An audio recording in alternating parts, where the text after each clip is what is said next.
May I ask, Sumo, you achieved a perfect score in your college entrance examination. What are your thoughts? I got a perfect score, but that's only because it was 750 points. Excuse me, Sumo, as a recipient of the Youth Award, how did you manage to produce such an outstanding piece of work? I just wrote casually, please don't take it too seriously. AlphaGo was defeated by you. Sumo, how did you come up with that final move in the decisive game? I played casually, I never thought I would lose. Witness how Sumo, after acquiring the ultimate academic cultivation system, gradually transforms into a deity in the eyes of the world. Chapter 1. My Precious Girlfriend. On the grassy edge of the playground at Linhai No. 2 High School. What? Sumo stared blankly at the girl before him.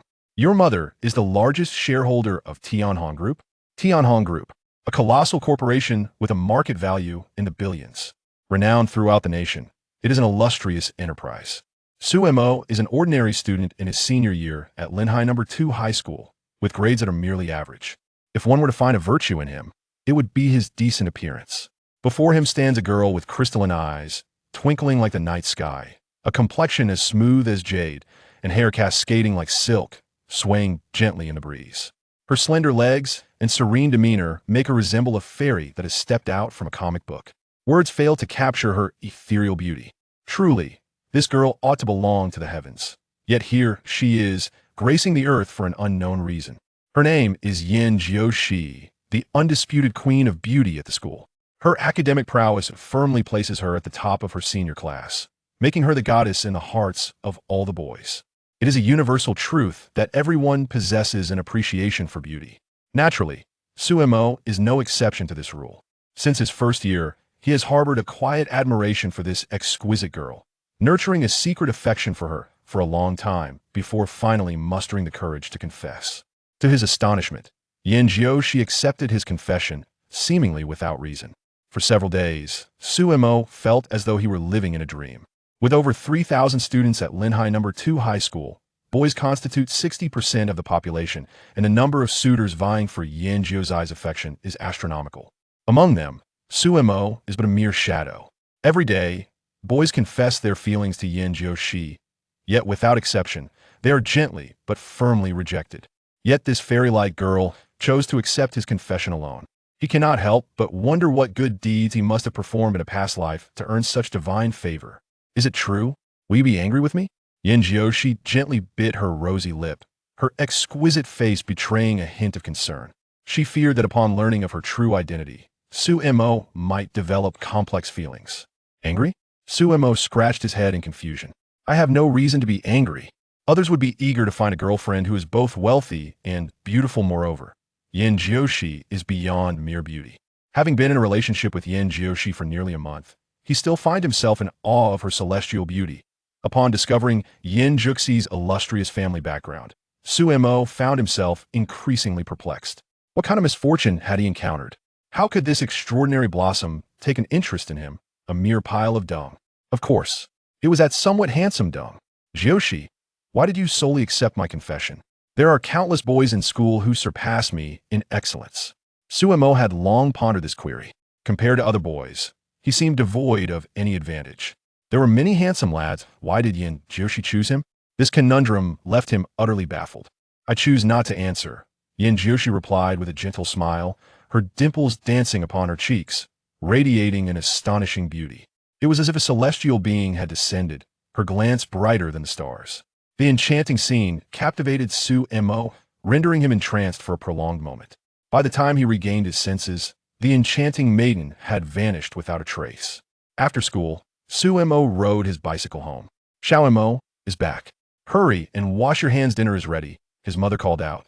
A quintessential homemaker, Su's mother was notable for her striking appearance. She was particularly attentive to her son's needs, especially during this crucial year of high school. Got it, Mom, Sumo responded. After dinner, he retreated to his room, embarking on a monotonous study routine. Reading comprehension, English listening exercises, and a stack of test papers made his eyelids heavy. This was the daily grind for a senior student, utterly tedious. It wasn't until after 11 at night that he finally completed his assignments. When will this endless cycle come to an end? He lamented as he lay in bed, feeling like an emotionless learning machine. His grades hovered around the middle of his class, a stable yet unremarkable position. In stark contrast, Yin Joshi consistently held the top spot in their grade, a disparity far from trivial. Faced with such an exceptional girlfriend, Su Mo felt immense pressure. With only 3 months until the college entrance examination, Yin Juxi's outstanding performance assured her admission to Qin University. If Su Mo failed to gain entry into university in the capital, separation from Yin Joshi was inevitable. The prospect of a long-distance relationship loomed ominously. If long-distance relationships were reliable, even pigs could climb trees. The thought of losing such a perfect girlfriend left him distraught, with no place to shed his tears. Su Mo's expectations were modest. He only wished to secure admission to an ordinary second-tier university in the capital. This way, he could avoid the heartache of separation from Yin Joshi. However, with his current grades, he was still far from the admission line for second-tier universities in the capital. Sigh, when will I be like those academic prodigies on television? Ding! Detecting the host's strong desire, the system has activated automatically. Activation successful. What on earth? Su Mo's eyes widened in astonishment as he leaped from his bed, his expression a mix of excitement and confusion. What had he just heard? System? System.Su Mo tentatively called out several times, but received no response, a look of disappointment inevitably crossing his face. Could it be that the pressure from studying has become so overwhelming that I am hallucinating? It must be. Never mind, I might as well sleep. After lying down, Su Mo suddenly recalled the novels he had read in the past, where the protagonists communicated with their systems through thought. As this notion surfaced, he hurriedly shouted in his mind, "Is the system there? Host, what do you require?" A cold electronic voice echoed in Su Mo's mind. Wow, it actually worked. Indeed. Could it be that I am destined to reach the pinnacle of my life? Filled with exhilaration, Su Mo leaped up again, his face alight with joy. Just a moment ago, he was troubled by his academic performance, and now, fortune had unexpectedly smiled upon him. Indeed, there's always a way out. After reveling in excitement for a while, Su Mo gradually calmed down. Once composed, he inquired in his mind, "System, what functions do you possess?" This system is the latest high-tech product from Planet X, known as the Supreme Scholar System. By completing tasks assigned by the system, the host can receive corresponding rewards. At that moment, a virtual page appeared in Su Mo's mind. Host, Su Mo. Age, 17. Skills, none. Education level, ill-informed. Points, 0. Just as I thought. Seeing the virtual display in his mind, Su Mo's eyes instantly brightened as he asked, "System, are there any tasks available now?" Completing a task means receiving a reward? 1 word, let's do it. 2 words, let's get it done. 3 words, knock them all down. Ding! The system has issued a task. Achieve a ranking within the top 10 in tomorrow's exam. What? Upon hearing this task, Su Mo was momentarily dumbfounded. With his current grades, not only is the top 10 out of reach, but even the top 20 seems a stretch. There are 6 classes in the 3rd year, and he is in class 3, while Yin Joshi is in class 1, the so-called elite class. Throughout his studies, Su Mo has consistently ranked over 30 in his class, and now he is suddenly expected to place in the top 10 a mere fantasy. The bottom 10 would be more plausible. System, are you joking with me?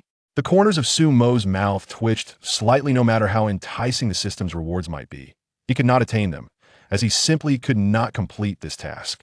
At this moment, he truly felt like shouting to the heavens, "I cannot achieve this." Considering the host's exceedingly poor foundation, a mysterious gift package has been provided. Would you like to open it now? Open it.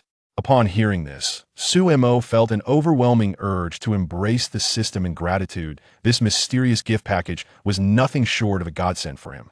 Congratulations, host. You have acquired the skill photographic memory. Is that it? Su Mo was momentarily taken aback. He had expected a series of reward akin to those in novels, only to receive a single skill photographic memory. Wait a minute. Photographic memory? Could it be true? Swiftly rising from his bed, Su Mo made his way to the desk, eagerly grasping his physics textbook and delving into its contents. After a span of 7 or 8 minutes, the room erupted with unrestrained laughter. "Son, what is the matter?" Moments later, Su's mother's voice echoed from outside, startling him into retracting his neck as he hastily explained, "It's nothing. I suddenly resolved a mathematical problem and became a bit too ecstatic. It's quite late. Hurry and go to sleep. You have school tomorrow." He'll be asleep shortly. Once he heard the door close, Su Mo exhaled a sigh of relief, stifling his excitement as he eagerly commenced his experiment with photographic memory. Activating his photographic memory. 5 minutes later, Su Mo sat at the desk, lost in contemplation. He found himself staring blankly at his Chinese textbook, astonished that he could recite it flawlessly. Speed reading? No. To be precise, it was page by page. Photographic memory, truly extraordinary. After reveling in his joy for quite some time, Sumo's emotions finally settled. He retrieved all his high school textbooks along with his notes and plunged into studying without pause. After completing this, he even browsed the internet for analyses of senior year knowledge, thoroughly reviewing all available materials. Busy until past 3 in the morning, exhaustion weighed heavily upon his eyelids, and only then did he feel at ease enough to lay down in bed and drift off to sleep. And thus, a legendary life commenced. Chapter 2. Top 10 in the class? Good morning, Mom. Bearing the weight of dark circles under his eyes, Sumo entered the living room. He had barely taken a sip of milk when he glanced at the clock and panicked. Snatching a slice of bread from the dining table and slinging his backpack over his shoulder, he hurried downstairs.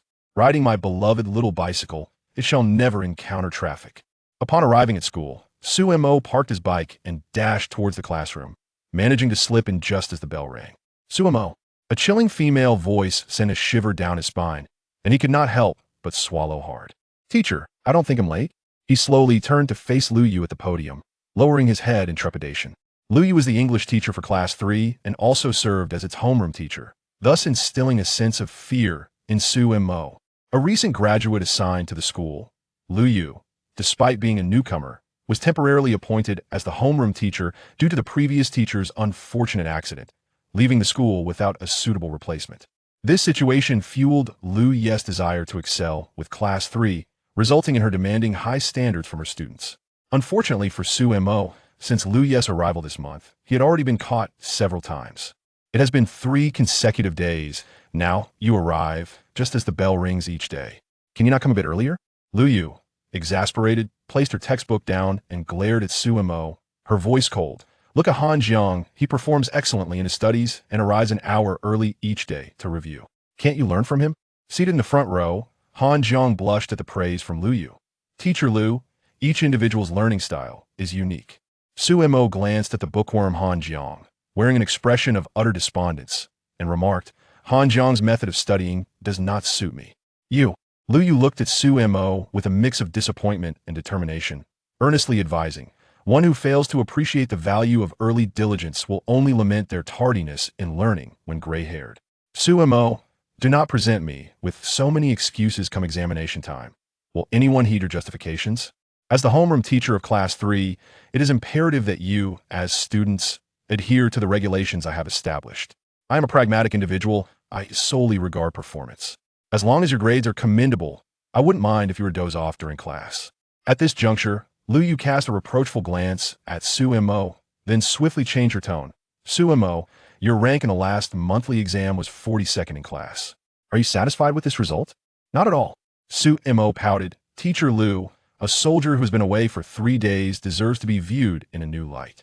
I am no longer the person I once was. Upon hearing this, a wave of subdued laughter swept through the classroom. Very well, then may I inquire, Sumo, what results do you aspire to achieve in this upcoming exam? Lu Yu asked. Top 10 in the class. Sumo's tone was remarkably nonchalant, yet it carried an air of inevitability. Instantaneously, the classroom erupted into uproarious laughter. Everyone was acutely aware of Sumo's capabilities. They would sooner believe a sow could drive than trust that Sumo could place among the top 10. Historically, the top 10 in Class 3 had always been comprised of the same few individuals who consistently performed with unwavering steadiness on each exam. And now, Sumo fancied himself among them. A daydream indeed. All right, in that case, shall we make a wager? Lu Yu's eyes sparkled with intrigue. What kind of bet? Sumo asked, momentarily taken aback. If you manage to secure a place in the top 10 this time, I shall overlook your tardiness. At this point, Lu Yu paused, a glint of shrewdness flashing in her eyes, and cleared her throat to continue. However, should you fail to achieve this, you will be required to arrive at school half an hour early each day for revision. Do you have any objections? None whatsoever. Had this been in the past, Sumo would have hesitated to accept such a wager, but circumstances had changed. Lu Yu waved her hand, signaling for Sumo to return to his seat. Commenced the examination. The first subject was English. As soon as the paper landed in his hands, corresponding knowledge points surged through Sumo's mind. He inscribed his name and promptly began answering the questions. His writing speed remarkable, akin to a flurry of strokes. Rustle, rustle. The classroom was filled with the sound of papers being answered, as all students diligently engaged with the material. Apart from Lu Yu, none noticed Su Mo's unusual behavior. What on earth is this kid writing? At the podium, Lu Yu furrowed her brow. She had never witnessed such rapid answering before. Curiosity piqued. She rose to survey the classroom. When she reached Su Mo's side, she paused, observing him intently for quite some time. Yet, she was unable to discern anything, instead becoming astounded by Su Mo's pace, which appeared almost devoid of contemplation. 20 minutes elapsed. Su Mo set down his pen, a flicker of excitement gracing his face, as he could not contain a silent exclamation within. The system is truly remarkable. His remarkable memory truly proved its worth. In the past, not even 20 minutes would have sufficed. Often, his exam papers would remain riddled with blank spaces. The reason was simply did not know the answers. Typically, when faced with questions he could not answer, Su Mo would leave them unanswered, fully aware that attempting to answer them would only lead to mistakes. There was no need for that. Ring the bell chimed. Su Mo rose, clutching his exam paper as he approached the podium, flashing a grin at Lu Yu. "Teacher, I am submitting my paper." Lu Yu cast a glance at Su Mo and reminded him, "Do not forget our wager. Be sure to uphold your end. A man of honor, once a word is spoken, even a team of horses cannot retrieve it." Su Mo chuckled, striding out of the classroom. "Xiao Shi, come out for a moment." Su Mo called out to Class 1 from the window. Instantly, all the boys in Class 1 turned their gazes toward the window, their expressions darkening upon seeing Su Mo outside. "Not this guy again. Return my goddess." Who in Class 1 does not admire Yin Jiushi? Yet, none could have anticipated that this fellow from Class 3 would seize the opportunity. First, how infuriating. "Xiao Mo, what's up?" Today, Yin Jiushi donned a pale yellow dress, radiating an astonishing beauty. Su Mo was momentarily entranced, nearly drooling. "Xiao Mo," Yin Jiushi exclaimed, a blush creeping across her delicate face. "Xiao Shi, this is not my fault. You are simply too beautiful." Once Su Mo regained his composure, he swiftly diverted the conversation, inquiring, "How did you fare in today's exam?" "Not bad, and you?" "Of course. I am confident I made a wager with Lu Dejia." Su Mo replied with unwavering confidence. "A wager?" Yin Jiushi seized upon that point. Indeed, Su Mo recounted the events of the morning to Yin Jiushi. "Do you feel assured?" "Xiao Shi, can you not have a little faith in me?" Su Mo shrugged, exasperated. With his newfound advantage, he should have no trouble fulfilling a mere wager. "Xiao Mo, it's not that I doubt you. I simply..." "Simply what?" Su Mo was curious to see how she would navigate this. Yin Jiu's beautiful eyes darted away as she deftly changed the subject. "The bell is about to ring. You should return to class and give it your all." Su Mo, observing Su Mo's speechless expression, Yin Jiushi innocently blinked her eyes. Her adorably innocent demeanor caused Su Mo to be utterly captivated. What kind of celestial beauty is this? It is simply breathtaking. The second examination was mathematics. As soon as Su Mo received the paper, he commenced answering the questions. Those once difficult problems now seemed remarkably easy to solve. This compelled Su Mo to once again marvel. A photographic memory is truly extraordinary. Completing the math paper, he experienced no moments of hesitation. Each time he reviewed a question, the relevant knowledge would spring forth in his mind. Simply put, it felt akin to an open book exam, allowing him to save time otherwise spent flipping through pages. At noon, Su Mo and Yin Jiushi ventured to the school cafeteria together. Today they have braised pork. Upon spotting the day's meat dish, Su Mo eagerly seized Yin Jiu's hand and queued up. Instantly, a multitude of piercing gazes, filled with disdain, fixated on Su Mo. Yin Jiu, she was the most beautiful girl in the second high school, a goddess in the eyes of all the boys, yet now their idol was being led by a boy. If looks could kill, Su Mo would have perished countless times over. Disregarding these stares, Su Mo chose to ignore them, for no piece of meat would be lost. After collecting their meals, the two found a secluded spot to sit. With so few pieces of meat, why must they tremble while serving? It's truly. As soon as they sat down, Su Mo couldn't help but complain. Indeed, all the cafeteria staff seemed to have unsteady hands. Seeing Su Mo's disgruntled expression, Yin Jiushi couldn't help but chuckle, generously transferring all her braised pork onto Su Mo's plate.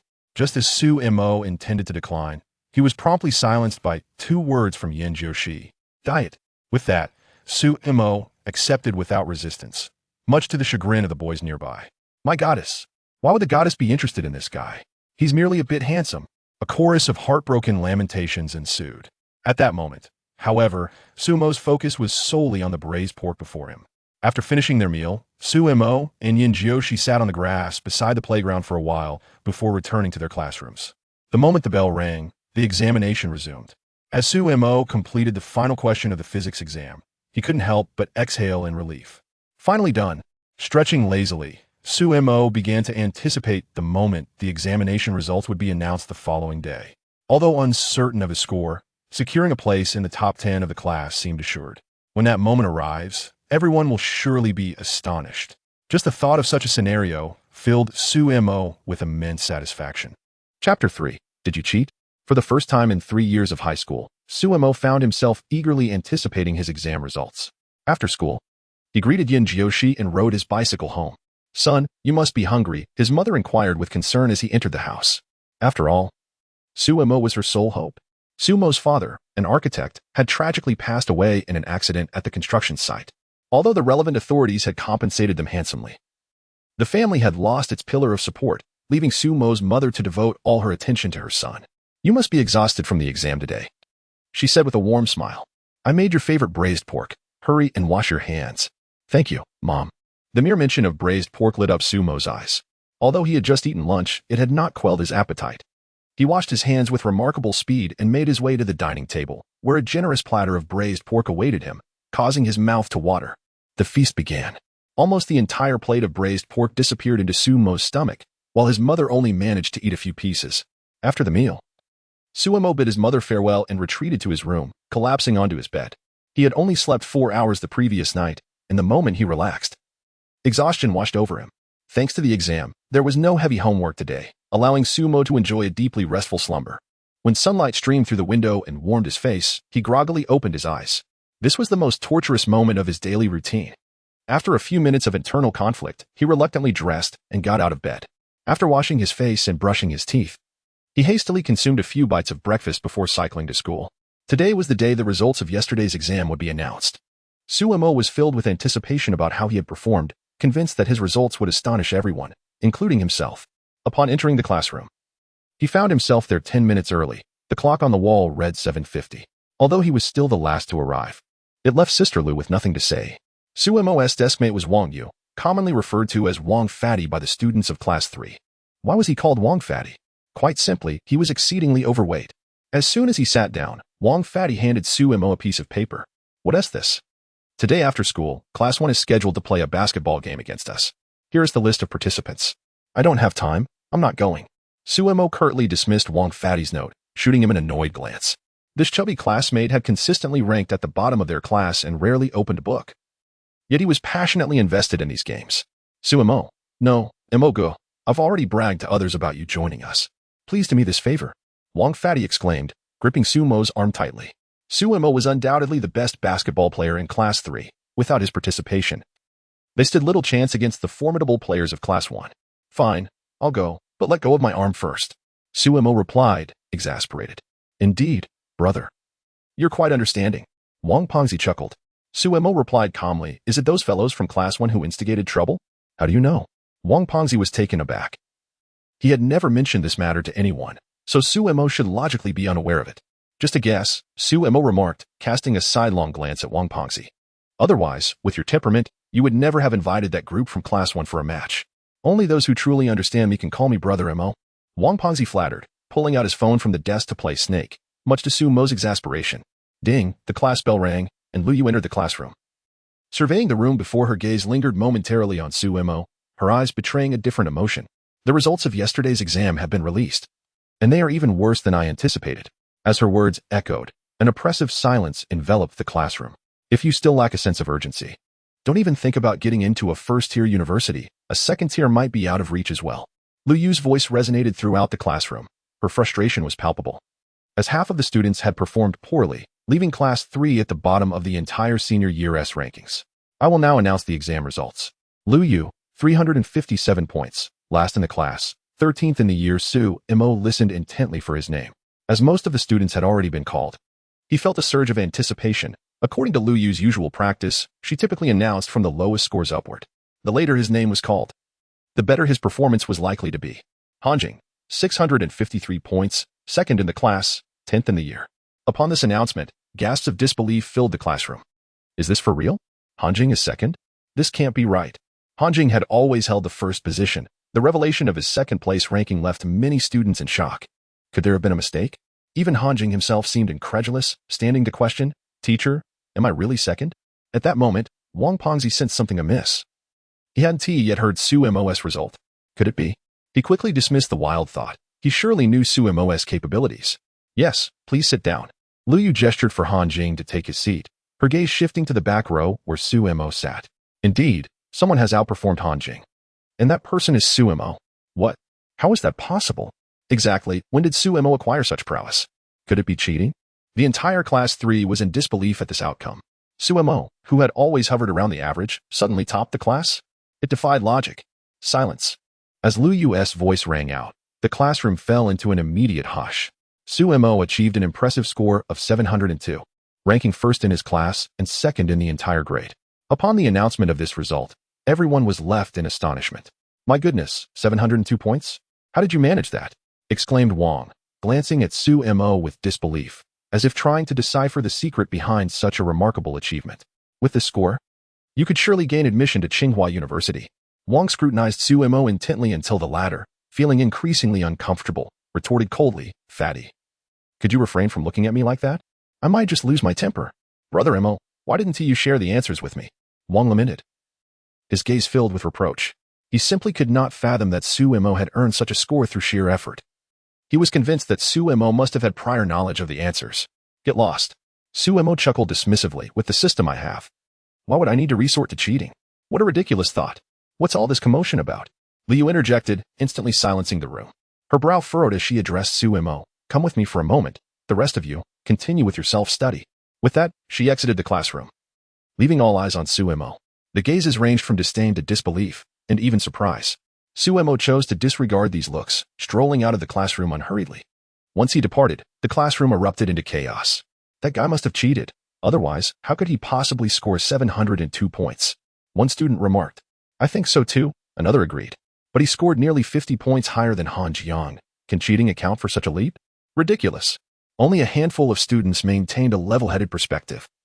While the majority were convinced of Su Mo's dishonesty, given his drastic improvement from mediocre to the top of the class, Su Mo followed Lu Yu to the office of the head of the teaching department, Mr. Li Dahai, who also served as the homeroom teacher for Class 1 of the third year. Known for his strict demeanor, he was a figure of fear among the students. Principal. I've brought Su Mo, Lu Yu announced. You are Su Mo? Mr. Li inquired, putting down the report in his hands to scrutinize Su Mo typically. The top 5 ranks were dominated by Class 1, yet here was an unexpected contender in Su Mo. As the homeroom teacher, Mr. Li found this perplexing. He had no prior recollection of the student. Driven by curiosity, he investigated Su Mo's previous exam results, which only deepened his suspicion regarding this recent achievement. A student who had consistently ranked outside the top 200 suddenly secured the second position in the grade? Something was amiss. I am indeed Su Mo. Is there something you need from me, Mr. Li? Su Mo asked, puzzled. Did you cheat on this exam? Chapter 4. Proving oneself. Did you cheat on this exam? Li Dahai scrutinized Su Mo with a stern expression. Yet, he had misjudged his target. Had it been an ordinary student, they would have likely faltered under such pressure. Su Mo, however, was not easily intimidated, and besides, he had not cheated at all. Teacher, do you have any evidence? Is it not rather rash to make such accusations without proof? Humph. Li Dahai retorted coldly. Your previous exam scores have consistently fluctuated between 400 and 500 points. How is it that you suddenly scored 702? An increase of over 200 points. Surely that must be cheating. I simply had a moment of clarity. Is that not permissible? Su Mo shrugged nonchalantly, his demeanor remarkably composed. You. Li Dahai was momentarily at a loss for words, utterly unconvinced by Su Mo's explanation. Su Mo. It's not that the teachers doubt you, but your improvement is so substantial that it defies belief, interjected Lu Yu, who stood nearby. If you can prove that you did not cheat, then all doubts will dissipate. What do you think? Truth be told, Lu Yu had no desire to suspect her student of dishonesty. However, the magnitude of Su Mo's score increase was unprecedented. She had never heard of a student achieving such a leap of over 200 points in merely a month. Lu's reasoning is sound. If you assert that you did not cheat, Then you must demonstrate the corresponding capability. Li Dahai nodded in agreement. As an educator, he too wished to refrain from casting suspicion on a student without concrete evidence, yet Sumo's remarkable progress was indeed extraordinary. Very well. Sumo replied with a confident smile, turning to Li Dahai. How shall I prove it? In light of the situation, Sumo was not surprised. He was well aware that his score was astonishing. If they doubted his integrity, he would prove his worth through his abilities. Cheating? That has never been in my character. Nor will it ever be. Li Dahai had already devised a plan, placing an English exam paper before Sumo based on prior exam results. He recognized Sumo's English performance had been rather poor, thus prompting this test of his linguistic prowess. You scored 136 in English this time. If you can achieve at least 120 on this paper, I will accept that you did not cheat. Not a problem, Sumo replied, a slight smile gracing his lips. However, I have one condition. Speak. If I score above 120, you must publicly declare to all the students that I did not cheat. Sumo had his reasons. Having suddenly risen to second in his grade, he anticipated that some might view him with skepticism, hence his condition. Of course, Li Dahai nodded, solemnly stating, I will not overlook any student who cheats, nor will I wrongfully accuse any honest student. Once the conditions were established, Sumo decisively took a pen from the pen holder on the desk without even inquiring about the exam duration, and began to write swiftly beneath the watchful eyes of the two. His pen moved with astonishing speed. Is this idiom not an adjective? Can it truly be that someone can achieve such a feat? This is an examination, after all. Li Dahai and Liu were left dumbfounded by this scene, both silently questioning Sumo's sincerity. 15 minutes later, having completed the test, Sumo set down his pen and handed the paper to Liu without a hint of wanting to review it, for it was entirely unnecessary. With a perfect score of 150, according to their wager, he only needed to achieve 120 to win. A margin of 30 points was more than sufficient for him. Liu and Li Dahai exchanged a silent glance, each recognizing the astonishment reflected in the other's eyes. Teacher Liu, would you kindly grade this? Li Dahai cleared his throat and signaled to Liu. Understood. Liu graded the paper with remarkable speed, concluding Sumo's score within approximately 5 minutes, which left her momentarily stunned. 143 points. It seemed that Sumo had completed the test in merely around 15 minutes, achieving an astounding score of 143. Impressive. How could such a level of proficiency possibly indicate cheating? Absolutely impossible. At that moment, Liu had formed her own judgment regarding the situation. Li Dahai, upon seeing the striking red score on the paper, could not help but feel his pupils constrict. This English exam had been crafted specifically for him, and Sumo had no prior knowledge of it. Yet, right before his eyes, Sumo had managed to secure a high score of 143 in just 15 minutes. Incredible! The only words that came to Li Dahai's mind were those two. Utterly unbelievable. Even if he summoned the top student, Yin Jiushi, it seemed unlikely she could replicate Sumo's swift and decisive performance.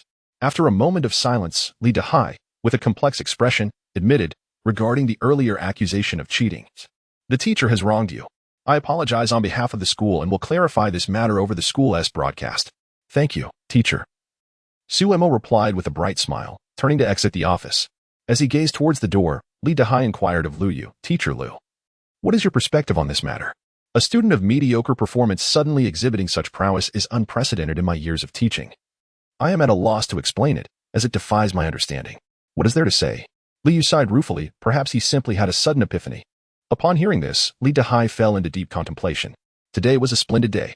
Sumo hummed a little tune as he entered the classroom, instantly drawing the attention of all present. He chose to disregard their gazes, and as soon as he settled into his seat, he heard mocking remarks being hurled his way.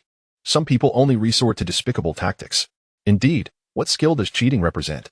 It truly tarnishes the reputation of our class. With a resounding thud, Wang Pengzi slammed his palm onto the table, rising in a fit of rage as he exclaimed, who dares to accuse Sumo of cheating? Even the teacher has yet to reach a conclusion, so what right do you have to speculate here? Anyone who utters such words again should not expect me to remain amicable, despite his poor academic performance. Wang Pengzi was notorious in Class 3 for his rebellious nature and frequent brawls. Upon witnessing him defend Sumo, those who had previously mocked fell silent. Is it really necessary, Pengzi? Sumo felt a warmth in his heart and smiled as he gently urged Wang Pengzi to sit down. I simply cannot tolerate it. Wang Pengzi muttered, I've been itching for a fight lately, and was just lamenting the lack of opponents. His comment sent shivers down the spines of the boys seated nearby. Sumo merely chuckled quietly, fully aware of Wang Pengzi's true character and choosing not to expose his flimsy excuse. Wang Pengzi glanced around to ensure no one was paying attention.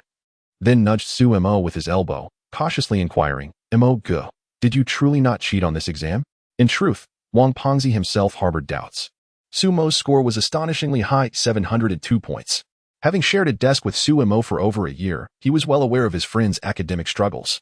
To claim such a score, especially just over a week after the last exam, seemed utterly implausible. Have I ever deceived you, you foolish fatso? Su Mo replied. Unperturbed by the question, recognizing that his remarkable performance might indeed raise suspicion. Then how did you manage to score 702 points? Wang Pengzi asked, eyes wide with curiosity. Some secrets must remain undisclosed, Su Mo replied with a mysterious smile, indicating that he had no intention of elaborating.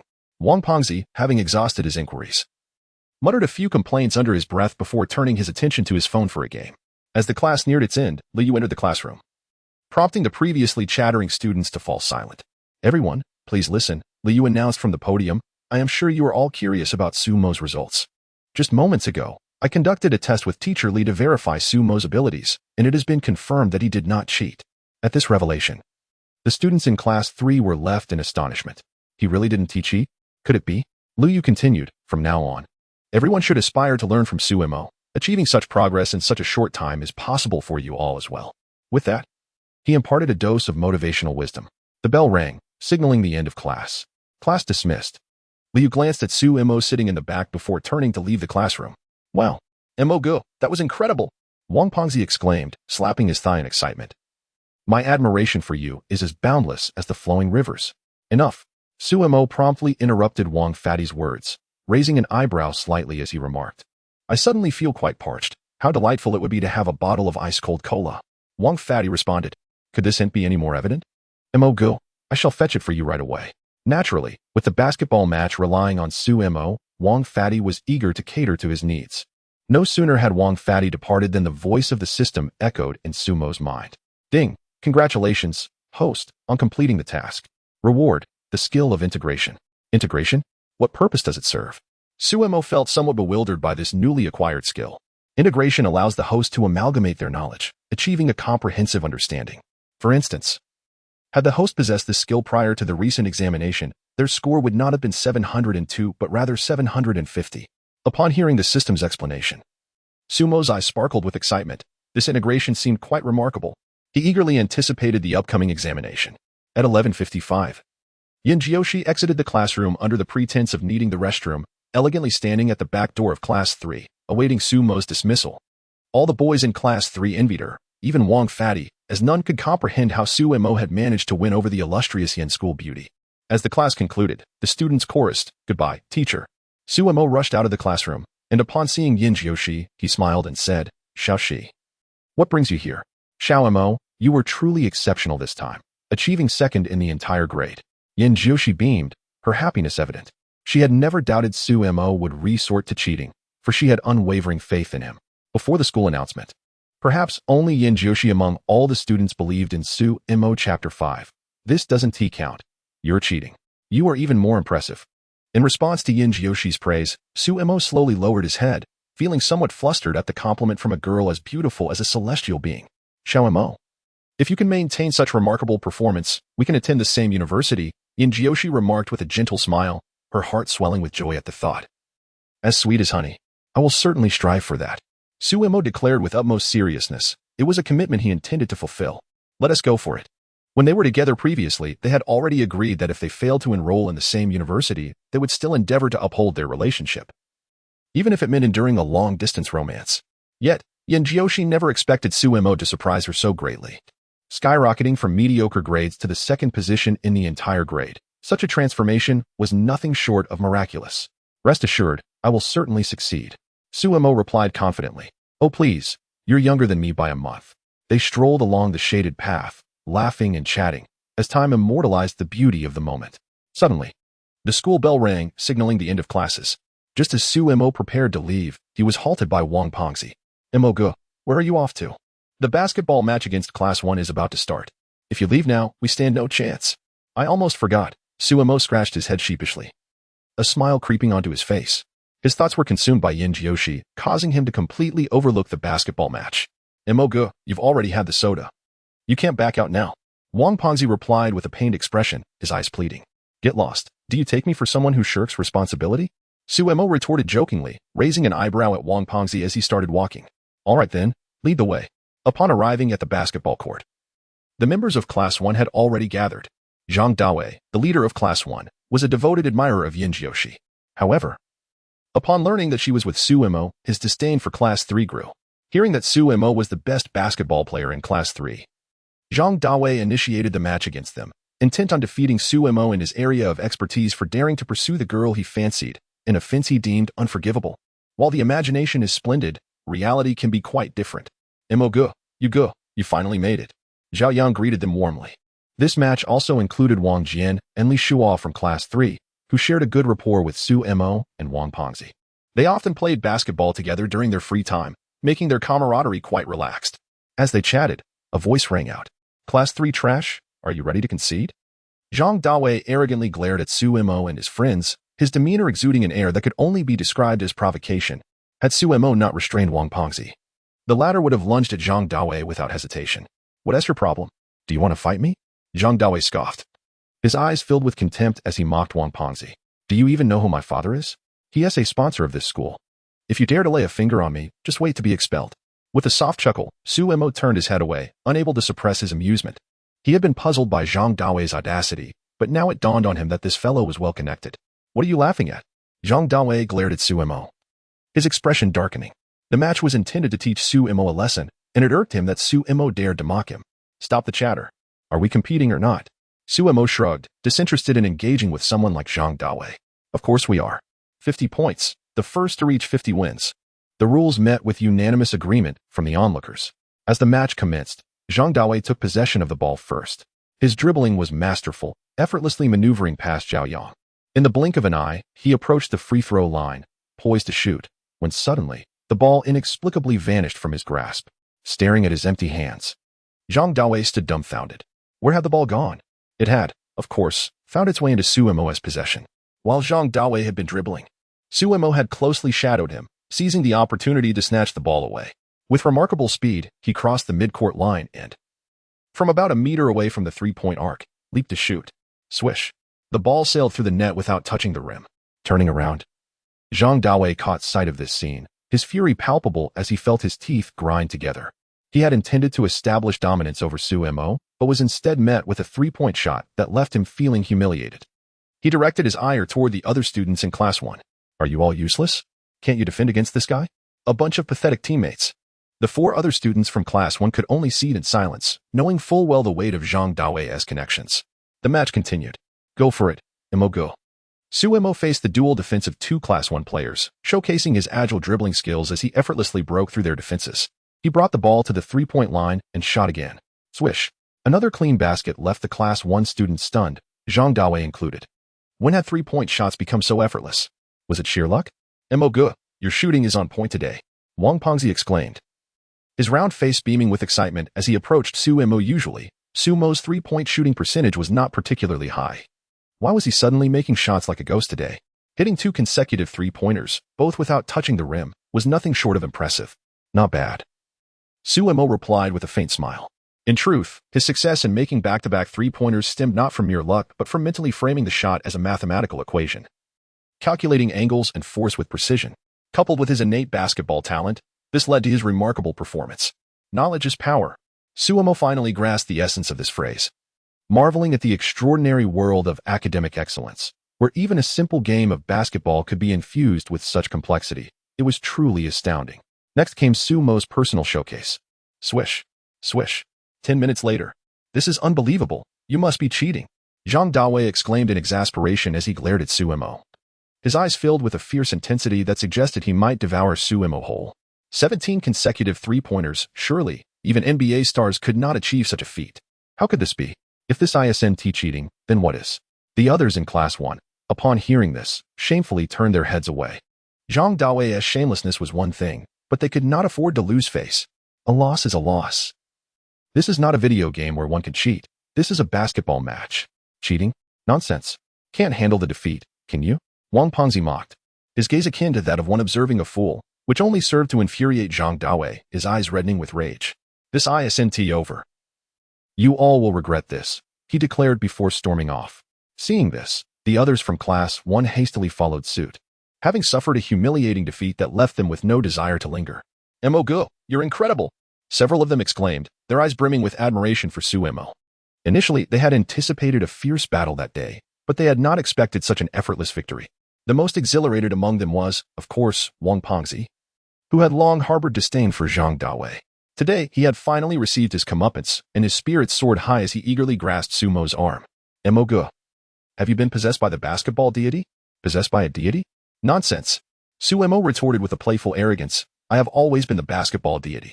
In the subsequent days, Su-mo frequently took Yin Jiushi to the library, often spending the entire day there. Yin Jiushi, who prided herself on her enthusiasm for learning, found herself questioning, in light of Su-mo's fervor, whether she had perhaps become too complacent. There was also one thing that piqued Yin Jiushi's curiosity immensely: Su-mo's reading technique. He would finish a book in mere minutes before moving on to the next, repeating this process endlessly. Was this truly effective? Of course it was. However, this method was solely beneficial for Su-mo, given his remarkable photographic memory. Within a mere fortnight, Su-mo had perused every book in the school library. If this news were to spread, it would undoubtedly astonish countless individuals. We are talking about thousands of books. While an ordinary person could hardly finish such a volume in a lifetime, Su-mo managed to read them all in just half a month. And not only did he read them, but he also retained the content vividly in his mind. This is the essence of a photographic memory, produced by the system. It is assuredly of exceptional quality. The academic life in senior high is notoriously rigorous. Of course, this does not apply to Su-mo late. No matter. Even Lu Yu, the homeroom teacher, had no objections, and the other teachers were equally reluctant to comment. Is it true that good grades afford one the liberty to act as they please? Absolutely. Chapter 6. The Physics Competition. Dear students, in 3 days, a physics competition will be held in Linhai. Those interested in participating may approach me to register. Lu Yu announced as he entered the classroom, diving straight into the matter at hand.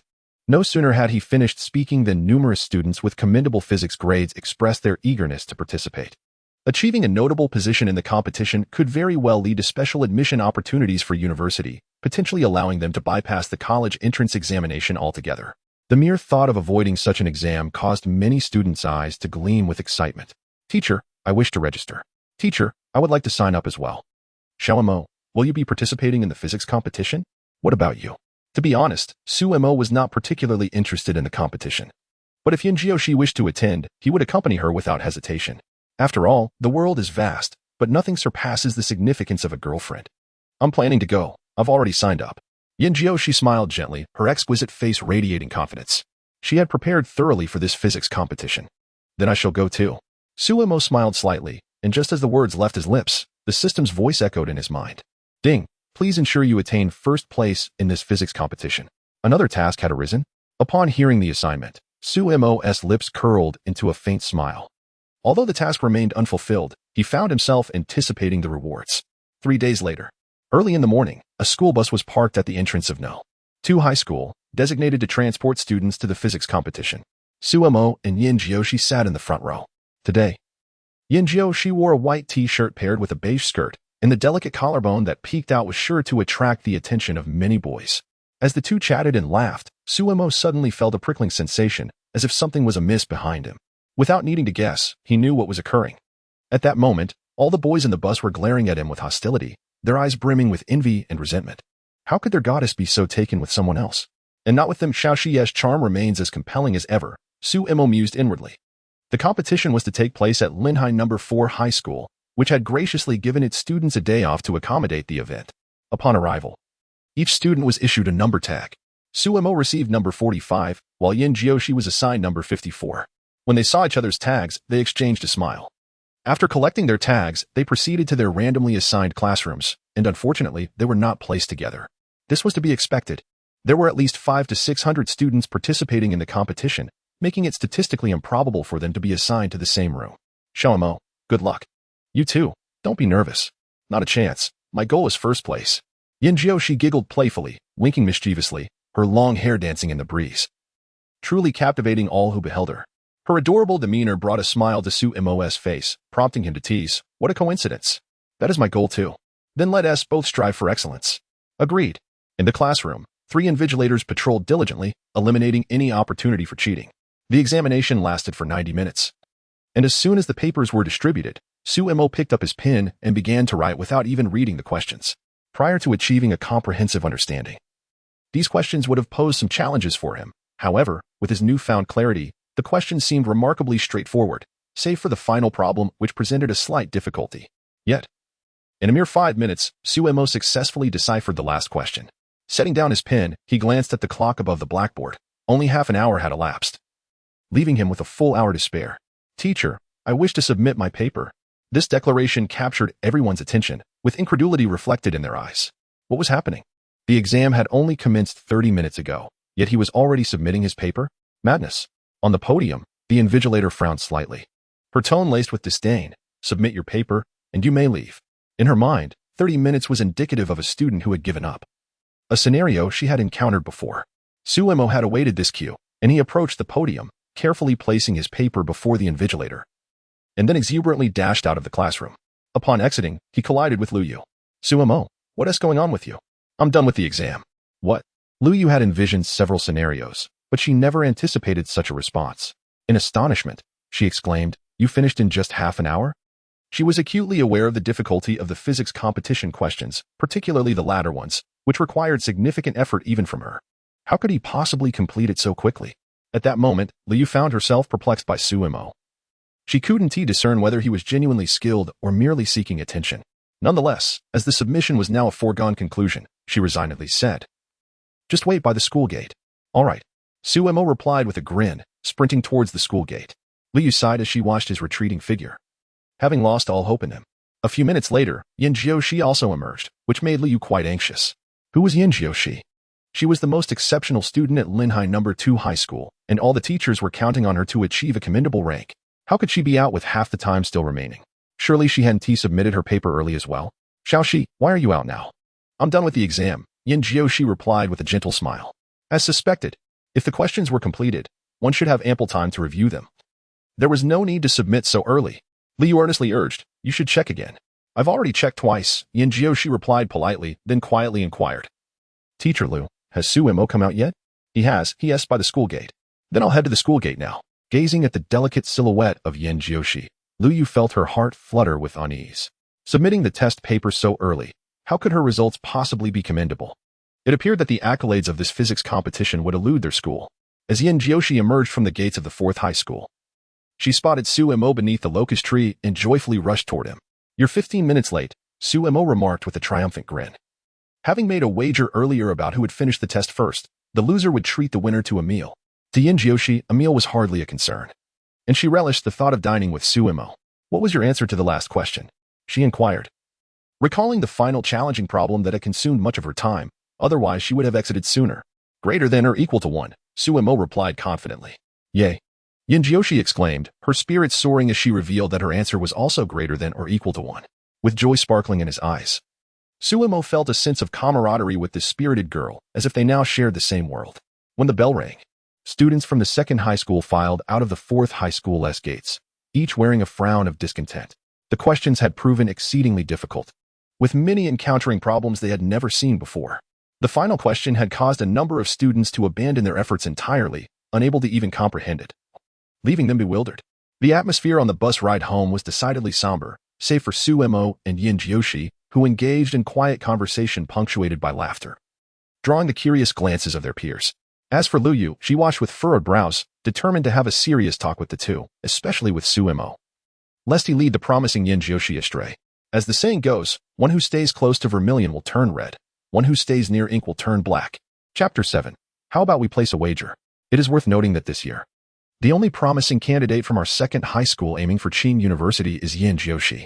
Given her current academic performance, as long as she maintains her composure during the college entrance examinations, her admission to Qing University is virtually assured. In fact, the school administration even harbors hopes that she might contend for the title of this year's top scorer in the Linhai examinations. This illustrates just how crucial Yin Jiushi is to our institution. Any uncertainties must be eradicated. And Suemo? He is that very uncertainty. Upon their return to the 2nd high school, the two were summoned to the office by Lu Yu. "Teacher, is there something you need from us?" Suemo inquired. Puzzled by Lu Yu's request, Yin Jiushi shared her confusion. After all, she was not even a student of class 3, so what could be the reason for her summons? "Are you two in a relationship?" Lu Yu cut to the chase without any preamble. Yes, indeed. They both answered in unison, exchanging a smile that only served to infuriate Liu further. Initially, she had anticipated their denial, but to her astonishment, they openly acknowledged their relationship right in front of her. Was this not excessively brazen? Do you realize what time it is? It's the final year of high school. Are you aware that being in a relationship could adversely affect your studies? Liu lamented, massaging her temples. With merely 2 months remaining until the college entrance examinations, all your focus should be on your studies. Romance can certainly wait until university. High school students are expressly prohibited from engaging in romantic relationships. Do you understand? Were it not for the fact that Yin Jiushi is a girl and not one of her students, Liu would not have been so tactful in her admonition. Teacher Liu, Xiao Mo, and I are not in the kind of relationship you might be imagining. We are merely clarifying our connection and will not engage in any inappropriate conduct. Yin Jiushi explained before Su Mo could utter a word. As for our academic performance, you need not worry at all. I trust you are aware of how much Xiao Mo has improved. Liu's carefully prepared remarks were swiftly silenced by Yin Jiushi's assertiveness. Indeed, Yin Jiushi's grades remained consistently strong, and Su Mo had astonished everyone with his remarkable progress. It seemed that Yin Jiushi was right. This left her at a loss for words. Teacher Liu, if you are still concerned, how about we make a wager? Su Mo suddenly suggested, fully aware that Liu feared he might lead Yin Jiushi astray. However, he was determined to prove to her that he was not a troublemaker. Oh? Liu looked at Su Mo with surprise. What kind of wager? A wager on our results in the upcoming physics competition, Su Mo replied with a confident smile. What are the terms of the wager? Liu asked, her interest piqued. She was eager to see what scheme Su Mo had in mind. If Xiaoxi and I manage to secure a spot among the top 3 in this physics competition, it will serve as evidence that our romantic involvement has not hindered our studies. Should we fail to achieve this, there will be no need for your intervention. Xiaoxi and I shall refrain from seeking each other out until after the college entrance examination. What do you think of this wager? Su Mo felt no trepidation regarding this bet. Yin Jiushi's academic performance had always been consistently strong, and as for him, that was even less of a concern. After all, he possessed the advantage of extraordinary aptitude. Su Mo, are you truly certain about this wager? Liu scrutinized Su Mo as if meeting her for the first time. Absolutely. Su Mo replied confidently with a smile. In my experience, teachers are not known for their indecisiveness. Just state whether you accept the wager or not. Very well. I shall accept this challenge. Liu, without a moment's hesitation, agreed to the bet. Top 3 in this physics competition? What a jest. Liu was well aware of the time Su Mo and Yin Jiushi required to complete their answers. To her, this bet was a surefire win. Given this, why not embrace the opportunity? Agreed. It is settled. Upon hearing Liu's acceptance, a grin spread across Su Mo's face. It is settled. As the two emerged from Liu's office, Su Mo was promptly drawn into a secluded corner by Yin Jiushi. Xiaoxi, why are we being so secretive? Xiao Mo, why did you wager with Teacher Liu? Yin Jiushi's brows furrowed slightly, her tone laced with concern. What if we fail to place in the top 3? There is no what if. Are you truly that confident? Of course. We are destined to attend Tsinghua University together.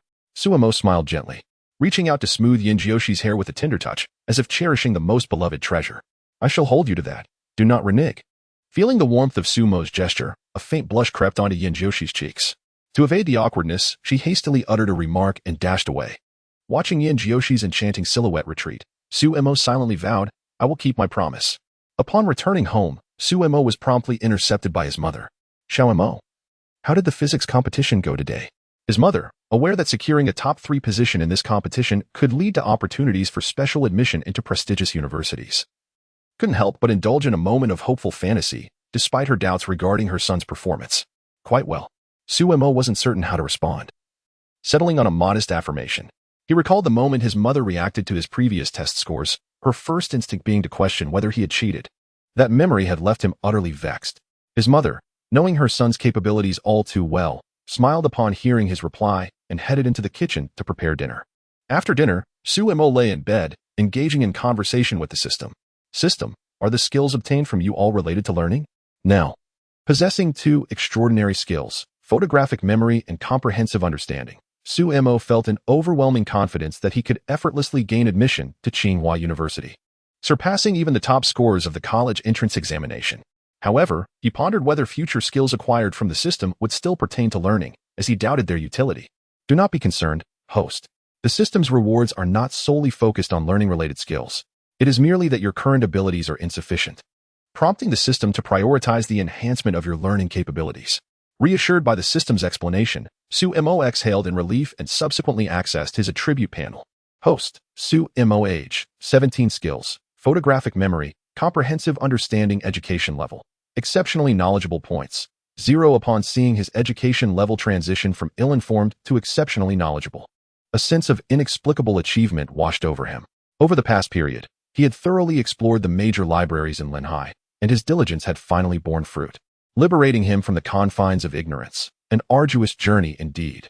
The following day, as Su-Mo entered the classroom and settled into his seat, he noticed Liu hastily making her way inside. The moment the students caught sight of Liu, the classroom fell into an abrupt silence. Her gaze fixed on Su-Mo as she commanded, "Su-Mo, come with me. The rest of you, continue your self-study." With that, she exited the classroom, drawing the attention of all students to Su-Mo, who was met with a flurry of whispers, uncertain of the unfolding situation. What is happening? I have no idea. Could it be that Su-Mo has gotten into some trouble? That is possible. Paying little mind to the murmurs, Su-Mo surmised that Liu Yu's urgency was likely due to the announcement of the physics competition results. Otherwise, her demeanor would not have been so uncharacteristically flustered. Upon leaving the classroom, he followed Liu Yu to the principal's office, which was already brimming with people. "Xiaomo, over here." Yan Jiushi greeted him with a cheerful wave. She had only been present a short while, yet the clamorous discussions among the teachers had left her ears buzzing. As Su-Mo approached Yan Jiushi, he quietly took her small hand in his. She felt the warmth of his gesture, and a faint blush crept onto her cheeks as she gradually lowered her gaze. To hold hands in front of so many teachers? Such an act could hardly be deemed discreet. Chapter 8. The results are out all right. Everyone, please settle down. As the principal of number 2 high school, Wang Qinian was typically composed. However, at this moment, an unusual excitement graced his countenance. Among the teachers present, only Liu Yu and Li Dehai were privy to the reason behind his exhilaration, while the others were left perplexed by the sudden assembly of homeroom teachers and the inclusion of 2 students. What could this signify? Was there some momentous event at hand? "Principal, do you have an announcement for us?" one teacher inquired. Indeed, Wang Qinian chuckled heartily, surveying the gathered educators before his gaze settled on Su-Mo and Yan Jiushi.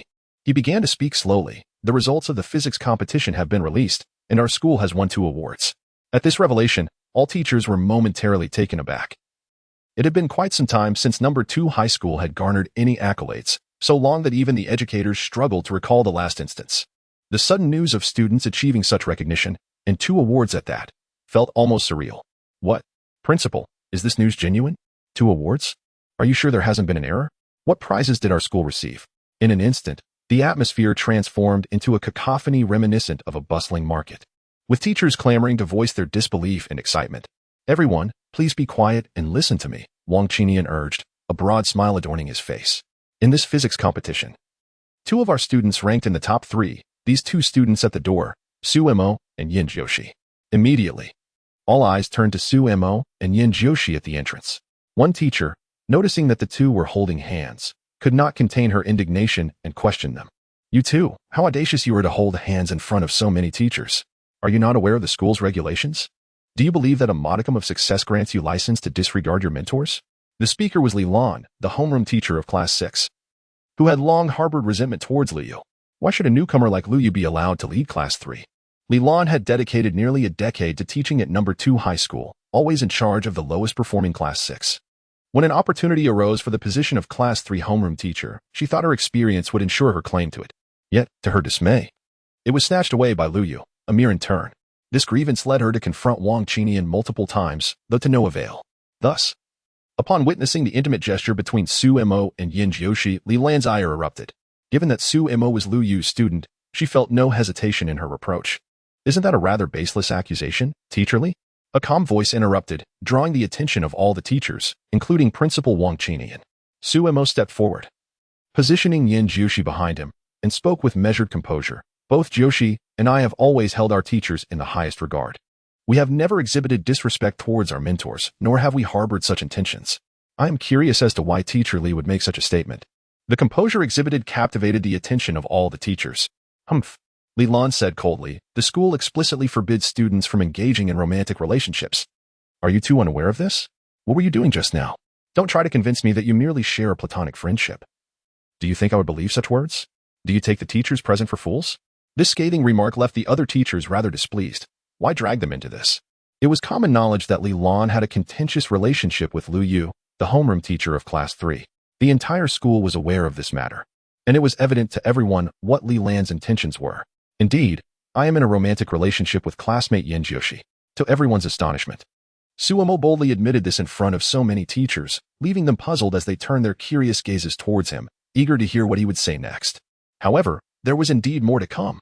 Suemo offered Li Lan a faint smile and remarked, "But the principal is aware of this. He personally gave his approval." What? Everyone was left speechless. The principal approved? No wonder. It explained why the two were so brazen. It was clear that the principal was in on the matter, making everything fall into place. Lu Yu's eyes widened with surprise. She had anticipated that Suemo would expose her, yet he said something entirely unexpected, stirring a flicker of gratitude within her. Had Suemo revealed the truth, Lu Yu would undoubtedly face repercussions. However, the situation had changed. Who would dare punish the principal? That would be tantamount to jeopardizing their own position. Wang Qinian, who was sipping tea, nearly choked upon hearing Suemo's words, but he managed to recover swiftly, ensuring no one noticed his distress, though a myriad of questions swirled in his mind. When had he ever approved of Suemo's romantic involvement? He was entirely oblivious to this situation. Principal? Li Lan looked at Wang Qinian incredulously, her confidence wavering as she asked, "Is this true?" "Absolutely true." Suemo interjected before Wang Qinian could respond, casting a knowing glance at the principal. "The principal assured me that as long as Jiushi and I place in the top 3 of this physics competition, he would allow us to date." Before Wang Qinian could utter a word, Suemo had already taken the lead, and Wang Qinian, having witnessed Suemo's subtle cue, nodded in affirmation. Why would he penalize such promising students? Principal, but enough, teacherly. We shall discuss this matter privately at another time. For now, there are important announcements to make. Li Lan had more to say, yet Wang Qinian's interruption silenced her, leaving her with a profound sense of indignation. Wasn't student romance significant? Nevertheless, she could only vent her frustrations internally, never daring to voice them aloud. Thus, it was announced that the first place in the physics competition was awarded to Suemo from Class 3 of the senior year, and the second place went to Yin Jiushi from Class 1 of the senior year. Let us extend our warmest applause to celebrate the remarkable achievements of these two students. Wang Qinian took the lead in applauding, and amidst their astonishment, the other teachers joined in as well. Could it be true? Their school, number 2 middle school, had actually secured the top 2 positions in this physics competition? Wasn't this contest traditionally dominated by number 1 middle school? Was this a mere dream? Clearly, it was not. Even Li Lan was momentarily stunned upon hearing the news, only to feel a deeper sense of jealousy swell within her. Had she been in charge of Class 3, the accolades would have rightfully been hers. In recognition of the exceptional performance of the 2 students, the school decided to award each of them a monetary prize of 1,000 yuan. There were no objections to Wang Qinian's decision, as the school stood to gain the most from this achievement. In fact, they felt the reward was rather modest. The purpose of gathering you all today is to announce this news. Please relay it to the students upon your return, encouraging them all to emulate Suemo and Yin Jiushi. A smile remained etched on Wang Qinian's face, and as he prepared to leave, he called upon Lu Yu. Li Dahai, Suemo, and Yin Jiushi. Suemo, would you care to share? After all the teachers had departed, Li Dahai turned to Suemo, his eyes brimming with inquiry. Yin Jiushi was a pride of Class 1, his most esteemed student, and he could hardly fathom that Suemo had managed to win her over. It was impossible for him to deny his frustration.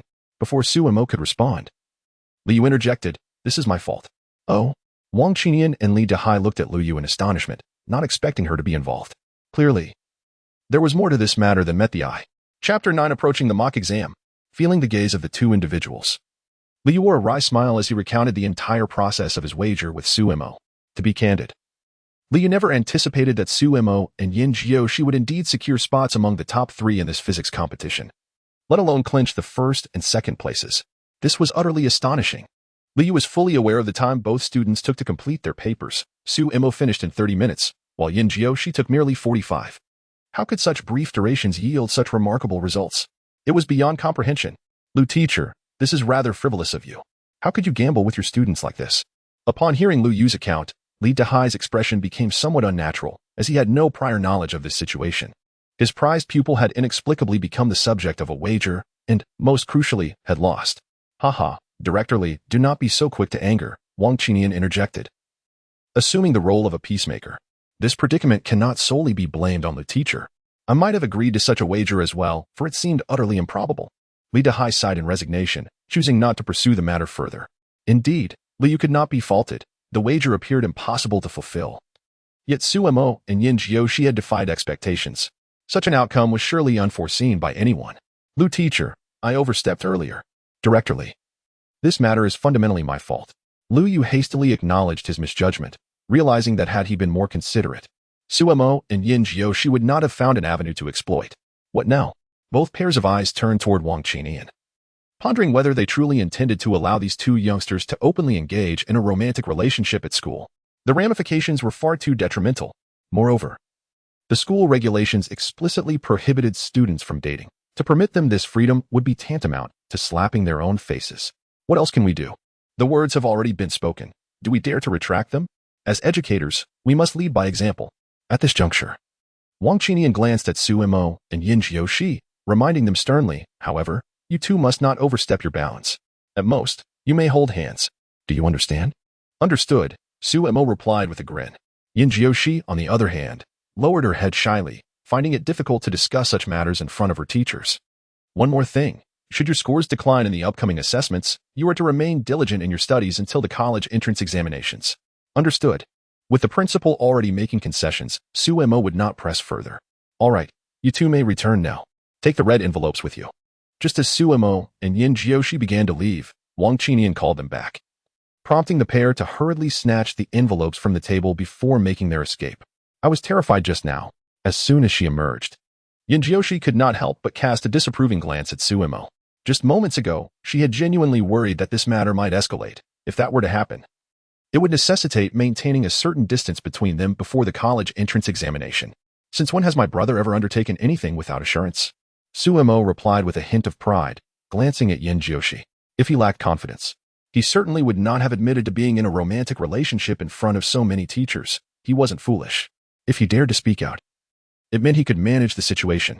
You are still not as mature as I am, Yin Jiushi teased, playfully kicking Suemo, who deftly evaded her move. Xiaomo, you better stand still. What do you all think? In the office, Wang Qinian settled onto the sofa, pouring tea for Lu Yu and Li Dehai.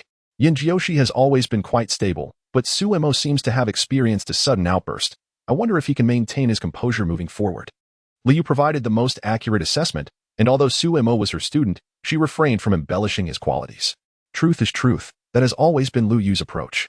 Li Dehai nodded slightly in agreement with Lu Yu's perspective. He held great confidence in Yin Jiushi, but was concerned whether Suemo might falter unexpectedly. In that case, let us allow the facts to speak for themselves. Wang Qinian chuckled upon hearing their remarks. With just a couple of days left until the mock exam, true talent would shine through adversity. Lu Yu and Li Dehai exchanged glances and nodded gently. In Class 3, upon Lu Yu announcing Sumo's first-place achievement in the physics competition, the classroom fell into a hushed silence, with all the students gaping in disbelief. Had they truly heard that Suemo secured the top position in the physics competition? Was it for real? At that moment, the school broadcast confirmed the news, and the students' gazes towards Suemo shifted dramatically. Could this be the moment of enlightenment? Why did such good fortune not befall them? Ding-ling as soon as class ended. Students flocked to Suemo with challenging questions, surrounding his desk so tightly that it felt as though they could not escape. This left Wang Pengzi feeling utterly exasperated. Who had he offended? He could hardly even make it to the restroom. This was simply too much. Suemo, however, welcomed the barrage of inquiries, effortlessly solving the intricate problems presented to him. Wang Pengzi watched in awe, feeling his scalp tingle. He recognized the questions but could not comprehend them. Could it be that Imogu had truly transformed into an academic prodigy? Wang Pengzi felt as if he had sustained 1,000 critical hits and resolved to heal his wounded spirit with food. When Suemo turned, he spotted Wang Pengzi devouring a chicken leg with great enthusiasm, and he could not help but chuckle. I say, Pengzi, perhaps you should ease up on the eating. Just look at how much you ballooned. Indeed, Wang Pengzi, of the same age as Suemo, stood at 168 meters yet weighed a staggering 150 pounds. This puzzled Suemo greatly. Where did all the calories go that this guy burned while playing basketball? Why has my weight been continuously increasing? Never mind me. I am currently in a state of sorrow. Wang Pengzi's gaze was filled with deep melancholy. What is the matter? Suemo chuckled lightly. Reluctantly, Wang Pengzi expressed his inner thoughts. Imogu, we were originally the strongest duo of underachievers. Why did you abandon me without a word? Observing Wang Pengzi's sorrowful demeanor, Suemo sighed. Cheer up, my friend. How about I teach you how to shoot three-pointers? Really? Wang Pengzi's expression of despair vanished in an instant, replaced by surprise as he gazed at Suemo. When have I ever deceived you? Suemo replied, rolling his eyes in exasperation. It's a promise. Wang Pengzi grinned widely. After school, upon returning home, Su Mo noticed his mother engrossed in a television program. He placed his backpack down and approached the coffee table, setting the 1,000 yuan reward from the school upon it. Normally, Su Mo's mother endowed him with ample pocket money, rendering this somewhat superfluous. Son, what's this about? Su Mo's mother inquired, her expression one of astonishment as she gazed at the money. I secured first place in the recent physics competition. This is my prize from the school, Su Mo explained with a smile. What did you say? Su Mo's mother stared at him in disbelief, questioning whether this was truly her son. This is a citywide competition. You actually won first place? My goodness, I won first in the physics competition. And this 1,000 yuan is the school's reward, Su Mo reiterated, fully expecting his mother's reaction. After speaking, he turned and retreated to his room, leaving his mother in the living room, lost in thought. Once in his room, as Su Mo lay on his bed, he heard the system's voice. Ding, congratulations, host. For completing the task, you have been awarded 5 points of charm. What on earth? Shun Tiapia's skill? What is this charm value? Driven by curiosity, Su Mo rose and approached the mirror, studying his reflection. He felt as if he had become somewhat more handsome. Is this what they call charm value? It's acceptable, I suppose. While not entirely satisfying, it is certainly better than nothing. The following day, during lunch, Yin Jioshi's beautiful eyes were fixed on Su Mo. Her cheeks tinged with a hint of pink. Xiao Mo, why do I feel like you become more handsome? Xiaoxi, are you confessing your feelings to me? A single remark from Su Mo left Yin Jiushi blushing fiercely. Absolutely not, she retorted, lightly scoffing. Su Mo merely smiled, offering no further explanation. Time passed, and the day of the mock exam arrived. Su Mo continued his habit of arriving just as the class bell rang. Liu cast him a fleeting glance but said nothing. Capable students naturally enjoy certain privileges. Today is the day of the mock exam. I will reiterate the key points to pay attention to, Liu announced from the podium, speaking for several minutes before finally dismissing the class. Ding, the system has issued a task. Please achieve the highest score in the mock exam across the city. Here it comes.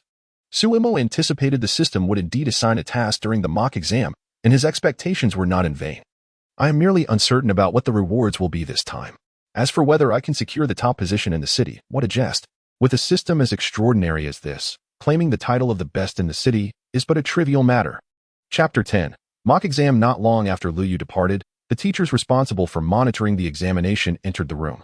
There were 3 invigilators in total. And precisely at 8:20, the examination commenced.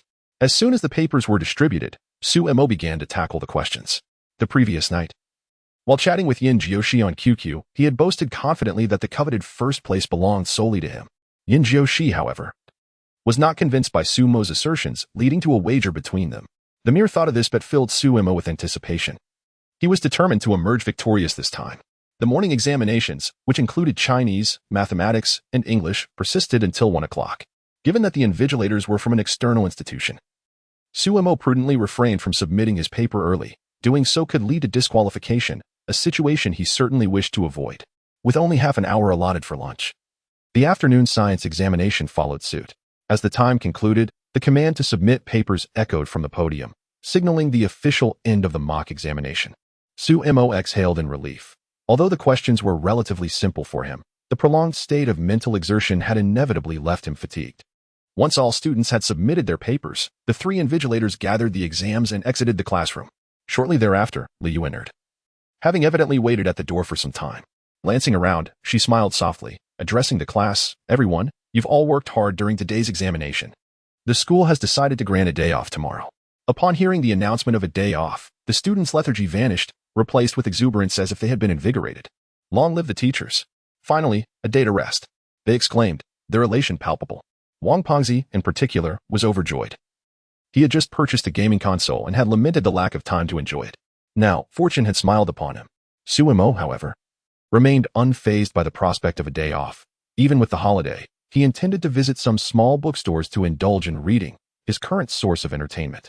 Since acquiring the system, he had truly grasped the significance of knowledge. Silence, please. With Liu Yu's words, the classroom fell silent in an instant. She nodded in satisfaction and proceeded to offer her guidance, advising students who planned to go out the following day to prioritize safety and avoid venturing alone. Is that understood? Understood, came the unified response. As the school day concluded, Su Mo intended to ride his bike home, but then a familiar figure caught his eye. Spotting Yin Jiushi in the distance, he hurried over. Xiaoxi, is no one here to pick you up today? No, Uncle Wang had other commitments and couldn't come. Xiaomo, could you possibly give me a ride home? At her words, Yin Jioshi's face flushed adorably, drawing the attention of several students passing by. Of course, Suemo was more than willing. Having established a relationship with Yin Jioshi for some time, he had yet to learn where she lived. Now, he finally had the opportunity. He patted the seat of his beloved bike, inviting her to hop on. A delightful scene unfolded on the road. As a handsome boy basking in the sunlight rode his bicycle, with a breathtaking girl perched behind him, capturing the attention of passers-by. They continued onward. Turning left at the bustling thoroughfare, the girl, Yan Jixi, gently tugged at Sumo's shirt and softly pointed out the way, relishing the sweet and secure sensation of the moment. She yearned for it to last indefinitely.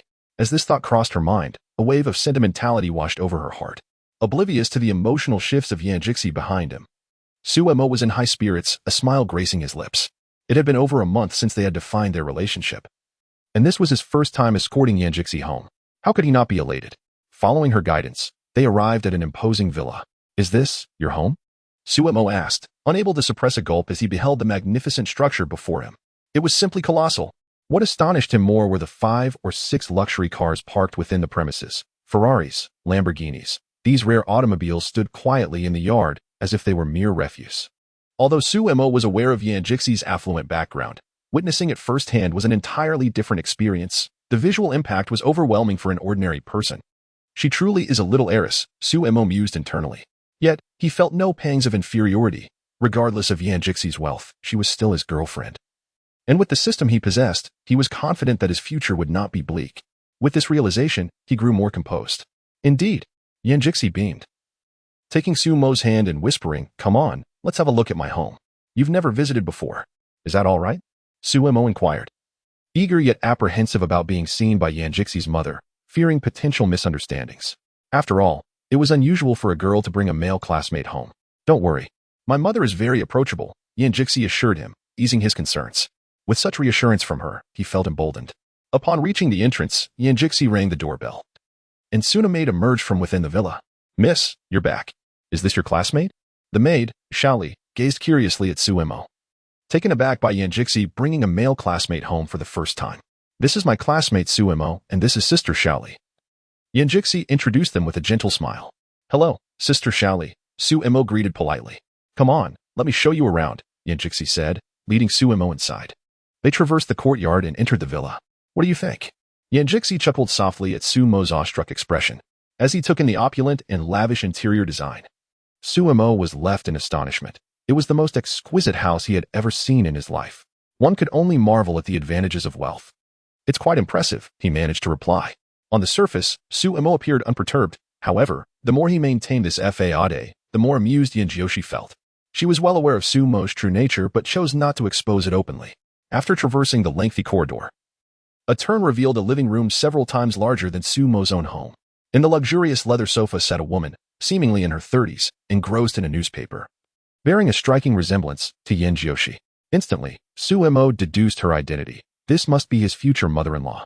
The certainty of his assumption was further reinforced when Yin Jioshi called out, "Mom, I'm home from school. Today, I brought a classmate with me." Upon hearing her daughter's voice, Yan's mother set aside her newspaper. A flicker of surprise crossed her features as she noticed Suemo standing beside Yin Jioshi, prompting her to ponder, has Xiaoxi really brought a male classmate home? Aware of her mother's gaze, Yin Jioshi discreetly tugged at Suemo's sleeve and introduced him. "Mom, this is my classmate, Suemo. You little rascal, why don't you hurry and brew a pot of tea? You should know to entertain your guest." "All right. I'll go make the tea," Yin Jioshi replied, pouting slightly in reluctance as she turned to head to the kitchen. Once she departed, Yan's mother's attention returned to Suemo. She smiled warmly at him. "So, you are Suemo? Please, make yourself comfortable at Annie's home." "Thank you, Auntie." Suemo nearly blurted out mom in his excitement, but managed to catch himself just in time, avoiding an embarrassing blunder. "You can just call me Xiaomo." In the presence of the poised Yin mother, Suemo felt a twinge of nervousness. After all, this was his future mother-in-law. And he was determined to make a favorable first impression. "Xiaomo, how did you and Xiaoxi come to know each other?" While Yan's mother posed the question casually, her thoughts were anything but. She understood her daughter's character well. It was indeed a rare occurrence for Yin Jioshi to invite a classmate home, and even more so, a male one. Such unusual behavior undoubtedly hinted at an underlying intrigue. Chapter 11. Exceptional Achievements. Annie, I have known Xiaoxi for I have known Xiao Mo for nearly 3 years now. As Su Mo's words trailed off, Yin Jiushi approached with a teapot, leaving Su Mo perplexed. When did he and Yin Jiushi become acquainted for almost 3 years? It was indeed true that Su Mo had known Yin Jiushi for almost 3 years, but she had only known him for less than 2 months. After all, Yin Jiushi was the goddess of the school. Virtually every boy recognized her. Yet none had managed to capture her attention. Yan's mother displayed little reaction to Yin Jiushi's comment and amiably turned to Su Mo, inquiring, Xiao Mo, how are your recent academic results? Quite satisfactory, Su Mo replied with an honest smile. Although his recent academic performance had been commendable, he felt it prudent to remain modest in front of his future mother-in-law, considering her daughter was undoubtedly an academic prodigy. Perhaps she had grown accustomed to such results. Is that what you call satisfactory? Yin Jiushi responded, slightly displeased. She moved closer to Su Mo and explained to her mother, Mom, you are aware of the physics competition, right? Of course, you achieved second place, didn't you? Yan's mother paused, puzzled by her daughter's intentions. I was second. Can you guess who secured first place? Yin Jiushi feigned an air of mystery, whispering, far away yet close at hand. Are you implying that Xiao Mo is the first place winner of this physics competition? Upon hearing this, Yin's mother began to piece together the situation. It would be disingenuous to claim she was not astonished. She was well aware of her daughter's exceptional talents, as Yin Jiushi often claimed first place in nearly every examination. However, this time, she had only achieved second place. Upon learning this, Yan's mother was astonished for quite some time. To think someone could snatch the first place from her daughter must mean they were an exceptionally gifted student, but to discover it was such a handsome young man was unexpected. Instantly, Su Mo's worth in Yan's mother's eyes increased significantly. Congratulations, you guessed correctly, Yin Jiushi beamed, her eyes sparkling like clear water as she stole a glance at Su Mo. It was merely luck, Su Mo humbly replied. However, Yin Jiushi took issue with this statement, softly protesting, what do you mean luck? Xiao Mo, you earned that first place through your own merit. Witnessing this scene, Yan's mother experienced a peculiar sensation, silently marveling at how her daughter had matured. Despite her thoughts, she maintained a warm demeanor and engaged Su Mo in conversation for a while. After glancing at the time, she said, Xiao Mo, it brings me great joy that you could visit today. Please stay for dinner tonight? Upon hearing this, Yin Jiushi discreetly tugged at Su Mo's sleeve and winked at him, urging him to accept the invitation. Auntie, perhaps another time. I didn't inform my mother I was coming, and she might worry if I stay too long, Su Mo replied, glancing at Yin Jiushi. The visit had been rather sudden, and he hadn't prepared any gifts, making it feel inappropriate to stay for dinner. Very well, but you must come often in the future. Upon hearing Su Mo's words, Yin Mu nodded kindly. Understood, Auntie. After Yin Jiushi accompanied Su Mo out, her enchanting eyes were fixed upon him, as if his face were adorned with blossoms. Xiaoxi, why do you gaze at me so? Su Mo felt somewhat uneasy under Yin Jiushi's scrutiny and couldn't help but inquire. So, Xiao Mo gets nervous too. Yin Jiushi covered her mouth, smiling lightly. It was the first time she had witnessed Su Mo in such a state of tension. Previously, he had always appeared composed in her eyes, as if nothing could rattle him. Yet today, she discovered that he too could feel anxious and blush, akin to unearthing a new world. Of course, I can be nervous. I am a normal person, you know? Su Mo chuckled wryly. He was no superhero and naturally felt nervous, though he had not displayed it so overtly before. All right, I must head home now. Glancing at the time, Su Mo noted it was already 6 in the evening, and darkness was fast approaching. If he delayed any further, his mother would undoubtedly worry. Since the passing of Su Mo's father, his mother had channeled all her love towards him, fretting over every little mishap. A fact Su Mo was acutely aware of, thus he generally sought to spare her concern. Be careful on your way. See you tomorrow, said Yin Jiushi, gazing reluctantly at Su Mo, a hint of displeasure gracing her exquisite features. Cheer up, Xiaoxi. Su Mo boldly tousled Yin Jiushi's hair and flashed her a charming smile. See you tomorrow. See you tomorrow. As he walked away, Yin Jiushi stood transfixed, lost in thought, only returning home once his figure disappeared from view. After their farewell, Su Mo pedaled homeward, and upon reaching the entrance of his neighborhood, he spotted his mother anxiously scanning the surroundings. Mom, I'm back. Son, why did you return so late today? Su Mo's mother exclaimed, the worry on her face dissipating upon seeing him. I was at a classmate's house for a bit. I didn't mean to make you worry. Next time, I promise to inform you in advance. A warmth filled Su Mo's heart as he sensed his mother's selfless concern for him. It's no trouble. Hurry and come in for dinner, his mother replied with a gentle smile. 3 days later, on this day, Su Mo arrived at school unusually early. Upon entering the classroom, he was astonished to realize he was still among the last to arrive. Even Wang Pengzi, who was typically disinterested in studying, had shown up before him. The reason for his early arrival was simple. Today was the day the results of the mock examination would be announced. Regardless of whether students excelled or struggled academically, they all eagerly anticipated their scores. As the bell rang, Luyu entered the classroom, and all eyes were eagerly fixed on the report card in her hands. Clearing her throat after surveying the class, Luyu announced, "The results of the mock exam are in, and overall, everyone performed quite well." At this statement, a glimmer of surprise illuminated the faces of the students. And even Suemo couldn't help but smile. "Well, I shall now announce the results of this examination." Liu smiled, as her mock test scores surpassed her expectations significantly. It was evident that all the students had been diligently reviewing their materials during this period, which filled her heart with satisfaction. Wang Yu scored a total of 434 points, placing him last in the class and 73rd in the grade. Upon hearing his score, Wang, the hefty student, could not help but raise his fist in triumph. Influenced by Suemo, he had been burning the midnight oil to study hard, and at last, his efforts bore fruit with substantial progress. He even wondered if there had been a mistake. For Wang, 434 points was considered commendable, as his previous scores hovered around 300. This time, he had improved by over 130 points, which was no small feat. After hearing Wang's score, Suemo cast him a surprised glance and remarked, "Well done, fatty."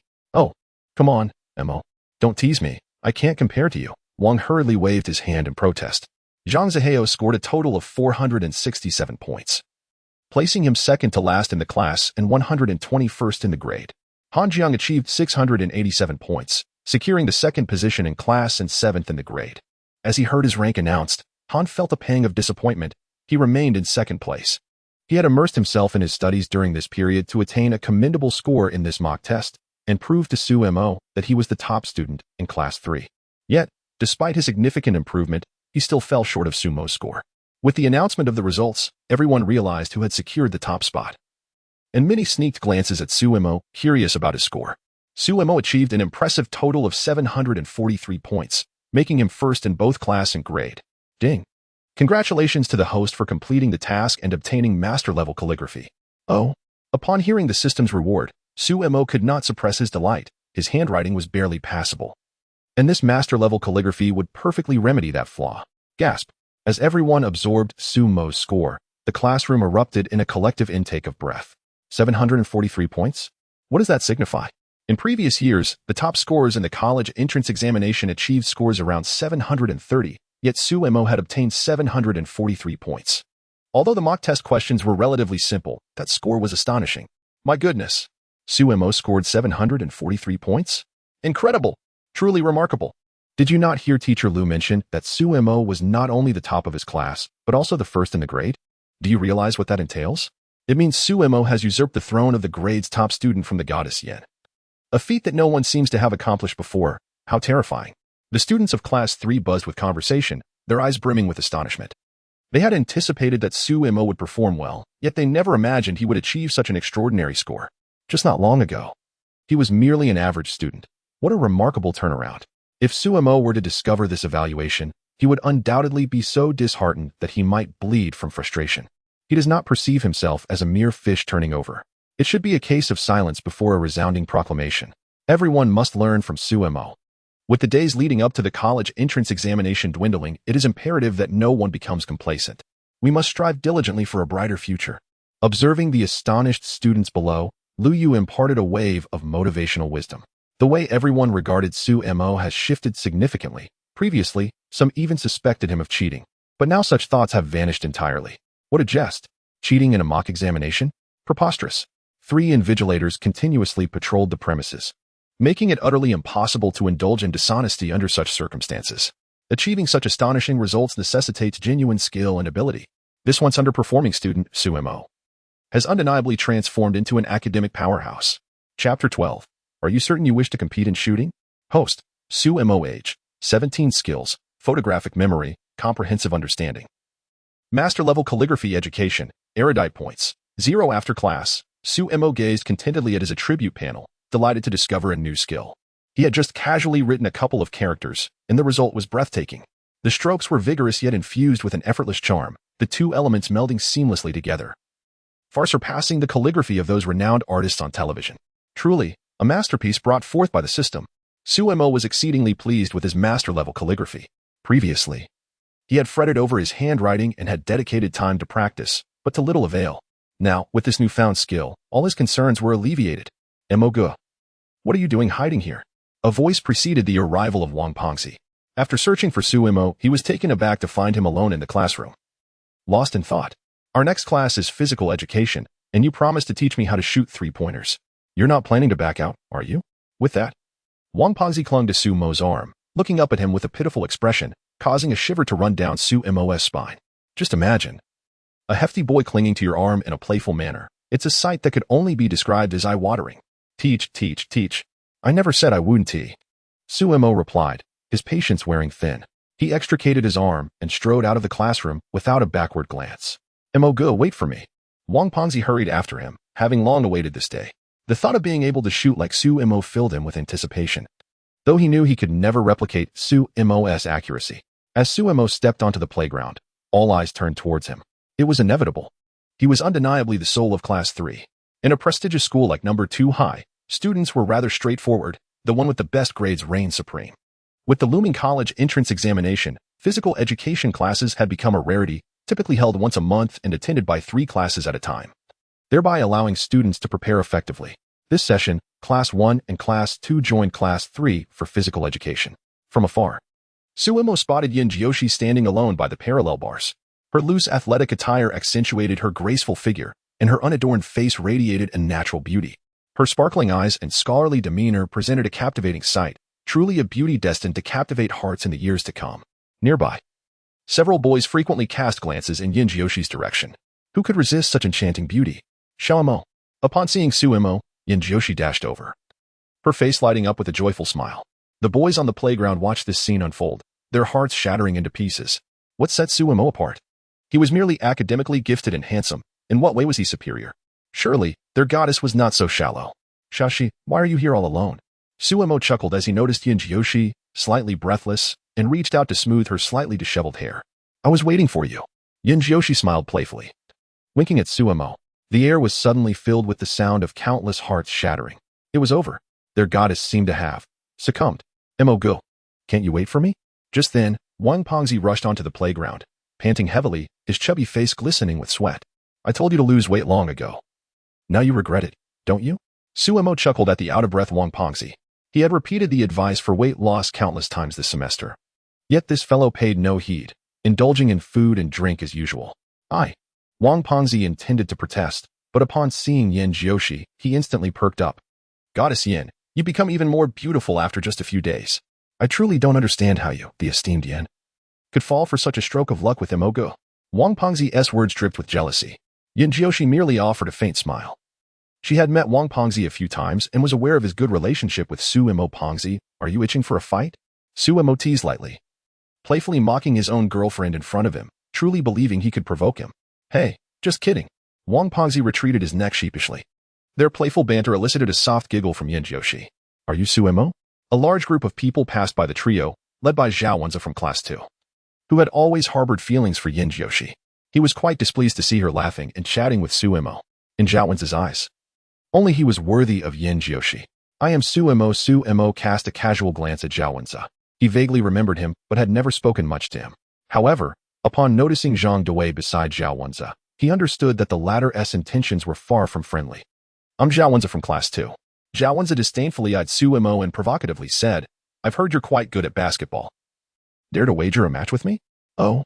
Suimo raised an eyebrow, stepping forward. "What kind of wager do you have in mind?" Hearing this, Zhao Wenza felt a surge of excitement. As long as Suimo dared to accept, it would be much easier to handle. "Simple, let us have a one-on-one match. If you lose, you must leave Yin Jiyoshi's side. Do you dare to bet?" "A provocation. Xiaomo, let us just ignore him." Yin Jiyoshi glared at Zhao Wenza. He had persistently expressed his feelings for her, and even after she had clearly rejected him, he continued his antics. Now, with Zhao Wenza deliberately instigating trouble, her impression of him had soured immensely. "Have you lost your mind?" Suimo regarded Zhao Wenza as if he were a fool. "You."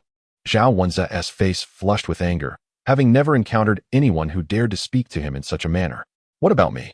Suimo calmly looked at Zhao Wenza and asked, "And what if you lose?" "If I were to lose, I would abandon my pursuit of Yin Jiyoshi. Would that satisfy you?" Zhao Wenza chuckled heartily, a confident smile gracing his face. He had never entertained the notion of defeat. Although he had heard from Zhang Dawei that Su Imo possessed commendable basketball skills, in his heart, he was certain that Su Imo was no match for him. Academically, Zhao Wenze could not compete with Su Imo, so he resolved to vanquish him on the basketball court instead. I told you your brain was fried. And it appears I was correct. Su Imo gazed at Zhao Wenze in disbelief. Yin Jiushi is already my girlfriend. Why would I engage in such a wager with you? Indeed, your expectations are utterly unrealistic. You show no semblance of dignity. Wang Pengzi interjected with a mocking tone, having always been at odds with Zhao Wenze. He spared no harshness in his words. Humph. Zhao Wenze shot an annoyed glance at Wang Pengzi before turning to Su Imo and inquiring, what do you propose? If you lose, you will serve as my subordinate. If I lose, I shall become yours. Do we have a wager? Upon hearing this, Wang Pengzi momentarily faltered. He knew precisely who Zhao Wenze was and could not fathom how someone of Zhao's arrogance could ever deign to be anyone's subordinate. All right. After a moment's hesitation, Zhao Wenze nodded in agreement to Su Mo's terms. Xiao Mo, you can do it. Yin Jiushi whispered words of encouragement to Su Imo. Fully aware of his impressive basketball prowess, and thus held no significant concern, Su Imo had always refrained from undertaking ventures in which he lacked confidence. The two approached the hoop, while the rest of the crowd stood outside the court, drawing considerable attention as more and more people gathered around. How shall we compete? Observing Zhao Wenze's unwavering confidence, a smile crept across Su Mo's lips. Regardless of the method of competition, victory was assured for him. I heard from Zhang Dawei that your shooting skills are formidable. Do you dare to challenge me in shooting? Zhao Wenze sneered. What? Su Imo nearly burst into laughter.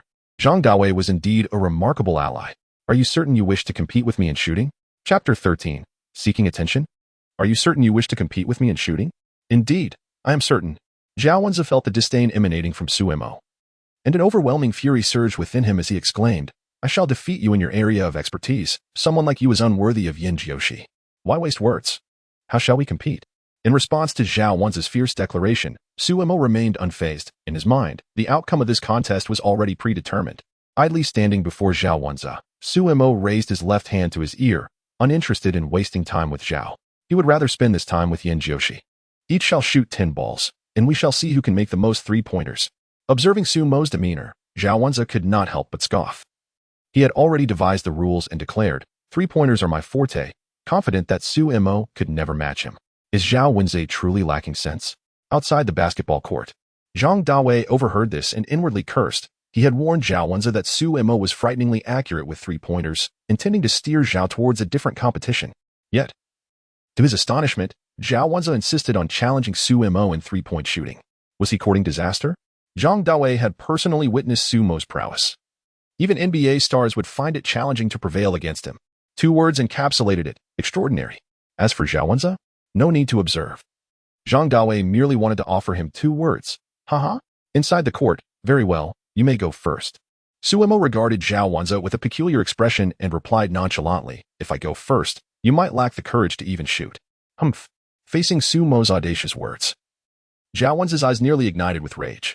However, he did not decline Su Mo's proposal. He had practiced shooting earlier, and while his rhythm persisted, his accuracy would undoubtedly be high. Since Su Imo was the one courting danger, he would not show mercy. Su Imo chuckled and walked over to Yin Jiushi. Standing outside the court, regardless of how many Zhao Wenze managed to make, he was confident he would not lose. Arrogance. No, this was confidence. Imo go. This guy is destined to lose. As Su Imo approached, Wang Pengzi excitedly winked at him, leaving Yin Jiushi perplexed. They had yet to compete.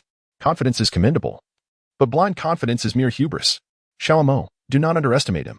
Zhao Wenze must be quite skilled if he chose this challenge. Yin Jiushi's gaze was filled with sincerity. Although Su Imo had claimed his shooting skills were exceptional, she had never witnessed them. As the saying goes, even a lion exerts its utmost when hunting a rabbit. Before Su Imo could respond, Wang Pengzi interjected, Yin, rest assured.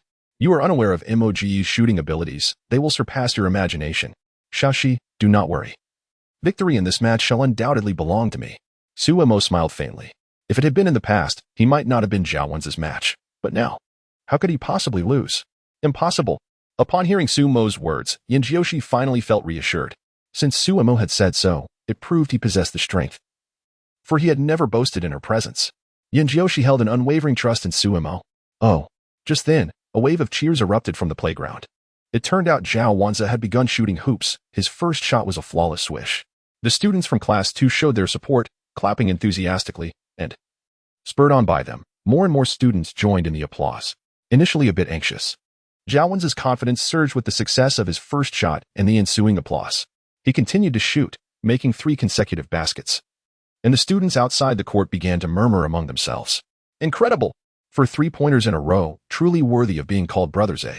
How impressive. His 3-pointers are so accurate. On the court, Zhao Wenza stood beyond the 3-point line, took a deep breath, aimed at the hoop, and executed a textbook jump shot.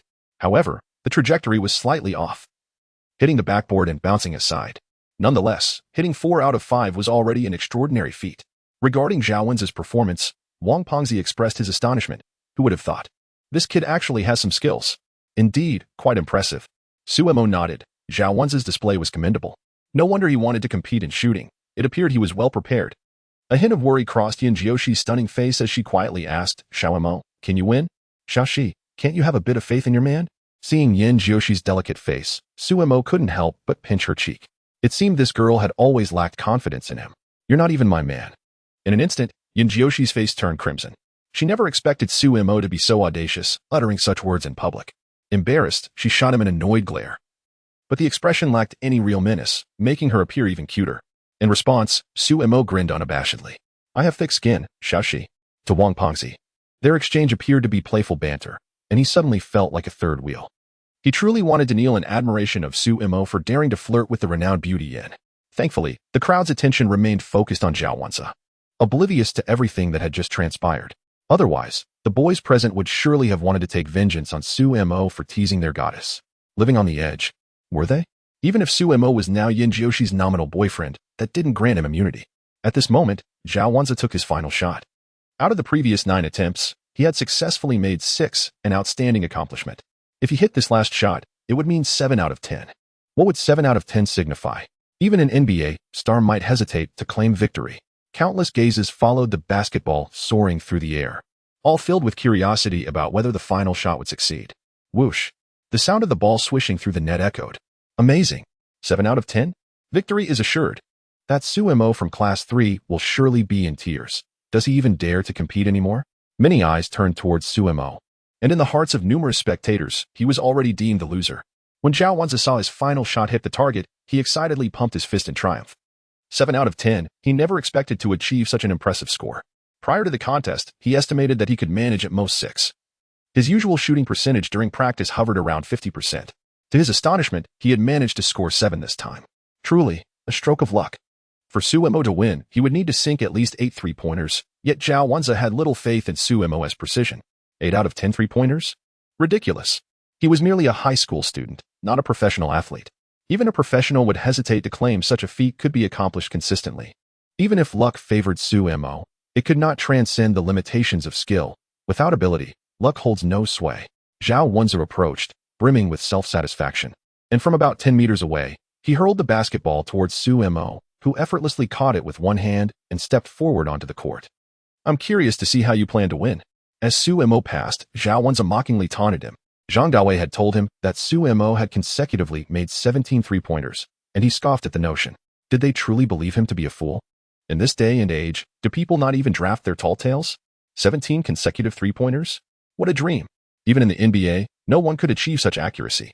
Let alone Su Mo, merely a high school student, the impossibility was magnified.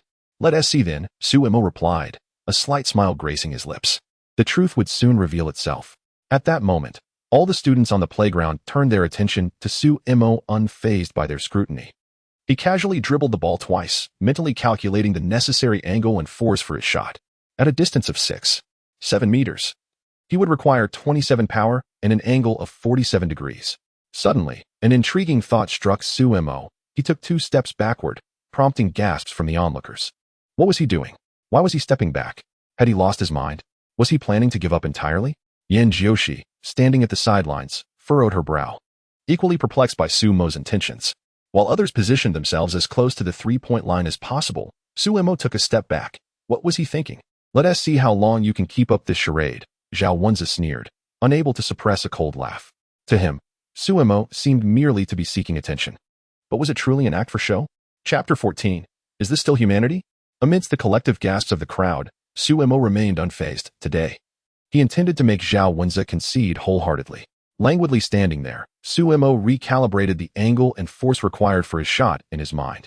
At a distance of 9 meters, he would need 29 power and an angle of 78 degrees.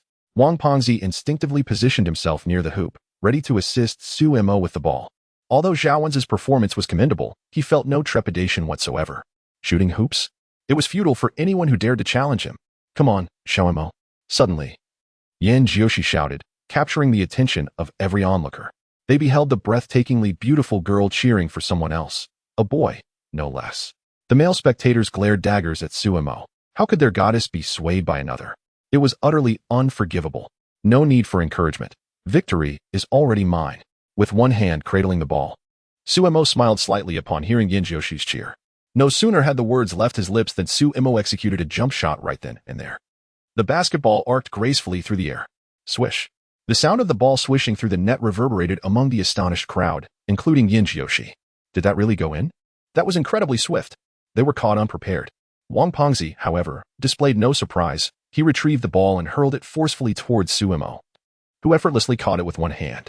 He then took 2 steps back and, mirroring his previous action, launched another jump shot.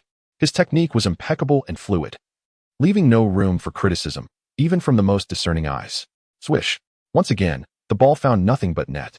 Now, everyone stood dumbfounded, murmuring among themselves. Goodness, is this still human? I've never heard of such an extraordinary talent in Class 3. Was Suemo employing some sort of cheat? His remarkable performance in academics was one thing, but to excel in basketball as well? Hearing such discussions, Zhao Wen's expression darkened.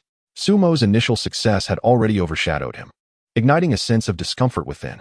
However, Suemo had merely made 2 shots. Zhao Wenza remained unconvinced that Suemo could score 8 out of 10. The victory of this match was destined to be his. As Suemo received the basketball thrown by Wang Pengzi, he disregarded the hushed murmurs surrounding him and retreated 2 more steps until he stood at the center line. The sight left everyone gulping in disbelief. Surely, he wouldn't attempt a shot from that distance, would he? Such audacity. Humph, I refuse to believe he is that skilled. If he had such talent, why not pursue a career in the NBA? Some found him incredibly handsome. There was awe, there was resentment, and some girls were smitten. Yet, in Sumo's eyes, their opinions held no significance. Casually bouncing the ball twice, he once again executed a jump shot. Swish. The ball sailed through the net. In that moment, Suemo resembled a shooting machine, mesmerizing everyone present. Upon witnessing Sumo's astonishing performance, Yan Jiushi's beautiful eyes sparkled with admiration, and a subtle smile graced her lips. Truly, a smile that could captivate a city. Is this boy really Suemo? How handsome. The crowd gazed at the boy on the basketball court, who was moving farther away from the hoop, transitioning from surprise to shock, and ultimately to a state of utter numbness, with only one thought echoing in their minds. Is he even human? In the arena, Suemo stood at the 3-point line. This was the final shot. Given the distance, he could only flick the ball with one hand, sending it soaring towards the opposing hoop. At this point, it mattered little whether the shot went in or not. Having made 9 out of 9 previously, he had already secured victory in this match. All eyes followed the ball as it sailed through the air. Swish. The crisp sound of the net drew cheers from many. Even the physical education teacher on the sidelines could not help but pump his fist in exhilaration. Incredible! No one could find the words to adequately describe Suemo. They could only silently murmur, incredible. Zhao Wenza, defeated and dejected, resembled a crestfallen rooster. Not only had he lost the game, but he had also been thoroughly outclassed. Sumo's performance was simply flawless, leaving no room for criticism. Only now did Zhao Wenza begin to believe Zhang Daoi's words. This Suemo was indeed extraordinary. Too extraordinary. Yan Jiushi rushed to Sumo's side, her enchanting gaze filled with admiration, her eyes nearly sparkling. Suemo, you are simply amazing. Careful how you look at me, or I might just kiss you in front of everyone. Suemo teased, leaning close to whisper in her ear with a mischievous grin. Yan Jiushi's face flushed crimson, and even her delicate neck took on a rosy hue, exuding an irresistible charm. You rascal, I just cheered for you. She pouted, her red lips parting to say, there are so many people here. Be serious. My little, she is truly beautiful. Even when she is angry, Suemo chuckled, feeling a sense of relief. Ever since he and Yan Jiushi had become a couple, claiming there was no pressure would be a lie. In terms of looks, family background, and academic performance, Yan Jiushi was impeccable. Facing such a perfect girlfriend, anyone would feel the weight of expectation. Today, Suemo had chosen to shine brightly, wanting everyone to see that he was worthy of Yan Jiushi. From this day forth, he would no longer be the inconspicuous Suemo of the past. He intended to make his name resonate throughout the land of Xia. Xiaomo, when did you become such a smooth talker? Yan Jiushi shot him a playful glance, but the laughter in her eyes betrayed her amusement. Mo Gu, you are truly remarkable. At that moment, Wang Pengzi approached, his robust figure eliciting a chuckle from onlookers. Clearing his throat, Su Mo coughed lightly and shot Wang Pengzi a knowing look. Having been Su Mo's deskmate for so long, Wang Pengzi instantly understood the cue and quickly corrected himself. What I meant to say is, Mo Gu, you were simply outstanding this time. My admiration for you flows like the incessant waters of the Yellow River. Su Mo's subtle movements did not escape Yan Jiushi's keen gaze. She cast an annoyed glance at Wang Pengzi and gently admonished, Pengzi, you must correct your habit of casually uttering profanities. Yes, esteemed Yan. I shall certainly rectify it. Wang Pengzi hastily nodded. As for whether he would truly change, only the spirits would know. While the three conversed, Zhao Wenze approached. Appearing utterly disheartened, Mo Gu, that fellow Zhao Wenze is coming over, Wang Pengzi quietly alerted. Upon turning, Su Mo beheld Zhao Wenze's grim expression. It was hardly surprising. Anyone who suffered such a formidable defeat would find little joy in the aftermath. In the future, I shall be your subordinate. You need only inform me of any matters, Zhao Wenze declared. Oh, that was merely a jest. There is no need to take it so seriously, Su Mo replied, his eyes reflecting a hint of surprise. He had anticipated that Zhao Wenze might dodge responsibility, for how could someone so proud willingly become another subordinate? Noticing Zhao Wenze's bewildered expression, Su Mo smiled slightly. What use would I, a senior in high school, have for you as my subordinate? Despite his words, it was undeniable that Zhao Wenze was a prominent figure in Class 2. Most would be delighted to have someone like him as a follower. Yet Su Mo remained indifferent. I would refuse even if offered for free. Today, I concede my defeat wholeheartedly. If you ever require assistance, do not hesitate to ask. Zhao Wenze admitted, genuinely impressed. He recognized Su Mo's exceptional prowess, both academically and athletically, far surpassing him in every conceivable aspect. With a resolute tone, he stated, You are indeed worthy of Yan Jiushi. After uttering this, Zhao Wenze departed the playground without a backward glance. Observing his retreating figure, Su Mo's lips twitched slightly. He pondered when he ever required this fellow's concern regarding his worthiness for Yan Jiushi. Truly, one should not fret over trifles. Chapter 15. A private affair. As the crowd gradually dispersed, Wang Fatty, naturally, would not remain as a third wheel to the two. He called out to a few students from Class 3 to play basketball. Su Mo took Yan Jiushi's delicate hand and found a secluded patch of grass to sit down. With a playful arch of his brow towards the enchanting beauty before him, he declared, Little Shi, I topped the mock exam this time. Instantly, Yan Jiushi understood the implication of his words. A blush graced her stunning face, reminiscent of a sunset, as she softly retorted, That doesn't T-count. You only scored 743. Just 4 points higher than me. If it weren't for a single math problem I got wrong, I would have been first. In this mock examination, Yan Jiushi scored 739. Her highest mark in her senior year, yet it was still not enough to surpass Su Mo. 4 points is still significant. Su Mo rolled his eyes in exasperation, protesting. Little Shi, we cannot play tricks. Who is playing tricks? I'm merely stating the truth, Yan Jiushi replied, her gaze evasive. With a hint of defiance, she added, Let us compete again in the second mock exam. If I lose again, I will. What will you do? Su Mo's eyes sparkled with amusement. I will agree to your condition. Very well, it's settled then. However, you must not pull any tricks this time. I'm not pulling tricks. I simply. Didn't he perform well? Yan Jiushi murmured softly.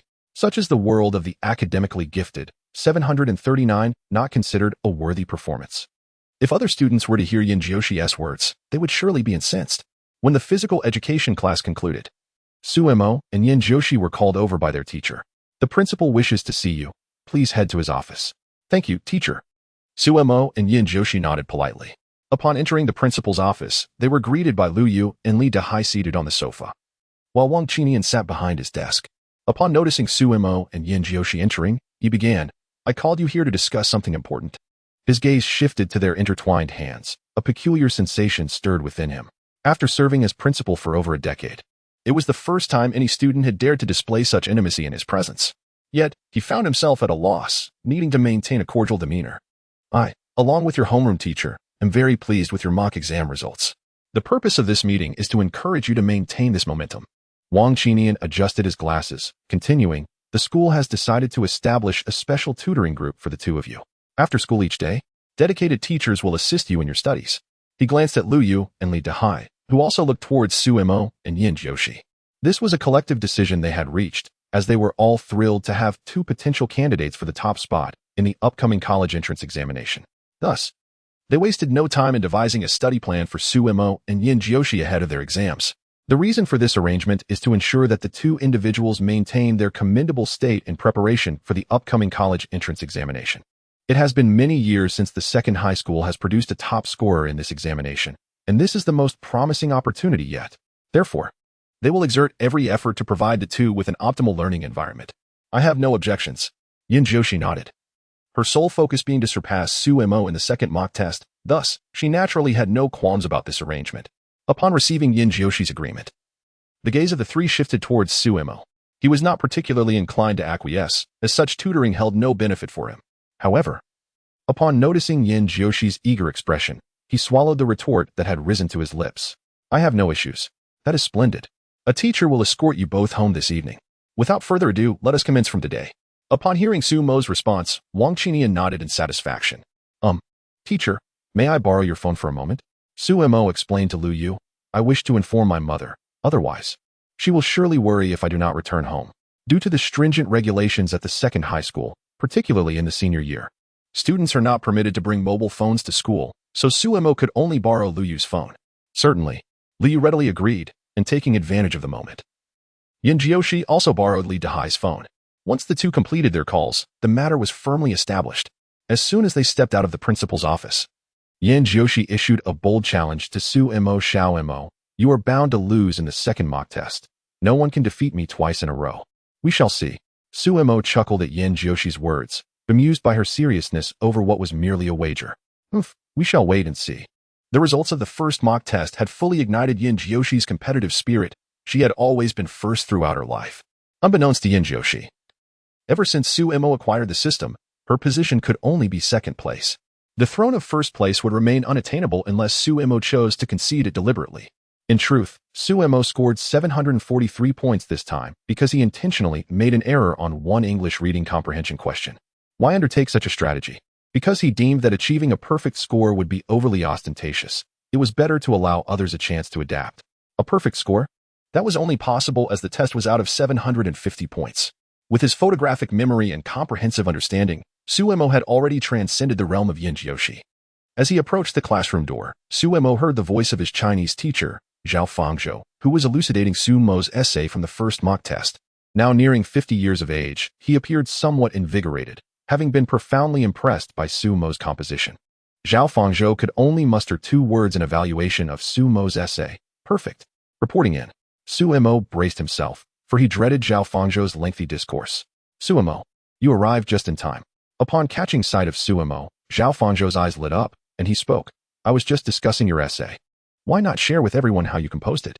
All the students turned their curious gazes towards Suemo, who stood at the door. I'm feeling a bit under the weather, Suemo stammered, feeling overwhelmed by Zhao Fangzhou's words. Fearing the situation, he hastily concocted an excuse and fled. Observing Sumo's panicked retreat, the students of class 3 couldn't help but burst into laughter. Suemo remained the same old Suemo, ever the jester. After school, Wang Fatty insisted on dragging Suemo to the internet CAF to play games, as a new game had recently been released that he had eagerly anticipated. With no one at home, this was a rare opportunity not to be missed. Fatty, I'm serious. I really need to attend extra classes. You go ahead and play without me, Suemo explained with reluctance, although the extra classes held little value for him. Spending time with Yin Joshi was indeed a worthwhile endeavor. This was the primary reason behind Suemo's agreement to the extra tutoring. Come on, look at your grades. You still want to attend extra classes? Wang Fatty lamented, clutching his head in despair. Go, could you not leave us struggling students a glimmer of hope? This is the principal's decision, and I have no say in the matter. You should go and enjoy yourself. I promise to join you when I find the time. Suemo replied helplessly, using Wang Qinian as a shield. After all, accompanying Yin Joshi held far greater significance than gaming at an internet CAF. Fine, then I won't go either. Upon hearing Sumo's response, Wang Fatty ceased his attempts to persuade him, shaking his head in disappointment as he slung his backpack over his shoulder and walked away. At that moment, he lacked the desire to visit the internet CAF. How could Suemo, with such outstanding academic performance, still require extra tutoring? Meanwhile, he himself struggled with poor grades, preoccupied with thoughts of leisure. In light of this comparison, Wang Fatty felt a wave of motivation to study wash over him. This must be what they mean when they say, one is influenced by their company. Proximity to the virtuous brings virtue, while closeness to the wicked brings wickedness. Chapter 16. Su Mo's calligraphy. When Su Imo arrived at Lu Yu's office, Yin Jiushi was already there, and Li Dehai was seated on the sofa, sipping tea. Was he the only one missing? Xiao Mo, you're here. Upon seeing Su Imo, Yin Jiushi's eyes sparkled with delight. It had been over 10 minutes since school ended, and she had feared Su Imo might have forgotten about the tutoring session. Su Imo, your ego is quite inflated, making everyone wait for you alone. Li Dehai shot a glare at Su Imo, feeling inexplicably irked by him, sensing that this young man was overshadowing his prized student. For years, Yin Jiushi had held the top position in their grade, and as her homeroom teacher, Li Dehai basked in the reflected glory. However, recently, Su Mo's brilliance had become too radiant, eclipsing even Yin Jiushi. First, there was the physics competition, followed by the recent mock exam. His performance was nothing short of astonishing. Teacher Li, I just had a stomach ache and went to the restroom. As the saying goes, nature calls. And one cannot even tend to such matters? Su Imo chuckled, having discerned the barbs in Li Dehai's words. Hearing his retort, Li Dehai snorted but chose not to pursue the matter further. Lu Yu, with a smile, interjected, Director Li, there's no need to rush. Since Su Imo is here, let us begin. Unlike Li Dehai, Li regarded Su Imo with great admiration. This was her first year teaching, particularly to third-year students. And having a student like Su Imo, who showed promise of becoming the top scorer in the college entrance examination, filled her with immense joy. If Su Imo achieved that status, she would also bask in his glory. Not to mention, she would undoubtedly be a frontrunner for this year's Outstanding Teacher Award. And such an accomplishment would embellish her resume. A tremendous honor indeed. Having nurtured a top scorer, she would be a coveted asset in any academic institution. Hence, Li Yu cherished Su Imo and was inclined to advocate for him. Let us commence. Li Dehai nodded, refraining from further comments. As Lu Yu was indeed the homeroom teacher of Class 3, and he felt obliged to grant her some respect, the tutoring session began. In truth, this session was rather straightforward. Each day, specialized teachers conducted a test for Su Imo and Yin Jiushi. What was tested? Naturally, it was an examination, through rigorous practice. They would then grade the papers on the spot, focusing on the mistakes made by both students to reinforce their understanding. Ordinary students would find such intensive tutoring unbearable. It was exceedingly demanding. However, for super scholars like Su Imo and Yin Jiushi, these challenges were mere trifles. Within 30 minutes, Su Imo completed the English test, while Yin Jiushi took a bit longer, finishing in under 40 minutes. After they submitted their papers, Lu Yu immediately began grading them. At that moment, Li Dehai approached the two students, his expression one of irritation as he gazed at these promising pupils, not out of malice, but genuine frustration. Li Dehai has always emphasized to his students that regardless of how much time they take to complete the exam, they should utilize any remaining time for review. However, during this particular test, despite granting two students an hour, Su Mo and Yin Jiushi submitted their papers immediately after finishing, showing no inclination to review their work. How could this not infuriate him? Who taught you to forego checking your answers after completing the exam? Li Dehai cast a cold glare at the two, primarily directed at Su Imo. In his eyes, Yin Jiushi had merely fallen into bad habits by following Su Imo. Once a model student, Yin Jiushi had always been obediently diligent in fulfilling his requests. Yet now, Li Dehai could distinctly perceive many of Su Mo's traits reflected in Yin Jiushi. Indeed, proximity to the virtuous brings virtue, while closeness to the wicked brings ruin. Thus, Li Dehai resolved to deliver a stern reprimand to both students, ensuring they understood the distinction between right and wrong. Meanwhile, Lu Yuma, who was quietly grading papers, silently concurred with Li Dehai's assertion. It was indeed vital to review one's work after completing an exam, a principle she frequently reinforced with her students. Su Imo interjected, Teacher Li, it's not that we neglected to check our papers, it's simply that this exam was exceedingly straightforward, rendering a review unnecessary. Yin Jiushi nodded in agreement, echoing that the English test posed no real challenge. Su Imo, with an annoyingly smug demeanor, elaborated as if stating that 1 + 1 = 2, questioning the need for a review on such simple questions. However, upon observing Li Dehai's increasingly stormy expression, he quickly amended his statement. Of course, I was merely making an analogy. The questions set by the teachers were indeed quite sophisticated. At this, Li Dehai's expression softened slightly. But as he heard Su Mo's subsequent remark, he felt an overwhelming urge to deliver a thorough thrashing. Yet, for Xiao Shi and myself, these questions were still somewhat too easy. Director Li, you should take a look at their scores. Just as Li Dehai was about to erupt, Li Yu intervened. Within those few minutes, She had completed grading their papers, and her astonishment was palpable. Thus, she decided to let Li Dehai first see their results. As it was simply 2. Then I shall take a look, and perhaps identify your errors. Li Dehai huffed, accepting the papers Liu handed him. However, upon glancing at the first paper, he was immediately taken aback, his eyes widening as he turned to the second paper. The glaringly red score of 150 on both papers profoundly shocked him. Full marks? This. What astonished Li Dehai even more was the flamboyant signature on Sumo's paper, which sent a jolt through his heart. As a calligraphy enthusiast, he prided himself on his penmanship, believing his skills to be quite commendable. Yet, compared to Sumo's handwriting, his own seemed utterly trivial. No, not even trivial. Was this truly the work of a student? It couldn't be. Li Dehai had encountered the works of renowned calligraphers before, yet in comparison to Sumo's writing, there was simply no contest. It is worth noting that Sumo was merely a senior in high school. If those esteemed calligraphers were to behold Sumo's calligraphy, they would undoubtedly feel an overwhelming sense of shame, realizing that despite dedicating their lives to the art, they could not surpass a student. How utterly humiliating. Did you truly pen these 2 characters yourself? Li Dehai struggled to maintain his composure, but his emotions betrayed him, for in his eyes, those 2 characters were nothing short of perfection. They had already achieved a distinctive style, a feat only attainable by a master calligrapher. In the current literary realm, there existed only one calligraphic master, a figure revered as a national treasure. Yes, Sumo murmured softly, if it wasn't me, who else could it be? He understood the reason behind Li Dehai's astonishment. This was the work of a master-level calligraphy system. I have seen your previous writing, and it was nothing like this. How could it possibly? Lu Yu expressed her confusion, casting a deep glance at Sumo, her eyes brimming with intrigue. The characters Sumo were simply too exquisite. It was Lu Yu's first encounter with such beautiful writing. As Sumo's class teacher, she was familiar with his previous scrawled attempts, which had been far from impressive. In stark contrast, these 2 characters were like heaven and earth. No matter how one looked at it, it did not seem plausible that they were penned by the same individual. However, Sumo had indeed written them right before their eyes during the test, leaving no room for doubt. Yet, how could Sumo's penmanship have improved so drastically in such a short span? It defied logic. Nevertheless, the evidence lay before Lu Yu. She could not dismiss it. Upon hearing these remarks, Yanjoshi was equally intrigued.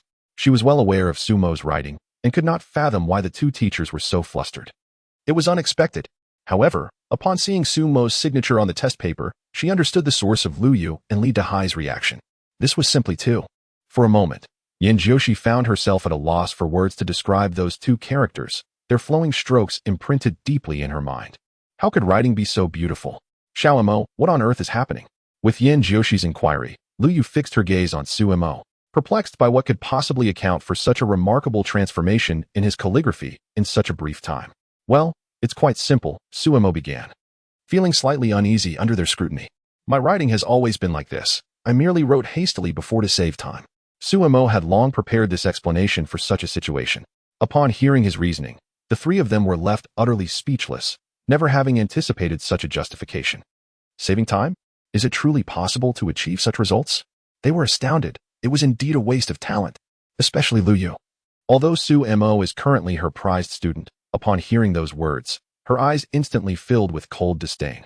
How infuriating, writing so beautifully, yet sacrificing quality for speed. What kind of justification is that? In a moment of frustration, Lu Yu felt an urge to lash out. Teacher Lu, please don't look at me like that. It's rather unsettling, Sumo said, instinctively shrinking her neck at Lu Yu's gaze. In this day and age, is it a crime to write well? Had she known it would come to this, Sumo would have concocted a more plausible excuse to avoid such a predicament. Humph. Lu Yu, suppressing her inner fury, cast a frigid glance at Sumo. If you can write well, then write properly. Do you understand? Teacher, I promise I won't dare to do it again. Sumo quickly acknowledged her mistake, for at that moment, Lu Yu resembled a porcupine ready to prick. He was not about to provoke her further. In a world so vast, one's own life holds the utmost importance. Both Lu Yu and Li Dehai, upon hearing Sumo's response, chose not to pursue the matter any further, directing their attention instead to the 2 English test papers before them. The most pressing concern was the results of this assessment. This test was crafted collaboratively by all the English teachers of the senior class, its difficulty rivaling that of the college entrance examination. Yet, astonishingly, both students managed to achieve full marks. How terrifying. Teacher Lu, are you certain you haven't made a mistake in grading? Li Dehai finally managed to utter after a considerable pause. I checked it twice. There is absolutely no error. Li replied, a wry smile gracing her lips. She, too, was taken aback while grading the papers and had double-checked, but the outcomes remained unchanged. Ultimately, Liu had to accept this reality. Li Dahai was at a loss for words. Suemo and Yin Jiushi exchanged glances, both breaking into smiles. I told you the test was a bit too easy. Now the teacher believes I was speaking the truth, doesn't she? Humph. In response to Sumo's provocative remarks, Li Dahai glared, saying, You little rascal, do not become too complacent. In the future, I shall ensure you have no chance to be arrogant. With that, Li Dahai waved his hand dismissively, declaring the day's tutoring session concluded, allowing the two to leave. At that moment, embarrassment etched itself across Li Dahai's face. He felt utterly exposed. The slap of reality came swiftly, leaving him, as a teacher, unsure of where to place his dignity. He truly questioned the essence of respect for teachers and love for the young. Were Suemo to comprehend Li Dahai's sentiments, she would undoubtedly exclaim, This is unjust. For Suemo and Yin Jiushi, today's English test had indeed been quite simple. Her earlier statements before Li Dahai were not mere boasting, but reflected her genuine thoughts. Goodbye, teacher. The two nodded at Li Dahai and Lu Yu as they exited the office. Once Suemo and Yin Jiushi had departed, Li Dahai glanced at Lu Yu and suddenly burst into laughter, leaving Lu Yu feeling quite perplexed. What is happening? Just a moment ago, you were all seriousness. Why the abrupt change? Director Li, what is the matter with you? Chapter 17 The Little Monster in the Teacher's Eyes. Director Li, what troubles you? Lu Yu inquired, gazing at Li Dahai, perplexed by his laughter. Although this lad could be quite infuriating, one must admit he possesses considerable talent. Li Dahai could not help but commend him, acknowledging that with these two in the second high school this year, there is indeed a glimmer of hope. Indeed, Lu Yu, smiling knowingly at Li Dahai's words, softly remarked. Suemo has truly surprised everyone, as if he has suddenly experienced an epiphany. Even I, as his homeroom teacher, find it somewhat incredible. This bodes well for our second high school. As Suemo and Yin Jiushi strolled hand in hand to the school gate, they spotted Zhao Fangzhou standing by the roadside. Teacher Zhao, what brings you here? They inquired politely as they approached him. Zhao Fangzhou recognized Yin Jiushi, for in the absence of Sumo's outbursts, she was the sole promising student capable of clinching the top spot in the college entrance examination, and as her teacher, he was well aware of her potential. I am here today to escort you both home. Upon hearing this, Suemo and Yin Jiushi recalled the arrangement. Although they had not taken it to heart when Wang Qinian mentioned it, it was only mid-March, and the weather in Linhai was somewhat chilly, especially at 6 in the evening when the cold was particularly biting. Observing Zhao Fangzhou's nose, reddened by the frigid wind, both Suemo and Yin Jiushi felt a wave of gratitude. This is what it means to be a teacher, a selfless benefactor. Thank you, teacher. But someone is coming to pick me up, Yin Jiushi said, gesturing towards a black Audi parked not far away. You can just see Suemo home. Very well. Zhao Fangzhou nodded, aware of Yin Jiushi's affluent family background, and thus felt no surprise at her statement. Be careful on your way. Suemo, see you tomorrow. With a playful smile directed at Suemo, Yin Jiushi proceeded towards the awaiting Audi. See you tomorrow. After watching Yin Jiushi get into the car, Suemo rode off with Zhao Fangzhou on a bicycle. Once he had safely delivered Suemo to the entrance of the community, Zhao Fangzhou took his leave. Upon arriving home, Sumo's mother immediately began to fuss over him with concern. Previously, when Sumo's grades were poor, she had never imagined her son would gain admission to a prestigious university. However, everything has changed now. Upon learning that her son had achieved the top score of 743 in the mock examination, she was elated, unable to sleep soundly for several nights. Seeing Sumo work so diligently filled her heart with immense satisfaction. After dinner, Suemo retreated to his room, and lying in bed with nothing to do, he summoned his attribute panel. Instantly, a virtual page materialized in his mind. Host, Suemo age, 17 skills, photographic memory, comprehensive understanding. Master level calligraphy education, exceptionally knowledgeable points, 0 only 3 skills? He mused. Isn't that rather meager? Indeed. Suemo could not help but ponder how wonderful it would be to possess a plethora of skills, akin to the protagonists in novels. If that were the case, what need would there be for tasks? With everything at his disposal, what would he even have to do? Lost in thought, an hour slipped by unnoticed. And as drowsiness overtook him, Suemo yawned and decided to pull the blanket over himself, seeking the realm of dreams. In the following fortnight, Suemo found himself engulfed in the fervor of his third year of high school. While it was termed intense studying, in reality, he was merely putting on a FA. The problems discussed by the teachers in class were ones he could solve in more ways than they could. If a teacher had 3 methods, Suemo had 10, or even more. Thus, whether he listened or not became rather inconsequential. As the school bell rang, the students of class 3 visibly perked up. This brief moment of joy was the highlight of their day, and one by one, they eagerly shouldered their bags and departed, leaving the classroom nearly empty. "Mo, I've been studying really hard lately. I've decided to match your efforts." Wang Pengzi winked at Su Mo as he left. Motivated by Su Mo's influence, he had been fervently reviewing his lessons. Basketball? Video games? All cast aside. Only studying remained. Even Wang Pengzi's parents visited the school to consult Lu Yu, concerned that their son had undergone some transformation. For how else could their previously disinterested child suddenly exhibit such dedication? This was quite abnormal. Lu Yu utilized Su Mo as a scapegoat, explaining to Wang Pengzi's parents the recent rise of Su Mo, which clarified the situation for them. "Keep it up." Su Mo smiled faintly as he watched Wang Pengzi's retreating figure. Not long after Wang Pengzi left, Yin Jiushi arrived at Class 3, naturally seeking out Su Mo Xiao Mo. "Let us go," she said, her face lighting up with a joyful smile. Su Mo looked up, momentarily captivated by the sight before him. The girl had long, lustrous black hair cascading gracefully over her shoulders, exuding an aura of elegance. Strands of hair framed her face, enhancing her unique charm. Her bright, sparkling eyes were clear and radiant, resembling a starry sky. A pair of dimples graced her cheeks, appearing whenever she smiled, lending her an enchanting, ethereal beauty. "Xiao Mo, why are you daydreaming?" Yin Jiushi asked, noticing Su Mo's daze, and she shyly lowered her head, a faint blush creeping onto her cheeks. "It's nothing. Let us head to the tutoring session," Su Mo responded, regaining his composure. He smiled gently at Yin Jiushi and naturally took her delicate hand. Secretly thinking, "This is my girlfriend, Su Mo. All right." The warmth of Su Mo's gesture filled Yin Jiushi with sweetness. She had grown accustomed to being led by him and cherished that feeling. Upon arriving at the office, Lu Yu and Li Dahai were already waiting for them. As they entered, Li Dahai set down his teacup and stood up to say, "You're all here. Today's test is in mathematics, and this will be the final assessment." "Why?" Su Mo and Yin Jiushi simultaneously inquired, having grown accustomed to their after-school tutoring sessions.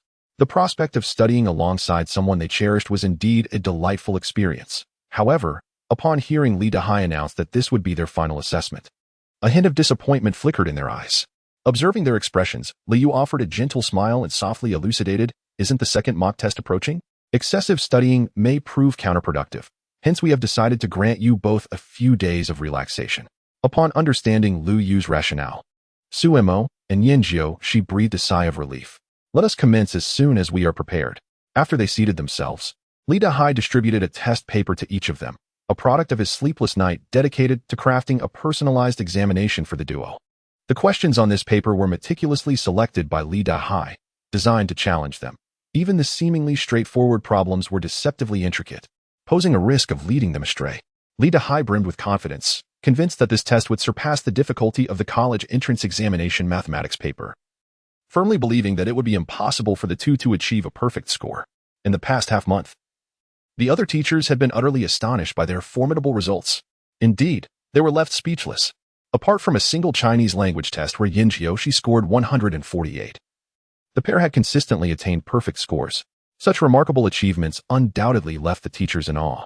Yet, it was precisely this astonishment that ignited the teachers' competitive spirit. Over the last month, conversations among the teachers at the second secondary school had shifted towards discovering challenging problems, often congregating during breaks. "Mr. Li, I have found a difficult problem that will surely trip those two little prodigies. I stayed up last night to find one. I have another one here."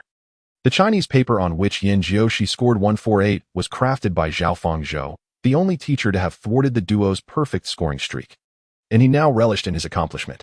Li Dahai held unwavering confidence in the mathematics test he devised, firmly believing that this time, the two would not attain full marks.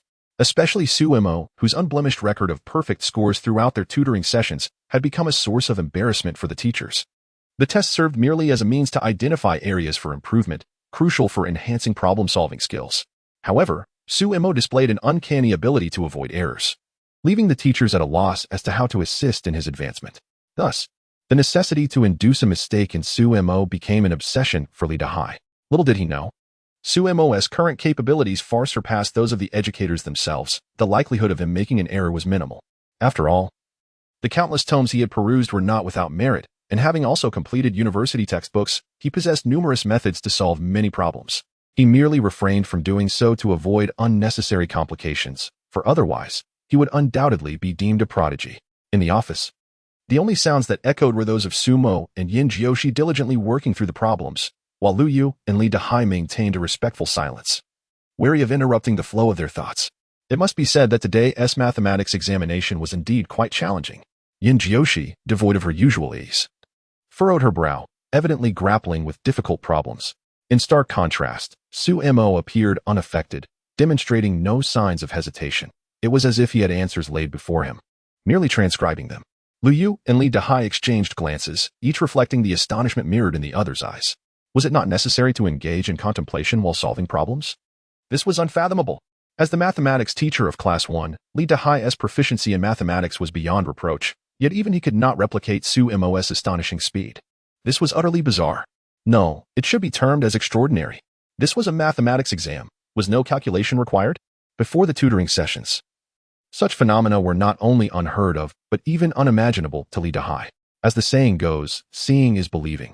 He watched Su Mo tackle the exam with increasing incredulity, progressing from astonishment to shock, ultimately reaching a state of numbness.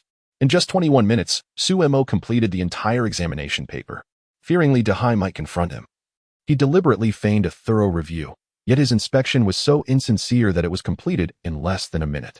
Li Dahai's brows twitched in frustration at Su Mo's antics. Were it not for Yin Jiushi still engrossed in her work, he would have been unable to restrain himself from exclaiming, "Is this how one conducts a review? How utterly dismissive!" Li Dahai was no fool. He recognized that Su Mo's ostensible inspection was merely a ruse to placate him. Yet it was so transparent. Could he not feign diligence even slightly? "Teacher, I have completed the exam." Rising carefully, Su Mo placed the paper before Li Dahai. As he looked up, he met Li Dahai's piercing gaze, and could not help but wonder internally, what on earth is this all about? Chapter 18. The second mock test. Humph. Li Dahai scoffed softly, directing his gaze toward the test paper before him. He was keen to assess Su Mo's performance. If it turned out favorable, he would have to remain silent. Over the past fortnight, he had encountered similar situations repeatedly. Each time he sought to create trouble for Su Mo, his efforts were thwarted by the latter's commendable scores. It was said that experience is the best teacher, but if Su Mo made even the slightest mistake, Li Dahai would seize the opportunity to critique him thoroughly. As he scrutinized the exquisite handwriting on the test paper, Li Dahai, despite having seen it numerous times, felt a fresh wave of astonishment. Comparing Su Mo's script to his own, he couldn't help but smile wryly. After more than a decade of practicing calligraphy, he felt as if his skills had been wasted. His handwriting paled in comparison to Su Mo's, rendering it almost unrecognizable. Regaining his composure, Li Dahai meticulously began to grade Su Mo's test. However, the deeper he delved into the paper, the more astonished he became. By the time he reached the final challenging question, his mouth involuntarily opened in disbelief. This was utterly remarkable.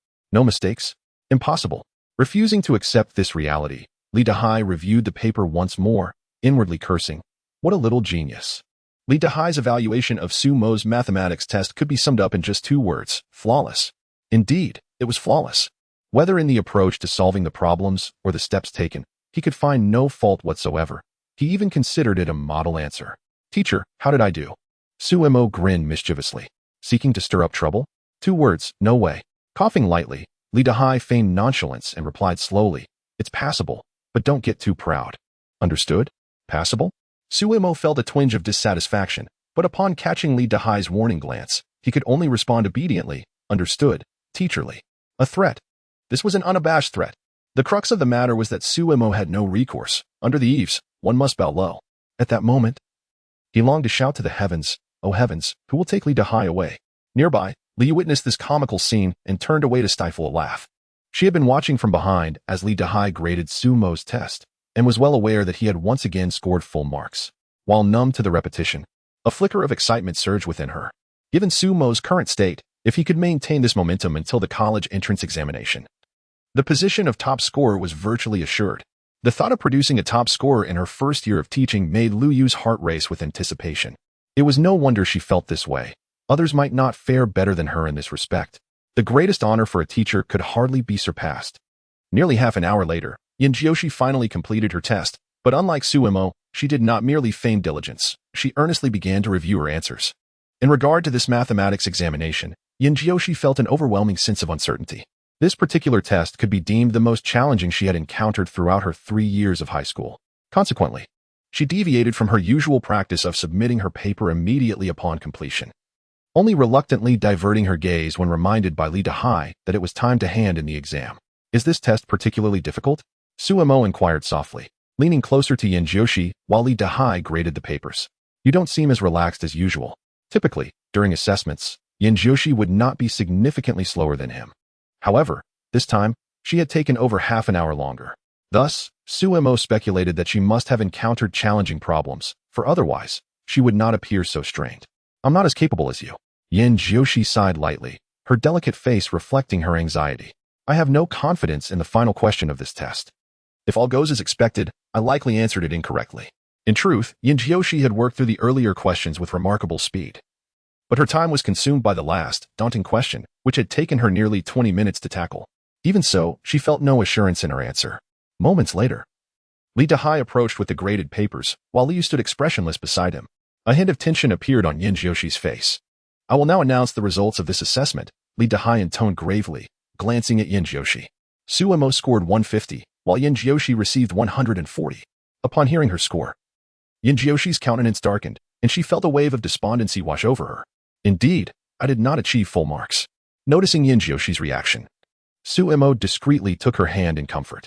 The warmth of his gesture eased her disappointment considerably. Yin Jiushi, what seems to be the matter? Li Dahai's stern expression revealed his discontent with Yin Jiushi's performance, especially as Suemo had outshone her, leaving him feeling somewhat humiliated.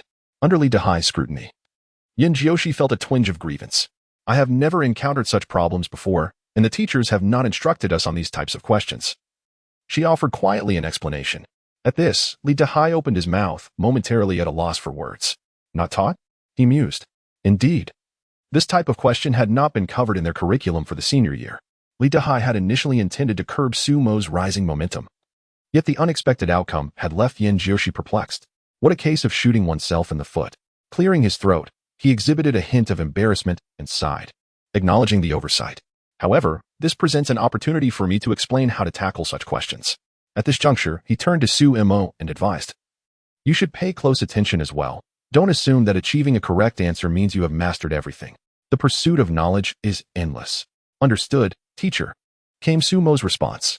Suemo wisely assumed the role of a diligent student, mindful of the displeasure radiating from Li Dahai, who was not inclined to invite trouble upon himself. Listen closely, both of you, Li Dahai instructed, dedicating 20 minutes to elucidate the problem-solving methodology pertinent to this type of complex question for Yin Jiushi. As for Suemo, his thoughts had already drifted elsewhere. And while Li Dahai found this frustrating, he chose to turn a blind eye, for Suemo truly possessed the ability. The approach he had just employed was novel to Li Dahai, whose admiration for Sumo's ingenious method was palpable, regardless of his internal musings. Li Dahai refrained from uttering any words of praise, for he feared that such encouragement would only embolden Suemo further in the future. All right. Let us conclude this first phase of tutoring for now, Li Dahai announced, observing both Suemo and Yin Jiushi. The teachers eagerly anticipate your performance in the upcoming mock examination, and we hope you will not disappoint us. Following the mock exam, tutoring will resume as usual, and there will be no further reminders for the two of you. Just do not forget, reminded Lu Yu. Thank you, teacher, Suemo and Yin Jiushi replied earnestly, sensing the weight of their teacher's hopes resting upon them. Truly, teaching is a noble and commendable profession. Suemo even entertained the thought of becoming a teacher himself one day. In the ensuing 3 days, the senior students immersed themselves in intense review sessions. The atmosphere in the entire senior class area felt markedly different, even during breaks. It was rare to witness students engaging in playful antics, with only a few making their way to the restroom. This newfound self-discipline astonished all the teachers of the senior class, ultimately attributing it to Suemo, originally a student with mediocre grades. He achieved an impressive turnaround within just over a month. Sumo's success did not go unnoticed by his peers. Being young, none believed themselves inferior. And if Suemo could accomplish such feats, so could they. This collective determination spurred a remarkable outburst of motivation among the students. Even the usually carefree Wang Pengzi clutched his review materials tightly, and the rest of the students were equally fervent in their studies. As the reigning academic prodigy of Class 3, Suemo became the go-to resource for anyone grappling with difficult problems. He graciously welcomed all inquiries, patiently explaining solutions to each classmate. Lu Yu, noticing this development, felt a mix of pride and concern. She worried that Sumo's willingness to assist others might encroach upon his own study time. However, recognizing the value in his altruism, she refrained from voicing her concerns. The students of Class 3 felt incredibly fortunate to have an exceptional scholar like Su Mo among them, no matter how challenging the questions. They became manageable in his capable hands. Moreover, Su Mo imparted the corresponding problem-solving strategies, ensuring that they would be equipped to tackle similar challenges in the future. Even Han Jiang, who was typically arrogant, found himself humbled by Su Mo's approach. Thus, the tense atmosphere persisted for 3 days, culminating in the long-awaited second mock examination. Su Mo was also faced with his own task. Ding, the system issued a mission. The host must achieve the top score in the second mock exam at Linhai. Su Mo had eagerly anticipated this task, as each mission represented a skill. As for failure, such a notion was inconceivable. The word failure did not exist in Su Mo's lexicon. To accommodate the second mock examination, all schools granted a day off to first and second-year students.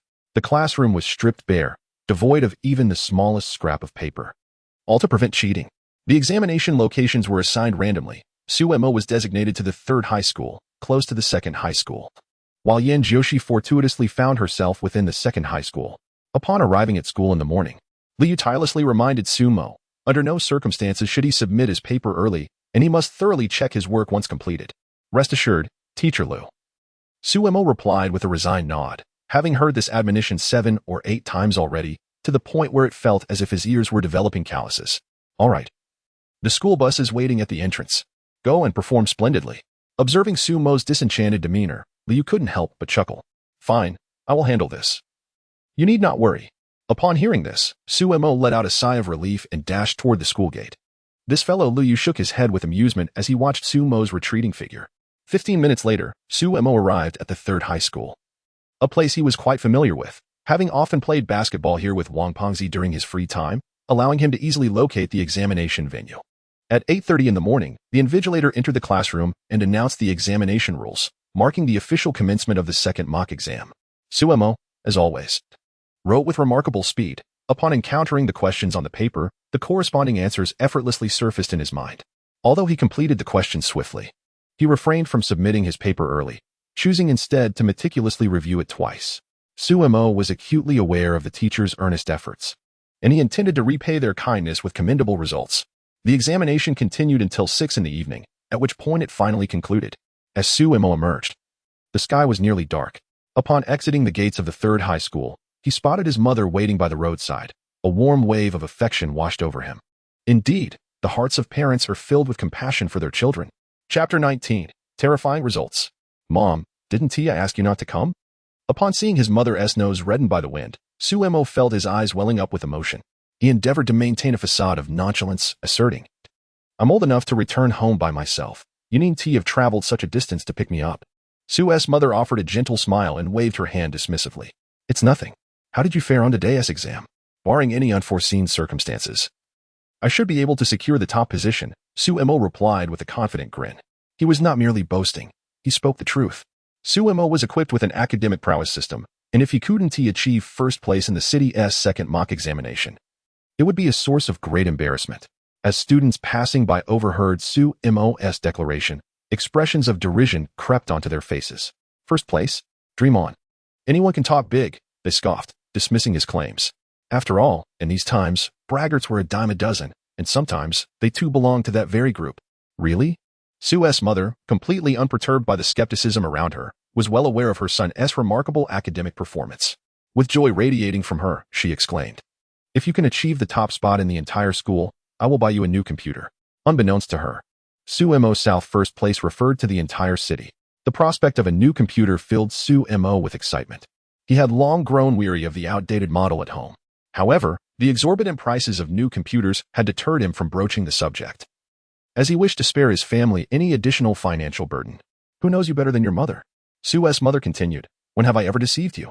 She had always been aware of her son's desire for a new computer, even if she had never voiced it aloud. Thank you, Mom, Su Mo exclaimed, joyfully embracing her, eliciting a hearty laugh from his mother. You're all grown up now. Why are you still acting like a child? In your presence, I will always be your child. Su Mo chuckled. Such sweet talk. Su's mother rolled her eyes at him, yet her heart was filled with joy. Now, let us go home. I've made your favorite braised pork. Home. At the mere mention of braised pork, Su Mo's eyes sparkled with excitement, and he eagerly took his mother's hand, leading her home. The next day, as Su Mo entered the classroom, all the students from Class 3 had already gathered. Upon his arrival, the entire class spontaneously erupted into applause. This scene left Su Mo utterly perplexed. What is going on? Why are they applauding? Bewildered, he stepped outside to check the sign on the door. Senior 3, Class 3. He hadn't mistakenly entered the wrong classroom. Standing at the entrance, he glanced at the sign, then back at his classmates who were applauding, scratching his head in confusion. Seeing this, the students couldn't help but laugh. How amusing. Wang Fatty stood up and explained loudly, Imoga, everyone is tremendously grateful for your help over the past few days. This applause is well-deserved. There is no need to be astonished. During this period, Su Mo spared no effort in assisting everyone in Class 3, and under his guidance, all felt a significant enhancement in their problem-solving abilities. Consequently, confidence blossomed regarding their scores in the recent second mock examination, with great anticipation for their results. All of this was attributed to Su Mo, hence the earlier scene unfolded. Oh, I was wondering what it was about, Su Mo remarked lightly, waving his hand as he returned to his seat, saying, we are all classmates. Why the formality? Your actions make me feel reluctant to assist you in the future. Laughter erupted among the students. Just then, Liu entered the classroom, her eyes wide with astonishment. Typically, after an exam, these students appeared lethargic. Why did they seem so exhilarated this time? Had she mistakenly entered another classroom? Yet, the familiar faces reassured Liu that she was indeed in the right place. Clearing her throat, Liu smiled gently and said, everyone has worked hard recently. Although the second mock examination has concluded, we must not let our guard down. Following this, the third mock test will follow closely, leading up to the crucial college entrance examination. Therefore, let us exert our utmost effort. Once the exams are over, you may enjoy yourselves as you wish. But until then, diligent revision is essential. Understood? Understood. They chorused, their enthusiasm for learning reignited. Liu smiled with satisfaction. Let us commence the class. After the second mock examination, Su Mo and Yin Jiushi resumed their tutoring sessions. This time, the tutoring team had grown even stronger, with Principal Wang Qinyan personally joining in. 3 days later, the results of the second mock examination were announced. Early in the morning, the seniors gathered in the classroom, eagerly awaiting their scores. Su Mo remained as indifferent as ever, lacking any anticipation for his results, for he knew no student could surpass him. What bred such confidence? The answer was simple. He possessed a system. To be precise, he was a young man endowed with a system. Due to the well-known reasons, Su Mo entered the classroom yawning, having gone to bed quite late the previous night. Su Mo, you remain as punctual as ever. Liu shot him a disapproving glance. Yet the thought of his impressive scores left her feeling somewhat helpless. She had already reviewed the results of the second mock examination, which had allowed their school to shine prominently in Lin High. Such a prize student was one who could neither be scolded nor reprimanded. Thank you for the compliment, teacher. Su Mo replied with a calm smile, sauntering to his seat. Envy glimmered in the eyes of his peers within Class 3. Only Su Mo dared to jest with Liu in such a manner. Despite the envy, there was not a hint of jealousy, because Su Mo possesses this advantage. Liu has always maintained a teaching philosophy. As long as the students excel academically, she will turn a blind eye to their mischief. To what extent, you may ask? At the very least, one must be the top of the class. Among the third class, who dares to compete with Su Mo's grades? That would be akin to seeking punishment. You talk too much. Liu couldn't help but chuckle lightly, a flicker of curiosity appearing in her gaze as she observed Su Mo. The results of the second mock exam had been released. Aren't you curious about your own scores? What is there to anticipate? I'm bound to be first. Of course, Su Mo would never voice such presumptuous thoughts aloud, lest he come off as arrogant. He could only ponder internally while maintaining an air of nonchalance, responding mildly, it's merely a second mock exam. What is so intriguing about it? The subtle display of bravado was the most lethal. Everyone else, as the announcement of the second mock exam results approached, many students had lost sleep the previous night, while Su Mo appeared utterly unfazed, showcasing a significant disparity in mindset. Liu rubbed her temples in exasperation, deciding that it would be best not to engage with Su Mo further, lest she be driven to the brink of frustration. Upon retrieving the score reports for the second mock exam, a look of satisfaction spread across Liu's face. The results brought her immense surprise. No, to be precise, it should be termed shock. Compared to the first mock exam, each student's improvement was monumental. So much so that Liu found it hard to believe her eyes upon first glancing at the score report. Although she felt immense joy internally, her exterior remained composed, as she needed to uphold a stern demeanor as the class teacher. Liu cleared her throat and commenced the announcement of the second mock exam results. Wang Yu. Total score of 497, city ranking 1987. Bang. Upon hearing his score, Wang, the chubby student, excitedly slapped the table, only to retract in fear upon encountering Liu Yu's fierce gaze. Once her attention shifted, he broke into a silly grin. Throughout his 3 years of high school, he had never achieved such commendable results. Changgang, total score of 537, city ranking 1623. Each student whose name was called reacted similarly to Wang, their faces alight with exhilaration. Compared to the first mock exam, everyone had exhibited remarkable improvement, and it was not a trivial gain. Hanjiang, total score of 703, city ranking 23. Wow. This score elicited gasps of astonishment from all the students. A score of 703 could nearly secure admission to a prestigious university. Han Zhang's face flushed with pride upon hearing his score. This was his first time breaking the 700 mark. Now, only Su Mo's results remained unannounced. Anticipation filled the room. With Han Zhang scoring 703, what kind of astonishingly high marks could Su Mo possibly achieve? As the announcement concluded, Lu Yu cast a deep glance at Su Mo. The previous night, upon discovering the news, she had hardly slept a wink. Su Mo's results were nothing short of extraordinary. With a total score of 750, he ranked first in the entire city. My goodness. Oh my God. Full marks? Am I dreaming? Many male students, upon hearing this score, couldn't help but exclaim in astonishment. Such a result is truly terrifying. Full marks? What does that even mean? It has been many years since a perfect score graced not only Lehigh, but the entire Jiangbei province's college entrance examination. Yet, Su Mo achieved it. Although this was merely a second mock examination, it was still impressively daunting. Everyone knew Su Mo would perform exceptionally well, but no one anticipated he would excel to this extent. One word, unbelievable. 2 words, oh my. 4 words, what on earth? Strangely, Liu did not reprimand the students for their exclamations, for she too had been unable to contain her surprise upon witnessing Su Mo's score the night before. As the saying goes, do not impose on others what you do not desire for yourself.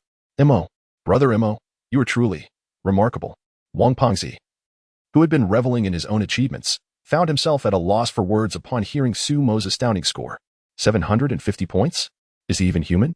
He had thought the gap between him and Su Mo had narrowed, but now it seemed wider than ever. Stay calm, just basic protocol. Observing Wang Pengzi's reaction, Su Mo smiled serenely. This score had been well within his expectations. Anything less than full marks would have surprised him. As the students buzzed with chatter, Liu spoke firmly. If anyone has any doubts about their scores, you may check the school's bulletin board after class. For now, let us focus on self-study. Su Mo, please step outside with me. With that, Liu turned and exited the classroom. Ms. Liu, what is it? Su Mo inquired as he followed her out. Upon stepping outside, he found Liu waiting for him, leaving him perplexed about the purpose of her summons. Good news, she said, amused by Su Mo's cautious demeanor. She explained softly. In this second mock examination, you and Yin Jiu, she secured the top 2 positions in the city, so the principal has decided to grant you both a reward. As she spoke, the mirth in Lu Yu's eyes deepened. She recalled the morning's incident when she and Li Dehai had reported the results to Wang Qinian. The excitement had caused him to accidentally shatter his cup upon hearing Su Mo and Yin Jiu Shi's scores.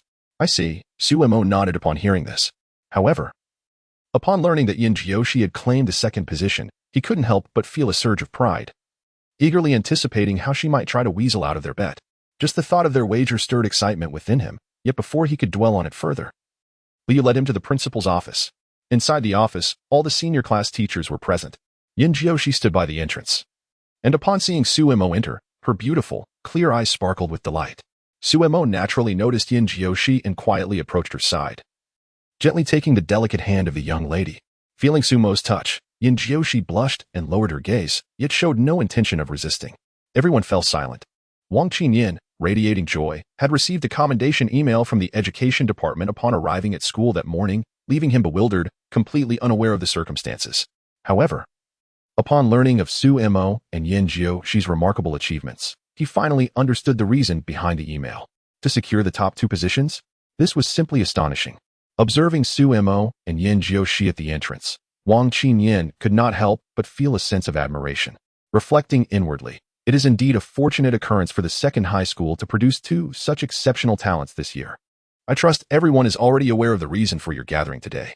Chapter 20, Masterful Proficiency in Go. Observing the several senior class teachers, Wang Qinyin's face radiated with excitement as he proclaimed, in this recent second mock examination, our school has secured the top 2 positions in the entire city.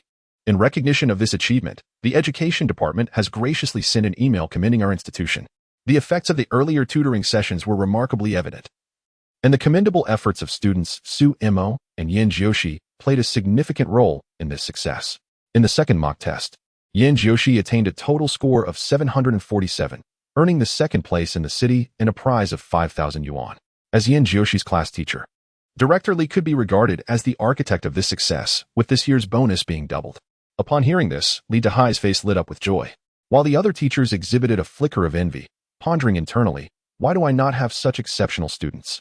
Wang Qinian, buoyed by success, smiled with youthful exuberance. His gaze shifting to Su Imo's student Su Imo, with an impressive total score of 750, claimed the top position in the city. After discussions with the school board, it was decided to award him 10,000 yuan. Naturally, Teacher Liu, as Su Mo's class teacher, would also receive a reward, similarly doubling her bonus this year. Thank you, Principal. A smile graced Liu Yu's face. This was her first year teaching, and receiving such recognition felt surreal, as if she were in a dream. The reason for this reward was largely due to the commendation email from the education department. As the principal of the second middle school, Wang Qinian had not received praise from the education department in quite some time. Traditionally, the first middle school had garnered the most attention. However, this time was different, and the second middle school finally had its moment of glory. Thus, this commendation was bestowed. In this second mock examination, our school made a notable impression in the city. Thanks to the efforts of Su Imo and Yin Jiushi, let us all extend a warm round of applause in their honor. As Wang Qinian's words concluded, the office erupted in applause. Although, aside from Liu Yu and Li Dahai, the other teachers did not receive tangible rewards, they genuinely rejoiced for Su Imo and Yin Jiushi. If the two maintained their current level of performance, they would undoubtedly shine in the forthcoming college entrance examination. Ultimately, the school would benefit, as this was a shared triumph. The two students must remain humble, the tutoring must continue. In the forthcoming 2 months, all teachers will strive alongside you, and together, we shall create a miracle. Wang Qinian's voice grew increasingly fervent. In that moment, he seemed to rediscover the passion he had felt during his teaching days. For he truly saw hope in Su Imo and Yin Jiushi. After years of teaching, his greatest regret was the absence of a top scorer among his students. At last, hope had emerged, and how could he not be elated? Indeed, the spirits of all the teachers were uplifted by Wang Qinian's words. Meanwhile, Su Imo and Yin Jiushi stood at the doorway, engaged in whispered conversation, their hands intertwined. In the presence of the principal and teachers, holding hands, one must admit, the audacity of the two is truly remarkable. In truth, all the teachers present witnessed their subtle actions, yet who would dare to speak of it? That would only invite unnecessary trouble upon themselves. Even the principal chose to remain silent, and so they would too. It is essential to recognize that this pair of golden boy and jade girl represents the hope of their school. Thus, everyone opted to turn a blind eye, including the notoriously strict Li Dahai. Early romance? What of it? Rules are established for the ordinary. The gifted, naturally, enjoy their own privileges. As for Su Imo and Yin Jiushi, they are undoubtedly regarded as prodigies in the eyes of all their teachers. Furthermore, they merely held hands. It is hardly a momentous affair. Upon returning to the classroom, as soon as Su Imo settled into his seat, the voice of the system echoed in his mind. Ding, congratulations. Host, you have achieved the top score in the city in this mock examination, and your reward is the skill, master-level proficiency in Go. Go? Upon hearing this reward, Su Imo felt a tinge of disappointment. Among the people he knew, it seemed none played Go. Besides, Su Imo was merely a student. What use did he have for master-level proficiency in Go? But the decision was made, and what could he do? Would it be feasible to negotiate with the system for a different skill reward? Without even trying, Su Imo knew that would be futile. He could only comfort himself internally, acknowledging that having something is better than having nothing. After all, it is better than nothing. Perhaps it would come in handy someday. During lunch, a throng of students gathered around the school's bulletin board. Most were first and second year students, as the third years had already learned their results and seldom came to look. At the top of the bulletin board, a name struck deep onto these younger students. First in the city? Good heavens! Is there truly such an astonishing scholar at this school? First in the city. Unbelievable. The results of the mock examination had not been networked, so only a few third-year students were aware of Su Imo. However, this time was different. With the announcement of the results, Su Imo's name resounded throughout the entirety of their school. Dingling, as the afternoon bell rang, not a single third-year student moved, as if they had not heard the sound. Only one person was an exception. That was Su Imo. Upon hearing the school bell, Su Imo, who had been drowsy, instantly became alert. However, as he slung his backpack over his shoulder and stood up, he realized something was amiss. What? What is happening? Could it be an auditory hallucination? Su Imo hurriedly glanced at the old-fashioned clock above the blackboard. It was indeed 5 minutes past 5 in the afternoon. That was correct. It was indeed time to dismiss. Yet why was no one leaving? Fatty, what is going on? Sumo tapped Wang Fatty, who was engrossed in reviewing materials, and inquired, perplexed. Hasn't T-school already ended? Why isn't anyone leaving? Oh, you mean that? Wang Pengzi chuckled and explained. Teacher Lu announced that starting today, all senior students must attend an evening self-study session. M.O. Didn't you hear? Sumo awkwardly smiled. Of course I know. I just wanted to see if you were aware. Indeed, during class, Teacher Lu had mentioned this. But Sumo was too drowsy at the time to catch any of it. TCH, Wang Pengzi couldn't help but give Sumo a middle finger. As Sumo's deskmate, how could he not know that Sumo had spent the entire afternoon dozing off? Unfazed by Wang Pengzi's disdain, Sumo slung his backpack over his shoulder and exited the classroom. His tutoring location was not here, and the method he shared with Yin Jiushi was far from suitable for ordinary students. Such a hellish regimen would likely lead any typical student to a state of utter collapse in no time. While a certain amount of pressure is beneficial, excessive stress often yields counterproductive results. Upon reaching the door of Lu Yu's office, Sumo politely knocked. Come in, came Lu Yu's voice. Pushing the door open, Sumo stepped inside and immediately heard Li Dahai's teasing. Who would have thought you'd become so polite? Teacher, Sumo has always been quite polite. Perhaps you just never noticed, Yin Jiushi, who was engrossed in a book, quietly explained, a mischievous smile gracing her lips, her beauty in that fleeting moment utterly breathtaking. Well, what do you call it when your elbow bends outward? This is it. Li Dahai, unwilling to scold Yin Jiushi, could only glare at Sumo in annoyance. While Lu Yu also suppressed a laugh, Sumo felt a mix of exasperation and humor. He merely knocked on the door. Was that a mistake? How foolish of him. Had he known this would happen, he would have refrained from knocking altogether. Was it still possible to enjoy themselves? Chapter 21. Future daughter-in-law very well. Today we shall forego the practice exam and instead discuss the issues arising from the recent second mock examination. Lu Yu cleared her throat and addressed the two youths and the elder. The difficulty of this second mock exam was moderate. Yin Jiushi has lost 3 points, which, despite being a commendable score, is not without concern. With a shift in tone, she continued, Isn't our purpose in tutoring to eliminate any possibility of losing points? Li Dahai nodded in agreement, recognizing that merely completing practice papers is insufficient. The foremost priority lies in rectifying errors for the two students. Currently, Sumo has indeed made no mistakes, whether in the tutoring tests or this mock examination. His performance has been impeccable, leaving no room for critique. Thus, they could only begin their focus on Yin Jiushi. Yin Jiushi, do you know which subject accounted for your 3 lost points? In response to Lu Yu's inquiry, Yin Jiushi shook her head, aware only of her lost points but not the subject in question. Chinese, specifically, the essay. Lu Yu and Li Dahai exchanged glances, arriving at the definitive conclusion. As the tutoring session concluded, Sumo and Yin Jiushi stepped out of the teaching building and encountered a throng of high school seniors just released from classes. The two exchanged knowing smiles, relieved to no longer feel isolated. At the school gate, numerous parents had gathered. Xiaomo, over here. Su's mother spotted her son holding hands with a girl from a distance, her heart sinking. At this crucial juncture, with the college entrance examinations looming, how could he be dating? Absolutely not. I must have a serious talk with him. However, as Sumo and Yin Jiushi drew nearer, Su's mother's perspective shifted dramatically. The girl before her was slender, with porcelain skin, enchanting eyes that sparkled with vitality, and flowing hair cascading gracefully over her shoulders, reminiscent of a fairy stepping out from a painting. 1 word, beautiful. 2 words, exquisitely lovely. 3 words, ethereal beauty. The elegance of Banji Su Shi and the grace of Xieting Yongshui. If she were to have such a stunning daughter-in-law, surely Su's mother would wake from dreams with a smile. Early romance? What of it? In the grand scheme, a daughter-in-law takes precedence. She began to reassure herself. After all, her son's academic performance was outstanding. A slight distraction seemed hardly detrimental. Conversely, the thought of missing out on such a beautiful daughter-in-law was unthinkable. As Sumo gently led Yin Jiushi by the hand, her delicate features were marked by anxiety. After all, this was Sumo's mother. How could she not be apprehensive? In an instant, her palms began to perspire, and her lovely eyes reflected uncertainty. Sensing her trepidation, Sumo softly patted her back. Xiaoxi, my mother is quite amiable. You needn't be nervous. Remember how well I managed when I first met her? Despite her initial apprehension, Yin Jiushi gathered her courage as they approached Su's mother. Sumo introduced her, saying, Mom, this is my classmate from the 3rd year. Her name is Yin Jiushi. Su's mother's attention was wholly captivated by Yin Jiushi. Upon closer inspection, she realized the girl was astonishingly beautiful, far more so than from a distance. In her many years of life, she had never encountered such a stunning young lady, for words came to mind. exquisite and ethereal. Noticing the intertwined hands of the two, Sue's mother couldn't help but smile broadly, silently commending her son for bringing home such an enchanting prospective daughter-in-law. Truly commendable.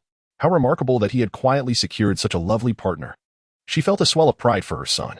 Hello, Andy. My name is Yinjioshi. You can call me Xiaoxi, Yinjioshi said, taking a deep breath to appear more composed, hoping to leave a favorable impression on Sue's mother, especially since it was their first meeting. Such beauty, Sue's mother thought. Beaming at Yinjioshi, she grasped Yinjioshi's other hand and inquired, How old are you, dear? Who else is in your family? Mom, are you conducting a background check? Suemo interjected, sensing Yinjioshi's discomfort. He feared she might burst into tears. Coughing lightly, Sue's mother shot him a playful glance before turning back to Yinjioshi with a warm smile. Xiaoxi, I made braised pork today. It's Sumo's favorite dish. Would you care to join us? Surprised by the unexpected invitation, Yinjioshi hesitated, unsure of how to respond. Should she go or not? After all, her mother had suggested it. I suppose I should join, she decided. Sumo's eyes sparkled with amusement as he thought, perhaps she is beginning to understand my initial feelings. Encouraged by her son's supportive words, Sue's mother's smile widened, realizing that she had underestimated her son's charm in matters of the heart, which was indeed a delightful surprise. May I use your phone to call home later, Annie? Yinjioshi asked, reluctant to offend Sue's mother. I fear my mother might worry otherwise. Of course, my dear. Sue's mother replied, her admiration for Yinjioshi growing. Not only was she stunning, but her personality was equally delightful. She was thoughtful and considerate. Such a daughter-in-law was truly a rare find. On the way, Yinjioshi used Sue and Appo's mother and Appo's phone to call her family, relaying the events honestly. Surprisingly, her mother exhibited no shock, merely reminding Yinjioshi to be polite in front of her elders, saying nothing more.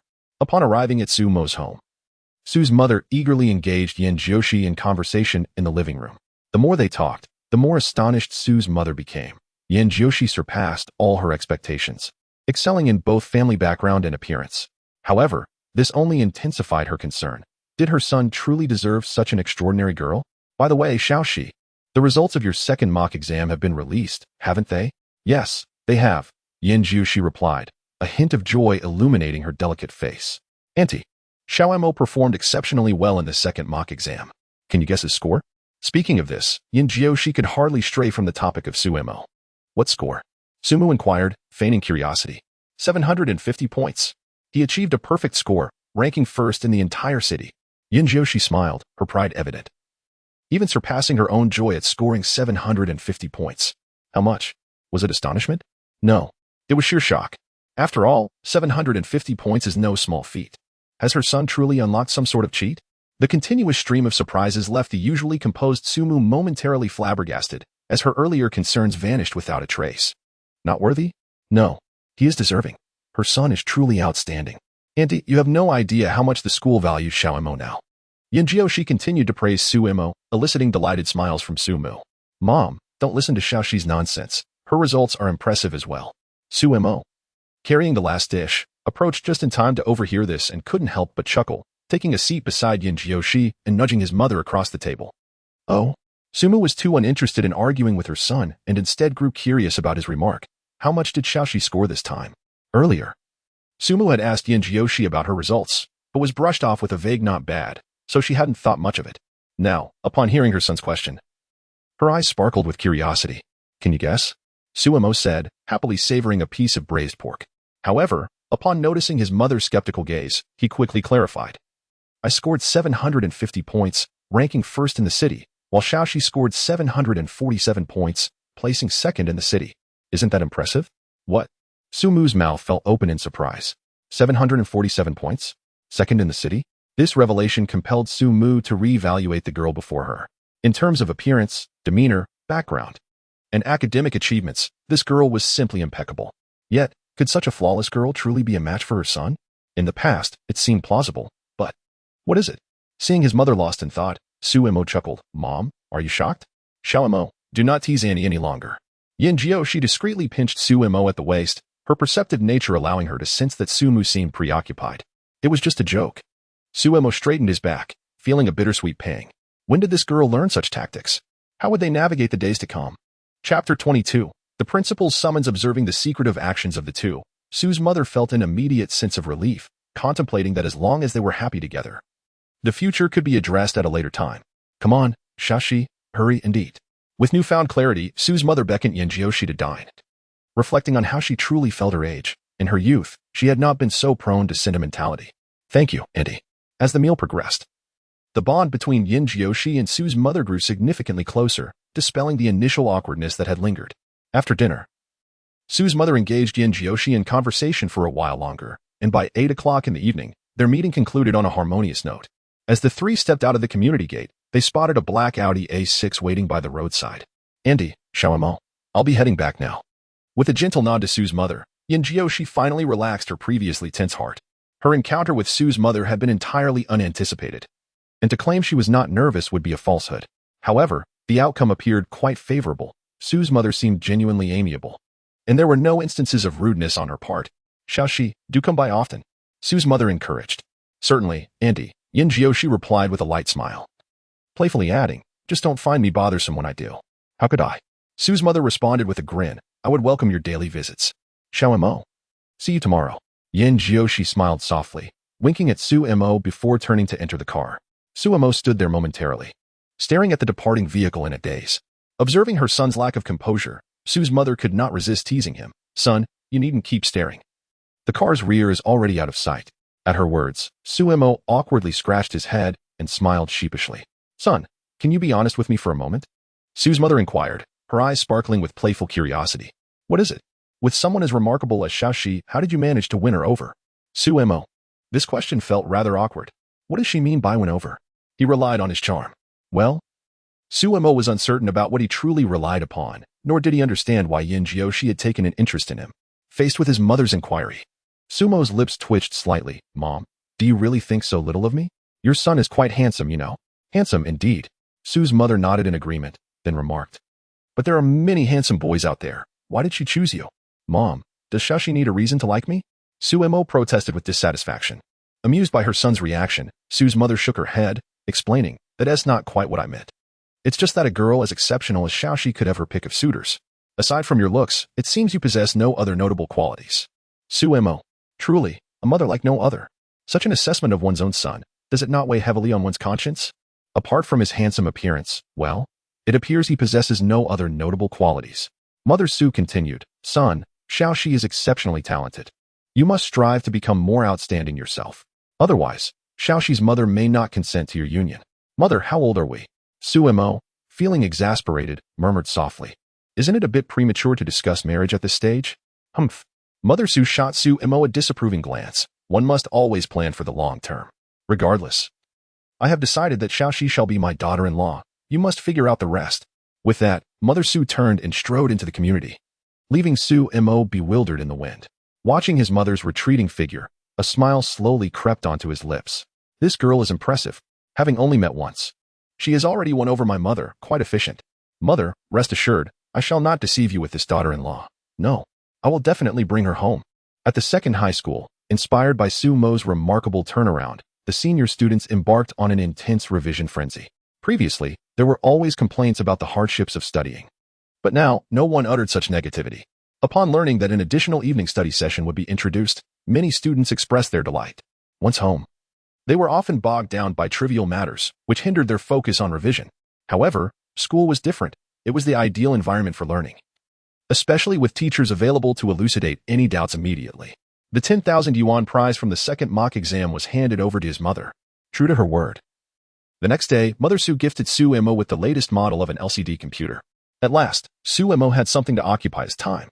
Every day, witnessing his classmates diligently studying, Su-mo felt an overwhelming sense of boredom. Indeed, it was boredom. He wished to immerse himself in the same fervent study as others, but his capabilities did not permit it. For Su-mo, revising held no value. Not only had he completed high school material, but he had also self-studied university courses. What more could he learn? Even if there were things to study, the teachers were unable to teach them. Thus, during class, Su-mo either slept or perused extracurricular books, much to the envy of Wang Fatty. However, Wang Fatty understood the futility of comparison. After all, Su-mo ranked first in the city, whereas he languished at 1987th. The disparity was vast, leaving him no choice but to continue his own studies. Regardless, he felt compelled to provide himself with a satisfactory answer after 3 years of high school. In such an atmosphere, time flew swiftly, and before they knew it, a month had passed. Finally, the third mock exam was upon them. Entering the classroom, seeing the students with heads bowed in concentration, Liu felt a surge of satisfaction. Of course, the sentiment did not extend to Suemo. Observing Suemo, who was soundly asleep at her desk, Liu found herself at a loss. Suemo consistently achieved perfect scores, leaving her, as a teacher, with little to critique. Moreover, Liu Yu's teaching philosophy was straightforward, as long as students excelled academically. Other matters seemed trivial. Coughing gently, Liu captured the attention of all her students, even rousing Suemo from her slumber at the behest of Wang Pengzi. Everyone, please pause. I have something to discuss. With a gaze sweeping across the room, Liu Yu began, I have witnessed your collective efforts over this period. However, relentless studying alone is not the optimal way to enhance your capabilities. In just 2 days, we will face the final significant examination before the college entrance exams. Are you prepared? Ready. The students chorused fervently. Their month of diligent revision had led to this pivotal third mock test, which was reputed to be the most reflective of the actual entrance exam's difficulty. Everyone wished to gauge their true abilities before the impending examination. Liu Yu felt gratified by their enthusiasm, secretly acknowledging that she was even more anxious about this third mock test than the students themselves, as this was her inaugural class.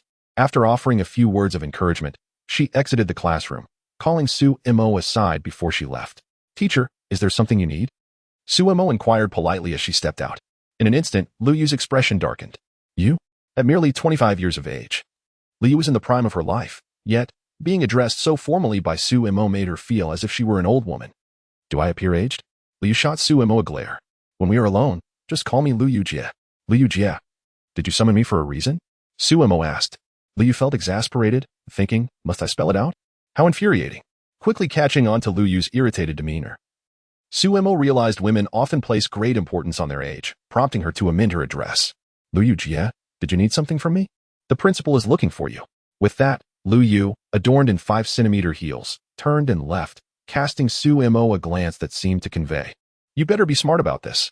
Rolling her eyes, Suemo made her way to Class 1's window and, upon noticing that Yin Jiushi was absent, deduced that the girl had likely gone to see the principal. Thus, she hurried towards Wang Qingyan's office. Knock, knock, come in. As she entered, Suemo immediately spotted Yin Jiushi lounging on the sofa. Wang Qingyan was seated at his desk, and upon seeing Suemo, he called out, Ah, Suemo, you've arrived. Please, take a seat. Principal, you were looking for me? Suemo approached and sat beside Yin Jiushi.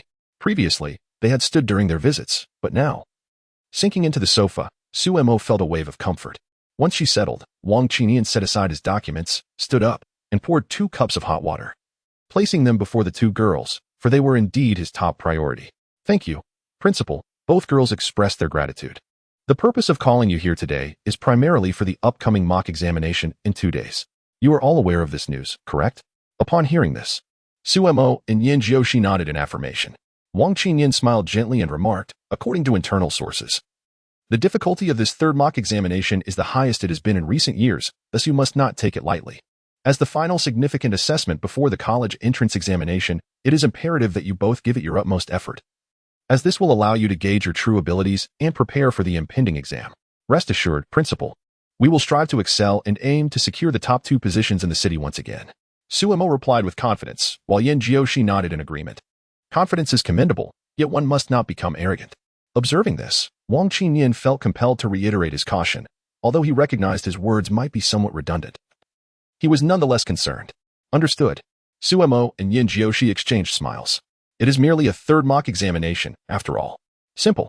Chapter 23, Sweet Words and Abundant Rewards. In the following 2 days, the second school did not intensify the students' review schedule. In fact, even the evening self-study sessions were canceled. When the pressure becomes too great, it often leads to counterproductive outcomes. Thus, a measured relaxation is not a detrimental thing.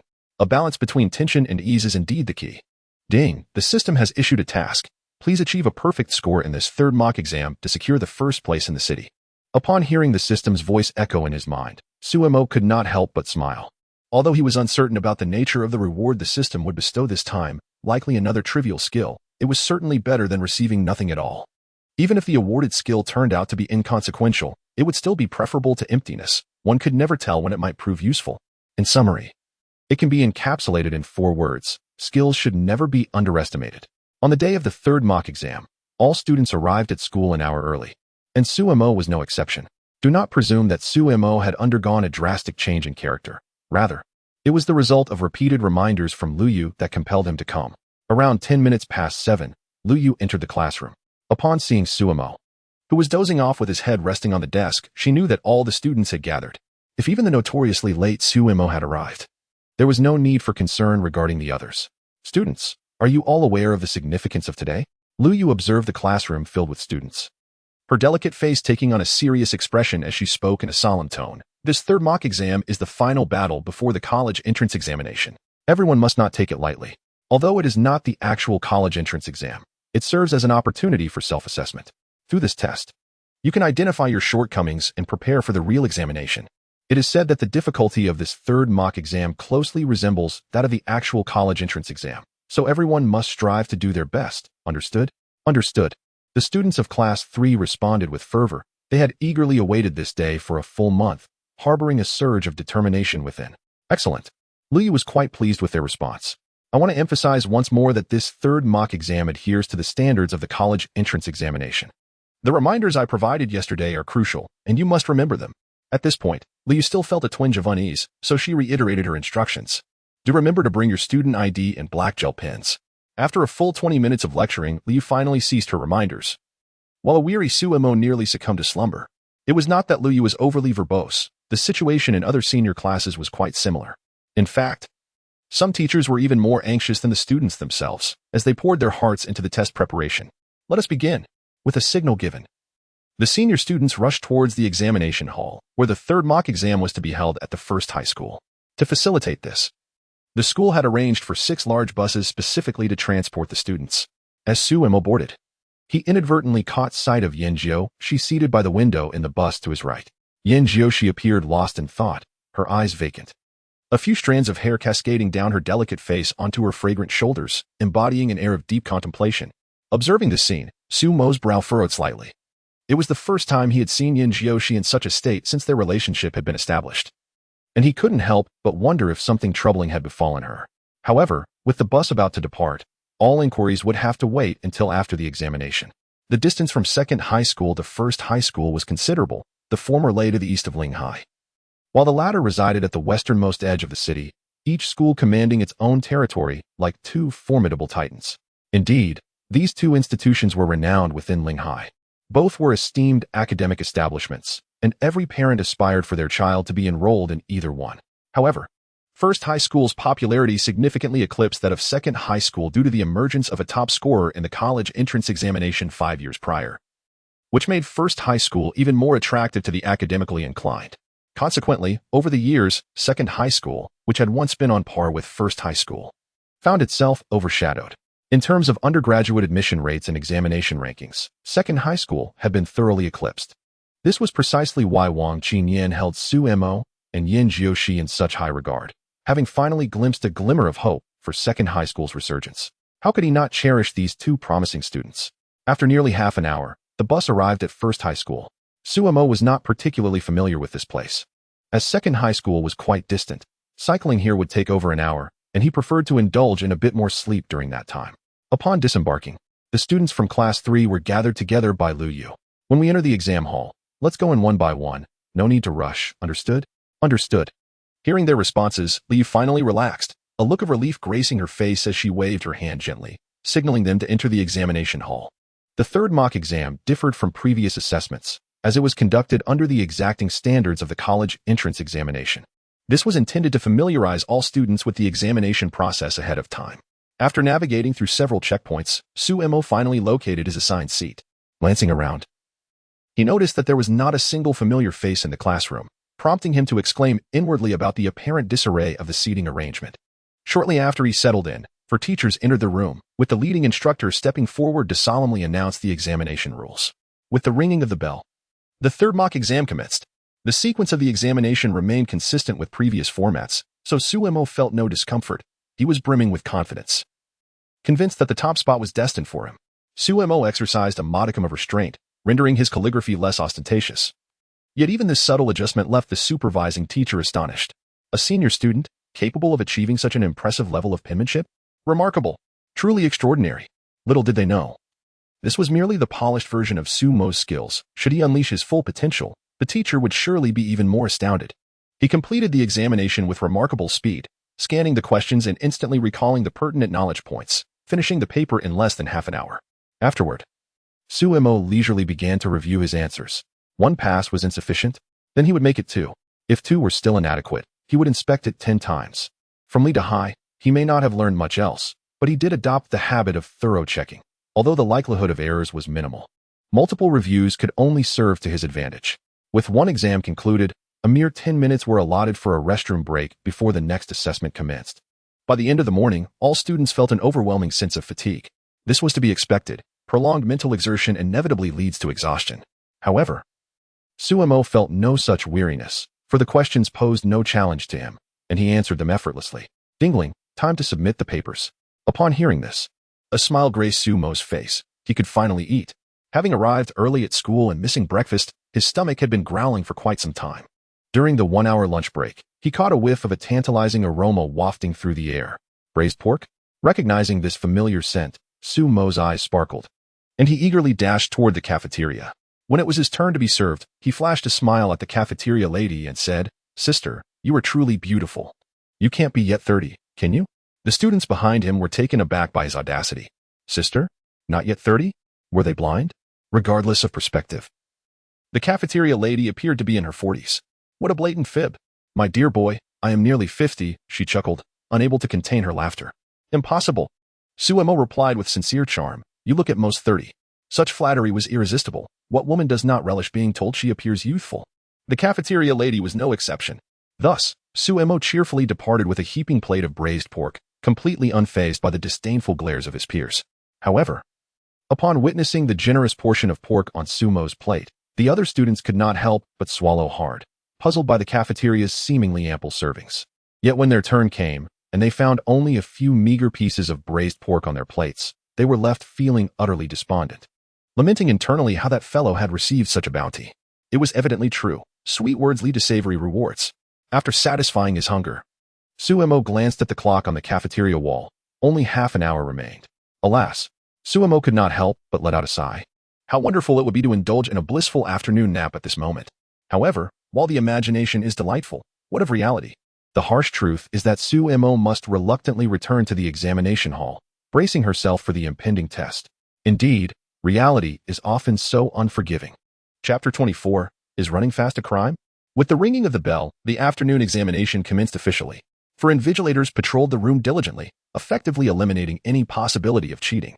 Although this mock test was not the college entrance examination, measures were still in place to prevent any dishonest conduct. As for cheating in the actual college entrance exam, that notion was utterly ludicrous.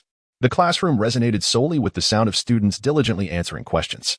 As soon as the exam papers were distributed, Suemo immediately began to write, transforming into a veritable answering machine. His unusual behavior naturally drew the attention of several invigilators, who periodically stationed themselves beside him to monitor his progress. However, no signs of dishonesty were detected. Suemo had no need to cheat, for with the aid of his system, such an act would be an affront to its capabilities. The system itself was the greatest advantage he could possess. With the ringing of the bell signaling the end of the exam, the invigilator's voice echoed, prompting all students, except for Suemo, to exhale in relief. At long last, it was over. Exhaustion was the only word that came to mind. Upon hearing the bell, Suemo was the first to submit his paper and rush toward the entrance of the school. He vividly recalled the despondent expression on Yin Jioshi's face prior to the examination, and he yearned to uncover what transpired. After all, as her boyfriend, it was only natural to share in her burdens. Upon reaching the gate, Suemo instantly spotted Liu standing by the roadside. Liu, noticing the breathless Suemo, approached him with a teasing smile and said, "Why are you running so fast? Have you done something to feel guilty about? Is running fast a crime?" Catching his breath, Suemo shrugged, exuding an air of innocence. This demeanor elicited a twitching of Liu's lips. This was Suemo for you. Had it been any other student, they would have certainly faced a scolding for such banter. Observing Liu's frustrated expression, Suemo chuckled and quickly clarified, "Teacher, I merely wanted to finish early to wait for Xiaoxi.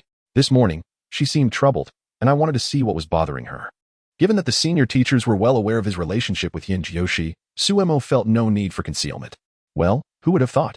Li remarked, her eyes wide with surprise as she scrutinized Suemo, as if she had stumbled upon a new discovery. "I thought you were a typical straight man, But it seems you actually possess a caring side. After uttering those words, Lu Yu felt an overwhelming sense of disbelief. Suemo was showing concern for his girlfriend in front of her? Was it common for students to date so openly these days? Most astonishingly, she found herself not the least bit upset, but rather playful in her banter with Suemo. This was utterly bewildering. In the past, Liu would have never accepted such a situation. Yet, as the saying goes, what was once is not now. At present, Suemo and Yin Jiu-Shi are the pivotal candidates aiming for the top spot in the college entrance examination at number 2 high school. Even the principal turns a blind eye to their affairs. What could Liu possibly say? Moreover, Suemo and Yin Jiu-Shi have not engaged in any indiscreet behavior. At most, they hold hands occasionally. Their academic performance remains consistently strong and even improves over time, leaving Liu with little to argue against. Dating? By all means. A steadfast man? Suemo raised an eyebrow and declared, a steadfast man cannot find a girlfriend. Teacher, do you know what a warm-hearted man is? That's me. Liu was left speechless. How can there be such shameless individuals in this world? To put it simply, he was utterly brazen. Teacher, how old are you this year? Suemo glanced at the school gate, not spotting Yin Jiu-Shi, and casually posed the question to Lu Yu. 25. Upon hearing this, Lu Yu momentarily froze, but immediately turned vigilant, questioning why he was inquiring. A woman's age is a closely guarded secret. Lu Yu seldom divulged her age to others. Indeed, any woman, when confronted with such inquiries, typically refrains from discussion. Teacher, you're already 25? Suemo gazed at Lu Yu in astonishment. Judging solely by her appearance, Lu Yu seemed to be in her early 20s. As he would put it, she appeared quite youthful. Indeed, Lu Yu's eyes flashed with a hint of confusion. Is there a problem? Not at all. Suemo chuckled, continuing to observe the school entrance while explaining. You don't quite look it. I thought you were merely in your early 20s, a bit older than Xiaoxi, that's all. Which woman doesn't he appreciate being complimented on her youthfulness? In truth, every woman relishes such remarks, and Lu Yu is no exception. Suemo, when did your tongue become so sweet? Lu Yu laughed lightly, looking at him with surprise. No wonder you managed to win over such an exceptional girl like Yin Jiu-Shi. Quite impressive. Suemo leaned closer to Lu Yu, adopting a mischievous demeanor. Teacher, do you have a boyfriend? No. No. In an instant, Lu Yu's face turned crimson. She had not anticipated Suemo's audacity in asking such a question. Really? Lu Yu coughed. All my energy is devoted to you students. Where would I find the time to seek a boyfriend?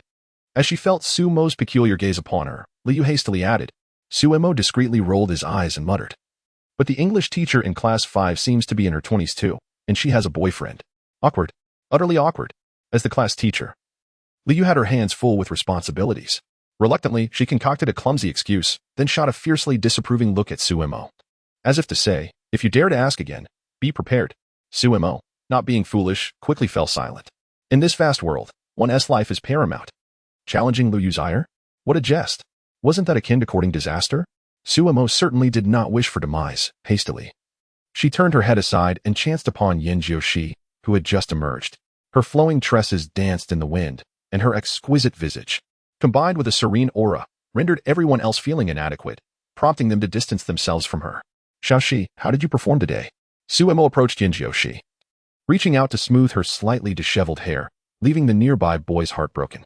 Indeed, such beauty belonged to another. It went quite well. Upon sensing Suemo's gesture, a hint of shyness graced Yin Jiu-Shi's delicate face. Xiaomo, why are you out so early? Need I say more? Suemo replied with a smug smile, boasting. Naturally, I am far more impressive, hence I arrived before you. Yin Jiu-Shi was unfazed by Suemo's audacity. She merely smiled softly, two charming dimples appearing on her lovely face, utterly adorable. Suemo grasped Yin Jiu-Shi's small hand and strolled over to Lu Yu. While Yin Jiu-Shi shyly lowered her gaze, Lu Yu looked on in disbelief at the two, questioning the audacity of their public display of affection. This was quite bold, especially in the presence of numerous teachers and students from other schools. Could they not be a tad more discreet? However, Lu Yu felt somewhat responsible for the situation, ultimately sighing in resignation. On the way back to school, Suemo, with his characteristic bravado, boarded the bus with Class A, taking a seat in the front row on the left side alongside Yin Jiu-Shi. Within the confines of the bus, a chorus of broken hearts echoed. While they were aware of Suemo and Yin Jiu-Shi's budding romance, witnessing it firsthand left the boys of Class A struggling to accept it. In their eyes, Yin Jiu-Shi was the epitome of perfection. How could she be claimed by someone as unrefined as Suemo? Unforgivable. The boys regarded Suemo with palpable hostility. Although his academic prowess was formidable, what did it matter? The goddess Yin belonged to all, unperturbed by their glares. Suemo continued to bask in his time with Yin Jiushi, and rather than acquiring any knowledge, his audacity only flourished. As the bus commenced its journey, the collective gaze of the students gradually shifted away from Suemo. Having endured a full day of examinations, they were weary and decided to temporarily spare themselves from this bothersome fellow. Once they were no longer the focus of attention, Suemo took Yin Jioshi's small hand and inquired, "Xiaoxi, have you been troubled by something lately? Would you care to share?" Yin Jioshi's slender figure trembled slightly, but she quickly regained her composure. "It's nothing. Perhaps I was just a bit anxious last night and did not sleep well." Suemo furrowed his brow slightly, having perceived her momentary oddity. Yet, since she chose not to elaborate, he refrained from pressing further. Nevertheless, he resolved to keep this matter in mind. The more Yin Jiushi acted in such a manner, the more it indicated that something was amiss. "Xiaoxi, is there something you have yet to address?" Observing the less than enthusiastic demeanor of Yin Jiushi, Suemo gently leaned closer and whispered in her ear about the wager they had once made, a memory that remained vividly etched in his mind. I am not quite prepared yet. Just wait a little longer." Indeed, upon hearing his words, Yin Jioshi's delicate face flushed a deep crimson, a captivating sight that caused Suemo to swallow hard. "It is permissible, yet you must not renege on your promise." Suemo smiled slightly, his intention being to help Yin Jiushi forget the disheartening matters. "I would never go back on my word," Yin Jiushi murmured softly, and having said that, she turned her gaze toward the window, her rosy cheeks betraying the nervousness within her heart, which was simultaneously tinged with an inexplicable sensation. The seeds of love had begun to sprout. Chapter 25, The Deceptive Girl, commonly known as scam paper. Upon returning to school, darkness enveloped the surroundings. The entrance of No. 2 High School was densely populated with parents awaiting their children, standing silently despite the biting cold wind. Such is the heartfelt concern of parents everywhere. "Xiaoxi, see you tomorrow. See you tomorrow." After disembarking, Suemo bid farewell to Yin Jiushi and promptly made his way towards the school gate. Having spotted his mother waiting there, which stirred profound emotions within him. Throughout his life, Su's mother had cared for him with unwavering dedication, despite the absence of paternal love. She had compensated for it in her own unique way. "Mom, why did you come again?" Suemo approached his mother with an expression of discontent. "I have my bicycle. You needn't come all this way to pick me up. It's all right." Su's mother smiled warmly, tenderly ruffling his hair, her eyes brimming with affection. The simplicity of her words rendered Suemo speechless. He opened his mouth, but ultimately uttered just two words: "Home." In the days that followed, the school graciously abolished evening self-study sessions for a week, under the pretext of allowing students to relax. For nearly a month, students had been under immense pressure preparing for the upcoming mock exams. Both the principal and teachers acknowledged this, and despite the approaching college entrance examinations, they generously afforded students some respite. After all, students are human, not machines. On Sunday at 6:30 in the morning, the shrill sound of an alarm clock jolted Suemo awake. Groggily, he opened his eyes and attempted a clumsy leap from his bed, unsuccessfully. The creaking of his nearly falling apart bed elicited a slight twitch at the corners of his mouth, but the thought of the day's agenda soon filled his face with excitement.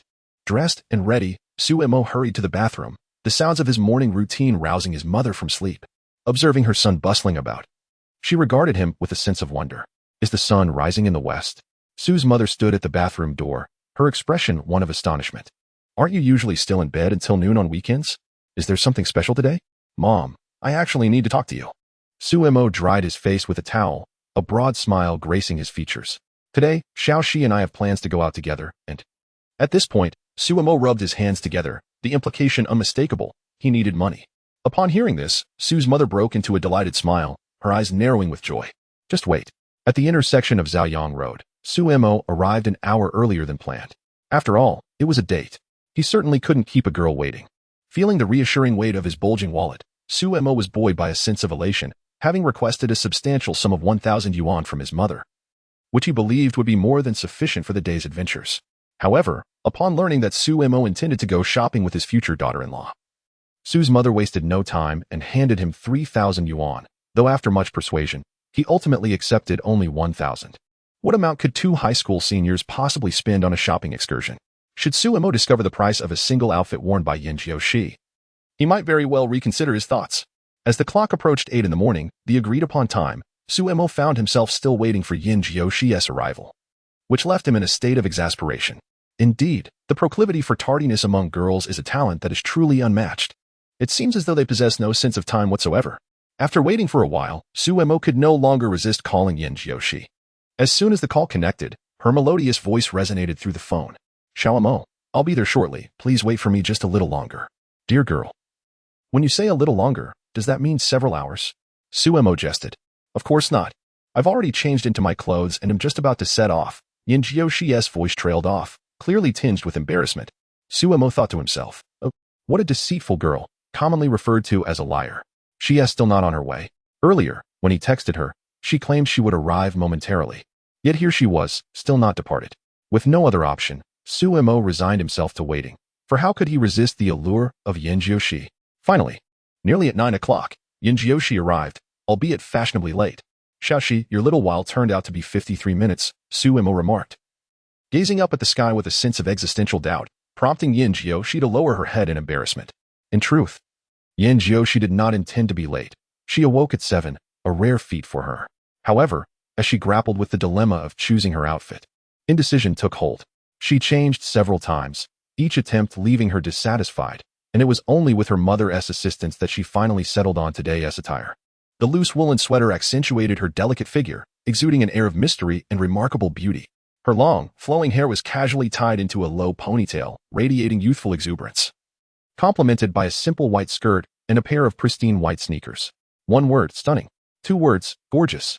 4 words, an unparalleled beauty. Okay, that was 4 words, but does it matter? No, it does. Beauty is all that matters. This is just a little while. Yin Jiushi mumbled softly, her voice sweet and soft. Sent a delightful shiver through Suemo, a smile involuntarily gracing his lips. I was only waiting for a short time, he teased, though inwardly he thought. It was nearly 2 hours. Naturally, he refrained from voicing that sentiment. How could he possibly mind? Well, truth be told, he did care a great deal during her absence. But upon catching sight of Yin Jiushi for the first time, all grievances and impatience faded into oblivion. With such a beautiful girlfriend. What was the harm in waiting a little longer? Was that even a question? Certainly not. Where shall we go now?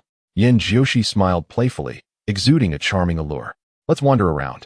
Suemo quietly took her delicate hand with his left, gesturing towards the bustling Zhaoyang pedestrian street with his right. Renowned as one of the most vibrant commercial streets by the coast, Zhaoyang offers a plethora of goods, catering to almost every consumer's desire. Save for a few international luxury brands. Feeling Sumo's tender gesture, a blush graced Yin Jiushi's exquisite features, though her heart brimmed more with sweetness. Hand in hand, they ventured into the lively Zhaoyang pedestrian street, where throngs of people filled the weekend air. Yet, Yin Jiushi remained the most captivating presence, leaving every male onlooker in awe of her ethereal beauty. Suemo, too, was aware of the lingering gazes, his lips twitching slightly as he caught sight of a nearby accessory store, a spark igniting in his eyes. Without hesitation, he pulled Yin Jiushi into the shop, determined to procure a small gift for her, as it marked their first official date since their relationship began. Although he couldn't afford an extravagant present, a modest token would suffice, for it was the sentiment that mattered. Xiaomo, what brings us here? Yin Jiushi gazed at the array of trinkets, her innocent expression rendering Suemo momentarily speechless. How could someone be so breathtakingly beautiful? To purchase accessories, of course. What else could we possibly do? He teased, gently tapping her delicate nose. Are you buying me a gift? Her eyes sparkled at his words. While she possessed an assortment of jewelry, gifted by her mother each birthday, those extravagant pieces were far too opulent for daily wear. Why? Because they were exorbitantly priced. Yan's mother, known for her generosity, spared no expense when it came to her daughter's gifts, often bestowing high-end jewels worth tens of thousands, if not more. Yet, as a student, Yin Jiushi felt it would be ostentatious to wear such lavish adornments at school. Only a handful of teachers were privy to her family's affluence. The jewelry remained untouched in her room, gathering dust as she rarely donned any accessories. Thus, the thought of Suemo wanting to buy her a gift filled her with uncontainable joy. Even a simple hair tie would delight her. In love, such small gestures were profoundly satisfying. Conversely, the absence of such simplicity might suggest a fading purity in their affection. The shopkeeper, a man in his 30s, was engrossed in a game, oblivious to Suemo and Yin Jiushi's presence. They exchanged a glance, bemused by his indifference. Was it customary to be so nonchalant in business nowadays? Undeterred, they began to explore the store, where the accessories were reasonably priced, presumably catering to students like themselves. Regardless of whether it is Suemo or Yin Jiushi, neither of them is the least bit concerned about the price of gifts. Does it truly matter if the sum is considerable or modest? Not at all. What truly counts is the sentiment behind it. After browsing for a while, Yin Jiushi picked up a four-leaf clover necklace and, with a gentle smile directed at Su Mo, inquired, "Little Mo, do you think this necklace is beautiful?" "Indeed, it is," Su Mo replied without hesitation, nodding in agreement. The necklace in Yin Jiushi's hand exuded a minimalist style, enhanced by subtle, refreshing elements, making it quite appealing. "You haven't examined it closely enough." Su Mo leaned closer to Yin Jiushi's delicate earlobe and softly remarked, "Little she, you must understand one thing." "What is it?" "When one possesses beauty, anything they wear looks splendid." "You flatter me." Yin Jiushi playfully nudged Su Mo, her two dimples dancing on her charming face. "A sight to behold. This is the one." Su Mo chuckled and, clutching the necklace, turned to the counter to settle the bill. "Excuse me, how much is this?" 68 yuan, replied the shopkeeper, who briefly glanced at Su Mo with a rather indifferent expression. However, upon catching sight of Yin Jiushi nearby, his eyes widened in astonishment. "What a stunning girl." A cough from the shopkeeper jolted him back to reality, his gaze towards Su Mo now filled with envy. To win the affection of such a beautiful girl with a mere 68 yuan necklace? How bitterly unfair. Such fortune should have been his. He would gladly trade not just for a necklace, but for the entire store. Alas, beautiful women always seem to belong to others. Ignoring the shopkeeper's wistful stare, Su Mo pulled a 100 yuan note from her pocket and placed it on the counter, signaling her desire to pay. In that moment, an impulse surged within her. Reminiscent of scenes from television dramas, where one would say, "No need for change, the remainder is a tip." Yet, as the saying goes, impulse is a devil. Wasn't 32 yuan enough for a delicious braised pork dish? Stepping out of the jewelry store, Yin Jiushi's eyes flickered as she spotted a nearby ice cream stand. Unconsciously, she swallowed hard. Her mother rarely allowed her such indulgences at home. Su Mo observed Yin Jiushi's subtle actions, a faint smile gracing her lips. "Shall we go for ice cream?" Upon hearing this, Yin Jiushi's face lit up with surprise. However, noticing the playful glint in Su Mo's eyes, she shyly lowered her head, yet ultimately could not resist the allure of ice cream, whispering, "All right." Hearing her response, Su Mo's smile broadened, and she took Yin Jiushi's hand, leading her toward the stand. No sooner had they taken a few steps than a voice called out to them. "Excuse me. Young man and young lady, please wait a moment." Chapter 26, Street Interviews. Zhao Yuyu is a small streamer on the Liu platform, whose daily task involves conducting street interviews with passers-by, seeking their opinions on trending events to attract attention. This practice, often referred to as riding the wave of popularity, has garnered a significant audience that enjoys such content. However, upon commencing her broadcast today, Zhao Yuyu discovered a marked decline in viewer traffic compared to previous sessions. Initially intending to casually find a few individuals to interview as she usually does, she quickly reconsidered upon noticing the lackluster numbers in her streaming room. Furrowing her brow, Zhao Yuyu pondered the recent popular topics, but struggled to conjure any compelling ideas. Just then, she spotted Su Mo and Yin Jiushi emerging from a jewelry store, and an epiphany struck her. With the college entrance examination approaching, she realized this was the perfect angle to pursue. Instantly, she formulated a plan. Especially since Yin Jiushi's stunning beauty would undoubtedly draw viewers. Even if she uttered not a single word, the viewer count would inevitably soar. In this era, who does not appreciate the allure of beautiful women? As the saying goes, a woman adorns herself for the pleasure of her admirer. And with a beauty as captivating as Yin Jiushi, whose grace rivaled that of the moon and whose delicate wrist resembled frosted snow, Zhao Yuyu felt dwarfed in comparison.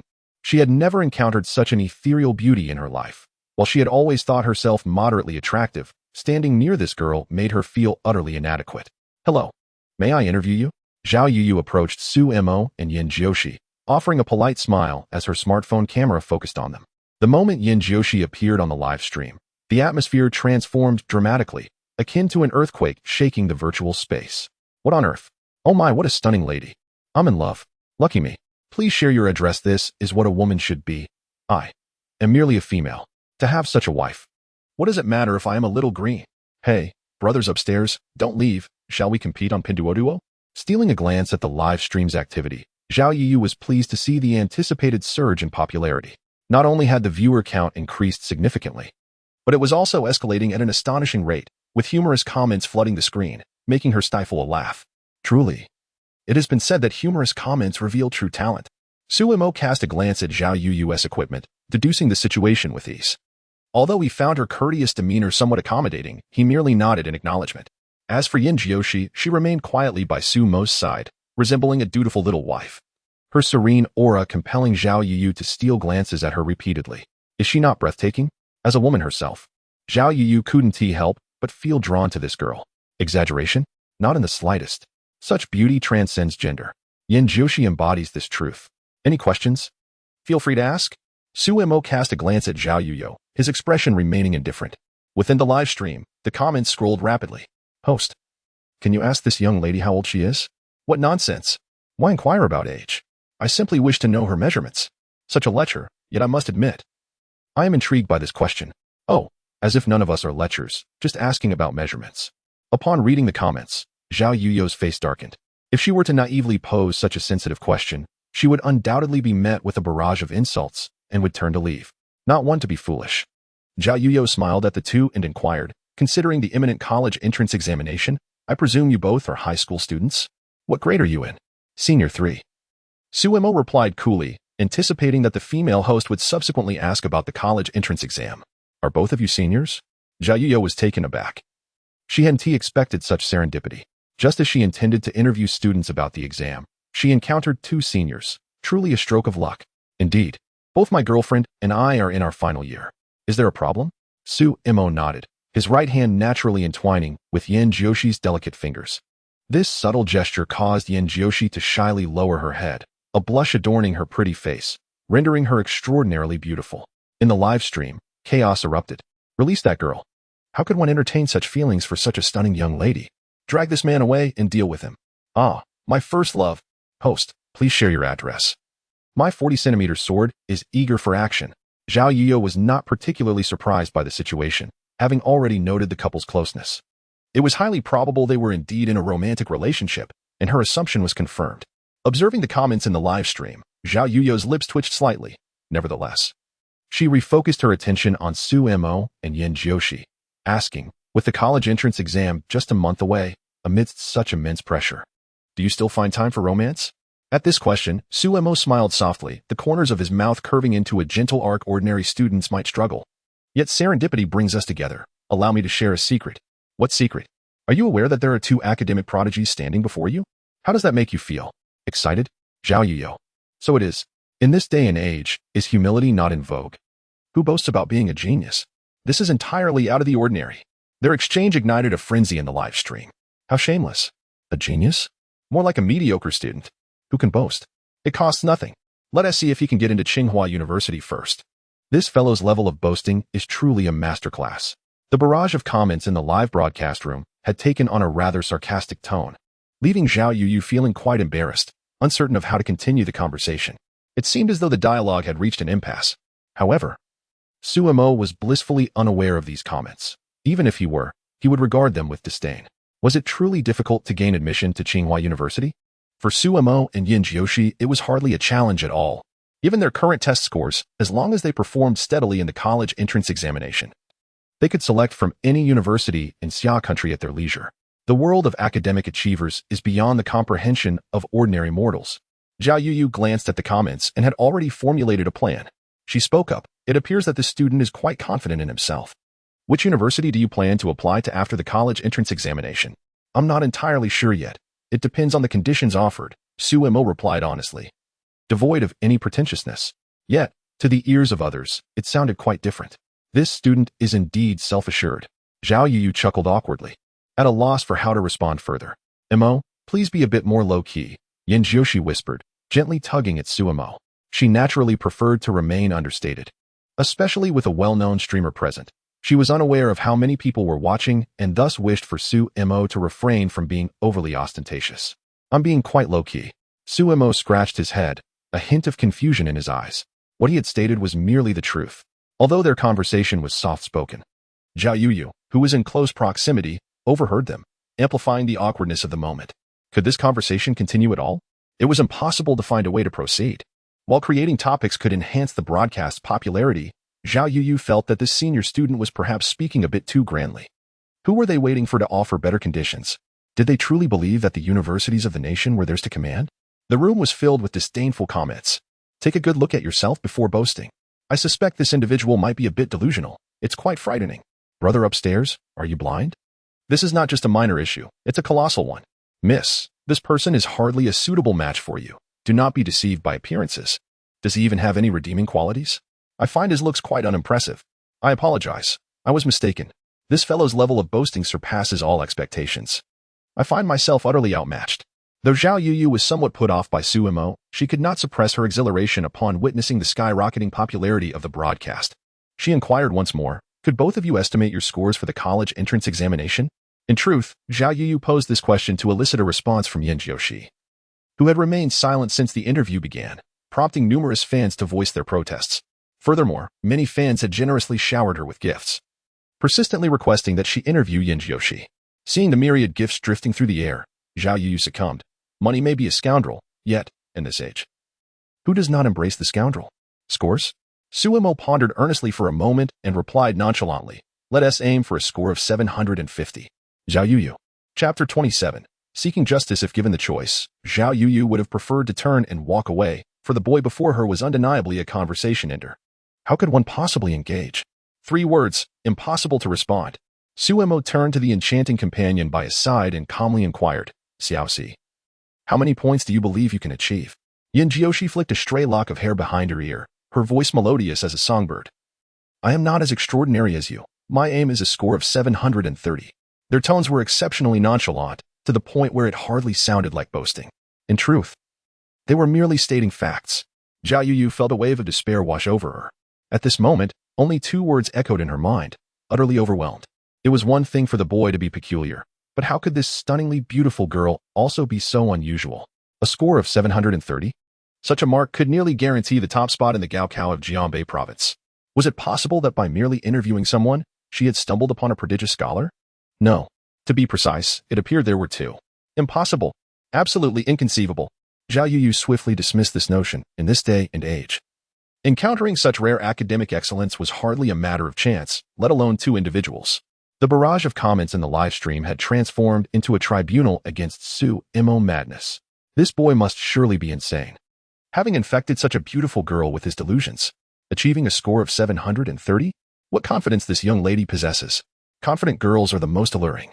I am fond of this type. Surely, this boy has lost his mind? If he can aim for 750 points, then I might as well aspire to 7,500. For after all, boasting incurs no taxes. The praise for Yin Jiushi was unending. In this era, as long as one possessed beauty, everything one did was deemed right. However, this did not apply to Su Mo, who was met with a chorus of disdain, for he had snatched away their beloved goddess, prompting a flurry of vitriol directed at him. Had it not been for the multitude of sensitive words that could not be expressed, Su Mo would have faced even harsher criticism, yet he remained blissfully unaware of it all. Cough, cough. Zhao Yuyu's smile was rife with awkwardness. She found herself at a loss for how to continue the interview and resorted to platitudes. You 2 students are truly brimming with confidence. I wish you the best in excelling in this upcoming high school examination and achieving your desired results. Was this insincere? Certainly. Did you think we were just boasting? Judging by Zhao Yuyu's expression, Su Mo could surmise the general sentiment. He found it unsurprising, as the words he and Yin Jiushi had just exchanged were indeed difficult for the average person to accept. A perfect score in the Gaokao? Not only in Jianbei province, but across the entire Summer Nation, such individuals are exceedingly rare. In fact, there are numerous regions where a perfect scoring student has never emerged, to put it simply. The odds of encountering a perfect scorer are even slimmer than winning the lottery's grand prize. Exaggerated? Most certainly. Yet, this is the truth. No. Regardless of her inner thoughts, Zhao Yuyu maintained a composed demeanor. Upon hearing Su Mo's words, she promptly waved her hand, exclaiming, having confidence is a wonderful thing. Everyone has dreams. Dreams? They can essentially be summarized in 4 words. Unrealistic. The implication was clear to both Su Mo and Yin Jiushi, who exchanged knowing smiles. However, Su Mo's subsequent actions momentarily startled Zhao Yuyu as he leaned closer to the camera and waved his hand. Do you all think we're boasting? With a subtle smile adorning his face, he introduced himself. I am Su Mo, the Su of Su Mo, and the Mo of Su Mo. In a month, you may want to see who the top scorer of the college entrance examination in Jianbei province is, and that's all. Until we meet again. After finishing his statement, Su Mo took Yin Jiushi by the hand and walked away, leaving Zhao Yuyu in a daze. Zhao Mo, were those words too ostentatious? After walking a short distance, Yin Jiushi tugged at Su Mo's sleeve, her delicate face reflecting confusion. Based on her understanding of Su Mo, he was not one to be so brazen. What had prompted such an unusual display? What is going on? Xiaoxi, I've noticed you're increasingly resembling someone. Su Mo chuckled heartily. Who? Yin Jiushi tilted her head, her bright, curious eyes sparkling with intrigue. You're beginning to resemble my mother. Suemo leaned closer to Yin Jioshi's ear, inhaling the faint fragrance of her presence, unable to suppress a few deep breaths. His expression one of delight. Do you believe I would tell Auntie? Perceiving Sumo's playful actions, Yin Jioshi felt her cheeks flush, her beautiful eyes filled with mock reproach. Suemo grinned and explained. Life is but a few decades. It's best to live freely. The more one worries, the more burdensome life becomes. Don't you agree? Yin Jioshi halted, staring blankly at Suemo, as a seed of realization slowly began to sprout within her. Girl, why are you in a daze? Suemo teased with a mischievous grin, whispering, though I'm quite handsome, we are in public, so you should control yourself a bit. Wait until we get home. Just as he was saying this, a sharp pain shot through his waist, causing him to gasp in surprise. I was wrong. That's what you get for speaking recklessly. Yin Jioshi huffed, her innocent eyes blinking as she gradually increased her grip. Sumo's face paled, and he quickly interjected, Wife, I truly understand my mistake. Let us speak calmly. A gentleman does not resort to violence. Who is your wife? Don't call me that. Yin Jioshi was startled by Sumo's sudden action. This was in public, and she swiftly dodged his hand, fuming, I am not a gentleman, I am a lady. Since ancient times, only villains and women are difficult to maintain. Suemo sighed. The road ahead is long and arduous. However, under the barrage of Sumo's sweet words, Yin Jioshi soon found herself utterly charmed and bewildered. Boss. 2 strawberry ice creams, please. Just a moment. The two approached the ice cream stall, where Suemo watched the proprietor's movements with keen interest. While Yin Jioshi admired the handsome profile of Suemo, her heart resolute about a certain matter. After coming to a conclusion, Yin Jioshi's demeanor subtly transformed, her entire being radiating newfound brightness. Xiaoxi, it's your turn to perform. Suemo, holding a strawberry ice cream in one hand, had noticed Yin Jioshi's slight change. Though unaware of the reasons behind it, he sensed it was likely a positive development, thus refraining from inquiries. Both of these are for me? Yin Jioshi's eyes sparkled, involuntarily swallowing hard, her expression utterly charming. Of course. At 3 o'clock in the afternoon, outside Yin Jioshi's villa. Xiaomo, thank you. I had a delightful day. Yin Jioshi smiled sweetly, feeling lighter not only from the gift Suemo had given her but also from resolving her thoughts on that matter. However, would Suemo simply return home obliviously? Certainly not. Xiaoxi, have you forgotten something? Observing the delicate features of Yin Jioshi, Suemo smirked mischievously. No matter what she said today, he was determined to address the matter that had been on his mind. I haven't. For a moment, Yin Jioshi was taken aback, but halfway through her sentence, she noticed the playful grin on Sumo's face and instantly comprehended his meaning. Think again? Suemo smiled faintly, showing no intention of leaving. Yin Jioshi's cheeks flushed as she stammered. You can't say you're unprepared. I've given you ample time. That excuse won't suffice anymore. Noticing her expression, Suemo interrupted her, knowing precisely what she was about to say. When it came to this girl, it was essential to act swiftly. In the realm of martial arts, speed is paramount. The color on Yin Jioshi's face surged, realizing she could not evade today's encounter. Taking a deep breath, she rose on her toes and kissed Sumo's cheek. Originally, Suemo intended to tease her further, but Yin Jioshi had anticipated this move and promptly turned, dashing into her home while calling back softly, Xiaomo, be careful on your way. See you at school tomorrow.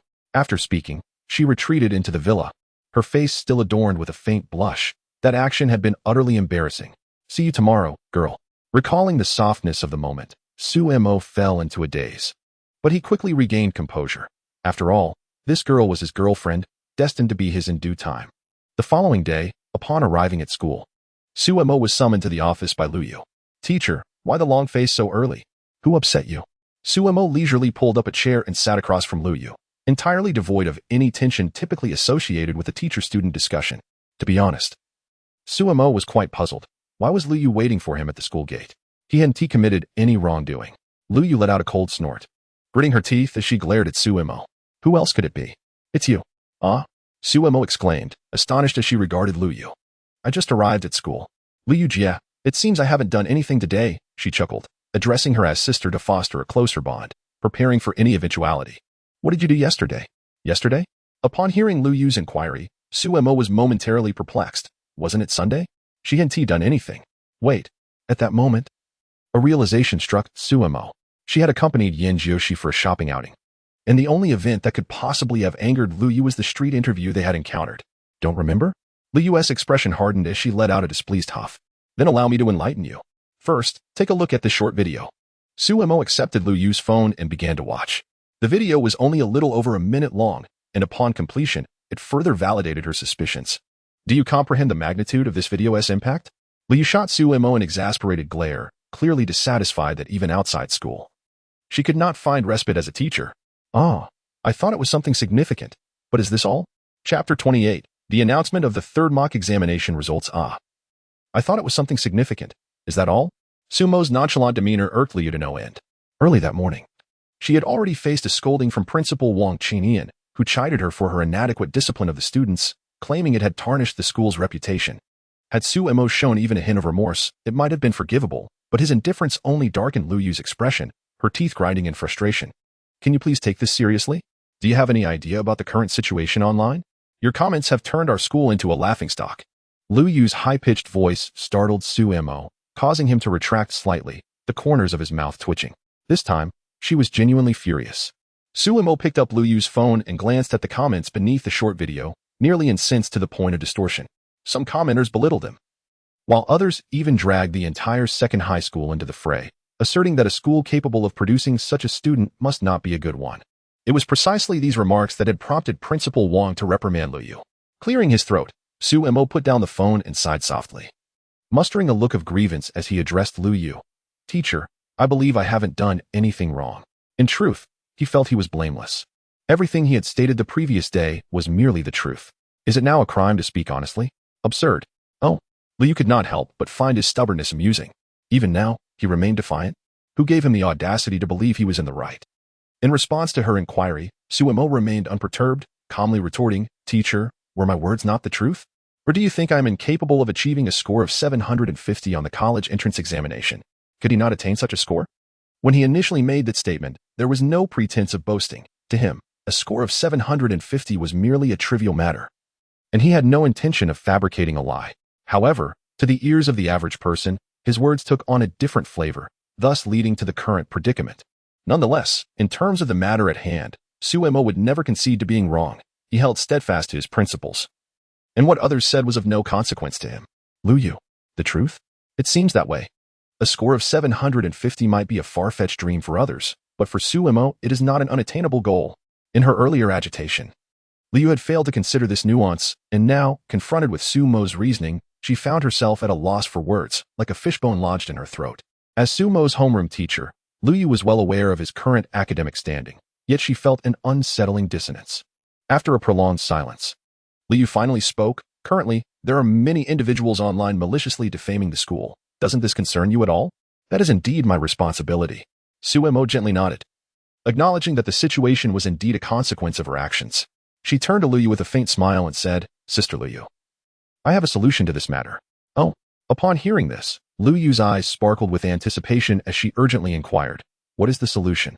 Were these individuals not claiming that I was merely boasting? Su Mo chuckled softly, raising an eyebrow at Lu Yu. The results of the third mock test should be released soon, right? When that happens, we shall silence these critics with undeniable evidence. Is that so?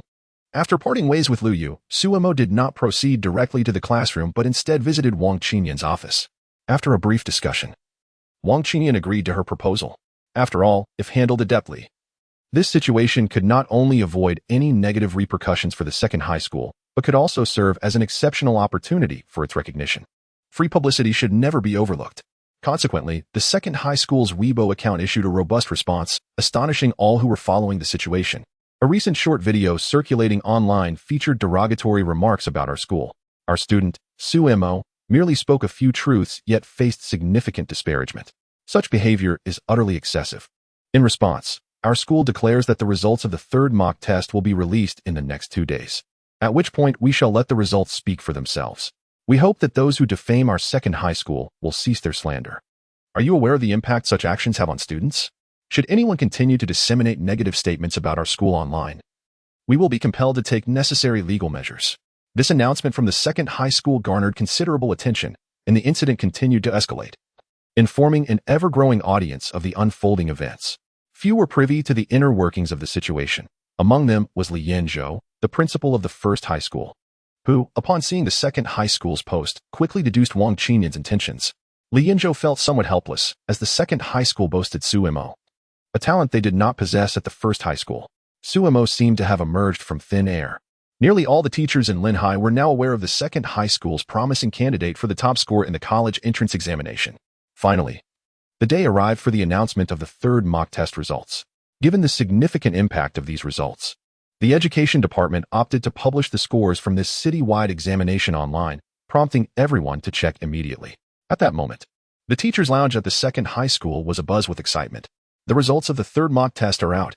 Quick, everyone, check Sumo's score, shouted a male teacher. All the educators set aside their tasks, hurriedly logging onto their computers to discover Sumo's results. When they beheld the name at the top of the list, they could hardly contain their exhilaration. Top score in the joint examination, Suemo total score, 750 school, Linhai second high school. A resounding cheer erupted. All the teachers erupted in cheers, for the recent short video had rendered Sumo's performance in the third mock examination exceedingly significant. Thus, when they witnessed Suemo achieving the highest score with a perfect mark, radiant smiles illuminated the faces of all the educators. Even Li Lan, the head teacher of Class 5, who had often been at odds with Lu Yu, could not suppress her joy. This matter pertained to the overall honor of the second high school, rendering personal grievances trivial in comparison. Simultaneously, in the classroom of Class 3, Zhao Fangzhou was delivering a lecture from the podium, while Lu Haoyu discreetly took out his phone, lowering his head to check the results of the third mock examination. Goodness! Lu Haoyu exclaimed in shock. Standing abruptly, the results of the third mock examination are out. Suemo scored full marks and is ranked first in the city. This revelation detonated like a bomb, instantly igniting the spirits of all the students in Class 3. They had been anxiously following this event in recent days. And upon hearing Suemo and Apos' remarkable achievement, they could not help but erupt into cheers. Did he really score full marks? That and Apos', incredible. Shio and Apos', is that you?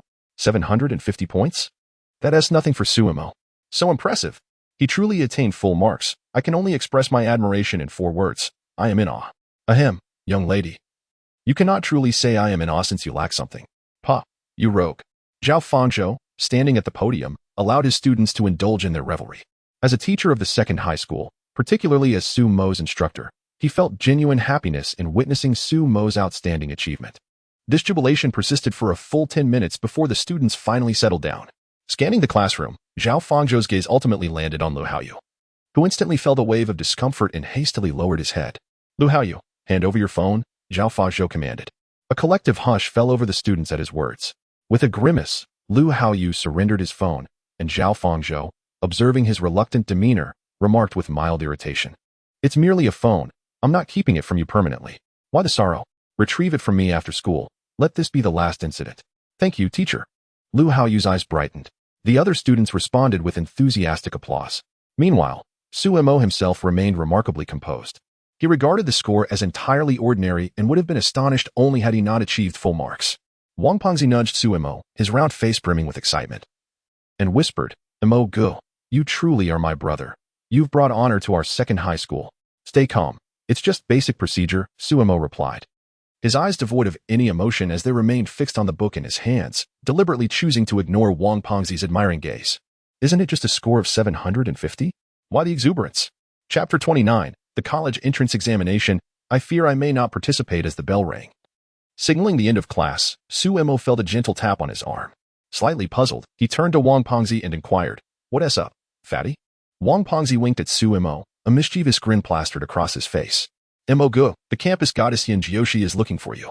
Upon hearing this, Suemo hurriedly glanced outside, where he spotted a girl resembling a celestial being, none other than Yin Jiushi herself. Their eyes met, igniting a spark of unusual chemistry between them. Yin Jiushi quickly lowered her gaze, evading his stare, and Suemo couldn't help but chuckle at her coyness. Is this girl raised on cuteness? Rising from his seat, he exited the classroom and approached the ethereal girl before him, a faint smile playing on his lips. Shashi, what brings you here? The results of the mock exam are out. Do you know your score, Mo? Yin Jiushi replied with a gentle smile, her captivating beauty causing several passing boys to halt in their tracks, nearly drooling. Come with me. The peculiar gazes from those around them prompted Suemo to frown slightly. Without further ado, he took Yin Jiushi's hand and led her downstairs. As they departed, numerous boys clutched their chests, their expressions akin to someone who had just been dealt a heavy blow. The realization that their goddess was holding hands with another boy, albeit Suemo, was too much for them to bear.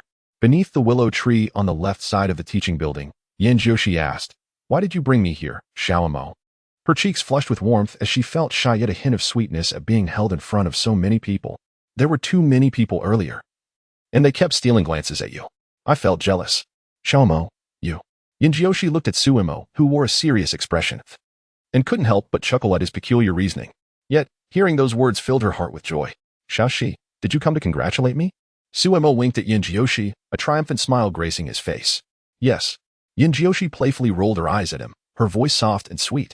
But can you please stop with that smug expression? I'll definitely change next time. Suemo nodded nonchalantly, his gaze fixed on Yinjioshi's stunning profile, his heart soaring. This girl was his girlfriend, a reality he was gradually coming to accept. Every time he thought of it, a smile involuntarily crept onto his face. Noticing Sumo's nonchalance, Yinjioshi displayed a mix of exasperation and amusement. By the way, Xiaoxi, how did you fare in this test? Suemo asked, still unaware of her score.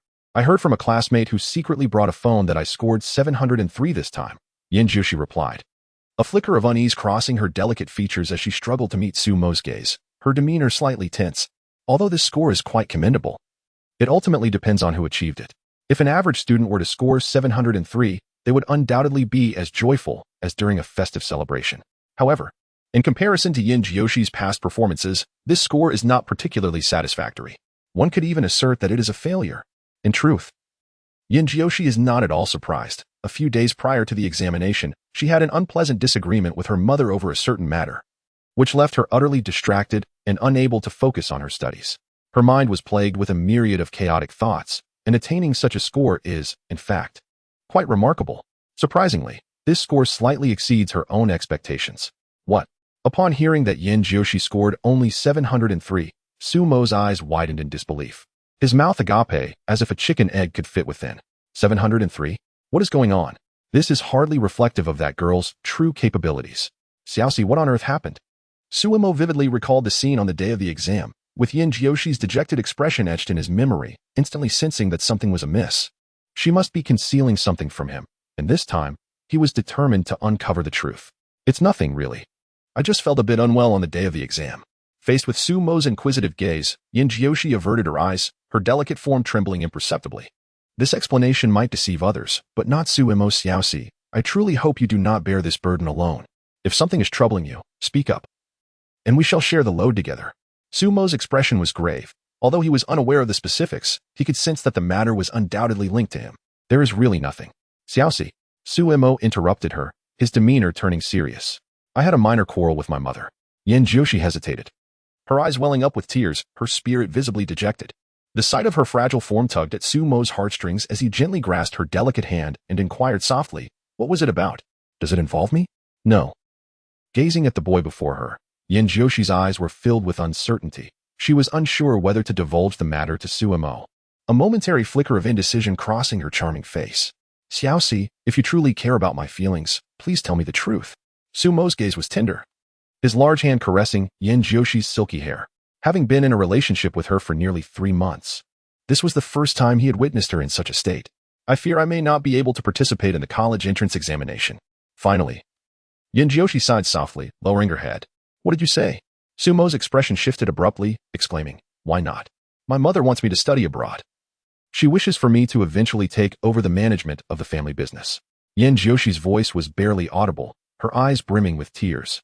In truth, the decision regarding studying abroad had long been settled, as at that time, Sumo's academic performance would undoubtedly prevent them from attending the same university. Thus, whether she goes abroad or not makes little difference. She merely wishes to return frequently to accompany Suemo. The two of them can surely endure these 4 years together. However, the situation has changed drastically now, as Sumo's grades have miraculously soared to an alarming level. With his current academic performance, he could easily choose from any prestigious university in the country. It is precisely for this reason that Yinjioshi's thoughts began to shift. She no longer desires to study abroad, as she cannot bear the thought of being apart from Suemo. After all, this separation would last 4 years. In that span of time, who knows what might transpire? What if her little Mo develops feelings for another girl? That cannot happen. This scenario is absolutely unacceptable. Therefore, Yinjioshi approached her mother to express her desire to remain in the country, only to be met with vehement opposition from her mother. It is this very dispute that has caused her to be distracted lately. Upon learning the reason behind this, Suemo inhaled deeply, placing his hands on Yin Jioshi's shoulders, and gently said, "Shaoxi, may I have a word with your mother?" "Huh?" Yin Jiushi was taken aback, her beautiful eyes widening in astonishment as she looked at Suemo. "Why do you want to meet my mom? You wouldn't be." A flicker of concern crossed her delicate face. She did not wish for Suemo to have any unpleasantness with her mother, a scenario she could scarcely bear to imagine. "Do you trust me?" Suemo asked earnestly, aware of her worries. Though his sudden request seemed somewhat abrupt, given the current circumstances, he felt it necessary to meet with his future mother-in-law. There were words that Yin Jiushi could not articulate, but ones that he must convey. "Trying to steal my wife?" "Absolutely not. No, that is utterly out of the question." This was something Suemo could not tolerate, after all. 4 years is a significant duration, and who knows what could unfold in that time. Moreover, with Yin Jioshi's striking beauty, what if she were to face bullying abroad? The mere thought sent a shiver down Sumo's spine. No, he must do everything in his power to prevent Yin Jiushi from studying overseas. "I certainly believe in you, but..." Yin Jiushi opened her mouth, her emotions no longer restrained, fully erupting. She was undoubtedly the person who believed in Suemo the most in this world. "Then it is settled." Seeing her expression, Suemo couldn't help but pinch her delicate nose, smiling gently. "After school, I will meet with your mother." Throughout the afternoon, Suemo envisioned the meeting with his future mother-in-law in his mind. This encounter was crucial for both him and Yin Jiushi. This battle could not afford to fail. "Ding, congratulations, host, for completing." Silence. "Can't you see I'm deep in thought? Due to the host's lack of manners, this reward has been cancelled." "Suemo, what is happening? Cancelled rewards? Is this how we are playing now?" Suemo was already in a state of deep despondency, and the cancellation of the rewards by the system only exacerbated his gloom to the point of feeling as though he might bleed from frustration. Meanwhile, Yin Jiushi appeared utterly lost, her eyes vacant and devoid of life, her thoughts drifting aimlessly into the ether. Li Dehai stood at the podium, observing his once promising student in such a distracted state, unable to suppress a frown of discontent. He was profoundly dissatisfied with Yin Jioshi's recent performance. She had consistently scored above 730, and such a low score was unprecedented for her. Indeed, a score of 703 was woefully inadequate for Yin Jiushi. Li Dehai was acutely aware of her true capabilities. Setting aside his teaching materials, he called out, "Yin Jiushi, please step outside for a moment. The rest of you may begin your self-study." Upon uttering these words, Li Dehai strode out of the classroom. Instantly, numerous students cast curious glances at Yin Jiushi, bewildered by the unfolding situation. Could it be that their goddess had committed some grave error? Chapter 30. Farewell to the future mother-in-law. Due to the school's prohibition on mobile phones, aside from the teachers, only a handful of students were privy to Yin Jioshi's results from the third mock examination. Wang Siki, seated beside Yin Jiushi, couldn't help but gently remind her upon noticing her dazed expression. "Shaoxi, the homeroom teacher is calling for you." "Oh, huh?" Yin Jiushi was momentarily taken aback, a flicker of surprise crossing her face as she hurriedly exited the classroom. Upon stepping outside, she was greeted by the stern visage of Li Dehai. At that moment, Li Dehai exuded an aura of unyielding severity, and his forbidding demeanor would instill fear in anyone who laid eyes upon him. "Teacher, did you summon me?"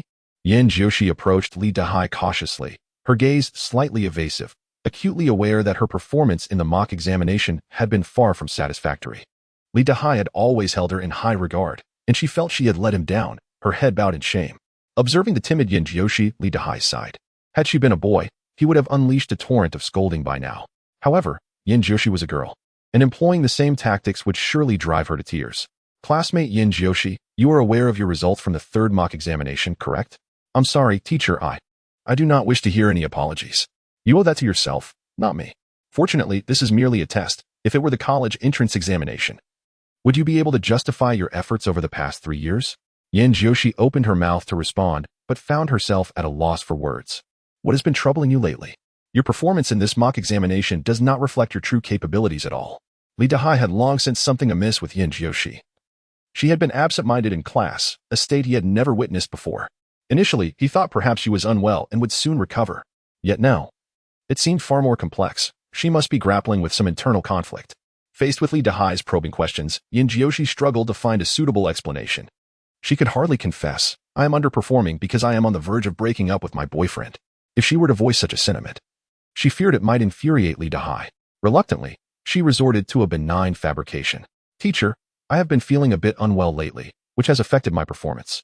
However, I promise I will swiftly regain my composure." Li Dehai scrutinized Yin Jiushi, speaking earnestly, There are only 27 days until the college entrance examination. Your efforts over the past 3 years must not be squandered due to unforeseen circumstances. If you continue in this state in a few days, I will pay a visit to your home. Home visit? The mere mention of this sent Yin Jiushi into a panic, and she quickly waved her hands. Teacher, there is truly no need. I will recover very soon. If Li Dahai were to visit her home for a home visit, it is quite possible that her mother would reveal the true reason, for she knows her mother exceptionally well. 5 words encapsulated. She would never stoop to lying. Yet, she had just told Li Dahai that her discomfort stemmed solely from her physical state. A home visit would undoubtedly expose her deception. I shall give you 1 week.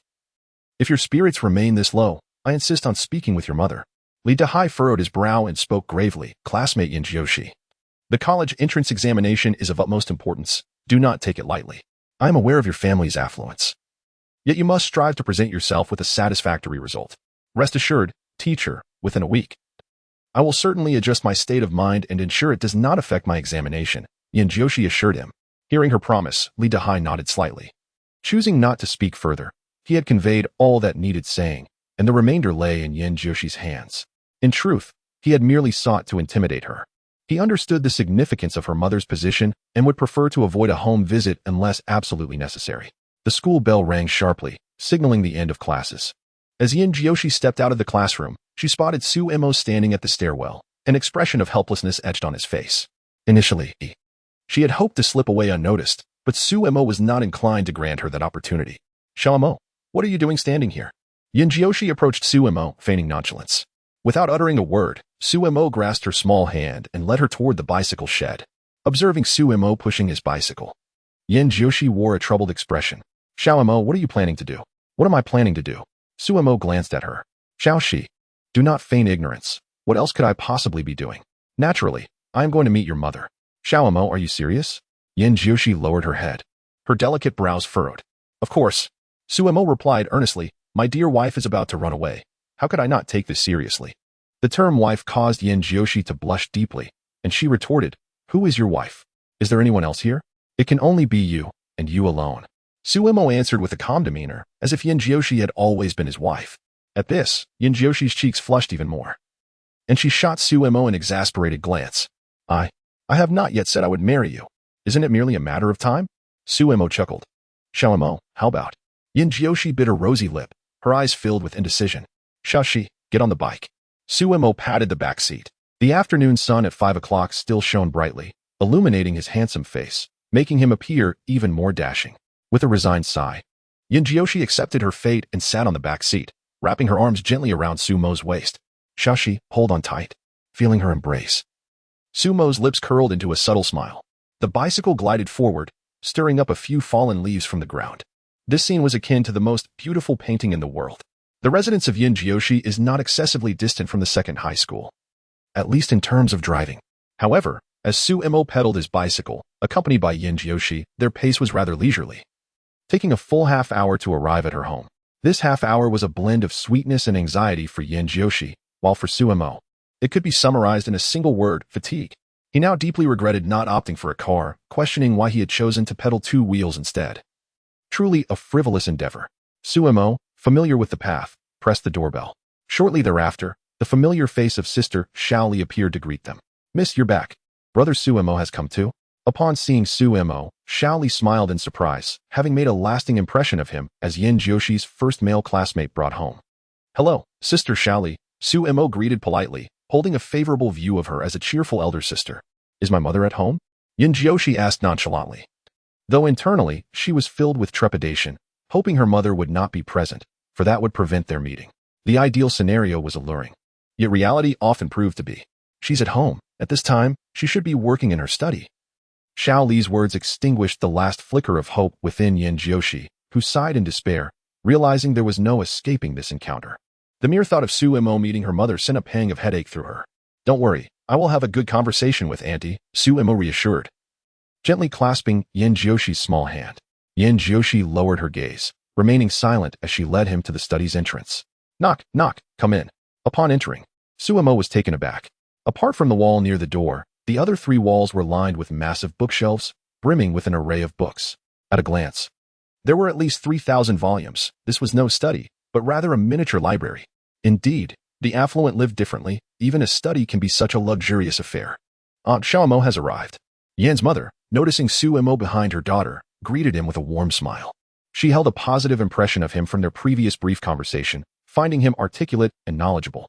"Hello, Auntie," Su Mo replied with a polite smile, concealing his inner nervousness. Though outwardly he appeared composed. "I hope my unexpected visit has not disturbed you. My dear boy, why be so formal with me? You are Xiaoxi's classmate. You are always welcome, no matter when you come," Yan's mother feigned displeasure, showcasing the charm of a businessperson's eloquence. "Thank you, Auntie," Su Mo responded with a slight smile, exhibiting no signs of impropriety. Yan Jiushi stood silently to the side, adhering to Su Mo's prior instruction to remain mute, regardless of what transpired. Initially, she was reluctant to acquiesce to Su Mo's arrangement, yet upon witnessing his earnest demeanor, she found herself inexplicably nodding in agreement. "Auntie, there are some matters I wish to discuss with you," Su Mo remarked, his eyes narrowing slightly. For his intent today was quite straightforward, to engage in a spirited contest of wits with his future mother-in-law. "Oh." A fleeting look of surprise crossed Yan's mother's face as she surmised Su Mo's purpose. Setting aside her documents, she regarded him with a warm smile and softly inquired, "Little Mo, are you here to discuss Xiaoxi's plans for studying abroad?" Su Mo felt a twinge of astonishment. He had not anticipated Yan's mother would decipher his intentions so swiftly. Internally, he mused, "Indeed, she is formidable." However, he maintained his composure, merely nodding in affirmation. "Yes, I am here to converse with you about this matter." Steady, composed, and unfazed, Yan and Appo's mother responded with a gentle smile, a glimmer of admiration evident in her eyes. "How would you like to proceed with this discussion?" Chapter 31. A rare gem. How would you like to discuss it? Mother Yan scrutinized Su Mo with an ever-present gentle smile on her face. Aside from his family background, this young man truly possessed commendable qualities. She couldn't help but acknowledge that her daughter had exquisite taste. Family background? To Mother Yan, that was of little significance. Her wealth was ample enough to ensure her daughter could live lavishly for several lifetimes. Su Mo sat down before Mother Yan, his youthful visage devoid of any anxiety, exuding an air of confidence. "Do you not wish for Xiaoxi to study abroad?" Mother Yan inquired. "I do not." Su Mo candidly admitted his genuine thoughts. "Please, share your reasoning." Mother Yan regarded Su Mo with keen interest. Ordinarily, one might fervently deny such intentions. Yet, Su Mo was quite the opposite. She was intrigued to hear what this young man might articulate. "Auntie, why must Xiaoxi study abroad?" Su Mo met Mother Yan's gaze calmly and stated, "As far as I know, skilled financial managers are abundant nowadays, are they not? If your only aim is to find someone to manage the company, there should be numerous options available. Why must it be Xiaoxi who studies overseas?" A piercing observation. Upon hearing Su Mo's words, Mother Yan couldn't help but reassess the young man before her. She hadn't anticipated Su Mo would express such thoughts. Was he preparing for a direct confrontation?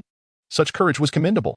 Initially, Mother Yan had assumed Su Mo would plead with her, perhaps dissuading her from sending her daughter abroad. Had that scenario unfolded, she would have found herself dismissing him with disdain. The weak relinquish their destinies into the hands of others, while the strong strive to resolve their challenges. Clearly, this boy named Su Mo was not adhering to expected norms, which took Mother Yan by surprise. However, as a major shareholder in Tianhong Group, she was not one to be easily swayed by a few words. "I admit your points are quite valid, yet you overlook the most crucial aspect." "Oh." Su Mo smiled serenely. "Dear Auntie, I would appreciate your enlightenment." Mother Yan's fingers tapped lightly on the table as she spoke softly. "I could easily find a senior financial manager in the talent market, but have you considered that an outsider will always remain an outsider? If Xiaoxi were to manage the company personally, I would feel much more at ease. How do you intend to counter that reasoning?" Upon hearing Mother Yan's statement, Su Mo remained unfazed. Countering was not quite the term. He merely held a differing perspective and requested her understanding. "It's perfectly fine, I assure you. I am not a petty woman. Please, feel free to voice your thoughts. While I do not dispute what you have said, you have also neglected a significant point." Su Mo paused, a subtle confidence gracing his features as he continued. "While this approach may indeed reassure you, it comes at the cost of Xiaoxi's lifelong freedom. Have you considered this? You have but one daughter. Could you truly bear to witness her become a marionette? To conquer a city is to strike at its walls, but to conquer the heart is to ascend to greater heights." As Su Mo aptly stated, had Yan Jiushi followed her mother's script, studying abroad and taking over the family business upon graduation, it may have appeared to Yan's mother as an ideal life. However, Yan's mother has overlooked her daughter's own desires, failing to consider whether Yan Jiushi is fond of such arrangements. Yan's mother did not ponder this. But Su Mo must, for this is his girl, and if he does not care for her, who will? Furthermore, Suemo is acutely aware that Yin Jiushi abhors a life dictated by others. When an individual's future loses its allure, no matter how favorable the material conditions, life becomes utterly mundane. Hence, his presence here today. With her current achievements, Jiushi could select any university in the country at her leisure. I am confident that Auntie is not one to idolize foreign institutions. Domestic universities are no less esteemed than those abroad. Yin's mother opened her mouth, momentarily at a loss for words. After a brief silence, she finally spoke. I must concede, your words are indeed quite reasonable. She regarded Suemo with a commanding presence that could easily intimidate an ordinary person. But is Suemo an ordinary person? Clearly not. He met her gaze with tranquility and composure, filled with openness and steadiness. It is truly delightful that Andy can resonate with my perspective. You are quite impressive. Yin's mother remarked, offering a four-character compliment that left Yin Jiushi astonished, covering her mouth in disbelief. She understood her mother's character well. Receiving praise from her was akin to scaling a mountain. Thank you for your kind words, Auntie, Suemo replied modestly, with a calm demeanor. Actually, I came here today with another matter to discuss. Oh, Yin's mother responded with a smile, her regard for the young man growing ever higher. Do share. I would like to propose a wager with you. A wager? At this, a flicker of surprise crossed Yin's mother's eyes, her curiosity piqued. What sort of wager do you have in mind? She admired Suemo's composure, feeling as though she were in the presence of someone seasoned by life's tempests. A wager on this year's college entrance examination results. Suemo stated matter-of-factly, his tone unwavering. He had inquired about Yin Jiushi's performance, knowing that her mother was entirely unaware of her grades, save for a past triumph in a physics competition. Beyond that, she was completely in the dark. This was to be expected, given that as the largest shareholder of Tianhong Group, Yin's mother hardly had the time to concern herself with the academic performance of a high school senior. In fact, she hadn't even had the opportunity to inquire about her daughter's recent mock exam results. Upon hearing this, Yin Jiushi felt an inexplicable sensation arise within her. Why did it seem as though Suemo was ensnaring her mother? College entrance examination results? Yin's mother inquired, a charming smile gracing her lips. Please clarify. It's quite simple. If Jiushi and I secure the top 2 spots in Jiangbei province for this year's examination, I kindly ask Auntie to abandon the notion of sending Jiushi abroad. Of course, if we cannot achieve this, then the young man will not trouble Auntie over this matter. What do you think of this wager? What? Yin's mother trembled, her eyes filled with disbelief. Such confidence is quite remarkable, isn't it? It is important to note that there are at least 200,000 students in the entire Jiangbei province participating in the college entrance examination. To secure a position among the top 2, it would be akin to 1 in 100,000. Achieving even 1 in 100 is already a formidable challenge, let alone 1 in 100,000. Is it feasible? Yin's mother was uncertain, yet she recognized that the likelihood was exceedingly slim, verging on impossible. Are you certain you wish to stake such a bet? Absolutely. Very well. Annie accepts this wager. After observing Suemo for a considerable time, Yin's mother could not discern any hint of guilt on his face and readily agreed to the bet. Unbeknownst to her, this was a trap set by Suemo. Thank you, Auntie. With the goal achieved, a slight smile graced Suemo's lips as he exhaled a sigh of relief. Xiaomo, do not rejoice too soon. Yin's mother remarked with a knowing smile. To be fair, I am quite pleased with you, as you possess a level of composure and confidence uncommon among your peers, which is indeed rare. However, should you lose this wager, I will have to reconsider whether you are worthy of my daughter. Confidence can enhance your appeal, but arrogance can equally diminish it. Yin Jiushi's expression froze momentarily. She understood her mother well. If her mother spoke thusly, should Suemo falter, she would undoubtedly prevent their union. Mother, you. Yin Jiushi was anxious, but her words were cut short by a glance from Yin's mother. What are you so anxious about? Yin's mother shot her daughter a disapproving look, exclaiming that indeed a girl should not be so impatient. Suemo has yet to show any sign of distress. As a girl, should you not exhibit a bit of restraint? I cannot. Yin Jiushi retorted unusually, asserting that her mother could not obstruct her relationship with Suemo. You, my dear. Yin's mother shook her head in exasperation. This was the first time she had witnessed her daughter in such a state, leaving her heart filled with myriad emotions. Xiaoxi, we will triumph. Observing this scene, Suemo rose and approached Yin Jiushi, taking her hand before her mother and softly said, Trust me. Outside the door, Xiaomo, is this wager truly viable? A trace of concern flickered in Yin Jiushi's eyes. If we win, all will be well. But if we lose, it could be quite troublesome. In such a case, it would be better to pursue studying abroad honestly. Do not fret. When have I ever boasted? Suemo smiled gently, grasping Yin Jiushi's hand. I assure you, there will be no issues on my end. The rest relies on your performance. Your state cannot continue to be as dismal as before. The top scorer in Jiangbei Province's college entrance examination is certainly within reach. This wager hinges primarily on Yin Jiushi. If the young lady's condition remains lackluster, achieving second place in the provincial examination will be exceedingly difficult. Which school lacks its share of exceptional students? To stand out among so many exceptional students is no easy feat. I shall strive with all my might. Yin Jiushi's petite face was filled with determination in that moment. Her entire demeanor transformed. For the sake of love, no matter how arduous the path, she is resolute in her pursuit. Chapter 32. A sleepless night. By the time I returned home, it was already 7 in the evening. Earlier, before school let out, Suemo had borrowed the teacher's phone to call his mother, so upon his return, Su's mother did not inquire about his whereabouts. In her heart, she believed her son had matured and no longer required her to pry into every detail of his life, affording him the privacy he deserved. Xiaomo, have you learned about your results from the third mock exam? After dinner, Su's mother pulled her son onto the sofa, her face radiating pride. Upon hearing that the results of the third mock exam had been published online, she had spent the entire day glued to her computer, refreshing the page periodically just to be the first to know her son's performance. When she discovered that her son had secured the top position in the entire city, she was nearly overcome with joy. It dawned on her what her son had meant when he previously mentioned his ranking. It was not merely the top of the school, but the pinnacle of the city. A single word made all the difference. Seeing the elation on his mother's face, Suemo felt an overwhelming sense of happiness. Mom, I already know my scores. The teachers informed me at school. His pride as a son lay in his mother's joy. As days turned into weeks, the wager Suemo had made with Yin Mu reignited Yin Jioshi's spirits, pulling her out of her slump. During supplementary tests, her scores swiftly returned to their former glory. Whenever she encountered a problem she did not understand, she would eagerly seek Sumo's guidance. He, in turn, welcomed her inquiries with open arms, wholeheartedly assisting the girl he cherished. Thus, with his support, Yin Jiushi gradually improved her abilities. The days leading up to the college entrance examination were dwindling. Ding-ling, the school bell signaled the end of the day. Yet none of the senior students rose to gather their belongings. Lu Yu, along with all the teachers from Class 3, entered the room.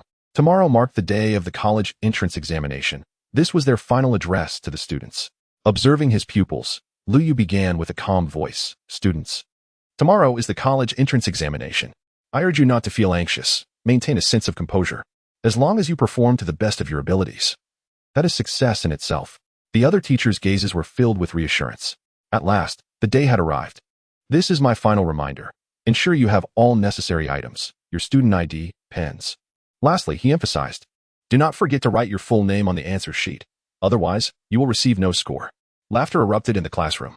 In truth, Li was not jesting. In previous years, there had been a few rare instances where students, overwhelmed by nerves, had forgotten to inscribe their names on the examination papers. Without a name, naturally, there could be no score. Lu Yu wished to spare his students from making such a fundamental error. The other teachers took turns to speak, offering words of encouragement. Every student could sense the genuine blessings the teachers bestowed upon them.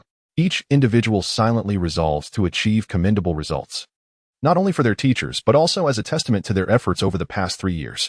At 5 o'clock, the school day concludes, and it is not until 6 that the students gradually emerge from their classrooms. In the past, they found their time spent in class to be a torment. However, this time is different. All the students are acutely aware that this is their final lesson in high school, and each one wishes they could linger in the classroom a little longer. This sense of anticipation and anxiety encapsulates the essence of their senior year, a year that will linger in their memories for years to come. At the school gate, Xiaoxi encourages Yin Jiushi, saying, you must give it your all tomorrow. Observing Yin Jiushi beside her, Suemo feels a twinge of sympathy and adds, once we reach university, we will be free, governed by our own rules. Throughout this period, Yin Jiushi has exerted tremendous effort, and Suemo has taken note of her dedication. He holds unwavering confidence in his wager with Yan's mother. Regardless of how unfavorable the circumstances may appear for both him and Yin Jiushi, he approaches this gamble with the conviction of victory. What nonsense are you spouting? Yin Jiushi chuckles, playfully covering her mouth and winking at Suemo. Even in university, you mustn't act recklessly, understand? As you command, he replies, teasingly. That night, the majority of students struggle with insomnia. Yin Jiushi is no exception. She tosses and turns in bed, ultimately resorting to covering her head with her blanket in a futile attempt to compel sleep. In contrast, Suemo engages in gaming with his new equipment, reasoning that since he cannot sleep, he might as well unwind. He plays until 3 in the morning, only then succumbing to fatigue and drifting into slumber. The following morning, at 6 o'clock, Sumo's mother forcibly rouses him from sleep. With dark circles under his eyes, he emerges from his room, resembling a lost soul. Son, did you not sleep well last night? Sumo's mother chuckles softly, recalling her own similar experiences and understanding the cause behind his condition. Indeed, the mere thought of the college entrance examination kept me awake. Sumo nods silently, acknowledging that, by all logic, he should have no cause for concern given his academic performance. Yet, sleep eludes him. Being a seasoned parent, Sumo's mother cannot help but smile at her son's disheveled appearance. Quickly wash your face to wake yourself up. After this night, I assure you, you'll sleep more soundly than ever tonight. At 7 o'clock, all the students have arrived at the school, where several buses await at the entrance, and teachers are meticulously counting their students. After all, this is the college entrance examination. It would be catastrophic to overlook even one student. At 7:20, the buses set off toward the examination venue. Upon disembarking, Sumo immediately senses a palpable shift in the atmosphere, far more oppressive than before, inevitably heightening the tension within him. Liu earnestly advised his students, reminding them not to forget this or that. Yet, none of the students found his words bothersome. Rather, they felt a sense of warmth. At 7:50, the candidates entered the examination hall. Observing his students as they walked into the testing room, the teachers experienced a mix of emotions. Sumo and Yin Jiushi exchanged glances from a distance, only to be separated by the crowd. Following his student ID number, Sumo easily located his designated seat. Once seated, he scanned the room and was pleasantly surprised to spot a familiar face, Wang Pengzi. They were merely one seat apart, and upon noticing Sumo, Wang Pengzi paused in astonishment before a look of joy spread across his round face. "Go, what brings you here?" Sumo shrugged, chuckling. "Why shouldn't I be here? It seems we must have some connection from a past life. Otherwise, why would fate have us share the same examination?" Faced with Wang Pengzi's overly sentimental remark, Sumo could only respond with a curt scram. Shortly thereafter, the invigilators entered the room, 5 of them, to be precise. Not only that, but a signal jammer was placed on the podium. The modern electronic devices are quite advanced, and to prevent cheating, the education department had specially commissioned this signal jammer. Regardless of how sophisticated the electronic equipment may be, it becomes utterly ineffective when disrupted by this jammer. One must commend the education department for their efforts to thwart academic dishonesty, to say nothing of the continuous surveillance by these 5 teachers, which effectively eliminates 99% of cheating possibilities. When combined with this jammer, it becomes evident cheating on the college entrance examination is utterly impossible. Chapter 33. The examination commences. Dingling. The exam begins. The first subject is Chinese, with the examination scheduled from 8:30 in the morning until 11. As soon as the test papers were distributed, Sumo promptly inscribed his name and student ID without uttering a word. A swift glance at the Chinese paper revealed that, indeed, the difficulty had significantly escalated compared to previous years. However, this might pose a challenge for other students. For Sumo, equipped with a system, it was merely a walk in the park. He moderated his handwriting, ensuring it did not appear overly impressive. After all, it is prudent for one to remain modest. With 2.5 hours allotted for the exam, time was ample. Thus, Sumo approached the questions with a calm demeanor, unhurried and composed. Nevertheless, he completed the paper well before 10 o'clock, meticulously reviewing his answers twice, and found himself idly awaiting the conclusion of the examination. Dingling, submit your papers. All the students hastily laid down their pens and began to submit their papers in an orderly fashion. This protocol had been reiterated by the teachers countless times before the exam, when the invigilator announces stop writing and submit your papers. Regardless of whether one has finished or not, it is imperative to submit immediately. Failure to do so would result in the nullification of one's scores. After queuing to submit his paper, Sumo exited the examination hall without a backward glance. "Son, over here." Upon hearing that familiar voice, Sumo turned and spotted his mother not far away, a gentle smile gracing her features. "Xiaomo, how did you perform? Were you nervous?" his mother inquired, her face betraying her anxiety, making one think she was the one taking the exam. "Nervous?" Sumo blinked, pondering the concept. "Not at all." His humorous response elicited a relieved smile from his mother, who then produced a meticulously prepared nutritious lunch for him, a meal that had taken her 3 hours to prepare. Sumo, having been ravenous, eagerly opened the lunchbox, revealing 4 exquisite dishes exuding a delectable aroma, nearly causing him to salivate. He hastily took a few bites, mumbling, "Mom, it's quite sunny here. You can head home." In the sweltering heat, the outdoor temperature soared above 30 degrees. "No, after you finish eating." We'll book a room at a nearby hotel so you can catch up on some sleep. You mustn't be drowsy for the afternoon exam, his mother insisted. Aware that her son had not slept well the previous night and concerned about his state of mind. After all, such oppressive heat easily induces lethargy. Suemo waved his hand dismissively, forcing down the food in his mouth as he helplessly stated, "Mom, I'm perfectly alert. There's no need for concern. Besides, I've arranged to meet Xiaoxi afterward to compare answers, and you can stay here." Huh? Upon hearing her son's words, his mother finally comprehended, her face lighting up with a smile. What is there to be embarrassed about with your mother? Well then, I shan't intrude on your youthful camaraderie. Hurry up and eat. Once you're done, I'll head back. Oh, and when you're with Xiaoxi, be sure not to bully her. You must treat her with kindness. Girls deserve to be cherished by boys, understand? Upon hearing this, Suemo chuckled softly and nodded, assuring, rest assured, I would never dream of bullying Xiaoxi. Just then, Yin Jiushi emerged from the entrance, her gaze immediately falling upon Su Mu and the ravenous Suemo. After a moment's hesitation, she ultimately approached the two. Hello, Auntie. At the sound of Yin Jiushi's voice, both turned their heads. After a few days apart, Xiaoxi appeared even more radiant. Sumu promptly snatched the lunchbox from Su Mo's grasp, warmly exclaiming, Xiaoxi, I happen to make an abundance of food. Do have some to fill your stomach. Observing the vanishing lunchbox, Suemo couldn't help but furrow his brow. Why is it that when someone has a wife, they forget their mother, yet in his household? It seems to have transformed to forgetting the father-in-law. How disheartening. Once Su Mu placed the lunchbox into Yin Jiushi's hands, she removed her water bottle from her person, stating, Little Emo has only had a few bites. It's no trouble at all. Her demeanor resembled that of a mother-in-law doting on her daughter-in-law. Yin Jiushi felt somewhat awkward, wanting to decline but unsure how to express it. Casting a pleading glance at Suemo beside her. Ahem, Suemo interjected to alleviate the tension. Mom, Aunt Yin is about to arrive. Why must you insist that Xiaoxi eat my leftovers? Sumu's expression turned icy, showcasing her swift ability to change her demeanor. Are you the one who talks too much? Suemo recoiled slightly, hastily silencing himself and sending an expression of helplessness towards Yin Jiushi. All right, I really don't need it. Yin Jiushi murmured, Thank you for your kindness, Auntie, but Xiaoemo must be famished. I'm not hungry at the moment. Suemo promptly seized the lunchbox from Yin Jiushi's hands and devoured its contents with remarkable speed, eliciting a sense of exasperation from Sumo. In less than 3 minutes, under his whirlwind consumption, the food was entirely gone, and he returned the empty lunchbox to his mother, offering her a sheepish grin. Understanding her son's intentions, Sumu shot him an annoyed glance. Xiaoxi, I must take my leave. Do well in your afternoon exams. Thank you, Auntie.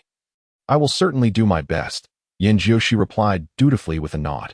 Su Mu's satisfaction grew, and just as she prepared to depart, her footsteps faltered. Prompting a resigned smile from Su Imoahem, stop coughing. Let us be on our way. Sumu shot her son a glare but refrained from saying more. Tidying her belongings before turning to leave, she was aware that her presence might inhibit the two young people, and it was prudent to grant her son some space to woo such an exceptional daughter-in-law. The sooner he secured her, the sooner she could rest easy. Barely a few minutes after Su Mu's departure, a BMW 7 Series pulled up to the roadside, instantly capturing the attention of many. The BMW 7 Series. Even the base model costs around $700,000 to $800,000. The top-tier version undoubtedly exceeds $1 million. In a third-tier city like Linghai, that qualifies as a luxury vehicle. Yin Mu stepped out of the car, donning sunglasses and carrying a specially ordered lunch prepared by a master chef for the upcoming college entrance examination.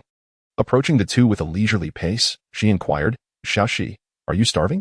As she spoke, she crouched down to open the lunchbox, revealing a delightful array of 10 small dishes, 5 meat and 5 vegetarian options, accompanied by a nourishing deer antler and white fungus soup. Seeing Sumo's lips twitch slightly, it was evident that the wealthy truly know how to indulge. Was it merely a meal? Must it be so lavish? Could this be the chasm separating the affluent from the impoverished? With this thought, Suemo sighed helplessly within. Just as the saying goes, the joy of the rich is unfathomable to the poor. Facing his future mother-in-law, Suemo quickly greeted, Hello, Auntie. Little Emo is here too? Suemo opened his mouth, a hint of awkwardness crossing his face, as he pondered helplessly. I've always been here, you know. Yet, your eyes only see your daughter, completely disregarding your son-in-law. Yin Jiushi stifled a laugh, her adorable demeanor charming enough to leave nearby boys utterly mesmerized. Auntie, allow me to assist you. Regardless of his thoughts, Suemo maintained a cheerful facade, eagerly helping Yan's mother tidy the lunchboxes. Yan's mother replied, Little Emo, you should eat as well. Auntie has prepared enough food for both of you. Suemo, Yin Jiushi. Why does that sound so familiar? Indeed. All mothers are alike. Suemo politely declined. Auntie, I've already eaten. Yan's mother nodded slightly, refraining from further insistence, beckoning her daughter, little Shi, come, hurry, and eat. Thank you, Mom. Yin Jiushi beamed with delight, her face alight with joy. You little girl, why bother with thanks to your mother? Yan's mother chuckled. Her eyes filled with affection. Here, Suemo couldn't help but critique the eating speed of girls. Just moments ago, he had finished his meal in under 5 minutes, while Yin Jiushi took a whole half hour. One might mistake it for cooking. After Yin Jiushi finished, Yan's mother swiftly took the lunchboxes away. Efficient and decisive. This made Suemo inwardly exclaim, as expected of a major shareholder of Tianhong Group, indeed exuding an air of authority. The midday sun blazed fiercely, and Suemo intended to take Yin Jiushi to a hotel room, as it was too hot outside. Wouldn't it be delightful to enjoy some air conditioning? However, upon hearing the words hotel room, Yin Jiushi's face flushed crimson, adamantly refusing. Faced with her resolute demeanor, Suemo found himself at a loss. Was it really necessary? He harbored no ulterior motives, but seeing Yin Jiushi's firm stance, he had no choice but to lead her to a shaded area nearby to rest. The first question concerning mountain patrols. After half an hour, they reviewed their answers, excluding the college entrance examination essay. With similar themes, 1,000 individuals could craft 1,000 distinct essays. It seems quite feasible. Yin Jiushi's pretty face radiated happiness. Suemo chuckled softly. Indeed, this duo shall dominate the college entrance examination in Jiangbei province. Uffed. Yin Jiushi's cheeks flushed, her heart racing like a startled deer. The sweltering weather gradually lulled Yin Jiushi into drowsiness, and Suemo offered his leg as a pillow. She soon fell asleep atop it. The scene elicited a profound envy among the nearby young men, who were tempted to exclaim, "Release that girl, and allow me to take my place." Suemo, however, had long since grown accustomed to such peculiar gazes. He cast his eyes downward upon the peacefully slumbering Yin Jiushi, gradually succumbing to a sense of drowsiness himself. Yet, he dared not surrender to sleep. For if he were to oversleep, it would spell disaster. Thus, Suemo wrestled with the Sandman in his mind until the clock struck 2 in the afternoon, at which point he roused Yin Jiushi. The very first task was to venture to a nearby supermarket to procure 2 bottles of chilled mineral water. After splashing his face with the cool liquid, the weariness vanished without a trace, leaving Suemo feeling utterly revitalized. The college entrance examination? I am ready for you once more. Chapter 34. A bunch of rascals. At 2:40 p.m., Suemo and Yin Jiushi entered the examination hall. The second subject was mathematics, scheduled from 3 to 5:30 p.m., lasting 2.5 hours. Mathematics was considerably simpler for Suemo, as it offered definitive answers. Once there was a standard answer, the task became manageable. Ding-ling. Upon receiving the exam paper, Suemo began answering questions with remarkable speed, completing the mathematics paper in under 40 minutes. His assessment of this mathematics paper could be summed up in just 2 words: deceptively tricky. Indeed, it was rather cunning. This mathematics paper contained numerous inexplicable traps, which would undoubtedly ensnare many students. Suemo couldn't help but feel a twinge of anxiety for Yin Jiushi. He himself had nearly fallen into one of those traps. After checking his answers 3 times, he finally breathed a sigh of relief. If given the chance, he would love to craft some questions that would make candidates question their very existence. As time ticked away, the clock's hands finally reached 5:30 p.m. Ding-ling stopped writing. Submit your papers. At the sound of the invigilator's voice, Suemo dashed to the podium with utmost speed. After submitting his paper, he hurried downstairs, racing towards the gate of the first high school, his urgency making it seem as though he were rushing to a market. After waiting for 5 or 6 minutes at the entrance, Suemo finally spotted Yin Jiushi among the throng of students.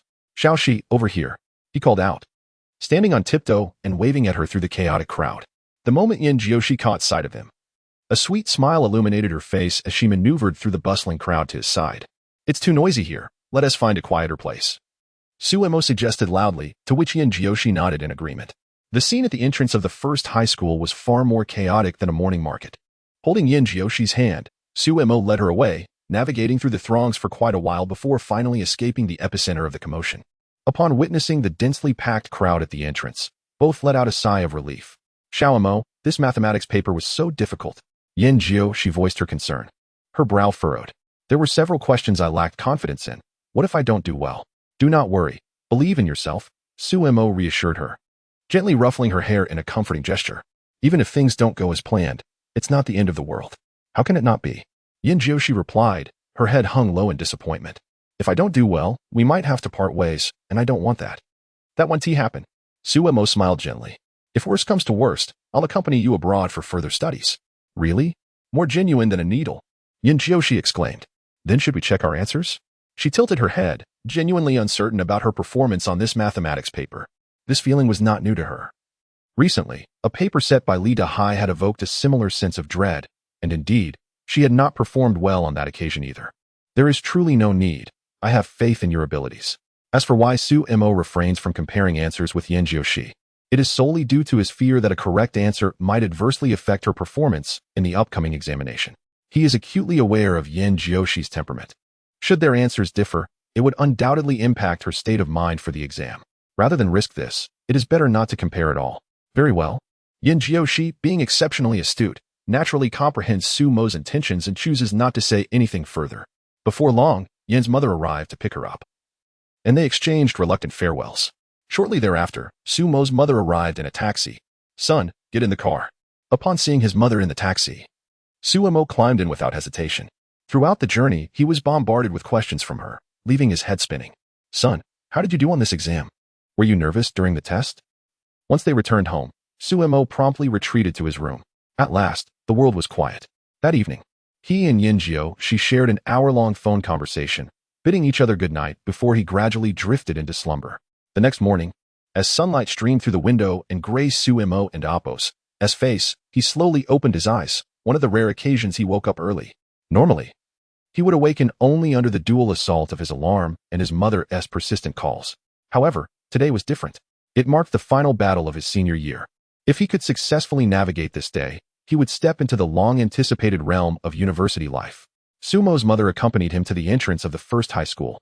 Son, today is the last day of exams. Do not be anxious. Just showcase your true abilities and have faith in yourself. Mom, don't worry. I want to be nervous. Hearing her encouraging words, Su Mo turned and gave her an okay gesture, his face radiating confidence. It was no joke. He possessed a system, and this minor examination posed no challenge. He was determined to secure the top spot in this college entrance examination. Su Mo had kept his wager with Yan's mother firmly in mind. In the morning, they took the English exam. Su Mo remained remarkably relaxed. The vast reservoir of knowledge in his mind felt akin to having the answers laid out before him for copying. At noon, he arrived early at their predetermined meeting spot, just as he had the day before. After about 5 or 6 minutes, Yin Jiushi finally arrived, a look of confusion adorning her stunning face. Xiao Mo, why do you always come out so early? She approached Su Mo, feeling that she had not taken long to arrive, yet somehow always found herself trailing behind him. Of course, Big Brother is the fastest. As soon as he uttered this, Su Mo sensed something amiss and quickly amended his statement. I mean, Big Brother runs the fastest. Yin Jiushi rolled her eyes at his boastful demeanor, though she didn't dwell on it. Perhaps due to a lack of good sleep the previous night. She casually nibbled on a bite of food before resting her head on Su Mo's lap and dozing off. The charming visage of her sleeping form made Su Mo swell with pride. Truly, she is my girlfriend. Even in slumber, she radiates beauty. It was not until 20 minutes past 2 that Su Mo roused Yin Jiushi. At that moment, her delicate face glistened with a sheen of perspiration, a testament to the sweltering heat outside. With an instinctive gentleness, Su Mo used his own garment to dab her forehead. Before long, it was time for the candidates to enter the examination hall. They exchanged words of encouragement before parting ways to their respective exam rooms. This afternoon, they were to take the comprehensive science examination, the final hurdle in their Gaokao journey. 2 hours of answering questions felt ample for Su Mo. After a mere 40 minutes, he set down his pen, having already slowed his pace. Although he had completed the paper, he meticulously reviewed it twice, ensuring all was in order before awaiting the conclusion of the exam in silence. The examination hall was filled with the sound of papers rustling. Some students furrowed their brows, clearly grappling with difficult questions. Meanwhile, Su Mo was deep in thought, contemplating which university he might attend after the Gaokao. If his musings were to be overheard by his peers, they would undoubtedly scoff at his lack of focus. How could one think of university before the examination even concluded? Did he truly believe that the schools were his families to control? Ding, time's up.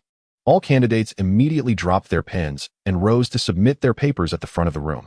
Naturally, Su Mo was among the first to hand in his paper, and he swiftly made his way to the entrance of the school. Upon arrival, he was met with a throng of parents and students alike, and the sight sent a shiver down his spine. Though he did not spot his mother, he was certain she was present.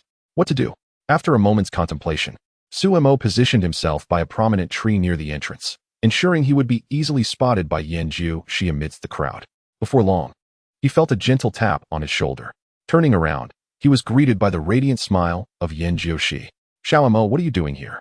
As she spoke, her gaze fell upon the bustling scene at the entrance, and she playfully stuck out her tongue, her charm accentuated by her stunning beauty. Suemo could only respond with a wry smile. Perhaps we should leave a bit later. All right, she agreed. Due to Yin Jiushi's exceptional beauty, many passing boys could not resist casting glances her way. A few audacious young men even dared to solicit her contact information right in front of Suemo, igniting his frustration. What was this? Were they so brazen as to disregard him? Had it not been for Yin Jiushi's restraint, Suemo would have confronted those boys in a fit of indignation. How utterly insulting! Were these fellows so inflated with pride? Or was he simply incapable of standing his ground? A group of impertinent fools. Chapter 35. Parent meeting. I apologize, but I already have a boyfriend. With this singular declaration, Yin Jiushi effectively deterred all the suitors who approached her. These fellows, Suemo could hardly contain his frustration, feeling as though he might just roll up his sleeves and confront them directly. How could he not be incensed? Yin Jiushi was his girlfriend. Yet these individuals dared to flirt with her right in front of him. Unbearable.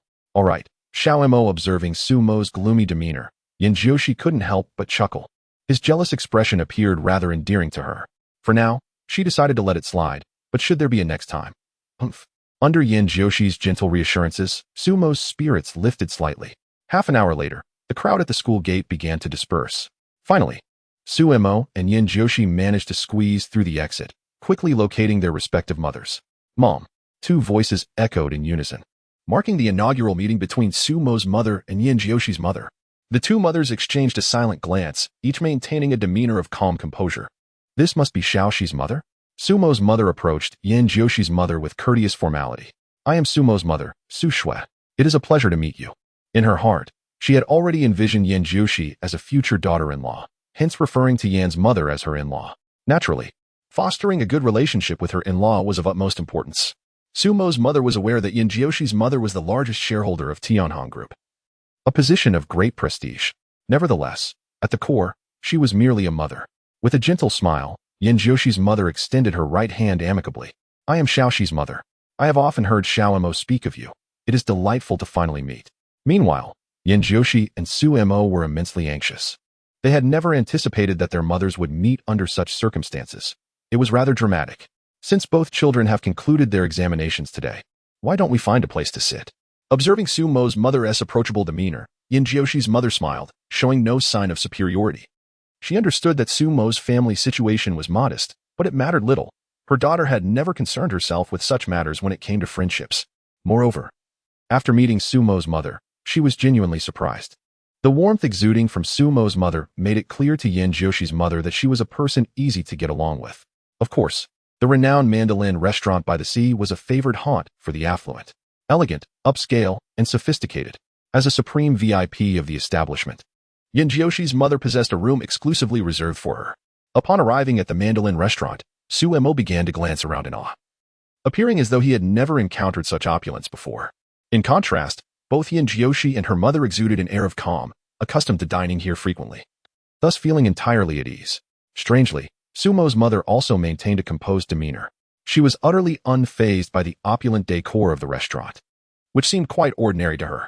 Upon observing Su's mother's demeanor, Yan's mother felt a spark of interest. It appeared that this future in-law was not quite as she had anticipated. The four of them entered a private room, and shortly thereafter, a young and exceptionally beautiful waitress in her 20s presented the menu. As usual, please expedite the service, Yan's mother instructed. Certainly, Ms. Yin, the waitress replied. Yan's mother, known as Yin Huilan, was typically addressed as Ms. Yin by those aware of her status. Dear sister, you must have already discerned the relationship between Xiao Mo and Xiaoxi, she said after placing the order, her expression reflecting a mix of emotions. Having just conversed with Su's mother and learned that she was 2 years her senior, she felt comfortable addressing her as sister. Su's mother nodded gently, returning a composed smile to Yan's mother, her grace evident. It seemed that the younger generation was well informed. As the adults conversed, Suemo and Yin Jiushi found themselves silent, their anxiety palpable, more intense than during the college entrance examinations. I am aware, Yan's mother replied to Su's mother's rhetorical question. Letting out a soft sigh before continuing, I hold Xiao Mo in high regard. He is exceptionally talented, and most importantly, Xiaoxi adores him.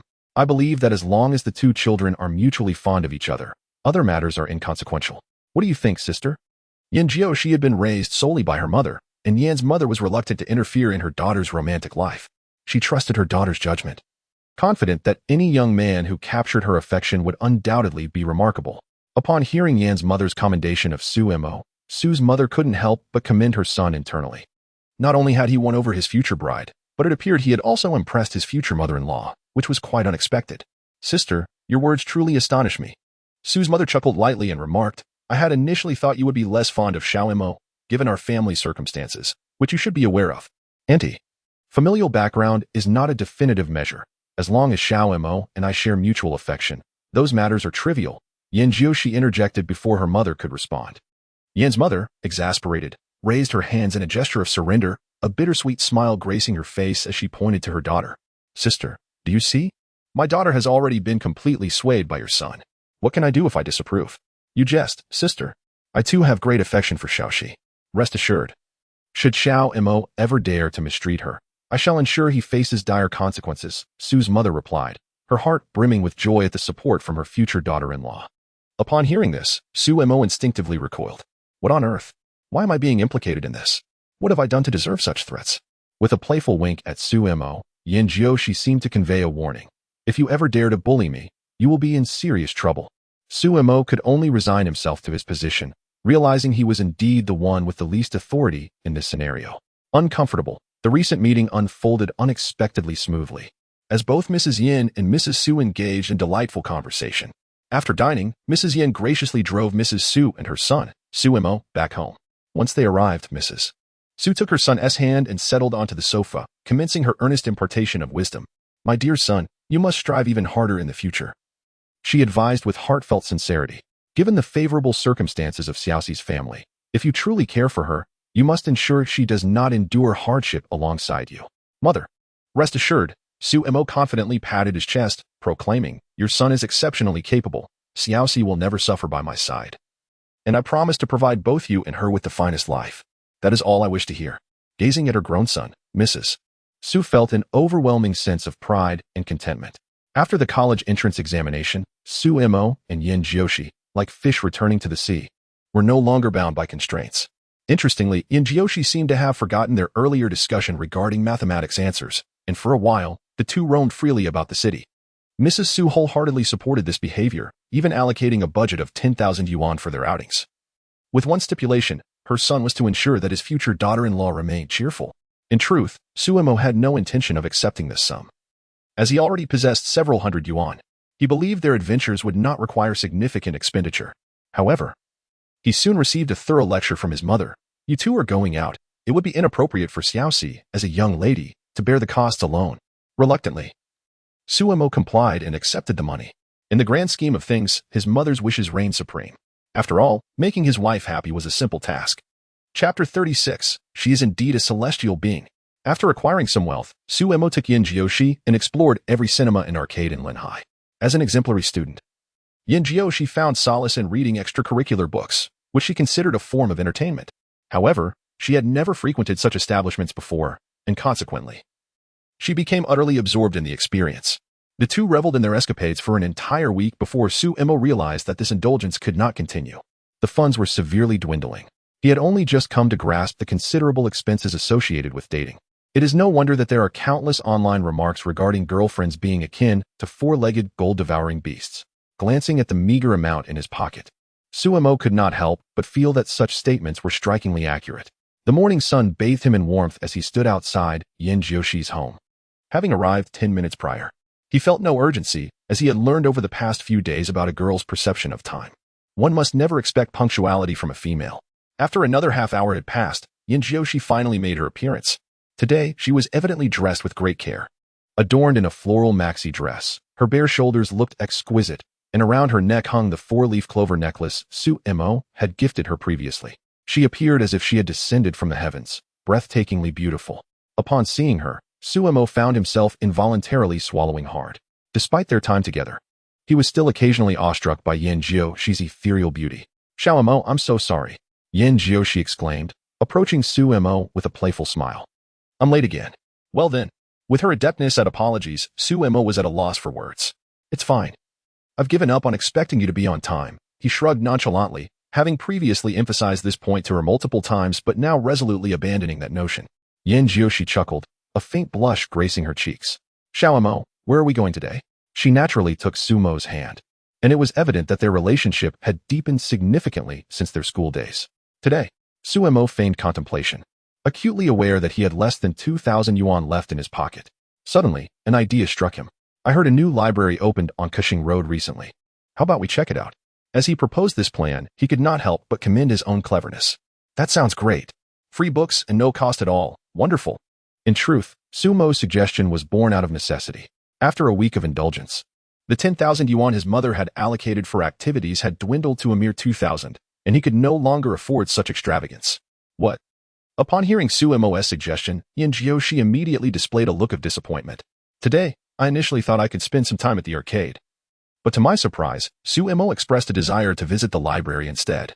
Over the past few days, Yan Jiushi had developed a fondness for the arcade, discovering the myriad of delights it offered. Observing Yan Jiushi's disappointed expression, Sumo awkwardly smiled and suggested, isn't it rather mundane to play games every day? How about we explore the ocean of knowledge instead? Faced with Sumo's enthusiastic proposition, Yan Jiushi could only nod in reluctant agreement. Upon arriving at the newly opened library, both were taken aback by its vastness. This library was truly monumental. It was their first encounter with such an expansive collection of books. As they entered hand in hand, they were enveloped by the sheer magnitude of literary treasures that seemed to stretch endlessly before them. However, due to its recent inauguration, the library was relatively empty. Sumo surveyed the surroundings, his heart swelling with joy. He could finally indulge in a rich bounty of knowledge. The library boasted an estimated several 100,000 volumes, and he marveled at the wealth of resources provided by its affluent owner. It was safe to say that no larger library could be found in the entire coastal city. Sumo eagerly pulled Yan Jiushi into the sea of books. While Yan Jiushi sought out her preferred genres, Sumo was indiscriminate, flipping through books at a rapid pace, never lingering on any one title for more than 5 minutes before moving on to the next. Thus, over the next 2 weeks, they spent their days immersed in the library's offerings. Yet, even after this time, Sumo had only scratched the surface of what the library had to offer. On June 27th, he arrived bright and early at Yan Jiushi's home. It was the day the college entrance examination results would be announced, and they had made plans to unveil their scores together. Upon entering Yan Jiushi's bedroom, Sumo was momentarily taken aback. It was his first time in her personal space. The room was adorned in shades of pink, with cushions and plush toys scattered across the floor and bed. It resembled the whimsical chambers of princesses. Don't look around too much, Yan Jiushi admonished, catching Sumo's wandering gaze, and she shot him a disapproving look. Sumo chuckled sheepishly and promptly seated himself in front of the computer. Before long, Yan's mother entered with a platter of fruit. Xiaomo, Xiaoxi, have some fruit, she said, noticing the nervousness radiating from the two. Unable to suppress a smile, she reassured them, you need not be anxious, regardless of the outcome. I have no objections to your relationship, do I? Looking at Sumo, she continued, if things don't go as planned, Xiaomo, you could always study abroad with Xiaoxi. I can cover the tuition. Hearing Yan's mother's words, Sumo's eyes lit up. It was indeed an appealing option. However, that flicker of hope quickly dimmed as he thought of his own mother. He could not bear the thought of leaving her alone in the country. After all, studying abroad meant being away for 4 years. Thus, Sumo made a resolute decision in his heart. And I am convinced that Xiaoxi and I can certainly achieve it. Indeed, Yan Jiushi, standing beside her, also nodded emphatically, fully aware of Sumo's intentions. She would never be so selfish as to abandon her mother and study abroad with Sumo. Such an act was beyond her capabilities. Therefore, the only solution at present is to succeed. As long as the two of them can attain the predetermined academic results, all obstacles shall be effortlessly overcome. Yan Jiushi held considerable confidence in Sumo's abilities, yet harbored a tinge of uncertainty regarding her own. Her persistent concern lay with mathematics, as the college entrance examination's math paper had instilled a sense of insecurity within her. Observing the two girls, Yan's mother couldn't help but smile softly. She cherished the sight of these young individuals brimming with confidence, reminiscent of her own youthful days, when she too was just like these children. Sumo graciously offered her chair to Yan's mother and stepped outside to fetch another one. Thus, the three of them sat before the computer, eagerly awaiting the moment the examination results would be revealed. Time ticked away, and finally, as the clock struck 9 in the morning, Yan Jiushi swiftly logged on to the education website, glancing at Sumo with a gentle smile. Shall we check whose results first? Chapter 37. The Gaokao results are out. Whose will we check first? Yan Jiushi turned to Sumo, feeling a twinge of uncertainty about her results. Let us check yours first. Suemo gently grasped Yin Jioshi's small hand and offered a reassuring smile, aware of her palpable anxiety. Nevertheless, the outcome remained immutable. Whatever the results were, they had to confront them together. There was no escaping it at this point. All right, Yin Jioshi relented, taking a deep breath. With trembling fingers, she cautiously entered her student ID on the keyboard, her heart racing as she hovered the mouse over the query button. Observing her distress, a smile crept onto Suemo's lips. She was indeed overly anxious. Suddenly, Yin Jioshi felt a large hand cover hers. Turning her head, she met Suemo's encouraging gaze. The presence of her mother nearby made her cheeks flush with embarrassment. Xiaoxi, relax, Suemo's gentle words soothed her, alleviating her tension considerably. After a moment's hesitation, she finally clicked the right mouse button. In an instant, the computer screen displayed Yin Jioshi's Gaokao results. Student ID, 367-2253 Name, Yin Jioshi School, Linhai No. 2 High School Chinese, 148 Mathematics, 142 English, 150 Comprehensive Science, 292 Total Score, 732 City Ranking, 3rd Provincial Ranking. Third, the moment the results appeared, Yin Jioshi's complexion drained of color. 3rd place? Did that mean she would have to part ways with Suemo? This was utterly unacceptable to her. In an instant, tears streamed down her face as she turned to Suemo, her voice trembling. I'm sorry, Xiaoma. Her heart-wrenching appearance filled Suemo with compassion, and he gently wiped her tears away, softly reassuring her. Why are you crying, little girl? If it comes to it, I'll accompany you to study abroad. Truth be told, Suemo felt a sense of regret regarding Yin Jioshi's score. 732 points? It was indeed commendable. In previous years, such a score would have typically crowned a top student. Yet, who could have anticipated that she wouldn't even secure 2nd place? The gap between Yin Jioshi's score and that of the 2nd-ranked student must have been minuscule, but that slight difference relegated her to the 3rd position in Jianbei province. This also meant that Suemo had lost the wager he made with Yan's mother. Meanwhile, Yan's mother was left in a state of shock upon seeing her daughter's results. With nearly 400,000 students participating in the Gaokao across Jianbei province, how remarkable was it that her daughter ranked 3rd among them? This achievement was undeniably outstanding. Yan's mother had never imagined her daughter could attain such a remarkable score, and it was only now that she understood the reason behind the wager she had made with them. In a fleeting moment, Mrs. Yan found herself increasingly curious about Suemo's academic achievements. Her daughter had secured the 3rd position in Jianbei province. How impressive would Suemo's results be? However, upon witnessing her daughter's sorrowful demeanor, Mrs. Yan resolved to take a different approach. Xiaoxi, let us first check Xiaomo's results, she gently suggested. After a while, Yin Jioshi managed to steady her emotions, gazing at her mother with tear-stained eyes. Mom, I do not wish to study abroad. Seeing her daughter in such distress, Mrs. Yin couldn't help but sigh. Alas, everything I have done is for your sake.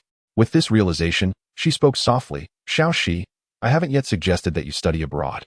Why are you so anxious? With a slight smile, she continued, let us first review Xiaomo's college entrance examination results. If he surprises me, I'm not an unreasonable person. Instantly, a flicker of hope ignited within Yin Jioshi, her beautiful eyes sparkling with excitement as she asked, Mom, do you mean? We shall first check the results.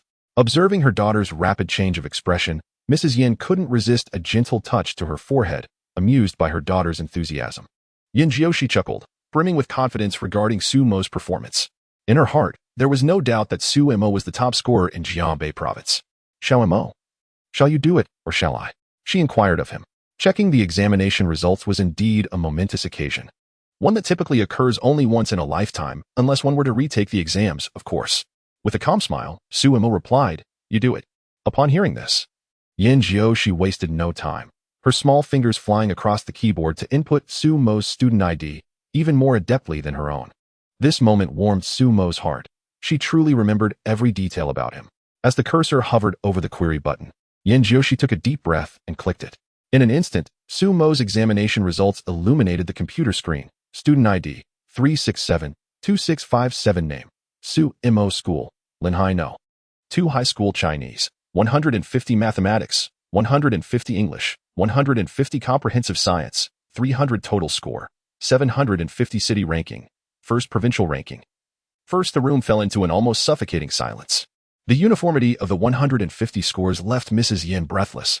First in the province? Most astonishingly, a perfect score? My goodness! A perfect high school top scorer. How extraordinary. Wow, Xiaomo, you are simply amazing. Yin Jioshi was momentarily stunned, and once she regained her composure, she excitedly planted a kiss on Sumo's cheek, only to realize that her mother was still present, causing her face to flush crimson. Nevertheless, her joy for Sumo was genuine. After all, he was a perfect scorer. The significance of such an achievement was beyond imagination. Mrs. Yan, however, was oblivious to her daughter's small display of affection. Her focus solely fixated on Sumo's remarkable examination results. As a major shareholder of a super conglomerate, Yan's mother had certainly weathered many storms. Yet she found herself utterly astounded by this impeccable college entrance examination score. A perfect score? In her recollection, it had been over a decade since Jiangbei province had witnessed such an achievement. Yet here it was before her. How could she not be astonished? This was nothing short of a miracle. In that moment, Yan's mother finally understood why Sumo dared to wager with her. He truly possessed the capability. It would not be long before prestigious universities across the country would vie for the attention of this perfect scorer. Sumo, sitting calmly to the side, had already anticipated his results. If he couldn't even conquer a mere college entrance exam, he might as well end it all. After all, he was a man equipped with a system. At that moment, a voice resonated in Sumo's mind. Ding! Congratulations to the host for achieving first place in Jiangbei province in this college entrance examination. Reward, mastery of languages. Hearing this announcement filled Sumo with joy. Mastery of languages? This reward was vastly superior to the previous one. The last reward had been proficiency in Go, which he found rather useless since he rarely played the game. It was merely a skill that might prove useful someday. As soon as the system's voice faded, a wealth of knowledge regarding foreign languages flooded Sumo's mind. Over 60 languages in an instant, he became a linguistic master. Xiaomo, your score is quite frightening, remarked Yenjioshi, pulling Sumo back to reality with her words. Feeling her admiring gaze, he offered a faint smile, devoid of any pride. Scoring 750 points was merely a reflection of the exam's maximum. Since acquiring the system, he had long transcended the capabilities of others. It's nothing, it matches my estimate, he replied nonchalantly. Amidst Yenjioshi's admiration, Sumo found himself reminiscing about that sweet kiss they had shared moments ago. Observing Sumo's composed demeanor, Yan's mother couldn't help but reassess her opinion of him.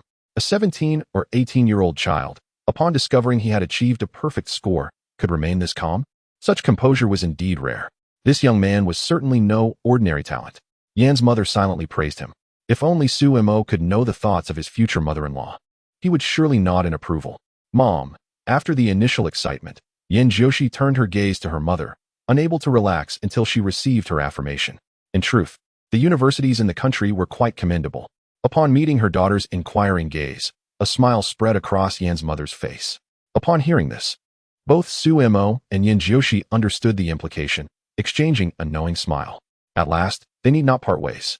Chapter 38 Today, my dear Xiaoxi looks exceptionally beautiful. You too, do not rejoice too early. Mother Yan cast a disapproving glance at her daughter and Sumo, her expression far from pleased. Xiaoxi may not go abroad, but... Initially, upon hearing the first sentence from Mother Yan, both Yenjioshi and Sumo wore excited smiles on their faces. However, the moment the word "but" was uttered, they perked up their ears, eager to hear what she would say next. But you both listen carefully, Mother Yan said seriously, fixing her gaze on her daughter and Sumo. You are still young, and I do not wish to become a grandmother before you graduate from university. Such a situation is absolutely unacceptable, do you understand? Her words rendered Yenjioshi's face as red as a ripe apple, as she had not anticipated her mother would utter such embarrassing remarks. Mom, why would you say that? Yenjioshi exclaimed, burying her face in her mother's embrace. Utterly mortified to face Sumo. Even Sumo, upon hearing his future mother-in-law's words, felt a wave of awkwardness wash over him, as he had no immediate thoughts regarding such matters. Despite his thick skin, being called out by Mother Yan left him feeling slightly flustered. Mother Yan, noticing their discomfort, felt it necessary to speak. Otherwise, if matters were to progress without proper discussion, it would be too late to address them afterward. Auntie, you need not worry, Sumo, though embarrassed, understood he must take a stand. I assure you, before Xiaoxi and I graduate from university, we will not overstep any boundaries. Upon hearing Sumo's promise, Mother Yan nodded in satisfaction, placing her trust in his words. After all, if he could achieve the highest score in the college entrance examination, what could be more challenging than that? Of course, there was one thing, Yenjioshi's charm. It was something no man could resist. It was a primal instinct. Unbeknownst to Sumo, in the coming 4 years, he would deeply regret the words he spoke today. Once Mother Yan exited Yenjioshi's room, the air of awkwardness seemed to intensify. The recollection of her mother's remarks made Yenjioshi feel utterly bashful. Just the sight of Su-mo caused her cheeks to flush. Her adorably shy demeanor elicited laughter from Su-mo. Come now, don't be shy. What Annie mentioned is something you will inevitably face. Su-mo intended to console Yin-jioshi, but instead, his words only deepened her embarrassment, prompting her to burrow under the covers. After a considerable time, Yin-jioshi finally regained her composure. Su-mo lingered for a while in her home before taking his leave. Eager to share the good news with his mother, having been raised by her, he felt it was imperative to inform her of such a joyous occasion promptly. Mom, I'm back. Boom. As Su-mo opened the door, a sudden loud noise startled him, followed by a flurry of confetti. He saw his mother, holding a cylindrical object, emerge from behind the door, her face alight with excitement. Congratulations to the top scorer of the college entrance examination on returning home. Upon hearing this phrase, Su-mo was finally assured that he had not strayed into the wrong house. Mom, you already knew? Su-mo was taken aback to discover that his mother was aware of his results. After all, did she not lack a key to his room? This thought immediately stirred a sense of unease within him. Yes, I checked your results online just now, son. You have truly excelled. Su's mother, oblivious to Su-mo's peculiar expression, was entirely absorbed in the joy of her son's remarkable achievement.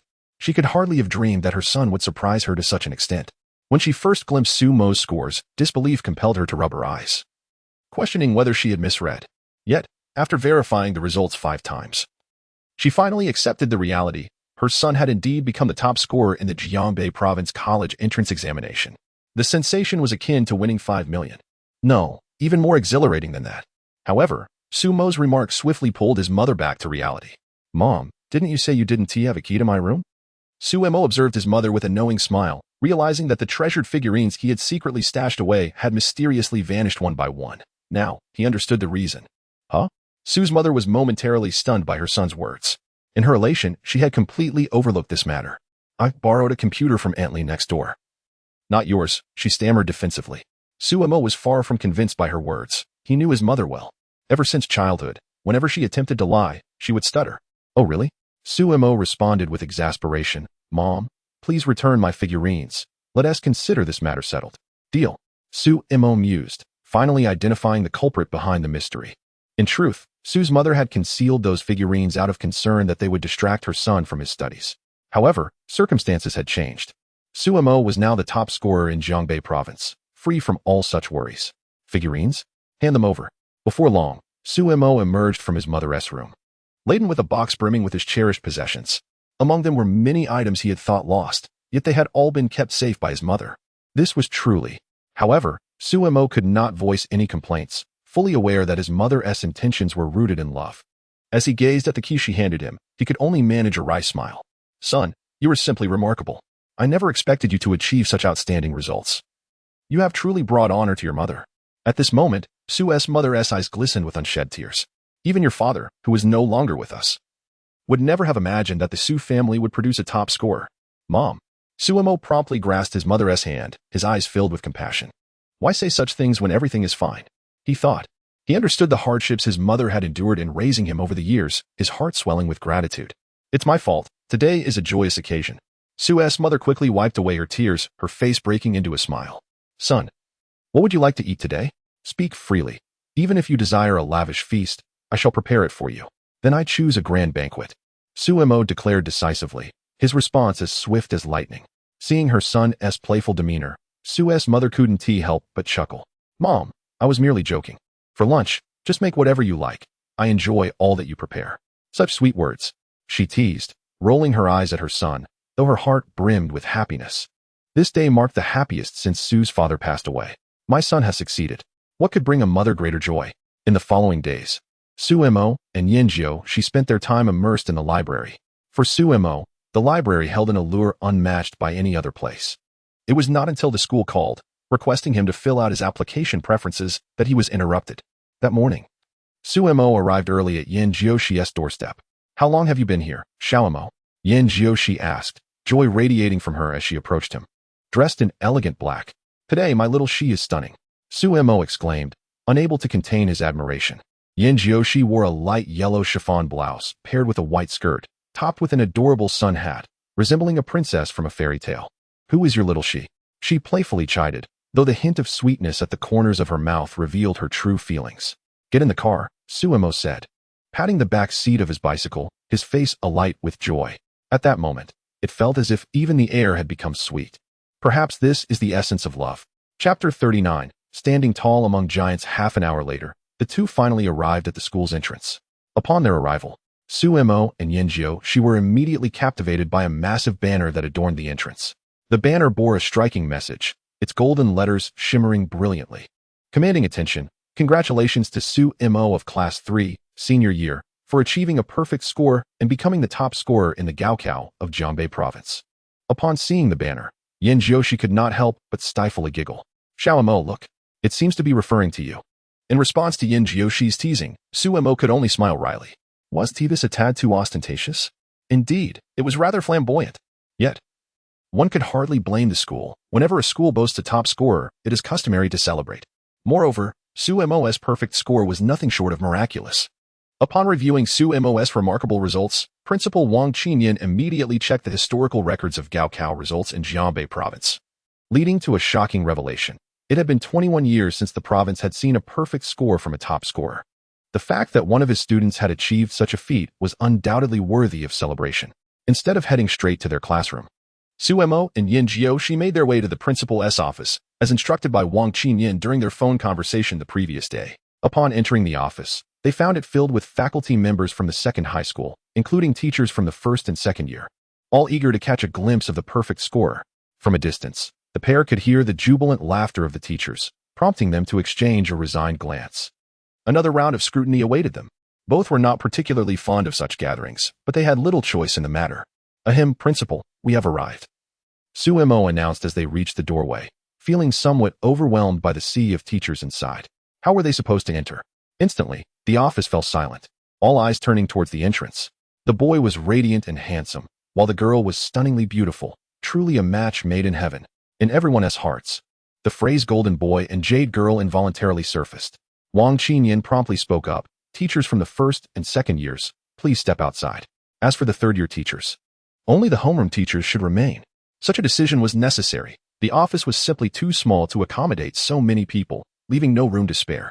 With Suemo and Yenjioshi's arrival, it was only fitting to make space for the honorees. The teachers showed no signs of discontent, as most had come merely to witness the occasion. Thus, upon hearing the principal's request, they orderly exited the office. However, as each teacher passed by, they could not resist offering their compliments. Suemo, you have truly brought glory to our second high school. Yenjioshi's achievements are impressive as well. The top scorer of the college entrance examination, how remarkable.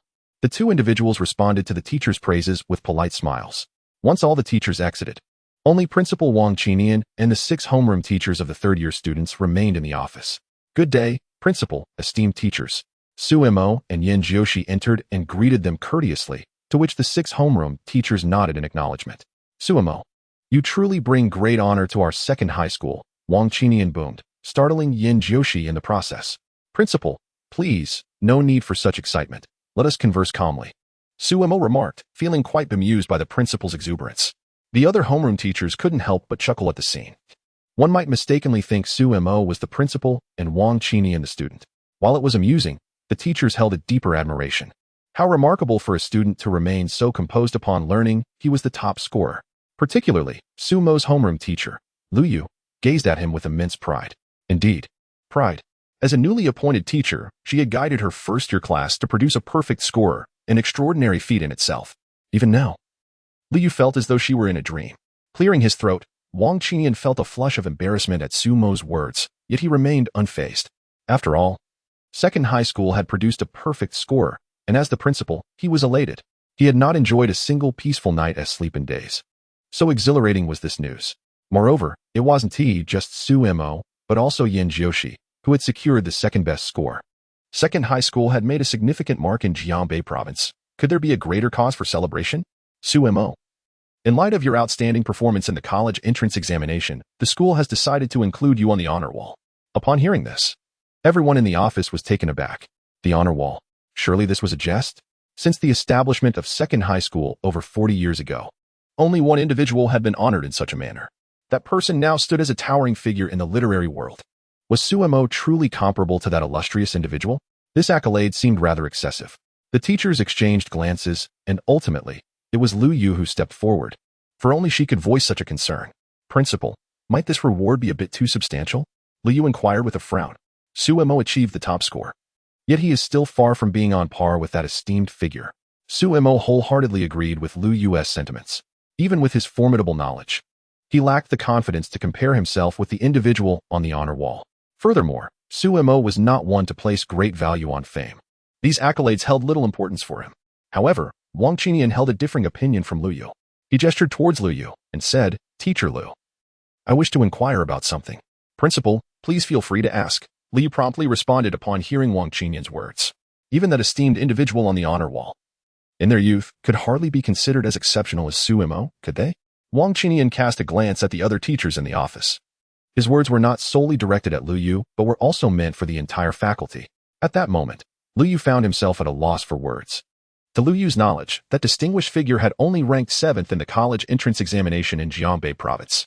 While the achievement was commendable, it paled in comparison to Su Mo's remarkable prowess. The other teachers exchanged bewildered glances, rendered speechless by Wang Qinian's assertion. Observing the silence, Wang Qinian smiled softly and continued his discourse. It was only after that individual gained fame that they were added to the honor wall, yet despite the passage of years, no second person from the second high school had emerged to join the ranks of the honor wall. "Do you know why this is so?" he posed. But no one offered a response, as they were equally unaware of the answer. Meanwhile, Su Mo and Yin Jiushi casually settled onto the sofa by the door. As this matter held little significance for them, Wang Qinian sighed in resignation. "For all these years, we have set our standards against that individual on the honor wall. Yet have you considered that this may be a form of constraint for the students? If even an exceptionally talented student like Su Mo cannot be included on the honor wall, what hope is there for others in the future? In such circumstances, a complete overhaul is the only prudent course of action." Chapter 40. Terrifying data. Wang Qinian's words rendered the teachers present speechless. Indeed, Su Mo was the valedictorian with a perfect score in the college entrance examination. If he could not be inducted onto the honor wall, what future student could ever hope to achieve such a distinction? None. The teachers present were at a loss. Unable to conceive of the accomplishments required to grace the honor wall, Wang Qinian then declared, "Thus, I have resolved that Su Mo will be included on the honor wall." The other teachers remained silent, though Yin Jiushi felt a surge of joy for Su Mo. This was the honor wall of the second high school. In over 40 years of its establishment, only one student had achieved this honor, and now, Su Mo had become the second. Moreover, due to his exceptional performance, the school decided to award him 100,000 yuan. The teachers exhibited little reaction to this announcement, as it was a customary practice. Regardless of the institution, high-achieving students in the college entrance examination typically received monetary rewards. Some schools even offered rewards simply for gaining admission to prestigious universities. Of course, Yin Jiushi's remarkable examination results also warranted a reward of 50,000 yuan from the school. Su Mo and Yin Jiushi approached Wang Qinian, slightly bowing in gratitude. "Thank you, Principal." Wang Qinian nodded in satisfaction at this display, but suddenly recalled another matter. Su Mo, there is something else I need to discuss with you. In a few days, members of the education group will be visiting, so please prepare yourself." Su Mo appeared bewildered. Prepare for what? His confusion elicited laughter from everyone in the office, prompting Wang Qinian to explain with a hint of exasperation. "The education group is coming for 2 primary reasons. First, to present you with your prize for being the top scorer." "Oh?" Su Mo's eyes sparkled at the mention of a prize. "How much is it?" "Little money enthusiast." Everyone except Yin Jiushi couldn't resist labeling Su Mo with this tag. In Jianbei province, the reward for the top scorer has always been 200,000 yuan. "Don't expect more." 200,000? Upon hearing this, Su Mo's face lit up with delight. "The second matter involves an interview where you will be asked about your study methods, techniques, and expressions of gratitude. Once the education group's reward arrives, I will bring both the school's reward and the prize to your home." "Thank you, Principal." The joy in Su Mo's voice was palpable. Unbeknownst to him, the prospect of earning such significant rewards had filled him with immense happiness. "All right, you two, return to your respective classrooms. You still have to fill out your college applications." Observing Su Mo's exuberance, Wang Qinian couldn't help but chuckle, playfully admonishing him. As soon as the two stepped out of the principal's office, Su Mo couldn't help but ask, "Xiaoxi, have you decided which university you wish to apply to?" "My mother suggests Tsinghua University, and I personally prefer it as well." Upon hearing Su Mo's words, Yin Jiushi also shared her thoughts, and after finishing, she looked at Su Mo and inquired, "What about you?" "Me?" Su Mo chuckled and replied, "I've already discussed it with Mom. Wherever you apply, I shall apply too." "You?" Yin Jiaoshi couldn't help but roll her eyes at Su Mo's response and pretended to hit him. Then it settled. See you at Tsinghua. Realizing the situation had taken a turn, Su Mo promptly fled, leaving Yin Jiaoshi behind, stamping her feet in frustration. As soon as Su Mo entered the classroom, he was encircled by all the students from Class 3. The top scorer of the college entrance examination has arrived. Mo Go, you are truly incredible this time. A perfect score on the exam? Su Mo, quickly give me your autograph. It might be worth something in the future. Top scholar, what is your current feeling? Su Mo was utterly bewildered by the barrage of questions. What on earth was going on? Ultimately, it was with Wang Pengzi's assistance that Su Mo managed to escape to his seat. Mo Go, you are truly my idol. Wang Pengzi exclaimed excitedly. Not only do you excel in studies, but your basketball skills are outstanding as well. Simply extraordinary. All right, fatty, Su Mo replied with an exasperated glance at Wang Pengzi. What score did you get this time? You'll never guess. Wang Pengzi chuckled, his disbelief evident when he saw his own score. Hurry up and tell me. Su Mo could not help but roll his eyes. Mo Go, I scored 547 points, enough for a decent first-tier university. So, what do you think? Am I impressive, or what? Wang Pengzi finally revealed his college entrance examination score, and even Su Mo was taken aback. Su Mo was well aware of Wang Pengzi's previous scores. Despite dedicating the last 2 months to intensive study under his influence, Wang had never scored above 500. Yet, to achieve a commendable 547 in the college entrance examination was astonishing, prompting Su Mo to want to commend this chubby friend. While others falter at critical moments, Wang Pengzi seemed to thrive, which was indeed a curious phenomenon. Nonetheless, Su Mo felt genuinely happy for his friend, having been comrades for 3 years. He naturally wished for Wang to gain admission to a prestigious school. Before long, Liu entered the classroom, holding a stack of papers. Class, please quiet down.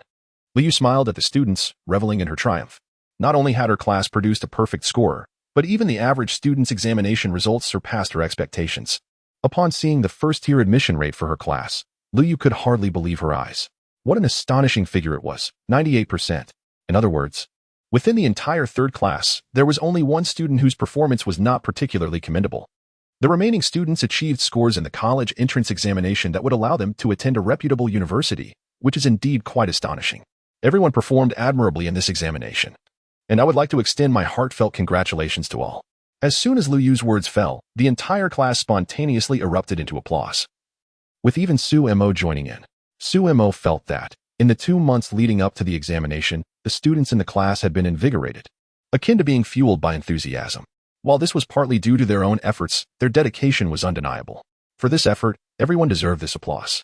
The stack of papers in my hand is something I believe everyone recognizes. Liu said slowly. Indeed, it is the college entrance examination application form. Each of you will receive one, but before filling it out, please ensure you have thoughtfully discussed your preferred schools with your parents. Is that understood? Understood. Liu then began distributing the application forms to the students. As Su Mo was seated at the back of the classroom, he received his form last. When Liu reached him, she paused momentarily. Su Mo, have you discussed with your mother which university you plan to apply to? Chapter 41. Fan value surpassing 10,000. Liu was aware that Su Mo came from a single-parent family. Previously, she had held the belief that children raised in such households often harbored a sense of inferiority compared to those from traditional families. However, since meeting Su Mo, that notion had dissipated entirely. For in Su Mo, she perceived an extraordinary confidence, a true gem of a boy. Indeed, Liu felt fortunate to be Su Mo's teacher. Upon the teacher's inquiry, a mischievous smile played at the corners of Su Mo's mouth. Teacher, my mother instructed me that whatever school my future spouse wishes to attend, I should apply there. Don't you think that's rather excessive? What? Liu was taken aback by Su Mo's words, astonished by such audacity. This was no trivial matter. Yet, when she noticed the playful grin on his face, she realized he was merely teasing her, rather than feeling anger. Liu found warmth in Su Mo's antics. Who knows when she would have the chance to share such playful moments with him again? A fleeting glimmer of reluctance crossed her eyes before quickly vanishing. Alas, every gathering must eventually come to an end. If not, it would be the teachers who would bear the burden. Little rascal, stop toying with your teacher and tell me, which university will you be applying to? Tsinghua University, Nanjing University, or perhaps Peking University? The 3 universities Liu mentioned were the most prestigious in the entirety of Xia country, and she was confident that Su Mo would not consider any others. I have already conferred with Xiao Shi. We plan to apply to Tsinghua, Su Mo replied, his demeanor turning serious as he shared his true intentions with Liu Yu. Upon hearing this, Liu Yu nodded in agreement. Tsinghua was indeed the top university in Xia country, making it an excellent choice. When you achieve great success, make sure to return and visit your teacher, understood? A smile involuntarily graced Lu Yu's face. Although she had only been a teacher for a year, she had already experienced the profound hope that educators harbor for their students' futures. It is often said that teaching and medicine are among the noblest professions in the world. Absolutely, Su Mo affirmed with an okay gesture, emphasizing the importance of never forgetting one's roots. Regarding university applications, nearly all students had already discussed their choices with their parents. Before long, all the students submitted their application forms to Lu Yu. Glancing over the forms, she was astonished to discover that, apart from Su Mo, 2 other students from her class had also applied to Tsinghua. It was a surprising revelation, as in previous years. Having even one student from a class apply to Tsinghua was a matter of pride. Yet this year, her class boasted 3 applicants. This was something Lu Yu had never even dared to dream of. Su Mo was certain to gain admission to Tsinghua, and alongside him, Han Jiang and Zhao Miaomiao had also set their sights on the same esteemed institution. Before Su Mo's rise, the two had always been the top 2 students in Class 3. In this college entrance examination, both performed commendably, with Han Jiang scoring 688 and Zhao Miaomiao achieving 678. Although these scores were impressive, whether they would meet Tsinghua University's admission threshold remained uncertain. Tsinghua, being the top-ranked university in the country, has had a high admission line in previous years, peaking at 700 and dipping to around 660. Thus, the exact admission line for this year was indeed unpredictable. Of course, both students had listed Tsinghua as their first choice. Even if they were not admitted, they could still attend their second or third choices, which were also excellent universities. Upon returning home, Su Mo informed his mother about the prize money. Su's mother was initially taken aback by the news of the 300,000 yuan reward, but quickly accepted it. Having often seen reports about top scorers receiving substantial rewards from various provinces, she had only felt envy at the time, never imagining that her own child would one day experience such a moment. Overwhelmed with emotion, she decided to save the entire prize money for Su Mo as a dowry. When Su Mo heard his mother's decision, he rolled his eyes in exasperation but ultimately had to acquiesce. A dowry it is, then? Su Mo's remarkable examination results garnered considerable attention online. Major news outlets reported the story, and as a result, Su Mo's name gained significant recognition across the country. A perfect score in the college entrance examination. This year, only Jiangbei province produced such a student among the 20-some provinces nationwide. Particularly notable was the video interview of Su Mo that circulated online a while ago. Many had left disparaging comments at that time, but now these individuals were left dumbfounded. Who would have predicted that Su Mo would indeed achieve a perfect score? Upon seeing his results, the expressions on their faces turned crimson with shame. Thankfully, their comments had been made online, otherwise they would have been left embarrassed in person. They had unwittingly encountered a true academic prodigy and could only lament their misfortune. Immediately, these individuals deleted their comments beneath the interview video. As a result of this incident, Su Mo's fan count finally surpassed 10,000. While studying in the library with Yin Jiushi, he heard the long-awaited sound of the system. Ding, congratulations, host. Your fan count has exceeded 10,000, successfully activating the lottery system. You currently possess 1 lottery opportunity, allowing you to randomly draw a skill. The next opportunity will only arise when your fan count reaches 100,000, and so forth. What? Su Mo was left bewildered. What kind of system is this? This seems rather unfair, requiring a 10-fold increase for the next draw? Wouldn't that mean the next time would require 1,000,000 fan points? And what about the subsequent time? The mere thought of it gave him a headache. Oh my. If this continues, it seems he would hardly have any chances to draw at all. Initially, I believed that if I could participate in the lottery, a few attempts would suffice to acquire all the skills I desired. However, while imagination is delightful, reality proves to be harsh. Sighing helplessly, Su Mo realized that acquiring skills would indeed require completing tasks. As for the lottery, it could merely be regarded as a bonus. Having this benefit is certainly preferable to having none at all. What's wrong, Xiaomo? Yin Jiushi inquired, noticing Su Mo's despondent demeanor. You seemed fine just a moment ago. Why the sudden sigh? Oh, it's nothing, Su Mo replied, fabricating a benign lie. I was just thinking about how my mother misplaced one of my figurines. It bothers me because it was my favorite piece. The existence of the system was indeed too extraordinary for Su Mo to divulge to anyone, thus he buried the truth deep within his heart. Su's mother bore the brunt of this misunderstanding without cause. Upon hearing Su Mo's words, Yin Jiushi could not help but chuckle. Knowing Su Mo's fondness for collecting figurines, she harbored no suspicions. If it makes you unhappy, I can always get you another one, she said gently with a smile. Really? Su Mo's eyes lit up at Yin Jiushi's offer, for he had recently set his sights on a particular figurine, yet it was far too expensive for his budget. Of course, Yin Jiushi responded, unable to suppress a soft smile at Sumo's excitement. This made Sumo reflect on the advantages of having a wealthy girlfriend, although he had previously held disdain for superficial relationships at this moment. Ah, how delightful. Chapter 42, Brainstorming. Thus, after more than a month, Sumo finally perused every book within the confines of the library. The aura of knowledge enveloping him had grown significantly, exuding an undeniable air of literary prowess and talent. Yin Jiushi, too, sensed this transformation in Sumo, her heart marveling at the change. The essence of one's temperament requires an extensive period to cultivate. Yet Sumo's metamorphosis struck her as unprecedented. Although she found it somewhat astonishing, she held no doubts. Upon returning home that evening, Sumo sequestered himself in his room. System, I wish to draw. With the opportunity for a lottery at hand, Sumo was eager to discover the nature of this so-called draw. Currently, the host possesses one chance for a level 1 lottery. Do you wish to confirm the draw? Confirmed. Congratulations, host. You have drawn the skill brainstorming. What on earth? Sumo queried upon hearing the system's proclamation. Brainstorming? It sounded remarkably impressive. This skill, a divine ability, could amplify the host's intellect and thought processes tenfold while engaged in serious contemplation.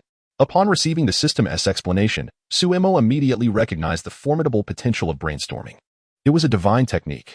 Although he had yet to test this skill, the prospect of a tenfold increase in intellect and thought was enough to suggest its extraordinary nature. It is essential to note that Sumo's intelligence was already exceptionally high, placing him among the elite few at the pinnacle of human capability. To amplify it tenfold, what an unfathomable notion. To gauge the terrifying power of this skill, Sumo promptly opened his computer and searched for the 5 great conjectures in mathematics. These conjectures had lingered for nearly a century without resolution, leading many to believe they were likely false. A spark ignited in Sumo's eyes. This was it. The BDY conjecture, proposed by the renowned mathematician from the Night Kingdom, BDY, had remained unsolved for 87 years. Sumo had previously heard his mathematics teacher mention the BDY conjecture several times. Thus, he resolved to test whether he could unravel this conjecture now that he possessed brainstorming. If he could not solve it, then it was likely that no one could. Perhaps it would take several centuries before anyone could, unless humanity experienced another evolution. Without hesitation, Sumo swiftly gathered paper and pen, immersing himself in the complexities of the BDY conjecture. Simultaneously, his mind operated at a staggering speed.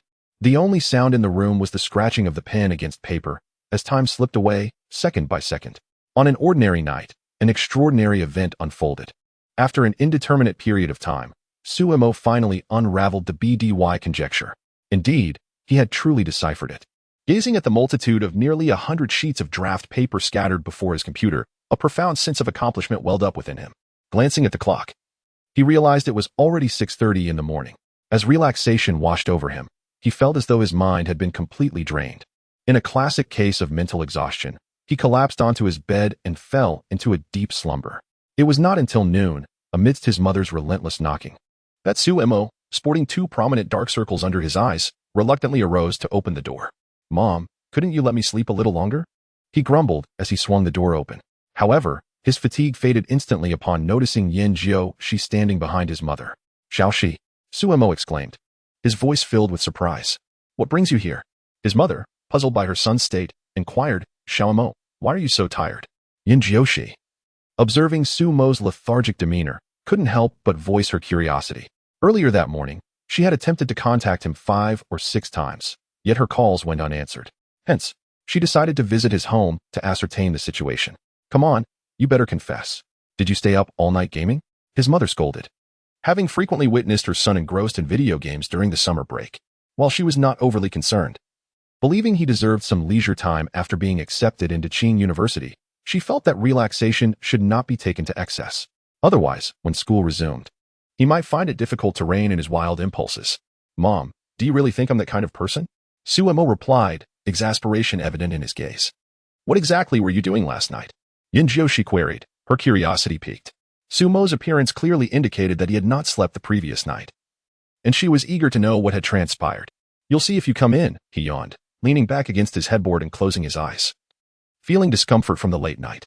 As his mother and Yin Jiushi entered his room, their attention was immediately captivated by the clutter of draft papers strewn across the desk. You young man, how can you let your room get this messy? Don't you care about making a good impression on Xiaoxi? His mother's temper flared. After all, Yin Jiushi was destined to be her daughter-in-law, and it was a shame that he let her down at such a crucial moment. She began to reflect on whether she had been too lenient with him all along. Yin Jiushi approached the desk and casually picked up a sheet of draft paper, only to be astounded by the intricate mathematical formulas inscribed upon it. Although Yin Jiushi could comprehend only a fragment of the content above, that meager understanding profoundly shook her. Beside her, Sue's mother noticed Yin Jiushi staring blankly at a piece of paper and immediately rolled up her sleeves, preparing to tidy up the mess. "Auntie, wait a moment." Startled by Sue's mother crumpling one of the draft papers into a ball, Yin Jiushi quickly intervened. "This is a treasure." Although she did not know what it was, she sensed its significance. Are these items still useful? Seeing the expression on her daughter-in-law's face, Sue's mother halted her actions. Suemo, upon hearing their conversation, promptly opened his eyes. This was the fruit of a sleepless night. If his mother discarded it, he would have nowhere to lament. "Mom, you absolutely cannot throw these away." "Why not?" Both Sue's mother and Yin Jiushi turned their attention to him, eager to uncover the nature of these items. "I stayed up all night because of these." Suemo rubbed his eyes and explained helplessly to his mother. "This is the answer to a mathematics problem. It's invaluable. Please do not dispose of it." Upon hearing her son's words, Sue's mother burst into laughter, striding over to him and pinching his ear. "You little rascal, how dare you deceive me?" "No. When did I ever deceive you?" The sudden pain jolted Suemo into clarity. He was merely speaking the truth. Wasn't the formula for solving BDY precious? Chapter 43. One of the 5 great conjectures in mathematics. And Xiaomo did not deceive you. Indeed, all of this is comprised of mathematical formulas. Yin Jiushi hurriedly interjected in support of Suemo. Upon hearing Yin Jiushi's words, Suemo felt a surge of gratitude. In critical moments, one's spouse proves to be reliable. Sue's mother regarded Yin Jiushi's words with considerable weight. After all, she is the future daughter-in-law. However, I have never heard of a single mathematical problem that could yield such an extensive solution. Sue's mother pointed to the scattered draft papers surrounding the computer.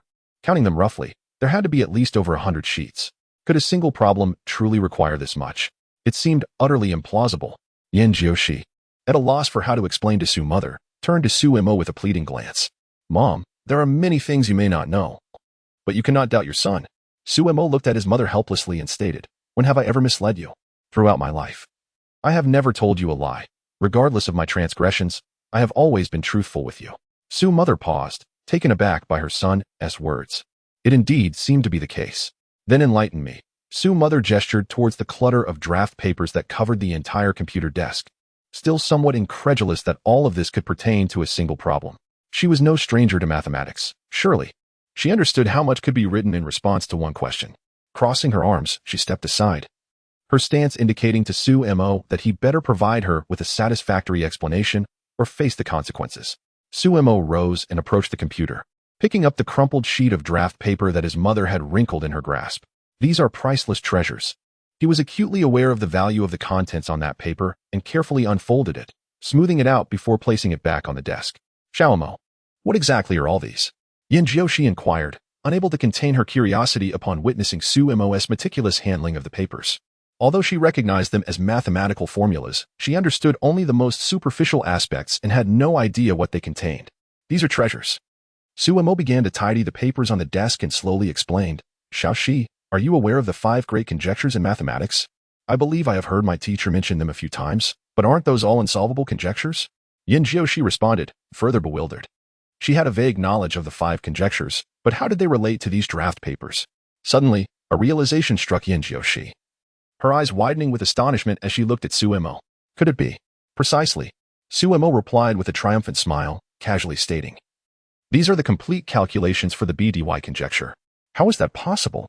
Yin Jiushi gasped, instinctively covering her mouth. Suemo's words fell upon her like a seismic shockwave, leaving her utterly speechless. The existence of the 5 great mathematical conjectures is well understood by Yin Jiushi.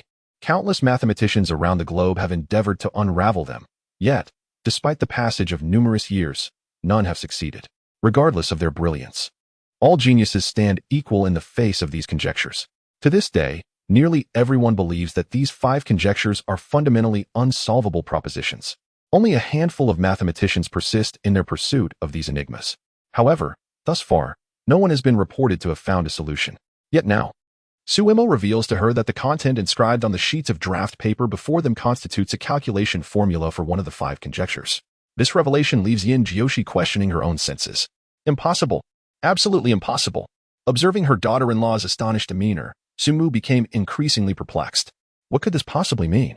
She understood none of their conversation, yet it seemed her son had accomplished something truly remarkable. Tentatively, she inquired, "Son, are these things valuable?"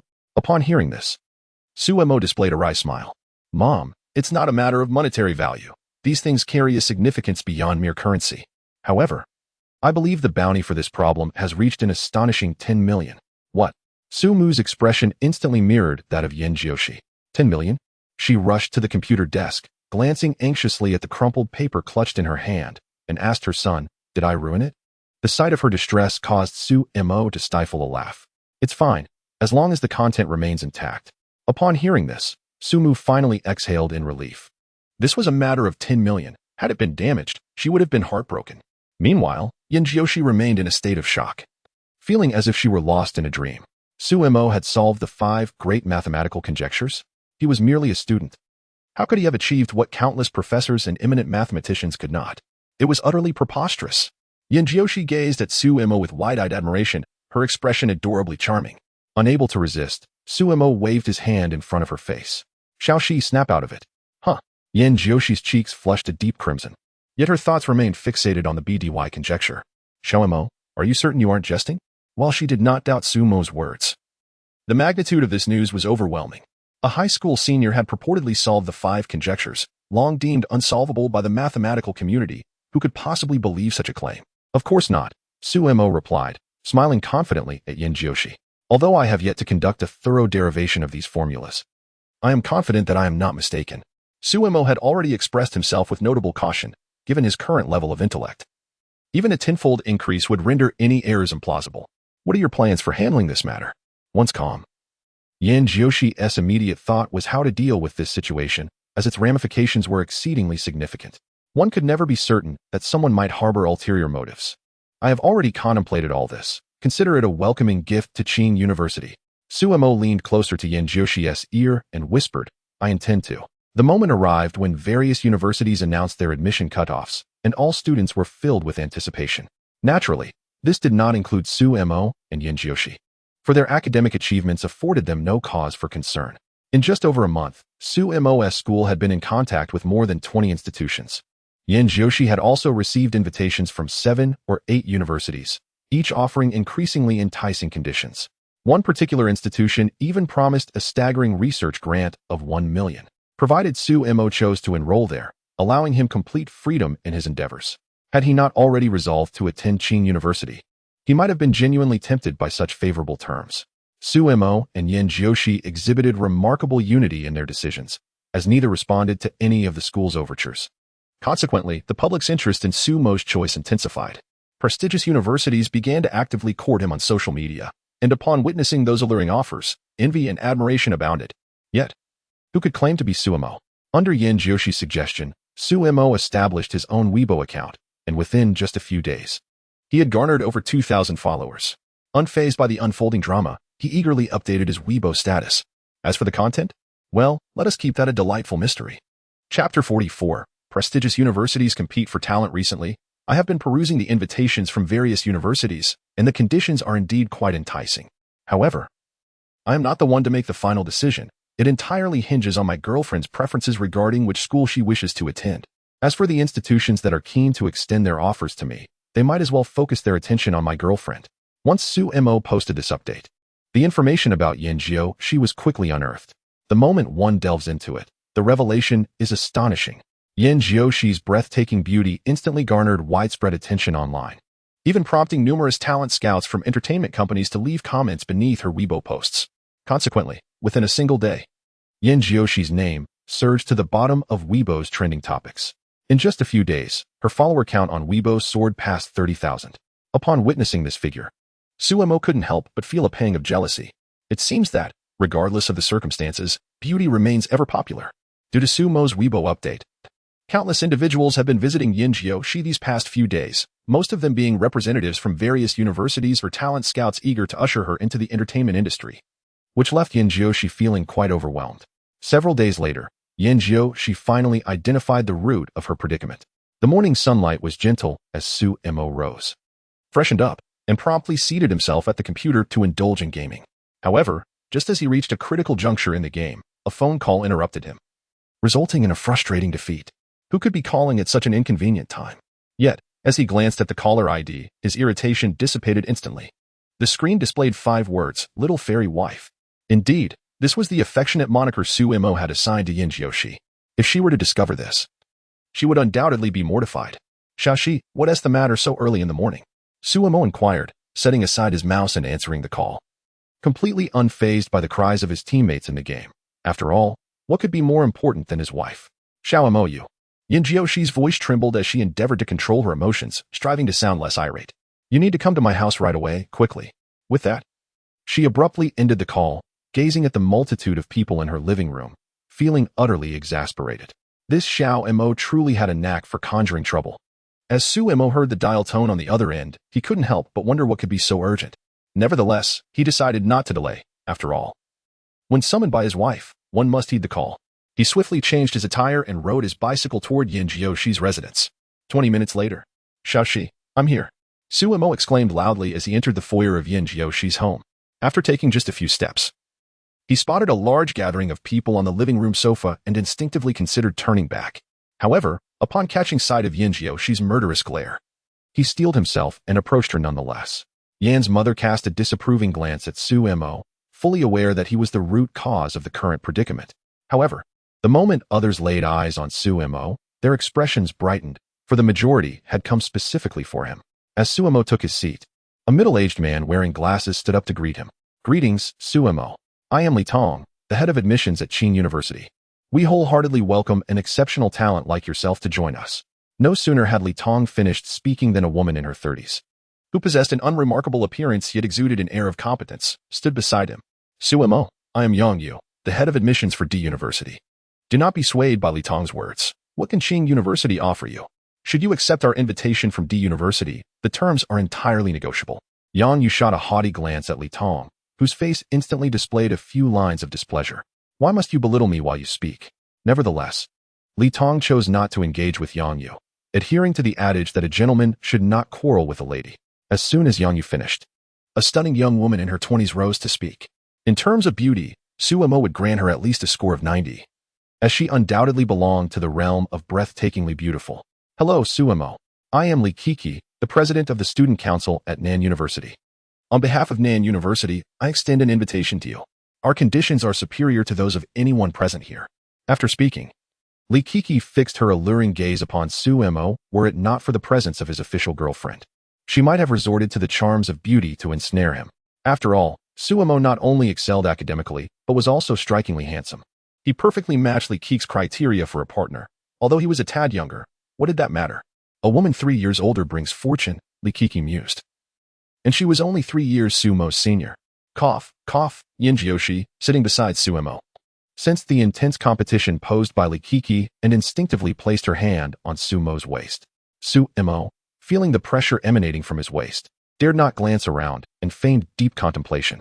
Following Li Kiki's remarks, several other representatives from renowned universities stood up, all vying for the attention of the perfect student, Sumo, who had achieved top marks in the college entrance examination. While an ordinary student might revel in such attention, Sumo felt no joy.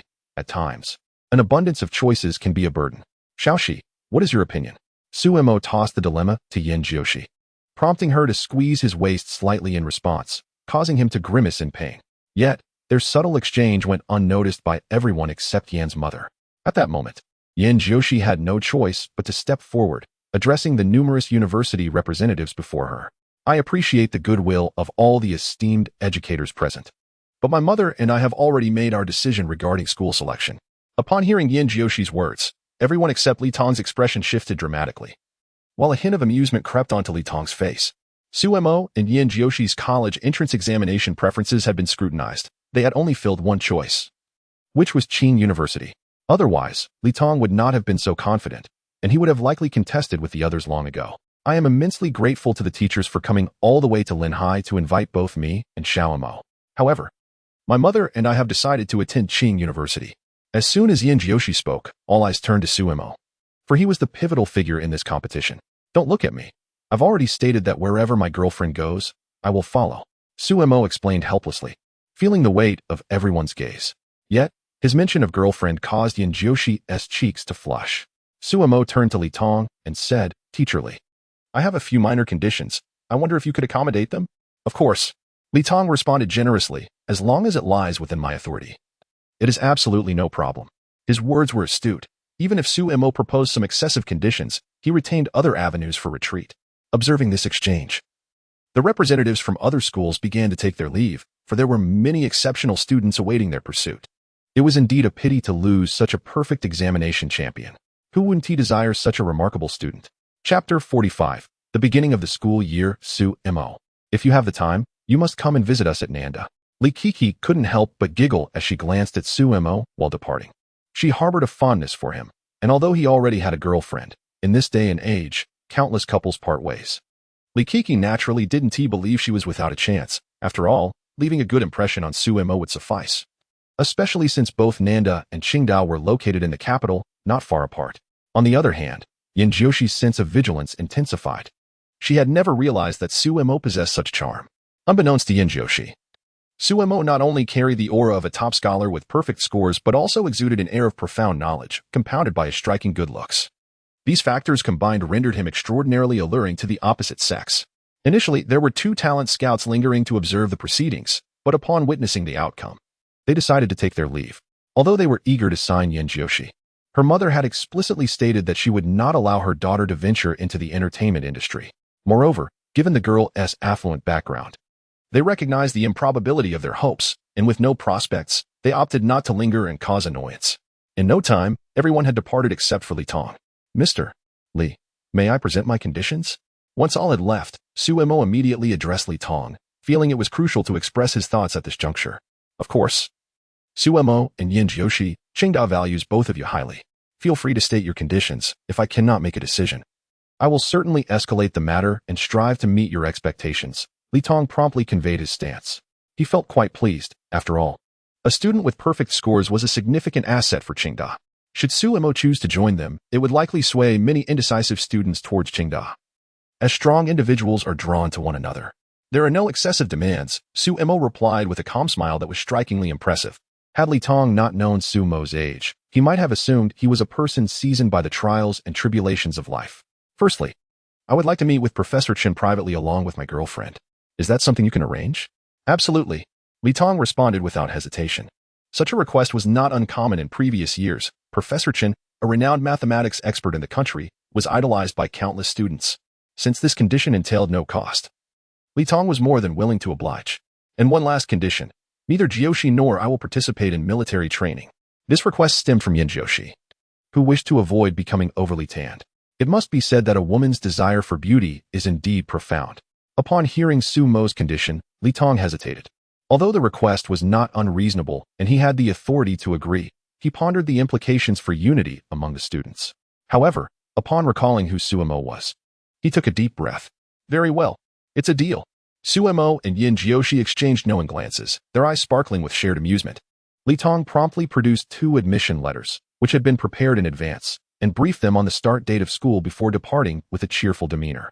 As soon as Li Tong left, Yin Jioshi fixed a fierce gaze on Suemo, while Yin Mu took a seat beside Suemo, preventing any chance of escape. Xiaomo, you must provide me with an explanation. Suemo, confronted by the stern expressions of his girlfriend and mother-in-law, felt a wave of frustration. He knew he had to face the consequences of his actions. Xiaoxi, this is all a misunderstanding. An hour later, Suemo emerged from Yin Jioshi's house, drenched in sweat, and as he stepped outside, he couldn't help but exhale in relief. That hour had been the most torturous time for him. Fortunately, he managed to appease Yin Jioshi, and upon seeing her cease her inquiries, Yin Mu chose not to press further. Once home, Suemo promptly posted an update on Weibo. I have accepted the invitation from Qing University. I hereby announce that I am now a student of Qing University. Suemo simultaneously, Yin Jioshi updated her Weibo with nearly identical content. This sparked significant interest from the media in Linhai, and by the following morning, their announcement graced the front pages of various newspapers. Our city's college entrance examination top scorer ultimately chooses Qing University. Let's congratulate Suemo. Exploring the academic secrets of the top scholar and his brilliant girlfriend. Surprisingly, this year's Linhai College entrance examination top scorer Suemo is in a relationship with the second highest scorer, Yin Jioshi. In the world of scholars, only scholars exist. Even in choosing a partner, one can only find a fellow scholar. Suemo gazed at the pile of newspapers his mother brought home, feeling utterly exasperated. The media certainly had a knack for sensationalism. Merely selecting a school had resulted in such extravagant headlines, leaving him bewildered. In the remaining days, Suemo spent his time in the library, occasionally taking Yin Jiushi to the arcade for some relaxation. His generosity stemmed from the additional 10,000 yuan his mother had allocated for activities, following the 30,000 yuan prize money he received from the principal of No. 2 High School, Wangqin Yin. Joyful days are often fleeting, and before long, summer vacation was coming to an end. At Linhai Airport, both Yin Mu and Su Mu arrived to bid farewell to the two. Xiaomo, you must take good care of Xiaoxi while you're away. This is her first time living so far from me, Yin Mu advised anxiously, as she had raised her daughter single-handedly and was deeply concerned about her well-being in an unfamiliar city. Su's mother hurriedly reminded Suemo, you better take good care of Xiaoxi while you're out there. If not, don't bother coming back. Don't worry, Auntie, Mom, I assure you. I will not let Xiaoxi suffer even the slightest grievance. Suemo quickly expressed his determination, fearing that Yin's mother might hesitate to entrust Xiaoxi to him. At that moment, Yin Jioshi's eyes were red with tears, feeling a deep reluctance to part from her mother. It was the first time in her life she would be away from her. All right, boarding time is almost here. You two hurry and get on the plane. Don't forget to let us know you've arrived safely at school, Su's mother said, glancing at the time. I understand. Annie, Mom, you both should head back now. You needn't worry about us. I will take good care of Xiaoxi, Suemo assured the two before leading Yin Jiushi to the boarding gate. Xiaoxi turned back 3 times as she walked away, only finding some semblance of calmness once seated on the plane. Xiaoxi, cheer up. We can visit Annie often. Suemo comforted her, sitting beside her. He could hardly bear to see a woman cry. Thank you, Xiaomo, Yin Jiushi said, resting her small head on Sumo's shoulder. In no time, she fell asleep. Observing this scene, Suemo smiled gently and picked up a magazine to read. Chapter 46. Anren Yuan's mother had booked first-class tickets for the two of them, and coincidentally, aside from the two of them, there was only one girl in the entire cabin. Thus, the first-class section was occupied solely by the 3 of them. This girl possessed striking beauty. Although her demeanor was somewhat aloof, Suemo could not help but be captivated at first glance. Yet another stunning beauty, scoring a solid 90. Are such beauties commonplace nowadays? Certainly not. It could merely be attributed to luck. Suemo, however, quickly diverted his gaze, his thoughts predominantly focused on Yin Jiushi. While the girl's beauty was indeed remarkable, it paled in comparison to Yin Jiushi. When juxtaposed with Yin Jiushi, the difference was stark. Yin Jiushi's beauty easily surpassed a score of 95, exuding charm, innocence, ethereal grace, and a captivating aura, all of which were evident in her presence. It could be said that surpassing Yin Jiushi in terms of looks was nearly an impossible feat if one were to pinpoint a flaw in her. It would be her youth, as she had yet to fully mature. The girl also noticed Suemo and Yin Jiushi, and both of them struck her as extraordinarily impressive. Upon their first encounter, the phrase Golden Boy and Jade Girl flashed through her mind. Had Suemo known the identity of this girl, he would have been utterly astonished. Her name was Anren, and she was the second highest scorer in Jiangbei province this year. This meant that all 3 of the top scorers in Jiangbei had emerged from Linhai. The educational authorities in Linhai were already overjoyed at this news. Anren was a student at the first high school, and although she had heard of Suemo and Yin Jiushi, she had never seen them before and thus did not recognize their identities. The flight from Linhai to the imperial capital lasted approximately 4 hours, and just over half the time had passed when Suemo began to feel hungry. He pressed the button, and soon after, a flight attendant approached. Young man, what do you need? A charming flight attendant inquired politely, although her words slightly irked Suemo. Men are often reluctant to acknowledge their youth. Nevertheless, he could only grumble inwardly and replied courteously, Sister, I'm hungry. Do you have any food available? Indeed. We have curry beef rice and braised chicken rice. What would you like? I'll have the curry beef rice, please, and a bottle of mineral water. Certainly. Before long, the meal Suemo ordered arrived, and he began to devour it ravenously, much to Anren's bemusement from a distance. Was this fellow reborn as a starving ghost? It was not that Anren wished to focus on Suemo. Rather, the sounds he made while eating were far too loud to ignore. At that moment, Yin Jiushi also awakened. Upon opening her eyes, she beheld Sumo's voracious eating and could not help but laugh aloud. Xiaoxi, you're awake. Are you hungry? Suemo struggled to swallow his mouthful, for he had hardly eaten breakfast that morning. I'm not hungry. Yin Jiushi shook her head, and as her gaze shifted, she noticed and ran a few meters away. At that moment, and Ran was also observing Yin Jiushi, and their eyes met in the air. It must be said that Yin Jiushi was truly stunning, leaving even Ran in awe of her beauty. Who would have thought a girl could possess such extraordinary allure? And Ran had always held confidence in her own appearance, but after encountering Yin Jiushi, she had to concede that the latter was indeed more beautiful. Both women exchanged friendly smiles. Suemo, however, was entirely absorbed in the food before him, oblivious to the silent exchange between the two girls. 4 hours swiftly passed, and at 12:30, the plane finally touched down in the capital. Upon disembarking, the two immediately spotted a sign for new students at Tsinghua University. It must be noted that Tsinghua had done well in this regard. Before they could approach, they noticed someone had already stepped forward. Could it be her? Suemo and Yin Jiushi exchanged glances, surprised to find that the beautiful girl from the plane was also a Tsinghua student. Hello. Is this the reception area for new students at Tsinghua? Yin Jiushi inquired softly as they approached. The young man suddenly became anxious, wondering if he was dreaming. What was happening today? Beautiful girls were appearing one after another. The previous girl had already been stunning, and now here was another even more exquisite. The only aspect that displeased him was that this beauty was accompanied by another man, causing him to regard Suemo with a hint of disdain. Yes, this is the reception area for Tsinghua. Please wait with that young lady for a moment while I check for more new students, the young man said, flashing what he believed to be a charming smile. If such a remarkable beauty could become his girlfriend, he would probably wake up grinning from his dreams. Suemo and Yin Jiushi joined and ran, and Yin Jiushi couldn't resist stealing another glance at her. Hello, I'm Yin Jiushi. I didn't expect you to be a Tsinghua student as well. She introduced herself politely, surprised that this girl from the plane was her fellow student. You're Yin Jiushi? And Ran's eyes lit up upon hearing that name. She knew that the top scorer of the college entrance examination, Suemo, was dating someone named Yin Jiushi. Instantly, and Ran deduced Suemo and Appo's identity. Yes, is there a problem? Yin Jiushi replied curiously, puzzled by Ran and Appo's reaction. Nothing much, I'm Ran. And this gentleman beside you must be Suemo, right? And Ran, realizing her reaction had been somewhat exaggerated, blushed slightly and quickly introduced herself. Before her gaze drifted to Suemo, who was engrossed in his game. Do you know us? Yin Jiushi could not help but ask, as she had no recollection of ever meeting this girl before. However, the fact that Ran was acquainted with Suemo left her utterly perplexed. Naturally, how could she not have heard of the illustrious names of Suemo, the top scorer in the college entrance examination, and Yin Jiushi, who ranked third? Yet, this was her first encounter with the actual individuals. And Ran smiled faintly and explained to Yin Jiushi that had it not been for Suemo, she might never have considered attending Qing University. And Ran had always possessed a fierce competitive spirit. She never contemplated that she would be outshone academically by a rising dark horse. Whether it was in physics competitions or subsequent joint examinations, including the recent college entrance examination. And Ran had been decisively surpassed by Suemo. Thus, her curiosity was piqued to uncover the true essence of this remarkable individual.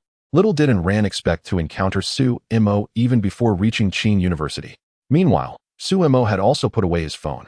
He was well aware of Ran's name, having seen the results of this year's college entrance examination. Hello, Ran. What a delightful coincidence to meet you here. Suemo greeted Ran with a tilt of his head, marveling at the serendipity of having the top 3 scorers from Jianbei province's examination gathered in one place. Isn't this remarkable? Xiaomo, do you know Ran? Yin Jiushi, upon hearing Sumo's words, was even more bewildered. Clearly, the two were acquainted. Yet, how was it that they had not exchanged a single word during their time on the plane? After all, Ran was the second highest scorer in this year in Appo's college entrance examination in Jianbei province. What? Chapter 47. Is the quality of girls this high this year? Suemo gently stroked Yin Jiushi and Appo's silky hair. I had come across some reports about Ran in the newspaper, but I never expected to encounter her here. Upon hearing Sumo's words, Yin Jiushi's eyes instantly sparkled with curiosity. When the Gaokao results were released, she had been eager to discover who had outperformed her. However, in the midst of her carefree revelry, she had forgotten about the matter. Now, upon hearing Sumo's remark, she gazed at Ran in astonishment, as if she had stumbled upon a new world. Nearby, a boy welcoming new students, overhearing their conversation, struggled to keep his sign steady. What extraordinary freshmen are these? 3 of them are among the top 3 in the provincial Gaokao? This must be a joke. How absurd. So, you were the second place? Yin Jiushi curiously took Ran and Appo's hand and softly asked, Ran, what was your score? 736 points. Although Ran was puzzled by Yin Jiushi's sudden inquiry about her Gaokao score, she nonetheless revealed her result. What a pity. Upon hearing Ran's score, which was only 4 points higher than her own, Yin Jiushi couldn't help but express her regret. We were just 4 points apart. It was those 4 points that nearly caused me to part ways with Su Mo. Thankfully, my mother was lenient. Otherwise, I would have been utterly heartbroken. Your boyfriend is impressive, scoring full marks. I really want to see his Gaokao paper. And Ran chuckled at Yin Jioshi's remark and soon shifted the topic back to Su Mo. Yin Jioshi merely smiled politely at Ran's comment, refraining from further explanation. After all, Sumo's achievements were indeed extraordinary. A perfect score. Being the top scorer in the Gaokao is remarkable enough, let alone a perfect scorer. Moreover, Yin Jioshi was aware that Su Mo had solved one of the 5 major conjectures in mathematics, the BDY conjecture, truly a miracle. At that moment, she felt like an ardent admirer of Su Mo. Thus, the 3 of them engaged in conversation for nearly half an hour, until the boy with the sign finally approached them. Hello, I am Zhao Wu, a second-year law student at Qing University. It is a pleasure to meet such outstanding juniors. Zhao Wu's words were eloquent, yet internally, he felt quite disheartened. He had listened intently to their conversation, and his first reaction was to marvel at the vast disparities among individuals. Before meeting the 3, he had considered himself somewhat of a genius. While he was indeed correct in that assessment, it depended on whom one compared oneself to. Standing next to Su Mo and the others, he felt utterly diminished. Hello, senior. The 3 greeted him politely, having a favorable impression of Zhao Wu. Shall we head back to school? Zhao Wu emerged from the airport accompanied by 3 individuals and gestured towards a nearby Audi A6, instructing them to get in. Sumo's eyes lit up instantly. The treatment at Qing University seemed even more splendid than he had anticipated. Were all the vehicles for new students Audi A6? This was astonishingly affluent. Unbeknownst to Su Mo, this was not the official vehicle for student reception at Qing University. Instead, it belonged to the student council president, Li Qianqian, who had sent Zhao Wu in her stead due to an urgent matter with the original driver. As the only male among the 3, Su Mo naturally took on the responsibility of loading their luggage into the car. The journey from the capital airport to Qing University was brief, taking less than 20 minutes. And soon Su Mo glimpsed the grand entrance of the university. My, there are so many people, Su Mo exclaimed as he stepped out of the car, surveying the throngs around him. The new student registration area was particularly crowded. No time for complaints, let us grab our luggage and queue up, Yin Jioshi remarked. Casting a disapproving glance at Su Mo, if they delayed any longer, the crowd would only swell. After exchanging greetings with Zhao Wu, the trio each took hold of their belongings and joined the line, which still had over 100 people ahead of them. The striking beauty of Yin Jioshi and Ran drew considerable attention, even prompting a few audacious young men to approach them for their phone numbers. Su Mo felt quite helpless in such situations, but fortunately, both Yin Jioshi and Ran exuded a strong aura. Ran, in particular, coldly dismissed the advances of those young men. After enduring a queue that lasted more than half an hour, they finally reached the front. It was now past 1 in the afternoon, and their stomachs were growling. Had it not been for the registration line, they would have already sought out a meal. The individual in charge of the new student registration was a young woman exuding an air of sophistication, the kind that would surely attract the admiration of many young men. Hello, what is your name, and what is your major? Upon seeing Ran, Li Qianqian's eyes sparkled. This new student was extraordinarily beautiful. My name is Ran, and I'm from the foreign language department. Upon hearing this, Su Mo and Yin Jioshi exchanged surprised glances, realizing they were all in the same department. What a remarkable coincidence. Wow, you were the 2nd highest scorer in the college entrance examination in Jiangbei province.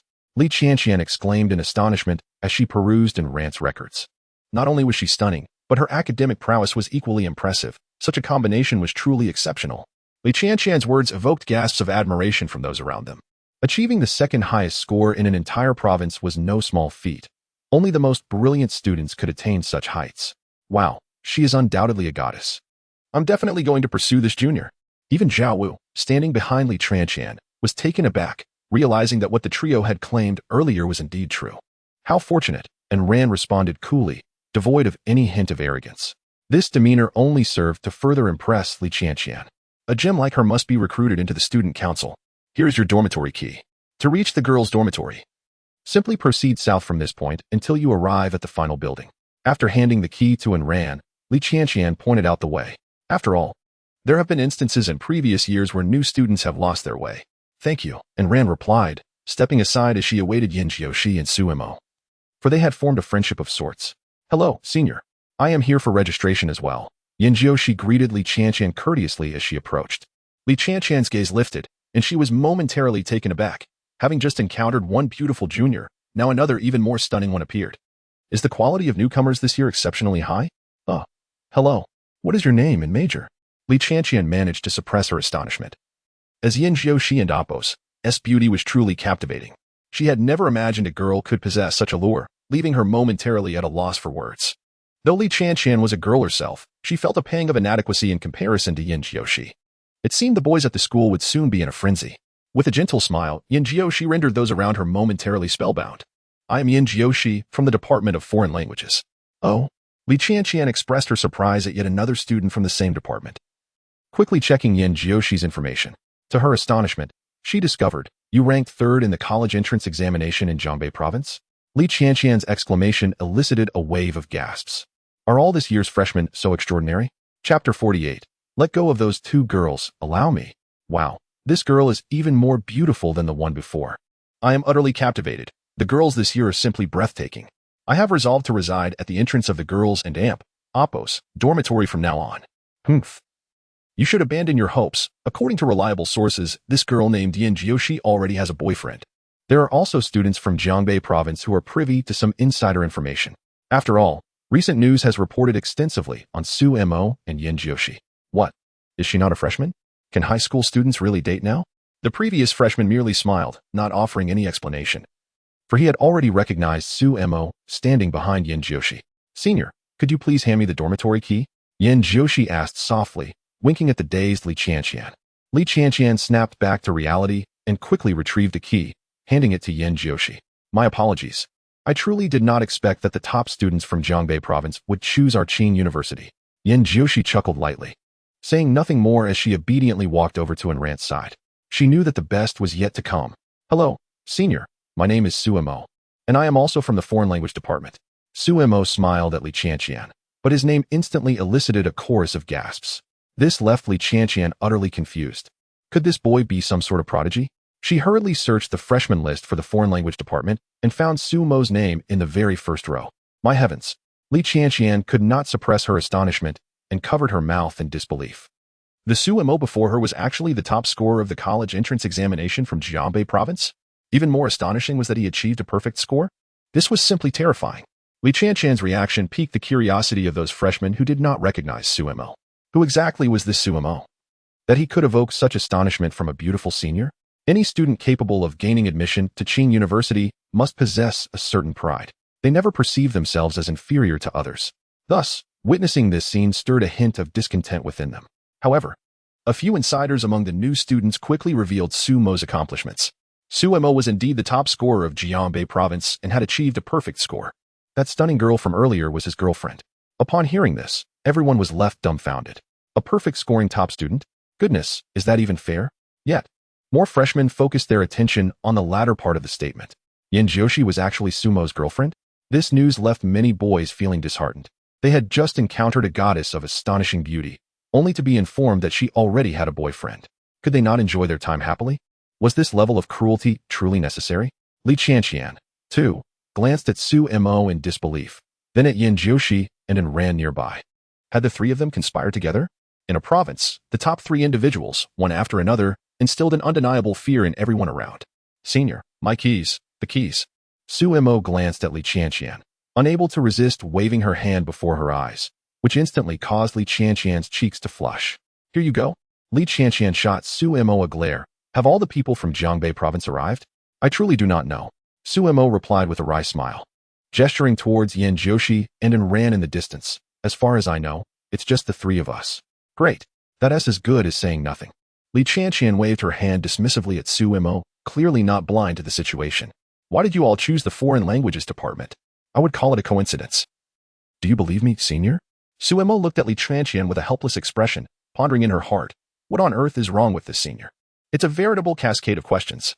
All right, you should hurry and take those two junior sisters to find their dormitory. Li Qianqian was entirely skeptical of Su Mo's words, convinced that the three of them had conspired beforehand. Su Mo shrugged and walked directly towards Yin Jiuxi and ran, having little desire to explain to those who disbelieved. Let us go. I will take you to find your dormitory. Amidst the envious and jealous gazes of numerous boys, Su Mo led the two goddesses of their hearts away. In that moment, those boys truly wished to shout, let go of those two girls, allow me to take over.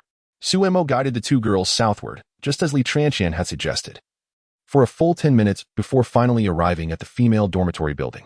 Noticing that there was no dormitory matron at the door, Suemo turned to the girls, saying, I might as well help you carry your luggage upstairs.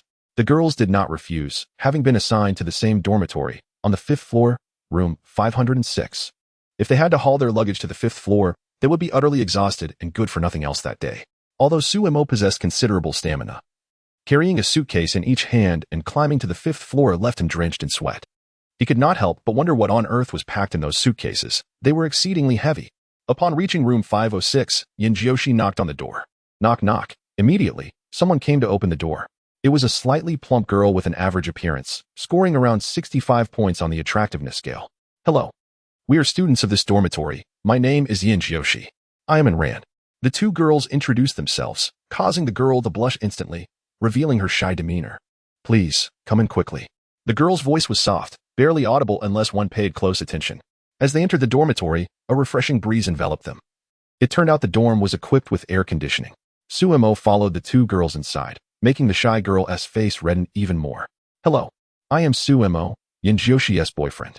I'm just helping them with their luggage. If you mind, I can leave immediately. And no. It's fine. I don't mind at all. Upon hearing Sumo's words, the girl instantly became more anxious. Her demeanor elicited amusement from the three, for she was undeniably adorable. I am Ma Lily, and it is a pleasure to meet you all.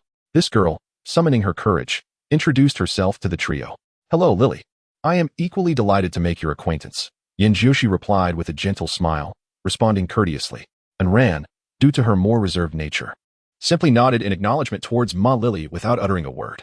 Meanwhile, Suemo took advantage of the conversation to locate Yinjioshi and Ran's respective beds, placing their suitcases at the head of each. In Qingda's dormitory, accommodations are shared among 4 individuals, thus eliminating the need for bunk beds. Amenities such as air conditioning and water heaters are provided, rendering these conditions quite satisfactory. Shashi and Ran, please tidy up a bit. I shall take my leave now. Suemo remarked after arranging their belongings, preparing to depart. After all, this was a female dormitory, and lingering too long would be inappropriate. Wait, Xiaomo. I would like to see your dorm. Yinjioshi expressed her desire to accompany him to the boys' dormitory upon hearing Sumo's intent to leave. And Rand found no issue with this, recognizing that the two were a couple. However, Ma Lily could not help but blush upon hearing Yinjioshi's words. All right. Suemo acquiesced to his girlfriend's request. In this vast world, Shashi is of utmost importance. Chapter 49, Comparing Grades? The boys' dormitory was not far from the girls' dormitory, separated only by a single building. Sumo's dorm was 403, and the girls' dormitory had no locked doors, let alone the boys' dormitory. At this moment, the hallway was bustling with students, and Yinjioshi created quite a stir. The boys, having never encountered a beauty like Yinjioshi, were utterly mesmerized. Suemo could do nothing about it. After all, the girl was undeniably stunning. They could gaze at her, and he had no grounds to object. The door to dorm 403 was ajar, and Suemo and Yinjioshi walked straight in, where 2 boys were busy making their beds. Hello, how are you? Suemo greeted them courteously. Upon hearing the commotion, the two turned around and were taken aback by Yinjioshi's breathtaking beauty. Hello, I am Suemo, from Jianbei. He introduced himself. Suemo was not at all surprised by their reaction. It mirrored his own when he first laid eyes on Yinjioshi. I am Zhang Xiaochuan. From Nansha, said one boy, who stood over 7 meters tall, fitting the archetype of a typical engineering student. I am Wang Yi, from Beihai, announced the other, a robust fellow whose physique suggested he had a hearty appetite. Zhang Xiaochuan and Wang Ye's gazes were fixated on Yinjioshi besides Suemo, both curious about the relationship between their new roommate and the gorgeous girl. This is my girlfriend, Yinjioshi, Suemo said with a smile, gesturing towards her. Hello. I am Sumo's girlfriend. It's a pleasure to meet you both. I hope you will take good care of Suemo. Yinjioshi greeted them graciously, though a hint of crimson graced her cheeks when she mentioned the term girlfriend. Zhang Xiaochuan and Wang Yi were momentarily stunned. Girlfriend?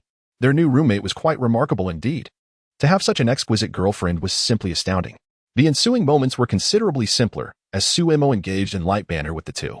Meanwhile, Yinjioshi diligently assumed the role of a supportive girlfriend, helping him make his bed and fold blankets. This scene evoked envy in Zhang Xiaochuan and Wang Yi.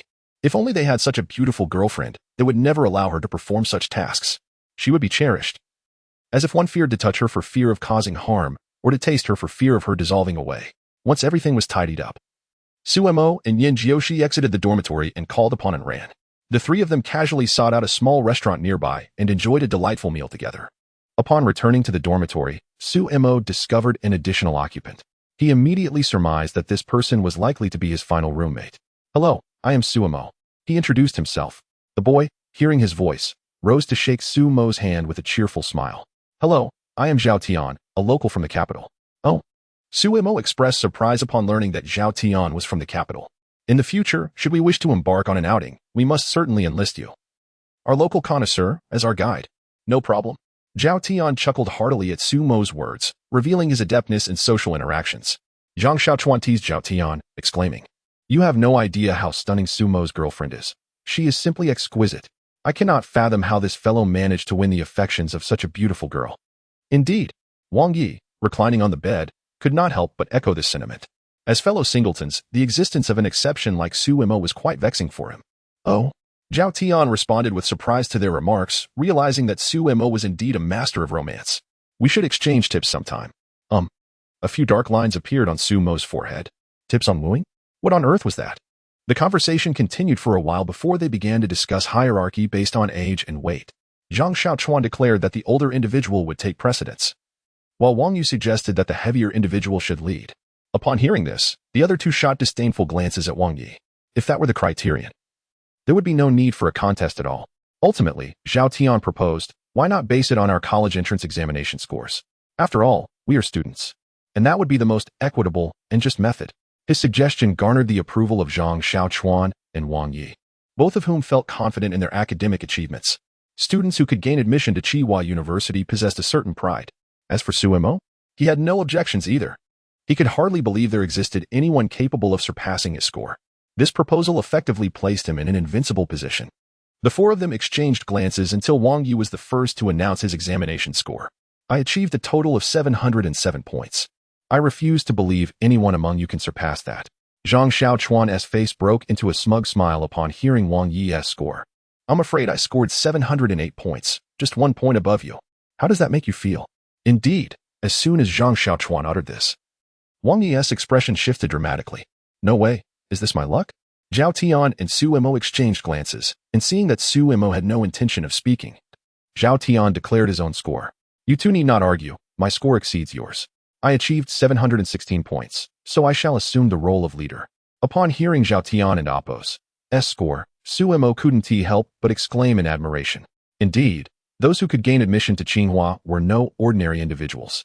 Zhang Xiaochuan and Wang Yi, upon hearing Zhao Tian's score, felt their spirits deflate. "What about you, Suemo?" Since they could not claim the top spot, being second in command would suffice. Both Wang Yi and Zhang Xiaochuan turned their gaze towards Suemo. Suemo pointed at himself, unable to suppress a laugh. "My score is 750 points, which makes me the leader." As Suemo spoke, he instantly brought laughter to the trio, who all believed he was jesting. It was simply too amusing. Wang Yi, cradling his prominent belly, looked at Suemo and said, "Come on, Suemo, stop fooling around. What is your actual score?" Zhao Tian and Zhang Xiaochuan also gazed curiously at Suemo, thinking he was merely lightening the mood. However, Suemo earnestly replied, "My score is indeed 750. He added innocently, "If you don't believe me, you can check online right now." Upon hearing Suemo's words, the three were momentarily stunned, a foreboding sensation creeping over them. In unison, they pulled out their phones and turned to Suemo. With a resigned smile, he provided his student ID. Almost immediately, an eerie silence enveloped the room, broken only by the increasingly heavy breaths of the three. Finally, Zhao Tian shattered the stillness, exclaiming, "Oh my goodness, what kind of monster have we let into our dormitory?" Zhang Xiaochuan and Wang Yi exchanged astonished glances, their pride ruthlessly crushed by the score displayed on their screens. Was this even human? Would they still be able to enjoy their friendship? Ultimately, all three reluctantly acknowledged Suemo's superiority, recognizing that to deny it would be unreasonable. Thus, their hierarchy was established, Suemo as the top, Zhao Tian as second, Zhang Xiaochuan as third, and the portly Wang Yi, lamentably, in fourth place. Now, Zhang Xiaochuan and Wang Yi finally understood why Suemo could attract such a beautiful girlfriend. It was entirely a matter of capability. A perfect score in the college entrance examination. This was the first time they had ever heard of such an achievement. Chapter 50, Gathering Dinner as Dusk Descended. At Zhao Tian's suggestion, the four of them decided to venture out for a meal. During an idle afternoon chat, Suemo inadvertently revealed that there was another stunning beauty residing in Yan Jiu Shi's dormitory. Consequently, Zhang Xiaochuan and Wang Yi fervently urged Su Mo to invite the girls from Yin Jiuxi's dormitory for a grand gathering of 8. Reluctantly, Su Mo made a call to Yin Jiuxi, who, without a moment's hesitation, agreed to join. In light of this, both Zhang Xiaochuan and Wang Yi made an effort to dress up, hoping to win the affection of the enchanting ladies. At the very least, leaving a favorable impression on the beauties would suffice. Being a local of the capital, Zhao Tian was well acquainted with the restaurants near Qing University, and ultimately, they settled on a hot pot restaurant named Spicy Pot Base, which prompted Su Mo to internally scoff. Eating hot pot in the sweltering summer? Surely you jest. However, the majority ruled. Apart from Su Mo, the other 3 unanimously consented to the hot pot plan, leaving Su Mo with no recourse. After securing a private room, they stepped outside to wait. Su Mo would have preferred to remain inside, enjoying the air conditioning, but was forcibly dragged out by the others. As they put it, share the joys and bear the hardships together. If it's hot, let us all endure it together. After a lengthy wait of half an hour, as twilight approached, the 4 young women finally made their entrance. Xiaomo. Upon catching sight of Su Mo, Yin Jiuxi rushed over to his side, her presence seemingly infusing the air with a fragrant allure. Zhao Tian, having had a share of relationships, was nonetheless taken aback by Yin Jiuxi's beauty. He had heard from Zhang Xiaochuan and Wang Yi that Su Mo's girlfriend was exceptionally attractive, yet he had not anticipated such breathtaking allure. Meanwhile, Zhang Xiaochuan and Wang Yi chose to disregard Yin Jiuxi entirely, directing their attention towards the other girls. Although Yin Jiuxi was undoubtedly the most beautiful among them, she was already taken. As the saying goes, one must not covet a friend's spouse. Among the remaining 3, it was clear that Ran was the most striking, leaving Wang Yu nearly drooling in admiration. Su Mo found the scene amusing and promptly invited everyone to enter, instructing the waiter to begin serving the dishes as they commenced their introductions. The last girl from Yin Jiuxi's dormitory was named Zhao Ling'er, who was quite pleasant in appearance. If Su Mo were to rate her, she would earn a score of 75. In this era, a girl rated 75 was already considered a great beauty. Su Mo could discern that Zhao Ling'er was not wearing any makeup, presenting her natural beauty. Zhang Xiaochuan and Wang Yi were both captivated by Ran, engaging her in conversation, though Ran chose to ignore them, leaving the 2 feeling quite awkward. Zhao Tian, however, focused his attention on Zhao Ling'er. Although she may not have been as stunning as Ran, her gentle demeanor was undeniably attractive to him. Zhao Tian, possessing handsome features himself, soon struck up a lively conversation with Zhao Ling'er, provoking envy from Zhang Xiaochuan and Wang Yi. It is not entirely Zhao Tian's fault. After all, they initially set their sights on the wrong target. As for Su Mo, she was engrossed in whispers with Yin Jiuxi, completely oblivious to the surrounding happenings. After a brief conversation, the dishes they ordered soon arrived, and under Zhao Tian's invitation, everyone began to indulge in their meal. As they dined, Su Mo finally understood why the trio had opted for hot pot, with the sweltering summer heat. The 4 women were soon glistening with fragrant perspiration. With summer's minimal attire, their clothes quickly clung to their bodies, providing quite a visual feast. Yin Jiuxi and Ran, unable to tolerate excessive spiciness, paused after just a few bites, and Su Mo followed suit. The culinary customs of Jiangbei province are rather mild, making it challenging to adapt to such robust flavors. After satisfying their hunger, at Zhao Tian's suggestion, they established a WeChat group for future communication. Thus, this gathering concluded on a delightful note. In the end, Su Mo, as a representative, escorted the women back to their dormitory. After chatting with Yin Jiuxi downstairs for a while, he returned. Upon entering the dormitory, he was met with the boisterous voices of Zhang Xiaochuan and Wang Yi, who were animatedly discussing Ran. It was evident that both were enamored by her type. This was hardly surprising. Given Ran's stunning beauty, it was likely that any male would find her appealing. Ah, our esteemed benefactor has returned, Wang Yi exclaimed with enthusiasm upon spotting Su Mo enter. Were it not for Su Mo, he would never have had the chance to meet someone as breathtaking as Ran. Zhao Tian and Zhang Xiaochuan turned to look at Su Mo, their curious gazes making him feel rather uncomfortable. What are you looking at? Su Mo grumbled as he plopped down on his bed, still feeling hungry. He had never been fond of hot pot, especially the version from the imperial capital, which left him disinterested in eating. Boss, you were truly our lucky star. Wang Yi's casual use of boss carried no hint of resentment. He was counting on Su Mo's connections to get closer to Ran. Indeed. I am waiting for the sister-in-law to introduce Ran to me, Zhang Xiaochuan chimed in, his mind wholly consumed by thoughts of Ran, his mouth almost watering at the prospect. Zhao Tian, however, remained silent, his attention devoted to his phone. He was engrossed in a lively chat with Zhao Ling'er on WeChat. As for Ran, she was simply not his type. Zhao Tian understood that girls like Ran typically did not take notice of average boys. Were it not for Sumo's presence, she likely wouldn't have been dining with them at all. Thus, he had never entertained thoughts of pursuing Ran and had instead set his sights on Zhao Ling'er, who exuded an inexplicable allure that captivated him. Sumo glanced at the two individuals in silence, choosing to disregard their words entirely. He picked up a change of clothes and proceeded to take a shower. The following day, Sumo arrived early, waiting beneath the girls' dormitory. Today marked the inaugural day of classes, and they had made arrangements the previous night to attend together. Xiaomo. Yanjiu, she donned a knee-length dress in a delicate shade of goose yellow. Her unadorned face radiated youthful vitality, resembling a fairy descended upon the mortal realm. Xiaoxi, how is it that you are so breathtakingly beautiful? Sumo couldn't help but exclaim upon seeing the girl before him. Despite their enduring companionship, he remained in awe of Yin Jiuxi and Appo's ethereal beauty. Xiaomo, when did you become so glib? Yin Jiuxi chided playfully, though the smile gracing her lips betrayed her inner delight. What girl wouldn't wish for her boyfriend to praise her beauty? Likely not a single one. Sweet words serve as the seasoning in the recipe of love. Chapter 51, The Misfortunate Fourth Place. As the two entered, an immediate hush enveloped the classroom. All gazes were fixated on Yin Jiuxi. What extraordinary beauty was this? However, when the male students beheld Yin Jiuxi holding hands with Sumo, their eyes widened in disbelief. Could it be? A stunning newcomer already claimed by another? Such a blow to their spirits. Instantly, the atmosphere in the classroom grew somewhat oppressive. Sumo, resigned to the situation, had grown accustomed to such scenes and simply disregarded the envious stares from the boys.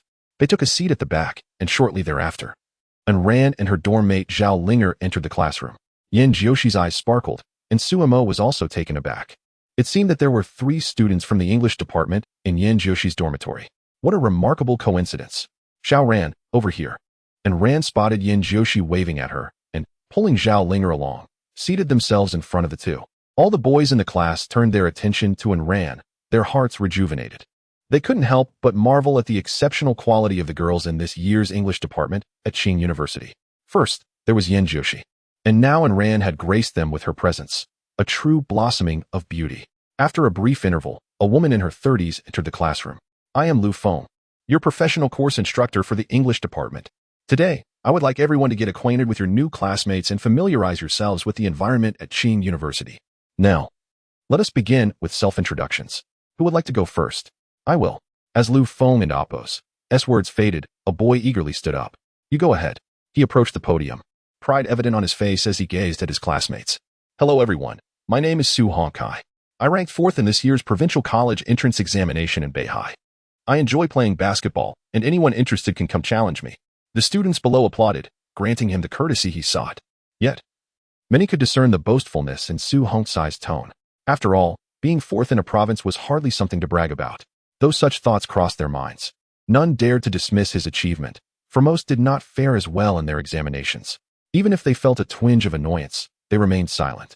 Following Su Hongkai, one by one, students took their turns at the podium. Soon, it was Ran's turn, and the anticipation among the boys was palpable. Hello everyone. My name is Ran, and I come from Jiangbei province. With those words, she stepped down from the stage, leaving the boys bewildered. Was that it? Goddess, could you say a bit more? They lamented. That's so aloof. Lu Feng could only chuckle at Ran's succinct introduction. She turned to Ran as she returned to her seat, adding, Ran's examination score is quite impressive. She ranked 2nd in Jiangbei province this year. Upon hearing this, the classroom erupted in astonishment. No way. Such beauty is already remarkable, but to excel academically as well? How are we mere mortals to endure? Indeed. She could easily rely on her looks, yet she chooses to depend on her abilities. Alas, I feel as though I am in love. Away with you. Ran is mine, and no one can take her from me. Even Su Hongkai, who was feeling quite pleased, altered his expression upon hearing this. Prior to Ran, he had always been the top student. However, now all attention is directed towards Ran, which has left him rather displeased. After Ran's introduction, it was time for Yin Jiuxi and Sumo. The two exchanged glances, and Yin Jiuxi then rose to the stage. Hello everyone. My name is Yin Jiuxi, and I hail from Jiangbei province. I hope to receive your kindness in the future.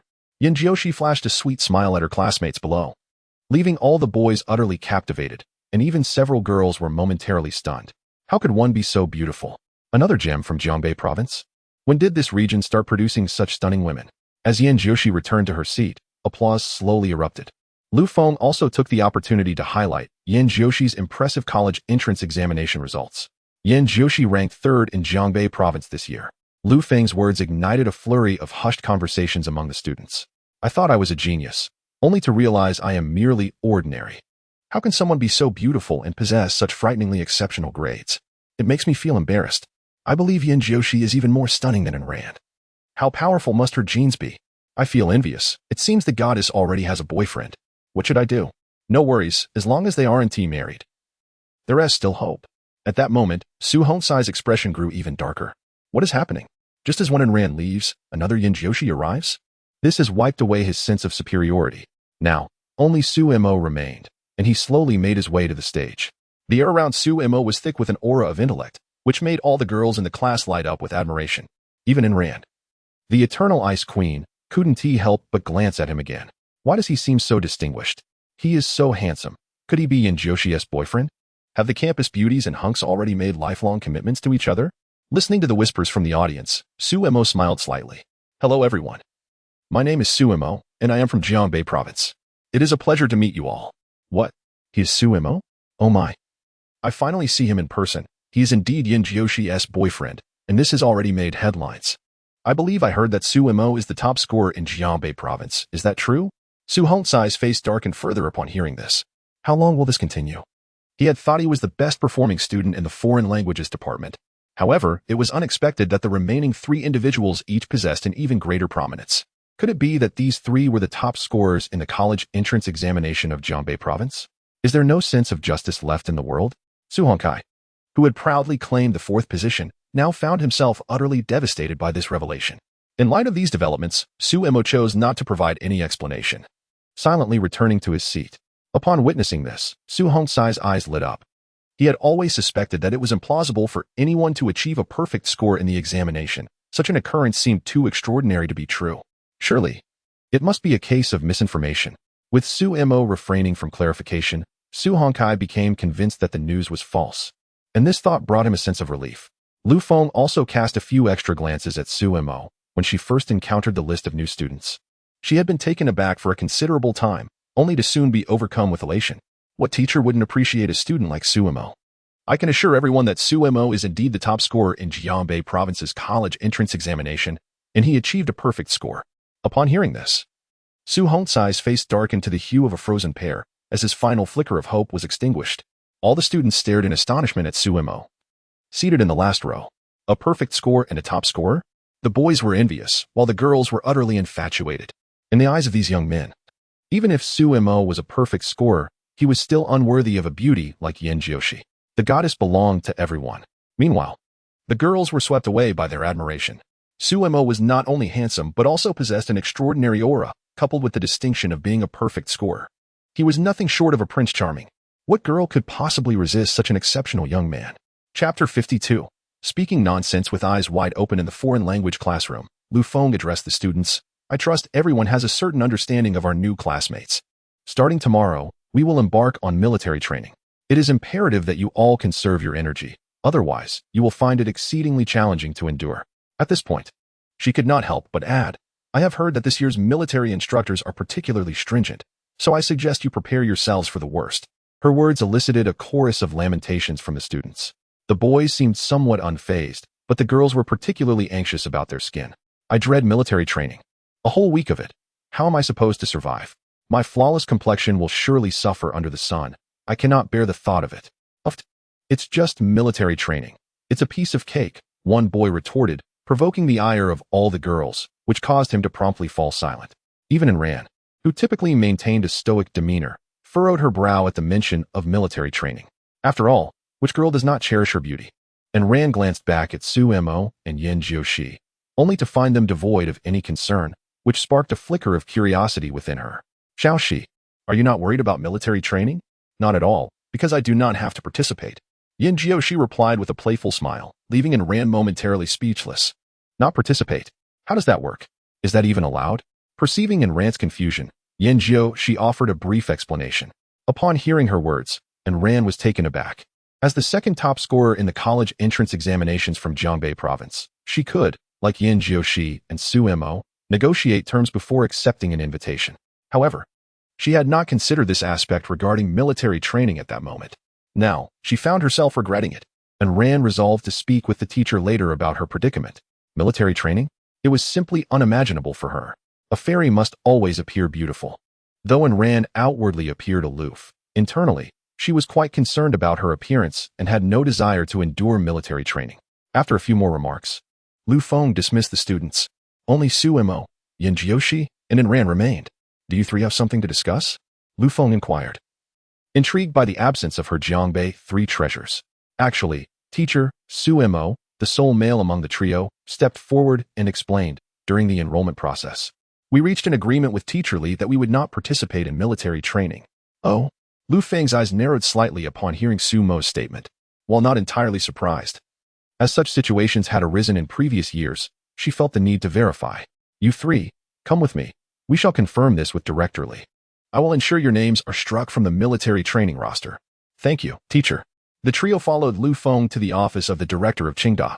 Throughout the journey, Anren subtly signaled to Su Mo on multiple occasions, and he immediately grasped her intentions, responding with an affirmative gesture. As they entered, Su Mo was greeted by the familiar face of Li Tong. Director Li, I have come to verify a matter. Lu Feng promptly elucidated her purpose. Upon noticing Su Mo behind Lu Feng, Li Tong could not help but chuckle. Is it regarding the military training for new students? Precisely. Su Mo and his classmate Yin Jiushi are exempt from military training. I have made that promise. And what about classmate Anren? Lu Feng inquired, slightly puzzled. Upon hearing only Su Mo and Yin Jiushi's names mentioned by Li Tong. Anren? Li Tong glanced at Anren, puzzled. It seemed he had never agreed to exempt her from military training. Did we discuss this condition? Of course, we did. Su Mo interjected, aware that Anren would be too shy to voice it herself. Otherwise, she would not have been so animatedly signaling to him moments ago. I don't seem to recall that. Li Tong reflected, unable to summon any memory of such an agreement. Teacher Li, you are a busy person. Surely, such trivial matters have slipped your mind.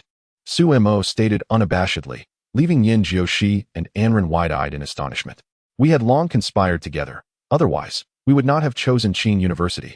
Initially, we intended to attend Imperial University, but it was your conditions that swayed us. Su Mo articulated with fervor, solely to secure Anren's exemption from military training. Oh, Li Tong. Upon hearing Su Mo and Appo's explanation, ceased to harbor any doubts. After all, the trio were indeed highly regarded, and their exemption was not a significant issue. Very well, Lu Feng. Please remove their names from the military training roster. Certainly, Director Li. Lu Feng nodded in affirmation. Teacher, there is another matter I wish to discuss with you. Su Mo could not contain himself, mentioning the complete computational process of the BDY hypothesis, which still resided in the dormitory. This is of great importance. Lu teacher, you may continue with your tasks. I will have a private discussion with them. Understood. Lu Feng, upon hearing this, did not ponder further. Recognizing that many conditions related to admissions were not suitable for public disclosure, as it could adversely affect other students. After Lu Feng departed, Li Tong set aside his documents and addressed the three. Please, have a seat. Thank you, teacher. Once seated on the sofa, Li Tong poured each of them a glass of water and took a seat opposite them. Is this regarding meeting Professor Chen? Indeed. Su Mo felt no embarrassment. These were conditions that had already been agreed upon. Professor Chen will be available at 2 o'clock this afternoon. Come to my office then, and I shall escort you to meet him. Li Tong pondered for a moment before addressing Su Mo, displaying a greater degree of patience than usual towards such an exceptional student. However, could you enlighten me on the purpose of your meeting with Professor Chen? He inquired. His curiosity piqued as he gazed at Su Mo. Is it merely a desire to pay your respects to the esteemed elder? Ran, intrigued, regarded Su Mo with keen interest, well aware of Professor Chen's reputation, and wondered what could possibly warrant a meeting with such a prominent figure. Upon hearing Li Tong's inquiry, Su Mo exchanged a glance with Yin Jiushi, unable to suppress a smile. I have a mathematical problem that I would like Professor Chen to assist me with. Su Mo delicately articulated, mindful of the significance of the matter, which rendered a direct explanation imprudent. Li Tong, upon hearing Su Mo's reasoning, couldn't help but chuckle. Oh, is that all? He remarked nonchalantly, waving his hand dismissively. Just show it to me directly. However, a hint of discomfort crossed Su Mo and Appo's face at Li Tong and Appo's response. Teacher. He began hesitantly, it would be of no use for you to review this problem. Why is that? Li Tong asked, intrigued. Because you do not know the correct answer either, Su Mo replied. Li Tong. Chapter 53, the most miserable dormitory leader upon hearing Su Mo's words. Li Tong was momentarily taken aback. It was the first time in many years that a student had questioned his competence. Clearing his throat, he retorted, "Well then, come find me at 2 this afternoon." Since Su Mo harbored doubts about him, Li Tong would not rush to prove himself. He spoke curtly to Su Mo teacher. "May I bring these two along?" On their way, Yin Jiao had quietly suggested to him to also include Ran if possible. And Su Mo had kept this in mind. "Very well, but you have half an hour at most. Any longer would be excessive." Li Tong generously acquiesced to Su Mo's request, reasoning that whether it was one person or 3, it made little difference. "Thank you, teacher." As the trio exited, Ran couldn't help but release a sigh of relief. She had been deeply concerned moments ago, had Li Tong discovered that Su Mo was lying. The situation would have been quite awkward. "Su Mo, I didn't realize you had such potential." Ran gazed at Su Mo with her beautiful eyes, unable to suppress a smile. "If you ever struggle to find a good job, I would recommend you pursue acting. Surely there is a place for you in the entertainment industry." Su Mo shot Ran a glare, vexed by her teasing. If she had known this would transpire, she would have sent her off to military training. Yin Jiao stifled a laugh at Su Mo's exasperation. It was the first time she had witnessed Su Mo being put in a difficult position. After escorting the two back to their dormitory, Su Mo returned to her own quarters, feeling somewhat aimless. Upon entering, she was greeted by the anguished cries of Zhang Xiaochuan, who seemed to have inadvertently provoked both Zhao Tian and Wang Yi. Given Zhang Xiaochuan's physique, even Wang Yi alone could easily overpower him, let alone with Zhao Tian's assistance. Thus, Zhang Xiaochuan found himself pinned to the bed by the two. "Boss, they've started hitting me. Aren't you going to intervene?" Zhang Xiaochuan's eyes lit up upon seeing Su Mo, as if he had spotted a savior, and he hastily pleaded for help. However, would Su Mo be so benevolent? Certainly not. "First, tell me what this is about." Calmly, she took a seat at the edge of the bed, glancing at Zhang Xiaochuan, who was being restrained, and inquired nonchalantly, "Who knows what it's about?" Su Mo was reluctant to wade into murky waters without understanding the situation. "Boss, don't interfere. Today, Zhao Tian and I are determined to make him realize that his position as the third in our dormitory is of no significance whatsoever." Wang Yi, sitting on top of Zhang Xiaochuan, turned to Su Mo, clearly infuriated. "What exactly is going on with the 3 of you? Please enlighten me." Su Mo was genuinely curious about what had transpired in the dormitory after she left. "Boss, the truth is, I merely made a joke at Wang Ye's expense, and he seized the chance to covet my position as the third in the dormitory. You must help me." Zhang Xiaochuan looked up at Su Mo with a sense of grievance beneath the two of them, feeling utterly frustrated. His intention had merely been to lighten the mood. Yet it had backfired spectacularly. "You two, it's enough now. Get off Xiaochuan. Look at what you've done to him." Indeed, just the weight of Wang Yi alone was sufficient for Zhang Xiaochuan to bear, let alone the combined weight of both individuals. Together, they weighed a staggering 300 pounds. Observing Zhang Xiaochuan's face turning crimson, Su Mo genuinely worried that if he delayed any longer, the poor fellow might be crushed beneath them. Zhao Tian and Wang Yi, however, were considerate enough to heed Su Mo's words and reluctantly released Zhang Xiaochuan. Heaving a sigh of relief, Zhang Xiaochuan took a deep breath, instantly feeling as though the world had transformed into a more beautiful place. "Zhao Tian, would you mind telling me what happened?" Su Mo inquired, glancing at Zhao Tian, who was tidying his clothes. His curiosity was piqued regarding the origin of this tumultuous event. "Boss, this guy has gone too far." Zhao Tian promptly settled beside Su Mo, ready to recount the day's escapades involving Zhang Xiaochuan. After a lengthy narration, Su Mo finally grasped the situation. It turned out that Zhang Xiaochuan, leveraging his status as the third roommate, had thrown his stinky socks at Wang Yi, declaring him the fourth roommate responsible for washing everyone's socks. But was Wang Yi someone to be trifled with? Certainly not. He retaliated by tossing Zhang Xiaochuan and Appo's foul socks onto his own bed, insisting that he had yet to wash his own at home. Why should he be obliged to wash someone else's upon entering university? Inevitably, Zhang Xiaochuan became disgruntled, leading to an impromptu sock-throwing contest. In a stroke of unfortunate luck, Zhang Xiaochuan accidentally launched his own socks into Zhao Tian and Appo's instant noodle bucket. This incident stirred a proverbial hornet's nest, prompting Zhao Tian to side with Wang Yi. Thus, it culminated in the scene that Su Mo had encountered upon his return. "Xiaochuan, this is where you went wrong. You must wash your own socks," Su Mo remarked with exasperation, directing a stern gaze at him. "This hierarchy is merely a jest. Did you truly consider Wang Yi your subordinate?" I was just joking with Wang Yi," Zhang Xiaochuan replied, feeling somewhat embarrassed at Su Mo's observation. The 3 of them simultaneously raised their middle fingers in response. "All right, it seems we all have some free time. How about we engage in a thorough cleaning?" Su Mo suggested, surveying the disarray that lay before them with a sense of resignation. "No way. Not yet." I haven't tea at breakfast. The reactions from the trio were surprisingly unanimous as they bolted from the dormitory, leaving Suemo speechless. Sighing in resignation, he begrudgingly commenced cleaning the dormitory alone, lamenting that perhaps no leader had it worse than he did. After over an hour of diligent effort, the dormitory was finally rejuvenated. Checking the time, he noted it was already nearing 11 o'clock. Suemo took out his phone and dialed his mother. Yesterday, overwhelmed with excitement upon arriving at university, he had regrettably forgotten to inform her of his safe arrival. What a transgression, he thought. Ah, you do remember to call me, Don and Appos, to you? As soon as the call connected, his mother's discontented voice resonated from the speaker, prompting a bittersweet smile from Suemo. Please don't be angry, mother. I simply forgot to mention it yesterday. He chuckled awkwardly, refusing to concoct any excuses. The truth was as it was. Humph. His mother feigned annoyance. I waited for your call until past 10 in the evening and had to inquire with Xiaoxi's mother before realizing you had reached the campus. Otherwise, I would have remained in the dark about how long you intended to keep me waiting. Indeed, the truth held that a son could never quite match the affection a daughter receives. Listening attentively to his mother and Appos' lengthy lecture, Suemo recognized that he had indeed erred in this matter. After nearly half an hour of her discourse, she finally expressed her contentment and ended the call. Once the call was terminated, Suemo couldn't help but exhale deeply. He had once imagined that upon entering university, he would soar like a bird in the sky or swim freely like a fish in water. He envisioned a boundless expanse ahead, liberated from any constraints. Yet, upon reflection, he realized that was not the case at all. Just then, his phone rang again. It was another call from the enchanting fairy. Chapter 54. The overlooked Anren. Upon hearing the ring-tone, Suemo immediately recognized the caller. It was a melody he had specifically assigned for Yin Jiushi. Xiaoemo. Let us have dinner together later. Along with Anren and Ling Er, Yin Jiushi's sweet voice resonated through the phone, enveloping Suemo in a delightful warmth. Certainly. I shall be at your dormitory shortly, he replied, ending the call. He then proceeded to wash his face, regardless of the circumstances.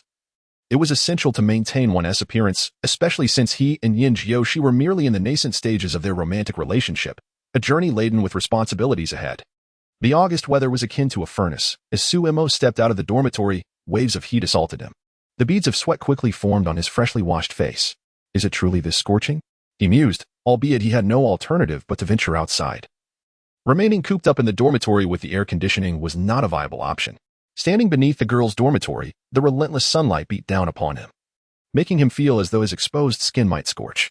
Fortunately, the ladies descended rather swiftly. Otherwise, he feared he might succumb to heatstroke. I say, ladies, if you do not emerge soon, I shall require assistance to the hospital, he remarked, his voice tinged with exhaustion as he gazed at Yin Jiushi. Alongside Anren and Zhao Ling'er, he felt slightly dazed from the oppressive heat. I'm so sorry, Xiaoemo. How about I treat you to an ice-cold cola later? Yin Jiushi, moved by the sight of Suemo drenched in sweat, expressed her concern. Deal. Suemo and Appos' eyes sparkled at the mention of cola. At home, his mother forbade him from indulging, claiming it would weaken his bones. In that moment, despite the sweltering heat, Anren and Zhao Ling'er couldn't help but shiver slightly. They observed the couple's blatant affection, feeling a wave of discomfort wash over them. Especially Zhao Ling'er, who, witnessing Suemo and Yin Jiushi's unabashed display of affection, resolved to find a boyfriend post-haste. When the quartet arrived at the Qingda cafeteria, it was still relatively empty, an expected scenario given the scorching weather. Who would venture out into the blazing sun for a meal? Most likely, only freshers like them. The upperclassmen were likely enjoying a leisurely nap in their dorms. As they entered the cafeteria, their presence attracted numerous gazes. The reason was evident. Yin Jiushi and Anren were exceptionally beautiful. Yin Jiushi, in particular, possessed an ethereal beauty that captivated every male gaze in the room, although Zhao Ling'er was also quite lovely. Standing beside Yin Jiushi and Anren rendered her somewhat inconspicuous. The greatest fear for anyone is comparison, especially for women. However, when onlookers noticed Yin Jiushi holding Sumo's hand, many couldn't help but smirk. Really? Just when we spot a stunning young lady, she's already taken. This is truly disheartening. At this moment, it seems as though countless hearts are shattering in silence. The cafeteria was almost deserted, allowing the four of them to skip the queue and directly approach the serving counter. I must say, the dining options at Tsinghua University are splendid. With over 30 different dishes available, Suemo felt a bit dazzled by the choices. Ultimately, he opted for his favorite braised pork and accompanied it with sauteed greens. In contrast, the three girls settled for a simple serving of greens, which did not surprise Suemo at all. After all, girls tend to be quite conscious of their figures. Within the cafeteria, the gazes of all the boys occasionally drifted towards Sumo's table. It was unavoidable. It was infuriating. Despite being a table of single individuals, Sumo stood out like a peculiar anomaly. Even if he had a girlfriend, it would still be one thing. But the sight of 3 beautiful girls dining with him was rather excessive. Among the 3, the most ordinary, Zhao Linger, was regarded as a stunning beauty in the eyes of the boys. Not to mention, there were also Yin Jiushi and An Ran, 2 top-tier beauties. Had this young man perhaps saved the galaxy in a past life? As they watched Sumo engaging in lively conversation with the 3 beauties, the other boys were left gnashing their teeth in frustration. Sumo, of course, was acutely aware of the hostile glances directed at him, but he had developed a certain immunity to it. After spending several months with Yin Jiushi, he had undoubtedly thickened his skin considerably. The pace at which girls eat is hardly commendable. They take a small bite and then engage in lengthy discussions. They could chat enthusiastically about designer clothing, handbags, and even soap operas.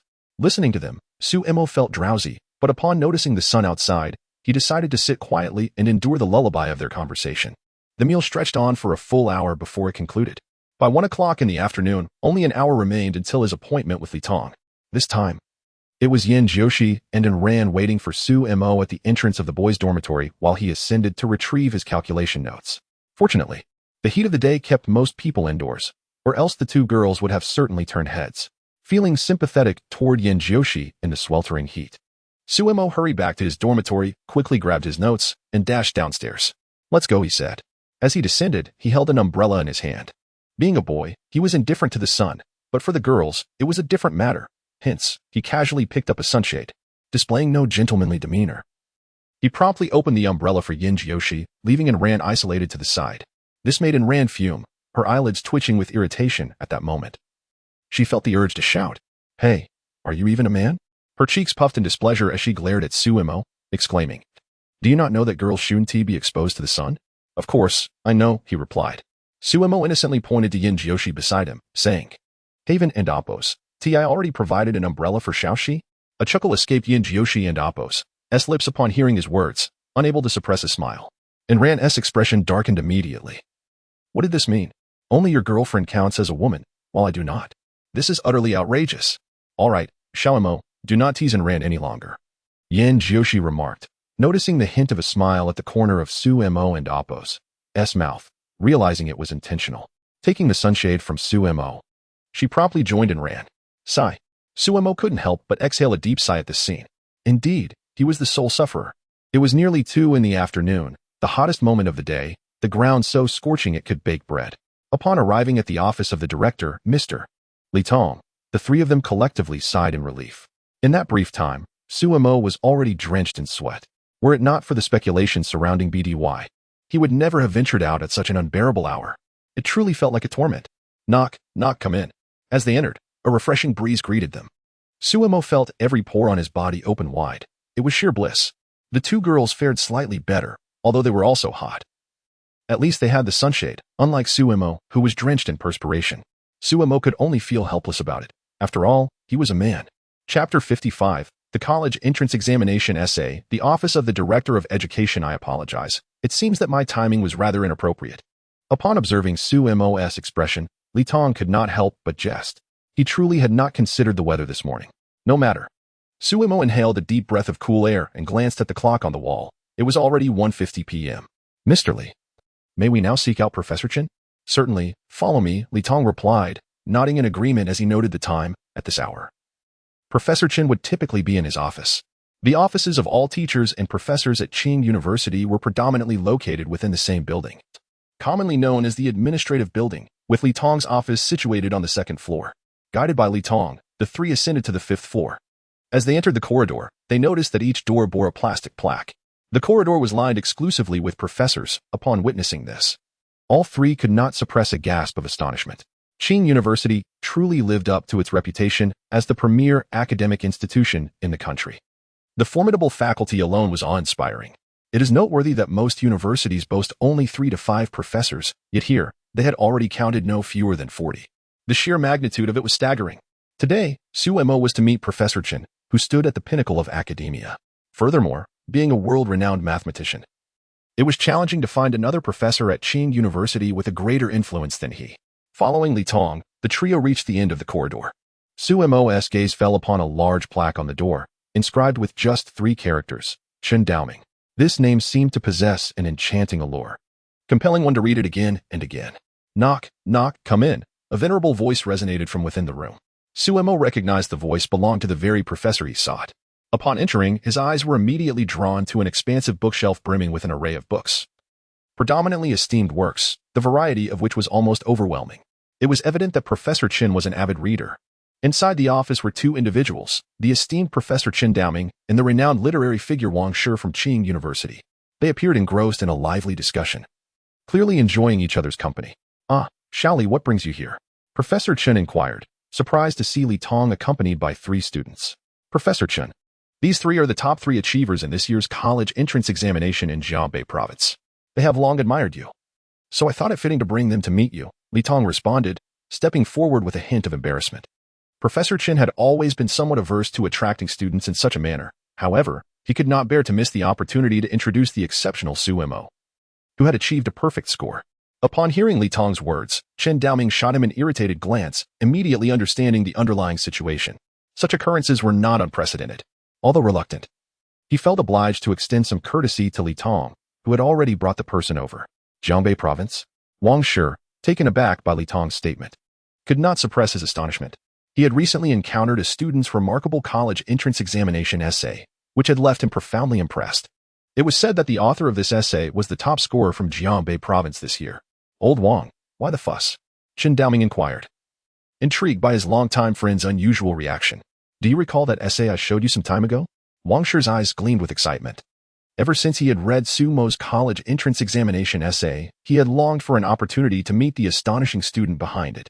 Yet, he had not anticipated encountering him here today. "Of course, I remember."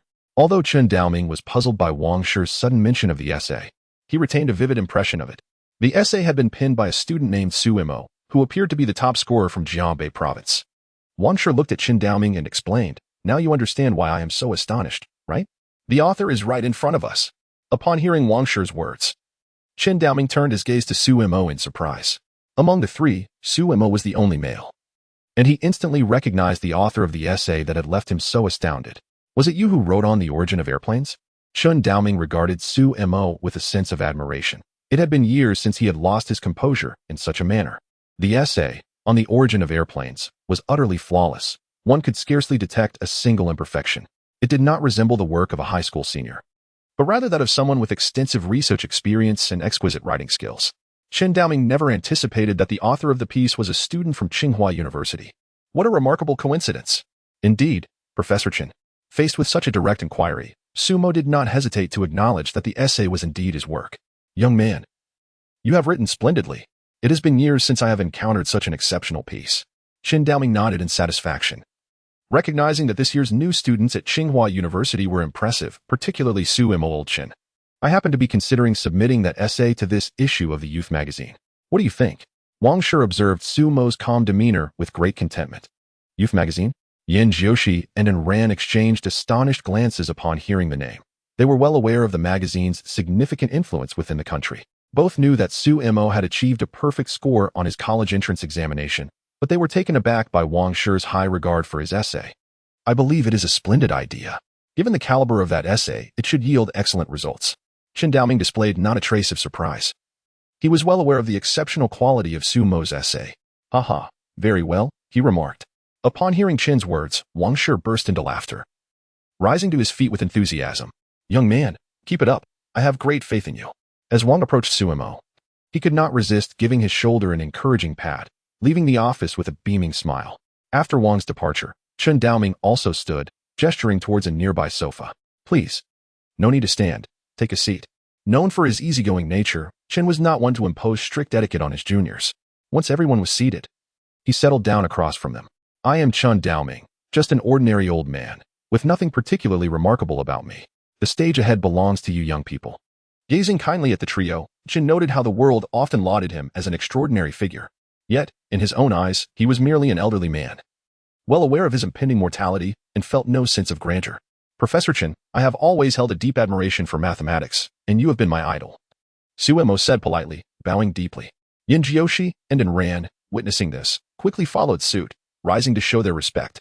Such individuals are deserving of reverence at all times, for it is through their contributions that human civilization steadily progresses. Chapter 56. No apprenticeship? It depends on who you ask. Professor Chen, I have a mathematical problem I would like you to examine. Suemo finally articulated the true purpose of his visit today, placing a thick envelope before Chen Daoming. Oh? Chen Daoming initially presumed that Suemo and his companions were merely curious about him, but he did not anticipate that they had come seeking assistance.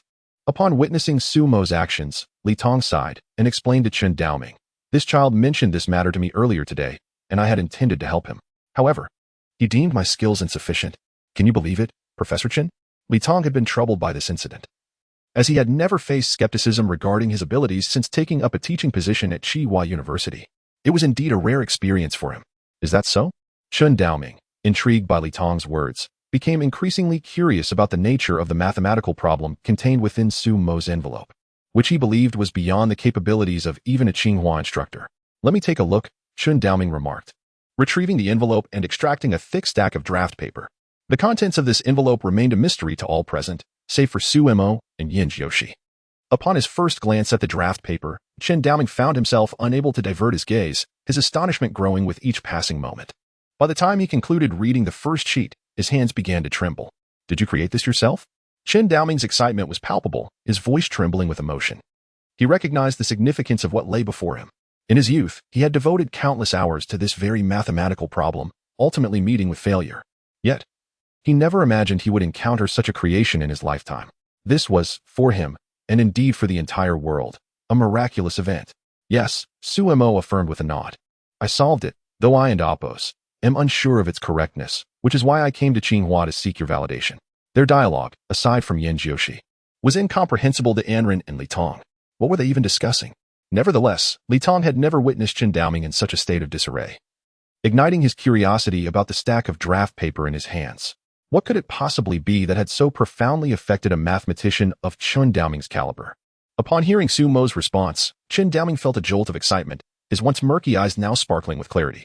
Truly, the youth are formidable. Chen Daoming gazed at Suemo, unable to suppress his laughter. This problem had caused countless mathematicians to suffer great distress. He had never anticipated that someone would dare to challenge the 5 great conjectures, especially a freshman. This realization filled Chen Daoming with a sense of humility. Though he had only glimpsed one sheet of draft paper, a flicker of hope had already ignited within him. Suemo's approach to problem solving was refreshingly innovative. So much so that he had never encountered such a method before, yet the answer was undeniably correct. Although the 5 great conjectures of mathematics remain unsolved, this does not imply the absence of valid solutions. Over the past several decades, through the relentless efforts of innumerable mathematicians, the BDY conjecture has been substantially addressed, with approximately 1/3 of it being unraveled. This information is highly confidential, inaccessible to the general public. Even Chen Daoming would need to submit a formal request to view such materials. Earlier, as Suemo embarked on his initial explanation, despite employing a different method, he arrived at the same conclusion. Chen Daoming now eagerly anticipated the entirety of the calculation process, having dedicated his life to mathematics. The stack of draft paper in his hands held immeasurable value to him. "Professor Chen, I merely wish for your assistance in reviewing this. I hope I will not disappoint you," Suemo expressed, rising respectfully and bowing deeply at Chen Daoming. Upon realizing the significance of the matter, it was likely that others might entertain ulterior motives, given its immense influence. However, Suemo perceived only genuine surprise and delight in Chen Daoming's eyes, devoid of any mixed emotions. "Please allow me to keep this for now. I shall soon head to the headquarters of the Imperial Capital Mathematical Academy.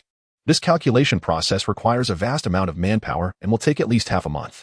I will notify you immediately upon any results." "Thank you, Professor Chen." As Chen Daoming gazed at the composed young man before him, an absurd thought crossed his mind. Yet, as soon as it emerged, he struggled to suppress it. Looking at Suemo, he found himself at a loss for words. "Suemo, I wonder if you have." Chen Daoming began, only to falter midway, feeling somewhat embarrassed to broach the subject in his current position. However, Suemo, being exceptionally astute, immediately discerned Chen Daoming's intent. Without hesitation, he approached Chen Daoming and knelt before him, displaying utmost sincerity. "Professor Chen, I have long admired you and wonder if you would consider taking me as your disciple." The sudden request for mentorship left everyone in the room momentarily stunned. What was happening? Why did he suddenly propose to become a disciple? Yet, Chen Daoming's eyes sparkled with admiration. He had indeed felt a burgeoning affection for talent earlier, but had hesitated to voice it in front of so many witnesses. Sumo's initiative cleverly alleviated Qin Daoming's predicament, further elevating his regard for the young man. Confident, composed, gifted. And with high emotional intelligence, such a person would be an invaluable addition. If Qin Daoming did not accept him, he might regret it for a lifetime. Sumo, please rise. Professor Qin does not take disciples, Li Tong interjected, his expression shifting upon witnessing the scene. Seeing Qin Daoming in a moment of surprise, he mistakenly assumed the professor was displeased and hurried to assist Sumo in standing up. However, Qin Daoming's subsequent words left Li Tong utterly astounded. I have agreed. Qin Daoming rose to assist the fallen Sumo, a look of profound satisfaction gracing his features. From this day forth, you shall be my student. Li Tong stood frozen in disbelief. What had he just heard? Professor Qin had given his consent? Impossible. Surely, he must have misheard. How could Professor Qin possibly take on disciples? This was utterly inconceivable. Li Tong had long harbored the desire to study under Qin Daoming, but every time he had broached the subject, he had been gently rebuffed. At that time, he had consoled himself with the thought that perhaps Qin Daoming had no intention of accepting disciples. Yet, what was unfolding before him now? Yin Jiushi and Ran were equally stunned, their mouths agape in astonishment. They had never anticipated such an occurrence. Who was Qin Daoming? He was widely regarded as the foremost mathematician in the country, and indeed, he ranked among the top 5 in the world. For such a luminary to take Sumo as his apprentice was simply beyond belief. Yet, the undeniable reality lay before them, leaving no room for doubt among the three of them. Chapter 57. Skill level. As the quartet emerged from Qin Daoming's office, all eyes turned towards Sumo. Yin Jioshi's gaze sparkled with genuine joy. She was sincerely thrilled for Sumo, having the opportunity to learn from someone as esteemed as Qin Daoming. And Ran and Li Tong, however, exchanged looks of confusion mixed with envy. Particularly Li Tong, a devoted admirer of Qin Daoming, who had long aspired to become his disciple. Yet, unexpectedly, today he found himself eclipsed by a fellow student. Truly, the younger generation pushes the older to the side, despite his envy. Li Tong harbored no resentment towards Sumo, recognizing that Qin Daoming's choice must reflect Sumo's exceptional qualities. Although Li Tong remained unaware of the specifics, he placed his trust in Qin Daoming's judgment. You've done well, little one, he remarked as he patted Sumo's shoulder before departing. And Ran, her curiosity piqued, regarded Sumo with an expression that suggested she saw flowers blooming on his face. Do refrain from looking at me like that. I am already taken by Xiaoxi. Sumo retorted, crossing his arms defensively, which elicited a playful scoff from Ran. Yin Jiushi merely smiled softly at Sumo's response. As the top-ranked academic institution in the country, Qing University naturally boasted a supermarket on campus. The trio took a detour on their way back. Refreshing. Sumo downed a generous gulp of ice-cold cola and settled onto a bench outside the supermarket. Little Mo, what prompted your sudden decision to take a mentor today? Yin Jiushi queried, still puzzled, particularly by the fact that Qin Daoming had agreed to it. Why was it so easy to find a mentor now? And Ran's beautiful eyes mirrored her curiosity as she shared the same thoughts as Yin Jiushi. In truth, and Ran knew the crux of the matter lay within the envelope containing the draft paper. What was inscribed on that draft, however, remained a mystery to her. She had witnessed Qin Daoming's reaction upon reviewing the draft paper, and it was clear that whatever it was had astonished one of the world's foremost mathematicians. What could possibly evoke such a response? And Ran pondered, yet felt hesitant to inquire further, respecting Sumo's privacy. It wasn't my intention to seek a mentor, Sumo replied, sipping his cola before turning to Yin Jiushi. It was Professor Qin who wished to take me on as a disciple. He merely lacked the courage to voice it, which is why I took the initiative. What? And Ran gazed at Sumo in disbelief, struggling to comprehend the implications of his statement. Upon hearing Sumo's words, Yin Jiushi immediately grasped the reason behind it. No one understood Sumo's brilliance better than she did. Single-handedly unraveling the BDY mathematical conjecture was nothing short of miraculous. It was entirely reasonable for Qin Daoming to desire Sumo as a pupil. And Ran, however, remained oblivious to the underlying details, feeling that Sumo's assertion bordered on arrogance. Would a preeminent mathematician casually accept a disciple? This. And Ran hesitated, wanting to voice her skepticism. Yet the scene she had just witnessed in the office left her momentarily speechless. Regarding the doubts about Ran, Sumo did not offer any explanations. After all, she was not his girlfriend, and he had no desire to elaborate. After finishing their cola, the three of them headed back. Once Sumo had escorted the two girls home, he hurried back to his dormitory. At 3 o'clock in the afternoon, the heat in the air felt as though it could scorch a person dry. Sumo resolved that, aside from attending classes, he would never again step outside the dormitory doors. Upon entering, he found the place deserted, The others must have gone out to enjoy themselves. Lacking the inclination to concern himself with their whereabouts, Suemo immediately grabbed a change of clothes and took a shower. After bathing, he lay down on the bed, finally able to feel the essence of his own existence. Resolving never to venture out again, he sought distraction by accessing his attribute panel. Host, Suemo. Age, 17. Skills, photographic memory, comprehension, master calligraphy, master Go proficiency, linguistic fluency, brainstorming education level, erudite points, 0 fan value, 13, 745 within the attribute panel. A new addition of fan value caught his attention, but Sumo's primary focus remained on the skills section. Observing the increasing number of skills he possessed, a sense of achievement blossomed within him. While some skills appeared less useful, having them was certainly better than lacking any at all. As he examined his skills, Suemo noted a curious disparity. Some seemed exceedingly powerful, while others appeared rather ordinary. System, is there a hierarchy among these skills? Suemo inquired mentally, having long harbored this question. For instance, there seemed to be no basis for comparison between brainstorming and comprehension. Indeed, skills within the system are categorized into 3 tiers: ordinary, elite, and divine. The system elucidated. Your comprehension skill is classified as ordinary, whereas brainstorming is a divine skill. Upon hearing this explanation, Sumo's eyes sparkled with excitement. Brainstorming had been his reward from the previous lottery. Could it be? A hypothesis began to form in his mind, which the system promptly clarified. Skills awarded from tasks are randomly selected from the ordinary and elite categories, while those gained through the lottery are drawn from the elite and divine tiers. Hence, if the host wishes to acquire higher tier skills, he should promptly increase his fan value. With this newfound understanding, Suemo felt intrigued by the lottery, realizing it was not as disadvantageous as he had assumed. However, the question remained, where could he obtain this fan value? This posed quite a conundrum, as he was no celebrity. Celebrity?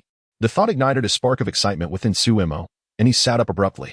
If the calculations concerning the BDY mathematical conjecture were correct, he could indeed become a household name. After all, the influence of the 5 major mathematical conjectures was substantial. Just imagine when that time arrives. Suemo found himself chuckling to himself, unable to contain his glee. Fortunately, he was alone in the dormitory. Otherwise, others might have thought he had lost his mind. When nearly 6 o'clock in the afternoon arrived, Zhao Tian and the other 2 finally returned, still whispering among themselves as they entered the dorm. Where have you been?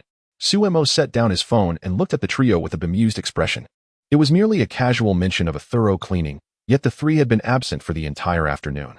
We went to the internet CAF to play League of Legends. Zhao Tian and Wang Yi replied in unison, while Zhang Xiaochuan appeared rather dejected, lying silently on his bed upon returning. What is wrong with Xiaochuan? Suemo, noticing Zhang Xiaochuan's demeanor, couldn't help but ask, did you lose money? Uft. Zhao Tian and Wang Yi burst into laughter simultaneously, fully aware of the underlying reason. This piqued Sumo's curiosity even further. Weren't they supposed to be at the internet CAF gaming? Why were 2 of them elated while one was glum? Ultimately, it was Zhao Tian who elucidated the situation for Suemo. It turned out that upon arriving at the internet CAF, they intended to play ranked matches. However, Zhao Tian and Wang Yi were both seasoned players at the diamond level, while Zhang Xiaochuan was merely a novice at silver eye, rendering them unable to queue together.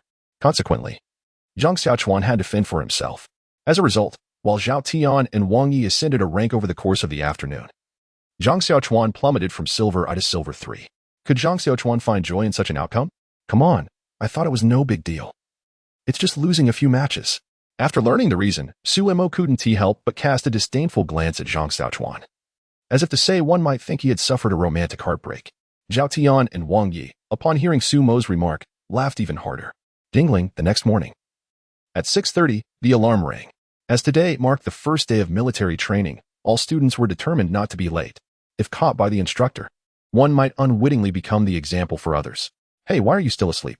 Wang Yi, dressed in his oversized camouflage uniform, called out to Suemo, who was still nestled in bed.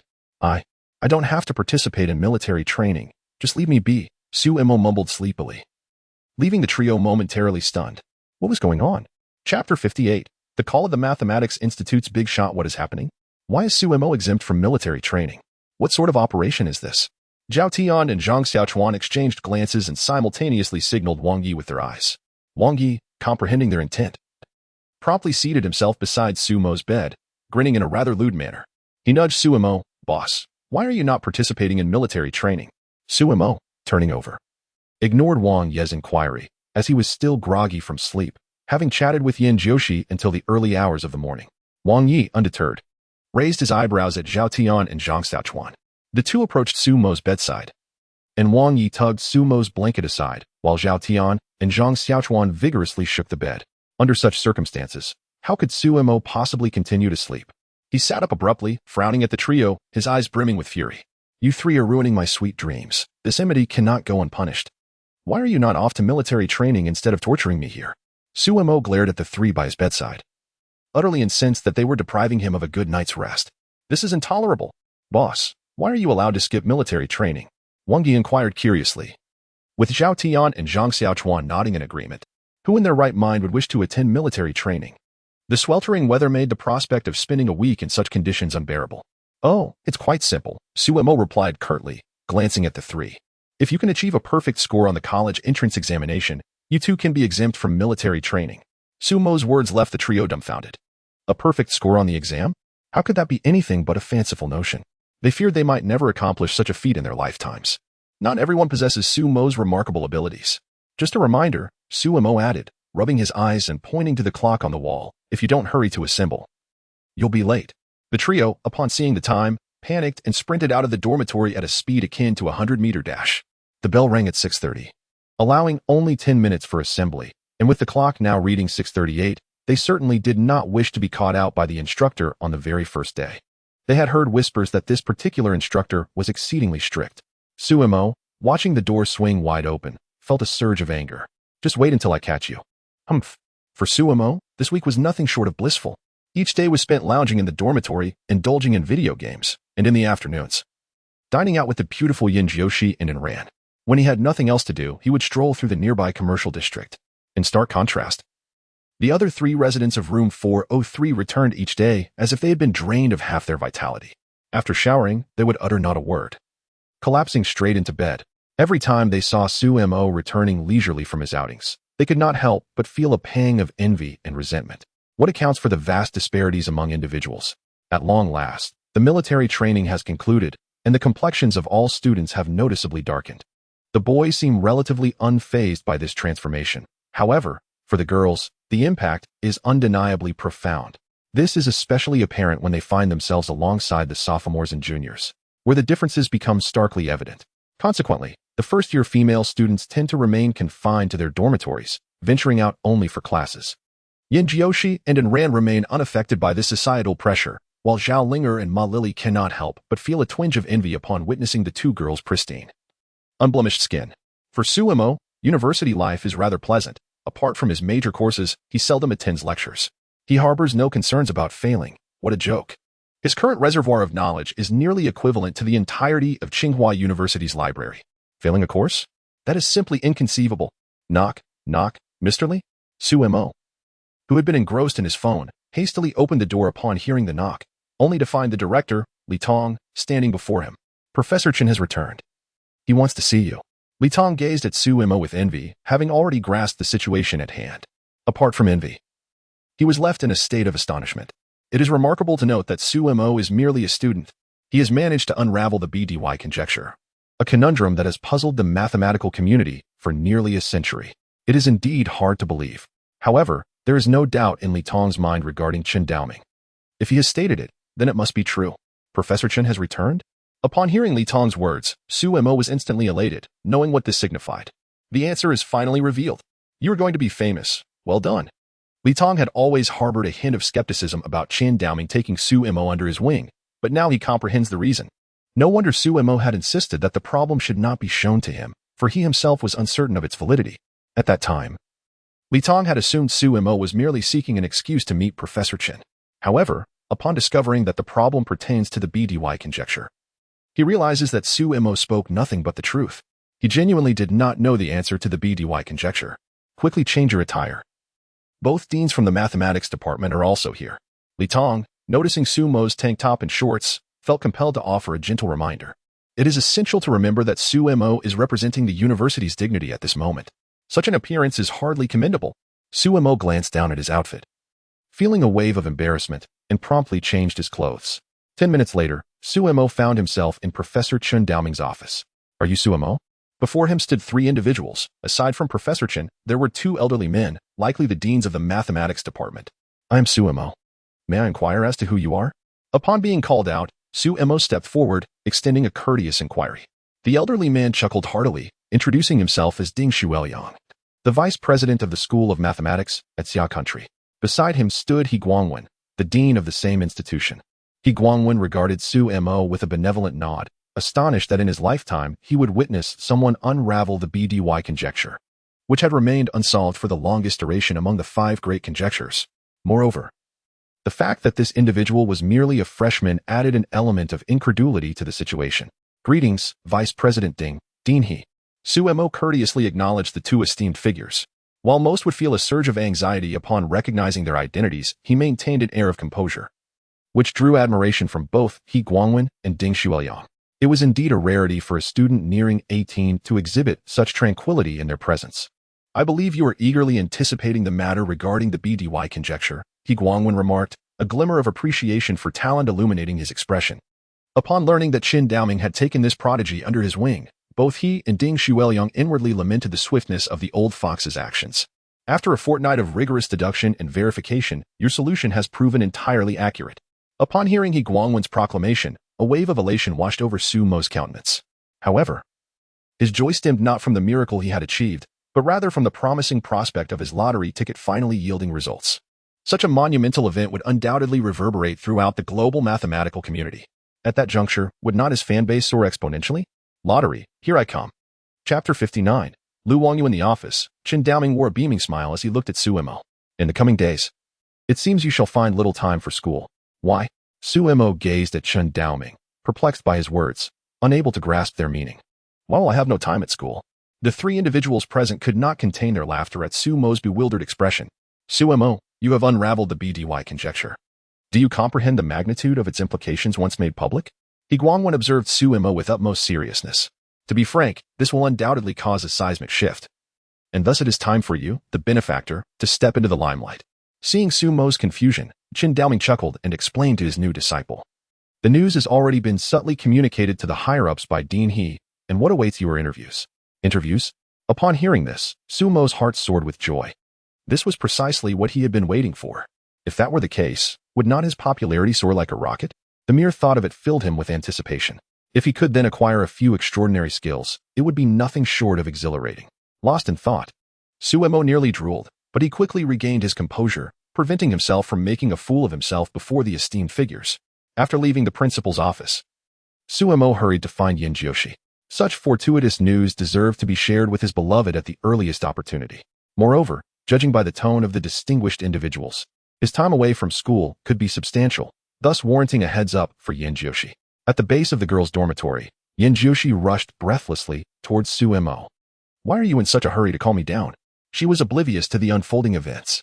However, Sumo's urgency during their phone call hinted at something significant. I will be leaving school for a while. Sumo's words left Yin Jiushi momentarily dumbfounded. Leaving school? What on earth? Where are you going? She stared at Suemo, her mind swirling with questions. Haven't you just started attending classes? How could he suddenly need to leave? Well, today. Suemo recounted the day's events in the teacher's office, causing Yin Jiushi to appear increasingly astonished. Are you saying that in the coming days, you will be going out for interviews? After a considerable pause, Yin Jiushi finally processed the information, gazing at Suemo in disbelief. Though she had always held great faith in him, hearing that her boyfriend had indeed solved the BDY conjecture was overwhelming. So many eminent mathematicians had devoted their lives to this endeavor without success, yet a mere student had accomplished it. This was nothing short of a miracle. Yin Jiushi gazed at Suemo with admiration, feeling an overwhelming sense of pride and joy for her remarkable boyfriend. Indeed, Jiushi, would you care to join me? Suemo looked at Yin Jiushi with anticipation. He had specifically negotiated with the 2 deans of the School of Mathematics today. The esteemed figures had graciously agreed to allow him to bring an additional person, a privilege he had, of course, secured for Yin Jiushi. After a moment of contemplation, Yin Jiushi ultimately shook her head, declining Suemo's invitation. Why? Suemo was perplexed by Yin Jiushi's refusal. It was such a splendid opportunity to enjoy a day out together. The mere thought brought him happiness. Yet, why would she choose not to go? Xiaomo, I do not wish to be in the limelight. I simply want to quietly be your girlfriend, silently supporting you from behind. Upon hearing Yin Jiushi's words, Suemo refrained from further inquiry. Indeed, Everyone harbors their own desires and aspirations, and he could not impose his own beliefs onto Yin Jiushi, as it would disrupt her original rhythm of life. Very well. Suemo tenderly adjusted Yin Jiushi's slightly disheveled hair, gazing at his girlfriend, who resembled a fairy from a painting. He spoke gently, then you stay here at school, be good, and await my return for a surprise. Xiaomo. Do your best. Yin Jiushi glanced around to ensure no one was watching, quickly pecked Suemo on the cheek, and dashed into the girls' dormitory. Suemo stood in place, momentarily dazed. What had just transpired? Feeling the lingering scent of her lips on his cheek, he was astonished. This girl had actually initiated a kiss? Upon returning to the dormitory, he found himself alone. Suemo contemplated greeting his 3 friends but soon abandoned the thought. Those rascals had likely gone to the internet CAF again. He sighed resignedly while packing his belongings. Perhaps it was due to the immense pressure they faced in high school. But once they entered university, these 3 had completely let loose, spending every day engrossed in online gaming. If this continued, Suemo genuinely worried that they might flunk out and face expulsion from Qingda University. That would indeed be quite the spectacle. Boys typically require very few items when heading out. Suemo merely packed a few changes of clothes. Then, he penned a brief note to inform his friends that he would be away for a few days. Once he had finished packing, he slung his backpack over his shoulder and made his way to Chun Daoming's office, where the 3 esteemed figures awaited him. 10 minutes later. Is this all you're taking? He Guangwen stared at Suemo in disbelief. The duration of this trip was not short. He would likely be gone for 10 days to half a month. After all, the implications of this matter were monumental. The BDY conjecture, formulated under 5 major hypotheses, had been unraveled by a mere student. Such a significant event could not possibly escape the media's attention. Just the interviews from television reporters alone would take an extensive amount of time, not to mention the special feature from Dazhong Television. All of this required ample time and effort. Indeed, this is sufficient. Suemo, feeling somewhat embarrassed by the inquiries from the esteemed individuals, offered a brief explanation. Although he had brought a locked suitcase at the beginning of the school term, it primarily contained his collection of figurines. Clearly, it was inappropriate to bring such items on this occasion. However, apart from those, everything he could carry was already in his backpack. The trio ceased their discussions, reasoning that they could simply purchase any necessities later on. The group of 4 took a vehicle directly to the School of Mathematics, a place Suemo had only glimpsed on television a few times, never imagining he would have the privilege to enter personally. The School of Mathematics encompasses nearly all mathematicians of prominence in Xia country. Indeed, it could be said that any mathematician of repute in the nation is a member of this institution, located in the heart of the capital. Despite its area not exceeding 2,000 square meters, it is a remarkable feat in a city where land is exceedingly precious. Upon arriving at the entrance of the school, Suemo alighted from the vehicle and immediately noticed a gathering of 20 to 30 elderly individuals. Among them, the youngest was a woman, approximately 25 or 26 years old, whose beauty was astonishing. Suemo recognized her. It could be said that there were few in Xia country who did not know of her. Lu Wagyu, at the tender age of 25, had achieved numerous significant accomplishments in mathematics, which led to her exceptional admission into the school. She is regarded as a legendary figure by the students. Moreover, her remarkable beauty rendered her fame comparable to that of top-tier celebrities. As for the other elderly men, although Suemo could not recall their names, he was certain he had seen them on television. They were all distinguished figures. Everyone, please do not block the entrance. Let our esteemed contributor enter first, He Guangwen remarked with a chuckle, unable to contain himself upon witnessing the scene. Just moments before arriving at the School of Mathematics, he had casually mentioned in a group chat, never expecting that all would rush out to greet them. Are you Suemo? A cool, feminine voice rang out amidst the crowd. The voice, akin to a melodious aureole, was delightful to hear, imbued with a hint of frostiness. Chapter 60, The Sensation Triggered by the BDY Conjecture. Are you Suemo? Lu Wangyu gradually stepped forward from the crowd, her curious gaze fixated on the exceptionally handsome boy before her. Initially, when Chun Daoming presented Suemo and Appo's calculations to the Mathematics Institute, everyone scoffed, including Lu Wangyu herself. How could a freshman, not yet 18, possibly resolve the BDY conjecture? Impossible. Absolutely inconceivable. It was utterly ludicrous. While everyone believed Chun Daoming was jesting, it was ultimately Dean He Guangwen who, upon glancing at the calculation papers, was taken aback, leading to the subsequent events. After more than a week of deductions and computations, the results finally emerged. When the outcome was revealed to the crowd, everyone was left in stunned silence. The deductions were valid. Lu Wangyu had always prided herself on her mathematical prowess, believing herself unparalleled among her peers. Yet, upon witnessing the validity of the calculations, she experienced her first profound setback in life. A freshman had genuinely cracked the BDY conjecture? This was nothing short of miraculous. This revelation only deepened Lu Wanggo's curiosity about Su Mo, and today, she finally encountered the real person. As everyone observed Lu Wanggo's demeanor, they wore expressions of anticipation. Who in the Mathematics Institute was unaware of her notoriously proud nature? Everyone was eager to witness whether sparks would fly between the two prodigies. Even Su Mo's mentor, Qin Daoming, was intrigued to see how his disciple would handle this fiery girl. Without a doubt, Su Mo is the one. Gazing at Lu Wanggo, Su Mo couldn't help but admire her. In terms of looks alone, she easily surpassed a score of 90, and combined with her ethereal aura, she was nothing short of breathtaking. Did you solve the BDY conjecture? Lu Wanggo observed Su Mo's serene demeanor, momentarily taken aback. Never before had she encountered a boy who could maintain such composure in her presence. The more composed he was, the stronger her curiosity about him became. Lu Wanggo had great confidence in her appearance. Throughout her life, no matter how remarkable the boys, they would invariably become nervous in her presence. Yet, encountering someone as unflustered as Su Mo was a novel experience. He was indeed an intriguing young man, as per her assessment. Indeed, I must have expended countless brain cells. Su Mo couldn't resist making a jest, prompting laughter from the esteemed individuals around him. Brain cells? In this day and age, who doesn't he know that the more you use your mind, the sharper it becomes? Under the guidance of the crowd, Su Mo finally glimpsed the interior of the Mathematics Institute. To be frank, he felt somewhat disappointed. The institute simply housed a few tables and chairs, with a large LED screen on one of the central walls, resembling nothing more than a standard conference room, albeit one significantly larger. This starkly contrasts with Su Mo's imagined Mathematics Academy, where he envisioned scenes reminiscent of science fiction films, robots, and virtual equations. How often we hear that imagination is splendid, while reality is stark. Everyone, please take a seat, He Guangwen greeted the crowd. The atmosphere in the Mathematics Academy was inherently warm. The gathering was merely for the sake of communication, devoid of any treachery. The individuals present were remarkably genuine, dedicating their lives to the pursuit of mathematics. At 6 o'clock this evening, Deity news report would cover the BDY conjecture. Once this news broke, it would undoubtedly attract mathematicians from around the globe. We must be prepared to receive them. We cannot afford to tarnish the reputation of our nation. Understood? Understood. Everyone responded in unison. They were all exhilarated. It had been ages since Chinese mathematicians had made significant progress. For years, many foreign mathematicians had quietly ridiculed the lack of recognition for Chinese scholars. Su Mo's emergence was akin to a great gift for all. Once this news was publicized, who would dare to belittle the mathematicians of our nation? As the highest-rated television station in China, Deity wielded immense influence. That evening at 6 o'clock, a report from Deity astonished everyone.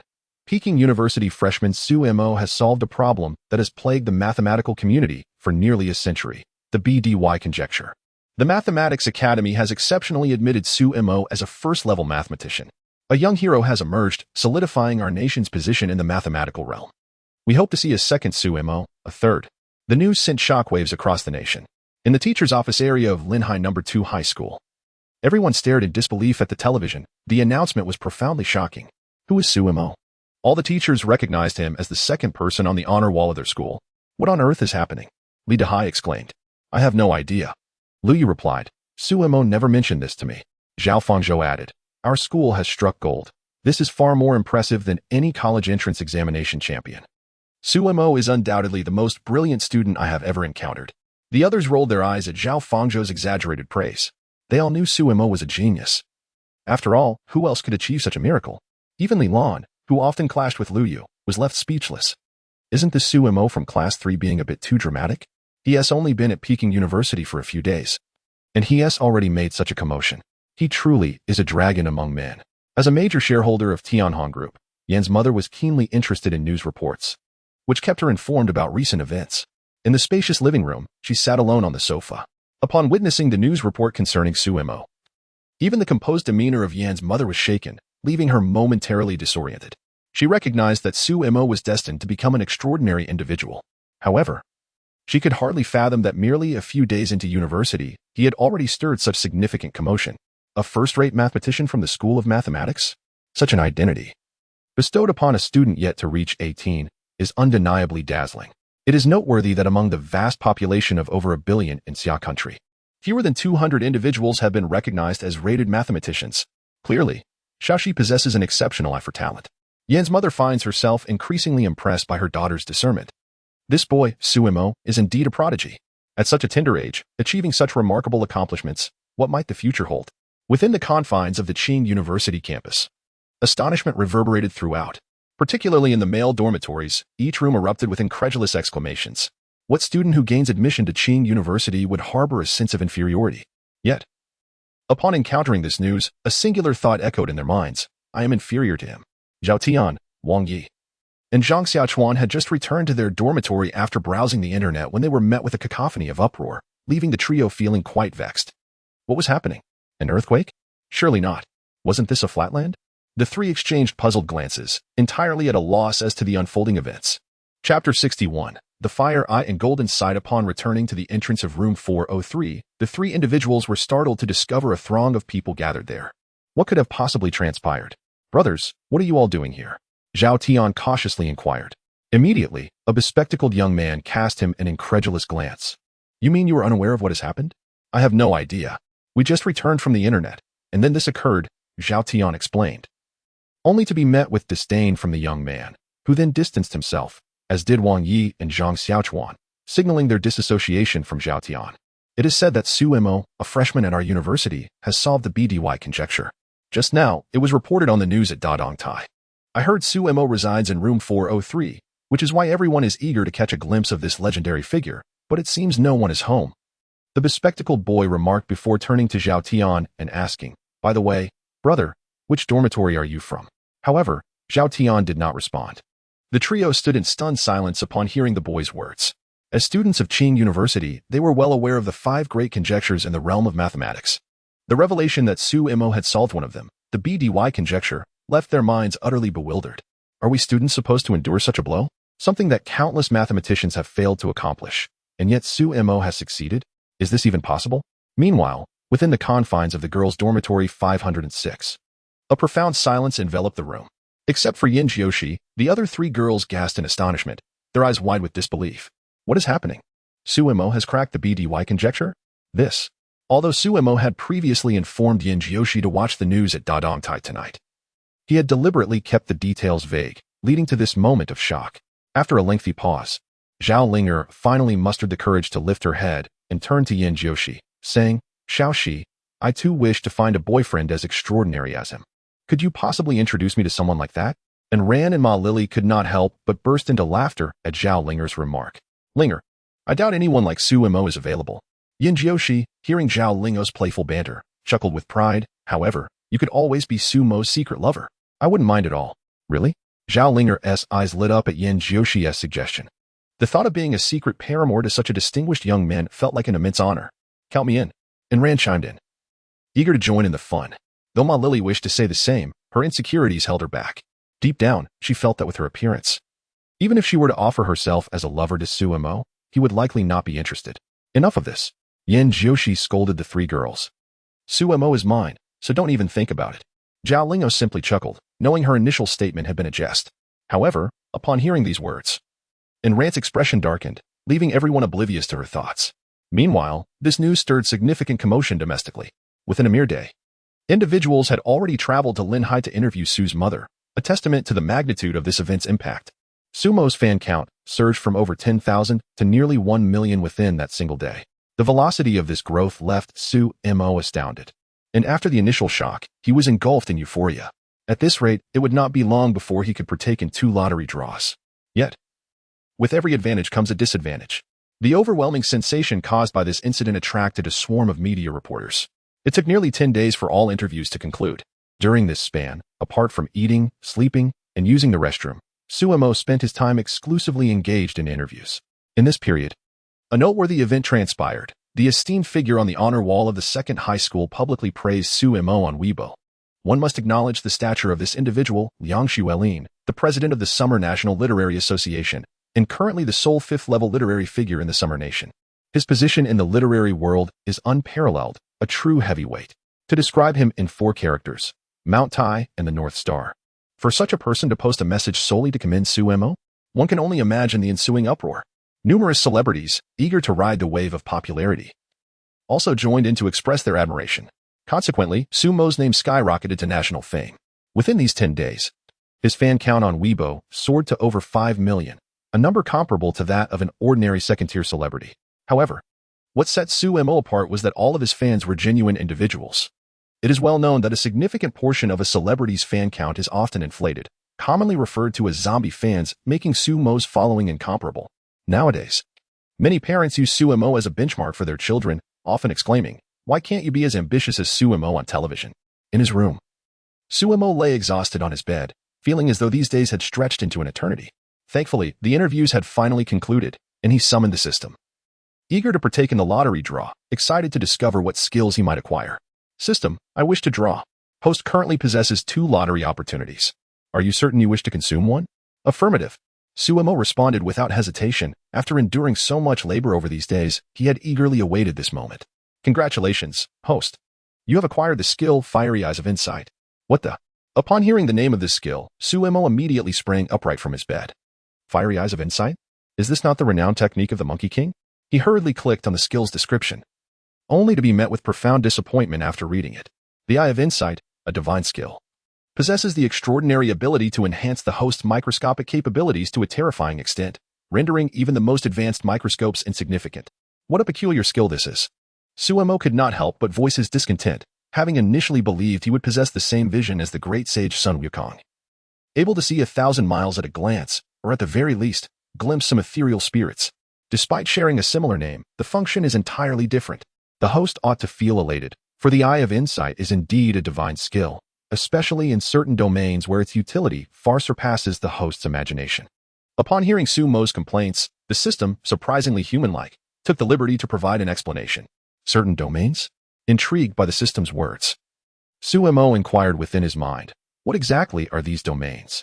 These are realms the host must explore on his own. The system doused Su Mo and Apos' curiosity with a bucket of cold water, prompting him to roll his eyes in annoyance. This was akin to saying nothing at all. Now, Su Mo found himself contemplating whether to draw again, but after some reflection, he decided against it. At present, he lacked no skills and deemed it wiser to save his draws for a more opportune moment. Host, Su Mo age, 17 skills, photographic memory, comprehension, master-level calligraphy. Master-level Go proficiency, linguistic mastery, creative insight, Eye of Insight education level, erudite points, 0 fan value, 5, 217, 541 glimpsing his attributes. Su Mo felt an overwhelming sense of satisfaction. He now possessed 2 divine skills, although the recently acquired Eye of Insight remained shrouded in uncertainty regarding its utility. It was still a divine skill. Lost in thought, Su Mo gradually drifted into slumber, dreaming of marrying Yin Jiushi just moments away from the nuptial chamber, only to be abruptly awakened. Chapter 62. On the hierarchy of genius, this left Su Mo feeling so frustrated that he almost cursed aloud. However, upon realizing that the one who had awakened him was Qin Daoming, he swiftly changed his demeanor. Teacher, what brings you to seek me so early in the morning? Qin Daoming was thoroughly pleased with Su Mo, particularly when he heard Su Mo address him as teacher, which filled him with immense pride. It is time to return to school. You must get up promptly. Return to school? Upon hearing Qin Daoming's words, Su Mo recalled the matter and hurriedly donned his clothes. In less than 3 minutes, he had completed his morning routine of washing his face and brushing his teeth. After not seeing Yin Jiushi for over 10 days, Su Mo could hardly contain his excitement at the prospect of returning to school. Upon boarding the special vehicle for the mathematics college, Su Mo accompanied Qin Daoming back to Qing University. At this hour, Yin Jiushi was likely attending class, so after greeting Qin Daoming, Su Mo dashed toward the foreign language classroom. Lu Feng, the foreign language instructor, was passionately engaged in her lecture when she suddenly sensed all eyes in the room turning toward the door. She turned to see Su Mo standing at the entrance. Lu Feng held a very favorable impression of Su Mo. At barely 18 years of age, he had already become a first-tier mathematician in Xia country. It is worth noting that there are very few first-tier mathematicians among the faculty at Qing University. Yet, here was Su Mo, a freshman, achieving such remarkable success. What an extraordinary feat. Report. Su Mo stood at the classroom entrance, respectfully announcing himself. He displayed no hint of arrogance despite being a first-tier mathematician. He constantly reminded himself that he was still a student and maintained the proper respect for his teacher. Our hero from Qing University has returned? Lu Feng teased, gazing at Su Mo by the door, prompting the students in the classroom to spontaneously erupt into applause. The applause echoed thunderously. It was no exaggeration. The sound reverberated as if thunder had struck, causing the classroom windows to tremble. The volume was such that it felt as though the entire Qing University could. Although the students' hands grew numb, they showed no sign of stopping. Each student at Qing University possessed a sense of pride, believing themselves to be exceptional and never inclined to admire others. They held the conviction that anything achievable by someone else could also be attained through their own efforts.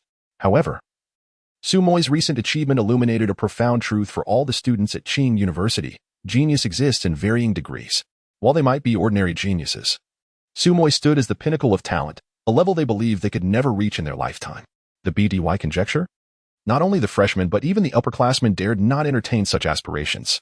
A mathematical conundrum that had stumped mathematicians worldwide for nearly a century had now been resolved by a student not yet 18, truly astonishing.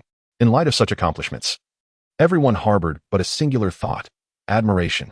Indeed, admiration it was. As Suemo faced the applause of his classmates, he appeared somewhat bashful. He gracefully bypassed the crowd and took a seat beside Yin Jiushi, playfully winking at her, which caused her to blush profusely. At that moment, all eyes were upon them. Witnessing Yin Jiushi's flushed cheeks, the onlookers couldn't help but marvel inwardly at their enchanting pairing. Initially, some may have deemed Suemo unworthy of such a stunning beauty as Yin Jiushi, yet now, all perceived them as a perfect match. A girl as exquisite as Yin Jiushi could only be rightly paired with a genius like Suemo Lu Feng. Observing Suemo settled in his seat, couldn't help but reflect on his brilliance. However, a part of her wished to jest about Suemo's achievements. Why? As a student of the foreign language department, was he excelling so magnificently in mathematics? With such prowess, why not join a mathematics department instead? Yet, Lu Feng kept such thoughts to herself, unwilling to let go of a student as remarkable as Suemo. Once class concluded, Suemo was immediately surrounded by his peers, all brimming with enthusiasm. Some sought his autograph, others wished for photographs, and a few girls even requested his contact information, right in front of Yin Jiushi. Naturally, Suemo politely declined the girls' request, but did not refuse the others seeking autographs and photos, appreciating their regard as classmates. 20 minutes later, Suemo and Yin Jiushi emerged from the foreign language classroom. As they stepped outside, Suemo couldn't suppress a sigh of relief. The sensation of newfound fame was rather delightful. Suemo, you promised to give me a surprise, Yin Jiushi said, her eyes sparkling as she gazed at Suemo, reminding him of his earlier promise. Ah, I nearly forgot about that, Suemo exclaimed, almost losing track of the important matter amidst the refreshing morning air. He had indeed kept it in mind all along.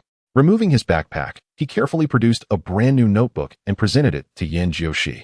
This is your surprise. A notebook? Yin Jiushi looked at Suemo, momentarily at a loss for words.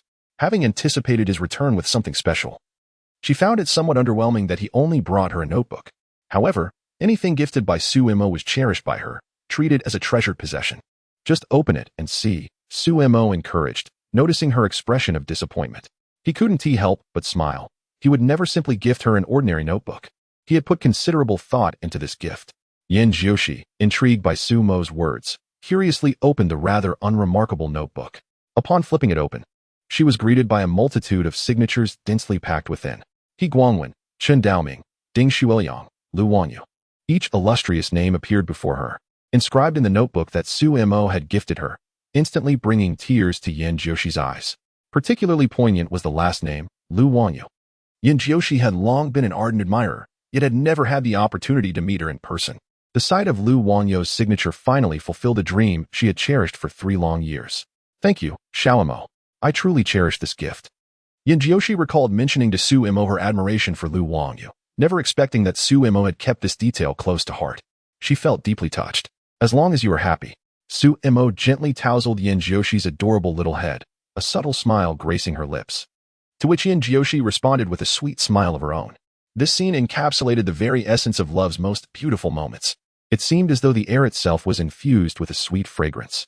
The sweetness of love can only be truly understood by those who have savored it. Chapter 63. Troubles from the International Mathematics Group. In the subsequent days, Suemo conducted himself like an ordinary student, attending classes, resting, and occasionally accompanying Yin Jiushi for leisurely strolls around Tsinghua University. Initially, a handful of students sought his autograph or wished to take photographs with him, but gradually, such requests dwindled. The southern lawn of the football field became a favored rendezvous for Suemo and Yin Jiushi.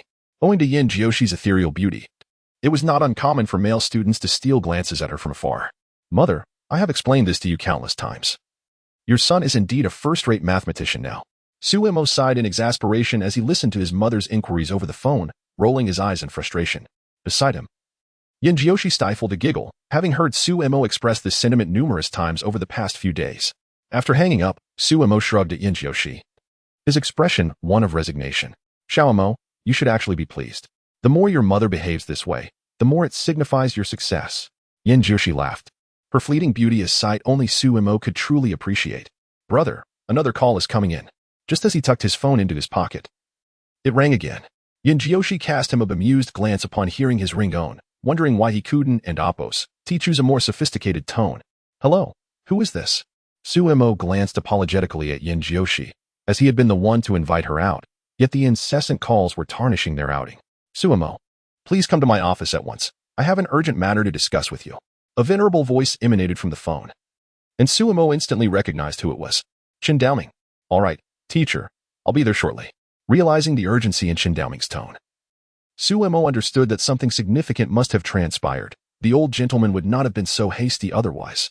Xiaoxi, the teacher said he needed me urgently, so He hung up the phone, feeling somewhat embarrassed as he looked at Yinjioshi, aware that their date had come to an unfortunate conclusion. It's all right, Xiaomo. If you have matters to attend to, please do not hesitate, Yinjioshi replied with a gentle smile. She had heard the urgency in Qindaoming's voice, so she reassured Suemo with a soft smile, indicating her understanding. I will take my leave then. Feeling warmed by Yinjioshi's considerate nature, Suemo hurried to Qindaoming's office. Knock, knock, Suemo rapped on the door before pushing it open.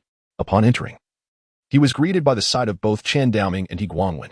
Suemo, at last, you and Oppos, V arrived. The moment they spotted him, both men looked at him with an urgency that left Suemo somewhat bewildered. These two were titans in their fields. What could possibly warrant such concern? Teacher, Director He. Why did you summon me in such haste? What has transpired? Something significant has occurred. Brace yourself. Qindaoming and He Guangwen exchanged a glance with Qindaoming, as Sumo's teacher, gazing at him with a solemn expression. What could have happened? Sumo's curiosity was piqued, eager to uncover the unfolding events. Hadn't the BDY conjecture already been announced? He Guangwen's face was etched with concern. In 2 days, an international mathematics team would send representatives to assess Sumo's mathematical prowess. They suspected that the true solver of the BDY conjecture was not him, but rather someone else entirely. Indeed, Qindaoming continued, stating that their intention was to undermine him. Many people did not wish for a genius mathematician like him to emerge from Xia country. If he failed the assessment, they would have grounds to exploit this situation. As Sumo's teacher, Qindaoming was understandably invested in his students' circumstances. He promptly articulated all the potential pitfalls of the situation, hoping to prepare Suemo psychologically. Assessment? Upon hearing his teacher's words, Suemo couldn't help but chuckle. Were these international mathematicians merely seeking trouble for him out of boredom? How trivial. Upon witnessing Sumo's nonchalance, Qindaoming and He Guangwen grew increasingly anxious. Clearly, Suemo had not taken the matter to heart. After all, it was entirely natural for a student under 18, who had unraveled a nearly century-old conundrum in mathematics, to feel a sense of pride. Yet, this was not the moment for such pride. In truth, Suemo bore no arrogance. He simply believed that this assessment was wholly unnecessary. What a farce. Even the BDY conjecture, amidst the storm of extraordinary intellect, had barely withstood a night. What confidence could these international mathematicians possibly have in evaluating Suemo? Were they simply bored? Suemo, this matter is far more complex than you perceive. You must face it appropriately. He Guangwen understood the gravity of the situation and earnestly looked at Suemo, saying, if you falter this time, it will not only tarnish your reputation but also that of the entire mathematics community in Xia country. Thus, he and your teacher have resolved to subject you to a day of rigorous testing, preparing you to confront the upcoming international assessment. Indeed, regardless of the circumstances, you must succeed in this evaluation. Their fervent dialogue left Suemo somewhat bewildered. Was it truly necessary to be so concerned over a mere assessment? Teachers, Director He. May I say something? Suemo timidly raised his hand after they finished speaking, looking at them earnestly. I truly do not require any rigorous testing. My abilities are entirely sufficient to handle the upcoming international assessment. There is no cause for such worry. However, Qindaoming and He Guangwen paid no heed to Suemo and Oppos' reassurances. Both individuals are esteemed mathematicians of the 4th level, representing the pinnacle of mathematical prowess within the realm of Xia. They are aware that accompanying them is yet another 4th-level mathematician from the land of the cherry blossoms. As 4th-level mathematicians, they fully comprehend that it would be exceedingly simple for someone of their caliber to challenge a young prodigy in the world of mathematics. Although Suemo has unraveled the BDY conjecture, he remains, after all, a student who has yet to reach the age of 18, regardless of Suemo's genius. The formidable presence of the international mathematical community instills a sense of concern in both Chen Daoming and He Guangwen. They have never witnessed Suemo and Apos' mathematical abilities firsthand, leaving them in a state of uncertainty. This is non-negotiable. I must assess your mathematical proficiency, He Guangwen declared with unwavering resolve, to which Chen Daoming nodded in agreement. Recognizing the gravity of the situation, faced with their steadfast demeanor, Suemo could only sigh in resignation. Professor, Dean He, how about this? Suemo proposed, gazing at them earnestly. Rather than subjecting me to some grueling trial, why not each present a single problem that you deem to be the most challenging? If I fail to solve them, you may proceed with whatever trials you see fit, and I shall not utter a word of dissent. Would that be acceptable? Very well. It is settled then. Suemo's rationale was straightforward. If these esteemed figures doubted his mathematical prowess, he would demonstrate it to them. Chapter 64. The intimidation of the two giants. Upon hearing Suemo's declaration, Chen Daoming and He Guangwen immediately agreed to the proposal. They were eager to discover the source of Suemo's confidence. Had he unraveled the BDY conjecture? Such an accomplishment would indeed be remarkable. However, this did not imply that Suemo could disregard the myriad challenges that mathematics presented. Mathematics encompasses an infinite array of complexities, sometimes. A seemingly simple notion could baffle even a multitude of mathematicians. Shall you go first, or shall I? Chen Daoming adjusted his glasses and inquired of He Guangwen, who stood beside him. Each possessed their own distinctive expertise, and in Chen's mind, Suemo was destined to fail. I shall go first. He Guangwen chuckled at Chen Daoming's question, replying with a hearty laugh. If you go first, I may find myself entirely irrelevant. For it seems that only you could possibly solve that problem. This did not imply that He Guangwen's capabilities were inferior to Chen Daoming's. Rather, their areas of focus diverged significantly. Suemo, overhearing their exchange, felt a wave of frustration wash over him. Hadn't they agreed to collaborate? Why had it devolved into a battle of wits? Although Suemo was unfazed by the situation, he truly wished to avoid wasting time. Given his level of proficiency, handling an international mathematics group would be a trivial endeavor. Yet, despite his annoyance, he dared not voice any dissent, for both men were his esteemed seniors. He Guangwen retrieved a sheet of paper from his desk and produced a sleek X pen from his pocket. With remarkable speed, he inscribed an exceedingly intricate equation upon the blank page. Take your time solving this, He Guangwen said, handing the paper to Suemo. Without specifying a time limit, he leisurely settled onto the sofa to sip tea, clearly underestimating Suemo's capabilities. This demeanor incited Suemo's ire, leaving him feeling slightly insulted. How could they regard him with such disdain? Determined to demonstrate his prowess, he resolved to prove this esteemed figure wrong. It was the first time since acquiring the scholar system that he had faced such condescension, and He Guangwen's attitude ignited a fierce competitive spirit within him. Seizing the scrap of paper, Suemo positioned himself at the desk, grasped a pen, and began to formulate his response. This lad doesn't even bother to comprehend the problem. It would be a miracle if he succeeded. He Guangwen took a sip of tea, glancing at Chen Daoming with raised eyebrows. Though this challenge did not rival the 5 major conjectures of the mathematical realm, it remained a Herculean task. It was safe to say that even a level 3 mathematician would be unable to solve it in a short span, perhaps, given several months. There might be a glimmer of hope. Chen Daoming sighed in agreement with He Guangwen's assessment, harboring little faith in Suemo's abilities, recognizing him as still too young. Meanwhile, Suemo remained oblivious to their musings, engrossed in his writing. The office resonated solely with the sound of his pen scratching across the paper. 5 minutes later, Suemo placed his pen aside and approached He Guangwen, laying the draft paper before him. Take a look, Director He. The problem is acceptable, though perhaps a bit too simplistic. Standing before the two eminent figures, Suemo casually offered his assessment of the problem. He Guangwen, Chen Daoming. Too simplistic? What a jest. Is this problem truly lacking in difficulty? Nonsense. Yet, as they gazed at the draft paper before them, they found themselves momentarily taken aback. Had he truly solved it? Impossible. This lad must be posturing, without a doubt. He Guangwen hastily picked up the draft paper to examine it. Initially unfazed, he grew increasingly astonished as he continued reading. Chen Daoming, aware of the answer to He Guangwen's problem, discreetly glanced at the final solution on the draft paper. 0. Upon seeing Suemo's answer, Chen Daoming's body involuntarily trembled, his face a mask of disbelief. How could this be? He was acutely aware of the problem's difficulty. He had spent nearly an entire day wrestling with it. Yet Suemo, he had solved it in merely 5 minutes. Was this truly a student under 18? Impossible. Absolutely impossible. Surely he was mistaken. Chen Daoming reassured himself, rubbing his eyes. But the result remained unchanged. A tempest of emotions surged within him. This was utterly incredible. As for He Guangwen, he stood in stunned silence, resembling a statue, while Su Mo could hardly contain his amusement. Are you still feeling arrogant? Do you think me an easy target? At that moment, Su Mo felt an overwhelming sense of exhilaration. Had it not been for He Guangwen's provocation, he would not have resolved the problem so swiftly. However, He Guangwen, seemingly idle, insisted on challenging Su Mo, prompting him to unleash his full potential. It is worth noting that Su Mo possessed an extraordinary talent for creative problem-solving. Thus, what appeared to be a complex mathematical conundrum transformed into an elementary exercise for him. He arrived at the answer without a moment's hesitation. Director He, what do you think of my solution? Su Mo playfully teased He Guangwen, prompting a wry smile from Chen Daoming. What sort of prodigy had he taken under his wing? Was this truly a student? Though Chen Daoming found it hard to believe.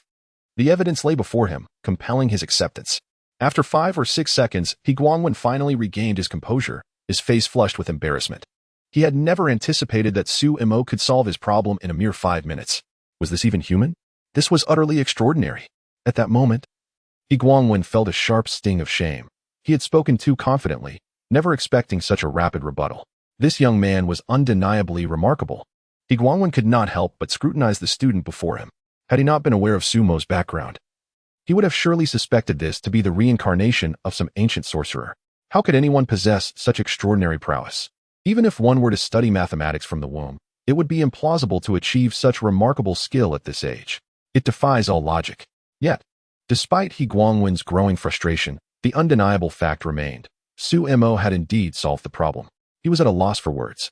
To be honest, you truly astonish me with your ability to arrive at the solution in such a brief span of time. He Guangwen managed to suppress his inner astonishment and address Su Mo.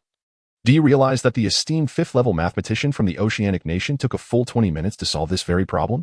A 5th-level mathematician? What does that entail? Currently, there exists only one 5th-level mathematician in the world. Not to mention, Su Mo's performance in this instance completely overshadowed that of the aforementioned mathematician. It was simply unbelievable. Su Mo, tell me truthfully, have you encountered this problem before? Chen Daoming inquired with curiosity, although he did not wish to question his disciple. Su Mo's earlier performance was so astounding that it was difficult for him to accept. This was the only explanation that Chen Daoming could conceive. Otherwise, how could one explain Su Mo's remarkable display? Could it truly be that Su Mo achieved this purely through his own ability? It wasn't that Chen Daoming doubted his disciple, but rather that he found it hard to comprehend. How could a student who had not yet turned 18 possess such formidable mathematical talent? It was simply unscientific. Upon hearing this, He Guangwen's gaze also ignited with skepticism. It was indeed entirely plausible. Many mathematicians were familiar with this problem, so if Su Mo had previously encountered it, it would not be surprising. Professor, Director He, whether you believe it or not, I assure you, this is the very first time I have attempted this problem. Su Mo declared. Previously attempted? How could that be possible? Chapter 65, Continuous Kings. Su Mo gazed at the two men with an air of helplessness. Was it really necessary for them to doubt him over a mere mathematics problem? Yet, it was not entirely unfounded. Chen Daoming and He Guangwen's skepticism stemmed from the astonishing nature of Su Mo's performance, which was simply beyond their comprehension. Upon hearing Su Mo's words, both men fell into a contemplative silence. If given the choice, they would never question him. However, as they pondered further, they recalled that Su Mo had indeed solved the BDY conjecture, which did not seem insurmountable in light of his capabilities. Young man, how long did it take you to solve the BDY conjecture? He Guangwen inquired, his curiosity piqued. At that moment, he yearned to know how Su Mo had unraveled a conundrum that had perplexed the mathematical community for nearly a century. Chen Daoming, intrigued by He Guangwen's question, regarded Su Mo with equal curiosity. This was an inquiry he had long wished to make, yet had always felt too hesitant to voice. It took a long time. Su Mo replied, furrowing his brow. His response instantly relieved the tension in the room. However, the subsequent revelation left both men utterly astonished. I spent an entire night deciphering the BDY conjecture. It was truly a formidable challenge. What? They exclaimed in unison. An entire night? How could that possibly equate to a lengthy duration? Both Chen Daoming and He Guangwen felt a pang of discomfort in their hearts. Su Mo's declaration was undeniably disheartening. They had devoted their entire lives to pursuits that he accomplished in a single night, and he had the audacity to claim it had taken a long time? Was there no sense of justice in this world? It was utterly preposterous. What they did not realize was that while a night might seem fleeting to them, it held a different significance for Su Mo. He possessed the extraordinary ability known as brainstorming, which augmented his intellect tenfold. What does such an enhancement entail? When the magnitude of improvement reaches a terrifying threshold, it becomes a qualitative leap. In the wake of this extraordinary capability, Su Mo's intellect transcended that of ordinary humans. Are you certain you are not jesting with us? He Guangwen queried, his disbelief palpable. It was not just him. Any individual hearing such a claim would instinctively assume Su Mo was boasting. How could it be conceivable that a problem that had haunted the mathematical world for nearly a century could be resolved by a student not yet 18? All in one night. It was preposterous. Chen Daoming, still reeling from Su Mo's revelation, found it difficult to regain his composure.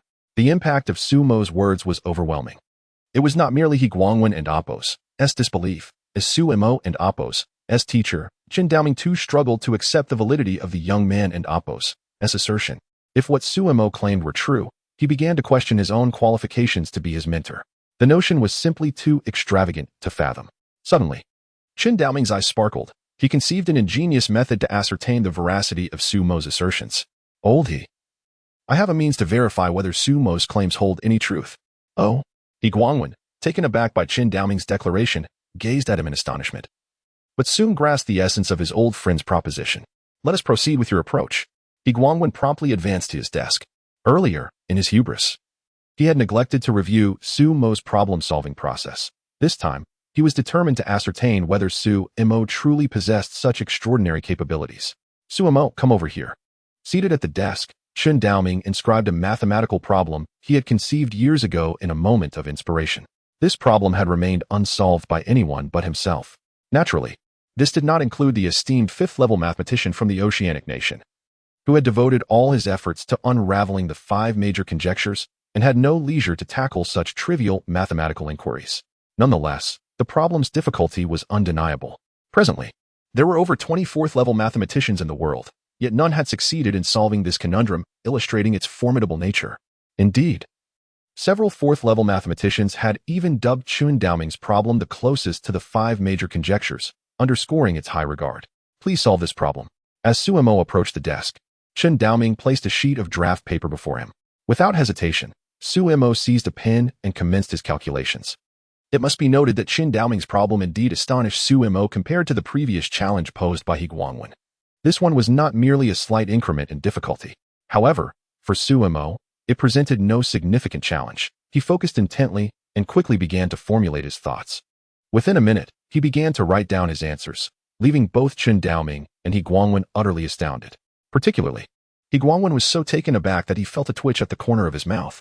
When Chen Daoming had tasked him with solving this problem, he had spent an entire day merely understanding it, followed by a month of effort, ultimately declaring defeat. Yet now, witnessing Su Mo casually glance at the problem before diving straight into the solution, He Guangwen could not help but mentally exclaim, "Is it necessary to be this extraordinary?" Amidst his astonishment, He Guangwen remained diligently attentive to Su Mo and Appo's entire problem-solving process, for he himself was utterly incapable of solving it. Meanwhile, the expression in Chen Daoming's eyes shifted from initial confusion to profound amazement. As he observed Su Mo's first step, Chen Daoming initially believed Su Mo had erred. However, as he continued to watch, his apprehension grew. It seemed he had not made a mistake at all. Su Mo's approach and reasoning were entirely distinct from his own, deepening Chen Daoming's astonishment. For so many years, he had no inkling that there existed a second solution to this problem. As Su Mo inscribed the final answer, Chen Daoming's hands clenched tightly, for he beheld a miracle. At that moment, all doubt regarding Su Mo's earlier assertions vanished from Chen Daoming's mind. What a jest! Given the circumstances, what remained to question? Teacher, I have. Congratulations, you need not endure the grueling training any longer. Just as Su Mo set down his pen, ready to present the draft paper to Chen Daoming, he was abruptly interrupted before he could finish his sentence. Chen Daoming gazed at Su Mo, his eyes brimming with complexity. He genuinely questioned whether even a fifth-level mathematician could exhibit such perfection. What manner of prodigious disciple had he taken under his wing? In light of Su Mo's current mathematical prowess, Chen Daoming found himself at a loss for what further knowledge he could impart.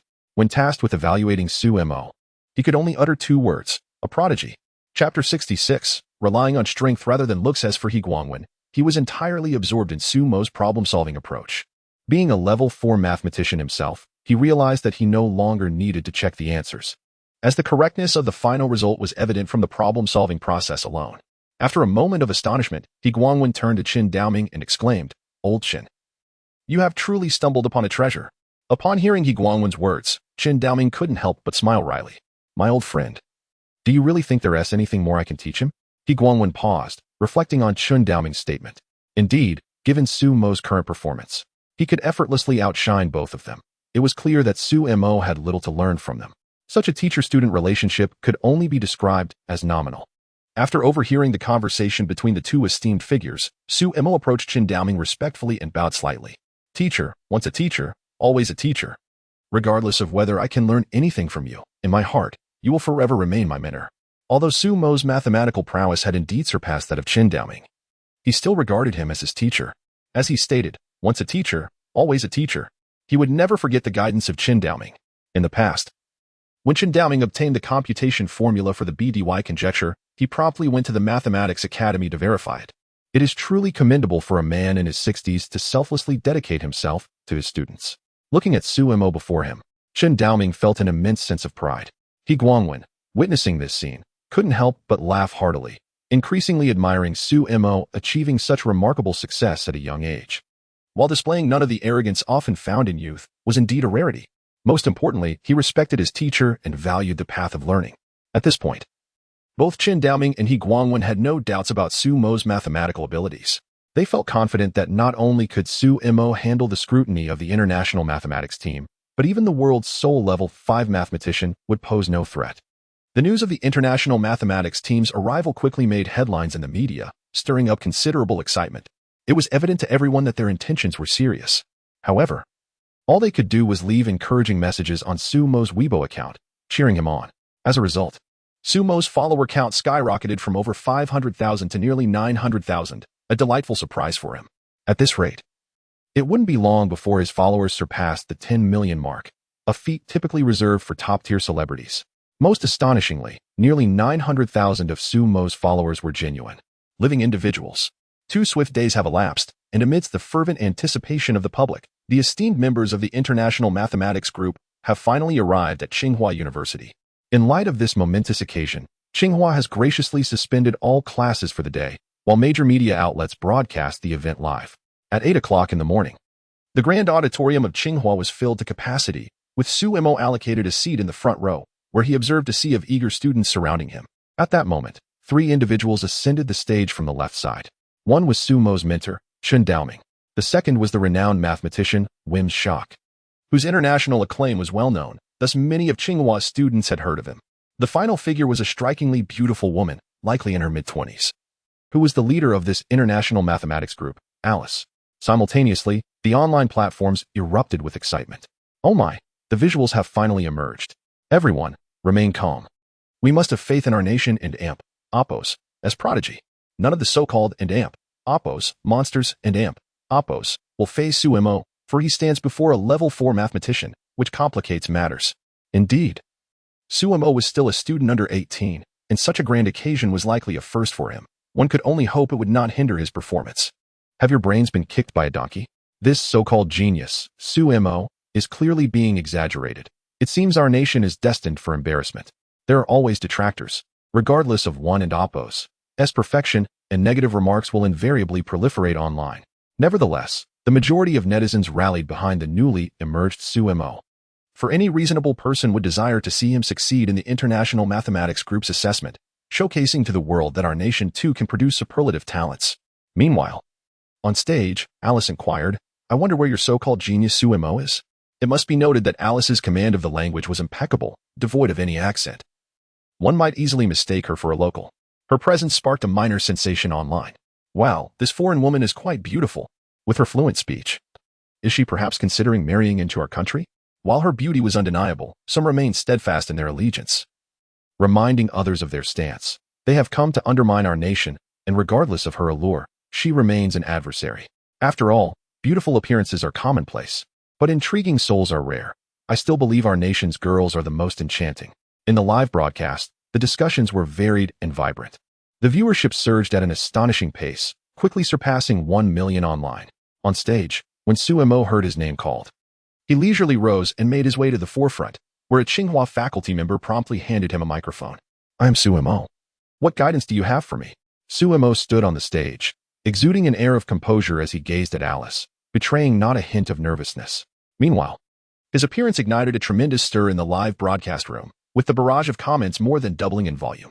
For those suffering from trypophobia, the sight would likely induce an immediate episode.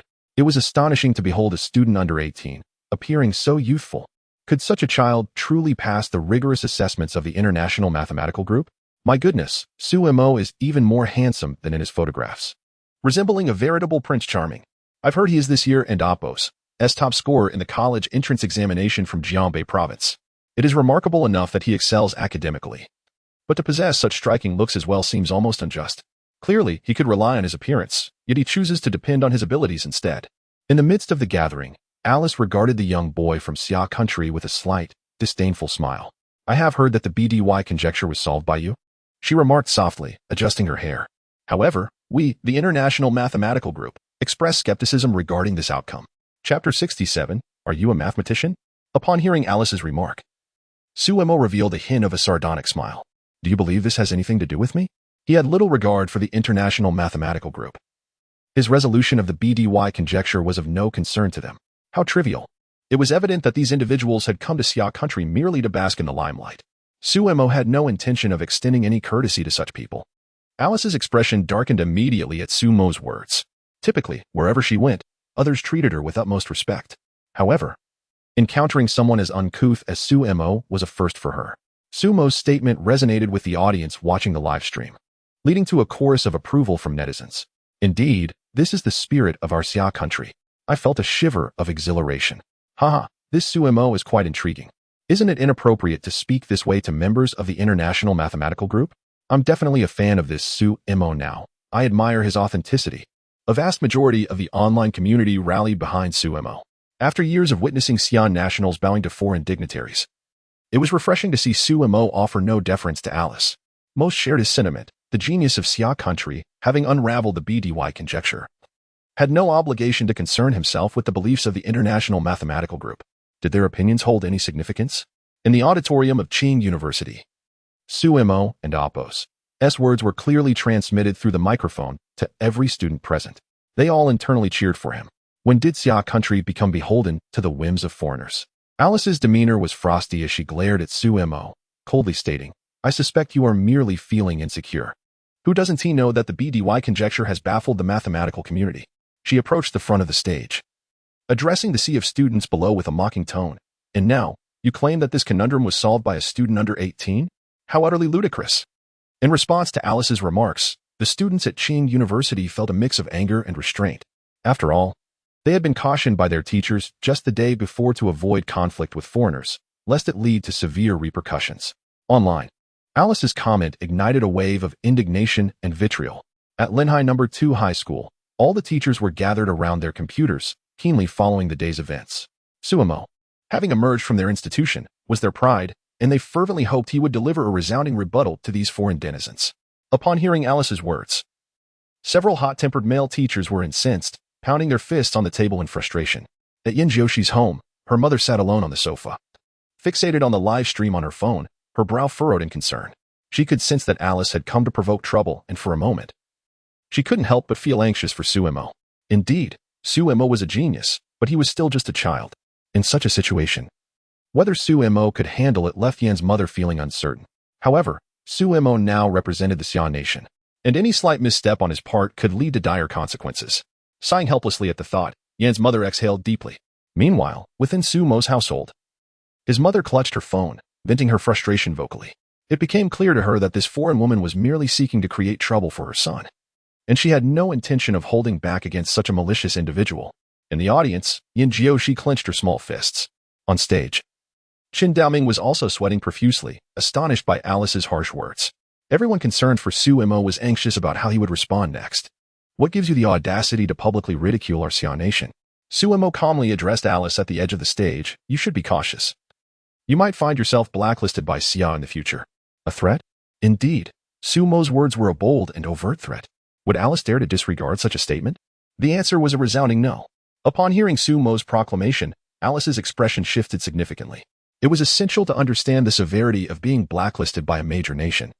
The only reason Alice had been appointed as the leader of this international mathematics group was due to her proficiency in the Xia language. Otherwise, she would not have been qualified for such a position. Though Alice did not outwardly show her discomfort, her previously commanding presence diminished considerably.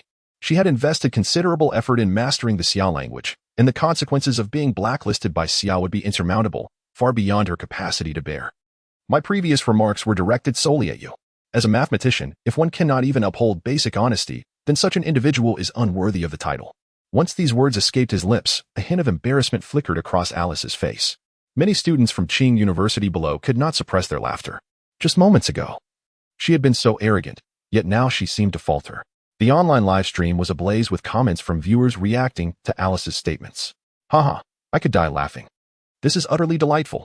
This foreign woman is remarkably timid, reduced to this by a mere statement? What was all that bravado for? I must say, Su Mo possesses quite the talent. If I were in his shoes at that age, I would probably be too nervous to speak on stage. Regarding Su Mo's performance, both the students present at Qing University and the online audience could not help but applaud, praising his remarkable ability to adapt on the spot. Upon hearing Alice's words, Su Mo smiled calmly, as though her statement did not pertain to him at all. Are you a mathematician? Su Mo's sudden inquiry left Alice momentarily stunned. She had not anticipated such a question from him. Of course, Alice was not a mathematician. Were she endowed with such talents? She would have already gained some recognition in the world. Currently, the number of rated mathematicians worldwide barely surpasses 5,000. The youngest among them is Lu Wangyu from the Imperial Capital's Mathematics Academy, who has made history by becoming a first-level mathematician at the tender age of 24. Moreover, in just 1 year, Lu Wangyu ascended to the rank of second-level mathematician, a feat that has garnered significant attention globally. Alice appeared to be only a few years older than Lu Wangyu. If she were indeed a mathematician, how could she remain so obscure? No, Alice responded. But as soon as the words left her lips, she sensed something amiss. What was this young boy truly scheming? A hint of conspiracy lingered in the air. Indeed. Su Mo's subsequent remarks caused Alice's expression to darken. You are not even a mathematician, yet you dare to speak so presumptuously. I truly wonder where you find the audacity. Chapter 68. Su Mo's Calligraphy. Su Mo gazed at Alice with an expression brimming with mockery. This woman, so audacious before him, was clearly courting disaster. How could someone so ignorant of mathematics dare to publicly deride a first-rate mathematician? Had she consumed some expired medication? His light-hearted remark left Alice speechless. The entire auditorium fell into a profound silence, as the students of Qing University were utterly astonished that Su Mo would dare to utter such words in public. It was akin to trampling Alice's dignity underfoot and vigorously rubbing it in. Meanwhile, the online live stream exploded with fervor, ignited by Su Mo's statement. Oh my, truly a scholar. Even in insults, he refrains from using vulgarity. Indeed, he embodies the spirit of a true son of Xia, confronting challenges head-on without a hint of cowardice. What a farcical scene, a woman ignorant of mathematics waving her hands, completely oblivious to her own limitations. Su Mo is quite remarkable. I've decided to switch my allegiance to him. My mother constantly urges me to learn from Su Mo. And now I finally understand why. He is the true embodiment of academic excellence. Alice's complexion instantly transformed to a hue reminiscent of liver. Utterly taken aback by the unpleasantness of Su Mo's words, and most critically, she found herself bereft of any rebuttal.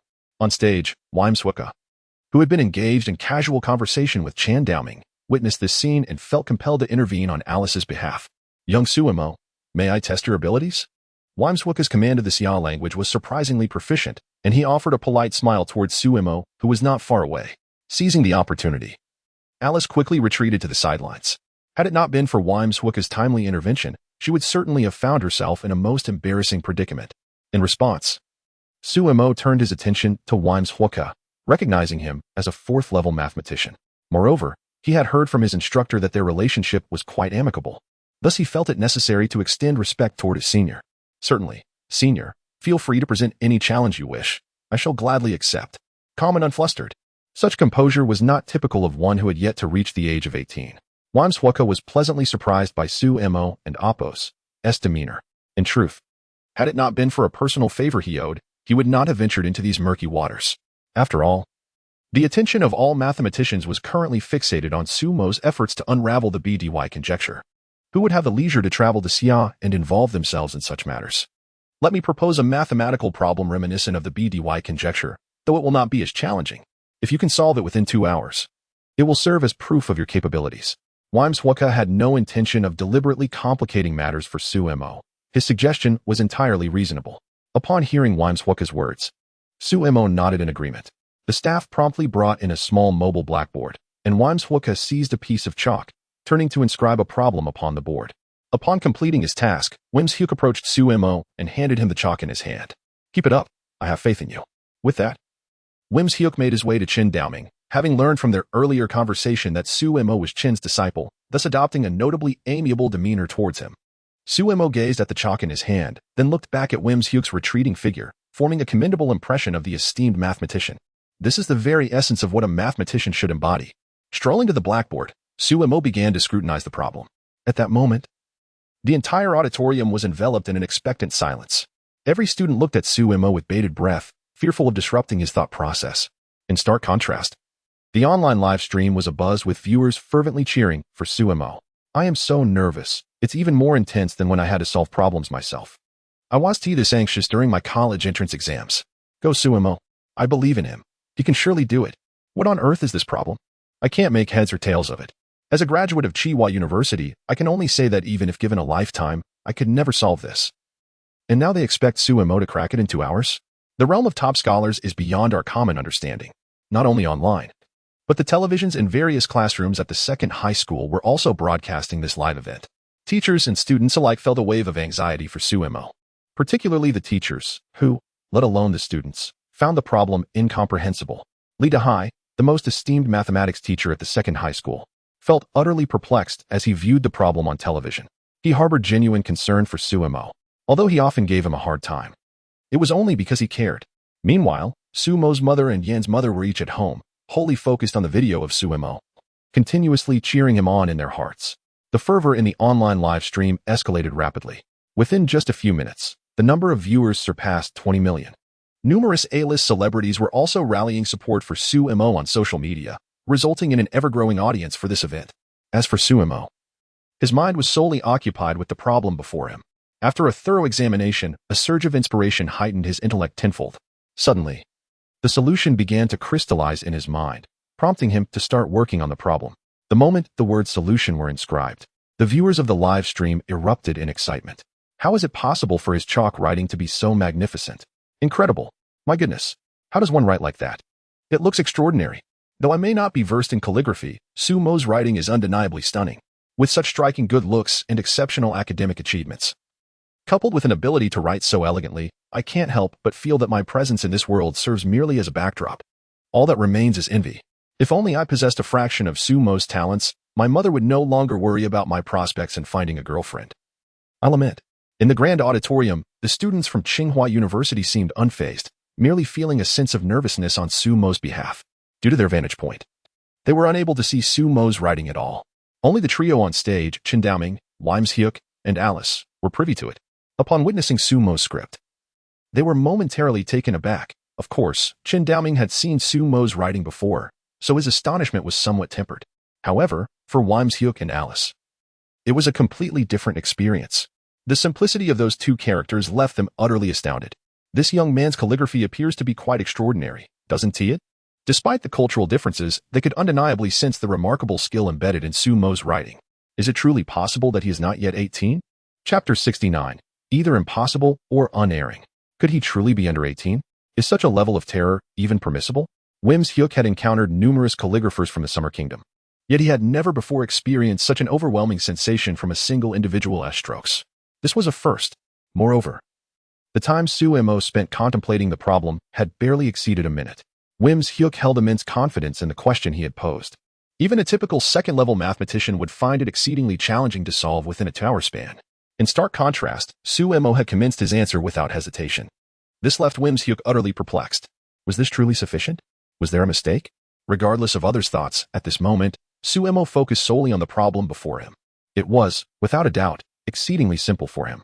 In fact, the question posed by Higuanwen a couple of days prior was far more challenging.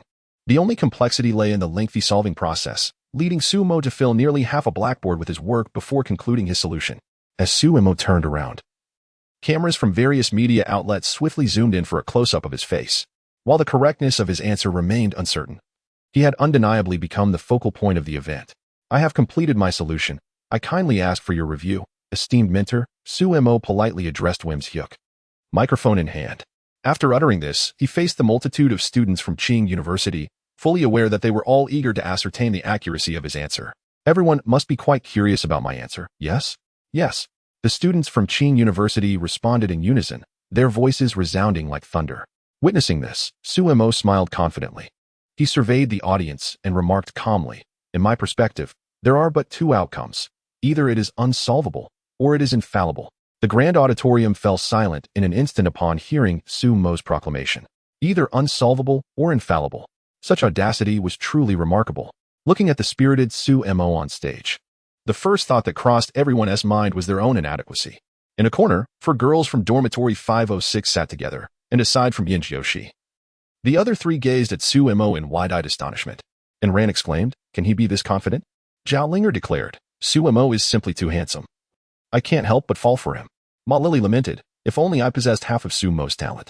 Hearing their remarks, Yin Jiushi shot a disapproving glare at Zhao Linger, well aware that Zhao Ling had been enjoying a lively conversation with Zhao Tian lately, even dining out together on occasion.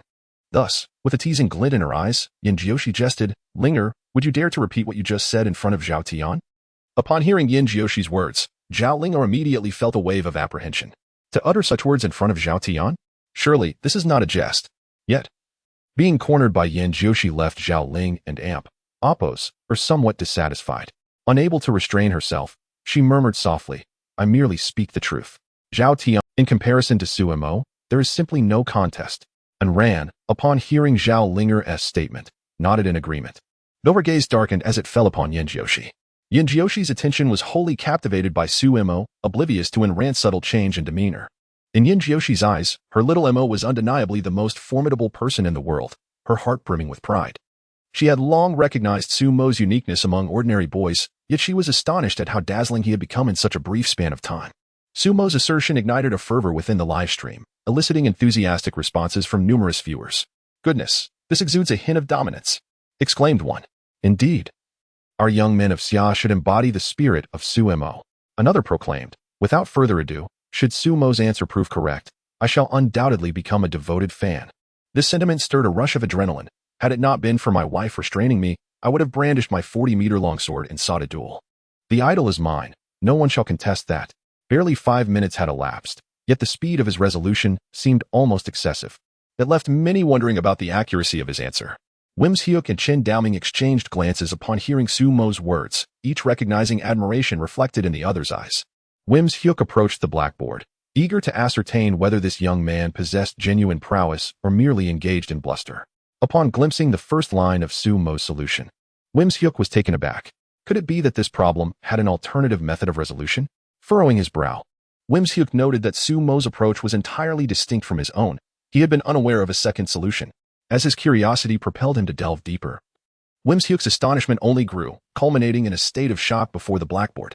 He was uncertain how long Su Mo had taken, but he could ascertain that it was certainly no more than 5 minutes. What can one accomplish in 5 minutes?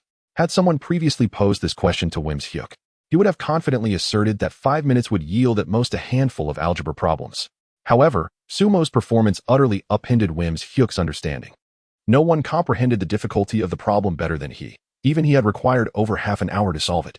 Slowly, Wims Hyuk turned to gaze at Su Mo from a distance, his expression awash with astonishment.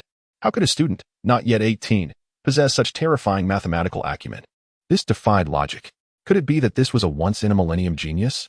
William Schock suppressed his astonishment and strode confidently to Su Mo's side.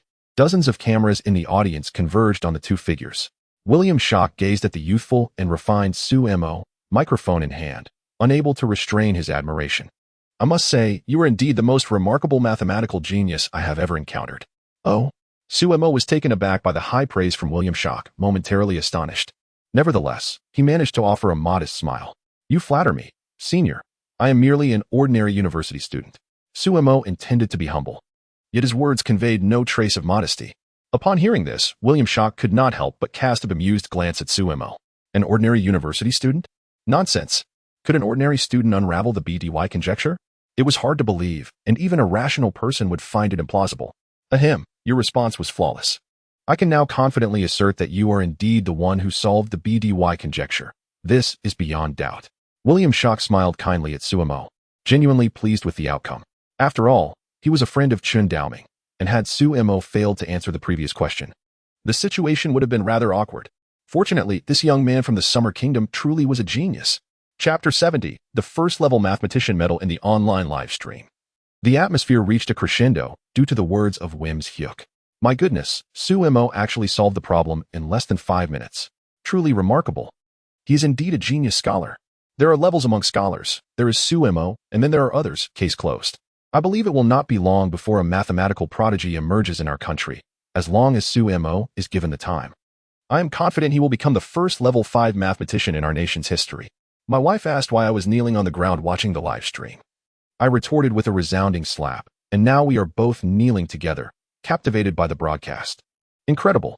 Did you hear what Sumo just said? If he is merely an ordinary college student, what does that make us? Meanwhile, in the grand auditorium of Ching University, the students erupted into spontaneous applause. Spurred by Wims Hyuk's remarks, excitement radiated from every face. Sumo's performance was nothing short of astonishing. Initially, some students believed Sumo was merely lucky, stumbling upon the solution to the BDY conjecture by chance. However, after witnessing his performance today, such notions vanished without a trace. It was not luck. He truly possessed remarkable talent. The applause continued for an extended period, with many students' hands turning red from the fervent clapping. Ultimately, it was only with the teacher's intervention that the applause gradually subsided. At that moment, Yin Jiushi, seated in a corner, gazed at Sumo on stage, momentarily lost in admiration. How could such an exceptional young man be her boyfriend? In her eyes, there was only the figure of Sumo, leaving no room for anything else. The 3 girls beside her noticed Yin Jiushi's reaction, yet none mocked her. Instead, they felt a deep envy. What girl does not dream of finding a boyfriend as extraordinary as Sumo? Yet, there is only one Sumo in the world. Another significant aspect of Wims Hyuk's visit to our country was to present Sumo with the first-level mathematician medal. Ordinarily, a preliminary assessment would be required before the award ceremony. However, due to Sumo's earlier performance, he completely captivated Wims Hyuk, who decided to forego this step and directly awarded the medal to Sumo. Thank you, Sumo exclaimed, his eyes gleaming as he held the first-level mathematician medal. From this day forth, an additional title would accompany his name. Once the medal presentation concluded, the live stream also came to an end. With an astonishing 32 million viewers tuning in, a staggering figure that left all involved utterly shocked. Who would have imagined such a high viewership for this event? In the grand auditorium of Ching University, all students, guided by their teachers, exited in an orderly fashion. Before long, the hall was nearly empty. Sumo, over here. Sumo expressed his gratitude to Wims Hyuk, and upon turning around, he noticed Yin Jiushi and her 3 dormitory companions not far away. With a faint smile, he sprinted towards them, completely forgetting to return the microphone to the staff. Xiaoxi, this is for you. Upon reaching Yin Jiushi, the first thing Sumo did was place his esteemed mathematician medal into her hands. The 3 girls behind Yin Jiushi gazed enviously at her after witnessing Sumo's gesture. With his exceptional looks, charm, and achievements, coupled with his warm demeanor, he truly embodied the ideal man of dreams for every girl. Thank you, Sumo. I adore this gift, Yin Jiushi replied, her eyes glistening as she held the shiny medal, feeling deeply touched. Were it not for the presence of others, she might have felt the impulse to leap into Sumo's embrace. After exchanging greetings with the 3 girls, Sumo took Yin Jiushi by the hand and departed. Look at her boyfriend, and then look at mine. Is the disparity really that vast? Zhao Lingair couldn't help but comment as she observed their retreating figures. Her words were immediately seized by Enran. Boyfriend, weren't you saying that you and Zhao Tian were still in a phase of observation? Enran quipped, a playful glint in her eyes. Upon hearing Enran's remark, Ma Lili shot a disapproving glance at Zhao Lingair. Initially, none of the 3 in their dorm had boyfriends, which allowed them to spend ample time together. Now, Zhao Lingair and Zhao Tian had evidently progressed to a romantic relationship without their knowledge. Enran and Ma Lili exchanged understanding glances, instantly grasping the implications. Meanwhile, Zhao Lingair began to sense something amiss and promptly turned to flee. However, Enran had anticipated this move, and Zhao Lingair was soon escorted back to their dormitory. Moments later, the sounds of her lament echoed from room 506. Sumo and Yin Jiushi returned to their usual spot, the grassy area beside the football field. As they sat on the grass, Yin Jiushi rested her head on Sumo's shoulder, feeling an overwhelming sense of happiness in that moment. Sumo, your birthday is in half a month, right? Yin Jiushi tilted her head, her beautiful eyes blinking softly, her silky hair cascading gently over her flawless face, presenting an utterly adorable sight. Seems like it. Sumo replied, feeling a twinge of embarrassment as he scratched his head. If not for Yin Jioshi's reminder, he would have completely forgotten about his own birthday. Suemo had rarely celebrated his birthday growing up. Following his father's passing, his mother had been engulfed in sorrow, naturally neglecting such matters. As he matured, he gradually became accustomed to the absence of birthday celebrations. Nevertheless, as he grew older, his mother would occasionally give him some money beforehand, encouraging him to enjoy time with friends during his birthday. However, Suemo never acted in such a manner. He simply kept the money to himself. He did not regard his birthday as particularly significant, nor did he find it worthy of commemoration. For him, that day marked his mother's day of suffering. I will surprise you then. Yin Jiushi gazed at Suemo's dazed expression and couldn't help but smile gently. If this moment were captured in a photograph, it would undoubtedly become one of the most beautiful scenes in the world. Not far away, many boys on the football field, upon witnessing this sight, momentarily forgot that they were still playing. However, upon noticing Suemo beside Yin Jiushi, they instinctively averted their gazes. A girl as perfect as Yin Jiushi could likely only be matched by a boy of Sumo's caliber. A match made in heaven. Chapter 71. The terrifying number of fans. Although these young men felt a twinge of envy towards Suemo, they were devoid of any jealousy. When someone surpasses you by a small margin, you may still harbor admiration for them. However, when they eclipse you by a significant degree, jealousy may arise. Yet, when you cannot even perceive the heights that others have achieved, you naturally lack the courage to compare yourself to them. All right, you gather your dorm mates, and I shall summon mine. We can all go out for a lively meal together. Suemo replied with a smile upon hearing Yin Jiushi and Apos' words. Their gazes met, brimming with sweetness. The impact of the recent live broadcast was considerable. At the very least, Sumo's name had gained a modicum of fame among the populace of Xia country. Who could possibly be unaware of the prodigious achievements of the genius scholar, Suemo? To claim ignorance would surely invite scorn. Upon returning to the dormitory, Suemo was immediately encircled by Zhao Tian and Wang Yi, while Zhang Xiaochuan was conspicuously absent, likely engrossed in online gaming. Boss, you were absolutely magnificent today. That foreign woman was left utterly speechless by your retort. I was exhilarated watching it. Wang Yi, the loudest in the dorm, continued to exhibit his characteristic enthusiasm. He gazed at Suemo with fervor, and had he not been male, Suemo might have feared an impromptu leap into his arms. Boss, I never imagined I would have the privilege of sharing a dorm with such a genius as you.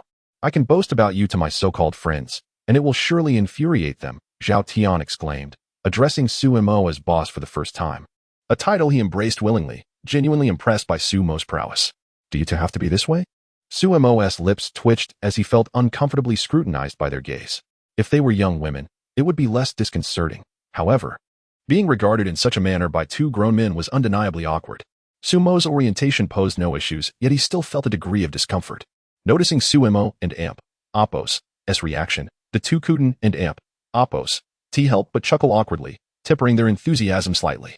However, but after meeting you, I now understand what true brilliance entails, Wang Yi remarked, his eyes filled with awe as he regarded Suemo. In high school, he had been the acknowledged top student, ultimately enrolling in the nation's premier university, Qing University. Yet, upon entering university, he faced a harsh reality. Among the four in their dorm, he had the lowest college entrance examination score. To add insult to injury, one of his dorm mates was a perfect scorer. Was it really necessary to be that intimidating? It was through this experience that Wang Yi began to comprehend the formidable nature of Qing University. Anyone who gained admission was undoubtedly a genius. Just as he had begun to emerge from the depths of his discouragement, Suemo commenced his remarkable feats, once more not yet 18, a first-rate mathematician. The enigma that has perplexed the mathematical community for nearly a century, the BDY conjecture, has finally been unraveled. Is this truly the work of a mere mortal? How can one exhibit such extraordinary prowess? In comparison, Wang Yi feels remarkably ordinary, almost painfully so. Why the long face? Zhao Tian observed Wang Yi's demeanor and chuckled. You ought to consider yourself fortunate. Do you realize how many individuals at our school envy us? Zhao Tian, who hails from a well-off family and possesses a strong work ethic, views the situation with clarity. Given Sumo's current renown, sharing a dormitory with him is a stroke of luck, one that countless others would envy. Wang Yi's eyes brightened at Zhao Tian's words, realizing the truth in them. With Sumo's fame, he could easily impress potential romantic interests by simply stating, I shared a dorm with Suemo during university. How prestigious that would sound. The thought invigorated him. I am merely an ordinary individual who has achieved modest success in certain specialized fields. You need not treat me as exceptional, Suemo remarked. Exasperated by the two, one might think he had ascended to the heavens. By the way, where is Xiaochuan? Suemo inquired, curious about his absence. That fellow is probably still at the internet CAF, gaming. Zhao Tian and Wang Yi exchanged a knowing glance before recounting the recent events to Su Mo.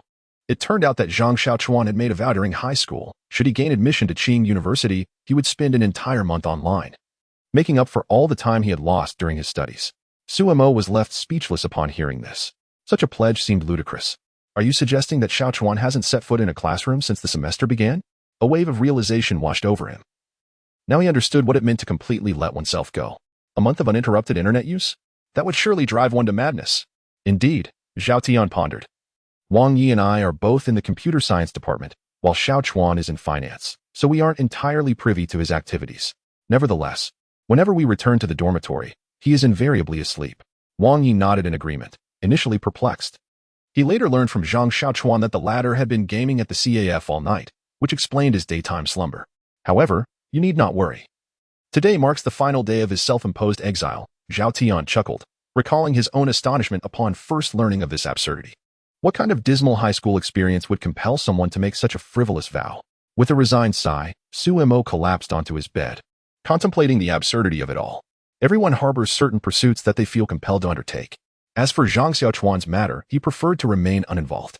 Noticing that the attention of the two individuals was diverted away from him, Su Mo took out his mobile phone and opened his Weibo account. To his astonishment, he discovered a staggering revelation. The number of his followers had surged to an alarming height, 16,835,674, nearly 17 million. Just yesterday, he had observed that the count was barely 9 million, and now, within the span of a single morning, it had nearly doubled. This was utterly astonishing. It is noteworthy that, according to recent statistics, there are fewer than 100 public figures in the entirety of Xiagu whose Weibo followers exceed 10 million. Yet, Su Mo had only registered on Weibo a little over a month ago, and he had already achieved such a remarkable feat. This was nothing short of a miracle. This also implied that Su Mo could now participate in the lottery twice. The mere thought of this filled him with a sense of exhilaration. Although his previous draw had yielded little utility, Su Mo was reluctant to believe that his fortune would perpetually remain so dismal. System, I wish to draw from the lottery. Chapter 72. The principle of Qingda summon system, I wish to draw a lottery. Su Mo exclaimed in his mind, fervently hoping to obtain a skill akin to the whimsical powers he had previously encountered. No sooner had he spoken than the cold, electronic voice of the system echoed within his consciousness. The host currently possesses 2 lottery chances. Do you wish to consume one? Wait a moment. Su Mo began to utter a word, but abruptly halted. He swiftly took a shower, changed his attire, and reclined back onto his bed, completing the entire process in less than 3 minutes, much to the astonishment of Zhao Tian and Wang Yi. Can one really shower that quickly? Unfazed by their surprise, Su Mo lay on his bed and silently wished, May the Buddha bless me. I hope to draw a remarkable skill. I wish to draw a lottery. He projected once more into his mind, prompting the system to respond. The host currently possesses 2 lottery chances. Do you wish to consume one? Confirmed. With preparations complete, Su Mo felt a surge of confidence. Congratulations, host. You have drawn the skill, Genius Poet. What? Genius Poet? Su Mo felt a surge of frustration. Realizing the nature of this skill. System, I suspect there is a flaw in the lottery mechanism. Why do I always draw such useless skills? This system's lottery mechanism is absolutely fair and just, with no discrepancies. The Genius Poet skill, while classified as elite, is indeed formidable. It enables the host to compose poetry of the highest quality within 10 breaths. Upon hearing the system's explanation, Su Mo couldn't help but smirk. Formidable? This is nothing short of a ruse. It dawned on him that perhaps he should refrain from drawing recklessly in the future. He had been in university for over a month now, yet the system had not assigned him a single task, leading to an unsettling premonition. What if he were to remain taskless indefinitely? If so, would he not face starvation relying solely on the lottery? System, why have you not assigned me any tasks for such an extended period? Su Mo urgently inquired within his mind, recognizing the significance of this matter for his future. Not yet the time, came the system's curt reply, consisting merely of 4 words. Su Mo was thoroughly displeased by the system's response. What did not yet the time even mean? This was clearly a dismissal. Nevertheless, he decided to let the matter rest, believing that when the time was right, it would come. Reclining comfortably, Su Mo indulged in a delightful afternoon nap, only to be awakened by a phone call at noon. Brother, that fellow called again. Su Mo, a light sleeper, was roused from his slumber by the ringing of his phone. Groggily, he sat up and stared at the caller ID, momentarily taken aback. It was a call from Chun Daoming. Hastily, he answered. As soon as the call connected, Chun Daoming's aged voice resonated through the device. Suemo, where are you right now? I'm in the dormitory, teacher. Is there something you need? Suemo replied quickly, a sense of foreboding creeping into his mind. Surely, he thought, it couldn't be another troublesome matter. Good news, you should come to the principal's office at once. Chen Daoming's laughter echoed in the phone. Upon hearing this, Suemo couldn't help but exhale in relief. As long as it was a problem, that was all that mattered. Although he was unsure of what awaited him in the principal's office, the fact that Chen Daoming called it good news reassured him. After hanging up, Suemo splashed some water on his face, finally feeling more alert. By the time he stepped out, it was already past 12:40. The weather outside was stifling, akin to a steam room. He contemplated returning to fetch an umbrella but hesitated, fearing what others might think. After all, what man would need an umbrella for no reason? After a moment's thought, he braved the blazing sun and made his way to the principal's office, hastening his pace to avoid being scorched. The principal of Qing University, Li Renhui, was a highly esteemed fourth-level literary figure in the Summer Kingdom. Suemo felt a flutter of excitement within him. After all, this was someone he had only seen on television before. Moreover, Li Renhui was no ordinary literary figure. He held the prestigious position of the university's president. It was clear that many coveted this role, with countless fourth-level literary figures in competition. Yet, for Li Renhui to rise above the rest and assume the presidency of Qing University signified his exceptional prowess. Knock, knock, this was Sumo's first encounter with a prominent figure, and he approached with utmost courtesy. He entered Chen Daoming's office without knocking, given their familiarity. Come in, a commanding voice from within beckoned, sending a shiver down his spine. Suemo remained calm, reassured by Chen Daoming's prior words that he was summoned for a positive reason, not to be reprimanded for any wrongdoing. Stepping inside, Suemo immediately spotted Chen Daoming on the sofa, accompanied by a middle-aged man, undoubtedly Principal Li Renhui. Greetings, teacher and principal, Suemo said politely as he approached the two distinguished figures. You must be Suemo, the student from Qing University, truly deserving of your institution. Your performance this morning was commendable. However, do not let it inflate your ego, understood? Li Renhui gazed at Suemo before him, unable to refrain from offering a few compliments, which left Chen Daoming, seated beside him, utterly astonished. Chen Daoming was well acquainted with Li Renhui, having known him for many years. This was the first instance he had witnessed Li Renhui praise another. A true marvel. Even an iron tree could blossom? Thank you, principal. I shall certainly strive to continue my efforts, Suemo replied with a tranquil demeanor, masking any hint of pride at Li Renhui and Appo's unexpected commendation. Do you know why I summoned you today? Li Renhui inquired. I do not. As the teacher did not specify over the phone, Suemo responded, shaking his head.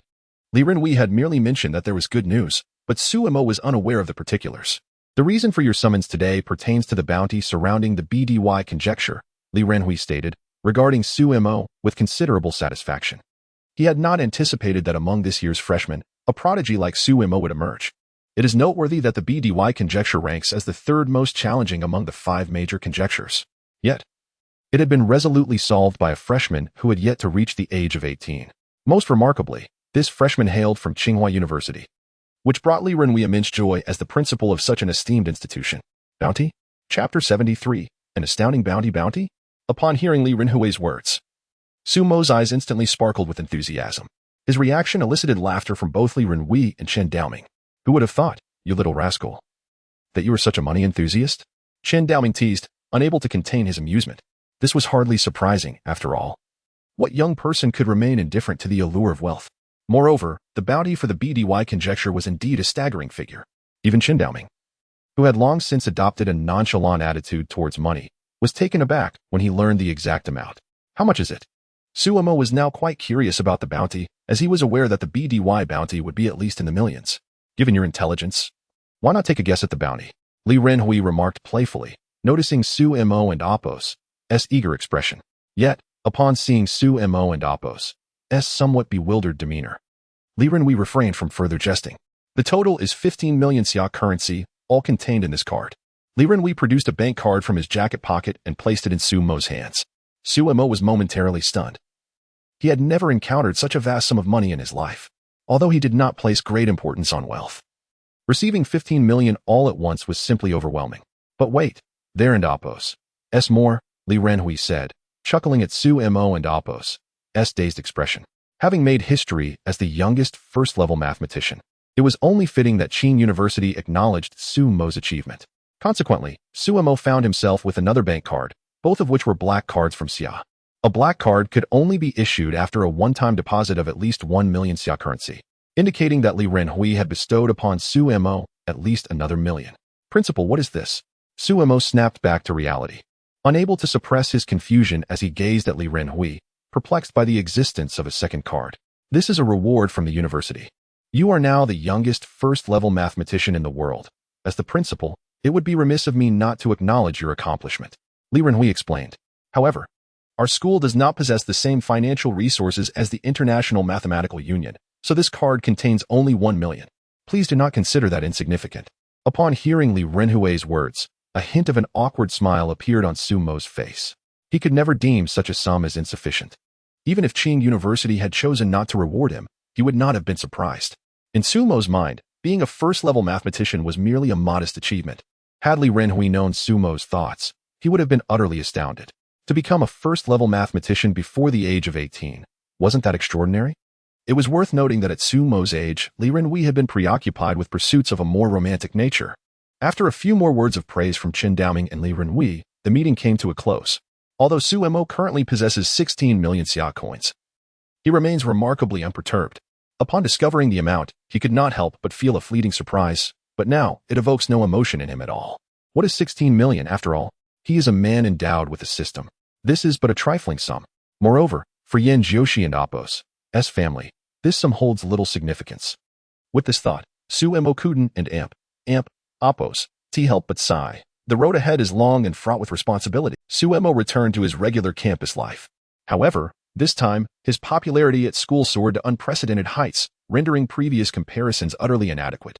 Wherever Su Mo appeared, throngs of students gathered to observe him. He had undeniably become a bona fide star within Qing University. As the days slipped by, Su Mo's birthday finally arrived. He and Yin Jiushi had informed their respective dormitory mates about the occasion in advance. Upon learning of Su Mo's plans for a birthday celebration, Zhao Tian eagerly volunteered to take charge of the venue. On August 29th, at 4 in the afternoon, Su Mo found himself beneath the girls' dormitory. His task for the day was to escort the girls to the restaurant. Meanwhile, Zhao Tian and his companions departed right after lunch, claiming they were off to scout out the best dining establishments. Despite it being his own birthday, Su Mo did not dress extravagantly. He donned a simple t-shirt, casual trousers, and a pair of sneakers. Yet, one cannot deny that his good looks were striking. This unassuming ensemble, coupled with his profound literary aura, would undoubtedly captivate countless young girls on the street. The weather today was quite amiable, overcast with a gentle breeze, the temperature hovering in the 20s. Xiao Mo. Upon hearing Yin Jioshi's voice, Su Mo turned and found himself momentarily speechless. Yin Jiushi was adorned in a minimalist Lolita dress, complemented by her meticulous grooming, resembling a princess straight out of a fairy tale. Su Mo, have you been enchanted by our little she? Zhao Lingo could not resist teasing, as even the trio of girls were taken aback by Yin Jioshi's stunning appearance. She was simply breathtaking. Zhao Lingo had always considered herself quite attractive. Yet after encountering Yin Jiushi and Ran, she realized the true meaning of falling fish and startling swans.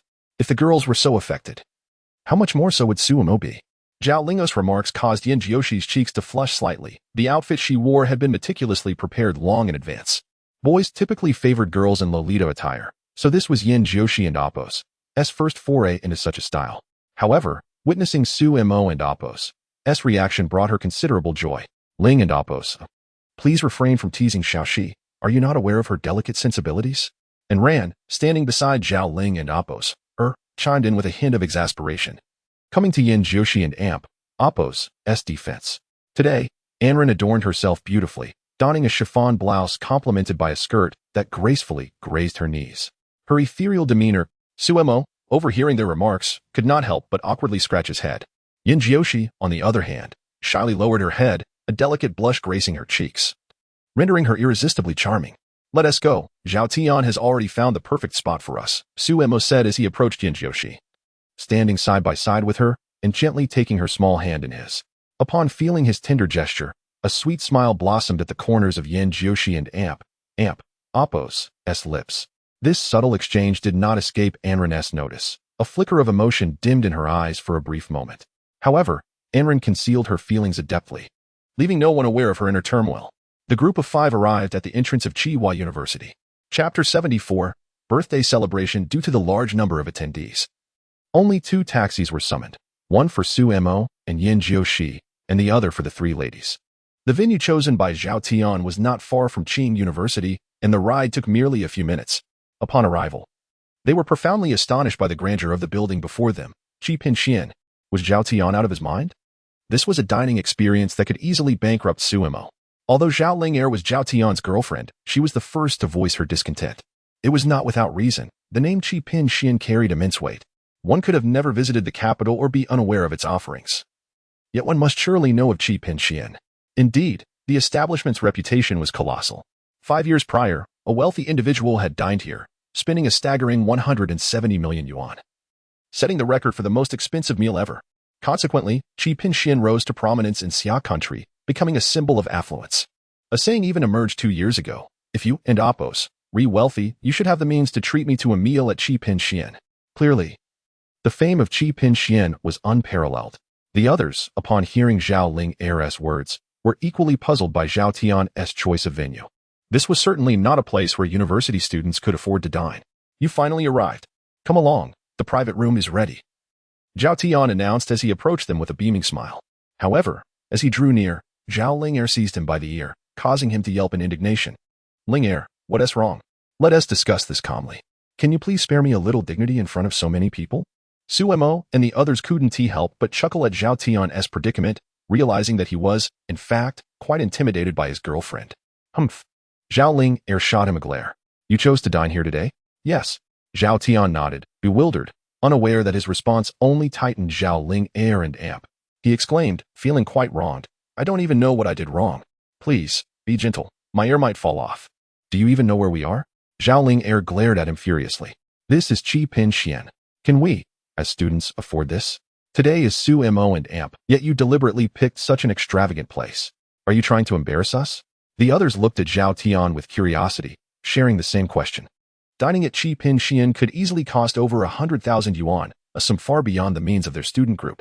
Lingair, can you allow me a moment to explain? Zhao Tian, finally grasping her sentiments, felt utterly wronged by the situation. Upon hearing Zhao Tian's words, Zhao Lingo let out a cold snort and reluctantly released him. You had better provide me with an explanation or else. In response to his girlfriend's statement, Zhao Tian could only smile wryly as he addressed the group. I am aware that the expenses here are quite high, but this establishment belongs to my family. Hence our dining here incurs no cost. At this revelation, everyone was left in stunned silence. What? Utter silence. No one had anticipated that Zhao Tian possessed such a formidable background, not even Suemo. Although Suemo had sensed that Zhao Tian's family circumstances were relatively affluent, she had never imagined them to be this remarkable. This was, after all, the 7th grade pavilion. Among the group, the most composed was perhaps Yin Jiushi, who merely expressed slight surprise upon hearing Zhao Tian and Oppos' declaration before swiftly regaining her composure. This was hardly, as Yin Jiushi's family background was equally impressive when compared to Zhao Tian's. You never mentioned this to me before? Zhao Lingo gazed at Zhao Tian in astonishment, realizing that her boyfriend was, in fact, the young master of the 7th grade pavilion. Was this a dream? It must be. You never inquired about my family background either. Zhao Tian replied with a bitter smile. Having just recently established their relationship, he felt awkward bringing it up, as it might come across as flaunting wealth. Well then, since this is the case, let us enjoy a sumptuous meal without any concerns. Suemo interjected, stepping forward to alleviate Zhao Tian's predicament. After all, it was his birthday, and Zhao Tian's gesture was also a means of honoring him. Seeing Suemo speak up, Zhao Lingair suppressed her curiosity and refrained from pressing further. All right, everyone, let us hurry inside. Wang Yi and Xiao Chuan are already waiting for us. Zhao Tian cast a grateful glance at Suemo.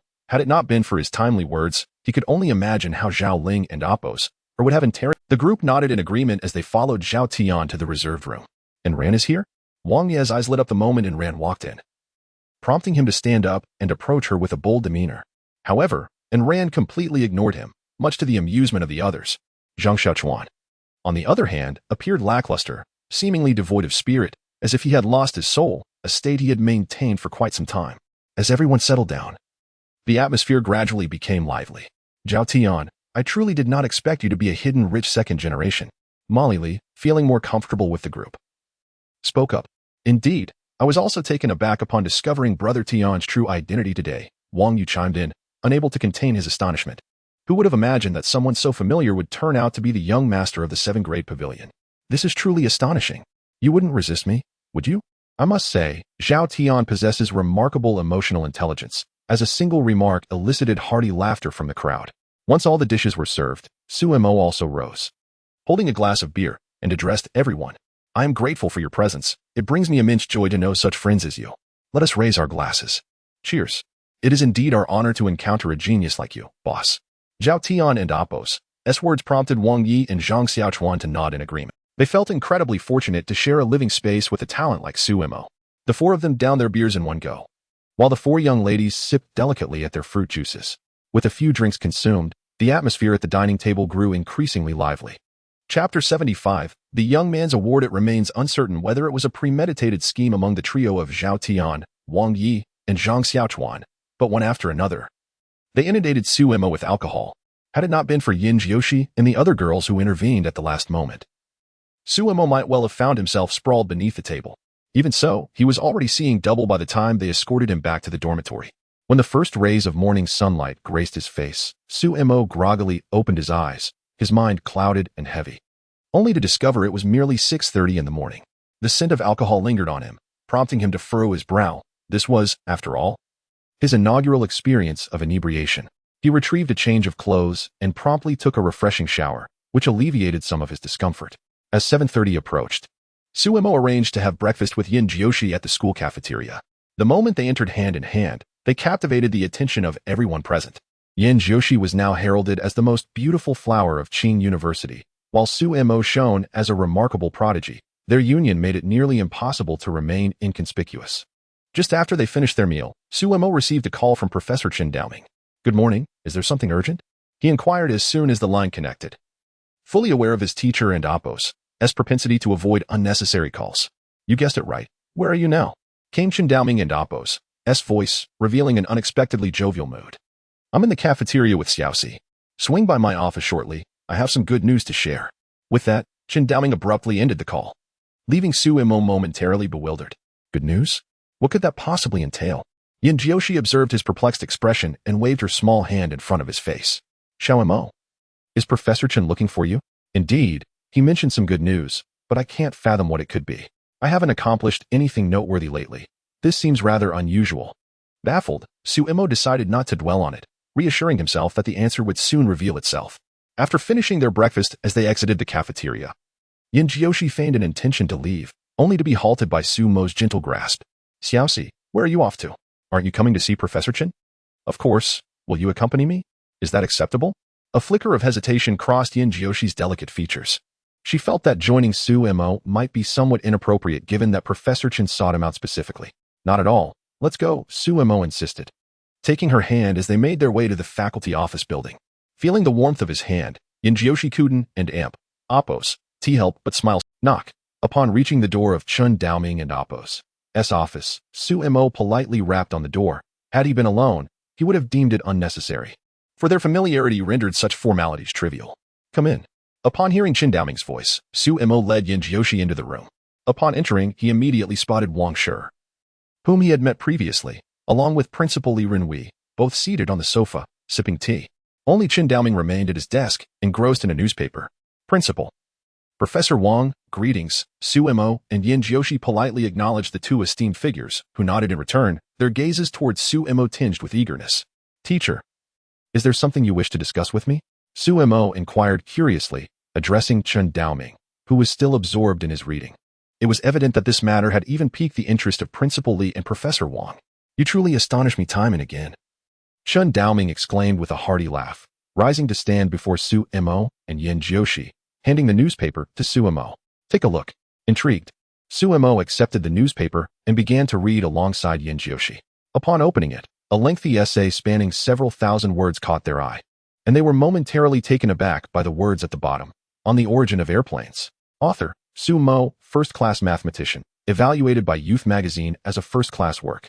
This revelation left Yin Jiushi utterly speechless. Fully aware of the prestigious nature of such an accolade, she had often seen her mother perusing the Youth magazine and, out of curiosity, had researched its formidable influence. Achieving a first-class rating in the Youth magazine was a feat that many esteemed literary figures could not attain, yet Su Mo had accomplished it. How remarkable! Su Mo, however, remained largely unfazed. He found nothing particularly surprising about this recognition, as he was acutely aware of his own literary capabilities, having achieved a profound understanding of his knowledge. The outcome was entirely anticipated. When Wang Shi had mentioned submitting his essay to the youth magazine, Su Mo had already sensed that, barring any unforeseen circumstances, his work was bound to receive accolades. "Teacher, is this the reason you summoned me?" Su Mo remarked nonchalantly, "It's merely a publication, nothing of great significance." His demeanor elicited a startled reaction from the three distinguished individuals. Was being recognized as a first-class work by the youth magazine not a momentous event? The youth magazine stood as one of the most authoritative publications in the nation, with its monthly issues imposing stringent standards for first-class works, often bordering on the outrageous. In his earlier years as a first-class literary figure, Wang Shi had submitted what he believed to be a commendable short story to the youth magazine, only to have it rated as a mere third-class work, the lowest tier. This illustrated the magazine and AlphaGo's rigorous criteria. Yet, in light of Su Mo's high school essay being awarded a first-class rating, his indifferent reaction was truly astonishing. This situation is rather perplexing. Presently, for Wang Shi to compose a work that attains the prestigious first-level certification from the youth magazine poses a considerable challenge. Surprisingly, Su Mo appears entirely indifferent to this matter, which is somewhat disheartening. Upon hearing Su Mo and AlphaGo's remarks and observing Wang Shi and AlphaGo's reaction, Li Renhui could not help but burst into laughter. "Su Mo, are you aware of the significance of receiving this award? What it truly represents?" Su Mo gazed at Li Renhui in confusion, for to him, it merely seemed like a mention in the newspaper. What could possibly be so meaningful? Indeed, Su Mo was oblivious to the influence of the youth magazine, as he had never read a newspaper since childhood and possessed little understanding of various publications. In Su Mo's perspective, only those who appeared on television were genuinely remarkable. If Su Mo's thoughts were voiced aloud, they would undoubtedly elicit disdain from the three eminent figures present. Chen Daoming looked at Su Mo with a sense of pride. He had not anticipated that this disciple of his, blessed with extraordinary talent in mathematics, would also exhibit noteworthy achievements in literature, truly a rarity. Observing Su Mo's complete ignorance of the significance of the youth magazine, Chen Daoming kindly took the time to elucidate its meaning to him. It signifies your eligibility to become a first-level literary figure. Chapter 76. Terrifying Popularity. The phrase uttered by Chen Daoming left Su Mo momentarily stunned. A first-class literary figure? Is it truly that simple? Having appeared in a newspaper once, and now considered a first-class literary figure? If this notion were to reach the ears of the three esteemed individuals, they would surely be disheartened to the point of exasperation. The certification of a first-class work is not an easily attainable feat. How could it seem so trivial when spoken by Su Mo? The disparity between individuals is indeed infuriating. Do you comprehend what the youth magazine represents? Yin Jiushi, observing Su Mo's reaction, could not help but offer a quiet explanation. The youth magazine is the most influential publication in our nation, far surpassing any other. To be recognized as a first-class work by the youth magazine is an accomplishment that many second- and third-class literary figures cannot achieve. Thus, the principal's words are not an exaggeration at all. So that is how it is. I thought the principal was joking with me just now, Su Mo admitted, scratching his head awkwardly. He truly had no knowledge of these matters. Now, with Yin Jioshi's elucidation, he realized that he might have inadvertently accomplished something significant. No wonder three distinguished individuals had gathered here today. I have already relayed your status as a first-class literary figure to the College of Literature. I believe it will not be long before we receive a response. Chen Daoming smiled at Su Mo.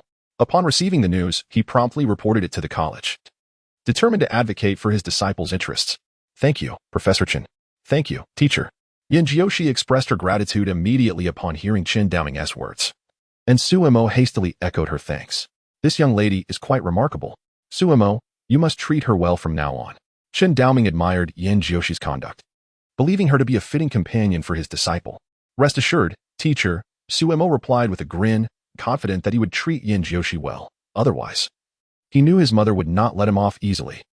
That evening, during the broadcast of the East Taiwan News, the host casually remarked, "First-class mathematician Su Mo is indeed a prodigy, having just achieved the status of a first-class mathematician. His college entrance examination essay has also been recognized by the youth magazine as a first-class work. If all goes well, it is likely that Su Mo will soon become a first-class literary figure." This segment from the host was swiftly edited into a short video and went viral on Weibo, quickly climbing to the top of trending topics. An increasing number of people became aware of this news, flooding Su Mo's Weibo with comments. The memory of a fish lasts only 7 seconds. Su Mo, could you perhaps grant us a chance to breathe? All-rounder, this is incredible. Su Mo is only 18. ISNT? Indomitable bubblegum. At 18, I was still catching fish in the river. Is this disparity truly necessary? In the realm of academia, Suemo has become the epitome of the ideal student, often referred to by teachers as the quintessential child of another family. Amidst this backdrop, a lively exchange unfolds online, with various users chiming in with playful remarks, each eager to contribute to the banter. One day, while idly passing time in his dormitory, Suemo stumbled upon his social media feed and was amused by the light-hearted antics of his peers, who had taken to engaging in games within his comment section. Inspired, he decided to share a new post. Dear friends, your focus should not solely rest upon me. Your primary pursuit is education. If you genuinely admire me, strive to gain admission to Qing University, and then we may share the bond of alumni. Within mere minutes of posting, his update garnered over 50,000 likes and more than 10,000 comments. Such remarkable engagement would leave many second- and third-tier celebrities in awe, as they typically receive only a fraction of this attention over the course of a day. The disparity in popularity is striking, especially considering Suemo is merely a freshman. It is not an exaggeration to assert that, should he choose to enter the entertainment industry, Suemo could ascend to stardom in the blink of an eye. This stark contrast has understandably incited envy among lesser-known celebrities. In a bid to capitalize on his burgeoning fame, several of them hastily shared his post. And even a prominent star lent their approval with a like and a share, underscoring Suemo's immense appeal. In today's society, popularity translates to financial opportunity. Consequently, numerous advertisers sought to establish contact with Suemo, leading to an incessant barrage of notifications on his phone. Frustrated by the relentless interruptions, he eventually took to social media once more to declare, to those seeking my endorsement, I will reiterate, I am a student and will not engage in any promotional endeavors. Should the harassment continue, I will not hesitate to block you. This declaration propelled him to the forefront of trending topics, eliciting a flurry of supportive comments from his admirers. They passionately urged others not to impede Suemo's academic pursuits, emphasizing his potential as a beacon of hope for their nation. Indeed, Suemo's authenticity resonates deeply in a world often consumed by materialism. Whereas one might have dismissed such sentiments in the past, today, the fervor with which supporters rally behind him is palpable. They implore, please, do not disturb our esteemed Suemo's studies, and express readiness to sever ties with anyone who brings him discontent. In their eyes, Suemo transcends the role of a mere celebrity. He embodies the promise of future greatness as a mathematician and a literary figure, a true hope for their country. The comments below are unanimously in support of Suemo. Even Sue's mother could not help but call him, advising him to prioritize his studies, suggesting that matters of earning money are not his immediate concern. Renowned actor Zhang Ge, upon learning of this incident, posted a lengthy update. At the age of 44, I must concede that in this matter, young Suemo has conducted himself far better than I. I am not implying that celebrities should refrain from endorsing products. They certainly may. However, it is crucial to understand the nature of what one is endorsing. As public figures, every word and action is scrutinized by the public, and even an unintentional remark can lead the youth astray. Therefore, I hope that my colleagues in the industry can take a page from Suemo's book. In conclusion, Suemo is truly an admirable young man. Chapter 77, the beautiful team leader from Nanda who is Zhang Ge. He is a superstar of the highest caliber. In the vast realm of entertainment, there are only a few who can be regarded as such. Consequently, his latest post on Weibo exploded in popularity, compelling numerous celebrities to give it a token like. However, the true sentiments of these individuals remain a mystery. Zhang Ji's Weibo following has surged to a staggering 50 million. Within less than an hour, his post ascended to the top of the trending list, relegating Suemo to second place. In the entire entertainment industry, every notable star made an appearance to like and comment, marking it as the most sensational news in recent days. Shortly after posting, Zhang Ge followed Suemo on Weibo, causing her follower count to skyrocket. Who is Zhang Ge? He is a titan of the industry. Only a handful of individuals can be compared to him. Such figures typically remain elusive, yet this prominent personality chose to follow Suemo. It was quite a remarkable turn of events. Notably, this was the first time Zhang Ge had voluntarily followed anyone. His post triggered an unprecedented surge in Suemo and Oppo's Weibo followers. Once her follower count surpassed 10 million, the growth rate became astonishingly slow. Nevertheless, within just one day, Suemo and Oppo's follower count reached an astounding 20 million. Indeed, 20 million. This is quite a lot, as there are few in the entertainment industry who can boast such a large following. Meanwhile, the central figure of this event, Suemo, was occupied playing basketball with Zhao Tian. It was rumored that a team of Nanda students had come to Qingda for a friendly match, and as a member of the basketball club, Zhao Tian naturally had to participate. However, An unexpected turn of events occurred when someone fell ill with acute appendicitis and was rushed to the hospital. In that moment, Zhao Tian immediately thought of Su Mo. Having heard from Zhao Lingo that Su Mo was an excellent basketball player, information reportedly from Yin Jiuxi herself, he recommended her to the club president, Zhao Dong. To his surprise, upon hearing Su Mo's name, Zhao Dong agreed without hesitation. What a joke. This was Su Mo. Playing basketball with such a renowned figure would undoubtedly be a bragging right. Thus, Su Mo found herself unwittingly enlisted. Zhao Tian, please spare me, Su Mo exclaimed, gazing in exasperation at Zhao Tian, who was tugging at her clothes. Why was she chosen? Surely, among the multitude of boys at Qingda, many could play basketball just as well. Why must it be her? Su Mo yearned for a low profile. She had been rather conspicuous lately. Even when leaving campus with Yin Jiuxi, she had to don a mask, lest she be recognized and swarmed by fans. Su Mo wished to remain inconspicuous, but Zhao Tian was not one to let her off easily. Zhao Tian had confidently guaranteed that he would bring Su Mo to the basketball club, now that they stood at the entrance. There was no way he would allow Su Mo to leave. Come on, just consider it a favor for me. I've already spoken with the president. If you refuse to go, it would be quite embarrassing for me. Ultimately, Zhao Tian resorted to a feigned act of desperation. Upon witnessing his demeanor, Su Mo found himself without a choice and reluctantly acquiesced. All right, I suppose I can go in. Zhao Tian's spirits lifted immediately at Su Mo's words, causing Su Mo's lips to twitch in response. As the two entered the basketball club, they observed players warming up on the court inside. The Qing University team was situated on the left, while the Nanda teammates occupied the right. However, many players from Nanda appeared somewhat impatient. As Su Mo surveyed the scene, he unexpectedly spotted a familiar face, the president of the Nanda Student Union, Li Kiki, whom he had met during the admissions phase. Li Kiki also recognized Su Mo, and a spark of surprise flickered in her beautiful eyes. Her reason for becoming the captain of the Nanda basketball team was to seize the opportunity to meet Su Mo. She had not missed a single piece of news about him during this time. She had long suspected that Su Mo was no ordinary individual. Yet she never anticipated that he would achieve such remarkable feats in such a short span of time. Had she known earlier, she would have gone to any lengths to recruit him for Nanda, and the thought of this regret plagued her. In truth, the team captain for Nanda today was not Li Kiki. However, upon learning that the basketball team would be competing against Qing University, she eagerly volunteered, motivated solely by the desire to see Su Mo.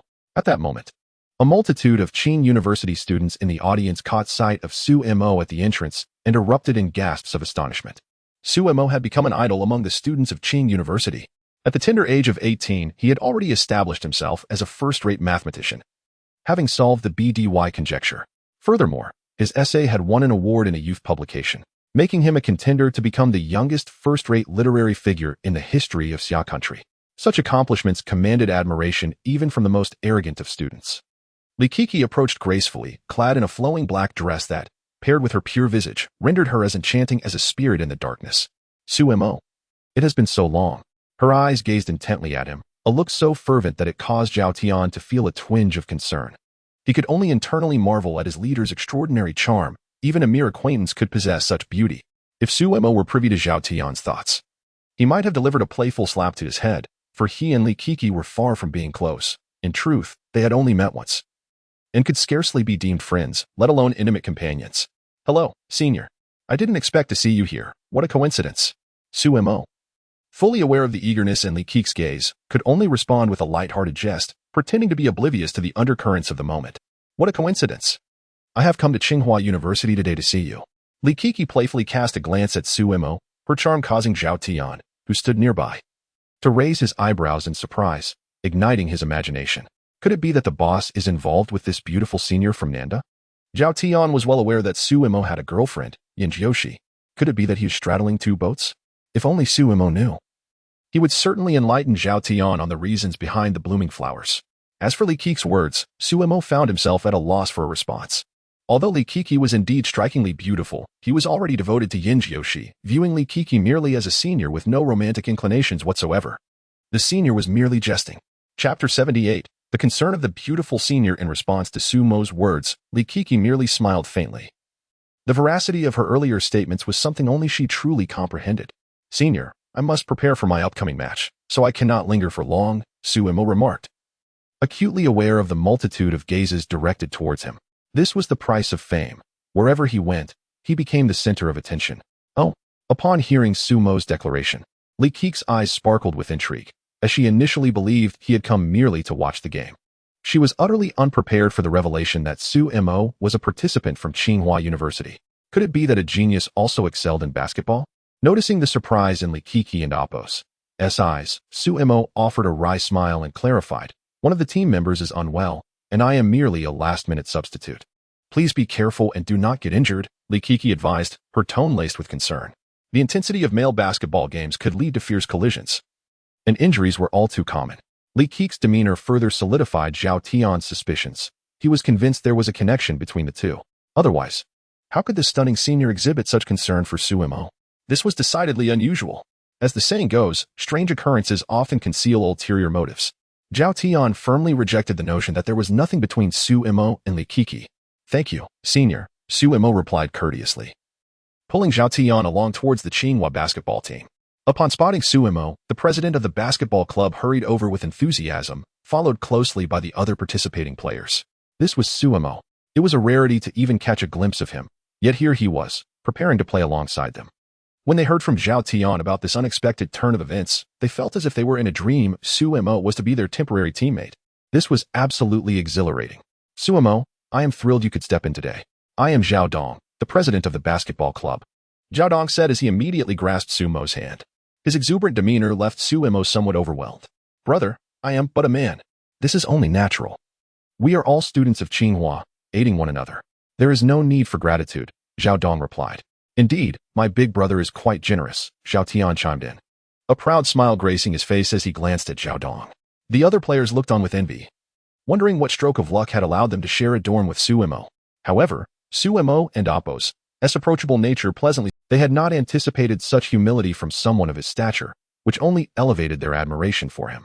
While the Tsinghua players reveled in their good fortune, the expressions of the Nanda team members soured, their faces reflecting utter disbelief. Who among them did not recognize Su Mo? Upon realizing he was one of the competitors, they were left utterly dumbfounded. How were they to proceed? After all, they were up against Su Mo. Should an accidental mishap occur, who would bear the burden of responsibility? Moreover, even within the ranks of the Nanda team, there are players who are ardent fans of Su Mo. How could they possibly lay a hand on their idol? They would simply be unable to carry out such an act. The five of them exchanged glances, utterly at a loss for what to do.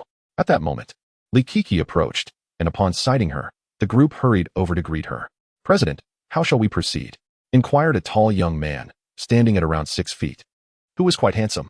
His name was Wang Tian, the president of the Nanda Basketball Society, and he had long been pursuing Li Keqi. Therefore, upon seeing her approach, he eagerly inquired. Wang Tian had been secretly elated, knowing that Li Keqi would be joining the team for the match against Qingda, and he had resolved to present his most impressive self to catch the attention of his goddess. However, he had never anticipated that Qingda would enlist the talents of the national treasure, Su Mo. How were they to navigate this predicament? The other team members, upon hearing Wang Tian's question, turned their gazes toward Li Keqi, equally uncertain about how to approach the forthcoming match.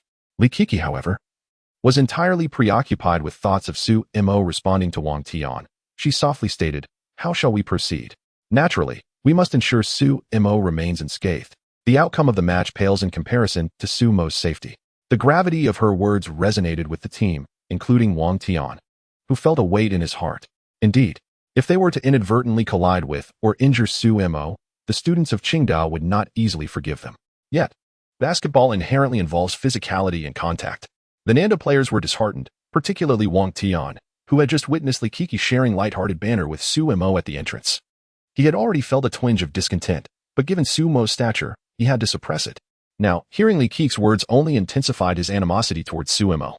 It is only natural for anyone to feel displeased when the girl they admire speaks on behalf of another man, especially for someone as proud as Wang Tian. "President, if you feel that way, how can we play?" Wang Tian gazed at Li Keqi's delicate features, retorting indignantly, "Contact is a commonplace occurrence in basketball.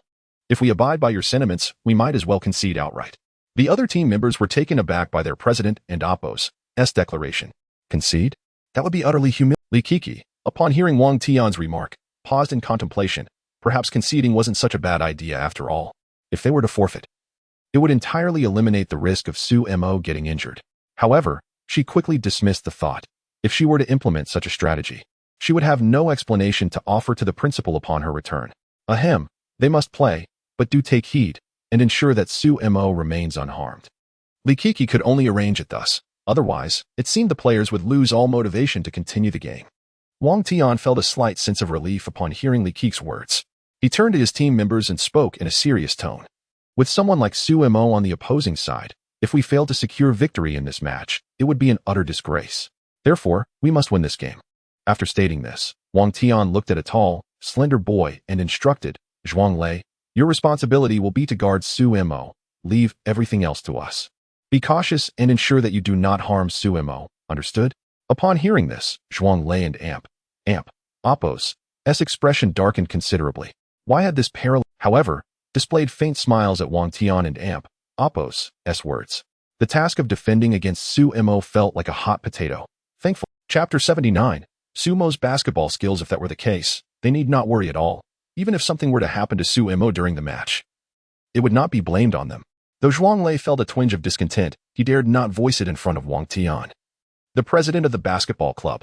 In truth, Zhuanglei was an admirer of Su Mo. He greatly appreciated Su Mo's performance during the recent international mathematics assessment, finding him genuine and refreshingly unpretentious, a true genius that was hard to contest. However, Zhuanglei never anticipated that his first encounter with his idol would unfold in such a manner. Meanwhile, Wang Tian strode directly towards the members of the Qing University team. You must be Su Mo. It is an honor to finally meet you. Originally, Su Mo was engaged in lively conversation with the basketball players. But a sudden voice from behind, laced with an inexplicable hostility, caught him off guard. I am Su Mo, and you are? Su Mo turned around, gazing at Wang Tian with a puzzled expression, genuinely unaware of his identity. Wang Tian was not the least surprised by Su Mo and Apos' reaction. I am Wang Tian, president of the Nanda Basketball Club. I never imagined Qing University would recruit you. It truly leaves us feeling rather apprehensive. Wang Tian deliberately emphasized the word apprehensive, causing Zhao Tian, standing nearby, to feel an immediate awkwardness, comprehending the underlying implications of Wang Tian's words. There's no need to worry. Just play as you normally would. Su Mo replied nonchalantly. He was merely there to fill the numbers. If possible, he would prefer to take a backseat in the game. As time passed, the audience swelled with students. Some had shared the news on social media, and many were eager to witness Su Mo's basketball debut, arriving promptly. The Nanda players felt an increased sense of pressure, particularly Zhuanglei, who had been assigned to defend against Su Mo. He now harbored doubts that if he made even a minor mistake, he might not leave Qing University unscathed. Positions, everyone. The referee, a physical education teacher from Qing University, blew his whistle, marking the official commencement of the basketball match. As the game began, an amusing incident unfolded that elicited laughter from all present. Zhuanglei of the Nanda team dashed to stand before Su Mo, pen and paper in hand, clearly seeking an autograph. Witnessing this scene, many Qing University students couldn't help but chuckle. The absurdity of the moment was undeniable. What was intended as a 5v5 basketball game had abruptly devolved into a 4v4 match. How peculiar. Su Mo gazed at Zhuanglei with incredulity, sensing his intentions and suppressing a laugh. He had come merely to participate casually, but now, thanks to this interruption, engaging seriously in the game seemed impossible. Su Mo, I am a fan of yours on Weibo. Could you possibly grant me an autograph? Zhuanglei gazed at Su Mo with palpable excitement. Were it not for the opportunity to be in close proximity to his idol, he would never have accepted such a daunting task. Su Mo, however, felt a twinge of anxiety. Was this truly acceptable? The others were engaged in an intense match, while he found himself. Despite his thoughts, Su Mo exhibited no hesitation and promptly took the pen and paper from Zhuanglei's hands, signing his name with great flair. The elegant strokes left Zhuanglei in awe, his mouth agape and his eyes wide with disbelief. It was no wonder he reacted this way. He had been compelled by his parents to practice calligraphy since childhood and had achieved a commendable level of skill. Yet, after witnessing Su Mo's handwriting today, he realized what it meant to be a true master in one's craft. Had he ever heard of Su Mo's prowess in calligraphy? Zhuanglei stared at the signature Su Mo had handed him, momentarily stunned. Such extraordinary penmanship was surely beyond even his father's capabilities. He lifted his gaze to Su Mo, his admiration intensifying. Who would have thought that Su Mo was also a calligrapher? Remarkable. After passing the pen and paper to Zhuanglei, Su Mo turned to assist with the game, but just as he lifted his foot, Zhuanglei halted him once more. What now? Could you please sign my shirt? Zhuanglei inquired, sensing Su Mo's exasperation. A bit embarrassed, he scratched his head and added, Your handwriting is simply astonishing, even better than my father's.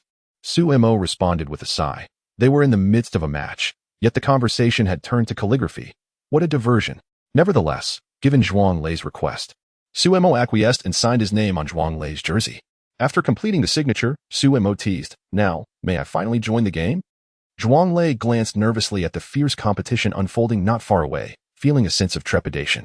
He believed the current situation was quite satisfactory. He had executed Wang Tian's instructions flawlessly while enjoying a close conversation with his idol. If given the choice, he would gladly prolong this moment until the match concluded. However, he was acutely aware that such a scenario was utterly unrealistic.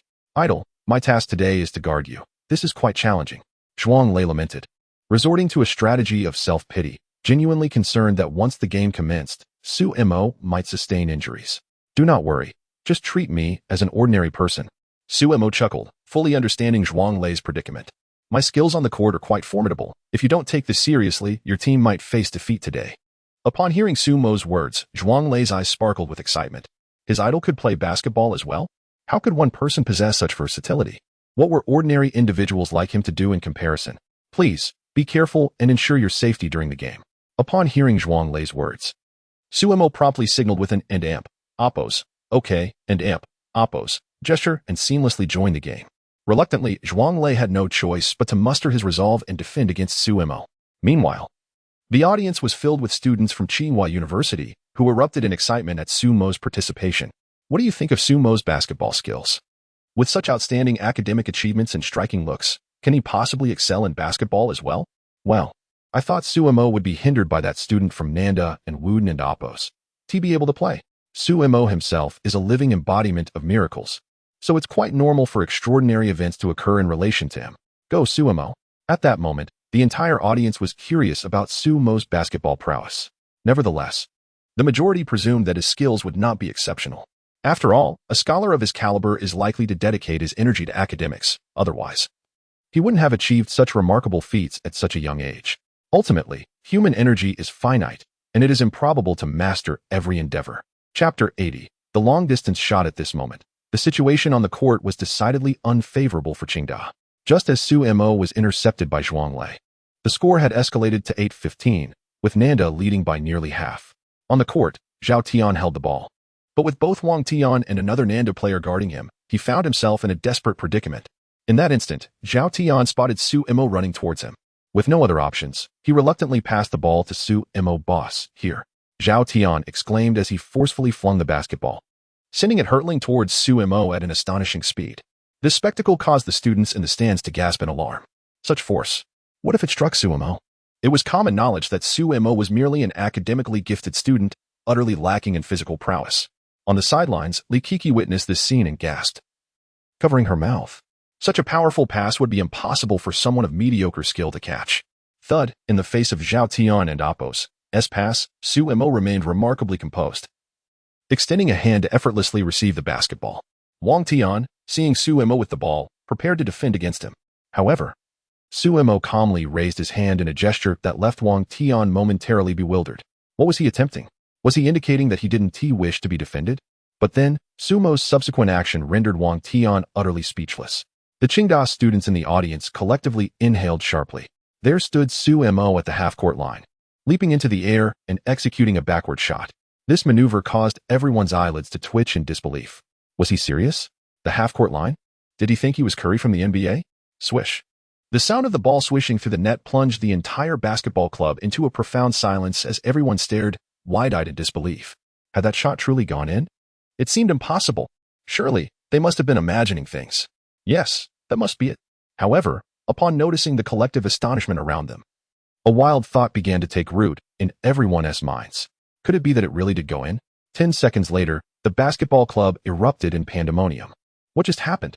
My goodness, is this real? Am I the only one who saw that shot go in? How on earth did that happen? Suemo is so cool. I can't help but adore him.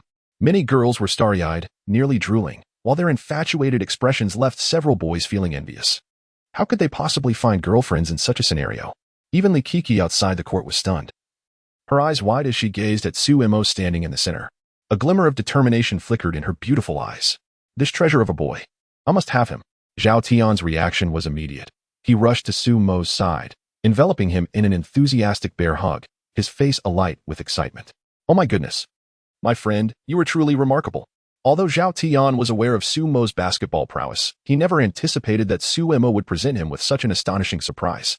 That was a half-court shot, a feat that can hardly be attributed to mere luck. Calm and collected, it was merely a basic maneuver.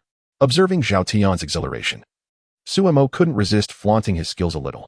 Zhao Dong and the other two players from Tsinghua rushed over, equally astonished by Su Mo's abilities. None of them had expected him to be so formidable.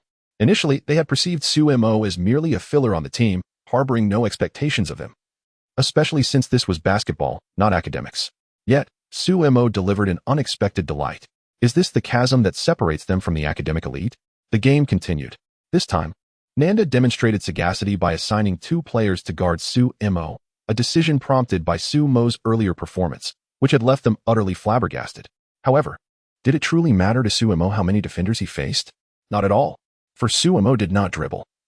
He simply positioned himself to receive the ball and executed a shot from where he stood. Boss, pass it to me. Upon the ball and amp, Oppo's S inbound. Zhao Tian noticed that Su Mo had effectively thwarted the 2 opponents and shouted at Su Mo to pass the ball to him. Yet, Su Mo's subsequent action left him utterly dumbfounded. Su Mo had no intention of passing. Instead, he took a step back and launched another shot from his stationary position. This maneuver left everyone in the basketball society in sheer disbelief. He can make that shot? No way. That distance is far too great. It must be noted that Su Mo was currently positioned at the 3-point line of Nanda's half-court, not Tsinghua's. Was he attempting to break a record? Gasps of amazement erupted from the spectators. Is it truly that outrageous? Is he not being overly confident, attempting a shot that spans nearly half the court? Goodness. If that ball goes in, I will be utterly impressed. He dares to shoot? Is he serious? At that moment, all eyes were fixated on the soaring basketball. Would it go in? It did. The ball arced through the air in a perfect parabola and swished through the net. The entire basketball society erupted like a seismic event, with everyone standing in shock. Oh my, how magnificent. Is this truly the Su Mo I know? Can that shot actually count? Has he taken something to enhance his performance? This is simply extraordinary. Oh, how wonderful it would be if Su Mo were my boyfriend. A girl sighed dreamily as she gazed at Su Mo on the court. However, her close friend quickly doused her enthusiasm with a splash of cold reality.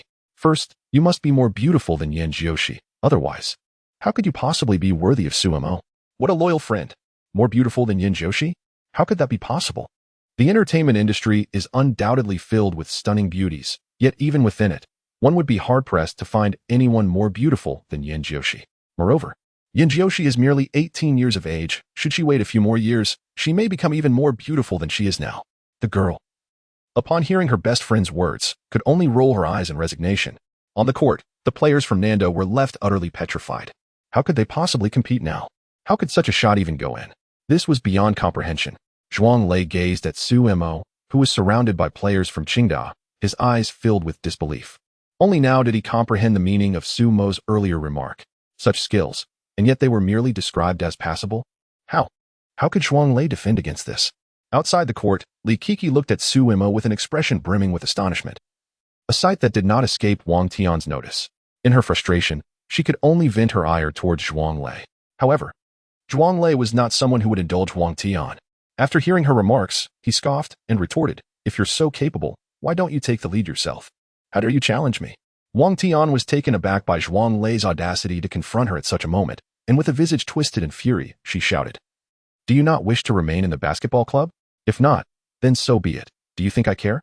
In the face of Wang Tian's threats, Zhuang Lei merely chuckled nonchalantly, having discerned her true nature.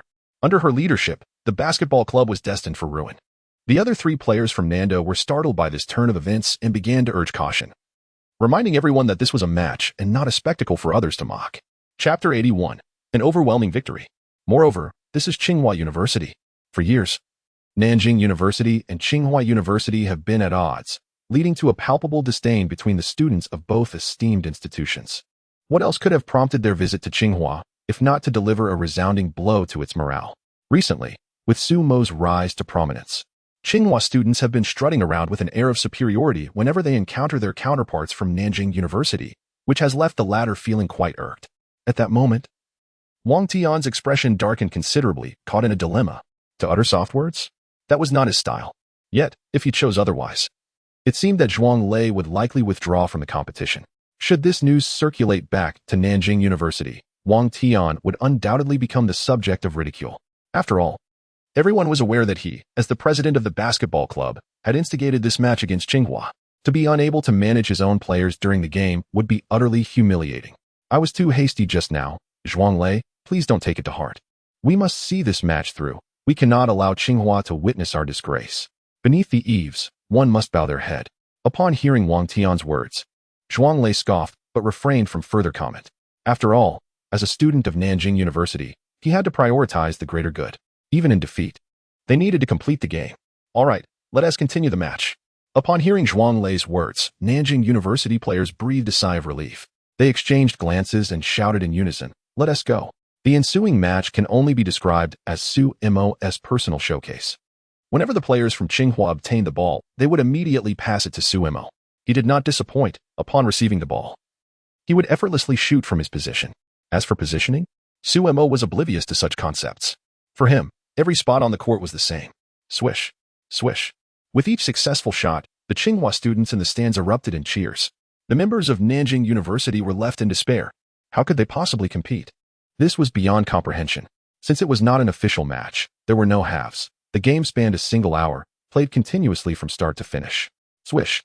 With just 2 seconds remaining, Su Mo took another shot, which sailed through the net with ease. The students in the stands erupted into thunderous applause.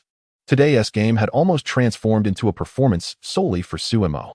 No one could have anticipated that his basketball skills would prove to be so extraordinary. Was he on a trajectory to become a polymath? Could he not leave some room for these ordinary students to breathe? The final score was indisputable. Tsinghua 143, Nanjing 56. The scoreline alone revealed the nature of this crushing defeat. As the game concluded, the players from Nanjing University slumped like wilted eggplants, their spirits utterly crushed. The impact of this match on them was truly monumental. Nanda and Qingda have long been rivals, with the former emerging victorious in the vast majority of their encounters. Qingda rarely triumphs, let alone in such a dominating manner. The reason for this outcome is none other than Su Mo. Apart from Wang Tian, the other players from Nanda hold a deep admiration for Su Mo. He is not only an academic prodigy but also excels in basketball, effortlessly outshining them. Such a person is one they can only look up to. As Su Mo and Zhao Tian arrived at the resting area, they were promptly intercepted by Li Kiki. "Senior, I apologize," Su Mo said courteously, recognizing that Li Kiki was the captain of Nanda, and losing the match was not an easy burden for her. However, the outcome of the game seemed trivial to Li Kiki at that moment. Her focus was solely on the young man before her.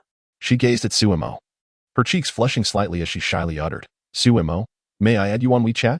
Li Kiki's demeanor, coupled with her words, could easily lead to misunderstandings. After all, it was quite evident that a stunning beauty, scoring a perfect 90, would proactively seek a male acquaintance's contact information. Witnessing this scene, Zhao Tian couldn't help but smirk. Feeling both the weight of Su Mo's charm and a hint of distress, should he inform Zhao Lingo? With so many eyes watching, it would be impossible to keep it a secret. Yet, if he were to disclose it, Zhao Linger, with her character, would undoubtedly relay the news to Yin Jiushi. This would essentially mean he had betrayed Su Mo, which would reflect poorly on his loyalty as a brother.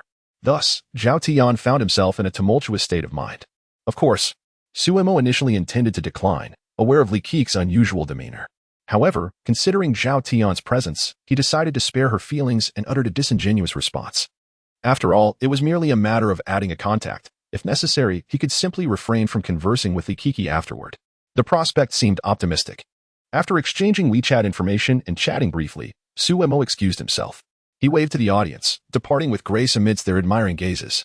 In dormitory 403, Zhao Tian pressed Su Mo against the edge of his bed, exclaiming, "Tell me honestly, are you involved with that stunning senior from Nanda?" Fresh from his shower, Su Mo was taken aback. At that moment, Wang Yi and Zhang Xiaochuan, who had been engrossed in their game, immediately set aside their phones and gathered around, eager for the unfolding drama. Is there some juicy gossip in the air? They thought. Moreover, it was gossip concerning Su Mo, an opportunity too rare to overlook. Tiangu. What and Appo's really happening? Since learning of Zhao Tian and Appo's identity, Wang Yi and Zhang Xiaochuan had taken to addressing him as Tiangu. After all, he was the young master of Qiping Xian. Cultivating a good relationship could lead to a life of luxury in the future. Both Wang Yi and Zhang Xiaochuan and Appo's attention was fixated on Su Mo. The beautiful senior from Nanda? What was the story behind it? Their curiosity burned with fervor. When boys indulge in gossip, it renders girls irrelevant. This statement holds a grain of truth. Su Mo smirked, chiding, "What are you all thinking? I already have a girlfriend." That senior is merely a friend. Just a friend? Zhao Tian chuckled. It can't be that simple, can it? Today at the basketball club, that senior almost leapt into your arms, and you call her just a friend? Enough of this nonsense. I've only met her once during the admissions process. Suemo retorted, glaring at Zhao Tian. Boss, you can't deny it. That senior definitely has feelings for you. With my discerning eye for women, I assure you. I cannot be mistaken, Zhao Tian asserted confidently. A discerning eye for women? Suemo narrowed his eyes, coolly suggesting, shall I have a word with Ling and Apos? No. I was wrong, boss. Zhao Tian's expression immediately turned sour. If Zhao Linger heard this, it would spell disaster. Thus, it was wise to concede swiftly. Boss. There and Apos, that's one more thing I wish to say. Zhao Tian appeared hesitant, prompting Suemo and Apos' brow to furrow. Speak your mind. That senior from Nanda is quite stunning. If such a beauty were to pursue you, Zhao Tian observed Suemo intently. Do you truly think you could withstand it? It must be said, this was indeed a valid point. Li Kiki, in terms of height, appearance, and demeanor, embodies the essence of a top-tier beauty. Which boy could resist if such a girl were to chase after him? Zhao Tian and Apos' remarks piqued the curiosity of Wang Yi and Zhang Xiaochuan. Just how beautiful could that senior be? Suemo regarded Zhao Tian calmly and lightly remarked, isn't Xiaoxi beautiful? Chapter 82, The Whale of 403. Does Xiaoxi not possess beauty? A light-hearted remark left Zhao Tian momentarily speechless. Indeed, while Li Kiki was undeniably attractive, comparisons were subjective. When juxtaposed with Yin Jiushi, Li Kiki fell somewhat short. Boss, that is not what I meant. That senior sister is certainly no match for the enchanting Yin. Zhao Tian chuckled awkwardly. Wang Yi and Zhang Xiaochuan listened intently for a while before discerning the essence of the conversation. Brother Tian, is the beautiful senior sister truly stunning? Wang Yi inquired, his curiosity about beauty evident. Stunning, nearly on par with Ran. Would you not agree? Zhao Tian shot a disapproving glance at Wang Yi, whose thoughts seemed to revolve solely around food, gaming, and attractive women. Wow, boss, you're quite something. Upon hearing Zhao Tian liken the senior sister to Ran, Wang Yi's eyes sparkled with excitement. If possible, boss, you could have your cake and eat it too. Wang Yi winked at Suemo, donning a mischievous grin that elicited laughter from her. What on earth was this guy thinking? Thud, Suemo delivered a swift reprimand to Wang Yi. Ouch, Wang Yi, clutching his head in agony. Boss, I was merely jesting. Why so harsh? Tears brimmed in his eyes from the unexpected blow. Zhao Tian and Zhang Xiaochuan exchanged glances. Initially startled, then relishing the spectacle. You had that coming. Who would dare to make such jokes? Pure folly. It was a lesson in humility. They cautioned Wang Yi against such remarks in the future. If I hear you utter such nonsense again, I shall not hesitate to teach you a lesson. Suemo glared at Wang Yi, her expression stern. Some jokes were simply off limits, especially those concerning Yin Jiushi, who held a sacred place in her heart as her goddess and destined partner. Beyond Yin Jiushi, Suemo felt incapable of harboring affection for any other girl. In her view, love was singular and absolute. As for those who professed love for multiple girls, Suemo could only scoff at their superficiality. Later that afternoon, Yin Jiushi took the initiative to call Suemo, inviting him to dine at the cafeteria. After their meal, they strolled to the grassy area adjacent to the soccer field, a cherished rendezvous spot for the pair. The evening breeze gently tousled the maiden's hair, resembling a scene from a dream. Xiaomo, I heard you met Senior Li Kiki today? Yin Jiushi nestled her head on Sumo's shoulder, a piece of information relayed to her by Zhao Linger. How Zhao Ling and Apos learned of it was a matter of speculation, but it was evident that Zhao Tian had been the source. When Yin Jiushi learned of this matter, she initially harbored no concerns. However, after Zhao Linger's lengthy discourse, her thoughts began to shift. Indeed, after all, a boy as remarkable as Suemo would undoubtedly attract the affections of numerous girls. Furthermore, Suemo was still young. If he were to be beguiled by someone, what would she do? Thus, Yin Jiushi mustered her courage to pose the question, though she was inwardly anxious, fearing that her inquiry might displease Suemo. Are you aware of this? Upon hearing Yin Jiushi and Apos' question, Suemo replied nonchalantly, I was just about to tell you. Today, the basketball club has a match against Nanda. But suddenly, one of the players fell ill, and Zhao Tian pulled me in as a substitute. Coincidentally, the captain of the Nanda team is the senior we met during the recruitment. After Sumo's explanation, Yin Jiushi couldn't help but mutter to herself, is it really such a coincidence? As a girl, she inherently understood the complexities of girlhood, and she felt this situation was a tad too fortuitous. The crux of the matter was that Li Kiki was the president of the student council. Why would she assume the role of captain for a basketball match? Where there is irregularity, there must be mischief. Nevertheless, the incident had already passed. and Suemo showed no inclination to conceal anything from her, which brought Yin Jiushi a sense of joy mingled with guilt. Trust is paramount in a relationship, Yichi. Xiaoxi, are you feeling jealous? Sumo's remark made Yin Jiushi, lost in her thoughts, blush profusely. No, I am certainly not jealous, she protested softly, covering her flushed cheeks. Suemo chuckled heartily at her reaction, finding her adorably charming. After a considerable pause, Yin Jiushi finally dared to lift her head, though a faint blush still lingered on her cheeks. Xiaoxi, have a bit of faith in me. Having you is sufficient. He gently placed his hands on her delicate shoulders, gazing earnestly into her eyes, which brimmed with affection. I'm sorry, Xiaomo, it's my fault. All right. Suemo interrupted before she could finish. There's no need for apologies between us, regardless of the time. As soon as he returned to the dormitory, Suemo engaged Zhao Tian in a discussion about life. It was clear that Zhao Tian had leaked the information about Li Kiki. Otherwise, Yin Jiushi would not have learned of it so swiftly. Although Suemo had no qualms about Yin Jiushi being informed, he disapproved of Zhao Tian and Appo's actions. 2 words, traitor. As for the fate of the traitor, boss. I truly didn't mean to. Suemo pinned Zhao Tian onto the bed, turning to the bewildered Wang Yi and Zhang Xiaochuan, smiling faintly. Do you two wish to give the young master of Qi Pin Shin a good thrashing? Wang Yi, Zhang Xiaochuan, do you wish to? Of course we do. Zhao Tian, the young master of the 7th grade pavilion, was a figure of considerable repute. The mere thought of delivering a sound thrashing to such a person was exhilarating.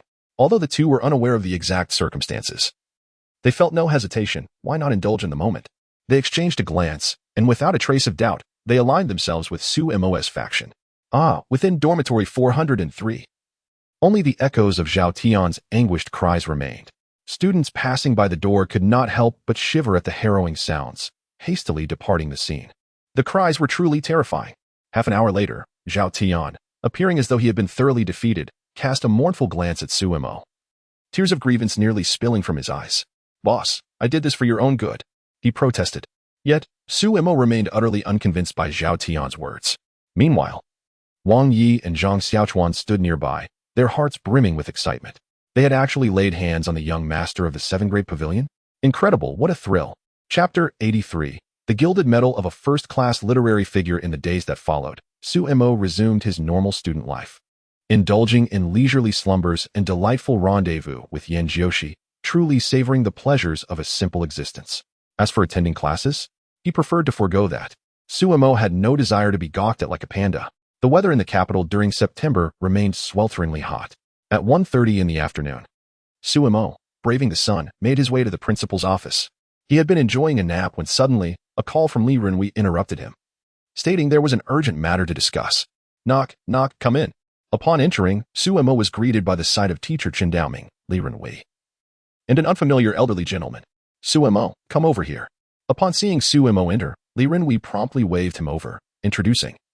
This is the Vice Dean of the School of Literature, Li Guangwei, a distinguished 4th-level literary figure. After approaching, Suemo, upon hearing Li Renwei's introduction, hurriedly offered a polite greeting. Hello, Dean Li, I am Suemo. Upon learning of Li Guangwei's esteemed status, Suemo surmised the reason for this encounter, which was soon confirmed by the Vice Dean's words. Today, I have come to Qing University primarily to inform you that several of us Vice Deans have reviewed your college entrance examination essay, and it is indeed outstanding.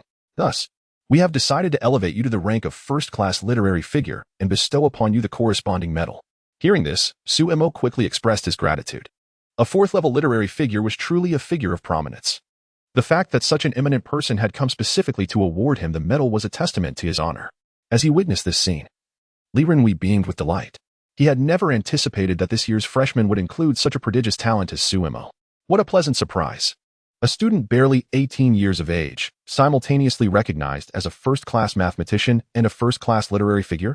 That was indeed astonishing. Once this news became public, it would undoubtedly elevate Qing University and Appo's prestige across the nation. Suemo was a veritable emblem of the institution.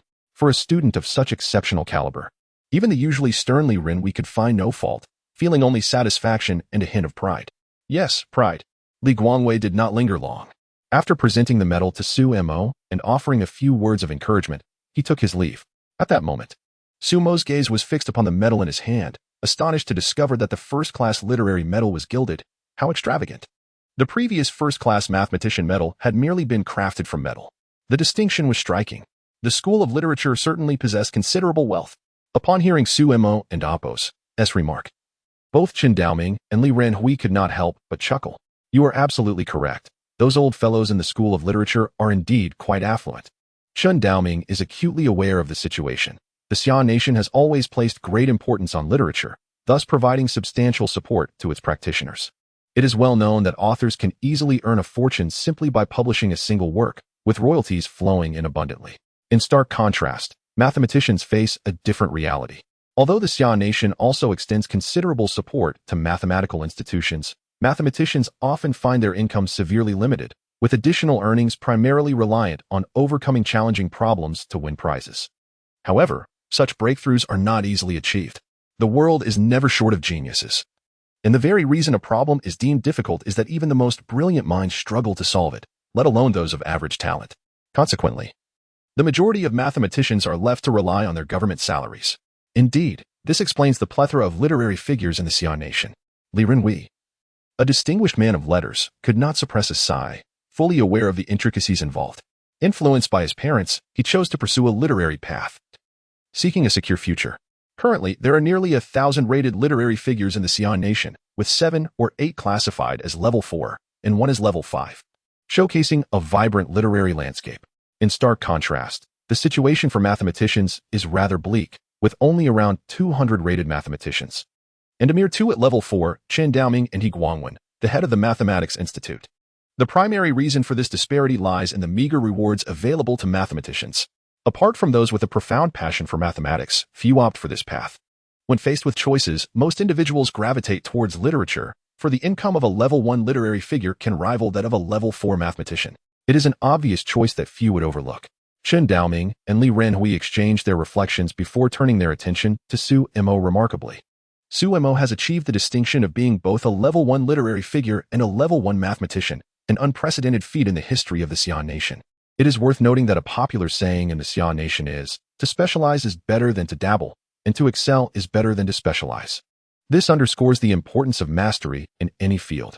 Furthermore, whether in literature or mathematics, attaining a rating is a formidable challenge. Indeed, some individuals spend their entire lives without ever crossing the threshold of recognition. Human energy is finite, and attempting to pursue multiple disciplines often results in accomplishing nothing. Throughout history, many prodigies have attempted this dual pursuit, yet none have succeeded in being both a literary figure and a mathematician. Yet today, an 18-year-old student has achieved this remarkable feat. 18, the very beginning of one's life. Yet Su Mo has accomplished what others cannot achieve in a lifetime. Beyond mere talent, Chen Daoming and Li Renhui are at a loss for words to describe Su Mo. A genius? No, Su Mo is a genius among geniuses. In regard to your ascension as a first-tier literary figure, the school shall bestow upon you the appropriate accolades. Continue your diligent efforts. Li Renhui has never been so pleased with a student before. Su Mo and Apos' accomplishments have transcended the typical boundaries of student achievement. Thank you, Principal. Upon hearing Li Renhui, Su Mo offered a faint smile, as he did not place much significance on the reward. The previous bonus of 16 million had sufficed. Nevertheless, with Li Renhui's insistence, Su Mo would not decline any further. This announcement will be disseminated on the school's official website, and there will be interviews to prepare for as well. Principal, I have no objections to the announcement. However, Su Mo expressed his unease regarding Li Renhui's proposal. I would prefer to forego the interview. Chapter 84, trending again upon hearing Su Mo and Apos' words, Li Renhui could only abandon his earlier thoughts. He recalled a recent post on Su Mo and Apos' social media. Indeed, when others came bearing gifts, they were met with closed doors, clearly indicating Su Mo's sensitivity towards such matters. Given this, Li Renhui would not press the issue. For Su Mo was now his treasure gem from Qing University. After returning to her dormitory, Su Mo lay on her bed with nothing to do. So she took out her phone and opened her social media, secretly adding a label behind her verified status. First-class literary figure. Su Mo and Apos' follower count had reached a plateau, growing by less than 10,000 daily, which was quite normal. With time to spare, she scrolled through her comments section, immediately greeted by a barrage of messages. Out of boredom, she began to read. A little piglet wrote, Su Mo, this year's Brain King competition is about to start. Are you going to participate? Cute Super 123 commented, yes. I really hope to see you at the Brain King competition. Serious Anti-Fake remarked, I am your loyal fan. I hope to be acknowledged. Universe Invincible Supergirl proclaimed, Su Mo, can you be my boyfriend? I really like you a lot. Just from the previous day's comments, there were already tens of thousands, filled with all sorts of peculiar messages that amused Sue Mo greatly. The most liked comment was from the little piglet, and upon reading it, Sue Mo chuckled. She was familiar with the Brain King competition, a show that pitted intellect against intellect, which had garnered immense popularity since its inception, a veritable phenomenon in contemporary entertainment. The contestants were predominantly elites from prestigious universities. In her less accomplished days, Sue Mo had watched a few episodes and found it quite engaging. However, ever since Sue Mo gained her system, she had not paid much attention to the show, as the astonishing performances of the contestants seemed trivial to her, akin to children playing house. With her current prowess, participating in the Brain King competition would be akin to bullying others. Moreover, Sue Mo was already quite the sensation. She decided it wise to maintain a low profile for a while, lest she feel too hesitant to step outside. This notion had solidified after she was recognized, even while wearing a mask not long ago. Lost in her thoughts, Sue Mo gradually drifted into slumber. Meanwhile, the online world was ablaze with excitement. Shortly after Sue Mo fell asleep, the official account of Qing University released a statement. Our student Sue Mo has officially been rated as a first-class literary figure by the College of Literature. The medal has been awarded. Our university is delighted with Sue Mo and AlphaGo's achievements. At the tender age of 18, she has simultaneously attained the titles of first-class mathematician and first-class literary figure, a feat unprecedented in the history of our nation. Our school is also delighted to have a prodigious talent like Sue Mo among us. We hope he continues to excel in his academic pursuits. Upon the release of this news, it was rapidly shared, particularly among Sue Mo's admirers, causing a meteoric rise in its popularity. Within an hour, it had soared to the third spot on trending topics. In the girls' dormitory, Ma Lily, engrossed in her phone, gasped upon reading the news. Something significant has happened. You all must check Weibo. Sue Mo has become a first-class literary figure and is trending. The other three quickly retrieved their phones, and upon seeing the news had climbed to second place, their faces reflected a blend of astonishment and disbelief. Yin Jiushi remarked, "This Sue Mo is incredible. How could he not inform me of such a monumental event? If it weren't for Lily's reminder, I would remain oblivious." Zhao Ling'er replied, "Jiushi, spare us the complaints and relish in the joy. If I had such a boyfriend, I would probably wake up laughing in my dreams. Would you consider swapping boyfriends?"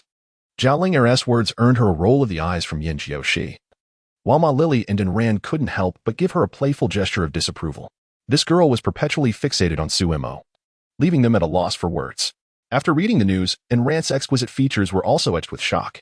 Sue Mo was undeniably exceptional, radiating brilliance that made it difficult to gaze upon him directly, stirring her heart with a flutter. Although she was aware that Sue Mo was with Yin Jiushi, Ran found herself unable to suppress her infatuation. Any news regarding Sue Mo captured her undivided attention. Stealing a glance at Yin Jiushi, Ran felt a pang of bitterness. In comparison, she seemed to hold no advantages over her friend. Even her once unwavering confidence in her appearance paled in comparison to Yin Jiushi's allure. Moreover, as close friends, Ran's pride prevented her from vying for another's boyfriend. Yet her gaze was invariably drawn to Sue Mo, a fact she could not help but acknowledge. Sue Mo is truly remarkable. Jiushi, consider yourself fortunate. To mask her feelings, Ran began to jest with Yin Jiushi. If you are displeased, let me take over. You might not realize how sought after your boyfriend is. Countless girls are eyeing Sue Mo. Little Ran. If you continue to tease me, I shall ignore you, Yin Jiushi retorted, her cheeks flushing. Even the usually composed Ran had begun to tease her, surprising both Ma Lily and Zhao Ling'er. However, they did not dwell on it, as Ran's observation held a grain of truth. By the way, are you familiar with the Brain King competition? Marily suddenly remarked that she seldom watches television. So this was her first encounter with the variety show Brain King Championship. Earlier, she had noticed numerous comments on Sue Mo's Weibo, urging him to participate in the competition, which left her somewhat perplexed. Upon hearing Marili's words, Yin Jiushi answered without hesitation, expressing her long-standing admiration for the show. She had been following it since her high school days and had already devised a plan to participate in the Brain King Championship when she entered university. Regardless of whether she would be selected, this experience held significant importance for her. Chapter 85, The Production Team and AlphaGo's personal invitation? Lily, you've never heard of the Brain King competition? Ran was taken aback by Molly Lee's words. Even she, who seldom watches television, was aware of this popular variety show. How could Molly Lee be oblivious? Yin Jiushi and Zhao Ling'er exchanged incredulous glances with Molly Lee, as if encountering her for the very first time. They looked at her with a hint of embarrassment, prompting Ma Li to explain, "I hardly ever watch television. I've mostly been focused on my studies. Molly Lee's statement resonated with the experiences of many students at Qing University. After all, true geniuses are a rarity in this world. The majority are ordinary individuals. Their admission to this prestigious institution, ranked first in the country, is a testament to the extraordinary effort they have exerted, effort that is often beyond belief. With diligence comes reward. The other three girls in the dormitory fell silent for a moment after Ma Lee's revelation. Although they did not share the same experience, they could certainly imagine the amount of sweat Ma Lee had poured into her studies to gain admission to Qing University. A wave of sympathy washed over them for this plump girl. The Brain King competition is an intriguing contest of intellect. Lily, you should give it a watch. Yin Jiushi suggested with a gentle smile, trying to provide some clarity. In truth, there are many individuals like Ma Lee who have reached their current standing through sheer determination. Yin Jiushi held a deep respect for such individuals. Self-discipline is an arduous feat to achieve, especially in today's vibrant society, which is rife with distractions enticing the youth. Truly, individuals as disciplined as Molly Lee are exceedingly rare. Have you seen the comments on Sumo's Weibo? Many people hope he will participate in this year's Brain King competition. I wonder if he will.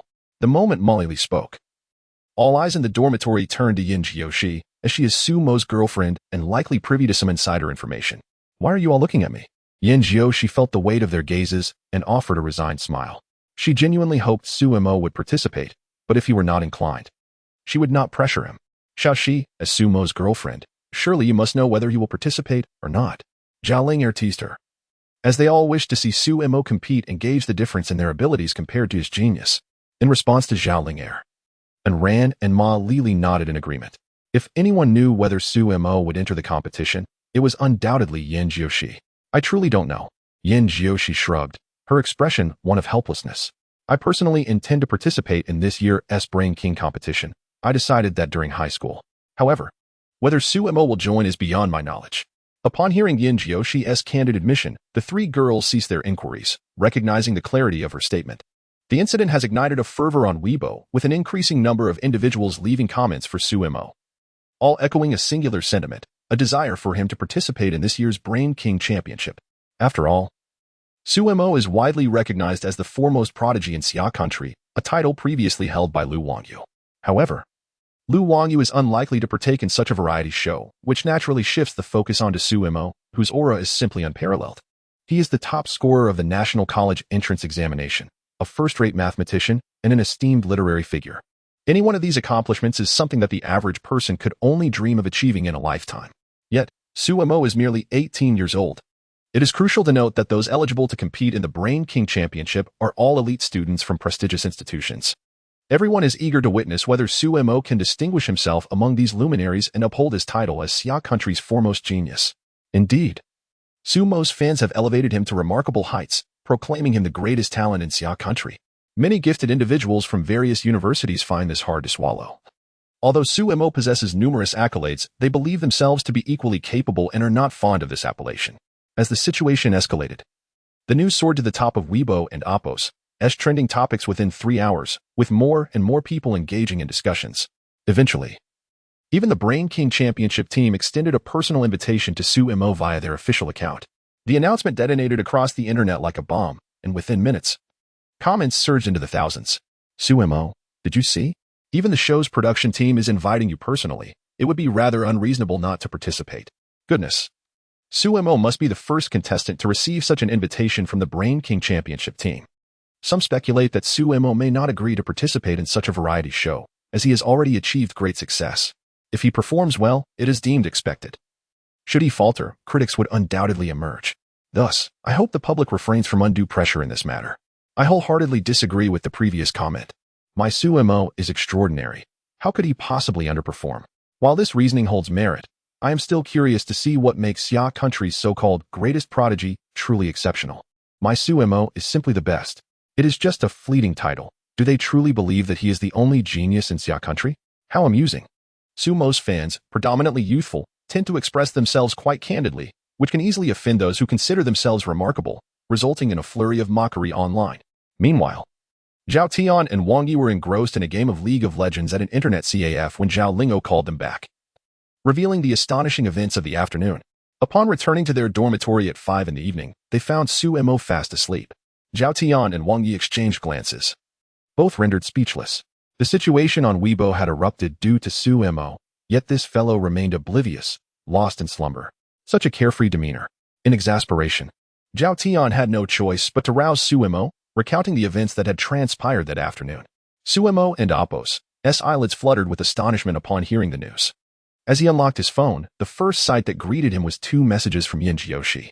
Xiaomo, are you aware of what is happening on Weibo? Xiaomo, I wish to participate in the Brain King competition. Would you like to accompany me?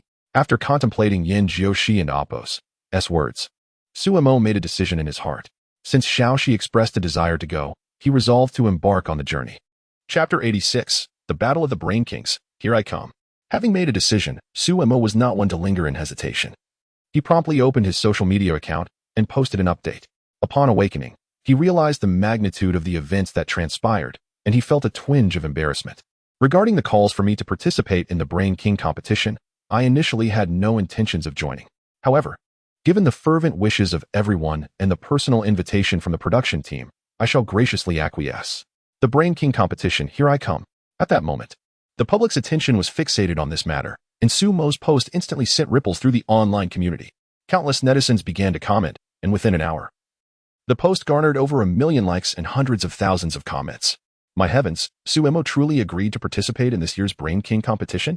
This revelation sent a thrill through me. Oh, how I anticipate seeing Su Mo on television. My dear Su Mo is simply the best. In truth, this decision was not entirely rational. Participation was not imperative. While most people rejoiced at Su Mo and Apos' acceptance, a handful of discerning fans expressed their reservations. After all, Su Mo's popularity had reached such heights, and the Brain King competition featured numerous segments unrelated to intellect, placing him at a disadvantage. The crux of the matter lay in the fact that, in the eyes of the public, Su Mo simply could not afford to lose. How could the foremost genius of Xia country possibly falter? Thus, many harbored concerns for Su Mo, considering that online harassment could be devastating for an 18-year-old student. Should he be unable to withstand the pressure, it would indeed be a loss for Xia country. Though Xia country is a populous nation teeming with talent, encountering a prodigy like Su Mo is a rarity. Numerous third-tier celebrities eagerly lent their support, hoping to ride the coattails of his fame, while many second-tier stars watched enviously, seeking to partake in this wave of attention. Meanwhile, Yin Jiushi sat alone on her bed, a flicker of worry crossing her features. It had been 2 hours, and Su Mo had yet to respond, leading her to spiral into anxious thoughts. Just then, Zhao Ling'er's exclamation broke her reverie. Little she. Su Mo has replied on social media. You must see this. He is indeed participating in the Brain King competition. Ma Li and Zhao Ling'er have been closely monitoring Su Mo and Apos' account, and upon seeing his latest update, Zhao Ling'er immediately turned to Yin Jiushi, exclaiming in excitement. Yin Jiushi quickly grabbed her phone, opened the social media app, and upon reading Su Mo's post, she could not help but feel a sense of relief. However, Su Mo's agreement to partake in the Brain King competition genuinely delighted Yin Jiushi. She alone understood the extent of his brilliance. Yet, many online sought to tarnish Su Mo and Apos' reputation, claiming he was merely an overrated genius. When Yin Jiushi encountered these comments, a wave of indignation washed over her. Despite Su Mo and Apos' remarkable success, there were still those who sought to tarnish his reputation, determined to showcase Su Mo and Apos' true abilities. Yin Jiushi envisioned a scene where everyone would be left in awe, mouths agape in astonishment. The mere thought of such a moment brought an involuntary smile to her lips. Look at Xiaoxi, she is so delighted that she can hardly contain herself, Zhao Ling'er remarked to Ma Lili, her teasing tone unmistakable upon witnessing Yin Jiushi's reaction. Ling'er, if you continue like this, I might just ignore you, Yin Jiushi retorted, her cheeks flushed with embarrassment, leaving both Zhao Ling'er and Ma Lili momentarily speechless at her sudden charm. I finally understand why you could attract a boyfriend like Su Mo. Ma Lili concurred with Zhao Ling'er, nodding in agreement. Even as a girl, she found herself captivated by Yin Jiushi, let alone the boys. Why? Yin Jiushi was perplexed by their insinuations, her adorably confused expression leaving Zhao Ling'er and Ma Lili exasperated. Must you be so naive? Meanwhile, in an office at Datong television station, Tang Jian, the chief director of the show Brain King competition, was grappling with the challenges of securing advertising sponsorship. Initially, as a phenomenon in the realm of variety shows, sponsorship was not an issue. However, a deal with Kiki Cosmetics had fallen through due to the sudden disqualification of their products for manufacturing defects, thereby eliminating their ability to sponsor the show. With all preparations made, Tang Jian was left in dismay at the abrupt turn of events. In recent days, he had reached out to numerous advertisers, only to be deterred by the exorbitant advertising fees. Indeed, the price for naming rights to Brain King competition was a staggering 100 million Xia currency. The show, by nature, was a costly venture, with each competition prop fetching astronomical prices. Had it not been for this reality, Tang Jian would not have set the fees so high. Yet, in a short span, he found it challenging to identify a suitable advertiser. Not every advertisement aligned with the essence of Brain King competition, and those that did were unable to meet such financial demands, leaving him in a precarious position. Director, something significant has happened. You must see the Weibo. Suddenly, a man in his 30s burst into the office. This was Lu Donghua, the assistant director of Brain King competition and Tang Jian's most trusted aide, who had been by his side for nearly 7 or 8 years. What on earth is so alarming? Tang Jian shot Lu Donghua an irritated glare, surprised by his typically composed assistant's sudden agitation. Director, just look at Weibo, and you'll understand. Lu Donghua panted heavily, grabbing a cup from Tang Jian's desk and gulping down a generous amount of water, clearly exhausted from his frantic dash. Upon hearing Lu Donghua's words, Tang Jian promptly retrieved his mobile phone and opened his social media account. Instantly, the first message left him in a state of astonishment. Sumo, has he accepted our invitation? Tang Jian had not harbored any expectations regarding this matter. For individuals of Sumo's stature typically would not demean themselves by participating in a variety show. The reason Tang Jian posted that update was merely an attempt to leverage Sumo's popularity. After all, in today's society, fame equates to fortune. However, Tang Jian never anticipated that Sumo would actually accept his invitation, which was utterly beyond his expectations. Nevertheless, this news was indeed a fortuitous boon for Tang Jian. Chapter 87. The Walking Traffic Station. Who is Sumo? He is hailed as the greatest talent in the history of Xia country. Just the mention of this title represents an immeasurable amount of influence. With nearly 18 million followers on Weibo, coupled with the moniker of the first genius, he is, quite literally, a walking traffic station. If such an individual were to participate in the Brain King competition, Tang Jian would have no need to fret over sponsorships. He firmly believes it won't be long before someone approaches him regarding sponsorship deals. After all, advertisers are astute. Who isn't aware of Sumo's staggering popularity? If they learn that Sumo intends to join the competition, they would undoubtedly swarm him like ravenous wolves. As this thought flitted through Tang Jian's mind, the phone on his desk rang. Upon answering, the first words he heard brought a smile to his face. Indeed, Sumo is a true blessing. Meanwhile, after posting on Weibo, Sumo ceased to dwell on the matter. Having washed his face, he emerged to find Wang Yi and Zhao Tian staring intently at him, which left him feeling quite vexed. What are you two up to? Boss, are you really going to participate in the Brain King competition? Zhao Tian chuckled at Sumo and Appo's inquiry. He was not overly optimistic about Sumo and Appo's as prospects. He had watched the competition every season and noted that many of the challenges bore little relation to intellectual prowess. For instance, memory-based tasks require one to recall as much information as possible within a time limit and recite it verbatim. What does that have to do with intelligence? Even many esteemed writers struggle with such absurd demands. Therefore, Zhao Tian harbored genuine concerns for Sumo. Isn't it obvious? I've already posted about it. Are you suggesting I go back on my word and face the wrath of online critics? Sumo retorted, grabbing a cup of water and taking a large gulp before heading out. Zhao Tian could only sigh in concern over Sumo's words. Indeed, as Sumo had pointed out, everyone was now aware of his intent to join the competition. If he were to suddenly back out, a torrent of online detractors would surely emerge. Zhao Tian had witnessed similar situations before and understood the stakes involved. He could only hope that Sumo would perform admirably in the competition. On the lush grass of the Qing University football field, Sumo sat side by side with Yin Jiushi. Her delicate head rested affectionately on his shoulder, and they remained in comfortable silence. After a while, Yin Jiushi lifted her gaze to meet Sumo and Appo's, her eyes quietly studying him, causing a slight unease to creep over him. Hey girl, please don't look at me like that. Are you aware of how captivating you truly are? Sumo couldn't help but chuckle softly. Yin Jiushi was undeniably stunning. Even after spending so much time together, he still found it overwhelming to be gazed upon by such a lovely girl. Oh, you just know how to flatter. Yin Jiushi cast a reproachful glance at Sumo. Although she expressed her dissatisfaction verbally, deep down, she felt a sweet delight at his compliments. What girl does not relish such praise from her boyfriend? Why didn't he respond to my WeChat today? Upon being questioned by Yin Jiushi, Sumo was immediately taken aback, wondering how a woman and Appo's emotions could shift so swiftly. I took a nap at noon, but the teacher woke me up, so I went back to sleep afterward. Yin Jiushi found Sumo and Apos' explanation utterly exasperating. Did he truly believe university was merely a vacation? Aside from Lu Feng's foreign language class, he hardly attended any other courses. Yet, despite this lackadaisical approach, he had effortlessly scored full marks on several recent exams.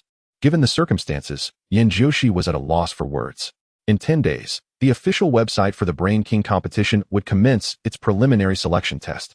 And she felt compelled to remind Sumo, "You must work hard." It would be quite embarrassing if the top genius of Xia country fails to pass the preliminaries. Knowing Sumo as she did, she genuinely worried that he might overlook this important event. Rest assured, when I take action, I will certainly bring back the Brain King trophy for you. Sumo smiled slightly at Yin Jiushi's words, although they were somewhat boastful.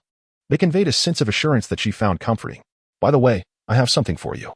Suddenly, Sumo smacked his forehead. Recalling an item he had to give her, he quickly retrieved it from his pocket and placed it in Yin Jiushi's small hand. It was the first-level literary medal he had recently earned, which sparkled in her palm, prompting Sumo to marvel at its elevated prestige.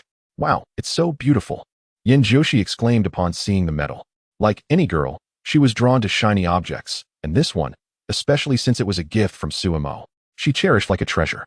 "When we return to Linhai for the holidays, you must buy a display case to showcase my medals and trophies." "Certainly." As the sun set, the silhouettes of the young couple grew fainter on the horizon. In the following days, Sumo observed something quite amusing. Zhang Xiaochuan was frantically cramming for his studies, which puzzled him greatly. It was until he inquired with Zhao Tian that he learned the reason Zhang Xiaochuan had failed a particular exam. Upon hearing this news, Sumo couldn't help but chuckle for quite some time. In their dormitory 403, Zhang Xiaochuan sheepishly approached. "Boss, could you explain this problem to me?" He shamelessly sought Sumo and Apos' guidance, while Zhao Tian and Wang Yi shot him disdainful glances, which he completely disregarded. Since Sumo had casually offered him some guidance the previous day, albeit in just a few brief sentences, it had illuminated many perplexing problems that had long troubled him. Zhang Xiaochuan is now utterly in awe of Sumo, finding that no matter the complexity of the problem presented to him, it appears as effortlessly simple as the equation of 1 plus 1. After encountering Sumo, Zhang Xiaochuan truly comprehends the essence of a top student. Although he and his peers are perceived as academic elites in the eyes of ordinary individuals, they are rendered insignificant in comparison to Sumo, as the disparity between them is beyond measure. Given such invaluable resources at his disposal, Zhang Xiaochuan wisely seeks Sumo's guidance whenever he faces insurmountable challenges. Chapter 88. To wear the crown, one must first bear its weight. Sumo helplessly set down his phone, gesturing towards a crucial phrase within the problem. His method of guidance was not merely to instruct Zhang Xiaochuan on how to solve the questions, but rather to lead him in discovering the methods of problem-solving, which was of utmost importance. All right. Upon hearing Sumo's words, Zhang Xiaochuan promptly began to analyze the problem himself. He appreciated Sumo's guidance, as it often led him to unexpected insights. "Boss, isn't tomorrow the day of the Brain King online selection?" Zhao Tian remarked, observing Sumo scrolling through his phone with exasperation. While others had long since begun their preparations, Sumo seemed entirely unconcerned, prompting Zhao Tian to wonder if he had forgotten about the event altogether. Wang Yi, overhearing Zhao Tian, looked curiously at Sumo. He knew a senior in his second year who was also set to participate in this year's Brain King competition. A month prior, he had witnessed that individual reviewing past test questions. However, in recent days, he had not seen Sumo mention the competition at all. His daily routine consisted solely of sleep and gaming, strikingly similar to their own, with the only exception being the occasional outing. Yet, throughout it all, no one had observed Sumo researching anything related to the Brain King competition, which was somewhat perplexing. The group was uncertain whether to label Sumo as confident or arrogant. "Come on, it's just an online selection," Sumo replied dismissively, waving his hand. "It's not a significant matter, there's no need to worry." The three exchanged bewildered glances, realizing they were more anxious than the main participant himself. What use was their concern when the principal remained so composed? "Boss, do you have any idea how many people have registered online for the Brain King competition?" Zhao Tian could not restrain himself from speaking up, wanting Sumo to grasp the gravity of the situation. He had spent the last few days studying the advancement rates for the Brain King online selection, which were alarmingly low. "I have no idea." Sumo shook his head in response to Zhao Tian's inquiry, having never paid attention to such details. There are over 270,000 participants. Although Sumo was unaware, Wang Yi was quick to reveal the staggering figure, having been taken aback himself upon learning it. It is worth noting that those bold enough to register for the Brain King competition were mostly university students, only the competent dared to enter. Among those 270,000 participants, merely 100 would advance, which constituted an astonishingly harsh ratio. To put it simply, it was akin to selecting one individual from 700, a brutally unforgiving process. Many renowned talents had fallen during the initial selection, which fueled their concern for Suemo. While he was undoubtedly gifted, others were not to be underestimated. Suemo and AlphaGo's current attitude truly made the three of them sweat with anxiety. What on earth are you all so nervous about? Have faith in me. Seeing their expressions, Suemo couldn't help but chuckle. It's merely a matter of over 27,000 people. It's a triviality. Just watch me advance tomorrow. The three, hearing Suemo and AlphaGo's words, could only suppress everything they wanted to say. Suemo displayed no concern whatsoever with his current reservoir of knowledge. He could swiftly find solutions to any challenges he encountered. After all, he had not perused countless books for naught. His mind was akin to a vast repository of knowledge, utterly unafraid of any challenge. The following morning, discussions about the preliminary rounds of the Brain King competition erupted online, particularly on Suemo's Weibo, which received over 100,000 messages. Everyone was curious whether Suemo would successfully advance. A user named A Cat and AlphaGo's Sorrow wrote, "Suemo, you must give it your all today. I am your favorite Bean 123 commented. Please don't get eliminated in the preliminaries. That would be laughable." Heavenly Justice 555 asserted, "My Suemo is the best. He will definitely succeed." Safe Haven warned, "Let us not elevate him too high. He might fall hard." There was an array of comments, including many skeptics eager to witness Suemo's downfall. This was quite normal. No matter the time, the internet is never devoid of critics. These individuals would unleash their vitriol without any reason, simply because they found something displeasing. However, such negativity had no impact on Suemo. He had read numerous comments on Weibo, and he dismissed the negative remarks entirely. If a dog were to bite him, he wouldn't bite back, would he? Furthermore, for such individuals, Suemo only needed to respond with facts. As long as he successfully advanced, their words would naturally lose their potency. Additionally, Suemo would not grant them any opportunity. Advancing from the preliminaries was a mere trifle for him. Yin Jiushi often checked Suemo and AlphaGo's comments, and each time she encountered derogatory remarks about him, her cheeks puffed in indignation. In her eyes, Suemo was the most formidable person in the world, and she would not tolerate any disparagement against him. Meanwhile, one person in the dormitory was feeling down. "Shashi, what's wrong?" And Ran inquired curiously upon returning and noticing Yin Jiushi and AlphaGo's unusual demeanor. Yin Jiushi couldn't help but vent her frustrations to Ran. "Xiao Ran, there are so many people on Suemo's Weibo talking badly about him, claiming he is merely a talent elevated by others, that he has all show and no substance." Among her dorm mates, and Ran was the one she was closest to, so Yin Jiushi felt comfortable expressing her thoughts candidly. "Shashi, don't be upset." Ran seated herself beside Yin Jiushi's bed, a gentle smile gracing her lips as she remarked, "There are many such individuals proliferating on the internet nowadays. As long as Suemo successfully advances in the preliminary selection, these criticisms will naturally falter. You need not be concerned." Ran had also encountered the disparaging remarks aimed at Suemo online, yet she deemed such behavior commonplace. After all, Suemo is currently basking in the limelight, and it is only natural for some to harbor resentment. To wear the crown, one must first bear its weight. By the way, when does the online preliminary selection for the Brain King competition commence? It begins in just 1 hour. Upon hearing Ran and AlphaGo's inquiry, Yin Jiushi glanced at the clock, realizing it was already 8:30 in the morning, with the commencement of the online selection scheduled for 9:30. Chapter 89, Astonishing Performance. Time ticked away, and online users had already propelled topics such as Brain King Championship, Suemo, and online C selection to the forefront of trending discussions. Everyone was eager to discover whether Suemo, the recently emerged prodigy of the Xia Nation, could successfully navigate the preliminary rounds and advance to the main competition. After all, the preliminary selection for the Brain King Championship was fraught with uncertainty. Many gifted individuals had previously faltered at this stage, including several renowned seed competitors who had met their demise here. It could be said that genius does not guarantee success in the online C selection. Yet those who succeed are undoubtedly exceptional talents. Despite Suemo's current popularity, numerous individuals were still anticipating his downfall. This season's Brain King Championship was divided into 4 zones, A, B, C, and D. Each of the A, B, C zones accommodated 60,000 participants, with 25 qualifying spots per zone, while the D zone hosted 57,000 contestants and offered 24 advancement slots. The difficulty level was quite comparable, presenting an almost 3,000:1 ratio for progression.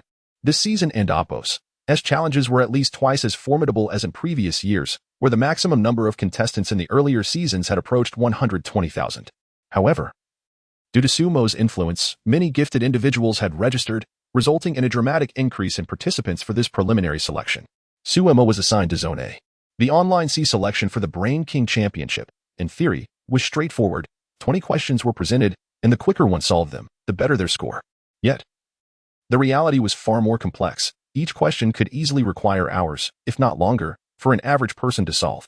Moreover, the 20 questions covered a vast array of topics, making it nearly impossible to discern any patterns in the questions posed, thus imposing a significant challenge to the contestant's breadth of knowledge. Seated at the sole desk in his dormitory, Sumo observed the countdown to the commencement of the selection on his phone screen, with less than a minute remaining. His expression remained remarkably calm, betraying no hint of anxiety.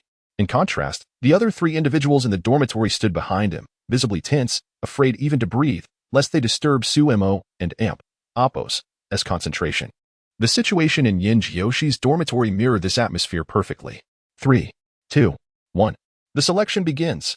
The phone screen instantly displayed the first question. Identify the one distinct pattern among the images below.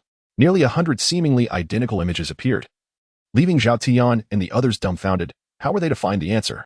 Would they have to examine each one individually? How long would that take? However, Sumo did not keep them waiting long. Within 10 seconds, he effortlessly identified the solution and submitted it without a moment's hesitation. Just as Zhao Tian was about to remind Sumo to proceed with caution, considering the rules of the online C selection had already been made clear, where a single incorrect answer would result in a 1-minute pause before continuing, he was met with a swift and decisive action from Sumo. It is not merely the speed of one's responses that matters. One must also maintain an exceptionally high accuracy, lest the time spent becomes futile. However, just as Zhao Tian was about to voice his thoughts, he noticed 4 prominent characters illuminated on Sumo's phone screen. Answer correct. What? What is happening? Is this truly the case? Zhao Tian, Wang Yi, and Zhang Xiaochuan exchanged glances filled with astonishment. They had only just comprehended the question, yet Sumo had already completed it, which was utterly incredulous. The trio was aware of Sumo's genius, but such extraordinary prowess seemed almost unnatural. Meanwhile, Sumo remained oblivious to the astonishment of the 3 behind him. His entire focus was on answering. The whirlwind of thought surged within him, amplifying his intellect tenfold. At long last, Sumo discerned the utility of the fiery eye he had won in the previous lottery. Once he entered a serious state of mind, his eyes transformed into something akin to a microscope, effortlessly identifying a fragment of a shape missing a corner among nearly 100 small patterns. This process took merely 6 or 7 seconds, truly a matter of seconds. Before he could relish his triumph, the phone screen displayed the second question. This time, Sumo's speed was even more astonishing. Before Zhao Tian and the others had finished reading the question, he had already submitted his answer. Correct answer. The 4 characters on the screen left the 3 behind and dumbfounded. They had not even completed reading the question, and yet Sumo had already finished answering. Was such exaggeration necessary? Would they still be able to remain friends after this? Zhao Tian could not help but let out a bitter smile.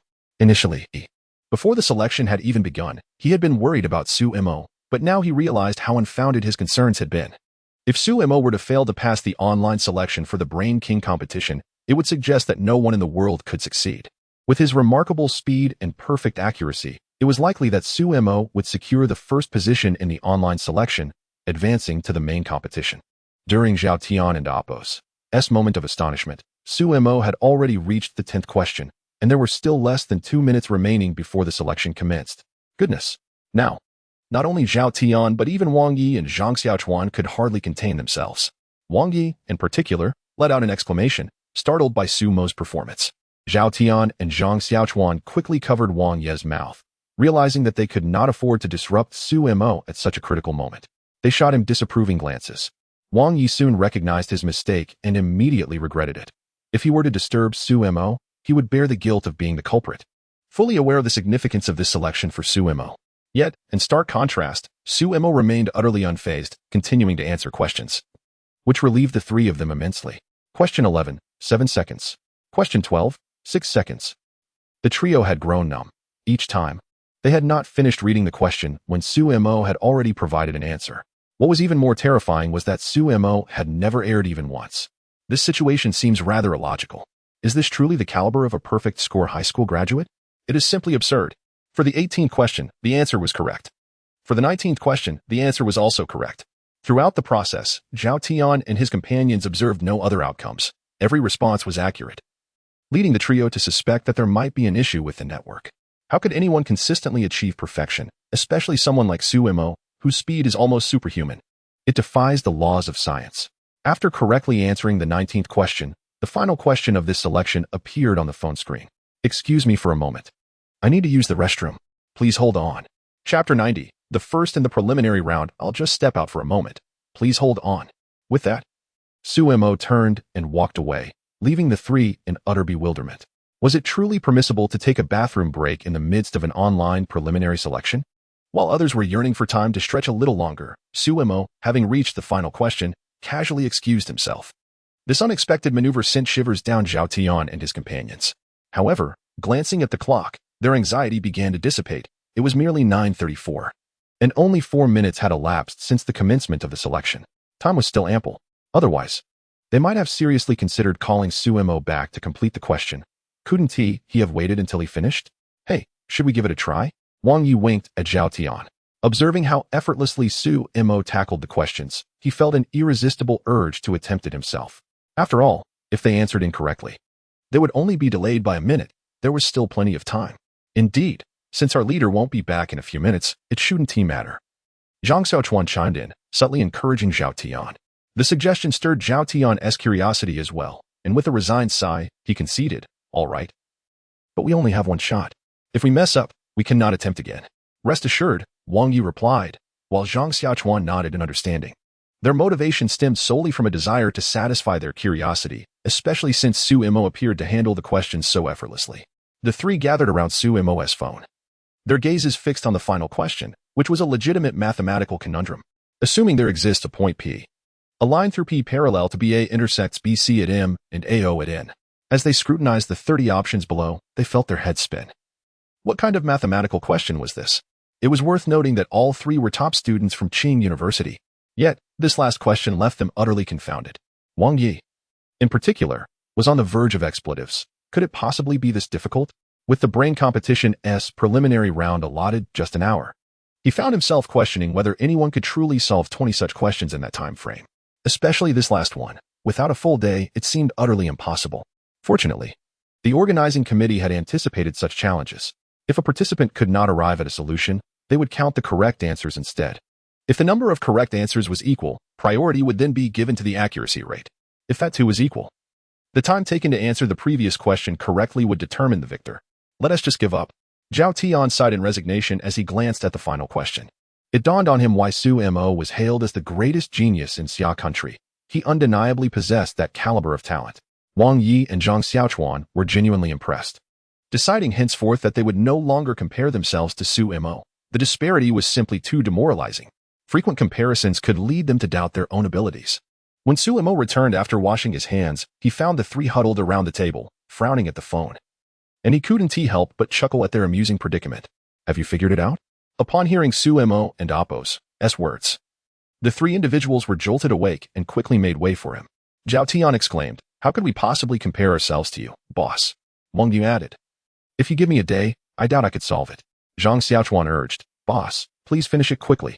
After taking his seat and listening to their remarks, Su Mo couldn't help but chuckle. It seemed the final question had indeed stumped them. The trio gazed at Su Mo with curiosity, eager to witness how he would tackle the problem. As the saying goes, one ought to die understanding. However, Su Mo offered them no opportunity. After a swift glance at the question, he had already discerned the correct answer in his mind. For others, this problem posed a significant challenge. But Su Mo was not just anyone. He was the youngest first-tier mathematician in the Summer Kingdom. Moreover, his mathematical prowess transcended the mere label of a first-tier mathematician. He had even unraveled the BDY conjecture. To him, this question was as simple as an elementary school math problem, requiring little contemplation before he instinctively knew the answer. With a brief survey of the numerous options below, Su Mo decisively selected his answer and submitted it. The entire process took merely 9 seconds, leaving the three observers behind him utterly astounded. His phone screen illuminated with the 4 familiar characters. Correct answer. Now, Zhao Tian and his companions finally grasped that it wasn't due to the simplicity of the test questions, but rather Su Mo's extraordinary capabilities. This was the magnitude of the disparity. Not bad at all. Suemo smiled upon seeing his results, prompting the trio to direct their attention to his phone screen, where they were once again left in awe. Contestant: Suemo, time taken, 7 minutes and 59 seconds. Regional ranking: first place. Overall ranking: first place. The trio had never anticipated that Suemo would secure the title of Brain King champion in the preliminary round, especially considering there were over 270,000 contestants. What does that signify? A mere 1 in 270,000. Just thinking about that ratio sent shivers down their spines. They knew they could never achieve such a feat. Suemo had completed 20 questions in just 8 minutes, and that was with a brief restroom break. Otherwise, 4 minutes would likely have sufficed. 4 minutes for 20 questions translates to 1 question every 12 seconds, and these were not merely additions. It could be said that the questions posed by the Brain King Championship Committee were exceedingly challenging, with most individuals fortunate to solve even one in a day. This was nothing short of miraculous. It was likely that even the Brain King Championship Committee had not anticipated anyone could clear the preliminary round so swiftly. Indeed, the total director of the Brain King Championship, Tang Jian, was now fuming in the online backend. Having invested nearly 10 million in new equipment and hired several technicians, he was incredulous. Was it truly possible for someone to pass the preliminary test in just 8 minutes? Absolutely not. Tang Jian is acutely aware of the formidable difficulty posed by the 20 questions, particularly the final one, which he had commissioned from a first-rate mathematician. While its complexity is not overwhelming, its deceptive nature is profound. It is utterly inconceivable that anyone could solve all the questions within 8 minutes. There must have been a malfunction with the machine. Director Tang, I assure you, the machine is functioning perfectly. I have already inspected it 3 times, a technician remarked cautiously, his heart laden with helplessness. In such a brief span, he had meticulously examined the equipment, yet he found no trace of malfunction. Retrieve the information of the individual who passed the preliminary selection. I am eager to discover who possesses such remarkable capability. Chapter 91. The sudden drop in followers. Tang Jian was eager to uncover the identity of the individual who had astonishingly completed 20 problems in just 8 minutes. It was him. Upon reviewing the technician's data, Tang Jian couldn't help but exclaim in surprise, followed by an expression of realization. Indeed, how could he have forgotten the recently ascended prodigy of Xia country? If it were Suemo, Tang Jian would not have found it peculiar. As the saying goes, no one is without merit under the weight of fame. Suemo, hailed as the foremost genius of Xia country, was undoubtedly unparalleled, possessing extraordinary talents. Furthermore, Suemo was a first-tier mathematician who had solved the BDY conjecture, a conundrum that had perplexed the mathematical community for nearly a century. That final problem was likely a mere trifle for him. Nonetheless, Tang Jian felt a wave of relief. He had been concerned about Suemo's performance in the preliminary round. The thought of him failing to advance would have been a significant embarrassment. Just a couple of days prior, Tang Jian even contemplated directly providing Suemo with the answers. For the absence of such a talent in the elimination rounds would be a tremendous loss for the Brain King competition. It is no exaggeration to assert that Suemo's participation would likely double the viewership of the event, particularly given that the show's audience primarily consists of youth. With Suemo's current overwhelming popularity, predominantly among students, his involvement would undoubtedly serve as a substantial boost for their program. However, the notion of directly handing over answers was merely a fleeting thought, as there were oversight organizations in place. The Brain King competition had risen from obscurity to a phenomenon by adhering to absolute fairness and justice, strictly prohibiting any form of manipulation. It is safe to say that the competition does not judge based on height, appearance, or background. If one possesses the skill, the Brain King trophy is theirs for the taking. Every segment is monitored by oversight personnel to eliminate any possibility of foul play. Today, Suemo had truly astonished Tang Jian. 8 minutes.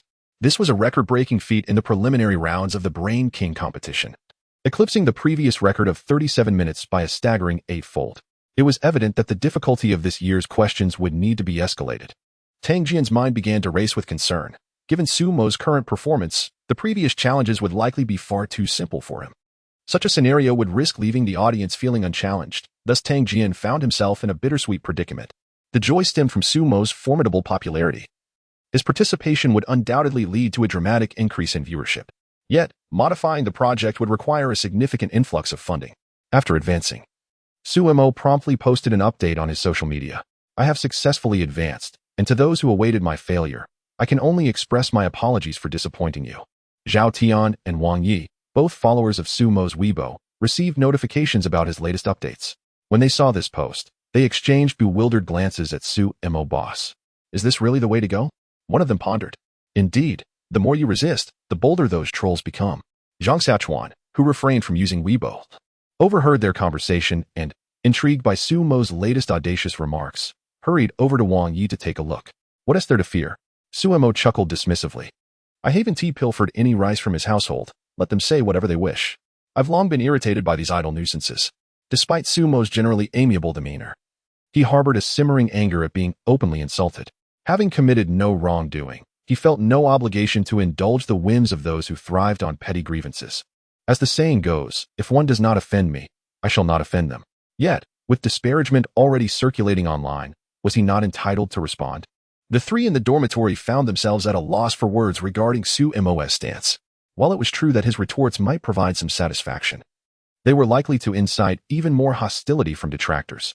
Indeed, scarcely 10 minutes after Su Mo's post went live, the comments had already surged past 50,000. What is there to boast about? You merely passed the preliminary rounds, one comment sneered. Is this fleeting achievement enough to swell your pride? Su Mo. I knew you were incredible. I'll be glued to the television, admiring your brilliance. Another exclaimed. Keep it up. This year's Brain King trophy is surely yours. How fragile is the glory you cling to? Did your teachers not impart this wisdom? Nearly half of the comments were laced with mockery, directed at Su Mo.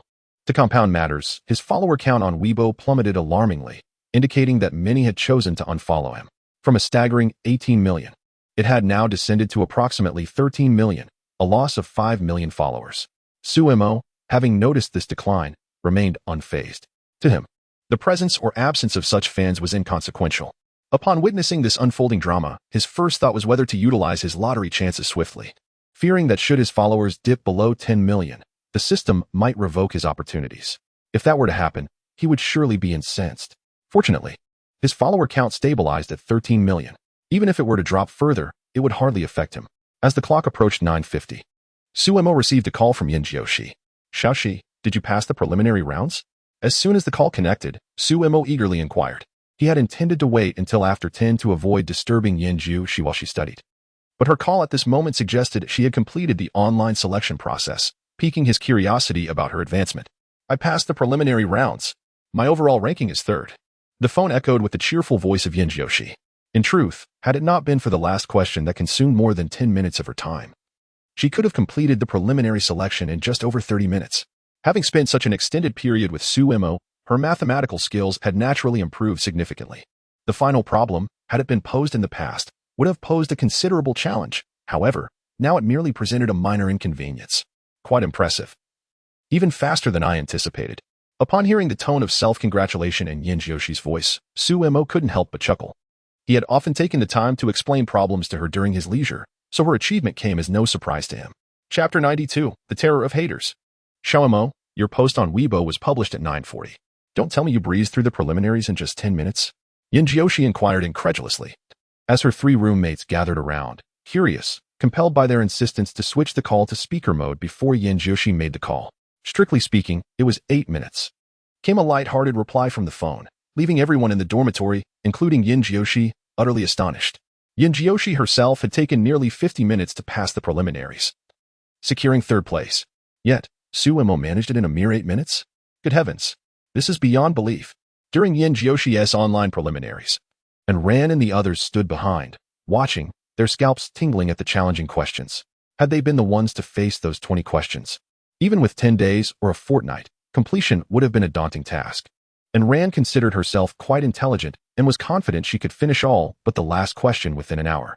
However, that final question posed significant difficulty. Its misleading nature immensely perplexing. If it were her, it would take at least a day to solve.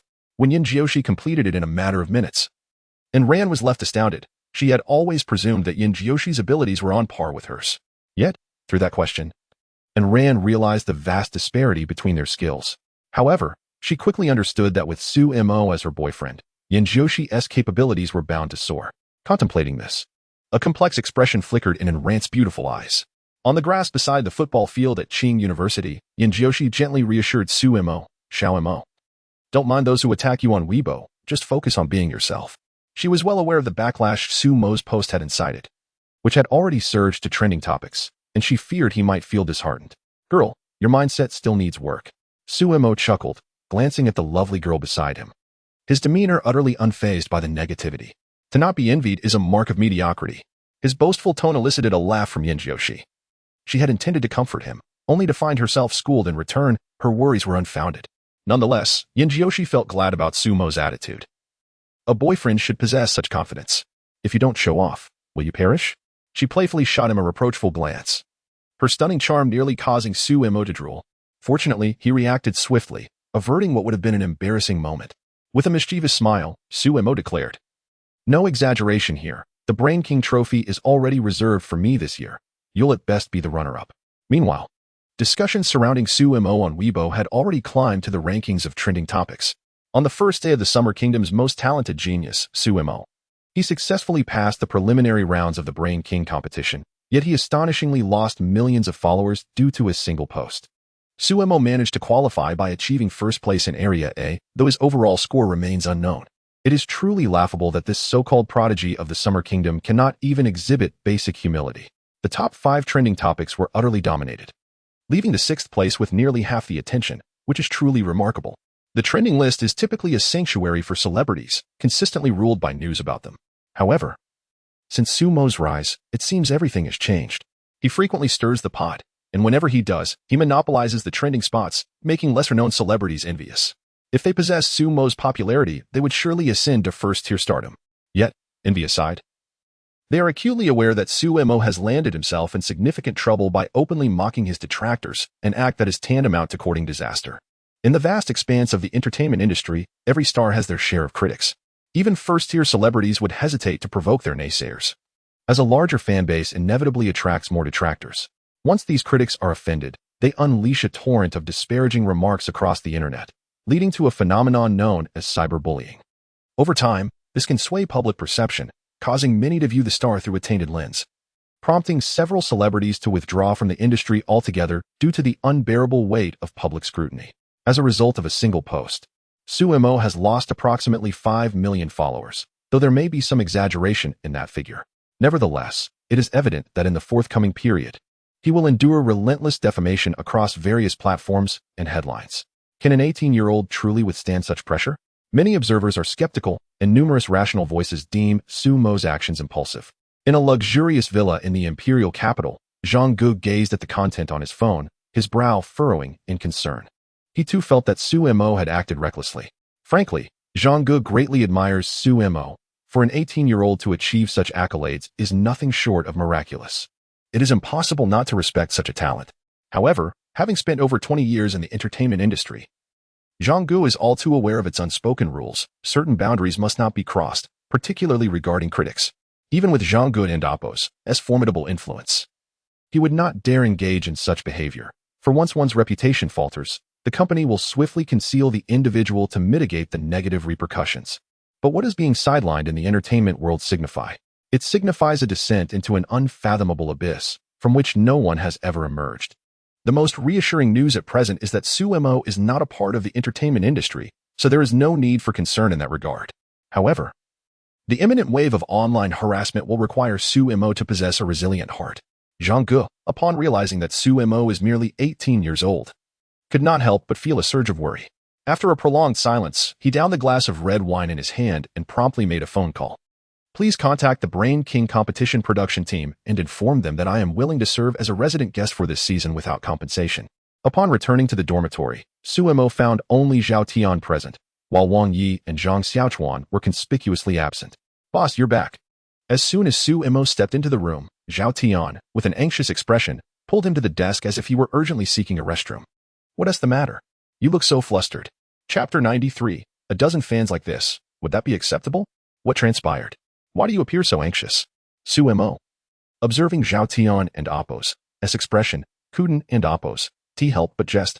Hadn't and Appo's everything been just fine when he left? A major incident has occurred. Zhao Tian promptly handed his phone to Sumo, urging, "Boss, take a look for yourself." Intrigued, Sumo accepted the device, and upon viewing the contents, he couldn't suppress a burst of laughter. "Boss, in such circumstances, how can you still find amusement? Why not? It's hardly a grave matter, merely a bunch of self-important individuals," Sumo replied, returning the phone to Zhao Tian with a hint of disdain. "Do you truly believe that the School of Arts and the School of Mathematics would heed their commands?" Upon perusing the information on Zhao Tian's phone, Sumo discovered that some detractors had lodged complaints on the official websites of both academic institutions. Truly, these naysayers were relentless.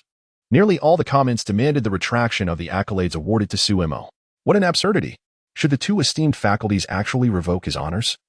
Sumo would have little interest in remaining. Moreover, he held little faith that the institutions would yield to the whims of these detractors. What do these people think of the two faculties? They are among the most representative academic establishments in the nation. How could the unfounded grievances of a few malicious individuals sway them? Do you presume yourself to be someone of great significance? The sovereign? Begone.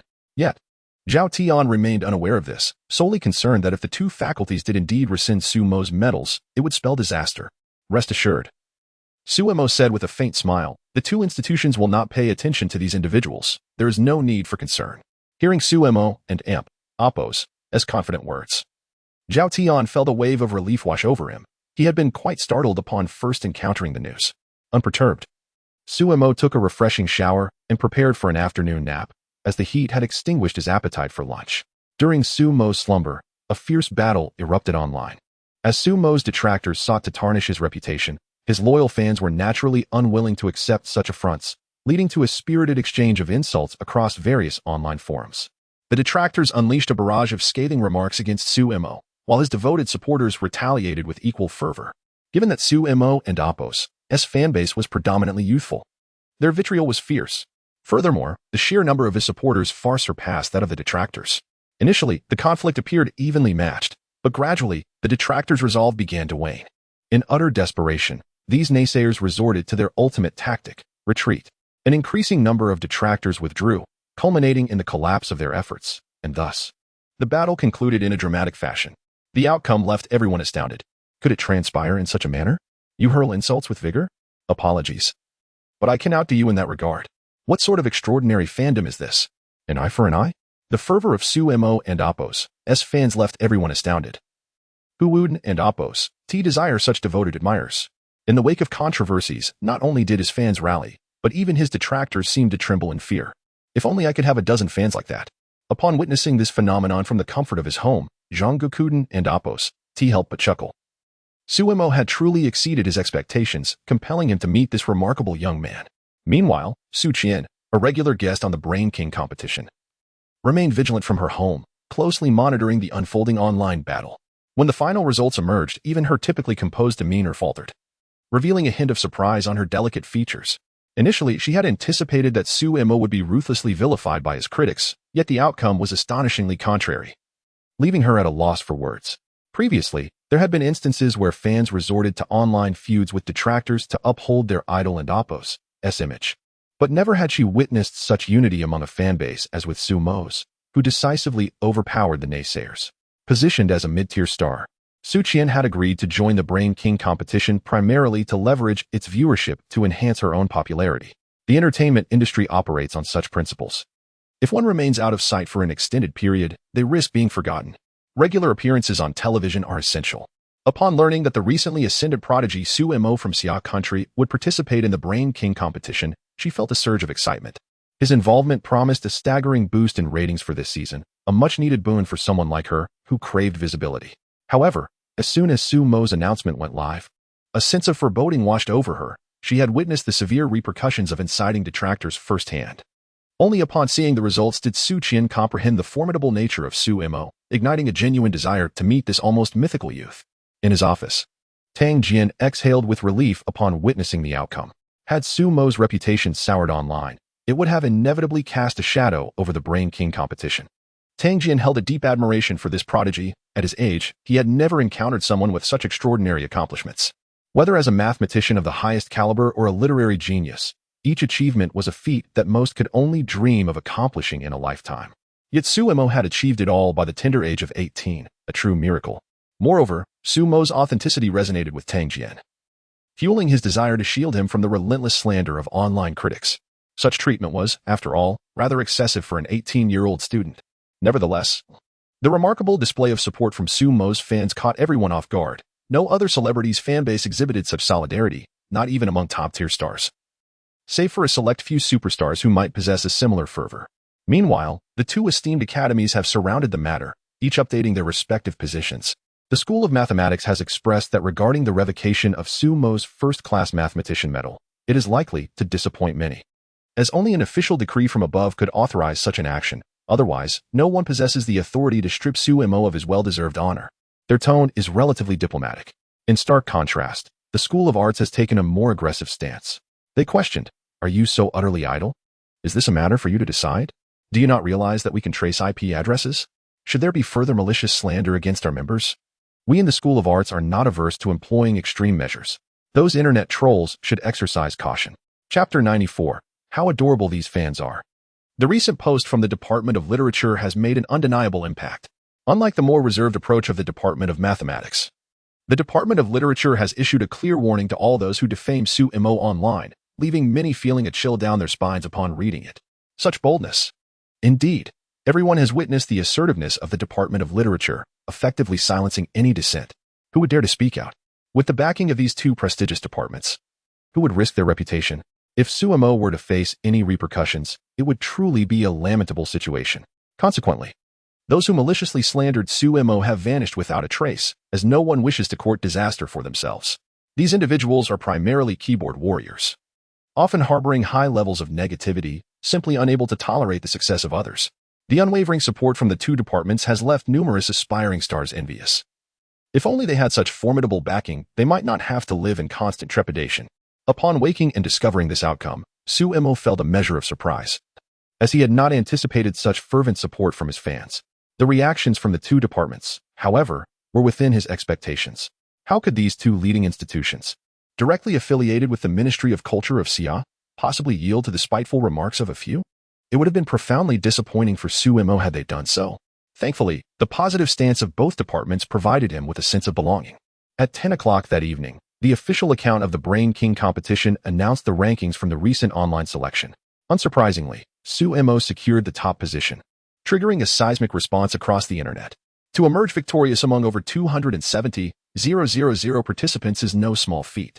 Moreover, the majority of these contestants are high achievers from prestigious universities, with many being elite talents studying abroad. None can be deemed weak. Even a single one of them would be considered a genius in the eyes of the average person. Yet, amidst the sea of brilliance, Sumo triumphed with an overwhelming lead. This is truly astonishing. A total of 3 individuals completed the challenge, with the third place going to Yin Jiushi, who took 50 minutes and 11 seconds. The second place was claimed by a scholar from Nan University named Song Leeson, who finished in 47 minutes and 53 seconds. In stark contrast, Sumo astonishingly completed the task in merely 8 minutes. The disparity is unfathomable, a difference of nearly 6 times. There are even whispers of suspicion regarding whether the Brain King competition team might have leaked the questions to Sumo, for how could he be so extraordinarily swift? It is essential to recognize that this is not a trivial 6-fold difference, akin to sprinters who only improve their times by mere fractions of a second. Achieving a reduction from 48 minutes to 8 is nothing short of monumental. Many are familiar with Song Leeson from Nanjing University. He secured 3rd place in the previous Brain King competition. Had fortune favored him, he might have very well claimed the coveted Brain King trophy. Truly a formidable contender. However, it is quite unexpected that such an academic prodigy has now been surpassed by Sumo with such overwhelming results. Prior to the preliminary selection, Song Leeson enjoyed the highest popularity online, and even after Sumo announced his participation, many still believed Song Leeson would emerge victorious in the preliminary round. Yet, the outcome was utterly unforeseen. Immediately, Sumo's admirers propelled the Brain King competition's announcement to the top of trending topics, garnering hundreds of thousands of comments. I was certain that Sumo would advance smoothly, but I never anticipated he would secure 1st place in the main event of the Brain King competition. It is truly astonishing. Historically, no contestant who has ranked 1st in the preliminaries has ever gone on to win the Brain King championship. And I believe Sumo may face significant challenges ahead. Indeed, the so-called top genius of Xia country may not even secure 1st place, which would be quite embarrassing. How can you be so certain that Sumo cannot win the championship before the competition has even begun? Beware, for if you mock Sumo, the literature department may seek you out for retribution. Yes, let us rid the internet of such low-quality commenters. Their remarks indeed dampen the spirit. The moment any disparaging comments about Sumo arise, they are swiftly met with backlash, leaving few daring enough to speak ill of him. I must commend the netizens. Their investigative prowess is remarkable as they unearthed 3rd place contestant Yin Jiushi's information in less than an hour. Among the details was a photograph of Yin Jiushi, albeit distant and somewhat blurred. Yet her astonishing beauty was unmistakable. What astonished them further was the revelation that Yin Jiushi is actually Sumo's girlfriend, instantly shattering the hearts of many female fans. The realization that their idol is in a relationship and that the partner is not them represents the greatest sorrow for all female admirers. Sumo, with his striking looks and exceptional abilities, can be considered the quintessential Prince Charming in the eyes of countless young women. Male fans, meanwhile, are filled with envy, as Sumo has achieved great success and boasts a stunningly intelligent girlfriend. It seems that only those who excel academically may navigate the realm of academic elites. Heartbroken female fans flock to Sumo's social media, lamenting their plight. Sumo, how could you have a girlfriend? I feel as though I've endured 1,000 heartbreaks. I'm 16 this year. Just wait for me for 2 more years. Despite their sorrow, they concede that any girl deserving of Sumo must be exceptional. When you two marry, please let me know. I wish to witness it. Although Sumo is now taken, I will continue to support you. Go forth and excel. The sentiments expressed were remarkably uniform, and upon reading these messages, Sumo couldn't help but chuckle wryly. How endearing these fans are. When those celebrities beheld the messages on Sumo's Weibo, they couldn't help but feel a twinge of envy. Celebrities cannot casually announce their romantic relationships, regardless of their popularity. The moment they declare their love, fans tend to abandon them in droves. This is an undeniable truth in the entertainment industry. Thus, even if they have significant others, they typically keep them under wraps, exercising utmost caution even in mere meetings, fearful of being caught by paparazzi. Unlike Sumo, whose relationship, once revealed, was met with an outpouring of blessings from fans, what a stark contrast. As a result of this incident, the number of followers on Sumo's Weibo increased rather than decreased, leaving everyone in awe. Chapter 95, Humiliation of One's Own. Making the competition for the title of Brain King is set to commence on October 10th, leaving merely 10 days until the recording begins. Although it is already October, the weather remains unrelentingly hot. If one were to consider Sumo's temperament, he would undoubtedly prefer to seclude himself in his dormitory. However, today, Yin Jiushi has invited him to go shopping. With no other choice, he must accompany his girlfriend, even at the cost of his own comfort. Xiaoxi, don't you feel tired? Sumo inquired, observing Yin Jiushi ahead of him with a sense of curiosity. They had been wandering for over an hour, and he was keen to find a place to rest, while Yin Jiushi radiated enthusiasm. Indeed, when women embark on a shopping spree, they seem invigorated as if they have been injected with a stimulant. This marks the 5th time you and Oppos VE expressed such sentiments within the hour, Yin Jiushi retorted, casting a disapproving glance at Sumo. For her, this adventure had only just begun, especially since they had yet to purchase anything. It was imperative that they did not return empty-handed, a fundamental principle of Yin Jiushi's shopping excursions. With both of them wearing masks, they went unrecognized by passers-by.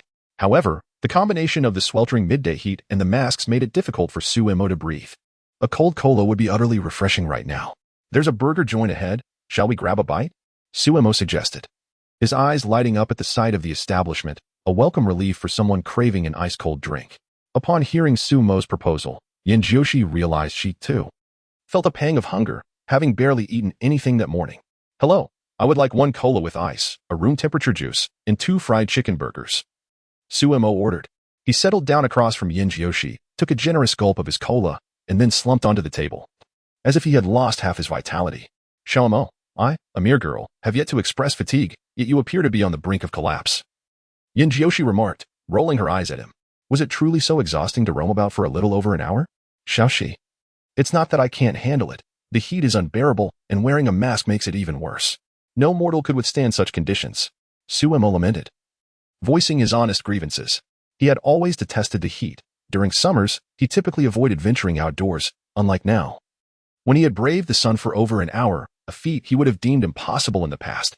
As they continued their light-hearted conversation, a commotion erupted nearby, drawing their attention. Upon closer inspection, Sumo discerned that it was a dispute stemming from infidelity. A striking young man in his 20s stood with a girl scoring around 80 points in attractiveness, while a girl with a mere 60 points confronted him. It turned out that this young man was juggling 2 relationships, receiving money from the 60-point girl while dating the 80-point one. People nearby began to point and murmur about his indiscretions. Realizing the humiliation he was facing, the young man swiftly departed, unwilling to endure further embarrassment, leaving both of his female companions behind. Fortunately, the 2 women remained relatively composed, refraining from physical confrontation and merely exchanging a few harsh words before parting ways. Due to Sumo's fear of being recognized, they intentionally chose a secluded corner, where they clearly witnessed the earlier scene. In this day and age, It is indeed astonishing the variety of individuals one encounters. After witnessing this spectacle, Suemo couldn't help but express his astonishment, never anticipating that a simple outing could lead to such sensational drama. The essence of a scoundrel truly reveals itself. Suemo harbored a deep disdain for such men. Regardless of the circumstances, being unfaithful is undoubtedly the most detestable behavior. Yin Jiushi, observing Sumo's continuous shaking of his head, offered a gentle smile. Relieved that no one had noticed their corner, otherwise they would have been graced with her ethereal beauty. Suemo, will you ever be like this? Xiaoxi, could you please have a bit more confidence in yourself? Suemo couldn't help but chuckle, with a stunning beauty like you as my girlfriend. I'd have to be out of my mind to stray. A delicate blush crept onto Yin Jioshi's cheeks as she playfully glared at Suemo, though his words brought her great joy. Upon returning to the dormitory, it was already 2 in the afternoon. Those few hours had truly drained Suemo. After a refreshing shower and changing his clothes, he headed straight to the foreign language classroom, where he had a scheduled professional class. Although it held little relevance for him, he felt obliged to consider the teacher's feelings. In the months since the semester began, his attendance in class had scarcely exceeded 5 times. He should at least show some respect to the instructor.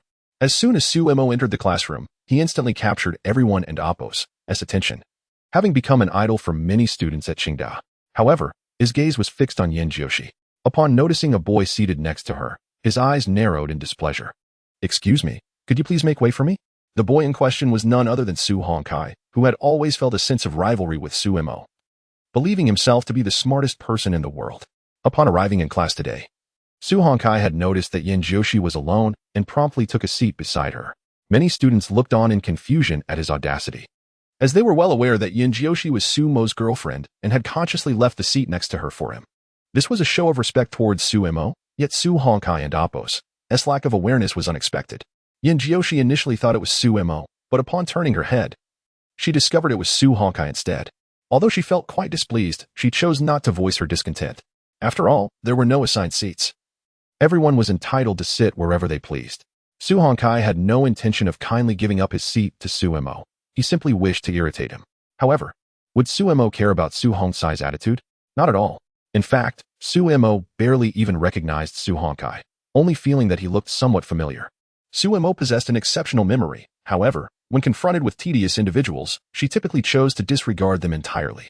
Xiaoxi, come here, she declared, taking a seat directly behind Su Hongkai and addressing Yin Jiushi. This prompted a noticeable shift in Su Hongkai's demeanor, rendering it somewhat awkward. What young man could possibly resist the allure of a beauty like Yin Jiushi? Upon hearing Suemo and Appo's words, Yin Jiushi couldn't help but smile gently, promptly gathering her belongings to change her seat. A number of students from the foreign language department, witnessing this scene, erupted into laughter, causing Su Hongkai's expression to darken significantly. Chapter 96, Astonishing Proficiency in Foreign Languages. Is this truly necessary? Although you are in a romantic relationship, this situation is exceedingly awkward. Su Hongkai shot an annoyed glance at Suemo, attributing all the blame to him. After all, what was he but a prodigy elevated by the whims of others? What was there to boast about? In Su Hongkai's eyes, Suemo was merely a figure of hollow fame. Just days prior, he had even participated in efforts to tarnish Sumo's reputation. As the class commenced, the foreign language teacher, Lu Feng, strode into the classroom and immediately spotted Suemo, her expression revealing a hint of surprise. Suemo was indeed a rare sight. The foreign language lesson centered on essential techniques for language acquisition. Although Lu Feng had not been teaching for long, she had already developed her own distinctive style, captivating her audience from the podium, occasionally calling on students to respond to questions. Who can read this passage in Sakura language? Lu Feng queried, locating a short poem on the projector. Her question, however, rendered the classroom silent, as few students were proficient in Sakura language, let alone capable of translating a poem from the Summer Kingdom. It is essential to recognize that the intricacy of the Summer Kingdom's script is unmatched by that of other nations. Translating poetry into a foreign language poses considerable challenges in conveying the intended essence. Students exchanged glances, each lacking confidence. Upon witnessing this, Su Hongkai felt a surge of delight. He excelled in Sakura language, and this presented a perfect opportunity for him to shine. Teacher, I can do it. As soon as the words left his lips, all eyes turned towards Su Hongkai, inflating his sense of pride. What of the so-called genius of the Summer Kingdom? He had just stolen the spotlight. A smirk of self-satisfaction crept onto his face. It appears the student is quite confident, Lu Feng remarked, unable to suppress a smile upon seeing someone volunteer. Let us invite the student to translate. Let us see how well he performs. Su Hongkai proceeded to translate the poem into Sakura language with impressive fluency. His proficiency was commendable, and he concluded swiftly. The gazes of his classmates shifted, astonished that this attention-seeker possessed genuine talent. Indeed, this student has translated quite well. Though the essence could use a touch more refinement, Lu Feng acknowledged, nodding in satisfaction after Su Hongcai's rendition. However, her following words irked him. Why praise him only to add a caveat? Once Su Hongkai took his seat, Lu Feng's attention shifted towards Su Mo, who was engaged in hushed conversation with Yin Jiushi. She had been observing Su Mo for quite some time. His gaze had never lingered on the podium for even a second, which irritated Lu Feng. While Su Mo was undoubtedly a genius, it did not imply he had mastered everything. Please welcome our classmate Su Mo for the translation. Let us give a round of applause. While Su Mo was engaged in conversation with Yin Jiushi, he was unexpectedly called upon, momentarily taken aback before gradually rising to his feet. Teacher, which language should I translate? Su Mo's candid inquiry elicited laughter from the students in the classroom. Even Yin Jiushi found it hard to look on, having just reminded him not to speak incessantly during class. And now, it seemed, retribution had arrived swiftly. What languages do you know? Lu Feng, amused yet slightly irritated by Su Mo's blunt question, responded. I am proficient in all the commonly spoken languages. Su Mo couldn't help but feel exasperated. Why was Lu Feng asking him about languages when he was merely translating a short poem? Upon hearing Su Mo's audacious remark, Lu Feng narrowed her eyes.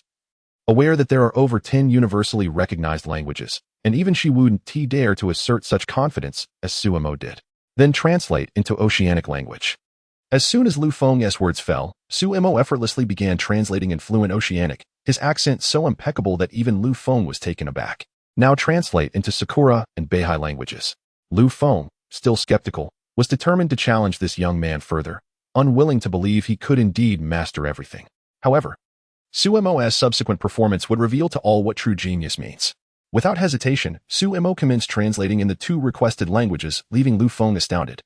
Unable to find any fault in his translations, Lu Feng, undeterred, pressed him to translate into a dozen more languages.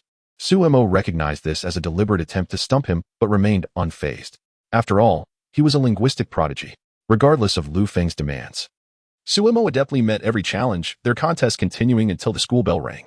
Seated beside Su Mo, Yin Jiushi transitioned from initial surprise to sheer astonishment, covering her mouth in delight, a truly adorable sight. She had never anticipated that Su Mo possessed such a vast repertoire of foreign languages. The most disheartened was perhaps Su Hongkai.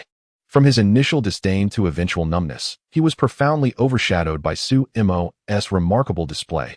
In the brief span of time, Su Mo had utilized nearly 20 languages. 20? What does that even signify? Mastering a single foreign language demands an immense investment of effort. Could this be the hallmark of genius? As for the other classmates, they were left in a state of disbelief. All being freshmen, why was he so exceptional? Su Mo was merely 18. Logically, even if he had begun learning foreign languages from birth, it was inconceivable for him to master nearly 20 by this age. This was utterly unfathomable. Class dismissed. Ultimately, Lu Feng declared the end of the lesson, exiting the classroom with the textbooks in hand, rendered speechless by Su Mo's astonishing performance. After Lu Feng departed, all the students and Oppo's gazes were fixed upon Su Mo, who promptly seized Yin Jiushi and Oppo's hand and dashed out of the classroom. Su Mo surmised that if he lingered any longer, he might not have the opportunity to leave at all. Following Lu Feng's exit from the classroom, he made his way directly to Principal Li Renhui's office. What? Upon hearing Lu Feng and Oppo's words, Li Renhui nearly spewed the tea he had just sipped. Nearly 20 languages? What nonsense! An 18-year-old student proficient in almost 20 languages? Li Renhui couldn't suppress a cough and remarked, Lu, please do not jest with me. Such a thing is impossible. To which Lu Feng responded, Principal, do you truly believe I would jest about this matter? Chapter 97. The arrival of the Celestial King. Although Li Renhui acknowledged that Su Mo was indeed a prodigy, the truth remained that his age was a significant factor. He had unraveled the BDY conjecture and achieved the accolades of a first-class writer and a first-class mathematician, which could certainly be attributed to his extraordinary talent. However, mastering 20 languages transcended mere giftedness. Li Renhui was acutely aware of the immense dedication required to attain proficiency in a single foreign language. It was utterly implausible for any genius to master 20 languages by the age of 18. Nevertheless, Li Renhui also understood Lu Feng's character and knew she would never jest about such matters, though he found it challenging to digest this revelation at first. After a considerable pause, A wry smile crept across Li Renhui and Appo's face. What kind of enigma was this student, truly? That very evening, a short video went viral online, showcasing Su Mo translating a short poem in various languages during class. Upon viewing the video, everyone was flooded with disbelief and astonishment. Was such exaggeration necessary? We acknowledge your genius, but please, spare us the display. Anyone who laid eyes on the video felt profoundly impacted. Although the footage was not particularly clear, Su Mo was easily recognizable, evidently recorded by a fellow student in the classroom. Later that night, another significant event unfolded on social media. Zhang Ge posted an update, specifically tagging Su Mo. I have always been an avid fan of the Brain King competition. Today, I was honored to receive an invitation from the production team, and I have officially signed a contract to become a resident guest for this season. I hope everyone tunes in on October 15th for the Brain King competition on Dadong TV. Let's not miss it. This post instantly ignited a frenzy online. Zhang Ge was a superstar. No one had anticipated that the production team of the Brain King competition could secure him as a resident guest, given the exorbitant appearance fees associated with such a celebrity. Previously, the show had only invited first-tier and even second-tier stars as regular guests, but what had changed this season? With Su Mo, hailed as the nation's top prodigy, now joined by the illustrious Zhang Ge, was the production team aiming to shatter viewership records? The Brain King competition was already a phenomenal variety show with a formidable loyal audience, and the addition of both Su Mo and Zhang Ge made it nearly impossible not to break records. Zhang Ge and Appo's fans were quick to like and comment on the post, and within the hour, the likes surged past 500,000, a staggering influx that took everyone's breath away. The Celestial King was indeed formidable. Su Mo naturally noticed Zhang Ji's mention of him. He held a favorable impression of Zhang Ge, having often watched his television dramas during his childhood. Moreover, with the recent post from Zhang Ge, Su Mo's affection for him increased further. Not everyone dares to speak so boldly, as it easily offends others. After all, the prevailing societal ethos prioritizes monetary gain. Many celebrities are willing to endorse any product for the right price, which is inherently a disreputable practice.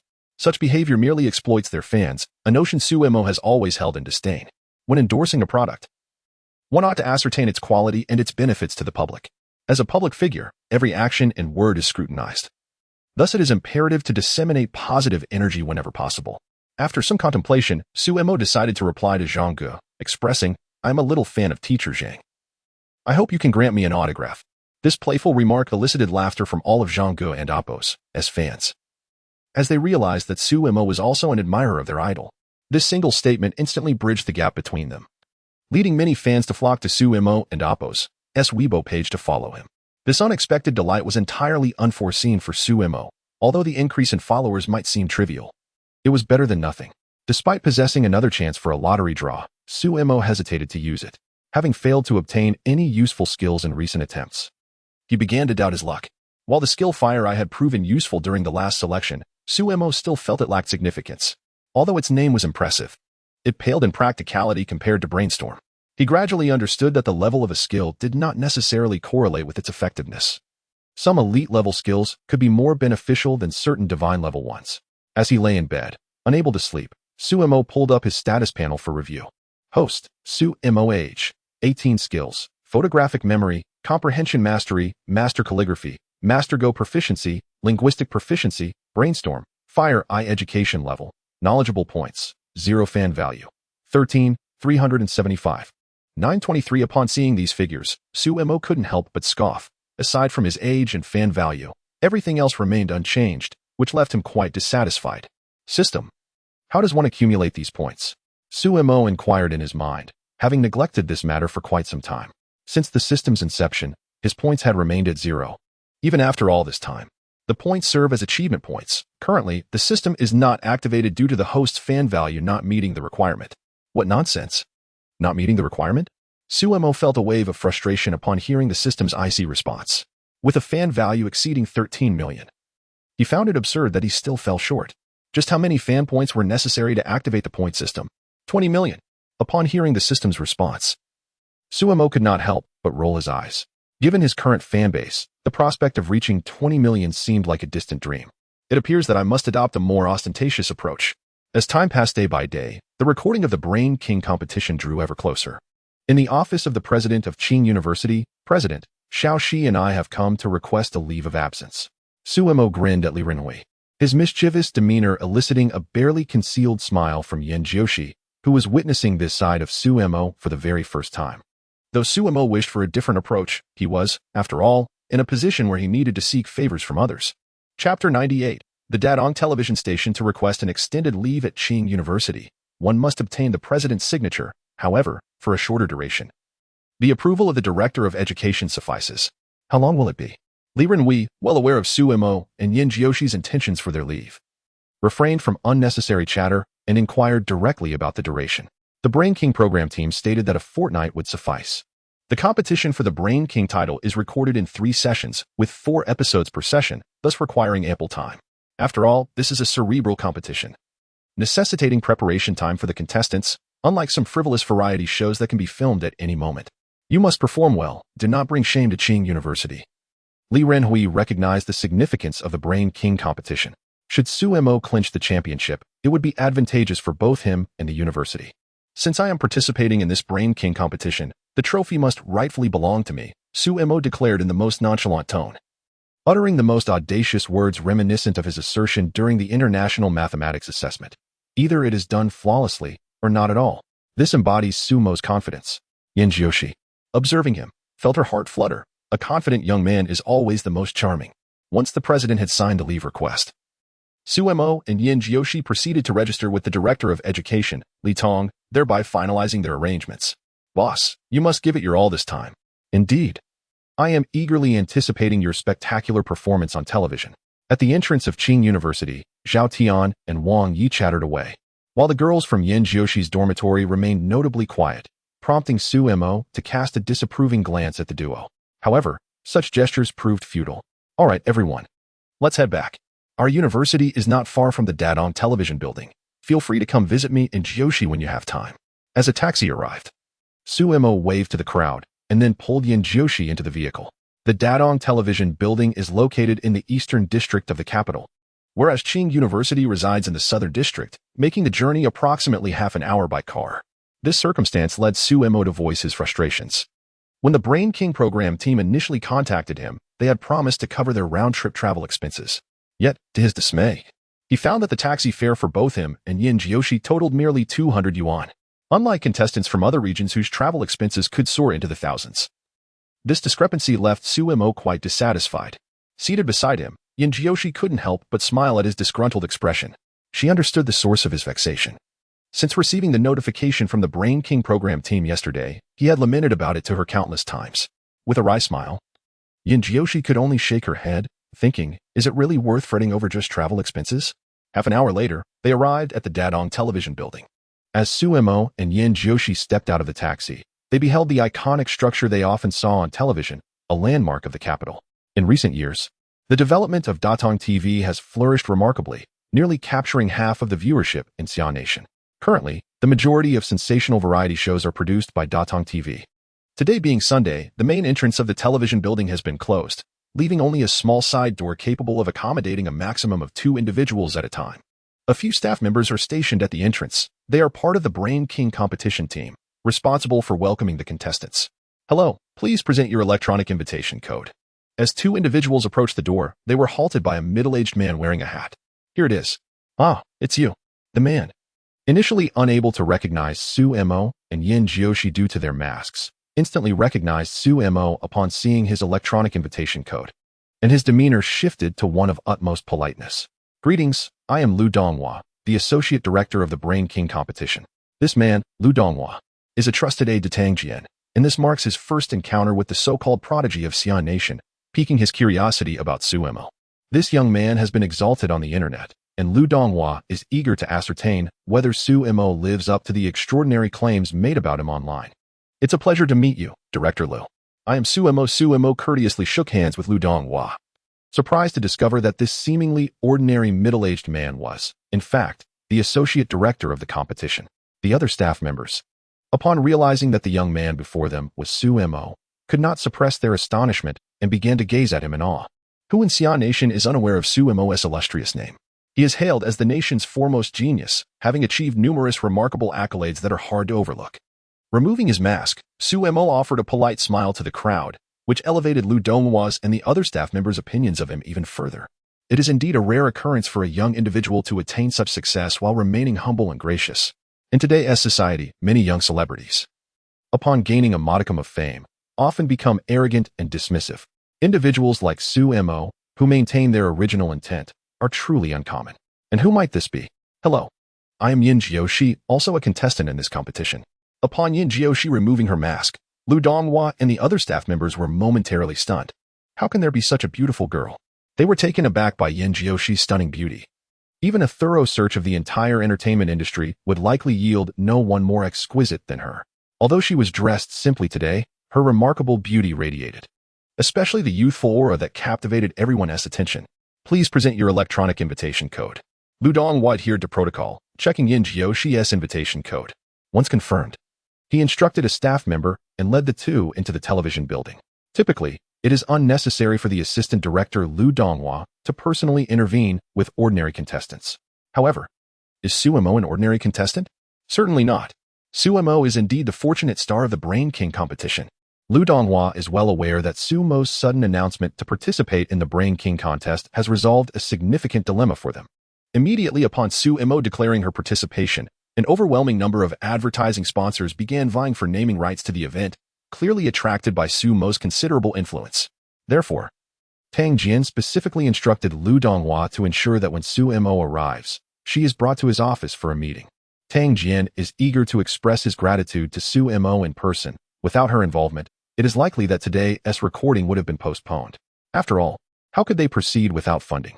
Chapter 99. The upcoming elimination round. Indeed, the Brain King competition is a lavish spectacle that demands substantial financial investment. Without sufficient funds, the production would be unfeasible. It is hardly reasonable to expect director Tang Jian to foot the bill himself. Ascending to the 13th floor via the elevator, the trio entered the office area. Lu Donghua rapped on the door before ushering Su Mo and Yin Jiushi inside. Director, I have brought the participants, he announced. Upon sighting Su Mo, Tang Jian hastily rose to greet him, for Su Mo was his beacon of hope. Greetings, Su Mo. I am Tang Jian, the chief director of the Brain King competition. If you do not mind, feel free to call me Brother Tang. Tang Jian's warmth was palpable as he clasped Su Mo's hand with a beaming smile, resembling longtime friends. Hello, Brother Tang. It is an honor to finally meet you. Su Mo replied, displaying no reservation. He gestured towards Yin Jiushi, introducing her. This is my girlfriend, Yin Jiushi, also a contestant in this competition. Truly a match made in heaven. Tang Jian exclaimed, taken aback by Yin Jiushi's stunning beauty at first glance. However, he quickly regained his composure, maintaining his decorum. As a seasoned figure in the entertainment industry, he had encountered countless women, yet encountering Yin Jiushi revealed to him the essence of ethereal beauty. Even Su Xiaofei, often dubbed a little fairy in the industry, paled in comparison to her allure. It seemed that only a prodigy like Su Mo could be deemed worthy of such a breathtaking companion. Director Tang, I am a devoted fan of the Brain King competition. During my high school years, I closely followed the show, and being here today feels like the realization of a dream, Yin Jiushi said with a gentle smile. Participating in the competition had long been part of her plans. Even without Su Mo, she would have pursued this opportunity alone. Tang Jian laughed heartily at her words, his admiration for the young woman growing by the moment. After a brief conversation in the office, Lu Donghua approached with an update. Director, aside from one contestant who had an urgent matter, all other participants have arrived. Understood, Tang Jian replied, turning to Su Mo and Yin Jiushi. Let us proceed to meet the remaining contestants. It is prudent to be mentally prepared. The implication of his words was not lost on Su Mo. Tang Jian was subtly encouraging him to achieve commendable results. Given the high expectations surrounding him, any disappointing performance would likely invite unwarranted gossip. Su Mo felt touched by Tang Jian's concern, yet he remained confident in his abilities. As a man endowed with a system, if he were unable to secure the Brain King trophy, he might as well buy a block of tofu to end it all. The contestant lounge was located on the 14th floor, and as the three entered, they were met with the sight of nearly 100 participants gathered within. According to general circumstances, when a multitude of individuals gathers in a single room, one would anticipate a cacophony of noise. However, the atmosphere within this chamber was remarkably tranquil, with only occasional whispers of conversation. These individuals were all distinguished students from prestigious universities, which accounted for their commendable demeanor. Yet, the arrival of three individuals sparked a flurry of speculation among the competitors present. Is that Su Mo? Wow, the treatment is indeed exceptional. He gets to meet the chief director directly. How enviable. Goodness, that girl is stunning. Indeed, Perhaps even the most beautiful star in the entertainment industry, Su Xiaofei, cannot rival her beauty. I recognize that girl. Her name is Yin Jiushi. She secured third place in this audition and possesses formidable talent. I heard she and Su Mo are dating, but the veracity of that rumor remains uncertain. I can't help it. This girl is simply too beautiful. I feel as though I've fallen in love. Su Mo is quite handsome as well, far more striking than in the photos I've seen of him. Instantly, the reception room erupted into a hubbub, prompting Tang Jian to furrow his brow in disapproval. Silence. Upon his command, the crowd swiftly hushed their chatter. After all, Tang Jian was the chief director of the Brain King competition. Disregarding his authority could jeopardize one's prospects in the program. Su Mo and Yin Jiushi, meanwhile, found a secluded corner to sit undisturbed. In total, 99 contestants advanced in the Brain King auditions. However, due to unforeseen circumstances, one contestant had to forfeit their eligibility for the main competition, leaving a total of 98 participants for this season. Now, I invite our assistant director Lu to announce the rules for the elimination round. Tang Jian concluded, casting a knowing glance at Lu Donghua, who immediately understood his cue. Ahem. Lu Donghua began, addressing the gathered contestants with a solemn tone. I trust many of you are familiar with the elimination rounds from previous seasons of Brain King. But I must inform you that this year's rules differ entirely from those in the past. What? Is this some kind of joke? Several contestants couldn't suppress their murmurs of discontent. They had prepared extensively, only to be informed of a change in rules at the last moment. It seemed rather absurd. Nevertheless, despite their dissatisfaction, they listened intently to Lu Donghua unveil the new regulations. As for Su Mo and Yin Jiushi, they remained unfazed, confident in their abilities. Thus, regardless of how the rules might shift, it posed no significant threat to them. This year, the production team had invested considerable resources into establishing 99 challenges. However, with one contestant absent, they eliminated the simplest task, leaving a total of 98 challenges. At this point, I believe many of you have already deduced the upcoming structure. Indeed, in the forthcoming elimination round, each contestant will select one challenge from the remaining 98, with each challenge categorized into difficult and hellish levels of difficulty, requiring contestants to make their own choices.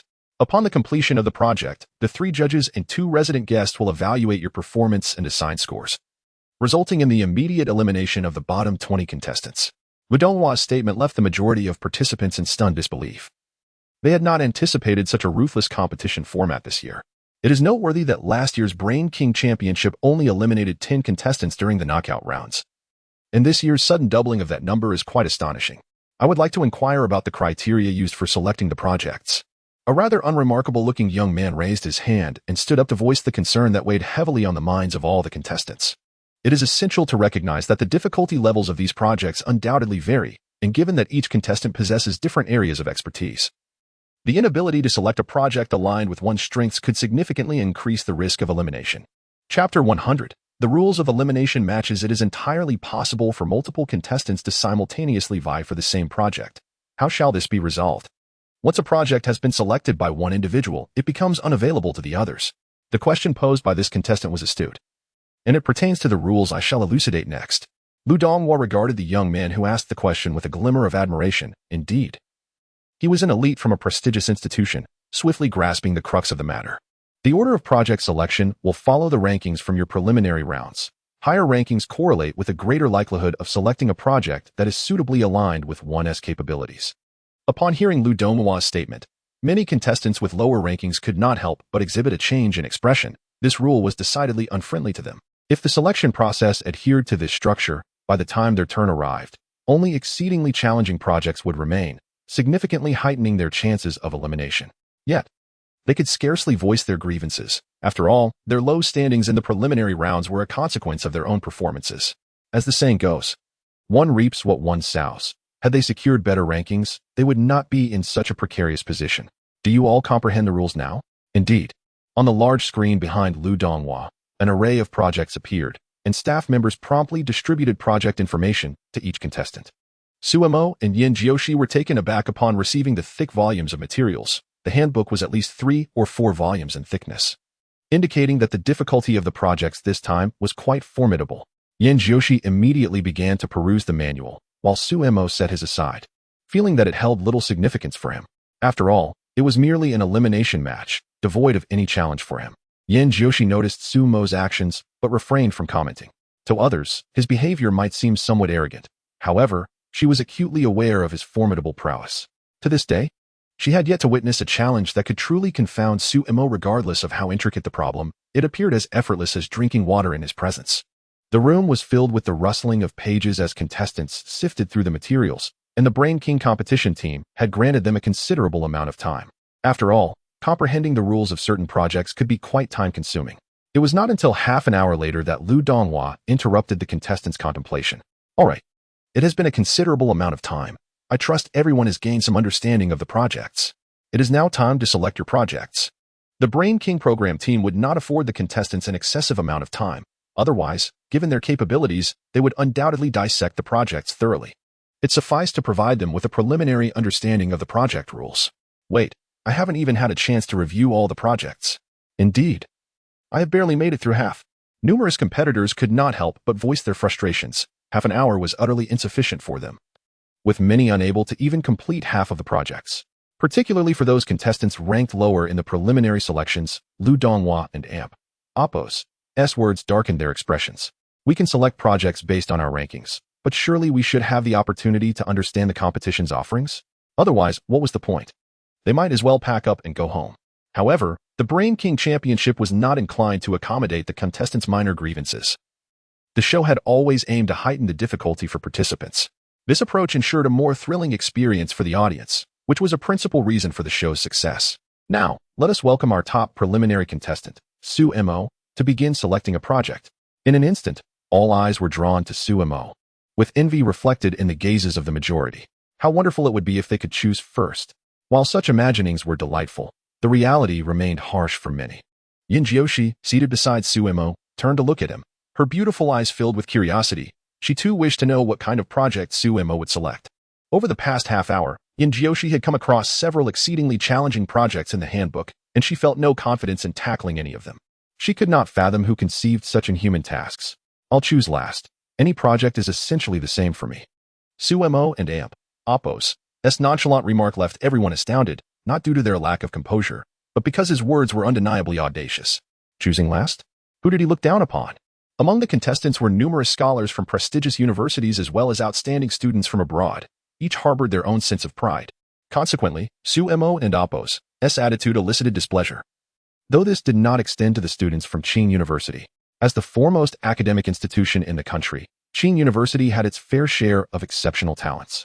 And among the contestants, aside from Suemo and Yin Jiushi, were 5 other students from Qing University. These 5 held great respect for Suemo, who had become a source of pride for all Qing University students. Regarding Suemo's choice, none of them found any fault in their eyes. He possessed the prowess to make such statements. Upon hearing Suemo's declaration, Song Lisan's gaze sharpened. He had not anticipated Suemo making such a selection. Song Lisan's singular goal for participating in the Brain King Championship was to claim the championship title. Last year, during the semifinals, unfortunate luck had prevented him from lifting the Brain King trophy, a lingering regret in his heart. Now in his 4th year, this was his final opportunity, as his family would not support his participation in such entertainment shows post-graduation. Thus, Song Lisan was determined to reach the pinnacle this time, with Suemo standing as his greatest obstacle. Although Suemo and AlphaGo's rise to prominence has been relatively brief, the multitude of accolades surrounding him cannot be overlooked, compelling Song Lisan to regard him with utmost seriousness. The adage "there are no false heroes beneath great fame" rings true. For Suemo to be heralded as the foremost genius of Xi'an Nation by so many is indicative of his formidable nature. Strategically, one must disdain their adversaries, yet tactically, the opponent deserves respect. However, it was utterly unexpected for Suemo to relinquish his inherent advantages, which led Song Lisan to perceive him as somewhat arrogant. After all, who among them was not a genius? A moment's negligence could lead to disaster. Suemo, are you truly certain you wish to forfeit your right to make the initial choice? Lu Donghua had not anticipated Suemo and AlphaGo's sudden maneuver and cast a questioning glance toward Tang Jian, who stood not far away. What could this young prodigy possibly be planning? Chapter 101. Suemo's arrogance. Tang Jian was taken aback by Suemo's statement, rising abruptly from his seat, as he had not anticipated such a decision from Suemo. It is important to note that this competition format was rather advantageous for Suemo, considering he had secured the top position in the preliminary selection. Yet, none could foresee that he would willingly forfeit such a significant advantage.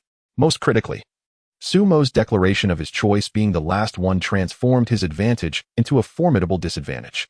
Tang Jian was well aware that within this project, there existed some exceedingly challenging tasks, so daunting that even the designers believed no one could accomplish them. If Sumo indeed opted for the last choice, it was highly probable that he would be left with one of these insurmountable tasks. Sumo's words immediately sparked a frenzy among the competitors present. Was he truly that self-assured? Who was he looking down upon? Did he genuinely believe in his own superiority? One could only imagine the consequences should he be eliminated after such arrogance. While everyone present was indeed talented, did he really need to belittle others so brazenly? The majority of the contestants began to murmur among themselves, particularly the high-achieving students from foreign universities, who regarded Sumo's actions with disdain. In their eyes, Sumo was merely fortunate, having stumbled upon the solution to the BDY conjecture.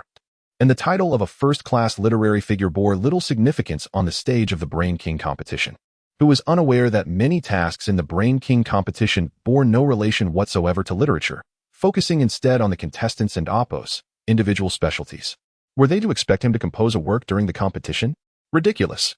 Some voices rose in volume, and Lu Donghua, witnessing the unfolding scene, was at a loss for how to respond, glancing towards Tang Jian for guidance.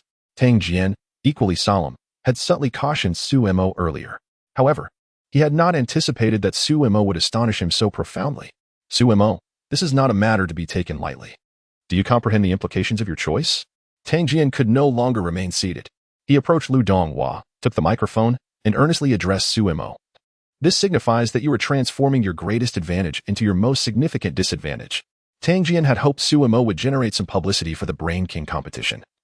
Yet if he were to be eliminated in the preliminary rounds, there would be not even a shred of attention garnered. Furthermore, it was inevitable that countless individuals would emerge, accusing the Brain King competition of foul play.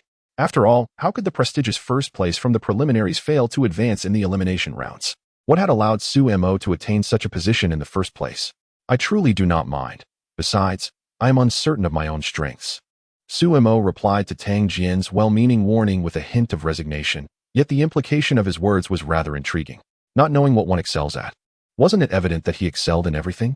Among those present, none were fools. They immediately grasped Sumo's intent, leading to a chorus of boos echoing throughout the venue. Such audacity was truly unprecedented. These individuals were all prodigies from prestigious institutions, and never had anyone dared to display such arrogance before them. Yet, Sumo did just that, exuding an air of indifference that wounded their pride and self-esteem. In truth, Sumo's actions were meticulously premeditated. Ever since he discovered that reaching 20 million fan points would unlock the point system, he resolved to engage in ostentatious displays at the appropriate time and place. This strategy was essential for rapidly increasing his fan points, and the Brain King competition was the most suitable venue for his ambitions. Though Yen Joshi remained unaware of Sumo's motives, she chose to stand by his side. In her heart, she believed that whatever Sumo undertook was driven by his own rationale, and all she needed to do was offer her silent support. The production team respected the contestants' personal wishes. Since Sumo had made such a request, they decided to commence project selection starting from the second-place contestant.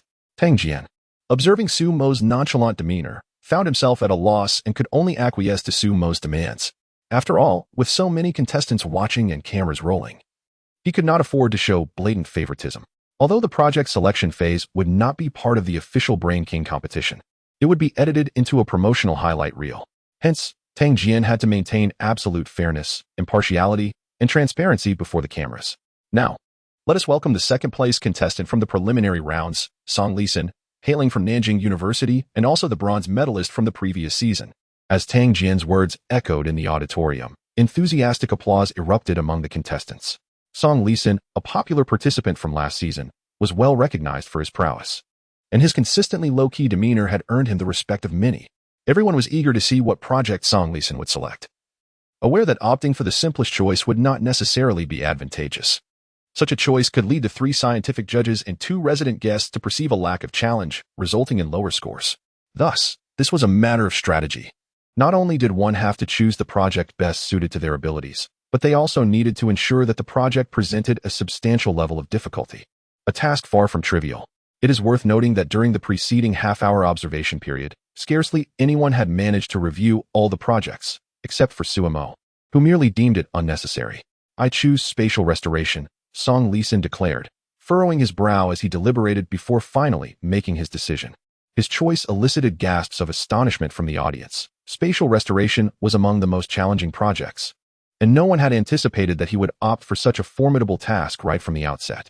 Congratulations to contestant Song Lee-sin on completing their selection. Next, let us invite the third place from the preliminary rounds, contestant Yin Jiushi, hailing from our nation's esteemed institution, Tsinghua University. Please, Yin Jiushi, take the stage to choose the challenge you wish to undertake. All eyes were fixed upon Yin Jiushi. Her beauty was simply undeniable. For a woman of such allure, she naturally became the focal point of everyone's attention. Moreover, Yin Jiushi is not merely a pretty face. Her impressive ranking of third in the preliminary round speaks volumes about her capabilities. Aside from Su Mo and Song Lee-sin, her ranking stands as the highest in the room, making it clear that no one dares to underestimate this extraordinarily beautiful girl. She truly embodies both talent and grace. Chapter 102, the most challenging project. I choose the Shadow Maze. After a moment of hesitation, Yin Jiushi decided to select a project of considerable difficulty. Confident in her keen sense of direction, following Yin Jiushi, contestants began to choose their respective projects one after another. It became apparent that the male participants exhibited a more aggressive demeanor, typically opting for the more challenging endeavors. In contrast, the female contestants, generally more composed, tended to select simpler tasks. However, one project remained unchosen on the large screen, which surprised Su Mo. How could it be that no one had picked this particular project? Micro-water identification? Upon seeing the name, Su Mo, curious and with time to spare, picked up the project manual beside him. To his astonishment, as he opened the manual, he found the introduction to this project on the very first page. Micro-water identification involved 500 cups of identical water, from which a guest would randomly select one. Contestants would then have 5 minutes to observe and identify the chosen cup among the 500 to succeed. Project duration, 20 minutes. Difficulty, 9. 5 out of 10, with 10 being the highest. After reading the introduction, Su Mo finally understood why no one had selected this project. If he were to evaluate it, he could only utter one word: insane. Indeed, who conceived such an inhuman challenge? Is this a task feasible for any individual? Suddenly, a spark of inspiration struck Su Mo. He recalled a skill he had previously drawn, Fire Eye. While he had once deemed this skill somewhat trivial, he now comprehended the meaning of the system's advice to explore it independently. With this realization, Su Mo felt a renewed sense of calm, for, barring any unforeseen circumstances, the micro-water identification project would likely remain for him. He doubted anyone would dare to undertake such an impossibly challenging task, as doing so would only invite frustration. Without the Fire Eye skill, even he would have no confidence in completing the micro-water identification. The difficulty was excessively high, compounded by the limited time. 20 minutes for 500 cups meant examining approximately 25 cups per minute, or about 2 seconds per cup. This was utterly outrageous. It was akin to a suicidal endeavor. Anyone with a semblance of common sense would avoid such a project. Each time a contestant chose their challenge, the corresponding project would vanish from the screen. As the number of remaining projects dwindled, a sense of unease began to creep into Tang Jian's mind. Gazing at the words micro-water identification, he felt a heavy weight in his heart, as this project lingered most vividly in his memory. When this project was conceived, the designer explicitly told Tang Jianhua that no one in this world should be capable of completing such a task. Upon recalling the designer's words, Tang Jian felt a surge of anxiety. The current situation suggested that the project left for Su Mo was indeed this micro-water distinction. If that were the case, it would be the worst possible outcome. The elimination rounds were determined by the scores given by 5 judges. But failure to complete the project would yield no score at all, resulting in immediate disqualification. Such a scenario would spell disaster. As competitors began to finalize their projects, Tang Jian's greatest fears materialized. At this moment, all contestants, including Song Lee-sin, were watching Su Mo with a hint of schadenfreude, with the big screen displaying only one project, micro-water distinction. Upon seeing this project, the contestants could not help but curse in their hearts. What kind of twisted mind conceived such a challenge? However, witnessing it fall upon Su Mo, many began to praise the designer for the brilliance of the project, thinking how well it was crafted to humble the arrogant contender. All eyes were on Su Mo, eager to gauge his reaction. Yet, to their disappointment, Su Mo wore an expression of indifference, devoid of any signs of concern. Most still believed he was merely feigning composure. Had this project fallen upon them, they would have likely been in a panic. They awaited the moment Su Mo would falter, convinced that micro-water distinction was an insurmountable task that no one could complete. Even several students from Tsinghua University found themselves unable to suppress their worries for Su Mo, not due to a lack of faith in his abilities, but because the project was extraordinarily difficult testing individual microscopic capabilities rather than intellectual prowess. Perhaps the only person who truly believed in Su Mo was Yin Jiushi. Her almost blind admiration for him led her to dismiss the notion that any project could defeat him. While the difficulty of microwater distinction was indeed high, Yin Jiushi remained steadfast in her confidence in Su Mo. Once the project selections concluded, the production team had arranged accommodations for everyone. Shortly, staff would escort the contestants to their respective rooms, allowing them some time to delve deeper into their chosen challenges. We look forward to everyone in AlphaGo's performance tomorrow. Good luck. Upon concluding his remarks, Tang Jian was met with spontaneous applause from all the contestants. As they exited, Tang Jian summoned Su Mo and Yin Jiushi to his office. Su Mo, what were you thinking? Tang Jian expressed his bewilderment over Su Mo's decision. Given Su Mo's first-place finish in the preliminary selection, he could have chosen a project that suited him far better. However, all is well now. He insisted on choosing the last option, ultimately leaving him with a ticking time bomb. Undoubtedly, this would lead to his demise. Tang Jian harbored no hope for Su Mo's completion of this project, in his eyes. The microscopic identification of water was an insurmountable challenge. Brother Tang, try to remain calm, Su Mo said, unable to restrain herself upon witnessing Tang Jian's frantic demeanor. You should have faith in me. It's merely a microscopic identification of water. Is it truly necessary to be this anxious? Upon hearing Su Mo's words, Tang Jian felt an overwhelming urge to spit out a mouthful of blood in frustration. Merely a microscopic identification of water? If anyone else had uttered such a statement in front of Tang Jian, he would have undoubtedly erupted in a furious tirade. Chapter 103. Official recording. The project of micro-water discrimination is undoubtedly the most challenging endeavor since the inception of the Brain King competition. Apart from this project, no other has managed to reach a difficulty rating of 9.5. Upon witnessing Su Mo's nonchalant demeanor, Tang Jian couldn't help but feel a mix of amusement and frustration. Are you truly so confident? He inquired. Of course. Do you think I am merely bluffing? Su Mo replied, shrugging his shoulders in exasperation. He was not foolish. If he lacked confidence, would he be so ostentatious? Su Mo's intention was to bolster his fan base, enabling him to activate the points system swiftly. In the grand scheme of things, the system reigned supreme. Tang Jian, observing Su Mo's unwavering confidence, found himself at a loss for words, ultimately letting out a resigned sigh. Yin Jiushi, noting Tang Jian's anxious expression, couldn't suppress a gentle smile. Director Tang, you need not worry so much. Xiao Mo is far more formidable than you can imagine. While others might be oblivious, Yin Jiushi had a profound understanding of Su Mo throughout their time together. He had consistently astonished her. Consequently, she harbored no concerns about Su Mo being eliminated, for she knew he would never embark on an endeavor without certainty. Upon hearing Yin Jiushi and AlphaGo's assertion, a flicker of doubt emerged in Tang Jian and AlphaGo's mind. Could it be that Su Mo truly possesses the capability to complete the micro-water discrimination project? All contestants participating in this Brain King competition were arranged by the production team to stay at a hotel across from the Dongda television building. This establishment frequently hosted guests from Dongda TV, as numerous popular variety shows were produced by them. Although the hotel lacked star ratings, the environment was commendable. Su Mo shared a room with a senior from Tsinghua University. As they entered the room, the Tsinghua student couldn't contain his excitement and introduced himself. Hello, Su Mo. My name is Qian Ming, and I am from the finance department at Tsinghua. Ever since Su Mo unraveled the BDY conjecture, Qian Ming had admired him greatly. Today, he felt fortunate to share a room with Su Mo, which left him somewhat exhilarated. Hello, senior. I am Su Mo, he replied courteously, shaking hands with Qian Ming. Surprised to find himself paired with a fellow student from his own university. This arrangement was orchestrated by Tang Jian, who discerned the discontent some harbored towards Su Mo.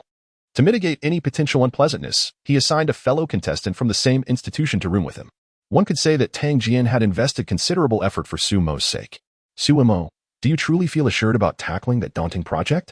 Qian Ming inquired, curiosity evident in his gaze as he sat on his bed. Having reviewed the detailed introduction of the micro-water discrimination project, he couldn't and AlphaGo's help but feel concerned for Su Mo Sr. Do you believe that if I lacked confidence, I would have made such audacious statements today? Su Mo responded with a slight smile, directly countering Qian Ming's apprehension. Had it not been for the activation of the points system, Su Mo, with his character, would never have uttered such words. However, having perused the introduction to the micro-differentiation of water, I found that project. Senior, have a bit of faith in me. I, Su Mo, never undertake endeavors without assurance. Before Qian Ming could finish his statement, Su Mo interrupted him. Seeing Su Mo's confidence, Qian Ming felt himself influenced by it. Indeed, Sumo is hailed as the foremost genius of the Xian nation. How could he be judged through the lens of ordinary perception? With this thought, Qian Ming's worries vanished into thin air. Early the next morning, after having breakfast at the hotel, Sumo and Yin Jiushi made their way to the rehearsal room for the recording venue. The Brain King competition was set to commence its official recording at 9 o'clock that morning, with participants being selected via a random draw by computer.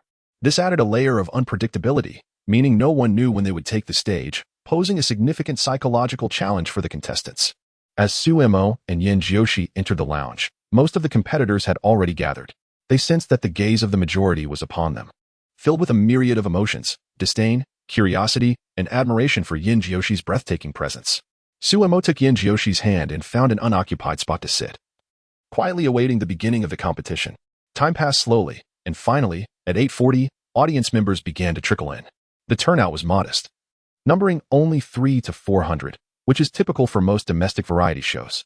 Once all the audience members were seated, the three scientific guests for this season made their grand entrance. Please welcome our first scientific guest, Li Dong, a world-renowned memory master currently ranked 3rd globally. A commanding male voice resonated as a man in his 30s, unremarkable in appearance, yet with a glimmer of brilliance in his eyes, stepped onto the guest pathway. Li Dong has been a scientific guest for 3 consecutive seasons of the Brain King competition, thus enjoying considerable popularity, and the audience erupted into enthusiastic applause upon his arrival. Next, we have our second scientific guest, Zhao Ke, a distinguished psychology professor from Nanda University. Zhao Ke, a middle-aged man in his 40s, was making his debut as a variety show guest and appeared somewhat nervous. Despite the audience and Oppo's unfamiliarity with him, they offered him a warm round of applause. Lastly, let's welcome the final scientific guest of this season, a name everyone is surely familiar with, Yu Xiaohua. The audience shouted his name with fervor. Yu Xiaohua, an esteemed professor at D University and a popular scientific guest on the Brain King competition, is known for his mantra, "Science is my sole standard of judgment." Undoubtedly, Yu Xiaohua holds high expectations for the contestants, even to the point of being excessively stringent. However, there is no doubt that the competitors he selects possess formidable prowess. After the 3 guests took their seats, the host of the show, Wang Tao, also made his appearance. Wang Tao, a renowned host, is celebrated nationwide for his humorous hosting style. Since the inception of the Brain King Championship, he has been its steadfast presenter. Welcome to the recording of the first episode of the 5th season of the Brain King Championship.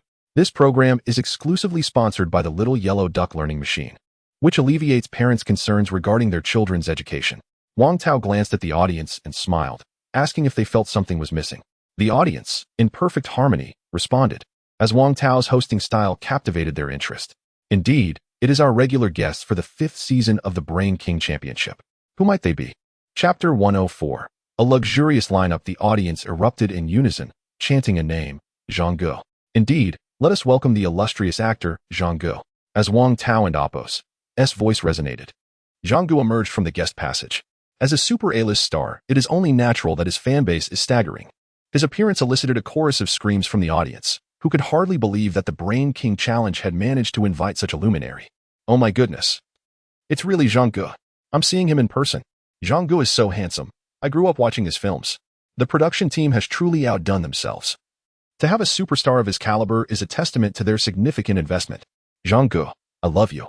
In response to the audience's fervent cheers, Zhang Ge waved graciously as he leisurely made his way to the center of the stage.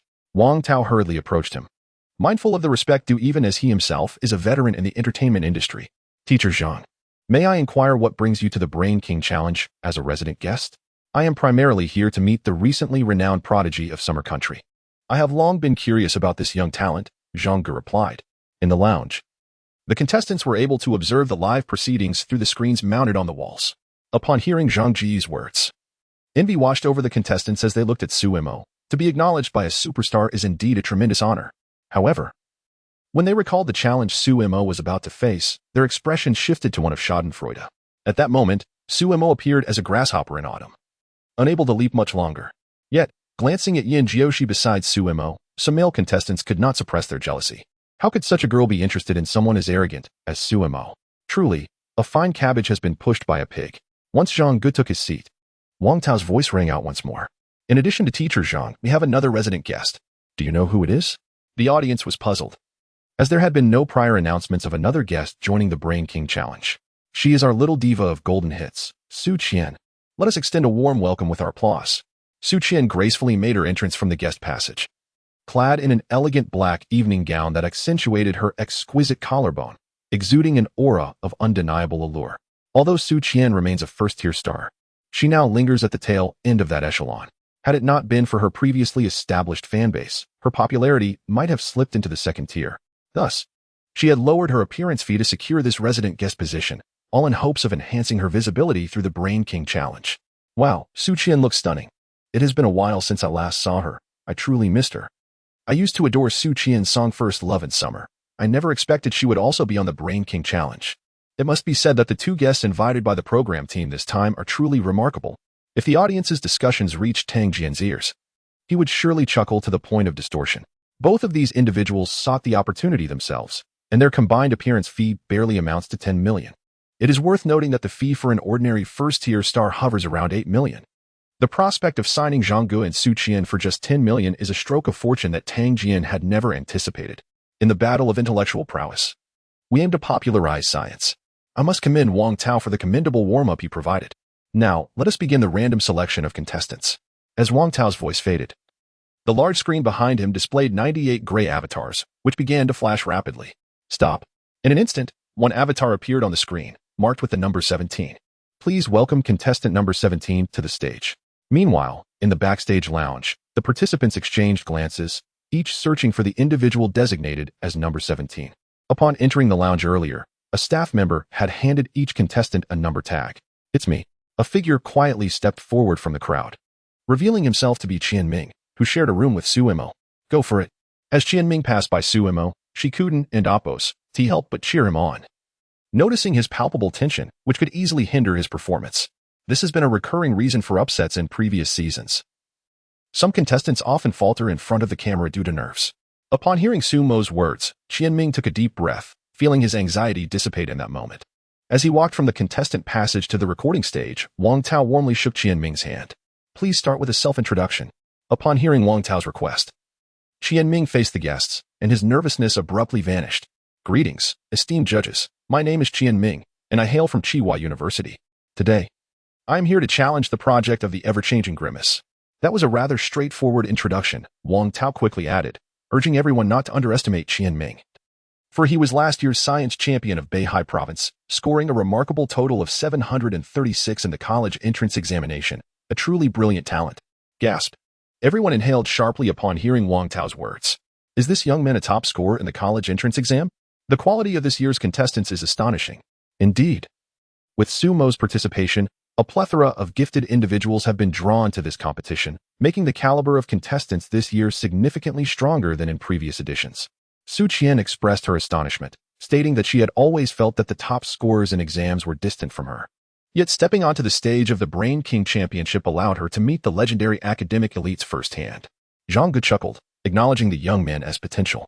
Yu Xiaohua remained composed, remarking that the two judges might find it a bit overwhelming at first, but they would gradually acclimatize. After all, anyone who reaches the stage of the Brain King Championship is far from being a weak contender.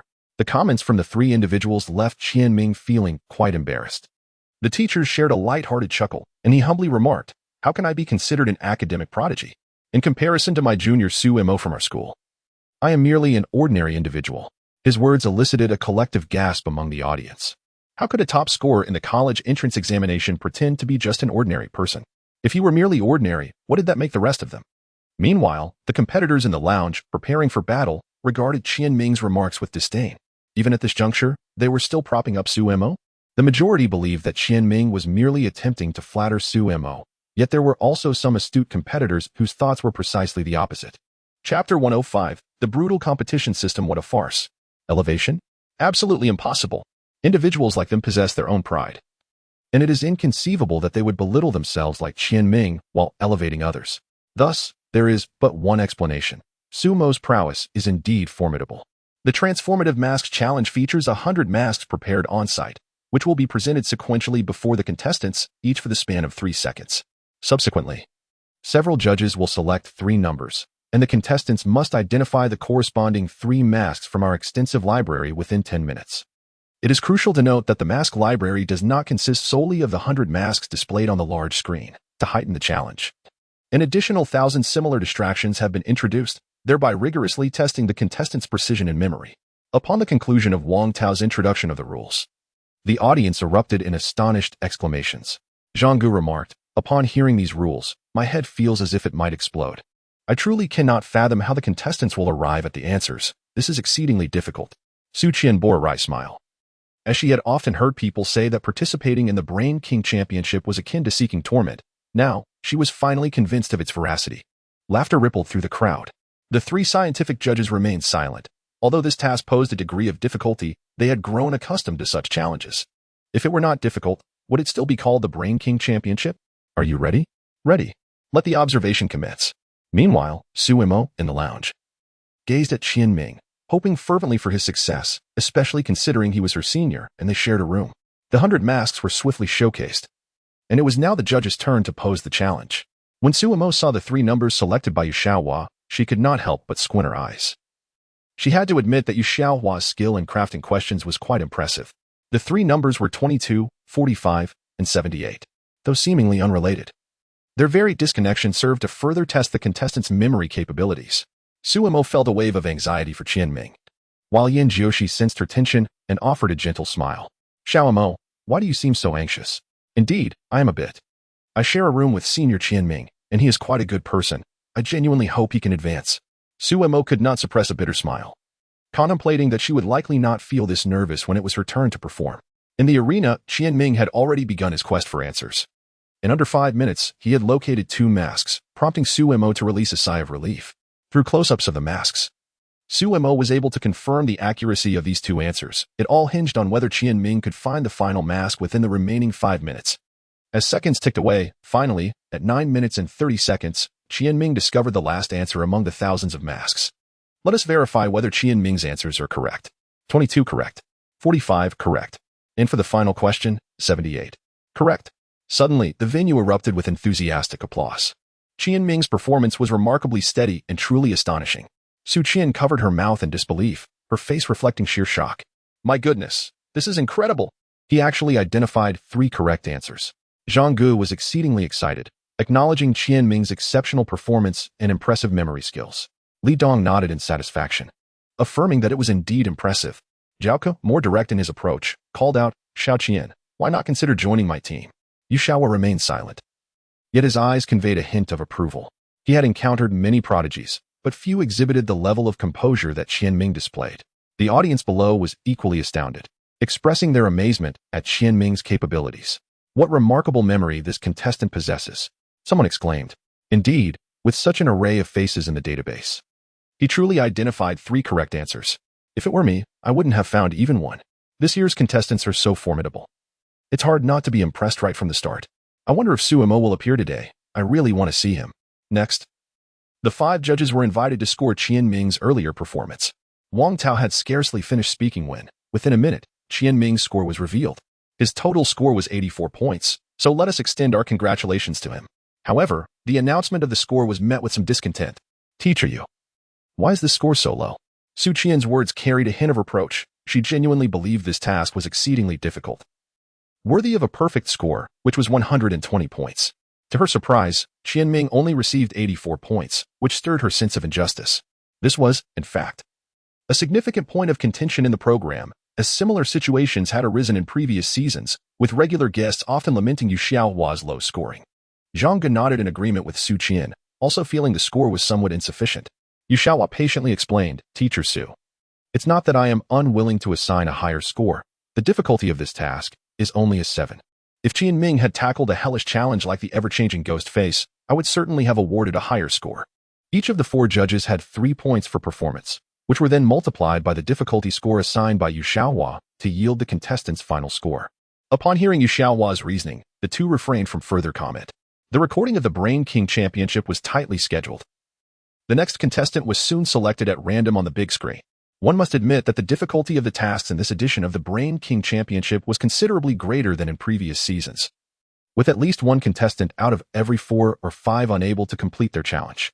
The outcome for these contestants was singular: elimination. The Brain King Championship is notoriously ruthless. There are no resurrection rounds. Elimination is final. After 10 hours of continuous recording, Only about 20 contestants had completed their challenge. Both Suemo and Yin Jiushi had not been called, leaving them to wait patiently. Similarly, Song Lisan, who was also not named, has gained considerable confidence in his project. However, since he was not selected, he can only helplessly continue to wait. Song Lisan now hopes that he and Suemo will take the stage on the same day. For only then can he confront Suemo directly and demonstrate that the title of the foremost genius of the Summer Kingdom is merely a facade.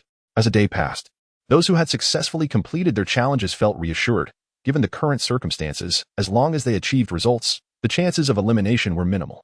Today alone, more than 6 contestants faced elimination, and among those who succeeded in their challenges, the best score was merely 96 points, still falling short of the coveted 100. This situation is rather difficult to justify. Chapter 106. Microcosmic Water Discrimination. Which of the contenders entering the main event is not a prodigy? Yet, none of their scores have exceeded 100, and all hopes rest on Song Lisan and Yin Jiushi, for everyone believes that these two will undoubtedly surpass the century mark. As for why Suemo is not included, it is because all participants have already concluded that he cannot complete the microcosmic water discrimination task. Indeed, this challenge seems rather absurd. Who could possibly undertake such a project? In the eyes of all competitors, microcosmic water discrimination is akin to an insurmountable boss. The following day, as the Brain King Championship commenced its recording, the first contestant to take the stage elicited a wave of cheers. Now, let us welcome contestant number 1, Suemo. Worthy applause. As soon as Wang Tao's voice fell, the audience erupted into cheers, eager to witness whether this so-called top genius of Xi'an Nation truly lived up to the online acclaim. Zhang Gu straightened in his seat. Having come to the Brain King Championship solely to see Suemo, Su Qian's eyes sparkled with intrigue. She was quite fascinated by this young prodigy. Li Dong and Zhao Ke also displayed expressions of anticipation, while Yu Shaohua appeared remarkably composed. Although he too was curious about this recently emerged genius of Xi'an Nation, it was merely a passing interest. After all, as a scientific judge for the Brain King Championship across its 4 seasons, Yu Shaohua had encountered countless prodigies. In the lounge, upon hearing his name called, Suemo simply smiled faintly, displaying no signs of nervousness. Instead, he seemed rather pleased. Finally, the waiting was over. Suemo, good luck. Don't worry, watch me shine. Suemo responded calmly to Yin Jiushi's encouragement, his demeanor leaving many participants in the lounge speechless. At such a moment, he was still boasting? How preposterous. Only Song Lisan and a few others exhibited a hint of seriousness in their expressions. Curious about how Suemo would tackle microcosmic water discrimination, Suemo leisurely made his way from the contestant passage to the stage, and as he emerged, the audience erupted in applause. At last, we see Suemo. How exhilarating. Wow, Suemo is so handsome. I wonder what challenge he will undertake today. Do you think Suemo can break the 100-point barrier? No contestant has surpassed that line yet. I reckon he can. He must possess some skill, or else he wouldn't be so hyped. But who knows, he might just be a pretty fade, all show and no substance. Are there not many such individuals nowadays? Many spectators were not overly optimistic about Suemo, believing that this so-called top genius of Xi'an Nation was merely a product of hype. This sentiment is indeed understandable. As Suemo is only 18 years old, what prowess could an 18-year-old student possibly have? Upon reaching the center of the arena, Wang Tao approached him, sharing the audience's curiosity about Suemo. There is no denying it. During this period, Suemo has truly captured the spotlight, overshadowing the entire entertainment industry. Finally, Suemo has made his entrance, and one cannot help but notice his youthful exuberance. Wang Tao gazed at Suemo's still somewhat innocent visage, astonished to realize just how young he is, yet already adorned with numerous dazzling accolades, which seems almost unbelievable. Hello, Teacher Wang. I greatly enjoy the programs you host. Suemo responded courteously to Wang Tao's compliments, exuding an air of remarkable composure, distinctly different from the other contestants. Furthermore, the profound aura of knowledge surrounding Suemo captivated everyone, leaving them in awe. Suemo is quite intriguing. Zhang Ge turned to his companion, Su Qian, sharing a brief smile. Just from Suemo's current demeanor, he could discern that this young man was anything but ordinary. He appears completely unfazed. If I were in his shoes at that age, I would surely be too nervous to utter a word. Zhang Ji's sudden remark took Su Qian by surprise, prompting her to swiftly voice her own assessment. Although Su Qian is a first-tier celebrity, her status pales in comparison to Zhang Ge, a veritable superstar. There are nearly 100 first-tier stars in the entertainment industry, but only 5 who are considered superstars, one of whom has since retired. Thus, forging a connection with a superlative star like Zhang Ge could yield immense benefits for one's own career. Let us see what challenges Suemo will undertake. I am eager to discover whether this young man can leave me in awe. We shall wait and see. Su Qian endeavored to maintain a poised demeanor. Yet she felt a flutter of nerves as she looked at Zhang Gu's handsome face. Despite nearing 40, Zhang Gu has remained untouched by scandal, embodying a refreshing presence in the entertainment realm. Naturally, Su Qian harbored distinct feelings for such an exceptional man. Please, introduce yourself. Although Su Mo was already widely recognized, it was necessary to adhere to the formalities. Hello everyone, I am Su Mo, a freshman from Tsinghua University. As soon as Su Mo's words fell, the audience spontaneously erupted into applause. Su Mo, what challenge will you be undertaking today? Wang Tao inquired with curiosity, for aside from the production team, no one else was privy to the contestants and oppos challenges, which is part of the program and oppos allure. Microscopic water differentiation. What water? Zhang Gu could not restrain his curiosity, failing to comprehend the meaning. Microscopic water differentiation, Su Mo reiterated, holding Zhang Gu in favorable regard. The large screen in the venue then displayed a detailed introduction to the challenge. Microscopic water differentiation is the most difficult challenge in the history of the Brain King competition. Rated 9. 5 in difficulty, with 500 cups of water present on site, from which judges may randomly select one for the contestant to observe for 5 minutes. After the contestants have completed their observations, the cup of water will be returned to its original position, and they must identify the correct answer within 20 minutes. The audience erupted into a chorus of astonishment, and even the 5 judges exchanged incredulous glances, including Yu Xiaohua. Having served as a scientific judge for several seasons, Yu had witnessed countless programs, yet he had never encountered a challenge of such formidable difficulty. Previously, the highest difficulty rating was merely 9 points. But this task had astonishingly reached a score of 9.5. After hearing the detailed rules of the challenge, Yu Xiaohua was convinced that the difficulty level was far beyond 9.5. Zhang Ji's eyes widened in disbelief, his face a canvas of shock. Could this truly be a task achievable by humankind? Chapter 107. Increasing the difficulty, it was not that Zhang Gu was overreacting, but rather that this project was exceedingly challenging. He had recently watched the previous seasons of the Brain King Championship in their entirety, yet he had never encountered such a formidable task. In response to Zhang Ji's astonishment, Su Qian could not help but chime in. Indeed, I would like to ask Professor Yu if he has ever seen a project of this nature.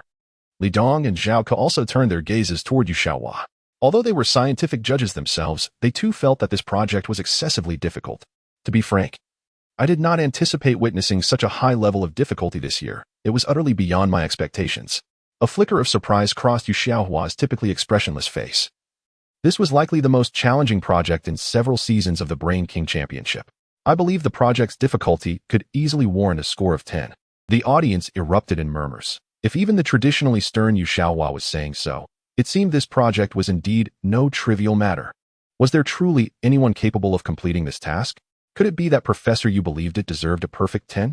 What on earth was this microscopic water identification project? Could it be that Su Mo would be eliminated?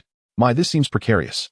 The audience buzzed with speculation, none of them having anticipated that the project Su Mo chose would prove so arduous. Su Mo, do you truly have the confidence to tackle such a high difficulty project? Wang Tao, upon hearing Yu Xiaohua and Appo's remarks, found himself gazing in astonishment at the young man beside him. Of course, otherwise, why would I have chosen this project? Su Mo's words elicited a wry smile from Tang Jian, who was behind the camera. Is this truly your choice?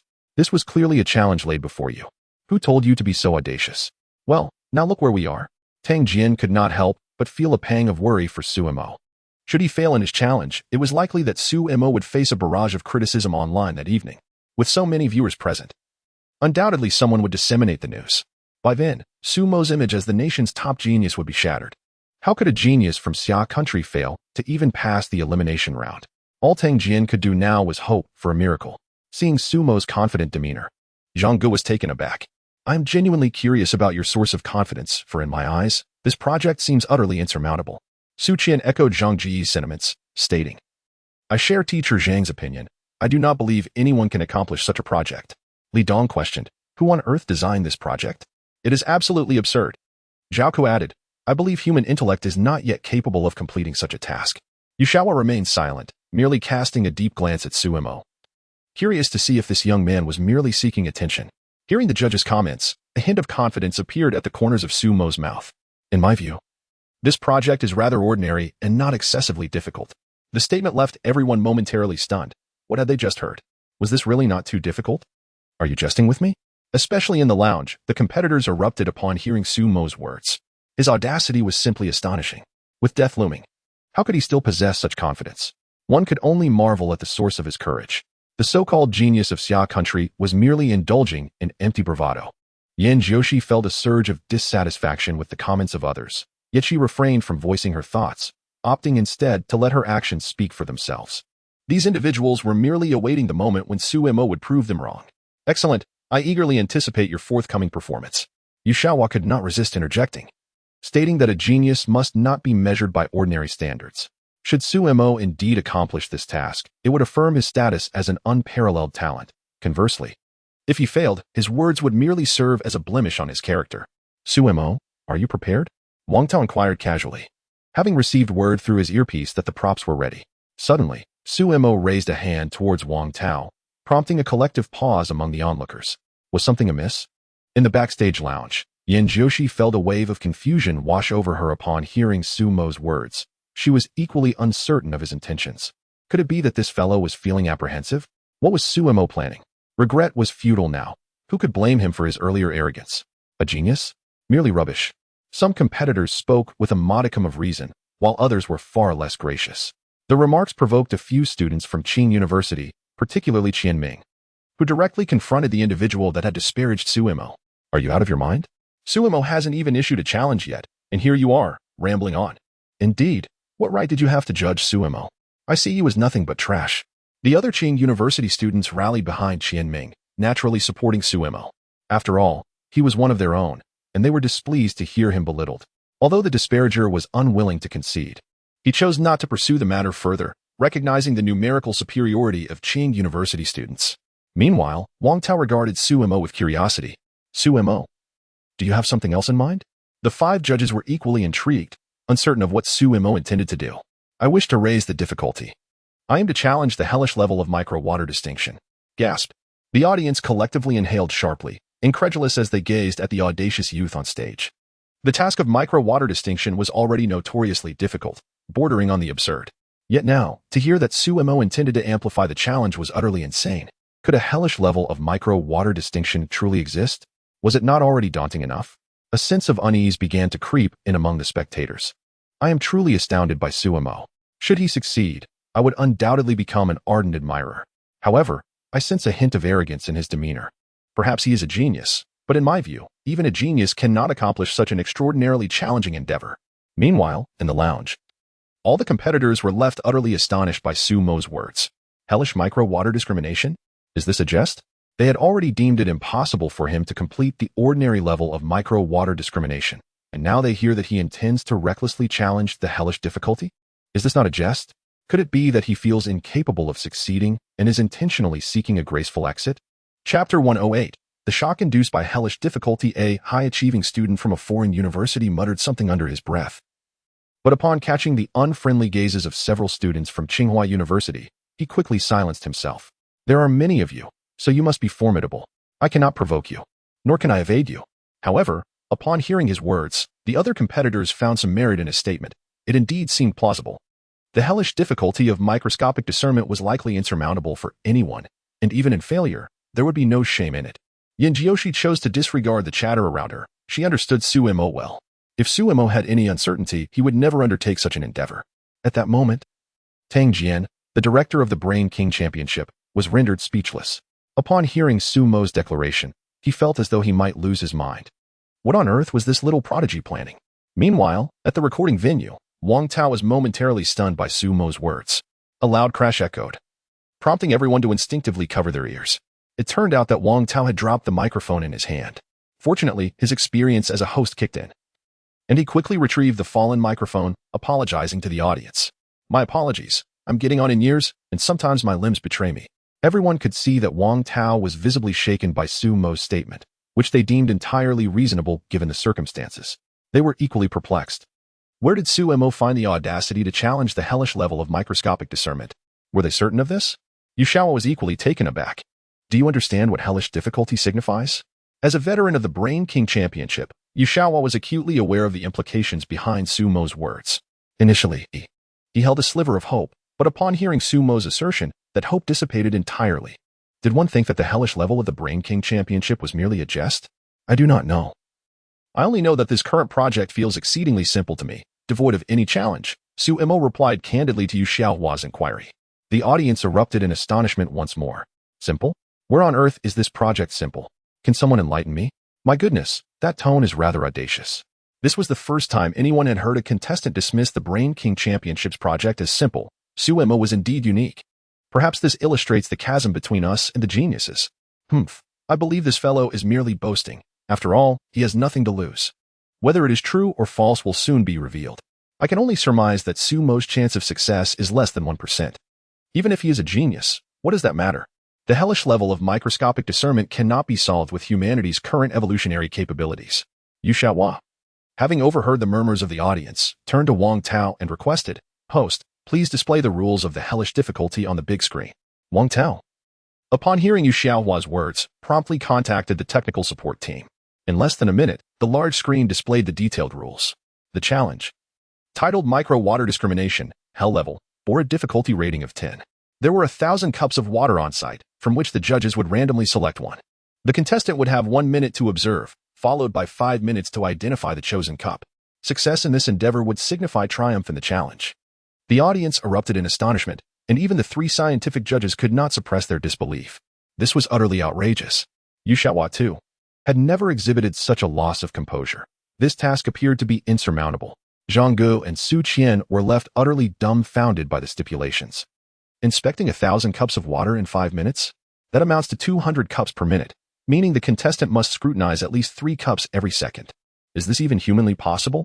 The crux of the matter was not merely to observe, but also to identify the specific cup selected by the judges to complete the challenge. This was simply impossible, absolutely unfathomable. Even Zhang Gu, who had always believed in Su Mo's capabilities, found this challenge to be utterly insane. The others were no different. Su Mo, do you now comprehend the hellish difficulty of this task? Yu Xiaohua, struggling to contain his shock, directed his gaze toward the astonishingly audacious youth. Understanding the challenge, Su Mo glanced at the rules displayed on the screen, a glimmer of excitement flickering in his eyes. This indeed piqued his interest. Otherwise, it would have been exceedingly dull. So, do you still wish to challenge the hellish difficulty of micro-water discrimination? At that moment, everyone turned their curious eyes towards Su Mo, eagerly anticipating his choice.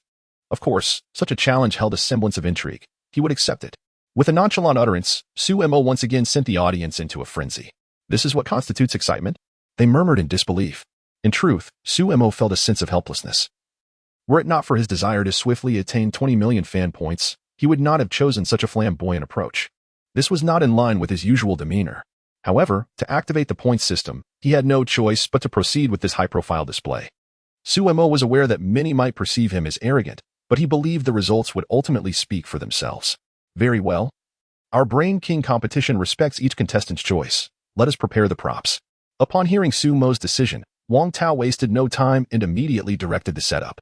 Internally, he felt a pang of regret for his earlier misstep. Had Su Mo continued speaking, who knew what further shock he might endure? Soon, staff members began arranging the props. And after a flurry of activity lasting over 10 minutes, they finally completed the task. 1,000 cups of water now lay before the spectators, shimmering under the lights. Well, it must be said, the sight of 1,000 cups gathered together was indeed breathtaking. 2 long tables held 500 cups each cup accompanied by a corresponding number. Contestants, please proceed to the challenge station. The so-called challenge seat is merely a rather enclosed chair. When a contestant occupies the challenge seat, their view is limited solely to the screen before them, rendering everything else invisible. As Su Mo settled into his seat, a staff member approached to affix headphones and an eye mask, only departing once everything was deemed in order. Now, we invite our 5 judges to come forward and inspect the equipment. This has always been a standard protocol in the Brain King Championship. Only through the judges' personal scrutiny, along with close-up shots of the props, can the audience truly grasp the formidable difficulty of the competition. The 5 judges, adorned in white gloves, commenced their examination of the apparatus. After a thorough inspection, no discernible conclusions were reached, save for Yu Xiaohua, who noted that each cup contained a multitude of irregularly arranged bubbles. Chapter 109. A 10-second observation period. Aside from this, there are scarcely any features for Su Mo to remember. However, to count bubbles? That seems rather absurd. Observing at least 3 cups in a second, how could one possibly count? It is utterly impossible. The 5 judges are urged to propose a question. Wang Tao also reminded the others and signaled for them to turn off their microphones, ensuring maximum confidentiality. Once the microphones were silenced, the judges began to converse. Zhang Ge, are these cups not identical? How are we to distinguish between them? Su Qian, I find it utterly overwhelming. Can this task truly be accomplished? Li Dong, I must admit, the difficulty of this project is the most formidable I have ever encountered. Su Mo's audacity is indeed remarkable. Zhao Ke, a young bull fears no tiger. He is the only one aware of the taste of failure, which is why he continues to grow. Upon hearing Zhao Ke's words, the other three remained silent. It was not just Zhao Ke who thought this way, but they all share the same sentiment. Yu Xiaohua, I wonder if you all noticed. Each cup contains numerous bubbles of varying sizes. Beyond this, I see no other mnemonic features. Zhang Ge. Yet, the time is so brief, and the quantity so vast. Can this truly serve as a mnemonic characteristic? Su Qian, I just calculated that if a contestant were to observe all the cups, they would need to view at least 3 cups per second.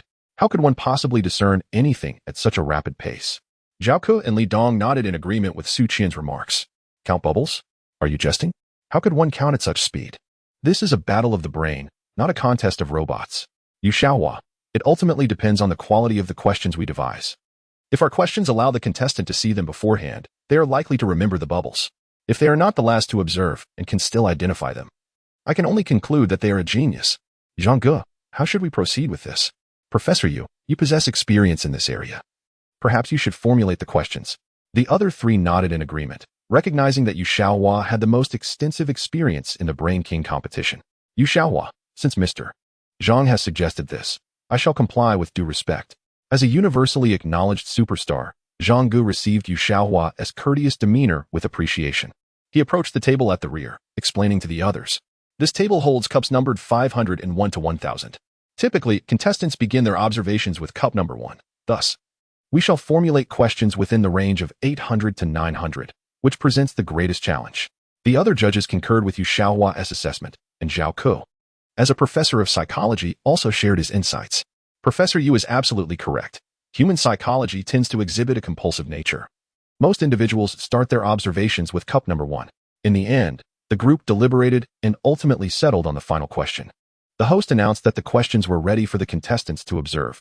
Once the 5 esteemed guests returned to their seats, a staff member carefully donned white gloves and placed a glass of water on a table not far from Su Mo. A charming scientific assistant then removed Su Mo's headphones and eye mask. The bright lights of the recording venue were quite blinding, prompting Su Mo to shield his eyes momentarily due to discomfort. Wang Tao stood beside him, unperturbed, as such situations were quite common. After about a minute, Su Mo and Appo's eyes finally acclimated to the harsh lighting. Su Mo, are you prepared? He was asked. I am, he replied. You will have only 1 minute for observation, understood? Understood, came his confident response. On my mark, 3, 2, 1, begin. As Wang Tao's words resonated, Su Mo immediately approached the nearby table, focusing intently on the glass of water. His keen observation skills were instantly activated, allowing him to commit every detail of the glass to memory. Countless bubbles formed a vivid image in his mind, a heartwarming scene of a young girl holding her father and Appo's hand. Meanwhile, the countdown on the large screen raced forward. I'm done, Su Mo declared, turning back to his challenge seat after merely 20 seconds had elapsed. The audience erupted in astonished murmurs. A minute was already brief. Yet no one expected Su Mo to complete his observation in such a short span. Is that necessary? A few more seconds Wooden and Appo's hurt. The countdown on the screen abruptly halted, leaving the 5 judges astonished by Su Mo's actions. Zhang Ge remarked, Su Mo, take another look. You still have plenty of time. Su Qian added, indeed, better safe than sorry. Li Dong cautioned, young man, do not be overly confident. This task is far from as simple as you imagine. Zhao Ke advised, it never hurts to solidify your memory. Why the rush? Yu Xiaohua concluded, since the contestant has finished observing, I shall refrain from further urging. After all, a genius has their own reasoning. Although Su Mo could not see the 5 judges from his position, they could observe his reactions on the large screen.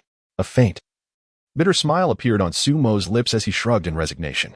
I have completed my observation. Continuing holds no significance. Let it be. A chorus of disapproval erupted from the audience, with many sensing that Su Mo's confidence had crossed the line into arrogance.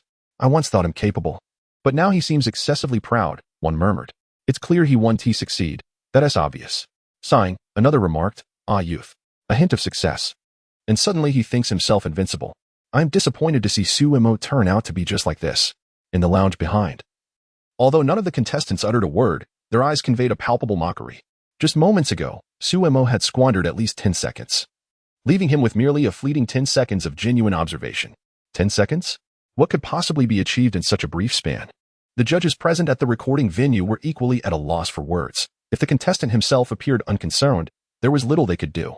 At that moment, a staff member approached Suemo, ready to place a blindfold and headphones upon him. Wang Tao instructed, "Please ensure the scientific assistant returns the cup to its original position, exercising caution throughout the process." The scientific assistant proceeded with utmost care, and the camera focused on the cup, allowing everyone to see it clearly. Chapter 110. The unprecedented speed throughout the entire process. There was scarcely any movement. Once the scientific assistant had placed the cup of water, Yu Shaohua suddenly rose and ascended the stage.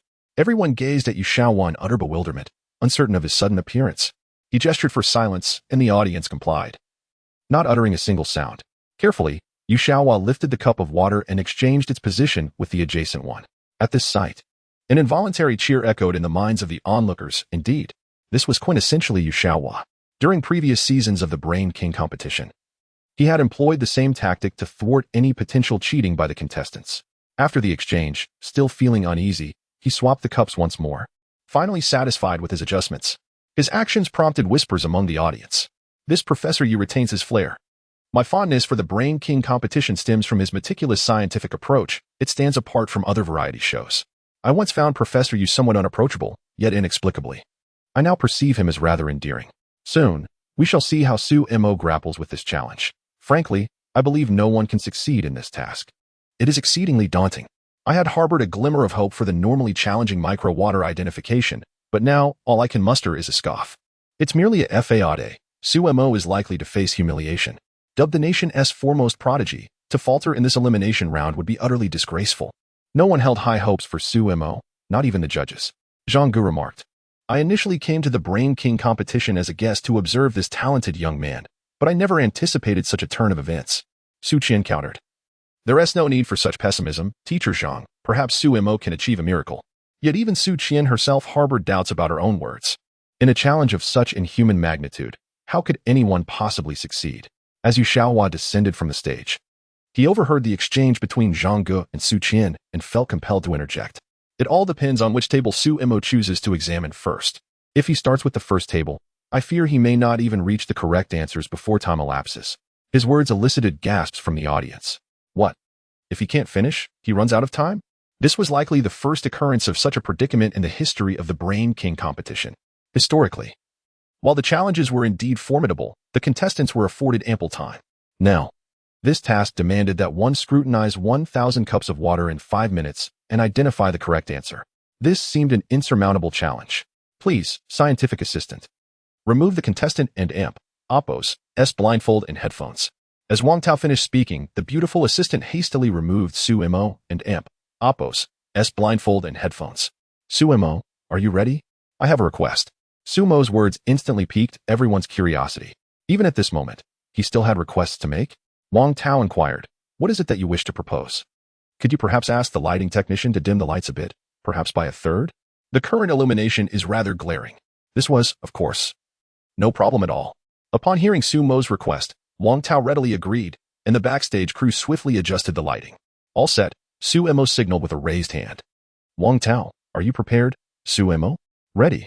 Please approach the prompt station. Once I say, and AlphaGo's, start, and AlphaGo's, the timer will commence. Do you understand?" "Understood." Suemo ambled leisurely to the first table, while everyone else felt their hearts leap into their throats. Even Yin Jiushi, resting in the backstage lounge, couldn't help but clench her small hands. Though she had always held unwavering faith in Suemo, she now found herself gripped by anxiety. She had overheard Yu Shaohua's earlier remarks and was genuinely concerned about which table Suemo would begin examining. "Contestants, prepare yourselves. 3, 2, 1, the challenge begins." As Wang Tao's voice faded, Suemo launched into the challenge. Precisely as Yu Shaohua and Zhao Ke had anticipated, he commenced his search from cup number 1. A hushed murmur swept through the audience, accompanied by a chorus of derisive laughter from the backstage lounge. However, everyone was soon taken aback by Sumo's subsequent actions. He was not observing each cup individually as they had imagined. Instead, he swept his gaze across the entire row, hands clasped behind his back, exuding an air of composure that belied any hint of nervousness. In less than 10 seconds, Suemo had scanned 100 cups. Instantly, the crowd gasped collectively.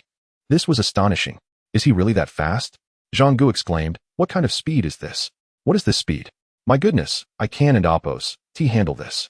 I and Amp, Oppos, am covered in goosebumps, cried Su Qian. This is incredible, truly incredible, Li Dong remarked. Zhao Ku added, if he manages to find the correct answer, I will truly be in awe.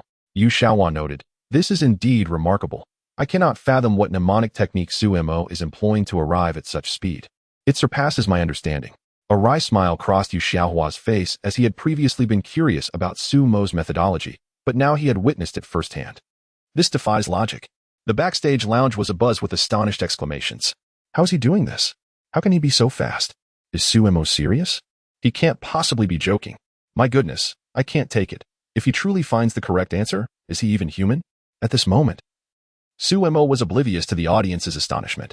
Empowered by his keen perception and imaginative prowess, his insight and cognitive abilities had reached an extraordinary level, one that transcended the ordinary human experience. Indeed, there is no need for meticulous observation of each cup. With a mere glance, Su Mo can assess a dozen or more, as if endowed with the intellect of a supercomputer, effortlessly eliminating erroneous answers. Within the span of a single minute, Su Mo has already approached table 2. The audience below collectively gasps in astonishment. Could this truly be human? How is it possible to proceed with such astonishing rapidity? Is this speed attainable by mere mortals? Zhang remarks, if Su Mo manages to identify the correct answer, I shall surely consider him a steadfast friend. His prowess is simply remarkable. The others remain silent, their minds struggling to keep pace. Su Mo's performance is akin to a nuclear explosion, utterly transforming the atmosphere. Chapter 111. Challenge successful. At this moment, in the backstage lounge, all the contestants' gazes were riveted on the television screen displaying Su Mo. They were all curious whether Su Mo was merely seeking attention, as such speed was truly beyond comprehension. Initially, the notion of 3 cups in a second seemed far-fetched to many. Moreover, now he was claiming 10 cups in a second. Akin to a juggler performing a feat, this was, after all, a battle of intellect. Meanwhile, Su Mo continued to swiftly scan the cups on the table. An image vividly etched in his mind. He was confident that if the cup he had observed earlier was among the 1,000, he would recognize it at first glance. Zhang remarked, it's astonishingly fast. He has already seen 700 cups. Su Qian questioned, what can he possibly discern at such speed? Li Dong stated, regardless of the outcome, Su Mo has left me utterly astounded. Zhao Ke noted, Su Mo has maintained an unsettling calm throughout. Such composure is rare in an 18-year-old. Yu Xiaohua added, if Su Mo can identify the correct answer, he shall be the most formidable genius I have ever encountered. Due to the contestants' challenge time, the microphones of the 5 judges were muted, allowing them to express their thoughts freely without concern for disrupting Su Mo. Yu Xiaohua urged, look. Su Mo is about to see the question we posed. Su Qian expressed her uncertainty. I wonder if Su Mo can actually discern it. But can he truly maintain such speed? Zhang interjected. Let us stop chatting and observe whether Su Mo can indeed figure it out. Not only the 5 judges, but everyone present was fixated on Su Mo 813, 825, 8. As Su Mo continued to observe, a flicker of worry crossed his mind. Why had he not yet spotted the cup he had previously examined? Time was running out. Just as this thought crossed his mind, he halted abruptly. Upon spotting cup number 846, he finally released a sigh of relief. He had located it at last. It had been placed rather far back. And without a second thought, Su Mo recognized it as Yu Xiaohua and Oppos' doing. As everyone watched Su Mo fixate on cup number 846, goosebumps rippled through the crowd. For they had all seen Yu Xiaohua place the water precisely at that position. I believe I have found it, Su Mo declared lightly, leaving everyone speechless. The host, Wang Tao, who had closely followed Su Mo, was equally astonished. Yet, maintaining his professionalism, he stifled his shock and quickly posed a question to Su Mo contestant Su Mo. You still have 3 minutes remaining. Are you certain you do not wish to examine the remaining cups? No need to look further. I am confident it is this cup. Su Mo asserted, pointing decisively at cup number 846, exuding unwavering certainty. The collective reaction was one of disbelief. How can this be possible? Especially among the contestants in the lounge, most had not placed their faith in Su Mo, anticipating his failure, yet the outcome was utterly unexpected. Even Song Lisin, who had always believed that it was not so simple, was momentarily rendered speechless by Su Mo and Oppos' astounding performance. Is this truly possible? Is this even human? Qian Ming and several students from Tsinghua University erupted into cheers, their excitement surpassing that of personal triumphs. A genuine smile blossomed on Yan Jiushi and Oppos' exquisitely beautiful face. She knew Suemo would not disappoint her or anyone else. This is Suemo, the omnipotent Suemo. A project deemed impossible by all was effortlessly accomplished by Suemo in a manner that seemed almost superhuman, leaving everyone in awe. Wang Tao gestured for silence among the audience. Suemo, are you certain this is the cup? Absolutely. Suemo replied with unwavering confidence, trusting in the accuracy of his memory. Congratulations, you have successfully completed the challenge. With Wang Tao and Appo's declaration, the venue erupted in deafening applause. Zhang Gu exclaimed, incredible, truly remarkable. I find myself at a loss for words. I can only say that Suemo, you are extraordinary. Su Qian added, Suemo, your performance left me utterly astounded. I finally understand why you are hailed as the greatest talent in Xia country. Li Dong remarked, impressive. I need a moment to gather myself. Zhao Gu acknowledged. I must say, you have indeed created a miracle. Yu Xiaohua's praise for Suemo reached its zenith. His hands grew sore from clapping, yet he continued to applaud, reflecting the deep admiration he held for Suemo.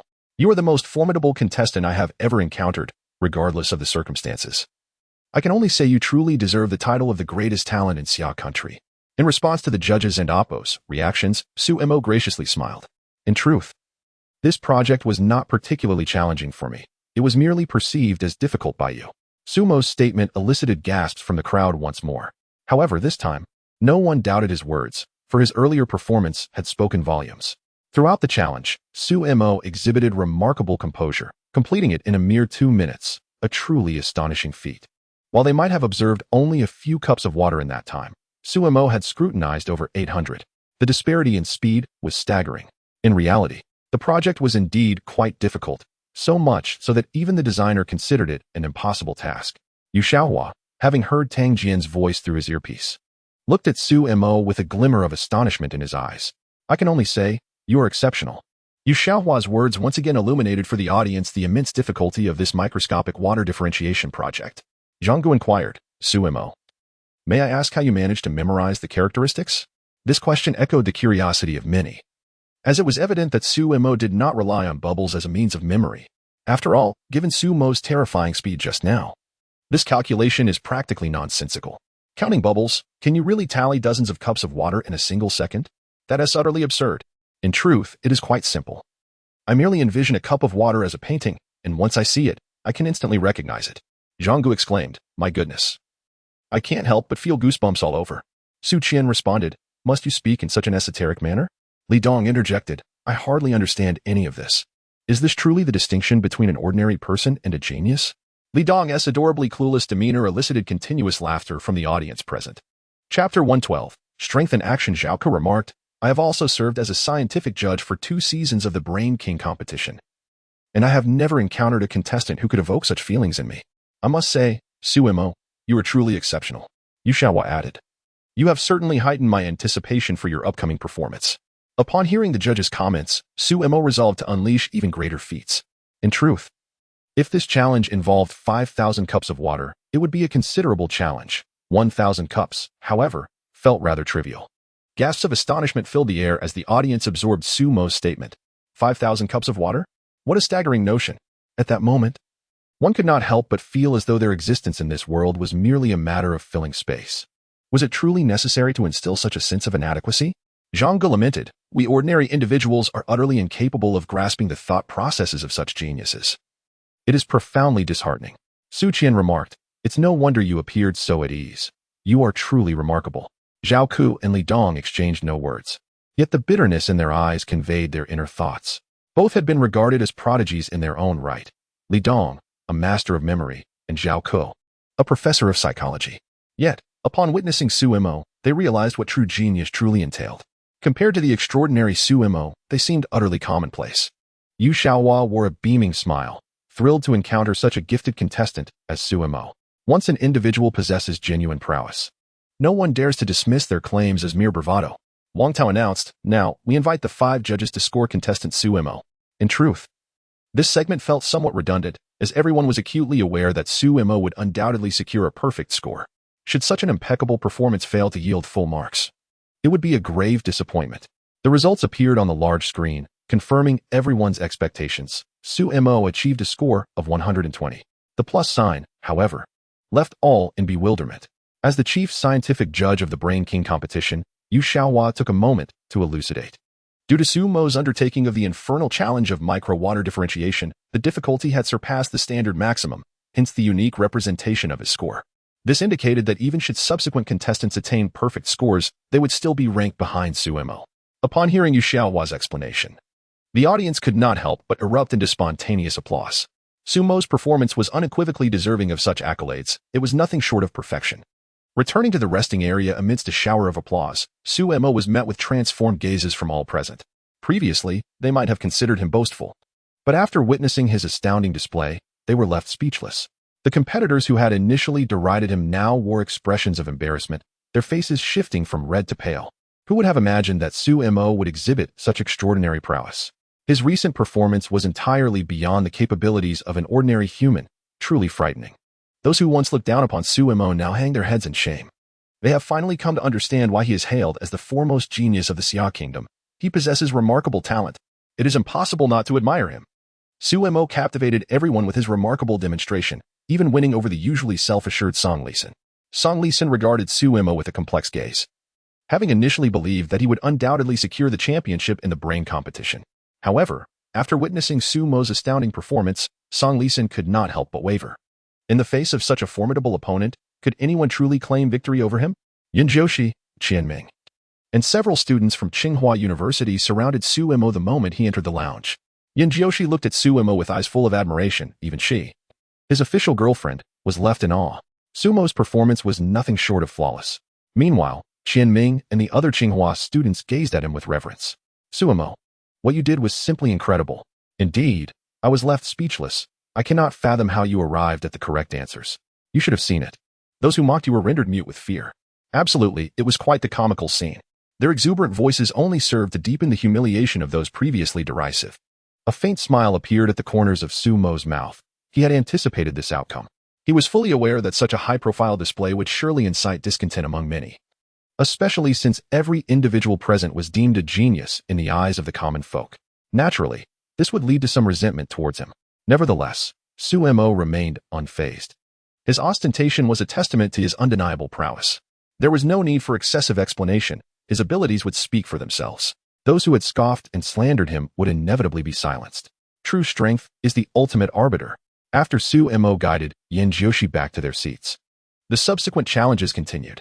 However, it seemed that the brilliance of Su Mo's earlier performance had cast a shadow over the upcoming challenges, rendering them rather mundane in comparison, failing to capture the attention of contestants, judges, or even the audience. As the morning passed, during lunchtime, Tang Jian entered the lounge. "Hello, director.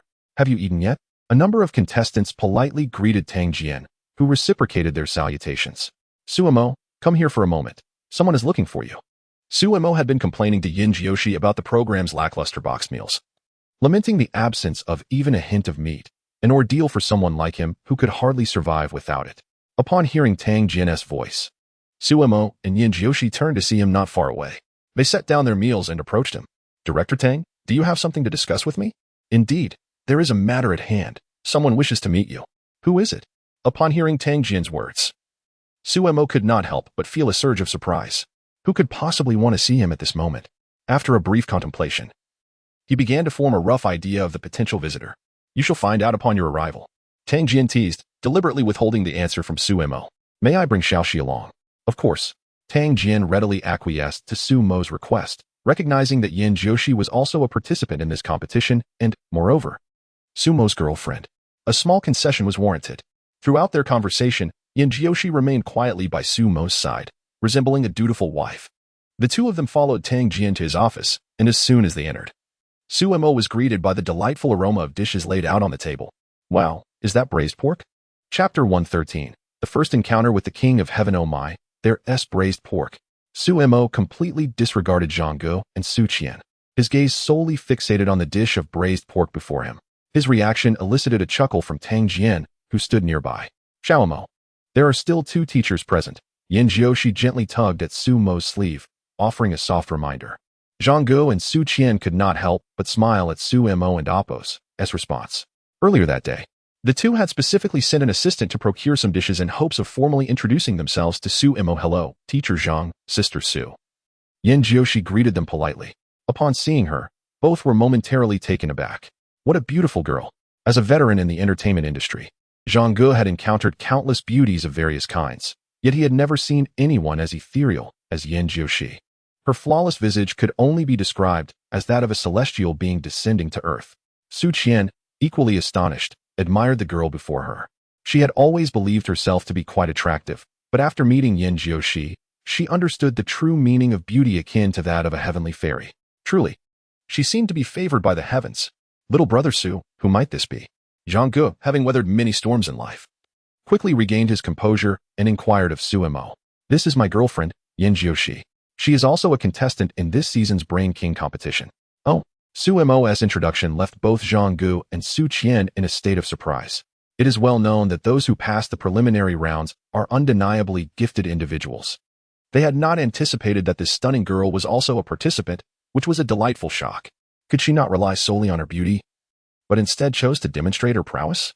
Su Qian, being a woman, pondered further. With Yan Jiushi's looks, if she were to enter the entertainment industry, her beauty alone would likely make her an instant sensation.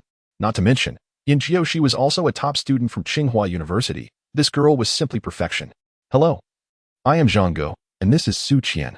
Zhang Ge courteously introduced himself and Su Qian, not allowing Yan Jiushi's youth to diminish his respect for her.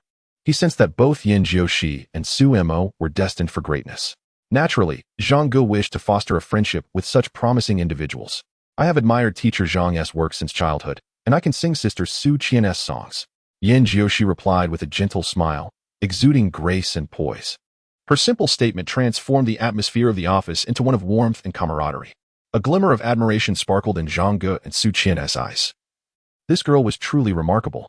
Surely, only someone as exceptional as Su Mo could be deserving of her. Once seated, Tang Jian, as the host, warmly encouraged everyone to enjoy the meal. This meal was truly a delightful affair. However, while the four of them engaged in cheerful conversation, Su Mo remained absorbed in his food. Only after he had devoured the plate of braised pork did he finally set down his chopsticks with a sense of satisfaction. The boxed meals provided by the production team over the past couple of days had become intolerable for him. As a carnivore, he was determined to make the most of this rare opportunity to indulge in meat. Su Mo, don't just focus on eating. Come and chat with us, Zhang Ge said, having hesitated to interrupt him earlier. Upon noticing that Su Mo had finished eating, he couldn't and Apos, help but smile warmly at him. Su Qian, hearing Zhang Ge and Apos' words, covered her mouth in laughter. After their brief interaction, her impression of Su Mo could be summed up in 2 words, interesting. Moreover, they shared the same surname, which Su Qian regarded as a sign of fate. Mr. Zhang, I apologize, I was just famished, Su Mo said, accepting the tissue from Yan Jiushi and casually wiping his mouth before offering an awkward smile to Zhang Ge and Su Qian. It and Apos, that's nothing. We are all friends here. So there's no need to be overly formal, Zhang Ge reassured him. You're welcome to treat us as your older siblings. Feel free to relax around us. Su Qian's words were genuinely comforting, instantly endearing her to Su Mo. You truly astonished everyone today, Zhang Ge remarked, recalling Su Mo's remarkable performance at the recording venue. His eyes still reflecting awe. Tang Jian and Su Qian nodded in agreement. In fact, when Su Mo drew the task of microdifferentiation of water, Tang Jian had already lost hope in him. Hearing Su Mo's intention to tackle the hellish challenge of microdifferentiation further exasperated him. He had even prepared the evening's PR content in anticipation of Su Mo's potential elimination, which would undoubtedly spark considerable controversy. A prodigious talent from the Summer Kingdom, the top contender in the Brain King competition, failing to even make it past the elimination round? Such a topic would be nothing short of sensational.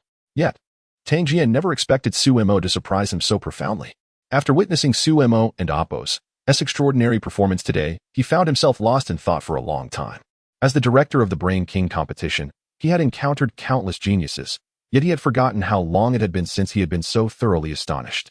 While there had been other contestants with impressive displays in the past, none could compare to Su Mo's brilliance today, rendering them utterly insignificant. It was at this moment that Tang Jian truly grasped the essence of genius. Su Mo was undoubtedly a prodigy. I was so thrilled that my goosebumps were everywhere. If I watch a few more of your matches, I might just end up shedding some pounds, Su Qian quipped, eliciting laughter from everyone. Sister Su, you are truly hilarious. With your beauty, there's no need for you to worry about losing weight. Su Mo responded politely, devoid of any intention to flatter her.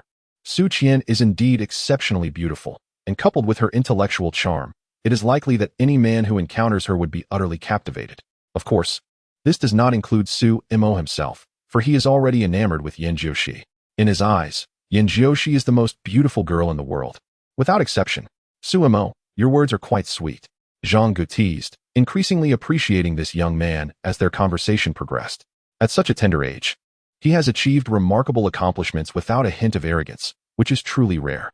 Were it an ordinary individual, they would likely be puffed up with pride by now. I have been following your journey for quite some time, and my reason for participating in the Brain King competition is because of you. Me? Su Mo was momentarily taken aback by Zhang Gu and Appo's statement, pondering what it had to do with him. Indeed. I noticed your declaration on Weibo that anyone who dared to discuss endorsements with you would be blocked. After seeing that post, I began to follow you. Su Mo. Chapter 114. Truly a big shot. Zhang Ji's words elicited laughter from the crowd, yet Su Mo and Yin Jiushi remained unresponsive. Brother, do you not have an affinity for money? Zhang Gu inquired, expressing his utmost curiosity. In this society, where wealth reigns supreme, it is often said that money enables one to act with impunity. After all, how else could so many celebrities indulge themselves, even endorsing subpar products at the expense of their fans? The reasoning is simple. It is all for the sake of money. However, it baffled Zhang Gu that Su Mo would turn down an opportunity for easy money. Could it be that Su Mo hails from a wealthy family? Yet, that did not seem to be the case. Since his rise to fame, Su Mo's family background had been swiftly revealed online, depicting a rather ordinary single-parent household. I recently solved the BDY conjecture and received a monetary reward, Su Mo explained, sensing the curiosity in their gazes. For me, money only needs to be sufficient. It is not as if I cannot survive without it. Ultimately, I am still just a student, and pursuing advertisements feels somewhat inappropriate. Zhang Gu responded, Brother, I must say, your level of awareness truly puts me to shame. Su Qian interjected, Zhang, it is not just you. I too could never reach Su Mo's level. Hearing his words today makes me feel as though I am regressing in life. Tang Jian remarked. It is no wonder that the thought process of a genius differs so vastly from that of us ordinary folk. Yin Jiushi merely smiled, saying nothing. Her fondness for Su Mo was genuine, rooted solely in admiration for him as a person. Were it not for Su Mo, if Shashi were to enter the entertainment industry, she would undoubtedly achieve great fame. Su Qian shifted the topic to Yin Jiushi, exclaiming, This girl is simply too beautiful. She could easily conquer the industry with her looks alone. After all, attractive women possess a significant advantage, enabling them to thrive wherever they go. Indeed, that is a valid point. Zhang Gu nodded in agreement with Su Qian, declaring, Brother, if your little girlfriend has any interest in this field, she can come directly to me. I can guarantee that within a year, she will ascend to the ranks of a second-tier star. Zhang Ji's bold assertion caused Su Qian and Tang Jian to gasp in astonishment. Truly, he was a big shot. To make such a promise was audacious. Had it been anyone else, they would have been ridiculed for overestimating their abilities. Yet, given Zhang Ji's stature as a super A-list star, neither Su Qian nor Tang Jian found his words questionable. His resources were formidable. Even a slight oversight could easily elevate someone to the status of a second-tier star. Thank you for your kindness, Zhang. But Shaoxi is not suited for the entertainment industry, so I must decline, Su Mo replied. Recognizing Zhang Ji's good intentions, but firmly deciding against Yin Jiushi's foray into show business. Yin Jiushi had never intended to enter the entertainment industry, as the depths of this realm were far too treacherous for someone like her. Moreover, her family circumstances were already quite favorable, rendering the pursuit of such wealth unnecessary. Why then did Su Qian struggle to comprehend this? Zhang Gu had articulated his offer in such a manner that it was a commitment few could ever hope to attain. Yet, Su Mo had dismissed it outright. Was this not rather hasty? Shaoxi, do you not aspire to be a celebrated star? Su Qian inquired, her curiosity piqued by Yin Jiushi.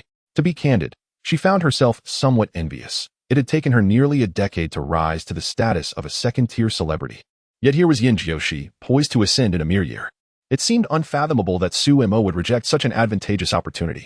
From Su Qian's perspective, this was a monumental chance missed. Thank you for your kind intentions, but I truly have no interest in the entertainment industry, Yin Jiushi responded gently, stepping closer to Su Qian with a soft smile.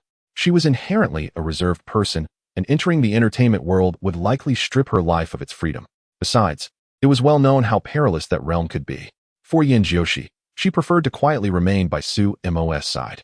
Indeed, Sister Su, Shaoxi comes from a distinguished background, thus there is no need for her to wade into the murky waters of the entertainment industry, Su Mo remarked. Upon hearing this, Zhang Gu and the others appeared enlightened. It was no wonder she had no desire to join the entertainment world. She simply did not need the money. If not for financial gain, Who would willingly step into such a quagmire? Surely, no one would, considering the cutthroat scheming prevalent in that arena, where a single misstep could lead to one's downfall. Ah, I see now. Suemo, you have indeed found a perfect match, Zhanggu exclaimed. After all, a girl as impeccable in every regard as Yin Jiushi was a rarity in this world. Well, I suppose I've wasted my breath. Having wealth allows one to be willful, Su Qian conceded. How about it, Teacher Zhang? Would you be willing to support me? Tang Jian's just prompted laughter from everyone, marking a light-hearted conclusion to the matter. By the way, Brother Tang, could you arrange for Xiaoxi to take the stage today? Suemo could not resist asking Tang Jian. Having completed his challenge, he felt it would be unfair for Yin Jiushi to wait several days for a random selection. Oh. Tang Jian responded with surprise at Suemo's inquiry. Is there something you need, Suemo? I simply wish for Xiaoxi to challenge herself soon, so we can return to school. We are still students, and falling behind in our studies would be detrimental, Suemo explained, eliciting eye rolls from the three others. Are you worried? What a jest. Given the prowess you displayed today, university courses will be a mere trifle for you, Zhanggu remarked. With your current abilities, what do you have to fear regarding your studies? As Zhanggu spoke, a hint of disbelief flickered across his face, eliciting involuntary laughter from Su Qian and Tang Jian. Suemo also managed a shy smile. In truth, he found the boxed meals provided by the Brain King competition team to be utterly unpalatable, which constituted his greatest torment, prompting his desire to return to school swiftly. This is indeed possible, but whether you can succeed in the challenge is beyond my capacity to assist, Tang Jian candidly remarked. After all, during the competition, there would be supervisors present at all times, making any form of cheating utterly implausible. Rest assured. Don't underestimate Xiaoxi simply because she is a girl. Her capabilities are formidable, and she will undoubtedly astonish you all. Sumo's words made Yin Jiushi feel a touch bashful, yet being praised so openly by Suemo in front of others filled her heart with sweetness, akin to savoring honey. Oh, Zhanggu exclaimed in surprise upon hearing Sumo's words. Could it be that Xiaoxi is a hidden academic prodigy? Indeed, she is, came the affirmative reply. Chapter 115, The Coexistence of Strength and Beauty Indeed, Suemo proudly declared. Xiaoxi is the third place in this year's college entrance examination in Jianbei province. How could she not be remarkable? What? Zhanggu, Su Qian, and Tang Jin exclaimed in unison. The third place in a provincial examination? How astonishing. Initially, they presumed Yin Jiushi to be an ordinary student from Qing University. Yet they were taken aback by her exceptional prowess. It is well known that even an average student from Qing University is a person of extraordinary talent. As the premier institution in Xia country, Qing University is renowned for its stringent admission standards, which have sparked widespread discussion online this year due to its daunting acceptance score. This year's admission threshold reached an astounding 700 points, an utterly intimidating figure. What does 700 points signify? It is likely that only 2 or 3 students from a prestigious high school could achieve such a score. Yet, how many prestigious high schools exist nationwide? Merely over 100. With such a high admission line, concerns about the number of freshmen at Qing University arise. It is fair to say that any student emerging from Qing University would be fervently sought after by major corporations across the country, as they represent the pinnacle of talent. Moreover, being the third place in the college entrance examination amplifies her prestige. The trio's gazes converged on Yin Jiushi. Her striking beauty was only one aspect. Her character and family background were equally exceptional, compounded by her stellar academic achievements, rendering her quite formidable. Yin Jiushi, under the scrutiny of their eyes, responded with a gentle smile, her serene demeanor instantly captivating them. Such a woman must only exist in the heavens. This thought resonated within their minds simultaneously. Zhanggu remarked, Brother, I must admit, I am feeling a twinge of envy. Su Qian confessed, to speak honestly, as a fellow woman, I find myself somewhat enamored with Xiaoxi. She is truly outstanding. Tang Jian added, Indeed, even a genius's girlfriend is bound to be a genius herself. At 2 o'clock in the afternoon, the recording commenced. As anticipated, under Tang Jian's direction, Yin Jiushi was the first to take the stage. Today, she had caused the makeup artist considerable distress, for contestants must apply a touch of makeup to conceal any skin imperfections before appearing on camera. However, upon encountering Yin Jiushi, the makeup artist was left dumbfounded, circling around her in search of any flaws to address. Yin Jiushi's complexion was simply exquisite, akin to creamy white jade, leaving the makeup artist with no choice but to merely style her hair. Thus, Yin Jiushi became the sole contestant in the Brain King competition to appear on stage without makeup. Despite this, her unadorned beauty continued to astound the audience. With a visage of unparalleled beauty, coupled with her tranquil aura, Yin Jiushi ignited the atmosphere upon her entrance. Wow, among the contestants, there exists such a stunning woman? She is breathtaking, akin to a celestial being. How can there be such a beautiful lady? Absolutely enchanting. To ascend to the stage of the Brain King competition is a testament to one's prowess. This young lady, possessing such beauty, evokes a sense of inadequacy within me. I feel as though I merely exist in this world as an extra. I can't help but think she surpasses Su Xiaofei in beauty. However, the words of a nearby male spectator instantly irked another onlooker. While this girl is indeed stunning, Su Xiaofei reigns supreme in beauty. The boy promptly fell silent. Realizing that engaging in such a debate was futile, it would be far more pleasurable to simply admire the stunning women present. After all, extraordinary beauties like Yin Jiushi are rare gems not easily encountered. If missed, one might never have the chance to behold them again. The judges were equally taken aback. Li Dong exclaimed, "Oh my, this contestant's beauty is almost terrifying." Zhao Ku added, "I never expected to see such a gorgeous contestant this year.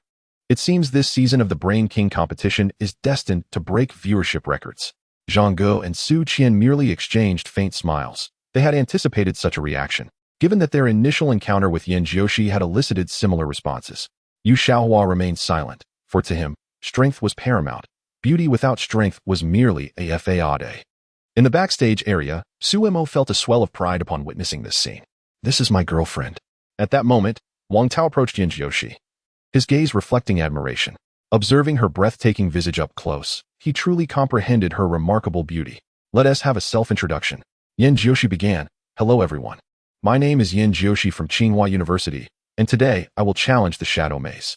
Upon hearing her introduction, Wang Tao couldn't help but add, "I must say, Yin Jiushi is incredibly modest. Do not underestimate her abilities." She ranked third in the Gaokao this year in Jiangbei province and also secured the third position in the overall selection. She is a prodigy, endowed with both talent and beauty. A chorus of astonished gasps erupted from the audience. "Wow, is this girl extraordinary? How impressive. It turns out girls can be this remarkable. I think I'm falling in love." Yet, who would have thought that Yin Jiushi possessed such formidable credentials?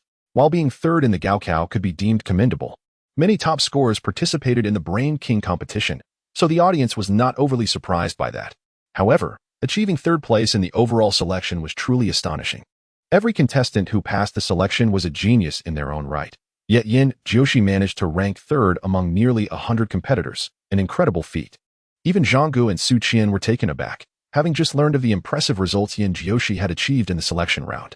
Upon reflection, it seems entirely reasonable for the two to feel this way, especially considering that Yin Jiushi has an eccentric boyfriend like Su Mo. It is indeed remarkable that she possesses such extraordinary capabilities.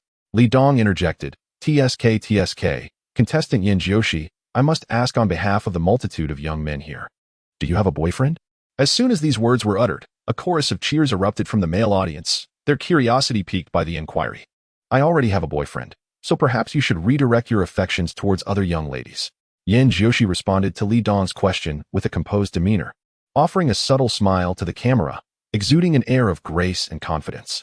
Yet, her words rendered the audience, much like frostbitten eggplants, despondent and disheartened. How could such a stunning young lady already be taken? Who could it be? Step forward if you dare. Chapter 116. Astonishing speed. Upon hearing Yin Jiushi's response, Li Dong was equally astonished. Given Yin Jiushi and Appo's age, one would not expect her to be so eager to find a boyfriend. After all, a girl of such remarkable caliber would hardly deign to notice an ordinary boy. Zhang Ge, ever the accomplice, inquired about the identity of Yin Jiushi's boyfriend, as all the spectators were keen to discover who dared to pursue their goddess. My boyfriend is someone you all should know. He is Su Mo, the first contestant to appear this morning. Yin Jiushi, aware of Zhang Ji's intentions, directly revealed Su Mo's name, thereby establishing herself as someone already taken, dissuading any further advances from the masses. Upon hearing the name Su Mo, everyone was momentarily taken aback. Oh my, could it be true? Yet, inexplicably, they accepted this revelation. Su Mo was indeed worthy of someone like Yin Jiushi. Alas, it is indeed Su Mo. What a match made in heaven. My goddess, I wish you both eternal happiness. The realization that Su Mo already had a girlfriend caught many off guard. Some had assumed the scarf he wore was merely a ruse. I never imagined Su Mo's girlfriend would be so stunning. I feel a twinge of envy. The strength of their genetics was undeniable, should they bear children. One could only ponder the extraordinary beauty that would ensue.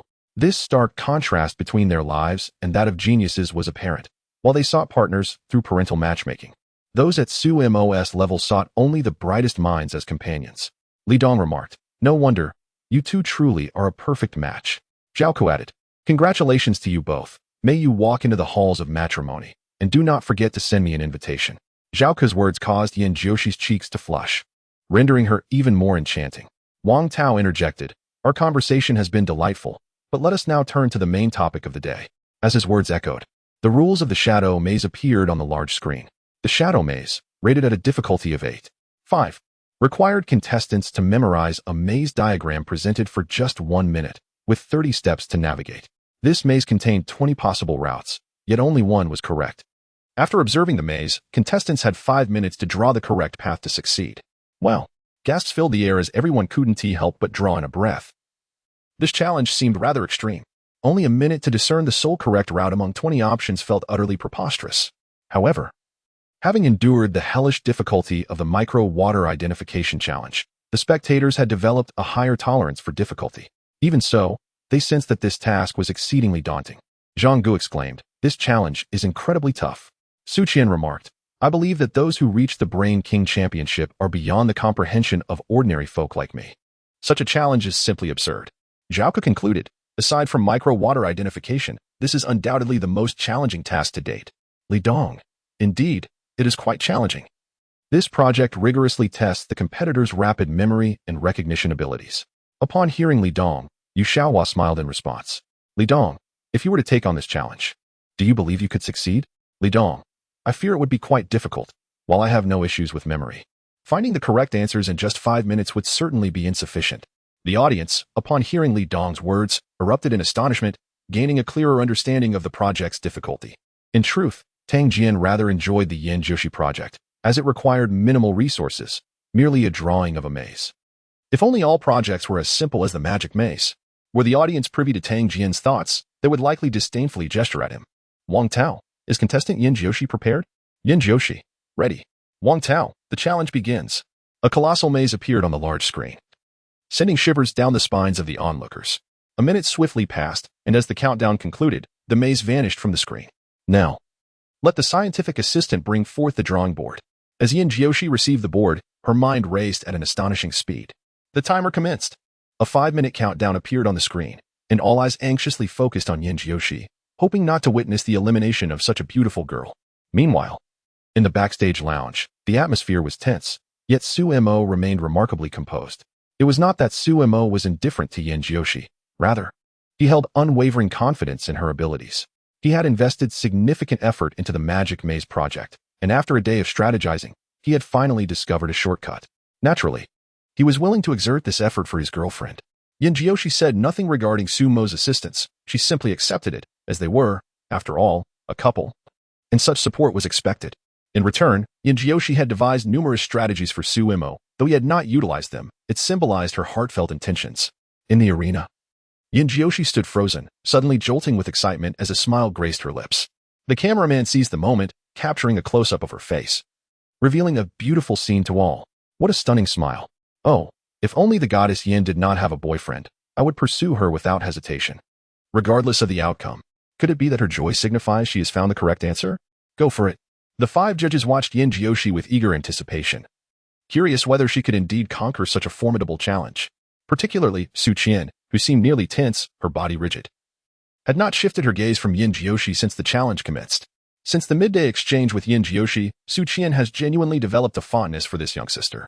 Although they have only known each other for a few hours, she has already embraced Yin Jiushi as her own sister, naturally wishing for her success in the challenge. The intricacies of female friendship often leave one perplexed. Suddenly, the goddess Yin has begun to write her answers. In the blink of an eye, the previously frozen Yin Jiushi picks up a marker and starts to respond on the drawing board, and barely a minute has passed. This astonishing speed leaves everyone in the audience utterly astounded. Are they all this remarkable? Chapter 117. Girls can be remarkable, is it merely a minute? Has the answering begun already? Even the 5 judges could not help but express their astonishment at such rapidity.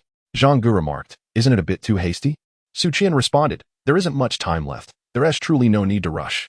Li Dong suggested, perhaps contestant Yin Jiushi is merely calculating, rather than answering. The 2 teachers need not be anxious just yet. Zhao Ku concurred. Indeed, for the greatest adversary of rapid memory is time. The longer it stretches, the more likely contestants are to succumb to confusion. Yu Xiaohua added, Professor Zhao's perspective is quite accurate. The crux now lies in whether the contestant can discern the singular correct route within 5 minutes. At that moment, the large screen focused on the drawing board held by Yin Jiushi, eliciting gasps of surprise. It was evident that Yin Jiushi had no intention of calculating further. A complete route had already materialized on her board. Her hesitation to submit was merely for verification. Zhang Gu inquired, has she already completed her answer? Su Qian exclaimed. My goodness, is this merely a check? Li Dong conceded, I shall retract my previous statement. Zhao Ke remarked, this is quite something. Yu Xiaohua stated. I can only say that this year's contestants are of an exceptional caliber, surpassing previous years by more than a mere tier. With several individuals muted, Yu Xiaohua felt free to voice his thoughts candidly. Su Qian appeared concerned, finding the task exceedingly challenging. Meanwhile, in the backstage lounge, discussions abounded. If it were me in this task, I certainly wouldn't succeed. The time is far too short. The difficulty is indeed considerable. I doubt there are many present who could accomplish such a feat. Why is this surprising? She secured 3rd place in the preliminaries. Her prowess is indisputable. Her beauty is stunning, but to possess such strength as well. After witnessing Yin Jiushi, how will I ever find a girlfriend? It's premature to speculate. Who knows if she will succeed in this challenge? Indeed, I personally hold little hope for Yin Jiushi. This task demands an extraordinary memory. Amidst this chatter, Su Mo listened quietly, a confident smile playing on his lips. As time ticked away, the 5-minute mark arrived, heralded by Wang Tao's voice. Contestant Yin Jiushi, please cease answering. Yin Jiushi smiled with assurance, placing her marker down. In those few minutes, she had mentally calculated twice, confident that her answer was correct. Immediately, a scientific assistant approached, took the answer Yin Jiushi had drawn, and presented it directly to the camera. The 5 judges, observing Yin Jiushi's confidence, could not restrain their inquiries. Zhang Gu asked, Yin Jiushi, how is it that you appear so confident in your answer? Su Qian added, this difficulty is genuinely high, even if you were to fail. Do not be disheartened. You have already performed admirably. Li Dong, your answer took just over a minute. If you succeed in this challenge, I shall certainly request Professor Yu to award you extra points. Upon hearing this, the audience couldn't help but burst into laughter. Yu Xiaohua, listening to Li Dong, also managed a wry smile. Nevertheless, one must admit that Yin Jiushi's performance was indeed commendable. Had she succeeded in her challenge, additional points would be warranted. Although the scoring system for the Brain King Championship is based on difficulty, if a contestant exhibits exceptional performance during the challenge, Yu Xiaohua possesses the discretion to grant extra points beyond the standard criteria. Among the 5 judges, only Yu Xiaohua holds this privilege, a testament to his fair and just nature, which earned him this unique authority within the competition. Zhao Ku, Li Dong's words resonate with my own sentiments. If you manage to succeed in your challenge, I would be disinclined to support Professor Yu's decision to withhold extra points. Now, all eyes are fixed on Yu Xiaohua, eager to hear his response. Based on Yin Jiushi's previous performance, she indeed qualifies for additional points, but this is contingent upon her success in the challenge. Well, Yu Xiaohua's statement elicited a wave of astonishment. Initially, no one expected him to acquiesce, as everyone is well aware of his character. Throughout the previous 4 seasons of the Brain King Championship, countless judges have implored Yu Xiaohua to award extra points to contestants, yet he has consistently declined. Over the course of 4 seasons, he has only granted extra points to a single contestant, reflecting his stringent standards. However, now that he has consented to award additional points, one might wonder if they are experiencing auditory hallucinations. Could it be that the ancient iron tree has finally blossomed? What a miracle! Li Dong, it is indeed astonishing. I merely stated it in passing. Yet Professor Yu has surprisingly agreed. Clearly, he holds Yin Jiushi in high regard. Zhao Ku, it is indeed a rare occurrence. This is the first time I have heard Professor Yu express such a sentiment voluntarily. Their remarks left Yu Xiaohua chuckling to himself. He had merely spoken a truth. Yin Jiushi's recent performance was truly remarkable, and her extraordinary memory will be invaluable in the forthcoming international competition. Wang Tao, in that case. Let us proceed to verify Yin Jiushi's answers. The first step of the correct route now appears on the large screen. Correct. What about the second step? Come on. Correct. Now let us see the third and fourth steps together. Correct. With each step, the audience erupted in cheers. Now, only the final step remains. Let us discover whether it is indeed correct. As the last step's correct answer flashed on the screen, the venue erupted in thunderous applause. I have yet to verify, so why the jubilation? Wang Tao couldn't resist teasing the audience. In truth, the verification was almost moot, as any discerning observer could see that Yin Jiushi's response was accurate. Nonetheless, Wang Tao adhered to the rules and proceeded with the verification. In the final step, as Yin Jiushi's answer perfectly coincided with the correct answer displayed on the large screen, The venue erupted in enthusiastic applause. A resounding success. Let us congratulate contestant Yin Jiushi on her triumphant challenge. The applause grew even more fervent, with all 5 judges unable to contain their own clapping. As Yin Jiushi's performance was indeed remarkable, she graciously bowed to the audience and the judges, her heart yearning to share her joy with Suemo. The 5 judges subsequently offered their evaluations, as is customary. Chapter 118. Returning to school. Zhang Ge remarked, I must say, the students of Tsinghua University this year are truly remarkable. First, there was Qianming, then Suemo, and now with you joining. It is no wonder that this is the premier institution of our nation.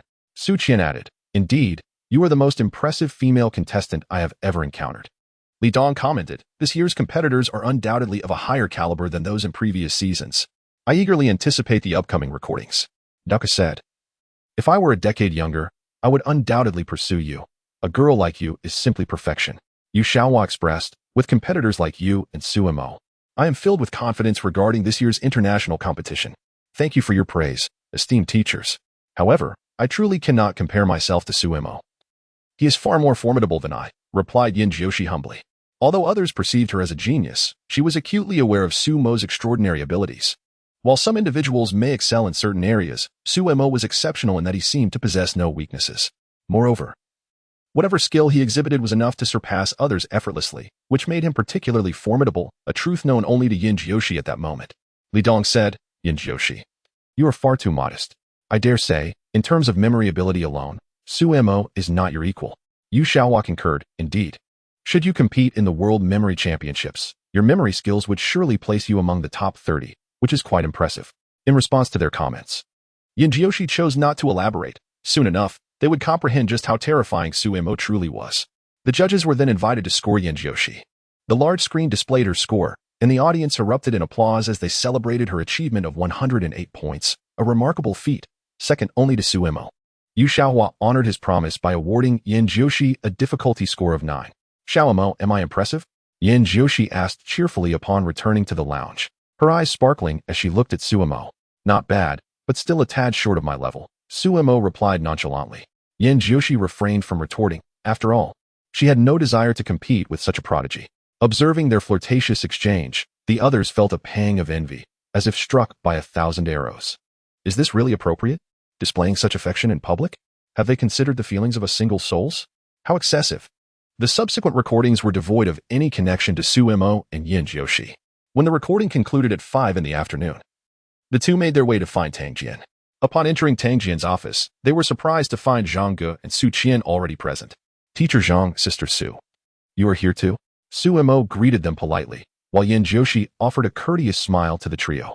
Little brother, Xiaoxi, are you both preparing to return to school? Upon catching sight of Suemo and Yin Jiushi, Zhang Ge instinctively surmised the purpose of their visit to Tang Jian. Indeed, with no pressing matters at hand, they were preparing to return to school shortly. Tang Jian, unperturbed by Suemo's comment, acknowledged that Qing University was in close proximity and that should any issues arise, he could easily reach out to the two. The next recording session was scheduled for November 5th, at which point he would be in contact with them. After Suemo and Yin Jiushi returned to the hotel and tidied their belongings, they hailed a taxi at the roadside and departed. Half an hour later, as Suemo stepped through the gates of Qing University, he couldn't help but exclaim, the air here at Qing University is truly refreshing. I've never heard you express such sentiments before. I suspect you're merely nostalgic for the cafeteria, Yin Jiushi quipped, standing beside him. Her exquisite beauty naturally drew admiration from passing students, both male and female, who couldn't resist offering compliments. However, upon noticing Suemo beside her, they could only smile wryly, acknowledging that only a talent like Suemo could be worthy of a girl like Yin Jiushi. Mention of the cafeteria sparked excitement in Suemo's eyes, for they had yet to dine that afternoon. Xiaoxi, shall I treat you to a meal at the school cafeteria? Absolutely. Yin Jiushi never turned down Suemo's invitations. Her joy stemmed simply from being in his company.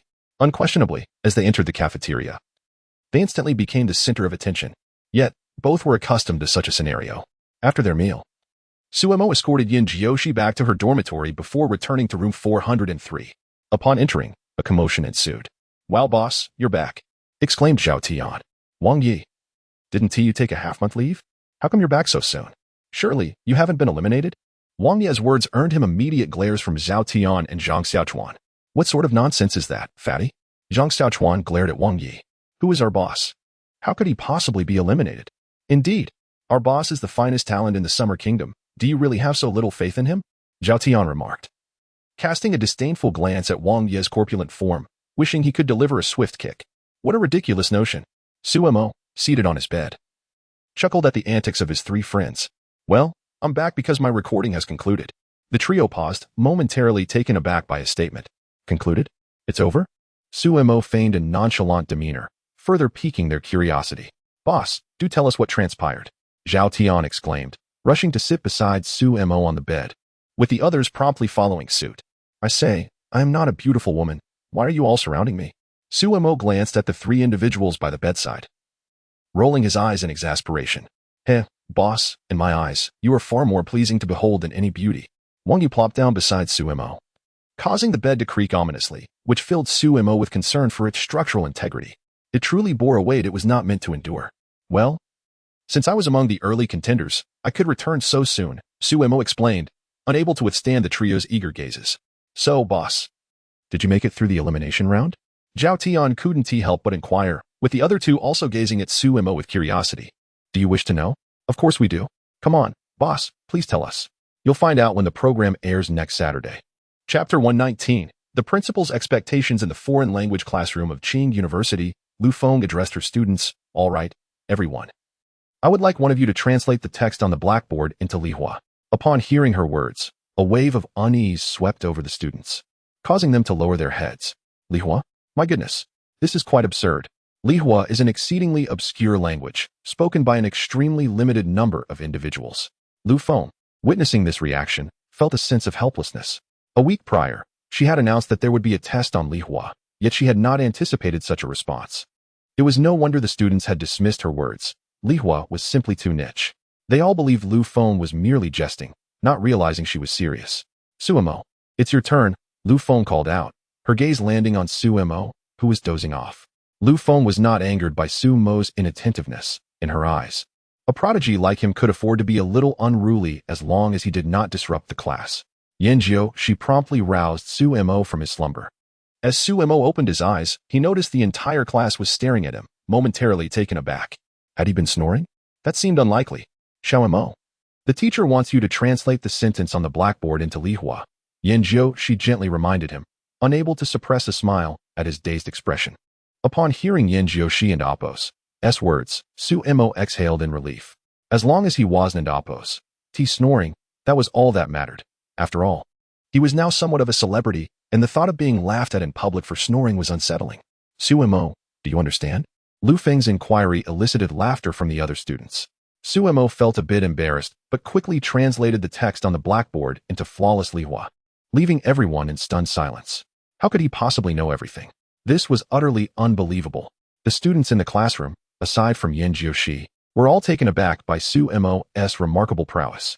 This was Lihua, one of the rarest languages in the world. How could he master it? Was this even reasonable? You actually know Lihua? Even Lu Feng, an experienced foreign language teacher, was astonished. Though she had some knowledge of Lihua, she considered her skills to be rudimentary. Upon hearing Su Mo's impeccable pronunciation, she was left in awe. His accent was so authentic it could rival that of a native speaker from Lihua. This was simply. Lu Feng found herself at a loss for words, feeling that her own language skills paled in comparison to Su Mo's. How could she possibly teach him? Teacher, I have always had a keen interest in languages, so I have studied various ones, albeit superficially, Su Mo humbly remarked, not wishing to overshadow his teacher. Su Mo did an excellent job translating. Everyone should learn from him in the future, Lu Feng acknowledged, casting an admiring glance at Su Mo. This young man certainly knew how to articulate himself well. However, regarding Lu Feng's words, all the students felt a profound sense of helplessness. They truly wished to shout, I cannot do it. Who does not know how extraordinary Su Mo is? A normal person can hardly compare. The weather in October had begun to cool gradually, which was a relief for everyone, as it finally allowed them to stroll outside during lunch.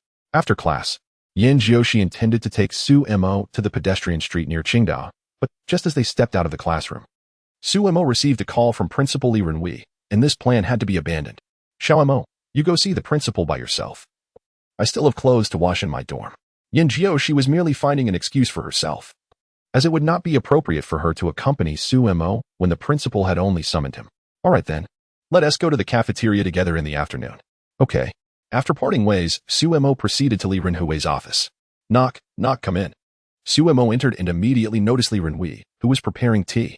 Principal, you called for me? Oh, Suemo. Please sit down and see how well I can brew tea. Li Renhui's eyes lit up upon seeing Suemo. After all, he was now the pride of Qingda, deserving of utmost respect, for such a talented student is rare to find. Principal, is there something you wish to discuss? Suemo seated himself opposite Li Renhui, curiously asking, as it seemed unlikely that he had been summoned merely for tea. Indeed, I do have something to inquire about today. Li Renhui poured a steaming cup of tea for Suemo, his gaze filled with anticipation, which piqued Suemo's curiosity further. Principal, please speak plainly. Well, I wanted to ask you about the BDY conjecture. Oh? Suemo could not suppress his surprise. Had the matter of the BDY conjecture not already concluded? Li Renhui chuckled awkwardly upon seeing Suemo's reaction. Principal, what exactly do you wish to ask? Suemo discerned that something was amiss with Li Renhui, leaving him utterly perplexed by his reaction. I would like to know if your insight into the BDY conjecture was a sudden flash of inspiration, or if you were already capable of solving it. Li Renhui asked Suemo with utmost seriousness. While the two scenarios may sound similar, they are fundamentally different.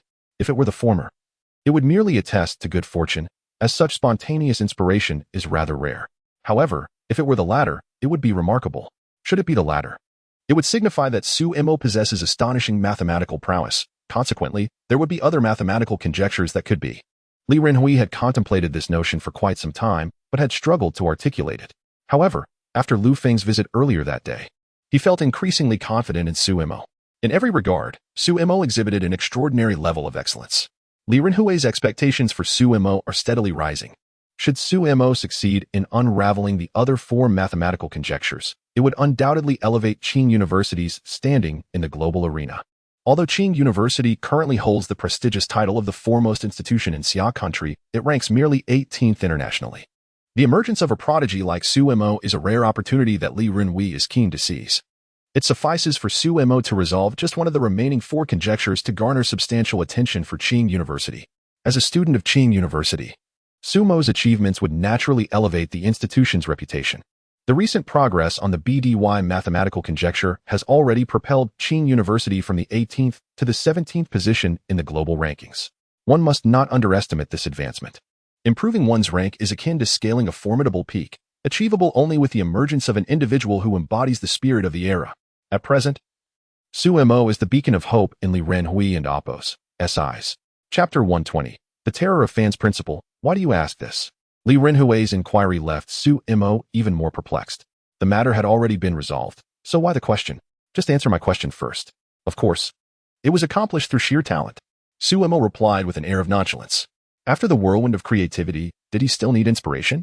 What a jest. Upon hearing Suemo's response, Li Renhui leaped up in exhilaration, throwing a fist into the air. This sudden action startled Suemo. What is going on? Has he lost his mind? That shouldn't be the case. Principal, are you all right?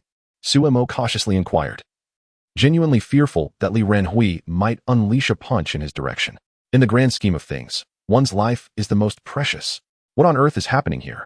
Noticing Suemo's reaction, a hint of embarrassment crept onto Li Renhui and Appo's weathered face, prompting him to sit down hastily.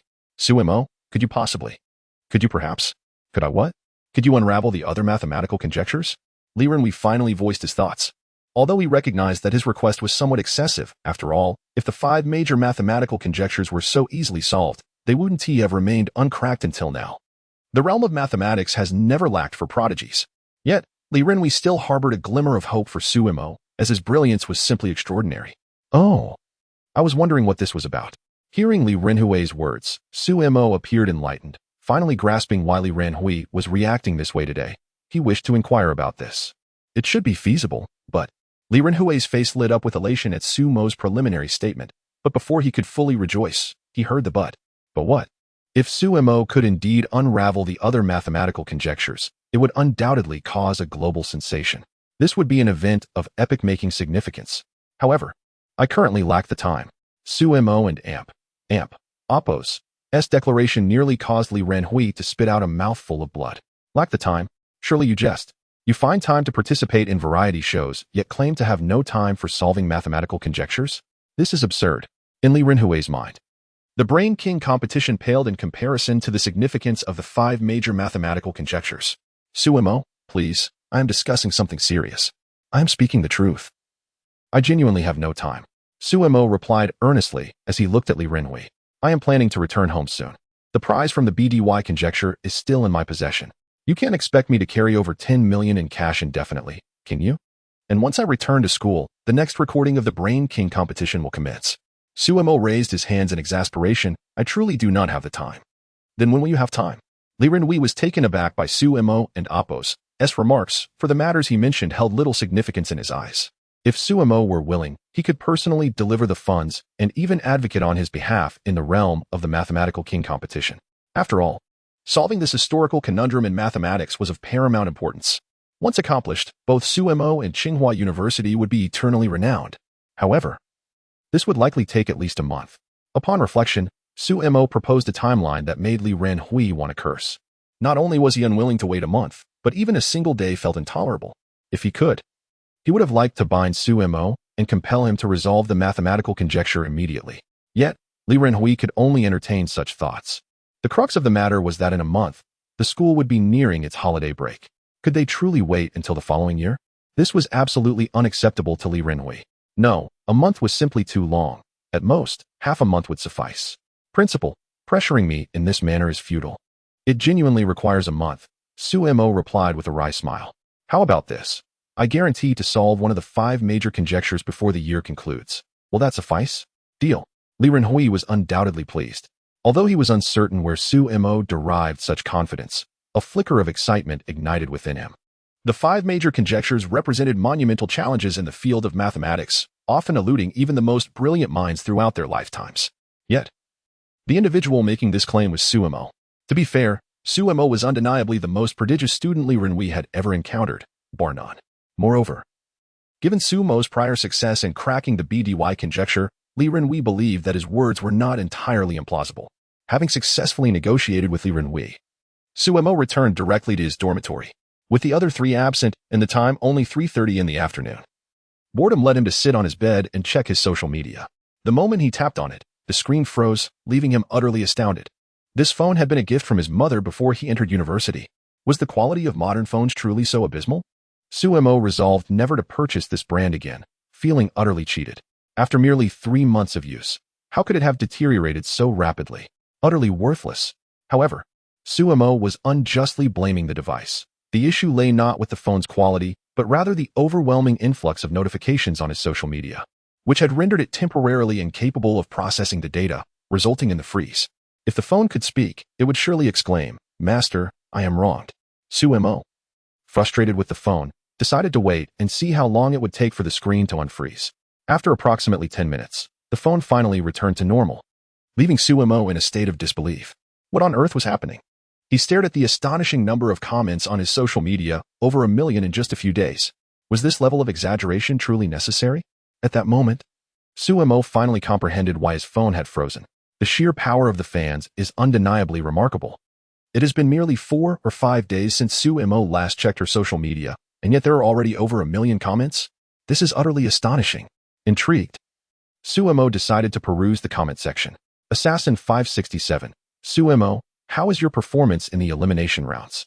Could you please provide an update? I love Peaches 222. Wishing you great success in the elimination rounds. Suemo. Proud to be flat-chested. Go for it. Esteemed one. Invincible Handyman. This Friday, we will finally see the promotional video for the Brain King Championship.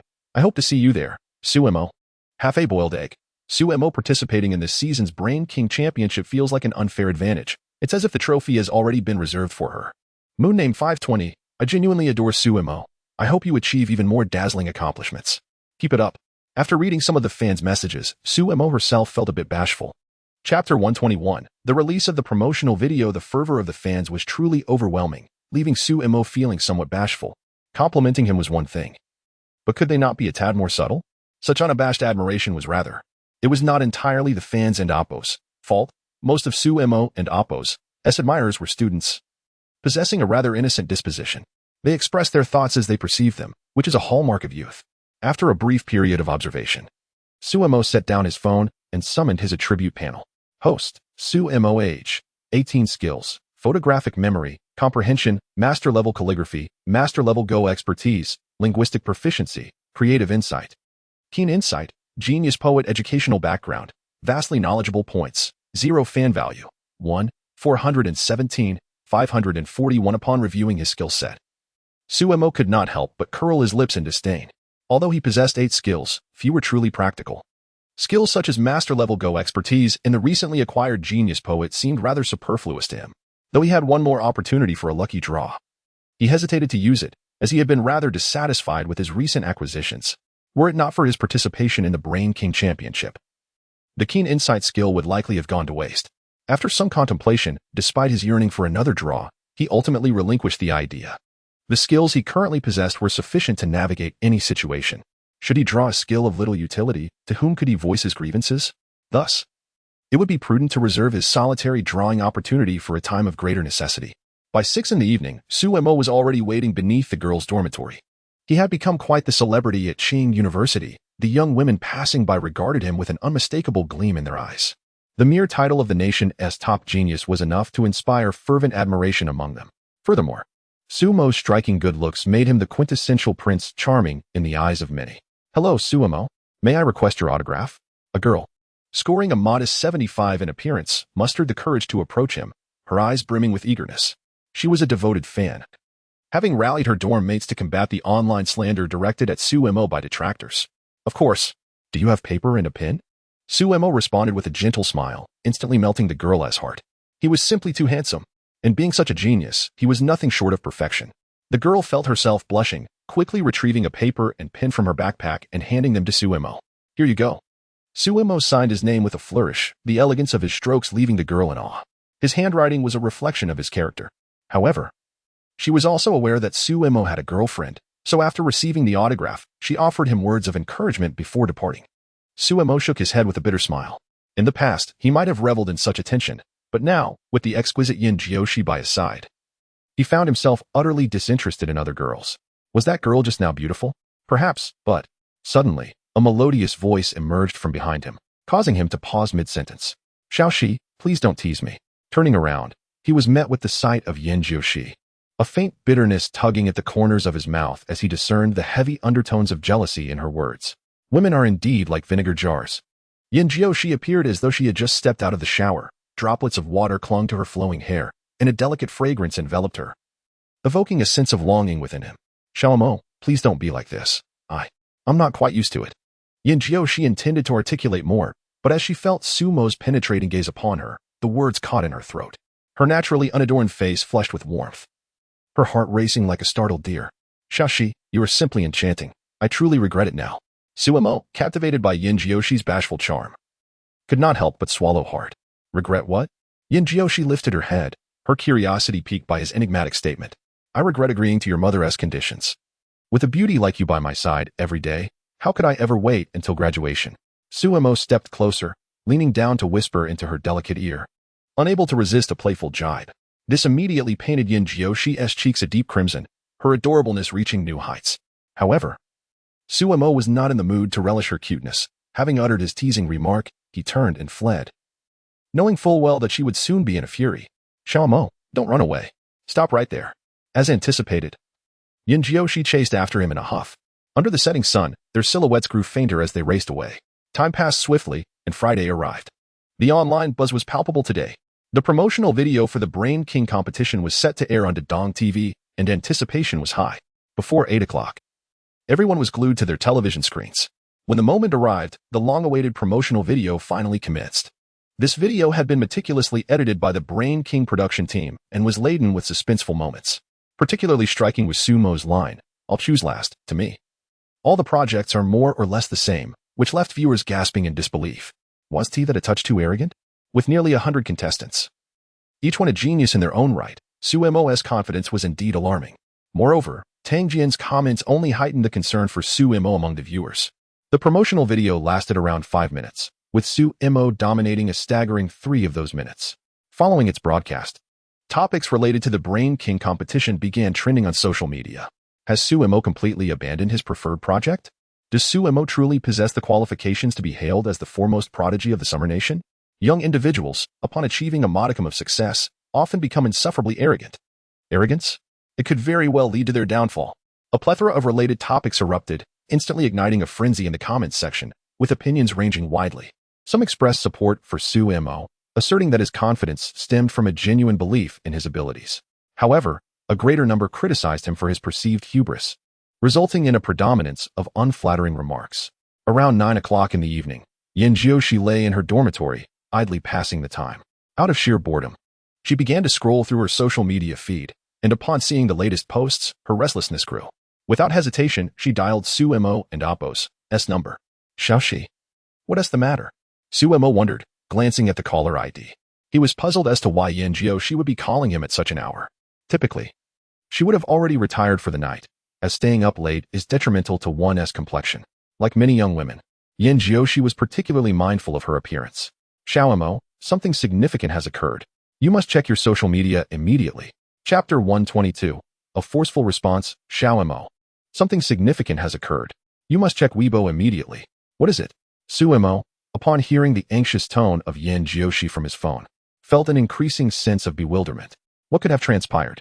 You will find out once you check Weibo. After hanging up, Su Mo hastily opened Weibo, eager to uncover the unfolding events. The pin trending topics immediately caught his attention, prompting a sardonic smile. These individuals truly relished the commotion. It was evident that this was merely a ploy orchestrated by the production team. Su Mo dismissed the need for explanation, knowing that once the second episode aired, the waves of skepticism would undoubtedly dissipate. Since he was selected only the following day, he had to bide his time until the second episode. The elimination rounds of the Brain King competition comprised 4 episodes, each featuring over 20 contestants, with footage of those who faltered in their challenges promptly edited out. After all, the program's duration was a constraint. Numerous fans flooded the comments section beneath his Weibo post, with hundreds pouring in every minute. Xiao Mo, could you possibly clarify? So many are slandering you. I love tomatoes, exactly. Some people just can't Appos. Keep their mouths shut. Ya Chang shout out 22. Xiao Mo, what was the outcome of your elimination round? Invincible security guard. Those above should refrain from asking. Xiao Mo has signed a confidentiality agreement with the production team and cannot disclose any information. As Su Mo perused these comments, he couldn't help but chuckle. He truly adored his fans. They all seemed so endearing. After some contemplation, Su Mo resolved to post a response to those maligning him. After all, these individuals had explicitly targeted him with their insults. Remaining silent would not align with his character. Regarding the elimination round, I cannot divulge too much. However, concerning the disparaging remarks made online, I must say that these individuals are simply idle and misguided. How can you presume to know I have been eliminated when the show has yet to air? If you wish to insult me, wait until next Saturday when the episode is broadcast. Once Sumo's post went live, it triggered an earthquake on Weibo. No one anticipated his resolute stance, particularly his audacious phrase about idleness, which left everyone astounded. No public figure had ever dared to articulate such sentiments. In Yin Jiushi's dormitory, Zhaoling Air, upon seeing Sumo's post, was rendered speechless. Quick, look at Sumo's Weibo.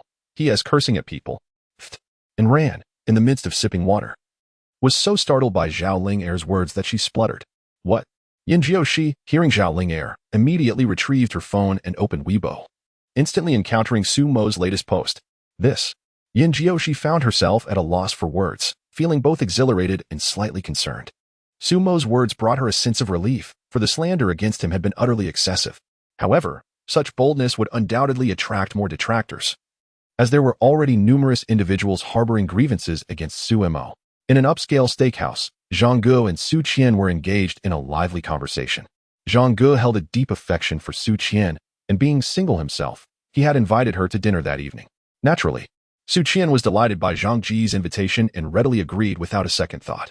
Suddenly, Zhang Ji's phone chimed, and upon glancing at it, he was momentarily taken aback, followed by a wry smile. Noticing his expression, Su Qian couldn't help but inquire, Teacher Zhang, is something the matter? Zhang Ge sighed helplessly in response to her question. Su Mo has stirred up quite a commotion on Weibo. I truly admire this young man's character. Upon hearing Zhang Ji's words, Su Qian quickly retrieved her phone. When she read Sumo's post, she gasped in astonishment. How could he say such a thing? Why shouldn't he? Zhang Ge replied, his curiosity piqued by Su Qian's reaction. To him, Sumo's actions were justified.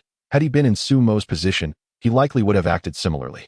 After all, facing unfounded slander would infuriate anyone, though most would refrain from speaking out. Zhang Ge held a deep-seated disdain for those who compromised themselves in such situations. In his view, a man ought to stand firm. I haven't stolen your rice. On what grounds do you accuse me? It truly echoed Sumo's sentiment, just idleness. Yet, Such actions could alienate many. Su Qian softly voiced her thoughts, acknowledging that no one had ever dared to confront netizens so assertively. Everyone understood that such behavior would only invite a plethora of detractors without yielding any benefits. Nevertheless, Su Mo chose this path, leaving Su Qian perplexed by his decision. If he offends someone, so be it. Su Mo is not part of the entertainment industry, so what does he have to fear? Zhang Ge chuckled at Su Qian's remarks.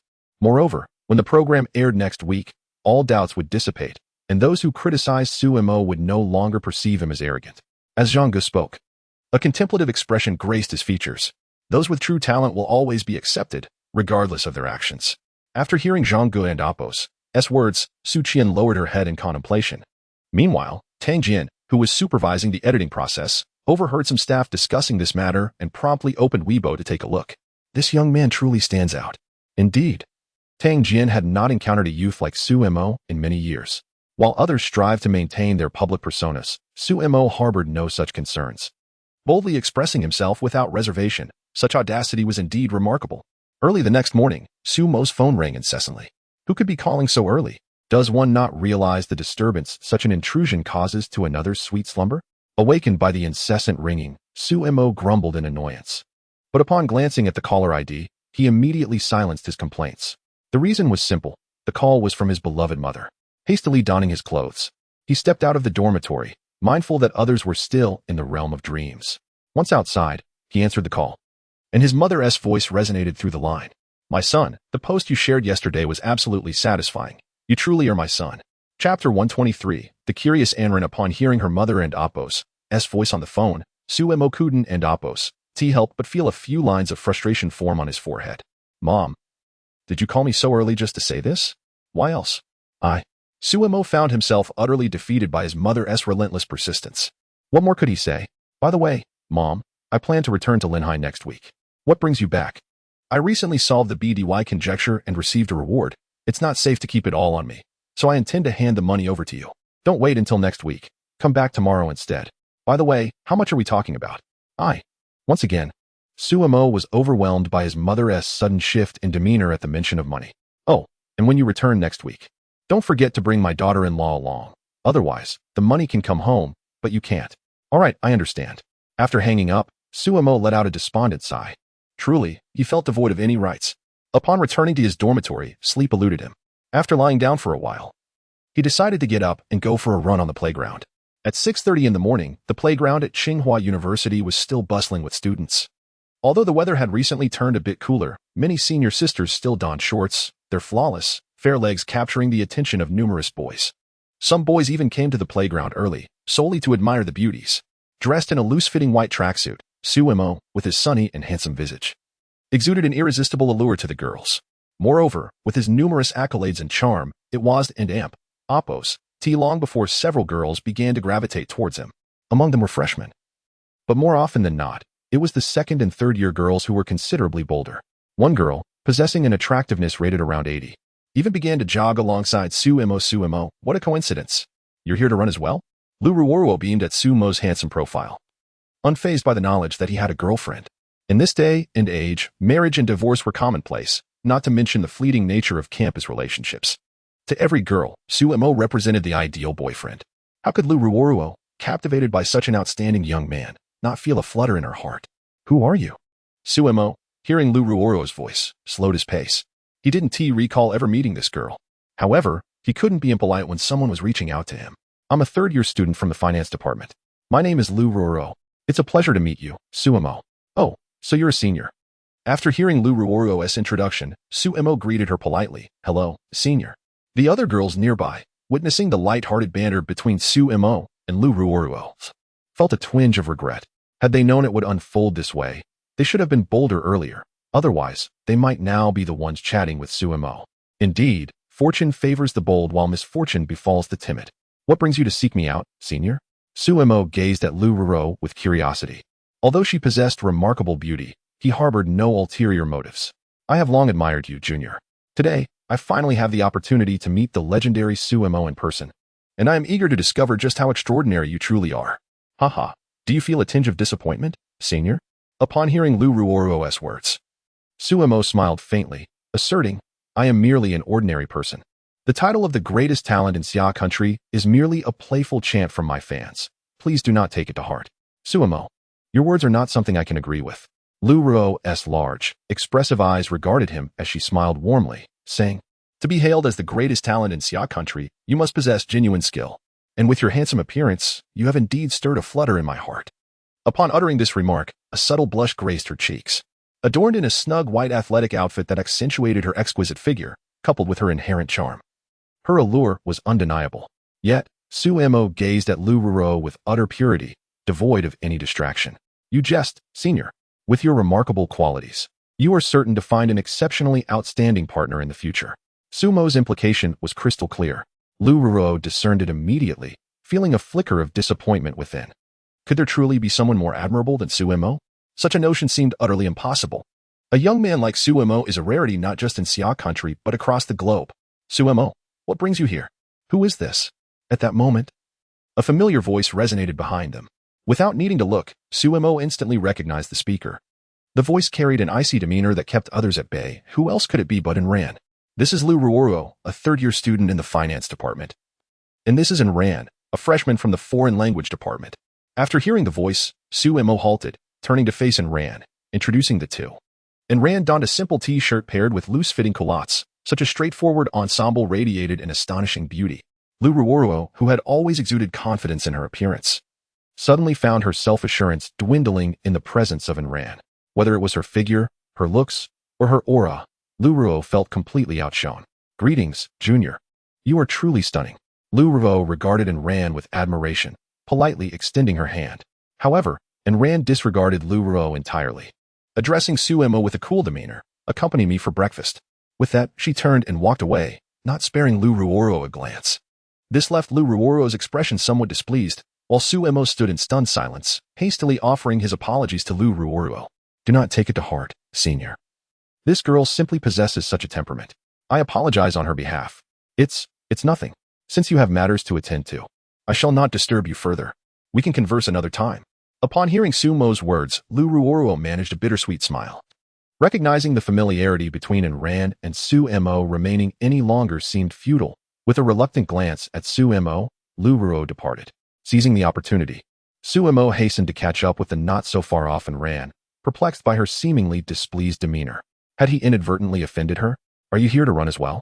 Suemo inquired, captivated by Enran's exquisite profile. Is Xiaoxi not accompanying you? No, was her curt reply, leaving him somewhat awkward. Upon arriving at the cafeteria, they casually grabbed a simple breakfast and settled in a secluded corner. The cafeteria buzzed with students, many of whom occasionally cast glances in their direction. Suemo had become quite the celebrity at Qin University. It was common knowledge that he already had a girlfriend. Yet who was this stunning girl seated across from him? Thanks to Suemo, nearly every student at Qin University recognized Yin Jiushi. Even without him, Yin Jiushi's ethereal beauty would surely capture attention. Enran, on the other hand, spent most of her time in the dormitory, attending classes but remaining largely unrecognized despite her beauty. The sight of Suemo sharing breakfast with a girl other than Yin Jiushi sparked whispers among onlookers. Wow, who is that girl? She is absolutely gorgeous. Indeed. How have we not noticed such a beautiful girl at Qin University before? But what does it matter? A girl like her is beyond our reach. Alas, Suemo captures the attention of every girl. How are we to survive? Who can argue with that? It's truly a drought for some and a flood for others. However, there were students familiar with Enran who could not refrain from clarifying. Please, do not jump to conclusions. This girl is from the foreign languages department. I believe her name is Enran. She is a close friend of Yin Jiushi. They are merely having a meal together. It is not as complicated as you presume. With that statement, the chatter ceased, and the students resumed their meals obediently. As for Suemo, he found himself in an awkward predicament. Enran sat opposite him, her beautiful gaze fixed upon him, yet she remained silent. I must ask, Missin, have I unwittingly offended you in some way? Chapter 124, The Three Deadly Questions. As Suemo took a bite of his bun, he lifted his gaze to find Enran staring intently at him, leaving him feeling somewhat bereft of words. How had he offended this young lady? Why did it seem as if Enran and Appo's gaze was capable of murder? Why? What did you discuss with that senior just now? Enran's lips parted slightly, her voice imbued with a chilling tone. Not much, Suemo replied, feeling quite helpless as he explained. I was merely jogging when that senior approached me to greet. And we exchanged a few casual words. Humph.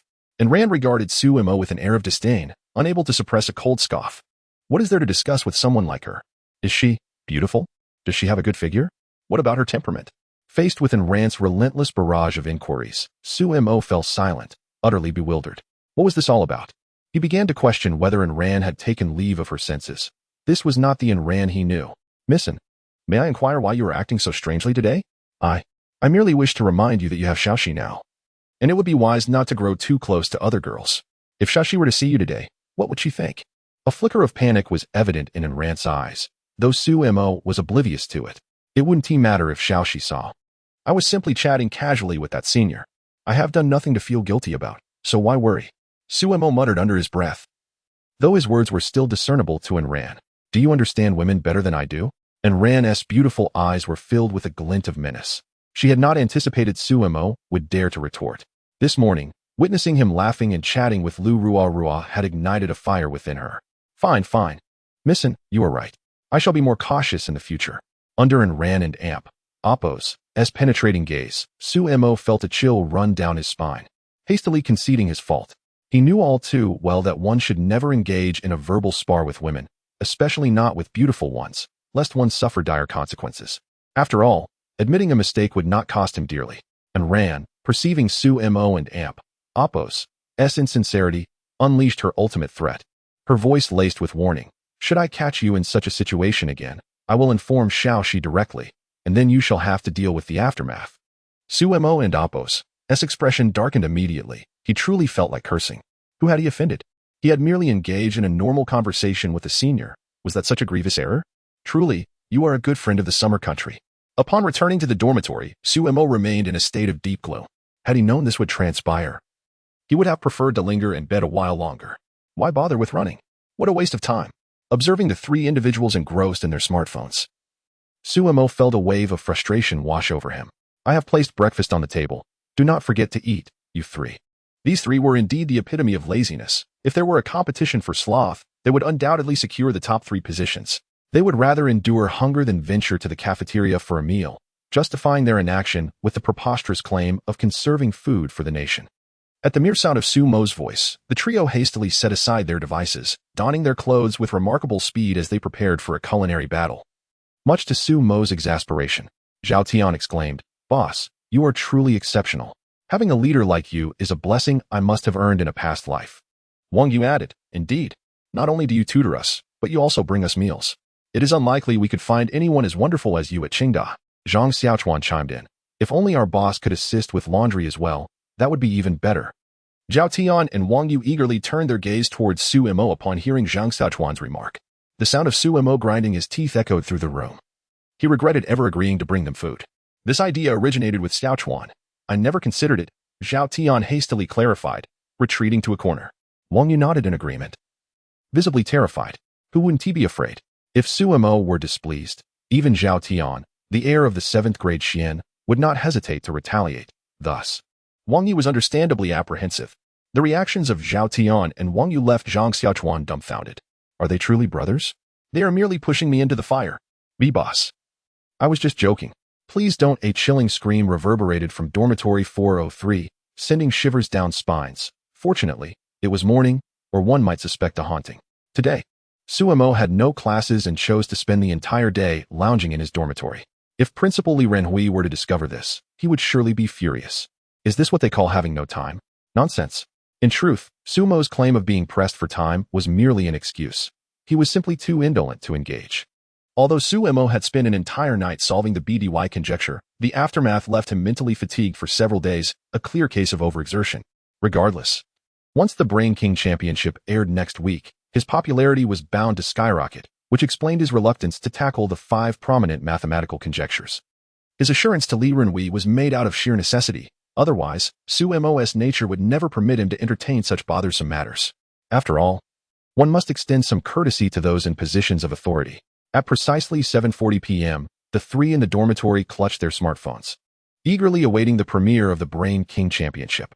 This scene was replicated in countless locations, as Su Mo and Appo's rising fame drew an increasing number of viewers to the show. As the clock struck 8, many hastily switched to the Dadong platform.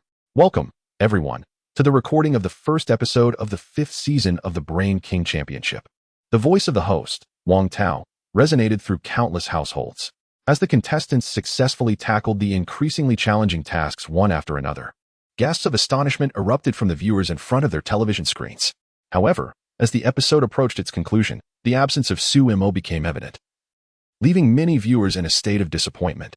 This was particularly poignant for those who had tuned in specifically to witness Sumo's performance, as their primary concern was whether he had advanced past the elimination round of the Brain King Championship. Naturally, not seeing Sumo was disheartening. Yet, the production team had anticipated this reaction, and thus, at the end of the first episode, a brief 10-second teaser was presented. The teaser contained only one phrase: "Now, let us welcome contestant number 1, Sumo." Where the applause? Instantly, the audience buzzed with excitement. Was Sumo going to appear in the second episode? Chapter 125, setting records that evening. The trending topics on Weibo were dominated by discussions surrounding the Brain King competition. Among these topics, one particularly captured the public and AlphaGo's attention, swiftly ascending to the pinnacle of trending searches within the span of an hour. Will Sumo advance through the elimination round in the second phase?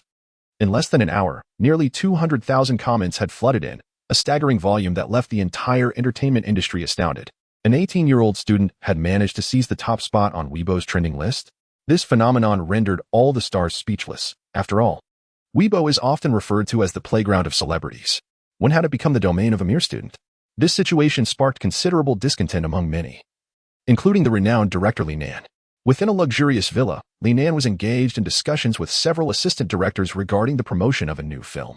However, upon inadvertently checking Weibo, he was so incensed that he shattered the wine glass he held. The other assistant directors, taken aback by his sudden fury, remained silent, bewildered by the cause of his outrage. Finally, an elder who had worked with Li Nan for many years could no longer contain his curiosity and inquired, "Brotherly, what has happened?" Li Nan snorted dismissively, his face flushed with anger as he exclaimed, "What on earth is the student Sumo from Tsinghua University thinking? Does he believe the trending list on Weibo belongs to him?" Upon hearing this, the assistant directors hastily retrieved their phones to check Weibo. The sight that greeted them left them utterly astonished.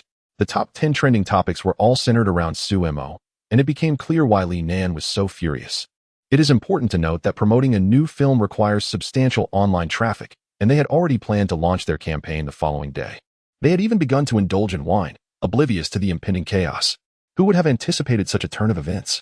Their initial strategy had involved hiring a contingent of online promoters to elevate the discussion surrounding their new film. However, the current situation was far more complicated than they had envisioned. It would have sufficed had Sumo claimed just one trending position. But now he had monopolized all 10 spots. Such an accomplishment had only ever been achieved by the most elite stars, and yet here was Sumo, an 18-year-old student, managing to do the unthinkable. Was this not utterly outrageous?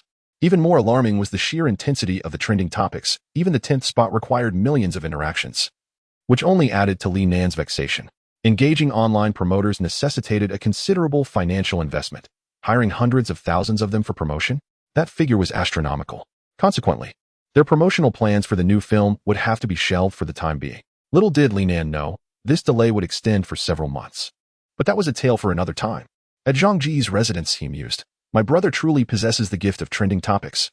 Dressed in a bathrobe and seated on the sofa, he could not help but exclaim in awe at the sight of the top 10 trending topics on Weibo, all revolving around Sumo. Such an achievement was extraordinarily difficult even for the most prominent stars, yet it seemed that this was not Sumo's first time accomplishing it. It is no wonder that so many people hold a disdainful view of Sumo. After all, a tall tree attracts the wind. However, Sumo remains indifferent to such opinions. Even if he were aware of them, he would not be taken aback, for he harbors no interest in these matters. His sole aspiration at present is to elevate his fan count to 20 million. As for everything else, he is indifferent to the whims of others. The next morning, Sumo, accompanied by Yin Jiushi, made their way to the principal's office, once again seeking a leave of absence. Inside the office, Li Renhui regarded Sumo with a flicker of apprehension in his eyes. Just yesterday, during a moment of leisure, Li Renhui had perused Sumo and AlphaGo's attendance record for the semester and was genuinely astounded. It was appallingly low. There was no doubt that Sumo had set the record for the lowest attendance rate in the history of Tsinghua University. Over the course of 2.5 months, he had attended a mere 5 classes. Now, upon hearing that Sumo intended to request another leave, Li Renhui was enveloped in a sense of vexation. Yet, what could he say? Despite his dismal attendance, Sumo consistently achieved perfect scores in every professional assessment. More critically, Li Renhui had ambitions of relying on Su Mo to unravel the 5 great mathematical conjectures. Even if he was reluctant, he had no choice but to approve the leave. Is classmate Yin Jiushi accompanying you as well? Li Renhui inquired, casting a glance at Yin Jiushi. This question, however, was rather superfluous, for it was evident that they were together. Truly, the principal's wisdom shone through. With a resigned smile, Li Renhui acknowledged Su Mo's flattery. That afternoon, the pair purchased their plane tickets. By 6 o'clock that evening, they had arrived at Linhai Airport, only to be pleasantly surprised by the presence of Yan's mother, who had come personally to greet them. "Auntie, what brings you here in person?" Upon entering the car, Su Mo hastily extended his greetings to Yan's mother, keenly aware that she would one day be his mother-in-law and eager to leave a favorable impression. This was crucial to his future happiness. "Today, the company had little to attend to, so I decided to come and pick you up. I have already made reservations at a restaurant. We shall dine first," Yan's mother said, her eyes reflecting warmth and satisfaction as she regarded Su Mo. She was thoroughly pleased with him. At such a young age, he had already accomplished so much, and his future surely held boundless promise. With her daughter by Su Mo's side, Yan's mother felt a sense of reassurance. In terms of appearance, talent, and character, Su Mo was indeed an excellent choice. Shortly after the trio settled at the restaurant, Su Mo's mother arrived. Yan's mother had already dispatched someone to collect Su Mo's mother upon arriving at the airport. Since their last meeting, the two mothers had often conversed over the phone and occasionally arranged to dine together. The meal was quite enjoyable, with both mothers engaged in lively conversation, while Su Mo and Yin Jiushi shared whispers and laughter over their food. Upon returning home, Su Mo lay alone on his bed, accessing his attribute panel. Host, Su Mo age, 18 skills, photographic memory, comprehensive understanding, masterful calligraphy, proficient in Go, linguistic expertise, imaginative genius. Discerning insight, gifted poet education level, erudite points, 0 fan value. 14, 974, 713 Upon gazing at his fan value, Su Mo let out a resigned sigh. The growth was indeed excruciatingly slow. He could only await the outcome of the Brain King Championship airing next Saturday, having been so ostentatious and showcased such brilliance. He anticipated a substantial surge in his fan count. During this week-long break, Su Mo dedicated his days to reveling in leisure with Yin Jiushi, indulging her in gaming pursuits. The rewards bestowed upon him by the school remained in his possession, having only relinquished 15 million from the BDY prize to his mother. With a pocket full of money, Su Mo was suddenly imbued with confidence, and in just a few days, he had lost count of the countless gifts he had lavished upon Yin Jiushi. Unperturbed by the expenditure, at last, Saturday arrived, and the second installment of the Brain King Championship premiered amidst the fervent anticipation of countless viewers. Chapter 126. The second phase of the Brain King competition begins as the clock struck 7. The social media platform exploded with discussions surrounding Su Mo, with topics dominating the trending list. Will Su Mo advance through the elimination rounds? Is he truly a genius or merely posturing? Tonight at 8. In the Great Eastern TV Brain King competition, can Su Mo defend his title as the foremost genius of Xia country? The plethora of discussions was overwhelming. Yet, regardless of how fervently netizens tagged Su Mo, the man himself remained silent. The reason was simple. He was currently at Yin Jiushi's home, having accepted an invitation from Yan's mother to observe Su Mo's performance. As the more, the merrier. Su Mo's mother readily agreed, but Su Mo felt somewhat reluctant, as he sensed a hint of arrogance in his demeanor during the show, making it awkward to be in the presence of two elders. As the saying goes, out of sight, out of mind. However, given that Yan's mother had already extended the invitation, Su Mo felt compelled to join his mother at Yin Jiushi's residence. At 7:50, Yan's mother and Su Mo's mother sat together, while Su Mo found himself seated alongside Yin Jiushi. The faint fragrance emanating from Yin Jiushi stirred a flurry of thoughts within him. Yet, with the two elders present, Su Mo could only feign a demeanor of composure. Yin and Appo's mother expressed her frustration. I must have asked this girl Jiushi countless times, yet she insists on keeping the results of her competition with the program team under wraps. It's truly exasperating. Naturally, Yan's mother was quite eager to know the outcome of the match between Su Mo and Yin Jiushi, but her daughter's secrecy left her in despair. Su Mo's mother interjected, I have not inquired about Su Mo. After all, this is merely a variety show. Winning or losing is of little consequence. For both Su Mo and Jiushi, their studies remain the utmost priority. Yan's mother nodded in agreement upon hearing this. The exchange between the two mothers did not escape the attention of Su Mo and Yin Jiushi, who exchanged glances, both sharing a silent amusement. Finally, the clock struck 8. The second episode of the Brain King competition officially aired on Great Eastern TV. Countless viewers eagerly awaited the broadcast, having endured a week-long anticipation after the teaser at the end of the first episode. Their patience was finally rewarded. Welcome to the second elimination round of the 5th season of the Brain King competition. I am your host, Long Tao. Now, let us welcome contestant number 1. Suemo. Where is the applause? Among the audience in front of their televisions, some were fervent fans of Suemo, others sought relaxation, while some were simply bored. Yet, they all shared a common curiosity about this individual hailed as the greatest genius of Xia country. Everyone was eager to witness whether Suemo truly possessed the legendary prowess attributed to him. As Suemo made his entrance on screen, his radiant and handsome visage captivated all, instantly drawing their attention. Although his social media profile featured his photo, in this day and age, who still believes in images? Even a pig can be edited into an enchanting beauty. No one expected that the recently rising star, Suemo, would be so strikingly handsome. I must say, I am quite envious of his looks. After a week of anticipation, the moment has finally arrived. Suemo is undeniably charming, and I find myself quite taken with him. I wonder if he can survive the elimination round. It truly is a mystery. Sigh. I am curious how long this fellow can maintain his facade. He is merely a young boy, not the prodigy he claims to be. I genuinely hope Suemo faces elimination, as I cannot abide his arrogant demeanor. While some express concern for Suemo, others eagerly await his downfall, and there are indeed many who feel this way, given his consistently ostentatious behavior. Naturally, there will always be those who cannot tolerate him. The online community erupted upon Suemo's debut. Oh my, this Suemo is rather impressive. Quite handsome. Indeed, consider me a newfound fan starting today. I did not anticipate that he would be the first to take the stage. I look forward to his performance. I have long been curious about the gulf between myself and a genius. I wish to witness the prowess of this so-called top talent. I have heard rumors that Suemo already has a girlfriend, though I cannot ascertain the truth of this. I wonder if Suemo's score will surpass 100. No one achieved such a feat in the first round, so I am eager to see. At the home of Yin Jiushi, her mother observes Suemo on the television, remarking that this boy has quite the camera presence. Yan's mother smiles gently, noting that Jiushi is truly beautiful, while Suemo is merely acceptable in appearance. Suemo could not help but curl his lip at his mother's words. Acceptable? He is already quite handsome. Thank you very much. Suemo has always held a strong confidence in his looks. Even in the entertainment industry, he would undoubtedly be considered a fresh face. Yin Jiushi noticed Suemo's subtle reaction and could not suppress a smile. Having known him for quite some time, she understands his personality well.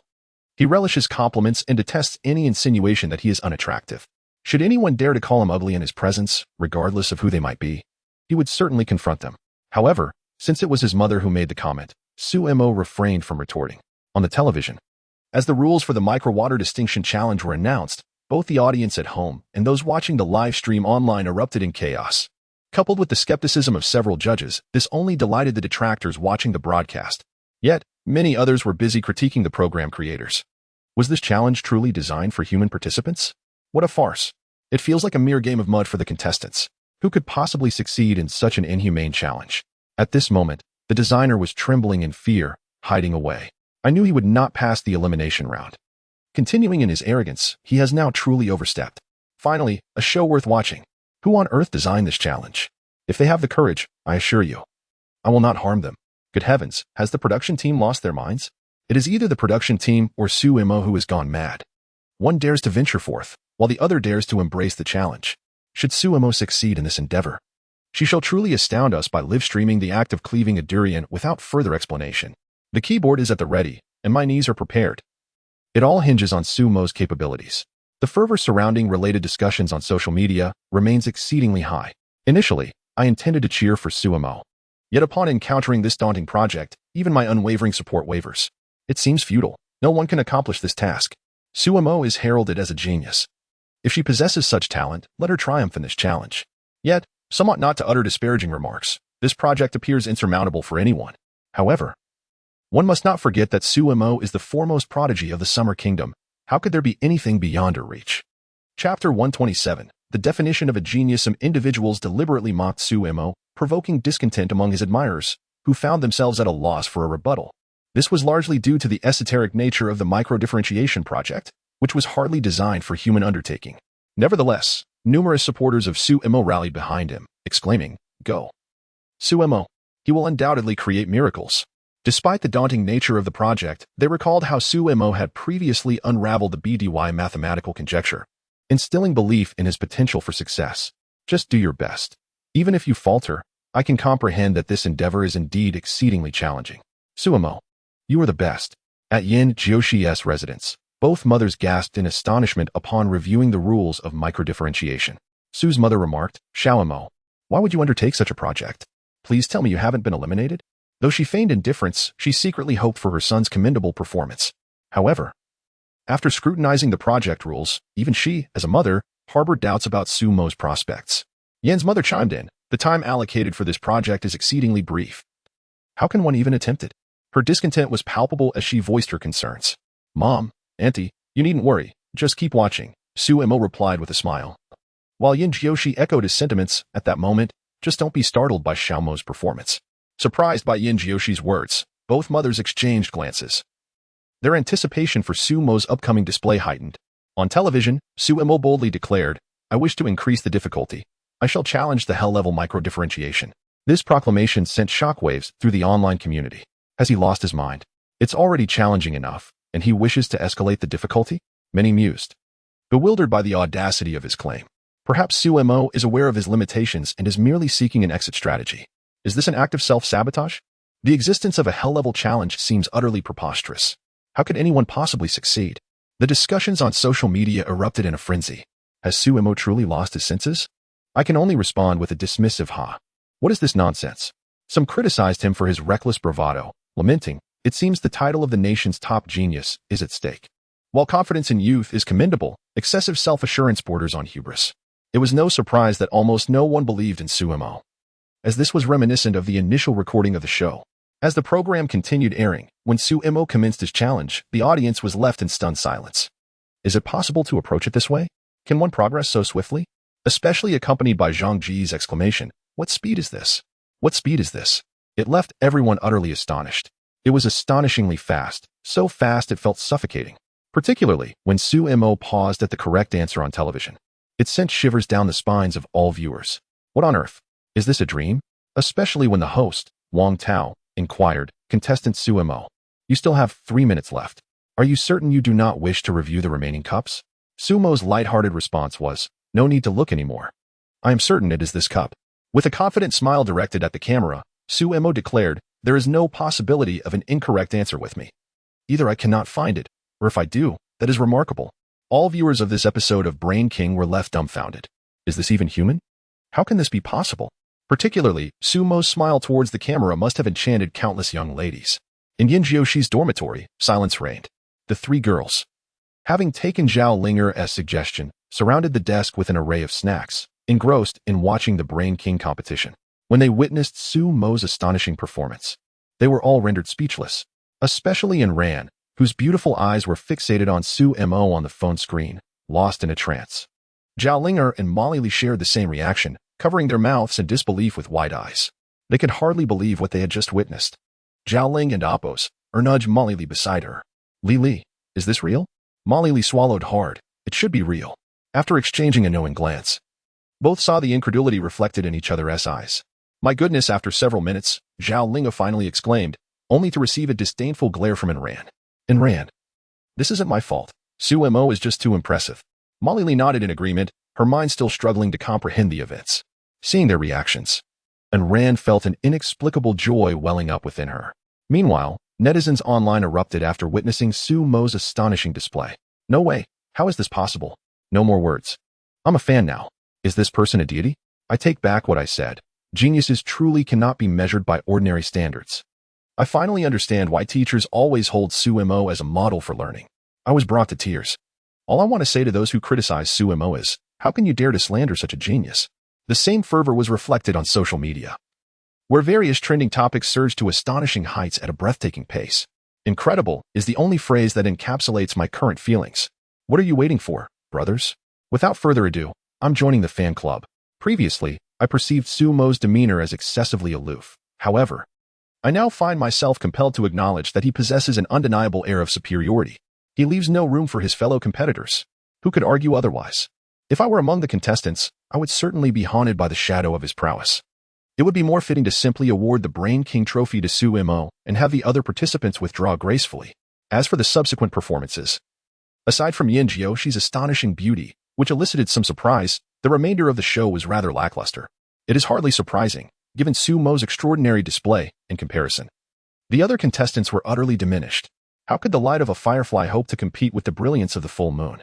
In this edition of the Brain King competition, Sumo has unequivocally demonstrated to all what it truly means to be a genius.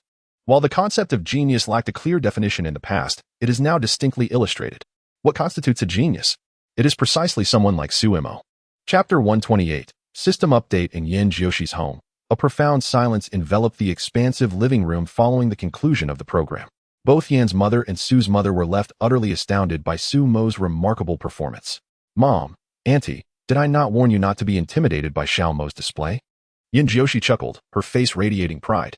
Sumo also smiled, affectionately ruffling her hair, his eyes brimming with tenderness. Yan's mother stammered, Xiaomo, you. Never in her wildest dreams did Yan's mother anticipate being so profoundly moved.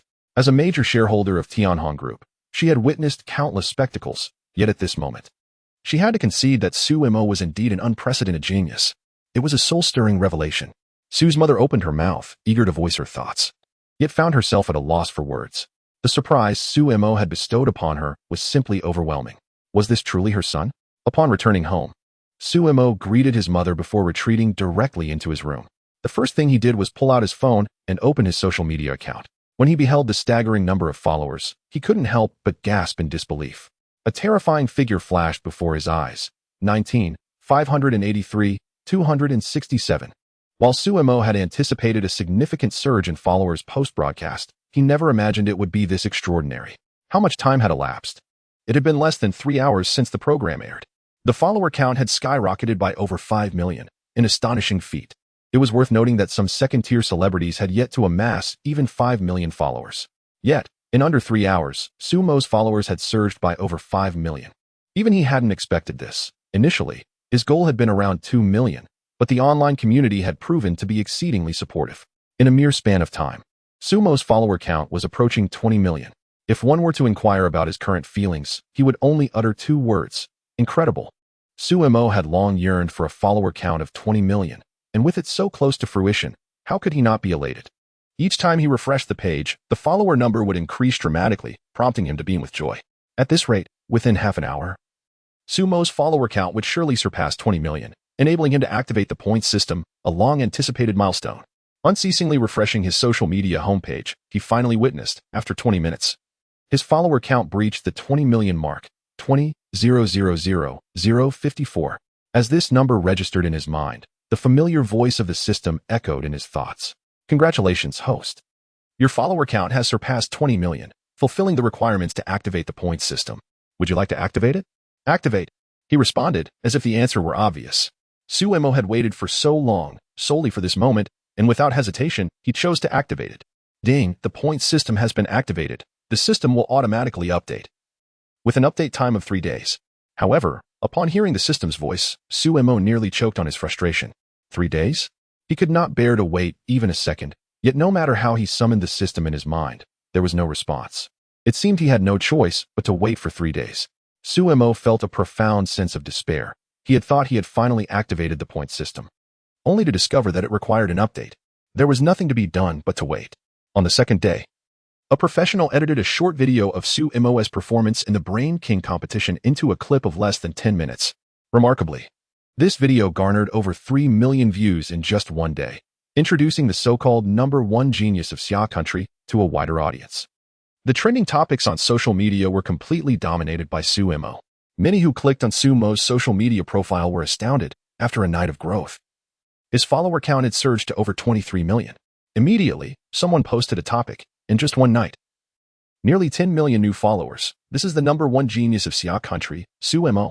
Within mere hours, this topic climbed to the top of the trending list. The comments alone numbered in the millions, all filled with admiration and praise. Anyone who dares to claim Sumo is not deserving of his title will have me as their first opponent. The #1 genius of Xia country truly lives up to the name. Sumo, I will always support you. Incredible. Other than that, I am at a loss for words. I watched the entire challenge process dozens of times, and each viewing sent chills down my spine. It was utterly breathtaking. I simply cannot comprehend how Sumo arrived at the correct answers. A fighter among the exceptional, truly remarkable. As for Sumo and Yin Jioshi, They boarded a plane early in the morning to return to the capital. Having only taken a week off, time had run out, and there was no option to linger. Suemo wore a mask the entire time they were out, while Yin Jiushi, due to her exposure from the Brain King competition, also wore a mask. Fortunately, the distance from Linghai to the capital was not great. For hours later, they arrived in the capital. Exiting the airport, they hailed a taxi and, 20 minutes later, reached the gates of Qing University. If I had known, I would have taken a few more days off, Suemo murmured softly. A smile graced Yin Jioshi's delicate face, for she had heard him lamenting this all the way.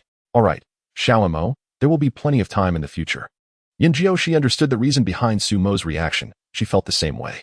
This past week had been incredibly joyful for her, and returning to school naturally brought a tinge of reluctance. Her words pleased Suemo immensely. After delivering Yin Jioshi to the girls' dormitory, Suemo headed directly to Principal Li Renhui's office with his bag slung over his shoulder. When he had requested leave, Li Renhui had explicitly stated that upon his return, he must report to him. Having made that promise, he felt compelled to fulfill it. Knock, knock, come in. Upon hearing the principal's voice, Suemo pushed the door open. Once inside, he was taken aback to find Qin Daoming present as well. The two were seated on the sofa, engaged in an animated discussion. As soon as Qin Daoming and Li Renhui spotted Suemo, their eyes lit up. So, you finally decided to return, huh? Li Renhui's tone was laced with a hint of melancholy. If any students from Qing University were to witness this, they would undoubtedly be astounded. Was this truly the principal they had come to know? Li Renhui had indeed faced challenges, as waves of individuals seeking Suemo had been incessantly knocking at his door, leaving him quite exasperated. Principal, you make it sound as if I had a choice. As a student of Qing University, it is only natural for me to come back. Chapter 129, The Mathematics Academy's request. Qin Daoming could not help but chuckle heartily. He had intended to seek out Suemo today for a matter of importance, and unexpectedly, Suemo had returned just in time. Indeed, it was a fortunate coincidence. In recent days, Qin Daoming had been aware that many individuals sought Suemo, only to be thwarted by his absence due to a leave of absence. Teacher, you are here as well? Suemo greeted Qin Daoming with a respectful bow. Harboring deep admiration for him, a man who had devoted his life entirely to mathematics. I was just inquiring about your return, Qin Daoming replied, nodding in satisfaction. Although he had taken only one disciple throughout his lifetime, Suemo alone surpassed countless others. At the tender age of 18, he was an eminent literary figure and a distinguished mathematician, having solved the BDY conjecture and won a gold medal for his publication. Any one of these accomplishments would be remarkable, but to have them all attributed to an 18-year-old student was nothing short of miraculous. To possess such a disciple is a source of pride for anyone. Did you seek me for something specific, teacher? Suemo asked, somewhat surprised. For Qin Daoming rarely called upon him unless it was urgent. There must indeed be something significant at hand. It is not I who seeks you, but the Mathematics Academy requires your presence. Oh? This left Suemo even more perplexed. What could possibly prompt the Mathematics Academy to seek him out? Do you have any pressing matters to attend to? No. Then splendid. Accompany me to the Mathematics Academy. You shall soon discover the reason for their request. Suemo readily agreed to Qin Daoming's words. He was now a formal member of the Mathematics Academy, yet he had scarcely made an appearance there, which was rather inexcusable. Thus, it seemed fitting to make the visit. Meanwhile, Li Renhui watched the pair of master and disciple with a sense of disbelief. Had they truly chosen to disregard his presence? Half an hour later, Professor Chen, you have finally brought Suemo along. Ding Xuelyong exclaimed joyfully upon seeing the two enter, and others turned their heads at the sound. Almost everyone's gaze was fixed upon Suemo, for they had all witnessed the Brain King competition yesterday, leaving them utterly astonished. Upon introspection, they could not deny that Suemo was indeed an unequivocal genius, and a well-rounded one at that. Lu Wangyu gazed curiously at Suemo. The first time she encountered this young man, she found him intriguing. Her astonishment at Sumo's resolution of the BDY conjecture was fleeting. However, she could never have anticipated that within just over a month, he would create such a stir. Having watched the Brain King competition yesterday, Lu Wangyu was at a loss for words to describe Suemo's extraordinary performance. He seemed almost otherworldly. Prior to Suemo's emergence, Lu Wangyu had been recognized as the preeminent genius in Xia country, earning this reputation by swiftly becoming a second-level mathematician.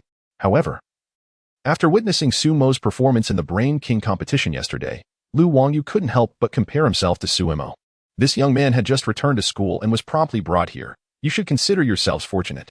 In response to Ding Xuelyong's remarks, Qin Daoming chuckled and offered an explanation, while Suemo standing beside him couldn't help but smirk. Indeed, he had just returned to campus, without even setting foot in his dormitory, and was already brought here. Director Ding, what do you need from me? Suemo inquired politely, unaware of why his teacher was so eager to bring him to the Mathematics Institute. The situation is such that we have encountered a difficult problem. We have exhausted all our methods yet remain unable to solve it. Ding Shuoyang indicated Chun Daoming with a smile, explaining, Your teacher recommended you to us after learning about the situation, suggesting that you might possess the capability to crack it, hence our invitation. In the room. Upon hearing Ding Shuoyang's words, the other individuals displayed expressions of mild embarrassment. They had gathered the finest mathematicians from Xia country, yet they were unable to solve even a single mathematical problem and had to seek the assistance of an 18-year-old student. It was indeed a discredit to their esteemed reputations. Nevertheless, this mathematical conundrum was of great importance, leaving them with no choice but to resort to this desperate measure. How could I possibly succeed where you esteemed scholars have failed? Sumo's remark elicited laughter from everyone present, their gazes softening towards him. Lu Wagyu, upon hearing Sumo's words, also wore a slight smile. It must be said that this young man's emotional intelligence was remarkably high. Enough with the modesty. We have been unable to solve the BDY conjecture, yet you managed to crack it. Ding Shuoyang waved his hand at Suemo. Mathematics does not adhere to age. It is a matter of talent. In Ding Shuoyang's eyes, Sumo's talent was akin to that of a nuclear bomb, unparalleled by any other. Before Sumo's emergence, everyone at the Mathematics Institute, including Ding Shuoyang, believed that Lu Wangyu was a once-in-a-century genius. However, after witnessing Suemo, they understood the meaning of a once-in-a-millennium prodigy. He arrived and immediately dropped a bombshell, astonishing everyone present. The video of that international mathematics assessment had been viewed by nearly everyone at the Mathematics Institute.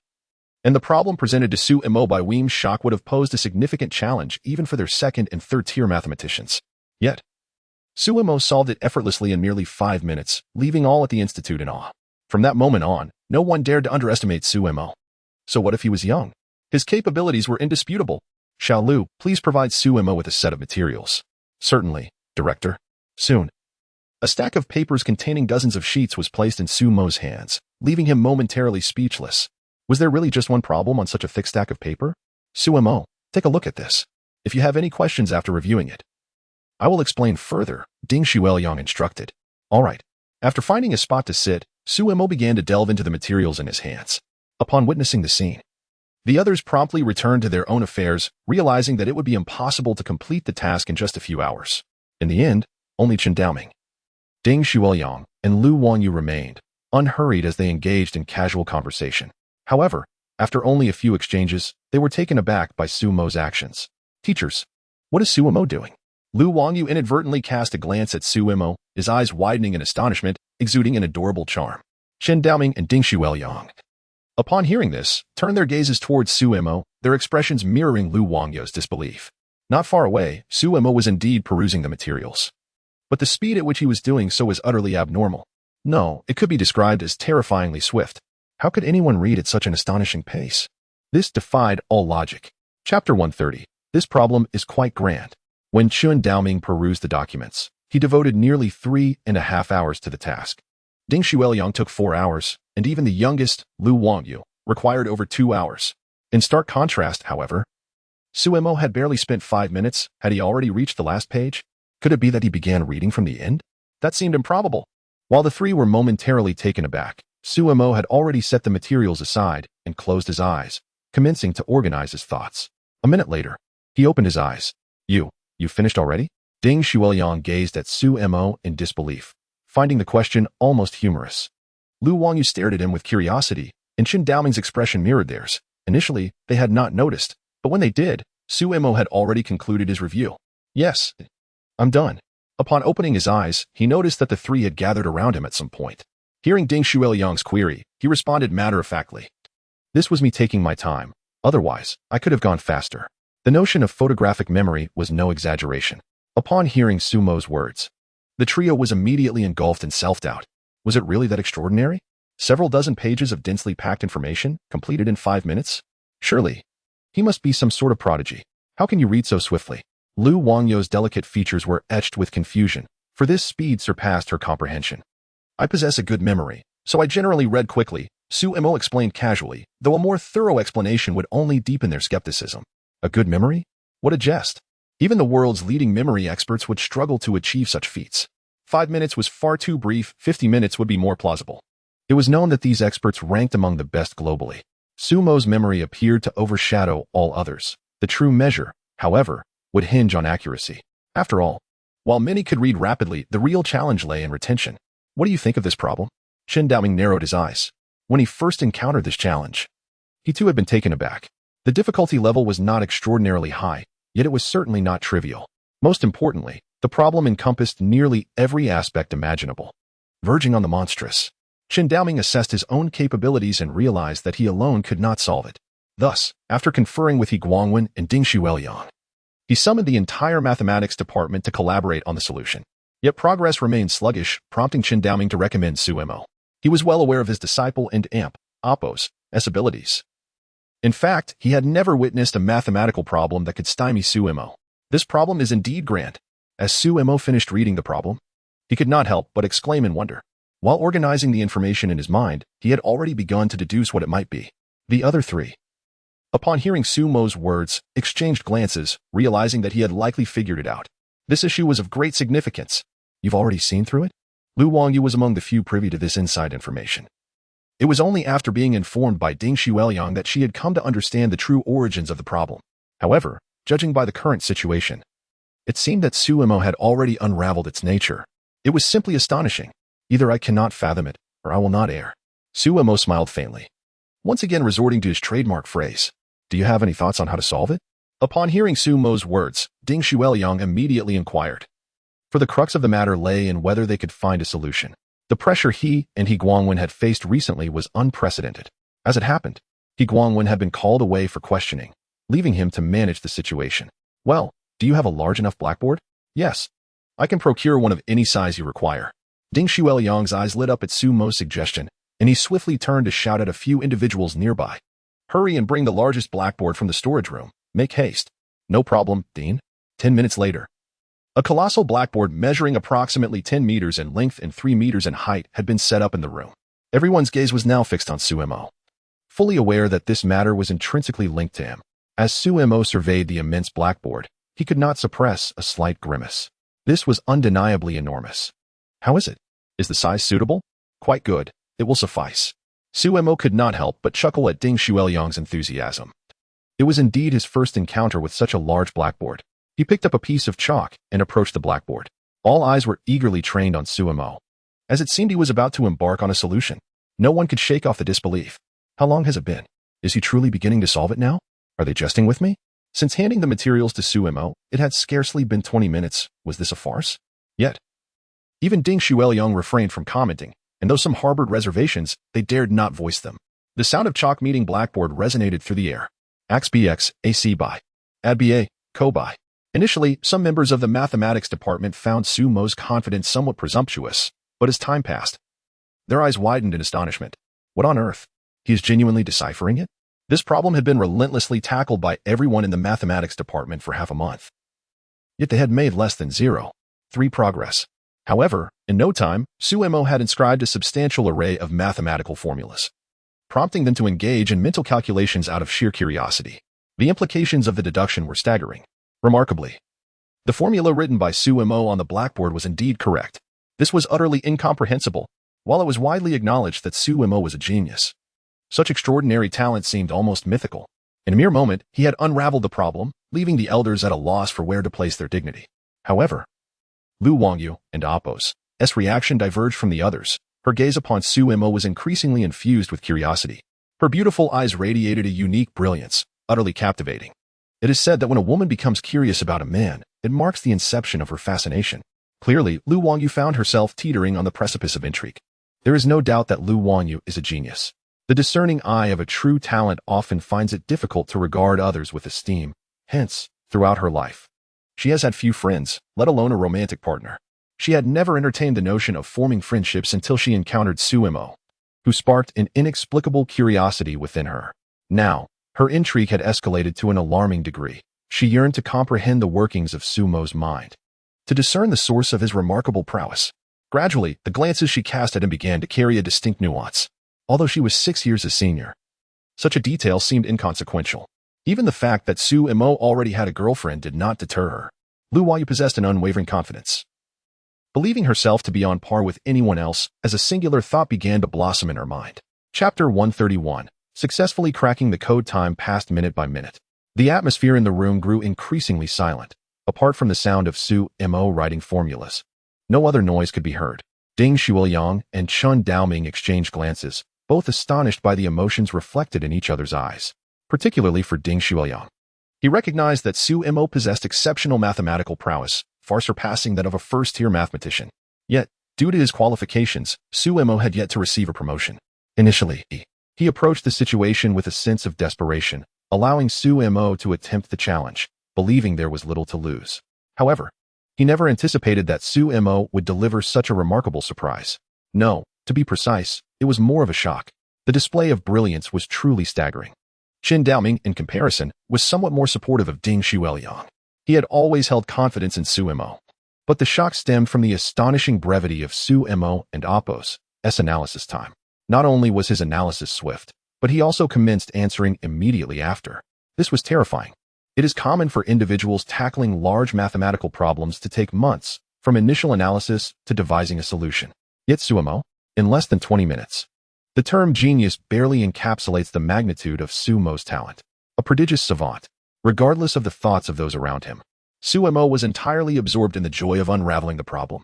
Had the significance of the problem not been so profound, Su Mo would have certainly restrained himself, at least not exhibiting such an extraordinary display. However, upon reviewing the question, he grasped its implications fully. At this moment, Su Mo's sole focus was to solve the problem as swiftly as possible, casting aside all other thoughts. Half an hour passed.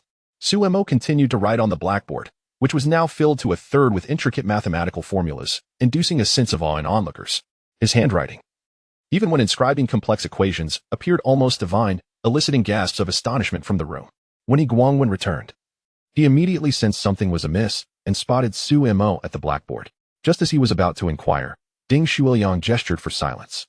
Upon examining the content on the blackboard, Guangwen was overwhelmed with joy.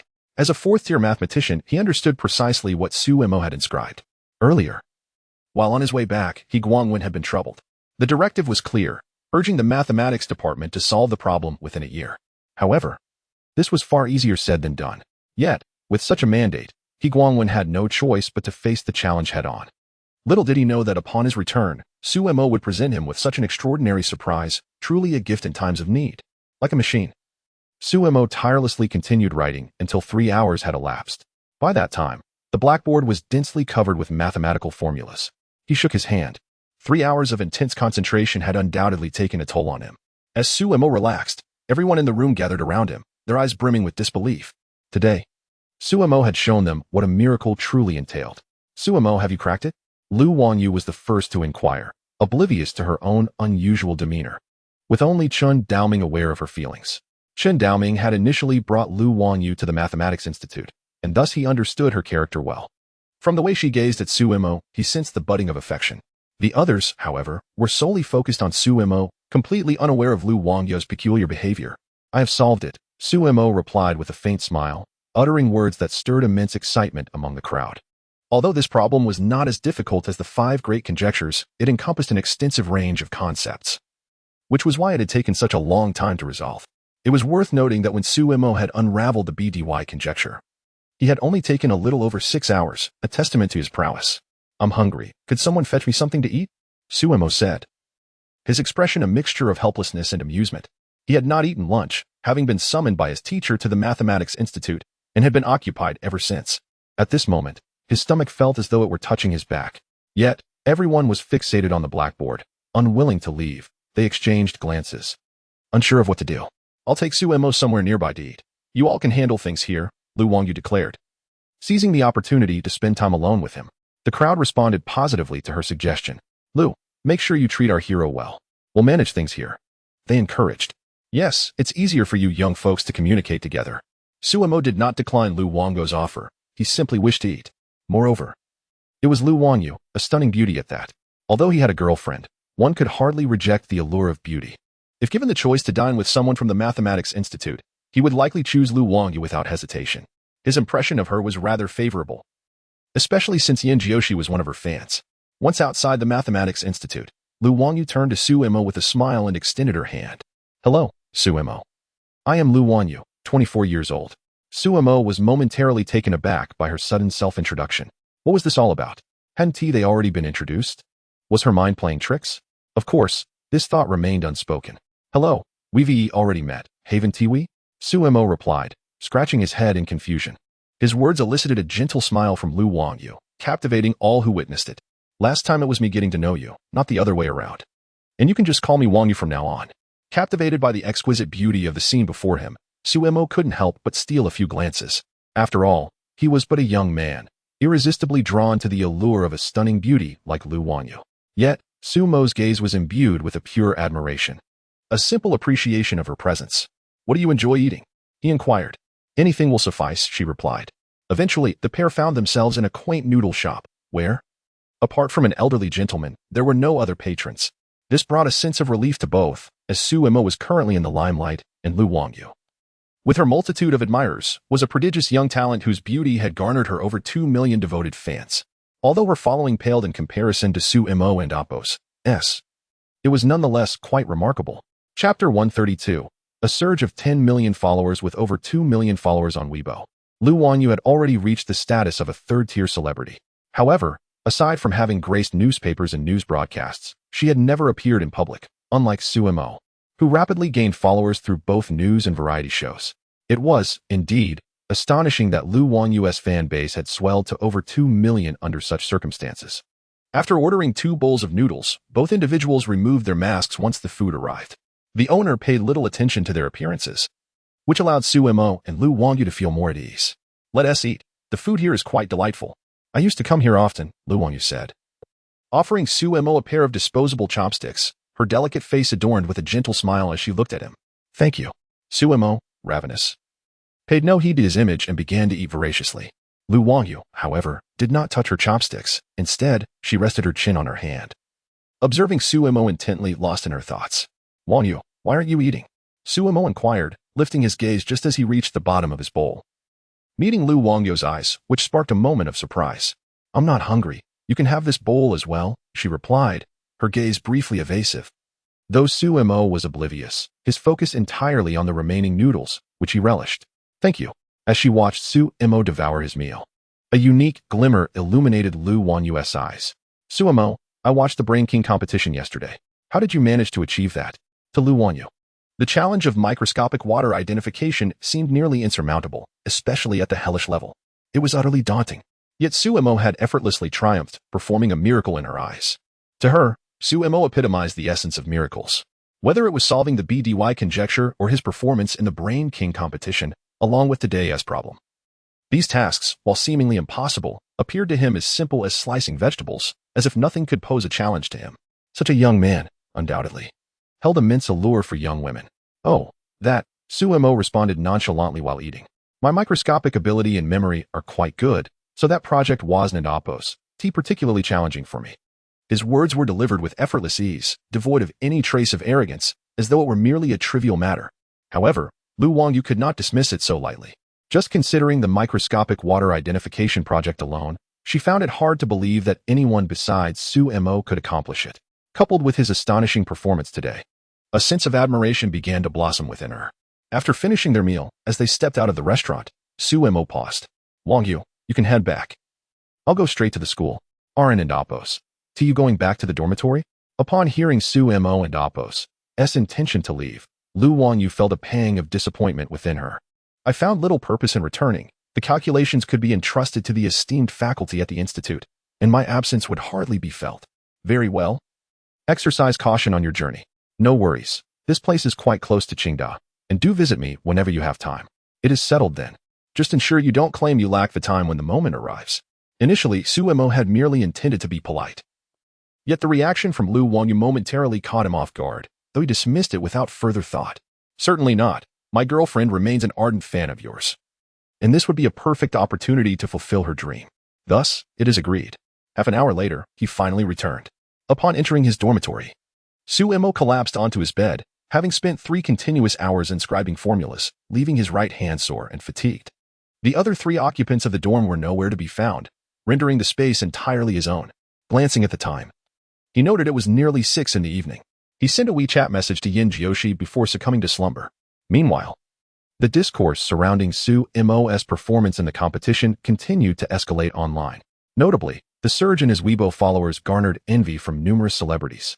By 8 o'clock that evening, a mere 24 hours post the airing of the second episode of the Brain King competition, Su Mo's Weibo follower count had skyrocketed from 14 million to an astonishing 24 million, an increase of 10 million. How extraordinary a feat this was! To attain such a monumental rise in followers solely from a single variety show, everyone was envious. Who wasn't he aware that once the follower count exceeded a million, the growth rate slowed to a snail's pace? Yet, how was it that this did not apply to Su Mo? It was akin to a rocket launch, utterly unfathomable. Furthermore, the top 10 trending topics on Weibo were monopolized by discussions related to Su Mo, much to the chagrin of some individuals who felt as though they might vomit blood. Li Dong was particularly disheartened. He had anticipated that Su Mo's popularity would wane in time for the promotional efforts of his new film, which was already set to go. To his astonishment, Su Mo's fame not only persisted but intensified to a terrifying degree, leaving Li Dong utterly dumbfounded. Was there no respite for others? Dominating the top 10 trending topics was preposterous. At this rate, it would take at least a month for the fervor to subside. Yet Li Dong could not afford to wait. He was eager for the funds from his new movie to return. Sighing, he sat alone on his sofa at home, downing a glass of red wine in one go. The current situation was indeed exasperating. The following morning, Su Mo was roused from his slumber by the insistent ringing of his mobile phone. Groggily, he pressed the answer button, and the voice of Principal Li Renhui echoed through the device. "You, hurry to my office, quickly." With that brief command, the call was abruptly ended, jolting Su Mo into full awareness. What was happening? Had he just dreamt he heard the principal's voice? Hastily, he checked his call history. Indeed, it was no dream. The principal had truly called him, despite the early hour of 6:30 in the morning. Was it not a grave offense to disturb one's peaceful slumber? Although Su Mo felt a surge of dissatisfaction, he could only grumble silently within, ultimately rising obediently to prepare himself. By 6:50, Su Mo had already appeared in the principal and Oppo's office. Aside from Li Renhui, there was a man in his 40s present, whose face seemed vaguely familiar to Su Mo, though he could not recall where he had encountered him before. "Principal, could you not allow me a restful night?" Su Mo lamented, only to receive a disparaging glance from Li Renhui in response. "Enough of your complaints. I summoned you for a matter of significance." Chapter 133, An Exorbitant Appearance Fee. What is it? As Su Mo uttered these words, his gaze had already settled upon the middle-aged man, indicating that the ensuing matters would likely pertain to him. "Hello, Su Mo. I am Zhao Hai, the chief director of One Step to God." The man, having noticed Su Mo's attention, promptly introduced himself. "One Step to God?" Upon hearing Zhao Hai's self-introduction, Su Mo's mind was flooded with information about Zhao Hai. His mother had been quite fond of the show, and thus Su Mo had caught glimpses of it himself. It was no wonder Zhao Hai seemed somewhat familiar to him. "Greetings, Director Zhao." Su Mo reciprocated warmly, shaking Zhao Hai's hand, having already surmised the purpose of Zhao Hai's visit.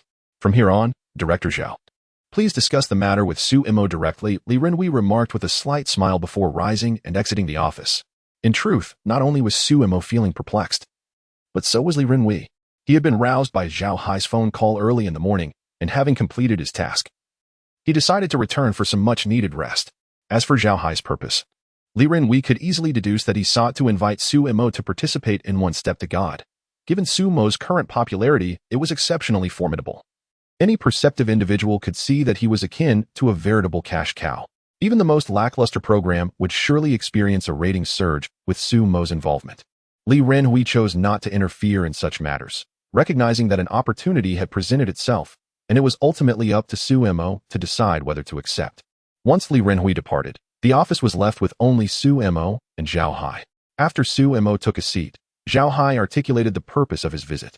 "Su Mo, I would like to invite you to join One Step to God. We can negotiate the financial aspects to ensure your satisfaction."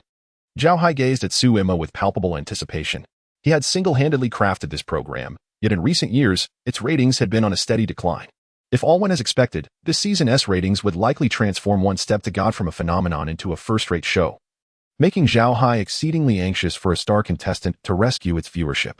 However, as One Step to God is a knowledge-based quiz show, inviting celebrities would yield little benefit, as their knowledge reserves are often woefully inadequate, likely resulting in their elimination after just one round. Su Mo, on the other hand, was the epitome of suitability for the show. Thus, once everything was prepared, Zhao Hai was determined to secure Su Mo's participation, regardless of the conditions he might propose. "I see. Nevertheless, Director Zhao, I believe you are aware that I am currently engaged in the recording of Brain King contest, and thus I may not have the available time. Perhaps it would be best for you to seek another candidate. Suemo offered a polite smile to Zhao Hai, expressing his sincere apologies. In truth, he held a rather positive impression of the variety show One Step to God. However, as he had mentioned, he was primarily a student, not a celebrity in the entertainment industry. Upon hearing Sumo's words, Zhao Hai immediately grew anxious. He had already devised a strategy to address this. Suemo, please refrain from declining just yet. Allow me to present my terms first. Oh, Suemo was taken aback by Zhao Hai's statement and chuckled in surprise. Director Zhao, please proceed. Observing Zhao Hai's confident demeanor, Suemo felt curious about the conditions he would propose. Regarding the recording schedule, I have already discussed it with several other assistant directors from the production team. Aside from the first episode, the remaining recordings will be arranged according to your availability. How does that sound? What? That seems a bit excessive. Suemo was momentarily stunned by Zhao Hai's offer. Was he jesting? A production team accommodating just one individual? Even the likes of top-tier superstars such as Zhang Ge did not receive such treatment. It would be disingenuous to claim that Suemo was not taken aback. He had never anticipated such generous terms from Zhao Hai. There's nothing unreasonable about it. I merely wish for you to recognize our sincerity. Zhao Hai gazed at Suemo with earnest intent. Moreover, concerning your appearance fee, our production team is willing to offer you the remuneration typically reserved for superstars. Sumo's surprise only deepened. While his current popularity was indeed formidable, it hardly warranted such treatment. How much? It must be noted that Suemo had a slight inclination towards financial matters, as his mother frequently advised him to earn more in order to provide security for Yin Jiushi. Thus, upon hearing Zhao Hai's conditions, he found himself genuinely tempted. 30 million. Deal. Given Zhao Hai's evident sincerity, it would be somewhat ungracious for Suemo to decline further. Upon Sumo's acceptance, Zhao Hai exhaled in relief. He had anticipated that Suemo might negotiate, yet he had not expected such a straightforward agreement. Pleasure collaborating. Director Zhao likewise. Suemo and Zhao Hai exchanged satisfied smiles, both content with the outcome of their discussion. Xiaomo, why did you suddenly call me out? On the grass beside the playground. Yin Jiushi tilted her head in curiosity as she looked at Suemo. She had been studying in her dormitory when he unexpectedly summoned her. Actually, there is something I need to share. Are you familiar with the variety show One Step to God? I am. I've even watched it.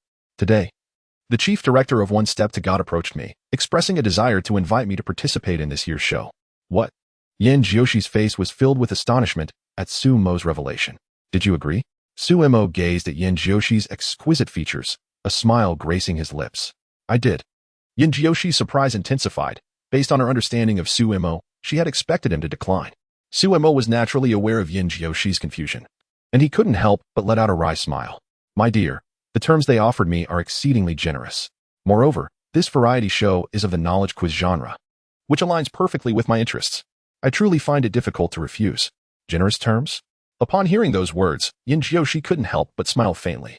Did she not know Suemo well enough to understand what they entailed? How much is the program team offering you? Suemo was taken aback by Yin Jiushi's bluntness, feeling a bit embarrassed. 30 million. My heavens, how could it be so much? Even though Yin Jiushi was not particularly concerned about money, she was nonetheless taken aback, covering her mouth in astonishment upon hearing Sumo's words. Because I am worth that price. Chapter 134. System update complete that evening. Suemo updated his status on Weibo with a remarkably simple message, November 8th. One step to God. See you all there. This post instantly triggered a seismic reaction online, with netizens erupting in excitement. Wait, is Suemo really participating in this year's One Step to God? I'm looking forward to it. I truly enjoy this show, and I hope Suemo achieves great success. With Suemo in this competition, isn't victory practically assured? Someone remarked.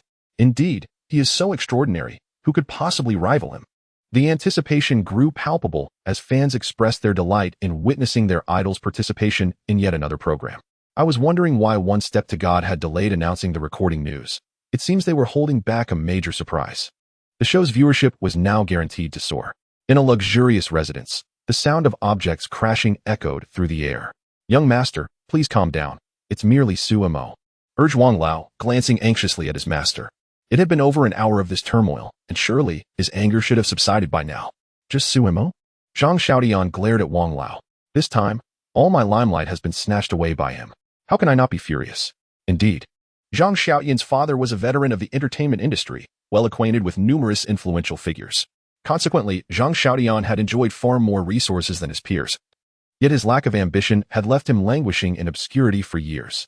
Finally, he had secured a spot in One Step to God, intending to promote it that evening. However, now all the attention had been diverted to Suemo. Having been pampered since childhood, Zhang Xiaodian found it intolerable. Young master, every disadvantage carries an advantage. Perhaps you could consider a different perspective. Oh? Zhang Xiaodian, though proud, was not foolish, and he quickly grasped Wang Lao's implication. Are you suggesting that Su Mo's participation could be beneficial? Everyone knows he is the greatest prodigy of the Summer Kingdom. If he were to lose to me. Wang Lao paused, leaving the thought hanging in the air. Zhang Xiaodian's eyes brightened at this notion. It did seem plausible, if he could triumph over Su Mo. How could he not rise to fame? Yet, as he contemplated Su Mo's formidable talents, his confidence wavered. Could such a genius truly be defeated by him? The challenge appeared daunting. Zhang Xiaodian was acutely aware of his own limitations. How could he possibly compete with a being of Su Mo's caliber? Wang Lao. This seems rather difficult, he confessed, his gaze filled with doubt. Young master, isn't the director Lu of One Step to God quite close to your father? We might. Wang Lao whispered a few suggestions into Zhang Xiaodian and Appo's ear, and suddenly, Zhang Xiaodian and Appo's eyes sparkled with renewed hope. Tang Jian also noticed Su Mo and Appo's recent update. Feeling a twinge of displeasure, for the popularity generated by the Brain King competition would surely be partially siphoned off by the One Step to Stardom event. However, he found himself powerless in the situation, as Su Mo had not signed any contract with the Brain King competition's organizers, rendering his participation essentially free of obligations. Su Mo could pursue whatever endeavors he wished without needing approval from the production team. In the dormitory, the trio confronted Su Mo at the door. Zhao Tian exclaimed, "Boss, why have you suddenly decided to participate in One Step to Stardom?" Wang Yi added, "Exactly, we hadn't an Appo's. T heard you mention this before." Zhang Xiaochuan inquired, "Boss, how much is the appearance fee for this show?" Su Mo glanced at the three of them, rolling his eyes in exasperation. "I don't have much else going on. And I find this show quite engaging, so I thought I'd join in for fun." "Boss, you still haven't told us how much your appearance fee is." The trio's curiosity piqued. This was different from the Brain King competition, as it was evident that the production team of One Step to Stardom had specifically invited Su Mo. Thus an appearance fee was almost guaranteed. However, the exact amount remained a mystery to them. "Are you three placing bets behind my back?" Su Mo guessed their intentions upon seeing their expressions. The three exchanged awkward smiles, admitting to having placed a wager, and it was indeed a substantial one. "Come on, just tell me," Zhao Tian urged, winking at Su Mo, while Wang Yi and Zhang Xiaochuan nodded in agreement. "First, tell me your guesses," Su Mo replied. Wang Yi proclaimed. 5 million. Zhang Xiaochuan declared. 8 million. Zhao Tian chimed in. 10 million. Their predictions elicited laughter from Su Mo. "None of you are even close. My appearance fee is 30 million. With that, Su Mo exited the dormitory, leaving the trio in a state of bewilderment. What on earth? 30 million? They exchanged incredulous glances, questioning whether they had misheard. After a prolonged silence, the 403 dormitory echoed with their collective gasp. No way, 30 million. 2 days swiftly passed. Su Mo finally welcomed the completion of the system update. That evening, after a refreshing shower, he lay in bed eagerly awaiting the finalization of the update. He had been anticipating this moment for days, longing to sing, "I've waited for you so long." As the seconds ticked by, he could hardly contain his excitement. Suddenly, a familiar chime resonated in his mind. System update complete. Point redemption function is now available. Please check your status. Quickly, Su Mo accessed his attribute panel and, to his delight, spotted an icon resembling a shop in the lower right corner. He clicked it, and an entirely new interface materialized in his mind. Point redemption. Elementary martial arts. 100 points elementary dance level. 100 points elementary singing level. 100 points as Su Mo surveyed his surroundings. He was disheartened to find that all the skills available were at the elementary level. This was rather frustrating for him, considering that all the skills he had acquired from the very beginning were of masterful caliber. Why was he suddenly presented with such a plethora of rudimentary skills? System. Is it not possible to directly exchange for master-level skills? Negative, however. The exchange shop does offer proficiency fruits that enable the host to swiftly elevate the level of their skills. The host may redeem them at their discretion. And how does one acquire points? Is it necessary to activate the point acquisition feature? Does the system require an update? Upon hearing the system's response, Su Mo inquired cautiously. He certainly did not wish to endure another prolonged wait. No need for that. Then what are we waiting for? Activate it. Chapter 135, Basic Combat Skills. Su Mo had been eagerly anticipating this moment. Upon discovering that the system required no updates, he promptly activated the points system. Congratulations, host. The points system has been successfully activated. For every meaningful task you accomplish, the system will assess and reward you with corresponding points. Points are being allocated. Congratulations, host, for achieving first place in the physics competition. You have been awarded 10 points. Congratulations, host, for attaining a perfect score in the college entrance examination. You have been awarded 30 points. Congratulations, host, for solving the BDY conjecture. You have been awarded 100 points. Congratulations, host, for completing the hellish microwater distinction. You have been awarded 30 points. Congratulations, host, for deciphering the mathematical equations of a new type of weapon. You have been awarded 100 points. A series of system notifications echoed in Sumo's mind. Particularly, upon hearing the last announcement, he displayed a knowing expression. As he concluded his review of the materials, he had already surmised the nature of the problem. Now, with the system's confirmation, his suspicions were solidified. In total, he had accrued 270 points, a result that brought him immense joy. With 270 points, Sumo could exchange them for 2 basic skills. Basic combat skills. The moment Sumo laid eyes on this skill, he felt an overwhelming desire for it. Despite possessing numerous skills, he lacked any that enhanced his physical combat abilities. A flaw he had long recognized. Although society was governed by law, possessing a skill would empower him to better protect those around him in any situation that might arise. Congratulations, host. You have acquired basic combat skills, costing 100 points. Remaining points, 170. As the system's voice faded, a plethora of insights regarding combat techniques surged into Sumo's consciousness, a sensation both profound and ethereal, akin to receiving teachings from an unparalleled master. The basic combat skills not only augmented Sumo's fighting experience, but also significantly enhanced his physical prowess, rendering him more than twice as strong as before. However, his attention was entirely captured by the proficiency fruits available in the shop, for basic combat skills did not satiate his appetite. Yet, upon observing the cost of the proficiency fruit, he couldn't help but feel frustrated. Basic proficiency fruit, 200 points, can elevate any basic skill to intermediate level. Was it truly necessary for it to be so exorbitant? After exchanging for the basic combat skills, Sumo found himself with only 170 points, leaving him unable to acquire even a single basic proficiency fruit. With a resigned sigh, he concluded that he would have to wait for another opportunity. As Sumo lay in bed, he gradually drifted off to sleep. November 1st, Dadong Television Building, 15th floor. Shaoli, please check at the door to see why Sumo hasn't Oppos T arrived yet. He is an important figure. Understood, Director. Liu, as Zhao Hai and Oppos, S assistant, quickly made her way downstairs upon hearing his command. At this moment, Sumo stood beneath the Dadong television tower. Due to his mask, the 2 security personnel at the entrance failed to recognize him. Just as Sumo was about to dial Zhao Hai's number on his phone, Liu rushed out from the building. Are you Sumo? Liu inquired cautiously, having seen videos of him online. The masked young man before her bore a striking resemblance to the Sumo she had seen. I am Sumo. And you are? Upon hearing Liu's introduction, Sumo removed his mask. Although he had no clear recollection of her, he maintained a courteous demeanor. Hello, Sumo. I am Zhao Hai's assistant, Liu. In her 30s yet remarkably well-preserved, Liu's appearance was not particularly striking, but still charming enough to be considered attractive. Hello, Sister Li. Please take me inside. I imagine Director Zhao is quite anxious by now. Sumo's remark elicited a soft laugh from Liu, who realized he was indeed correct. If Zhao Hai didn't meet Sumo soon, he might very well lose his composure. Their scheduled meeting was at 9 in the morning, yet it was already 10:30, making Zhao Hai's impatience entirely justified. Upon reaching the recording studio on the 15th floor, Zhao Hai greeted them enthusiastically. Su, my brother, you finally made it. If you had delayed any longer, I would have lost my mind. Sumo smiled apologetically at Zhao Hai. I sincerely apologize, Director Zhao. I encountered some unforeseen delays on the way. Sumo felt helpless. Although the journey from Tsinghua University to the Dadong Television Tower typically took less than half an hour, he had been stuck in traffic for a full hour, his first experience with such congestion in the capital. Do you think a mere statement can resolve this? At that moment, a young man approached, none other than Zhang Xiaotian, who had always harbored a disdain for Sumo. Now, he saw an opportunity to confront him. Oh. Upon seeing Zhang Xiaotian, Sumo felt a flicker of surprise. He had no acquaintance with this individual. What do you intend to do? Zhang Xiaotian retorted with a mocking smile.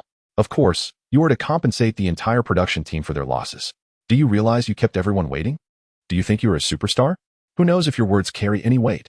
While others treated Sumo with respect, he reciprocated that courtesy. Except when it came to someone like Zhang Xiaotian. Who do you think you are? This is not a place for you to speak. Zhao Hai's brow furrowed as he regarded Zhang Xiaoyan, who radiated hostility. Su Mo was the season's shining savior, and even Zhao Hai, the chief director, would not dare to speak to him in such a manner. Who on earth allowed this brat into the production team? The commotion drew the attention of several onlookers, and Zhao Hai's words left Zhang Xiaoyan somewhat embarrassed. He had not anticipated that Zhao Hai would address him in such a way. This situation is fundamentally the fault of Su Mo. Zhang Xiaoyan believed he had merely spoken a truth. Yet Zhao Hai not only reacted inappropriately, but should have commended him instead. Why deviate from the script? Zhang Xiaoyan was momentarily taken aback, his face fluctuating between crimson and pallor, at a loss for words. Director, he is my chosen contestant. This is all a misunderstanding. The assistant director, Lu Quan, who had swiftly risen to prominence, promptly intervened.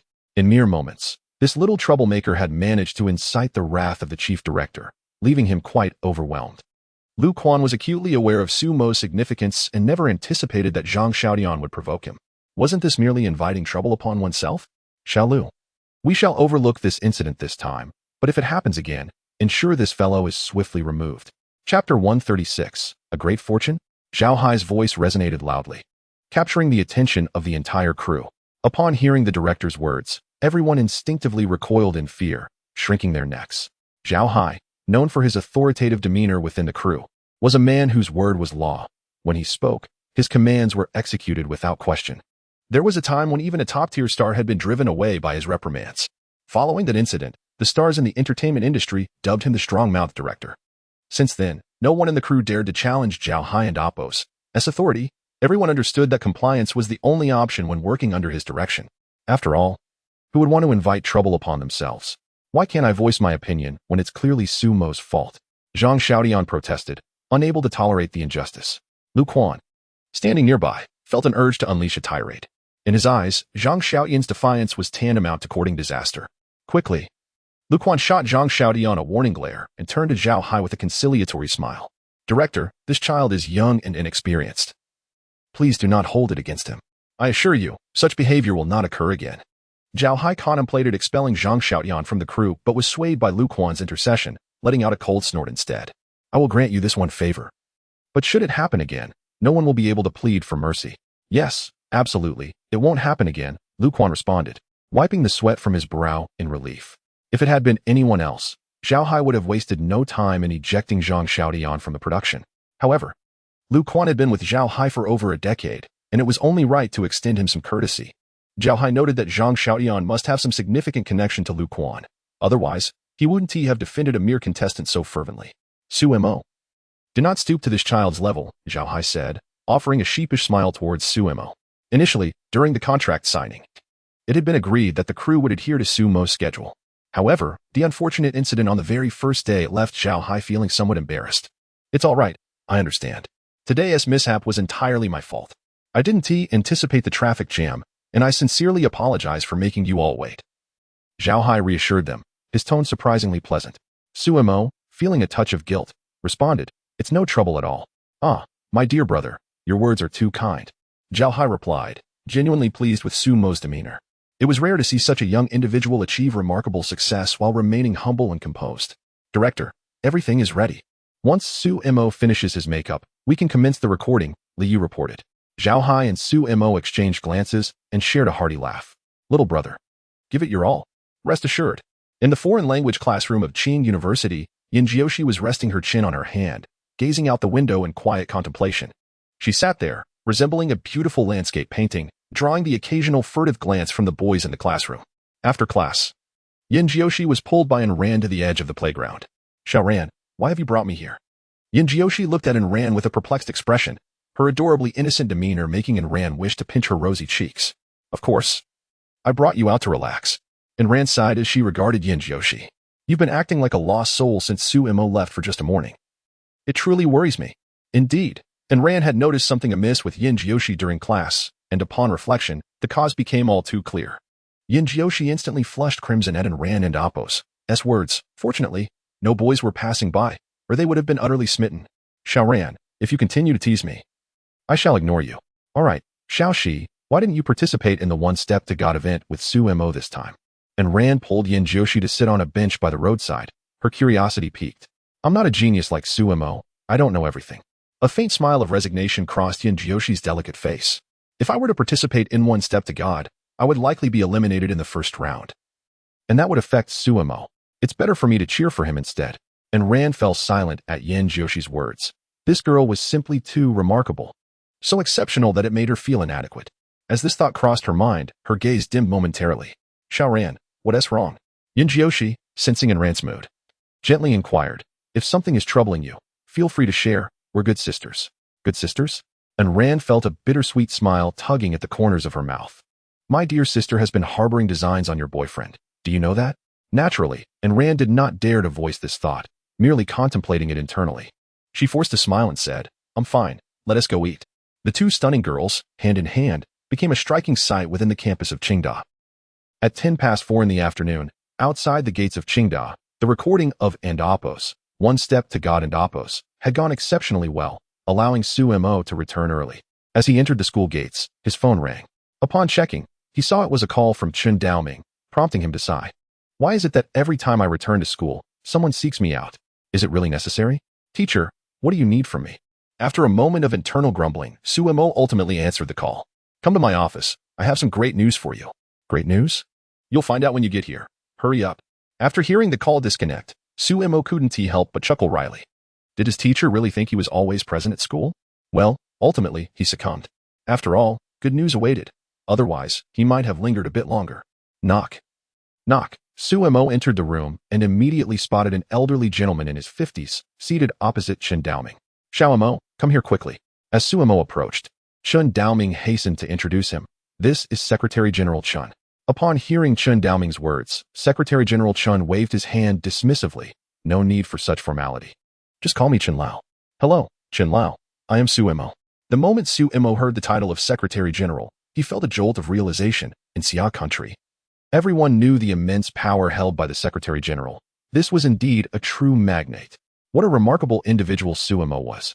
Truly deserving of the title of the greatest talent in Xia country, his reputation was well earned. Secretary General Chun regarded the imposing figure of Suemo before him and couldn't help but express his admiration. Chapter 137, the foremost among the 10 outstanding youths. Before Elder Chen's arrival, he had already perused all available information regarding Suemo. The brilliance surrounding this young man was simply too dazzling, almost rendering it difficult to behold. However, upon meeting Suemo in person, Elder Chen was pleasantly surprised. Suemo exuded a natural scholarly demeanor that would evoke admiration in anyone who encountered him. Such an aura is indeed a rarity in this world. Elder Chen chuckled, dismissing the title of the foremost genius of Xia country as mere playful banter. He would never presume to accept such an accolade. Suemo, in response to the esteemed elder's praise, exhibited a rare moment of humility. Were it anyone else extolling his virtues, he would have readily accepted the compliment with joy. Suemo's demeanor further pleased Elder Chen, who appreciated that despite his youthful age, he had achieved such remarkable success while maintaining a composed disposition. This elevated Elder Chen and Appos' regard for Suemo even further. Today, Elder Chen's primary purpose was to announce a significant matter. Upon hearing Elder Chen's words, Suemo's eyes gleamed with curiosity. His teacher had indicated it was good news, and he was eager to discern what it entailed. Chun Daoming, too, was exceedingly excited. From their earlier conversation, he had gleaned the specifics of the reward. In light of Suemo's resolution of the X equation, after careful deliberation, it has been decided to honor you as the foremost among the 10 outstanding youths of Xia country. What? Not only was Suemo taken aback, but Chun Daoming's reaction mirrored his astonishment.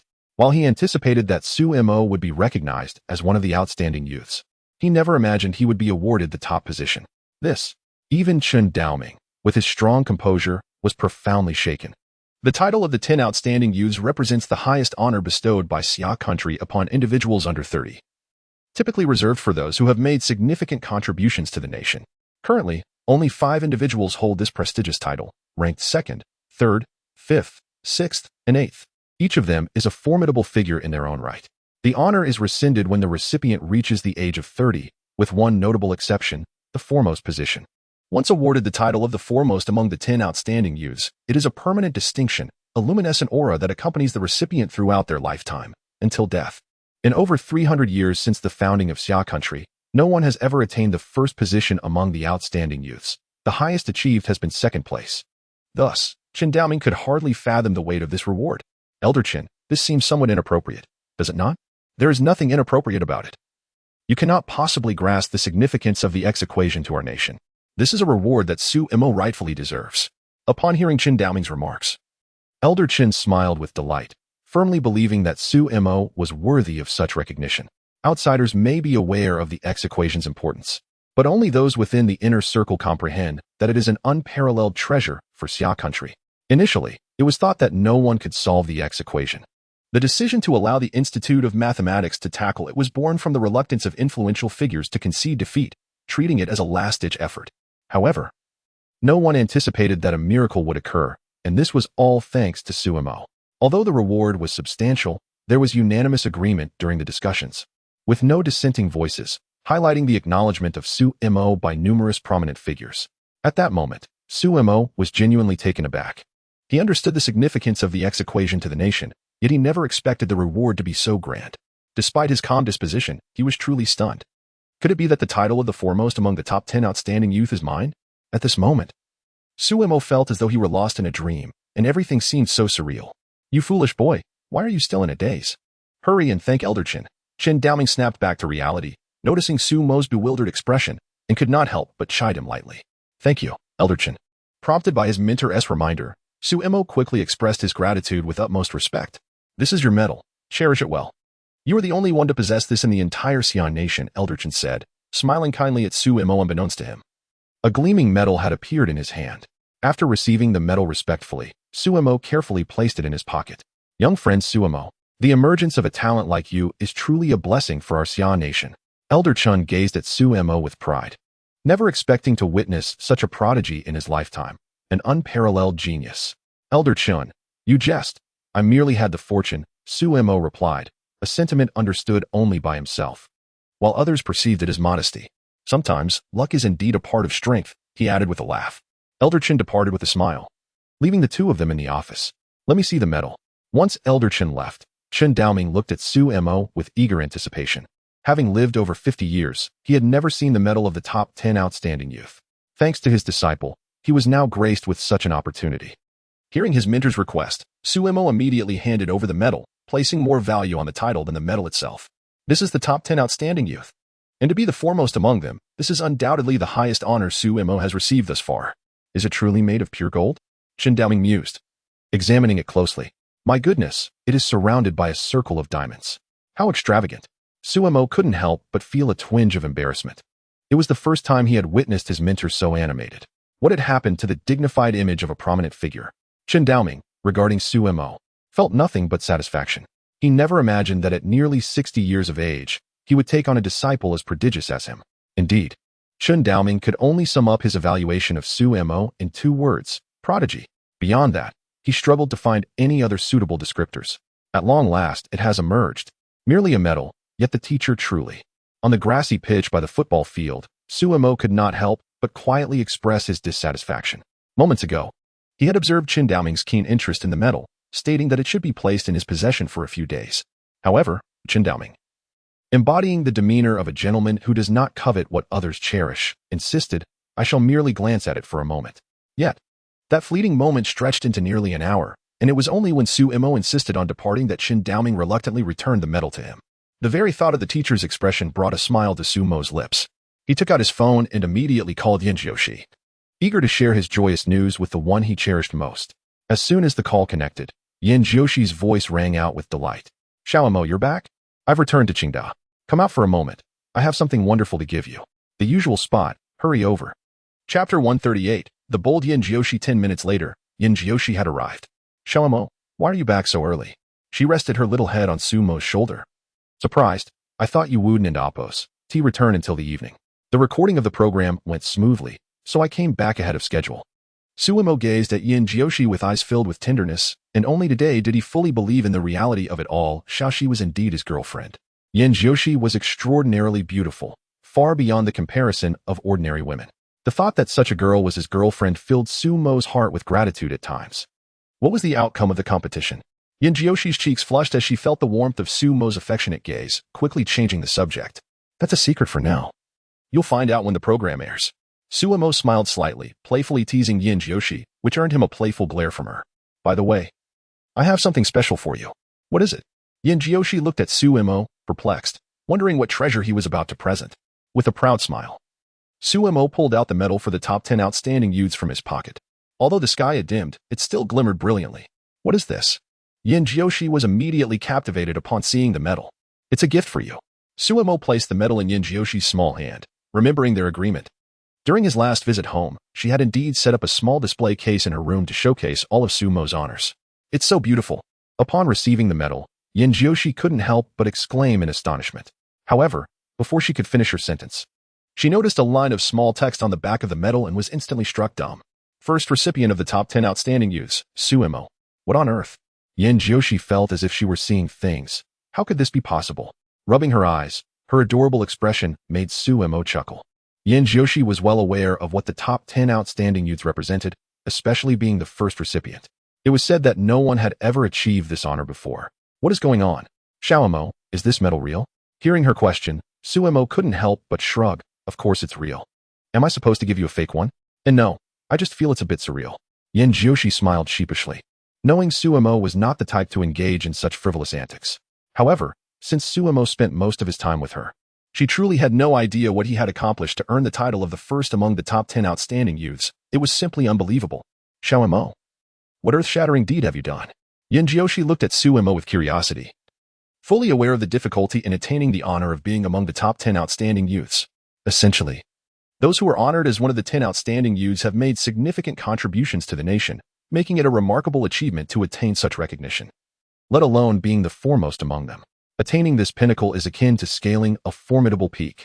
Since the founding of the Summer Kingdom over 3 centuries ago, prodigies have abounded like carp crossing the river, yet none have ever secured the top position among the 10 outstanding youths.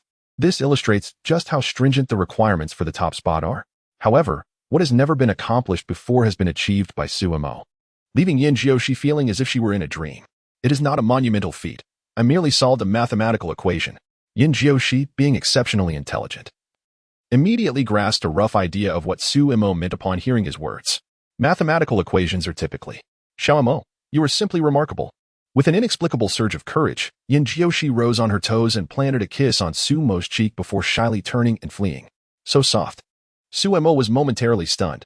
This was the second time Yin Jiushi had initiated a kiss. By the time he regained his composure, she had already dashed away. This girl is indeed outrageous. Watching Yin Jiushi's retreating figure, Suemo couldn't help but shake his head and chuckle. She didn't even afford him a moment to react. As for the news surrounding this incident, it is likely to be reported by major television stations this evening. Thus, Suemo could simply recline in bed, basking in anticipation. At 7 o'clock that evening, the other 3 occupants of the dormitory returned. Upon entering, they found Suemo lying alone on his bed, staring blankly at his phone. Boss, what's wrong?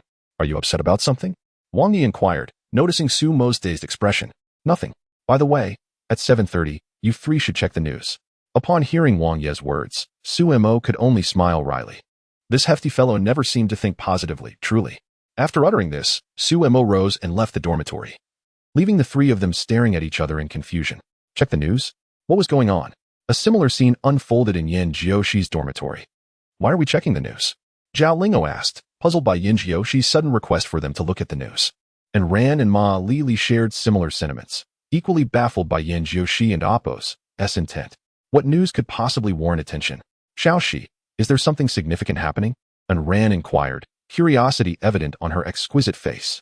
Yin Jiushi's unexpected statement certainly hinted at something noteworthy. Indeed, something monumental was about to transpire. You all should just wait and watch the news. I fear it might be too shocking for you. A faint smile of resignation appeared at the corners of Yin Jiushi's mouth, as she genuinely found it challenging to explain to the 3 of them. Should she speak candidly? That would be unwise. Yin Jiushi was acutely aware of her own reaction upon hearing the news, so she opted to let them process it on their own. After all, this matter was indeed too incredible to fathom. Were it not for the medal resting firmly in her possession, Yin Jiushi herself would scarcely believe that this remarkable event was indeed true. It was not only 2 dormitories that were buzzing with excitement. Even Principal Li Renhui and numerous mathematicians from various colleges were gathered before their televisions, eagerly awaiting the announcement of this astonishing news. Even Su Mu from Linhai and Yan's mother had come together, as today, Yin Jiushi had taken the time to call both of them, informing them that Suemo would be appearing on television and urging them to watch the evening news. As the clock struck 7:30, the screens uniformly transitioned to the news broadcast, a long-standing tradition in Xia country. It has begun. It has begun. I am curious to see what our leader wishes for us to witness in this news segment. Chapter 139, A National Shock, Part 1. Zhao Tian and his companions clutched their phones, their eyes glazing over as they struggled to comprehend the news broadcast filled with significant national affairs that eluded their understanding. As the news segment drew to a close, a sense of bewilderment enveloped them. They exchanged glances, perplexed by the purpose of their viewing. Suddenly, a photograph of Su Mo illuminated their screens, capturing their full attention. An important announcement was forthcoming. Su Mo, a freshman at Tsinghua University, had achieved a monumental breakthrough in his research for the nation. Consequently, he was named the foremost among the top 10 outstanding youths, with hopes that he would continue to excel, inspiring a myriad of other talents akin to him. As the anchor concluded, an eerie silence blanketed dormitory 403. The only sounds were the heavy breaths of the trio, each one incredulous at the extraordinary news they had just witnessed. Had they misread? Surely not. Zhao Tian exclaimed, "Is this for real?" Wang Yi replied, "It must be true." How could the news fabricate such a story? Meanwhile, Zhang Xiaochuan was left speechless, grappling with the revelation of having such an extraordinary roommate. The title of Top 10 Outstanding Youths? The very first? It felt surreal. In a parallel scene within Yan Jiuxi's dormitory, the atmosphere was equally charged, and Ran sat in stunned silence, while Zhao Linger erupted into an emotional outburst, and Ma Lily's eyes widened in disbelief, as if witnessing a ghost. Is this true, Xiaoxi? Zhao Ling's question prompted Ran and Ma Lily to fix their gazes upon Yan Jiuxi, mirroring their collective curiosity. Facing their scrutinizing stares, Yan Jiuxi mustered the courage to affirm, "It is indeed true. Xiao Mo's medal is right here with me, so it cannot be a hoax." Her words left the three in a state of astonishment, their mouths agape as if they could fit an egg inside. A comically absurd image. Zhao Linger declared, "Xiaoxi, I wish to be Su Mo's partner. There's no comparison to the scion of 7-Pin Pavilion." Ma Lily timidly raised her hand. "Can I join as well?" Yan Jiuxi's face flushed with embarrassment as she shot them a disapproving glance, whispering, "No. You two should learn from Ran instead of jesting with me all the time." And Ran, upon hearing Yan Jiuxi's words, felt a bittersweet pang in her heart. While Zhao Linger and Ma Lily were merely jesting, she was the only one genuinely enamored by Su Mo, sighing internally. And Ran reflected that the more exceptional Su Mo appeared, the deeper she found herself ensnared. In Linhai, Yan Jiuxi's mother and her companion stared at the television in astonishment, their expressions a mix of disbelief and wonder. "Mother Yan, sister, did you see that just now?" "Mother Su, I don't know. I didn't tea here. Xiao Mo has mentioned this to me." Compared to Mother Yan, Mother Su was even more astonished. After all, this was her own son. How had he become so remarkable without her realizing it? At this moment, her heart swelled with pride, an overwhelming sense of achievement. Simultaneously, the online world erupted with fervor, more vibrant than the festive atmosphere of the new year. A mere click on any forum revealed discussions surrounding Su Mo's accolade as the top among the 10 outstanding youth. Goodness, this is extraordinary. Is this for real? What nonsense is this? Is it possible there could be an error when the news has already reported it? This confirms it. Su Mo is undoubtedly the brightest talent in the Summer Nation. It is truly impressive. Can't there be a sliver of hope left for us ordinary folk? What more can I say? When I met my blind date today, the girl immediately asked if I could perform microdistinction in water like Su Mo. I turned on my heel and walked away. If I possessed such abilities, would I still be going on blind dates? Haha, with such sentiments expressed, I have little hope for tomorrow's blind date outcome. The discussions on Weibo were equally fervent. The top 10 trending topics had been completely dominated by Su Mo, and the momentum of these discussions had not yet waned, only to be overshadowed by new posts. Genius Su Mo wins top spot among 10 outstanding youth. The unrivaled genius of the Summer Nation, as expected. The emergence of the top 10 outstanding youth awardee, Su Mo. Analyzing Su Mo's trajectory of growth. Several related topics surged to the forefront of Weibo's trending list as the matter continued to gain traction. Meanwhile, Su Mo was seated alone on the grassy outskirts of the Qing University football field, engrossed in a phone call. "Mom, I've told you several times. I really have been awarded the top spot among the 10 outstanding youth. I just learned about it today, so I didn't have the chance to inform you." Su Mo wore a wry smile. This was the umpteenth time he had to explain to his mother. "Xiao Mo, I'm at Xiaoxi's house now. Aunt Yan wants to speak to you." "Hello, is this Xiao Mo?" "Auntie, it's me." Upon hearing Mother Yan's voice, Su Mo hurriedly responded. "Xiao Mo, you are truly remarkable for achieving the top spot among the 10 outstanding youth. This is an unparalleled honor." "Thank you, Auntie." "Xiao Mo, what have you done for the country to deserve such a prestigious award?" "Auntie, I'm afraid I can't disclose that. I signed a confidentiality agreement. This matter is classified and cannot be shared. I sincerely apologize. Suemo quickly offered his apologies, were it not for this reason. He would not have spoken so ambiguously to Yin Jiushi earlier in the day. Oh, it's nothing, I understand. It was Annie who was presumptuous. Upon hearing Suemo and Appo's words, Yin and Appo's mother realized her error in questioning him. As a major shareholder of a multi-billion-dollar conglomerate, she was well aware of matters beyond the comprehension of ordinary individuals. The moment Suemo spoke, she refrained from further inquiries. Xiaomo, your accomplishments today bring me immense joy. I hope you remain humble and contribute to our nation, becoming a person of value to it. Thank you for your guidance, Auntie. I assure you, I will not disappoint you. After a lengthy conversation with Yan's mother, Suemo finally ended the call. However, no sooner had he hung up than the phone rang again. Noticing the caller ID was Li Renhui, Suemo promptly answered. Upon connecting, he was greeted by Li Renhui's hearty laughter. Suemo, you've done remarkably well. To think you've secured the top position among the 10 outstanding youths. Chapter 140, The National Shock, Part 2. Indeed, was it not the commendable guidance of our esteemed principal? A flattering remark from Suemo elicited hearty laughter from Li Renhui on the other end of the line. All right, I merely wish to extend my congratulations. I shall take my leave now. As the call ended, Suemo's phone rang incessantly, leaving him somewhat exasperated. After connecting to more than a dozen calls, he finally exhaled in relief. Virtually everyone acquainted with Suemo had reached out to offer their congratulations on his remarkable achievement. Seated alone on the lawn, Suemo glanced at the time, nearly 10 o'clock. Instead of returning to his dormitory, he allowed himself to drift into contemplation. Life, indeed, is fraught with unpredictability. Who could have anticipated that merely 6 months ago, he was a complete underachiever, and now he had transformed into the foremost genius of Xia country.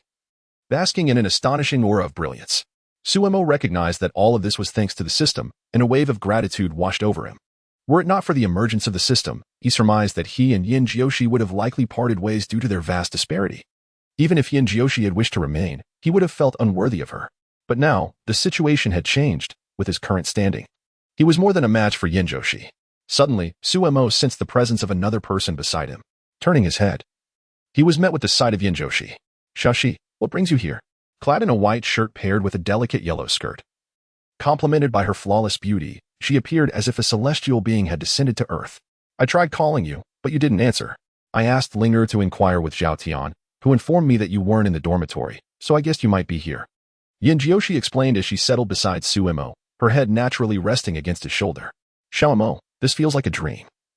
I never imagined you would become so exceptional in such a short time. Yin Jiushi whispered, reflecting on the time she chose to be with Suemo, never foreseeing the immense surprise he would bring her. It was nothing short of a miracle. Girl, could you enlighten me as to why you chose to be with me? Suemo had always been curious about this question, yet every time he posed it to Yin Jiushi, she opted for silence, leaving him in a state of perplexity. Xiaomo, I can't reveal that to you just yet. Wait until Yin Jiushi began, but suddenly her cheeks flushed, her beauty rendering Suemo momentarily speechless. Wait until what? Suemo swallowed hard, gazing at Yin Jiushi. You must clarify this. Wait until we are married, she replied, her cheeks slightly pink, before swiftly turning and running away. Wait for me, you haven't disclosed when we are to marry. Once Suemo regained his senses, Yin Jiushi had already dashed off, prompting him to chase after her. Such is the beauty of love. The following morning, in room 403, the four were enjoying a sound sleep when suddenly, an insistent and jarring ringtone disrupted the tranquility. My dear brother, that fellow has called again. Who is it? So early, disrupting my slumber.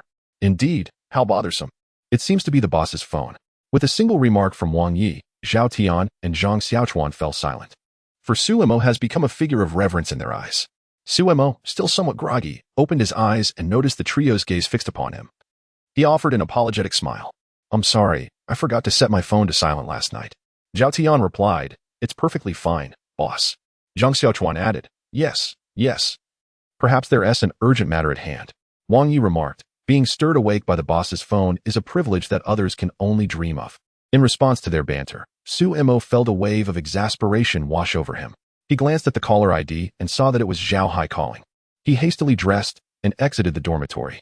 Director Zhao, what brings you to seek me so early? Is there something of great importance? Indeed, there is a significant matter. Zhao Hai's voice conveyed a hint of excitement over the phone. Suemo, please come see me this morning. I have good news to share. The enthusiasm in Zhao Hai's tone left Suemo perplexed. No problem. I happen to be free this morning. After hanging up, Suemo checked the time. It was merely 5 in the morning, and the phone call had completely obliterated any remnants of sleep. Out of boredom, he lay back in bed and started scrolling through his phone. Upon opening his social media, he was taken aback. What is happening? Have I logged into the wrong account? Suemo rubbed his eyes in disbelief, yet it was undeniably his own account. How could his follower count have surged so dramatically? The screen displayed a staggering number, 34. 286, 543. He distinctly recalled that his follower count had been around 24 million just yesterday. An increase of 10 million in a single night? The last time the Battle of the Brain Kings aired, he had witnessed a similar spike in followers. Was this occurrence repeating itself? This revelation left Suemo momentarily speechless. Previously, he had closely monitored his follower count to activate the point system, but now, the number felt less significant. Nevertheless, he was not averse to such developments. After all, one could never predict if a similar points system might emerge in the future. As he perused the comment section, his morning irritability began to dissipate. Suemo, keep it up. You're the best. Suemo, I adore you. If you weren't in a relationship, I would pursue you with fervor. Could you enlighten us about the remarkable achievement that has earned you the top spot among the 10 outstanding youths? Eagerly anticipating the broadcast of One Step to God, so I can witness your presence. It is truly rare for our nation to produce a talent like you. Continue striving. The comment section was indeed overflowing with positivity. As Suemo gazed at the messages from her fans, a faint smile unexpectedly graced her lips. Upon checking the trending topics, she was astonished to find that they all revolved around her, which left her feeling quite overwhelmed. She had not anticipated the significant impact of this situation, which truly took her by surprise. Before she realized it, an hour had swiftly passed, and the sky outside had brightened considerably. Cautiously, Suemo changed into a set of sportswear and left her dormitory, making her way directly to the playground of Chihuahua University. Ever since she acquired basic combat skills, she had sensed an enhancement in her physical prowess. This seemed like the perfect opportunity to test her hypothesis and see if her suspicions were indeed correct.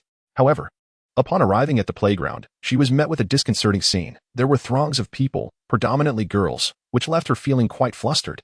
Chapter 141. The deputy director having arrived at the scene, Suemo mustered his courage and began to jog.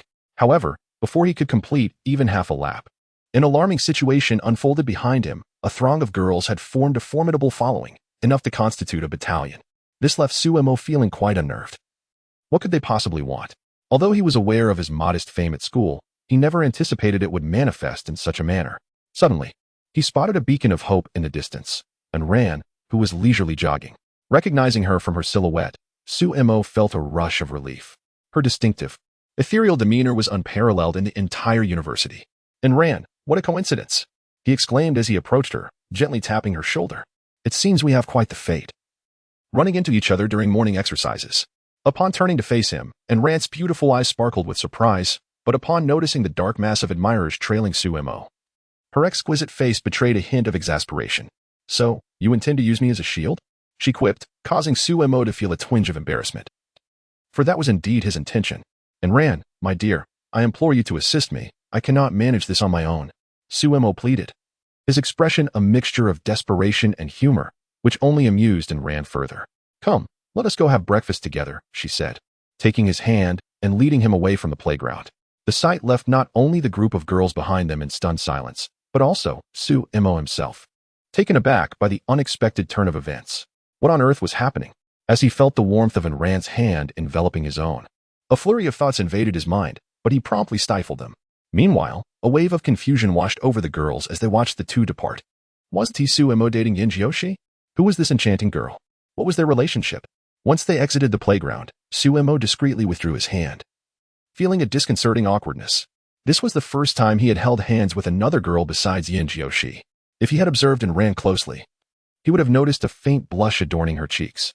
In truth, Ran had mustered considerable courage to act so boldly. Despite her composed exterior, her heart raced with nervousness. When Suemo withdrew his hand, a pang of disappointment gripped her heart. Do not misunderstand. I merely wish to assist you. Who knows how fervently your admirers might pursue you? I understand. Thank you, Missin, for your timely rescue. As a token of my gratitude, allow me to treat you to breakfast, Suemo replied with a smile, pleasantly surprised by Ran's chivalrous gesture.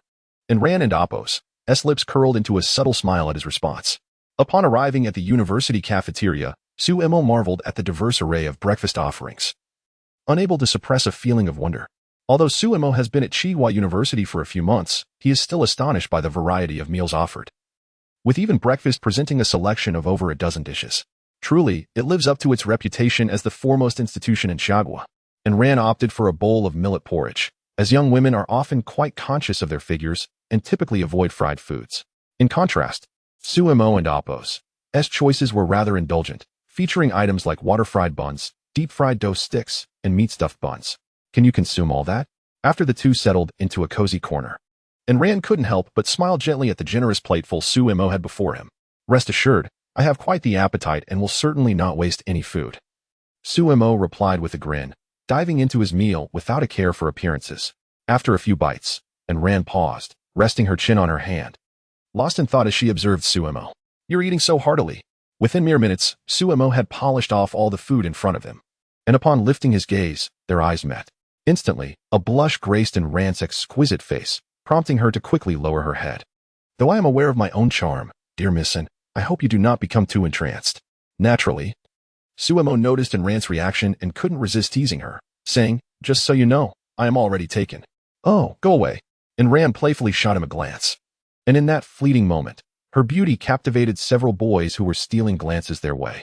It was simply enchanting. However, Suemo, accustomed to the stunning presence of Yin Jiushi, maintained a composed demeanor. Glancing at the time, he noted it was already 7:10 a.m. He needed to head to the Dadong television building shortly, so he bid farewell to Ran. Just a couple of steps away, he turned back and said, Missin, please bring some breakfast for Xiaoxi. I'll reimburse you upon my return. Get lost. At 8:30 a.m. Suemo finally arrived at the Dadong television building. What should have been a journey of less than half an hour ended up taking over an hour due to the peak hour traffic congestion. The security personnel at the building recognized Suemo and allowed him entry. Knock, knock, come in. As Suemo pushed the door open, he found two individuals inside. One was Zhao Hai, and the other was unfamiliar to him. Brother Su, you finally arrived. We've been waiting for you for half an hour, Zhao Hai exclaimed warmly as he approached him. Indeed, since the start of the workday, he had been anticipating Suemo's arrival. While Zhao Hai would not have minded waiting for himself, the presence of a notable figure made it imperative. I got caught in the peak hour traffic, Suemo chuckled in explanation. So, you must be Suemo, the prodigy of our time. The middle-aged man in the room said with a friendly smile. May I ask who this is? Upon seeing Suemo and Appo's bewildered expression, Zhao Hai promptly introduced him. This is Mr. Chen Zhaoyong, the deputy station master of our esteemed Dadong Tai. He has come specifically to meet you today. Hello, Deputy Station Master Chun. I am Suemo. I apologize for keeping you waiting, Suemo responded, astonished by Zhao Hai's introduction. The Deputy Station Master of Dadong Tai is indeed a figure of considerable stature. It is worth noting that currently, Dadong Tai stands unrivaled among domestic television stations, with none able to compare. Consequently, the status of its internal personnel has risen correspondingly. And being a Deputy Station Master is no small feat, not at all. Congratulations, Suemo, on being honored as one of the top 10 outstanding young people. I did not have your contact information, so please forgive this belated congratulatory message. Despite his high position, Chen Zhaoyong exuded no air of arrogance. Rather, he radiated a warm and approachable demeanor, which significantly enhanced Suemo's impression of him. Chapter 142, College Basketball Tournament Director Chen is indeed excessively courteous. I wonder what brings you to seek me today? Suemo smiled faintly, his straightforward demeanor further elevating Chen Zhaoyong's regard for him. I have indeed come to convey some news to you today, Chen Zhaoyong replied with a smile. You have recently been honored as one of the top 10 outstanding youths. So after discussions with several deputy directors, we have decided to increase your appearance fee. It is only fitting that it reflects your esteemed status. Oh? Suemo was taken aback upon hearing this. His appearance fee was already quite substantial, and yet, Dadong TV was keen on raising it further. Is there such a fortunate turn of events? It truly seems that good fortune comes plentifully this year. To put it in perspective, top-tier celebrities receive an appearance fee of about 25 million, yet Dadong TV has offered him 30 million, and now they intend to increase it even more. This was quite unexpected for Suemo. Isn't that a bit excessive? Suemo could not help but voice his concern, provoking a hearty laugh from Chen Zhaoyong. There is nothing excessive about it. We have deliberated, and your fee will be increased by an additional 10 million on top of the 30 million already offered. Upon hearing this, Suemo couldn't help but marvel at their generosity. How extravagant. To augment the appearance fee by 10 million outright is simply lavish. Well, if that is the case, I shall graciously accept it. Suemo chuckled, realizing that further modesty would be rather disingenuous given the circumstances. Nearby, Zhao Hai observed the pleasant exchange between the two and couldn't help but smile. By 11 o'clock in the morning, Su Mo had returned to Qing University.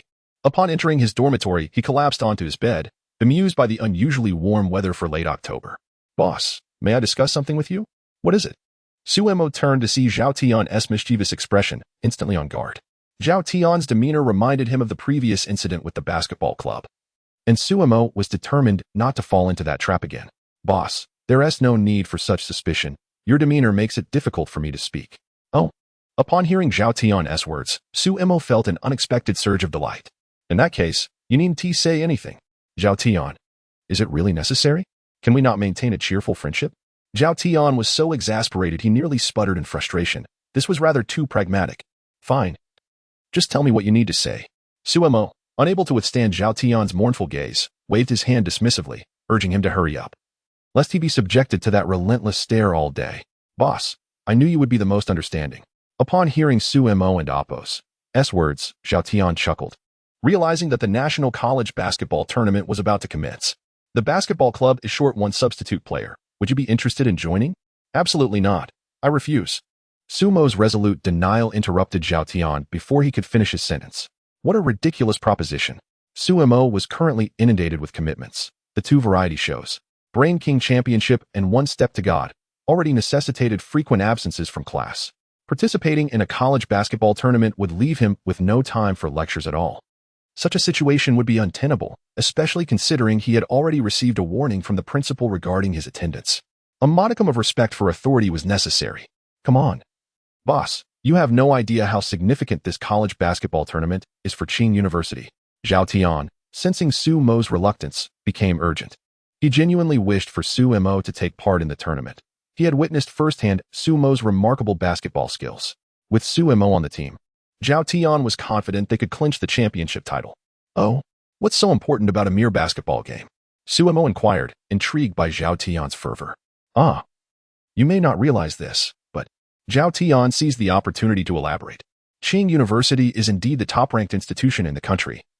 But when it comes to basketball, we have long been the subject of ridicule among other universities." A flicker of frustration crossed his face as he continued. "Since the inception of the college basketball tournament, we have never advanced beyond the preliminary rounds, often being eliminated in the first round. Our best achievement has merely been reaching the second round. This is a source of shame for our institution." Zhao Tian's gaze was filled with anticipation as he looked at Su Mo. "But this time is different. With your basketball prowess, if you join us in this tournament, Qing University stands a genuine chance of winning the championship.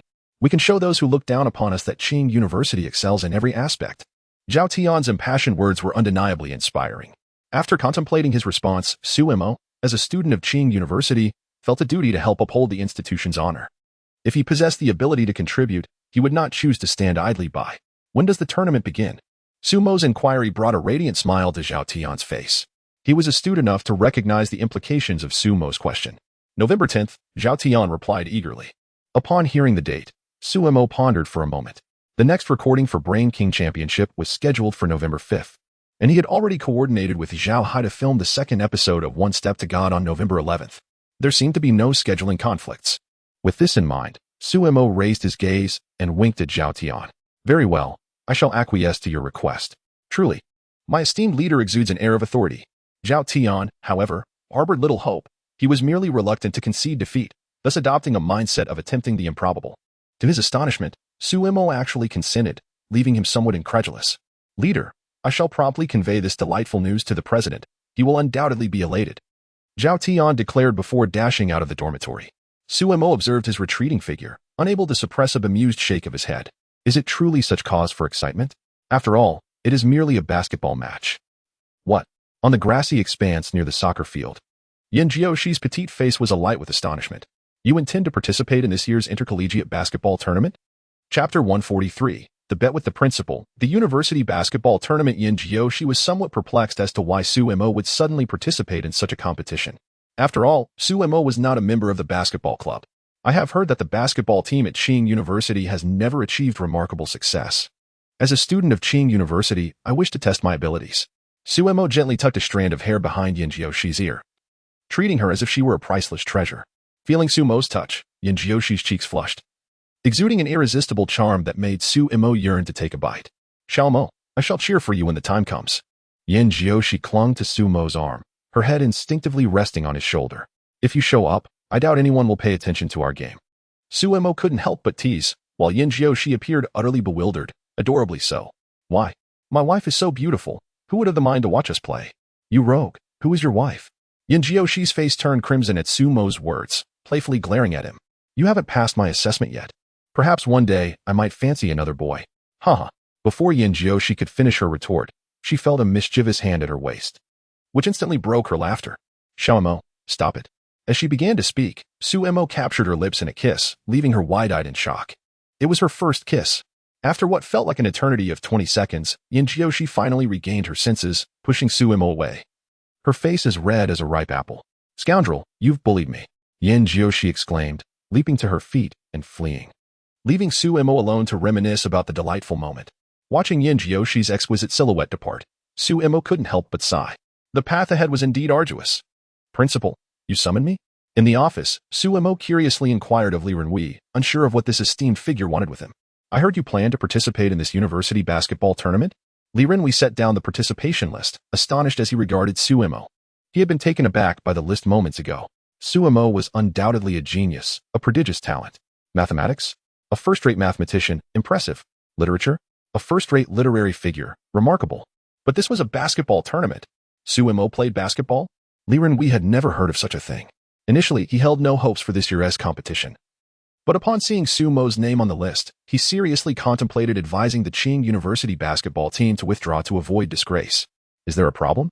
Suemo, surprised by Li Renhui's reaction, responded. Had word reached the principal so swiftly after agreeing to join Zhao Tian just 2 hours ago? Perhaps you should reconsider participating. Why?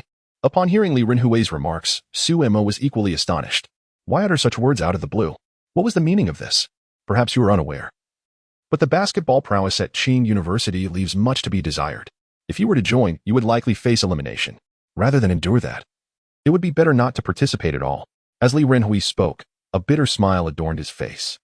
Qing University is renowned as one of the top institutions in the country, yet its basketball team had become a source of great distress for him. It was perplexing why so few students from Qing chose to join the basketball club. The lack of talent naturally hindered the team's progress. This cannot solely be blamed on the students of Qing, as those who gain admission are typically academic elites, their minds consumed by studies, leaving little room for basketball. This has inevitably led to the current predicament. Li Renhui's message was crystal clear. Suemo is regarded as a prodigy by all. A loss in the collegiate tournament would undoubtedly disappoint his fans, tarnishing his reputation. After all, Suemo had risen to prominence, excelling in every endeavor. Thus his followers held him to exceptionally high standards. Principal, I believe you may have misunderstood my intentions, Suemo remarked, amusement glimmering in his eyes as he regarded the principal. My participation in the collegiate tournament is not merely for show. What a jest. Such a notion is entirely foreign to me. If I were to enter, it would be with the singular aim of securing the championship. Oh? Li Renhui was taken aback by Sumo's declaration and could not resist asking, what is your plan then? Naturally, to claim victory.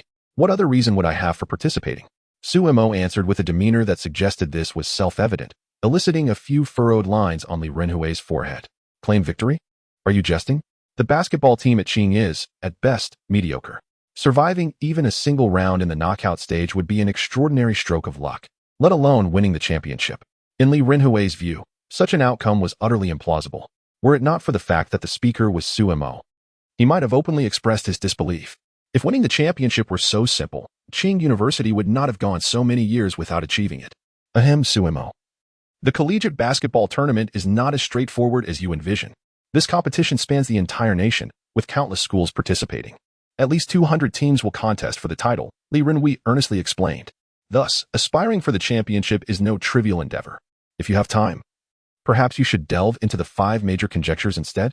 That is more aligned with your expertise and undoubtedly holds more value than participating in this tournament. Suemo, overwhelmed by Li Renhui's lengthy discourse, could not help but feel a sense of frustration. It appeared the principal held little faith in him. Principal, how about we make a wager? Oh? A glimmer of intrigue flickered across Li Renhui's face. How do you propose to wager? He inquired. Let us place our bets on this upcoming university tournament. If I can lead Qing University to victory, you shall henceforth refrain from mentioning my attendance record. Suemo regarded Li Renhui with a subtle smile. Of course, should I fail, I shall devote all my efforts to unraveling the 5 great conjectures upon my return. What do you think? Sumo's words exuded an undeniable confidence, as though he harbored no apprehensions about the prospect of defeat. In truth, he had never been troubled by such thoughts. With his current shooting prowess, even the renowned NBA star Curry would not intimidate him. Moreover, this was merely an ordinary collegiate basketball match. It is settled then.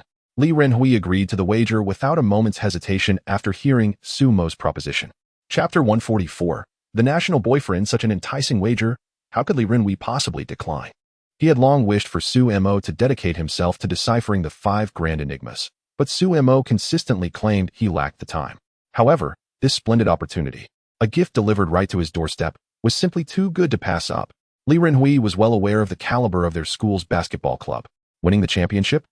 Absolutely out of the question.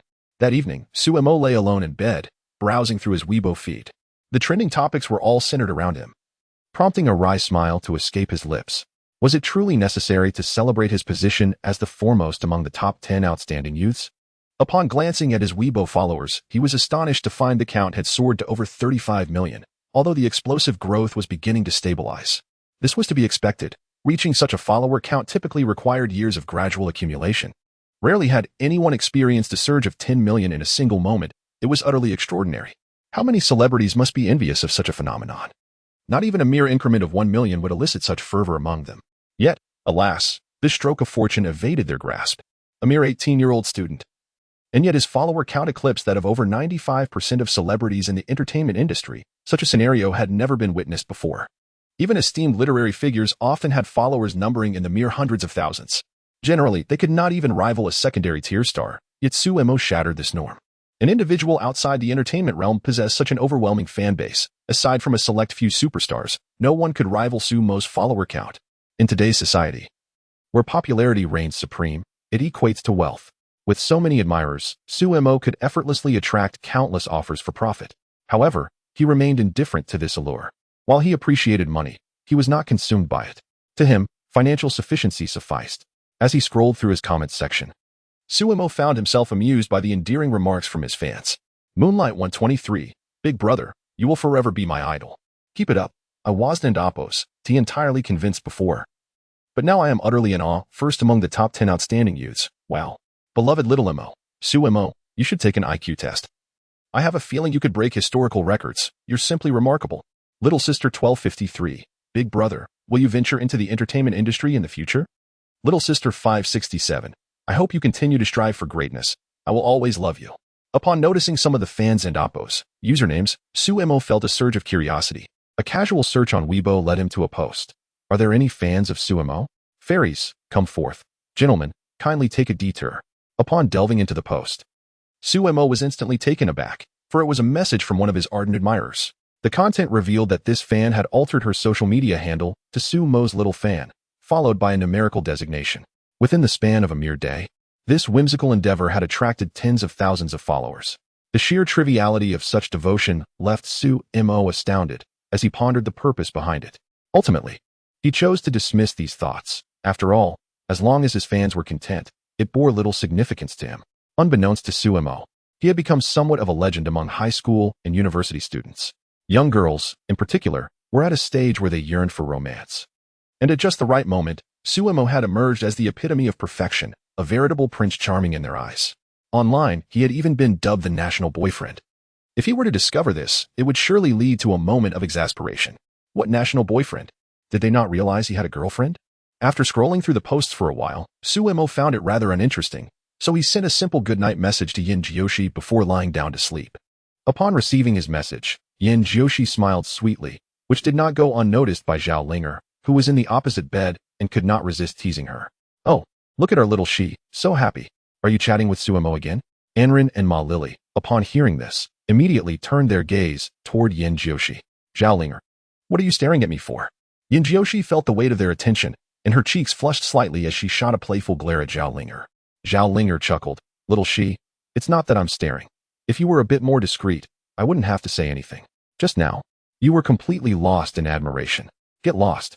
In response to Zhao Linger's teasing, Yin Jiyoshi's blush deepened. Anrin and Ma Lily, overhearing their banter, stifled their giggles behind their hands. Did Sumo message you just now? Zhao Lingo, clad in her pajamas, leaned closer to Yin Jiyoshi's bed, her expression brimming with curiosity. which only served to ignite Yin Jioshi's irritation. Linger, have you become increasingly audacious? Yin Jioshi huffed, glaring at Zhao Linger. If I don't teach you a lesson, you'll never learn your place. With that, Yin Jioshi lunged at Zhao Linger, and the two began to playfully wrestle, inadvertently revealing a breathtaking scene that captivated the onlookers' hearts. Fortunately, there were no boys present. Otherwise, they might have been rendered speechless. After a spirited tussle, the two finally separated, with Zhao Linger straightening her clothes as she addressed Yin Jioshi. Little Shi, tell me honestly, do you know what they are calling Suemo online? Isn't he known as the #1 genius of Xia country? Yin Jioshi replied, bewildered by Zhao Linger's inquiry, as that was the only title she was aware of. Could there be more? I am aware that today I came across numerous individuals online referring to Suemo as the national boyfriend. Is that what you mean? Molly Lee raised her hand and whispered. And Ran, upon hearing this, was momentarily taken aback. She seldom browsed the internet or perused forums, rendering her oblivious to such matters. Those are merely the whimsical musings of netizens and need not be taken to heart. Yin Jioshi, however, remained unfazed. Such appellations were trivial. And there was no cause for concern, for after all, this so-called national boyfriend belonged to her. Although it may be a fanciful title, you should still remain vigilant. Xiaoxi, you have no idea how fervent the female fandom has become. Zhao Linger couldn't help but interject, cautioning that Sumo's admirers were now countless. And one must tread carefully. Chapter 145, Special Training Part 1. Were it not for our sisterly bond, I would have pursued Suemo myself. Zhao Linger's words instantly garnered disdainful glances from the other occupants of the dormitory. Linger, please refrain from jesting. If you continue, I shall report you to Zhao Tian. Yin Jioshi retorted, effectively silencing Zhao Linger. And Ran and Molly Lee couldn't help but chuckle at Zhao Linger's discomfort. What are you laughing at? Zhao Linger shot back, indignant. Have neither of you ever harbored feelings for Suemo? I haven't, and besides, Suemo would never look at someone like me. Molly Lee quickly countered. Among the three of us, I believe only Inran truly deserves Suemo. All eyes turned to Inran, who blushed under their scrutiny. She indeed had a soft spot for Suemo, but she could not admit it in front of Yin Jioshi. Li, are you feeling mischievous? And Ran's bashfulness only fueled the laughter of Ma Li and Zhao Linger. Look, you've struck a chord with Ran. Her face is all aflame. Zhao Linger exclaimed, reveling in the moment. And Ran shot her a glare, then discreetly glanced at Yin Jioshi, relieved to find her unperturbed. All right. Let us not keep jesting about Suemo. Wouldn't it be wiser to focus on our studies?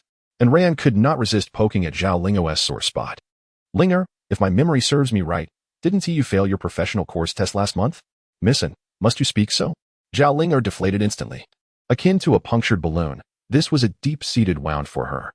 It marked the sole occasion in her academic journey where she had not succeeded. An indelible stain on her record. Sighing in resignation, Zhao Linger lamented, if only I could be like Suemo, who skips classes yet still aces his tests. It's utterly absurd. Aside from Suemo, she doubted there was another individual in Qing University who could achieve such a feat. What troubles you, Lingo? Yin Jioshi. Noticing Zhao Linger's despondent demeanor, inquired with genuine concern, mistakenly believing Ran had struck a nerve. It's nothing, just a tinge of envy towards Suemo. Zhao Linger confessed. Oh, envy what, exactly? And Ran and Molly Lee looked on with curiosity, intrigued by her sentiment. Look at Suemo. He never attends classes. Yet he manages to score full marks on tests. It's simply unjust. Zhao Linger lamented. If only I possessed Suemo's abilities. Yin Jioshi could not help but smile at Zhao Linger's words. Meanwhile, Ran continued her role as the voice of reason. Stop daydreaming. Diligent study is the path to success. If you could be like Suemo, not attending classes yet still achieving full marks, you wouldn't be here lamenting. Indeed. In that case, Linger, you would be the foremost talent of the Xian nation. Ma Lily could not help but interject with a hint of sarcasm. Who wouldn't wish to emulate Suemo? Yet, they found themselves incapable of such feats. I shall regard your words as mere consolation.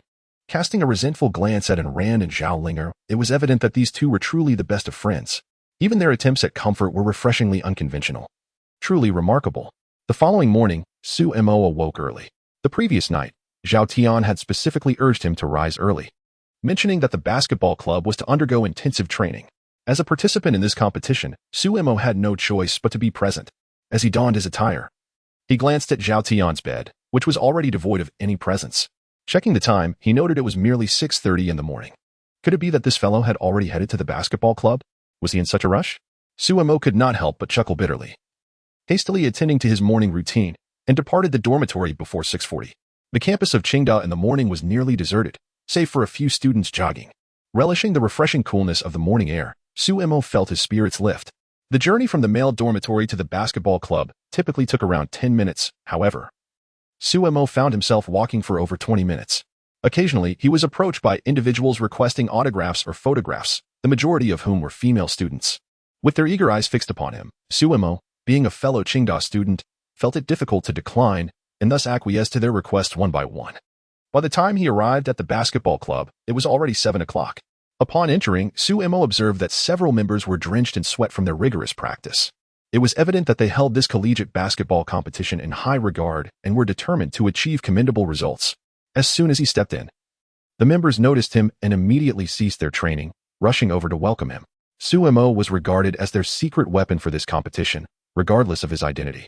His astounding performance in the previous match against Nan University had left a profound impression.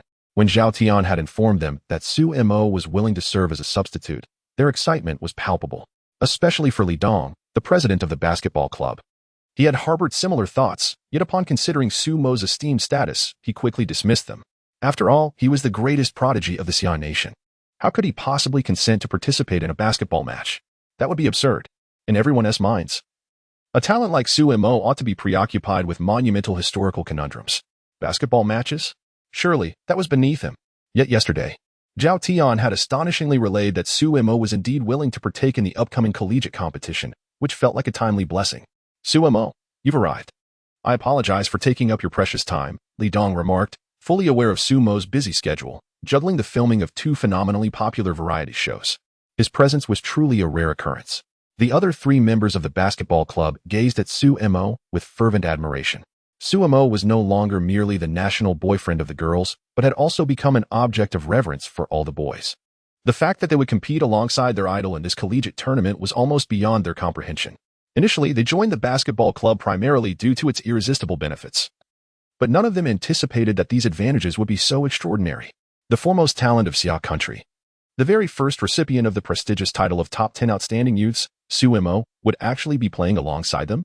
Had it not been for the undeniable reality before their eyes, they would have never believed they would encounter such fortune. As for Zhao Tian, he remained considerably more composed. His feelings towards Suemo were imbued with gratitude. He recognized that a significant reason for Suemo's participation in this collegiate tournament was due to him. Throughout their acquaintance, Zhao Tian had scarcely witnessed Suemo decline any of his requests, and he held this in deep regard. Apologies for my tardiness.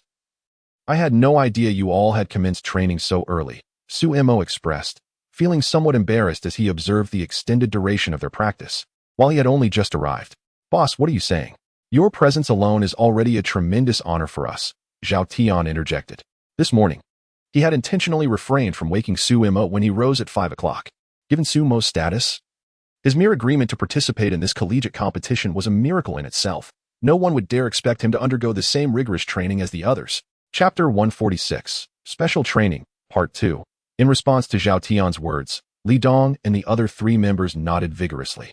Indeed, as Zhao Tian had stated, Suemo's very presence was a miracle. Who would dare to put him through special training? Especially the 3 members from the basketball club, who were overjoyed. Even if Suemo did nothing but stand on the sidelines, they felt invigorated. How do you conduct special training? Suemo inquired, a faint smile gracing his lips. His curiosity piqued about their training methods. It is well known that there are myriad ways to conduct special training. Zhao Tian replied, I play as a shooting guard, so my primary focus is on shooting practice. Li Dong added, I am a power forward, and I mainly. Each of the 5 then shared their training methods. Their eyes filled with curiosity as they turned to Suemo. Boss, is there a problem? Zhao Tian could not help but ask, feeling confident that their training methods were sound. They had been crafted with the guidance of a renowned basketball coach whom Zhao Tian had consulted. If I weren't here, there wouldn't be an issue, Suemo replied with a subtle smile. However, considering my presence, your training methods may not be entirely suitable. Boss, what should we do then? Zhao Tian held great trust in Suemo. If he indicated there was a problem, then there surely was. The others looked at Suemo in confusion, uncertain of what he was implying. Practice passing, Suemo said lightly, leaving them momentarily speechless. Passing? Surely, you jest. They thought. Passing is a fundamental skill. It is something every player can do without the need for specific training. Yet, Suemo's earnest demeanor indicated he was not joking at all, prompting them to exchange perplexed glances. Finally, Zhao Tian mustered the courage to ask, Boss, what do you mean by practicing passing? Quite simply, as it sounds. Suemo shrugged with a hint of exasperation. Since I am here, during the game, all you need to do is pass the ball to me. And I shall take care of the shooting.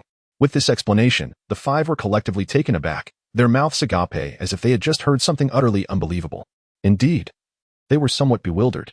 The strategy Suemo proposed seemed rather peculiar. They had witnessed Suemo and Appo's shooting prowess, nearly flawless, as he had never missed a shot in their presence. This was undoubtedly true. However, everyone experiences fluctuations in performance. This is a universally acknowledged fact. Could Suemo consistently maintain such an exceptional level of play? Unlikely. Absolutely improbable. At least, the others did not believe such a thing was feasible. Boss. Isn't this approach rather risky? Zhao Tian exchanged a glance with Li Dong, unable to suppress his embarrassment as he uttered a rather tactful remark. Had it been someone else, Zhao Tian would have undoubtedly resorted to harsh words. Even the likes of NBA's Stephen Curry would likely refrain from making such bold statements. Yet, Suemo dared to speak thus, leaving Zhao Tian and his companions incredulous. When have you ever seen me undertake an endeavor without assurance? Suemo discerned the skepticism etched on their faces and merely smiled faintly, realizing he must demonstrate his prowess before them. Their disbelief did not astonish him. Indeed, had someone made such claims to Suemo, he would have been equally incredulous. Only by revealing the truth could he earn their trust. Words were futile. He resolved to validate his assertions through action. With a swift motion, Suemo cast aside his jacket and stepped onto the court. Now, witness the essence of precision shooting. Zhao Tian hastened to the hoop, ready to assist Suemo with the ball. Although uncertain of Suemo's intentions, Zhao Tian chose to unreservedly place his faith in him. Watch closely, Suemo declared, and without dribbling, he advanced to the three-point line and leaped to shoot. The fluidity of his movements was breathtaking, captivating all present. Swish. The basketball arced gracefully through the air, finding nothing but net. Excellent. Magnificent. Both Zhao Tian, who had assisted with the pass, and the onlookers could not help but express their admiration. The previous shot had been undeniably impressive. Suemo had not even dribbled before taking the shot, a feat that required impeccable touch. Yet, this principle seemed to defy logic when it came to Suemo. Indeed, geniuses cannot be measured by conventional standards, particularly one as prodigious as Suemo from the Summer Nation. Indifferent to the applause, Suemo felt it was merely the beginning. Today, he intended to showcase the true essence of skill. Pass me the ball, Suemo shouted to Zhao Tian, who promptly obliged. After securing the ball, Suemo retreated several steps, nearing the half-court line, and without a moment's hesitation, launched another jump shot. Swish. Another flawless basket left his companions in stunned silence. Is it truly possible to shoot like this? This three-pointer was exponentially more challenging than the last. Anyone who loves basketball knows that the farther one is from the basket, the more difficult it becomes to gauge the force and angle of the shot. Even the slightest miscalculation would result in a miss. Yet, it appeared that distance held no sway over Suemo, leaving his spectators baffled. This was simply unscientific. How could one shoot with such accuracy? Surely, even a robot could not achieve what Suemo had done. Ignoring the astonished expressions of those on the sidelines, Suemo received the ball from Zhao Tian and began to retreat once more. Although Suemo has not acquired any skills related to basketball, his formidable calculating ability applied to shooting is unparalleled, surpassing any skill. In the past, he might have experienced occasional missteps, but ever since he obtained basic combat training, his physical prowess has significantly improved. Consequently, his control over his body has ascended to new heights, rendering him incapable of missing. He now possesses an impeccable accuracy. This time, Suemo retreated to the mid-court line and repeated the same motion, a jump shot. Swish. Without surprise, it was yet another flawless basket. Suemo continued to step back, while Zhao Tian suppressed his astonishment and hurriedly passed him the ball. Swish. Swish. Swish. After Suemo made 6 consecutive shots, he found himself standing at the baseline on the opposite side of the court. Zhao Tian, Li Dong, the other 3 members. Chapter 147. A call from Lu Wangyu. What kind of celestial being is this? The brilliance surrounding Suemo has become so dazzling that it is almost blinding. Now, even his basketball skills are astonishingly extraordinary. Must he be so versatile? Zhao Tian, however, was somewhat accustomed to Suemo's remarkable feats. The display he just witnessed merely surprised him momentarily before he accepted it as a matter of course. After all, no matter how incredible the event, when it pertains to Suemo, he finds it hardly surprising. To Zhao Tian, Suemo is synonymous with miracles. Conversely, Li Dong and his companions were not so unfazed. They had initially thought that Suemo's previous performance was merely a stroke of extraordinary luck, but it became evident that this was far from the truth. It seemed that for Suemo, The notion of feeling and shooting was non-existent. He resembled a mechanical shooting machine, incapable of error. How terrifying. Who would have imagined that the foremost genius of the summer country, the leading figure among the top 10 outstanding youths, would possess such exceptional basketball prowess? This was utterly absurd. Given Sumo's current level of skill, even in a league teeming with elite players like the NBA, he would undoubtedly be among the best.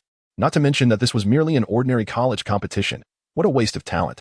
As Sumo sauntered over, he cast a smile at Li Dong and the others. So do you believe me now? The group nodded vigorously, like chicks pecking at grains. What a joke. Given the current circumstances, who would dare to doubt him? From now on, let's practice passing, Li Dong declared to the 3 members of the basketball club, his shift in attitude remarkably swift. Sumo watched the group fervently engage in practice and decided to exit the basketball club. Practice? Sumo had no need for it. With his current mastery over his own physique and that terrifying calculation capability, practicing would only be a waste of time. Hey, that guy is calling again. Just as he stepped out of the basketball club, Sumo's phone rang. Checking the screen, he was surprised to see it was a call from Lu Wangyu. Unexpected. As she typically wooed and Appo's, call him. Upon answering, Lu Wangyu and Appo's voice came through. Sumo, do you have a moment? Yes, what's up? Sumo replied, puzzled by the purpose of her call. If you have time, please come to the School of Mathematics. I need to discuss something with you. What is it? It's not convenient to explain over the phone. You'll understand once you arrive. All right, I'll head over shortly. After ending the call, Sumo exited Qingda, hailed a taxi, and made his way to the School of Mathematics. Curiosity piqued, he wondered what Lu Wangyu could possibly need from him. The driver, oblivious to Sumo's identity due to his mask, noticed him emerging from Qingda and struck up a friendly conversation.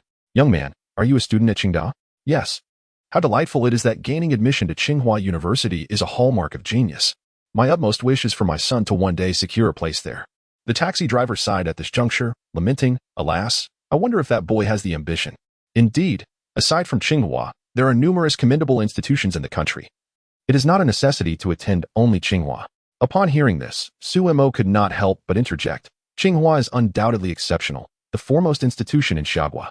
However, only 300 to 500 students gain admission each year, while the number of candidates approaches nearly 1 million. It is evident how arduous it is to be accepted into Tsinghua. There is no need to impose such expectations on a child. It merely burdens them with unnecessary pressure. True, young man, you make a valid point. Ultimately, it relies on fate. One cannot compel it. The driver, displaying a reasonable demeanor, grasped the essence of Sumo's words. By the way, young man, do you know that Sumo from Tsinghua? During a red light, the driver could not resist asking. He had recently encountered numerous discussions surrounding Sumo and hoped his son could achieve similar success. Of course I know him. Sumo is our living emblem of Tsinghua. Sumo, unabashedly boasting of himself, was oblivious to the potential heartbreak of his fans if they were to learn of his self-praise. Indeed, he is regarded as the greatest talent in Xiaogua. Quite impressive. Indeed, I share your admiration. I wish I could obtain an autograph from Sumo. My son is quite fond of him and considers him an idol. You will surely have that opportunity. Throughout the journey, Sumo and the driver engaged in lively conversation. 20 minutes later, at the entrance of the Mathematics Institute, Lu Wangyu awaited. Upon spotting Sumo alight from the vehicle, she eagerly waved. Sumo, over here. Today, Lu Wangyu's appearance was notably distinct. She donned a white dress that accentuated her exquisite figure and stunning beauty, resembling a true fairy. As Sumo exited the car, he heard Lu Wangyu and Appo's voice and turned to see her standing at the entrance of the Mathematics Institute, embodying a picturesque scene. Fortunately, there were few passers-by. Otherwise, they would surely be captivated by her beauty. In truth, upon seeing Lu Wangyu, Sumo was momentarily taken aback. She looked exceptionally radiant today, and admiration flickered in his gaze. Who does not appreciate beauty? Sumo was no exception. However, his admiration was purely aesthetic, devoid of any ulterior motives. Wangyu, what brings you to seek me today? Sumo crossed the street to join her. His curiosity piqued as he regarded the enchanting figure before him. Lu Wangyu appeared somewhat hesitant, casting a furtive glance at Sumo, her delicate face tinged with a faint blush, undeniably adorable. Wangyu, if you have something to say, do not hesitate. Whatever I can assist you with, I will certainly do so without reservation. Lu Wangyu's demeanor left Sumo perplexed, wondering what could possibly have prompted her sister to summon him. I have a personal matter I would like to ask you for help with. Gathering her courage, Lu Wangyu gazed into Sumo's eyes, though a glimmer of cunning flickered deep within. Her visit today was driven by a personal motive. Yet she remained uncertain if Sumo would oblige. Oh, a personal matter? Suemo chuckled softly at Wang You's words, amused at the ambiguity of her request. What is it? Chapter 148, exorbitantly priced attire today. My parents insisted that I attend a matchmaking event, so I would like you to feign being my boyfriend. Upon uttering this request, Lu Wangyou's face flushed crimson. In truth, she could have sought someone else today. However, after her parents' phone call, the first person that sprang to her mind was Suemo. What? Suemo was left utterly bewildered by her words. Dear sister, the fact that I have a girlfriend is common knowledge. The moment I make an appearance, it will be exposed. Why not ask someone else? Before arriving, Suemo had not anticipated that Lu Wangyou would summon him for such a matter. He had assumed she was facing yet another dilemma in her studies that required his assistance. Instead, he found himself hurriedly called upon to impersonate her boyfriend. Was this merely a jest at his expense? Recently, Suemo had garnered considerable attention, and his notoriety was at an all-time high, a fact of which he was acutely aware. Thus, he simply could not acquiesce to such a request and suggested that Lu Wangyou seek someone more suitable. Moreover, the role of a faux boyfriend inevitably involved some physical contact, which felt rather inappropriate, especially since he too had a girlfriend. I have very few friends. You are the only one with whom I share a decent rapport. Besides, you are merely pretending to be my boyfriend, not actually becoming one. If I am not afraid, why should you be? Lu Wangyou's tone was haughty, yet a flicker of anxiety danced in her eyes. After speaking, she fell silent. Uncertain whether Suemo would agree to assist her, a feeling of trepidation gnawing at her heart. You truly are my sister. Hearing this, Suemo could not help but chuckle wryly, his brows knitting together. I can help you, but let us agree that this is merely a formality. And this matter must remain confidential. If Xiaoxi finds out, I am finished. Rest assured, it is indeed just a formality. Upon hearing Suemo's acquiescence, a radiant smile graced Lu Wangyou's face, her beauty captivating. Observing her, Suemo could not help but recall the adage, a woman's countenance, like the weather in June, can change in an instant. Women are truly formidable. Let us proceed. Where to? Lu Wangyou raised an elegant eyebrow, causing Suemo to hastily inquire, as he felt as though he were being sold off. Of course, to buy clothes.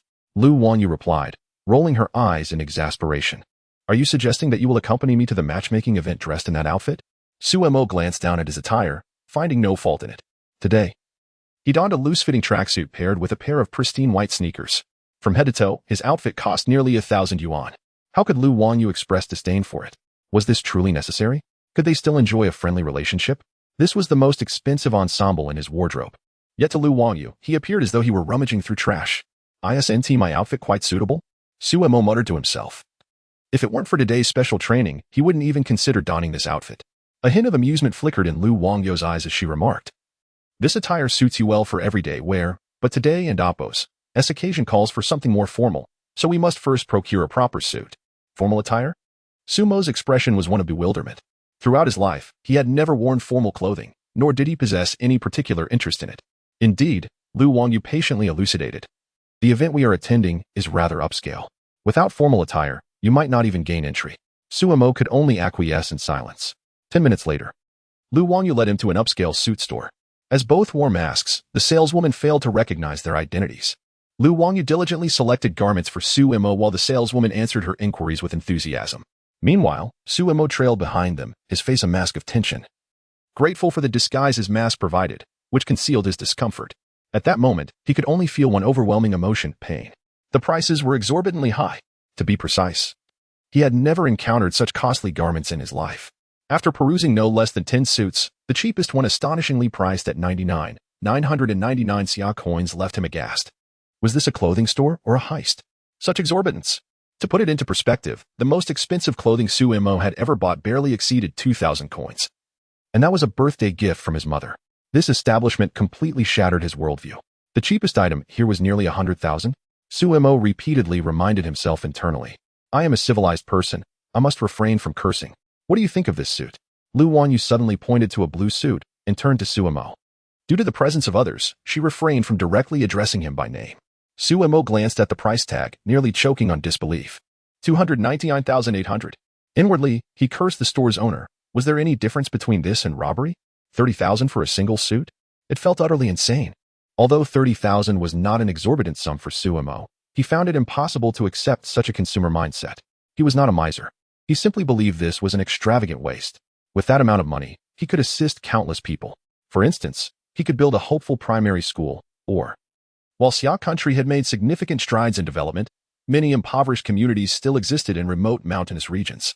30,000 Xia coins could undoubtedly establish a hopeful school in such areas.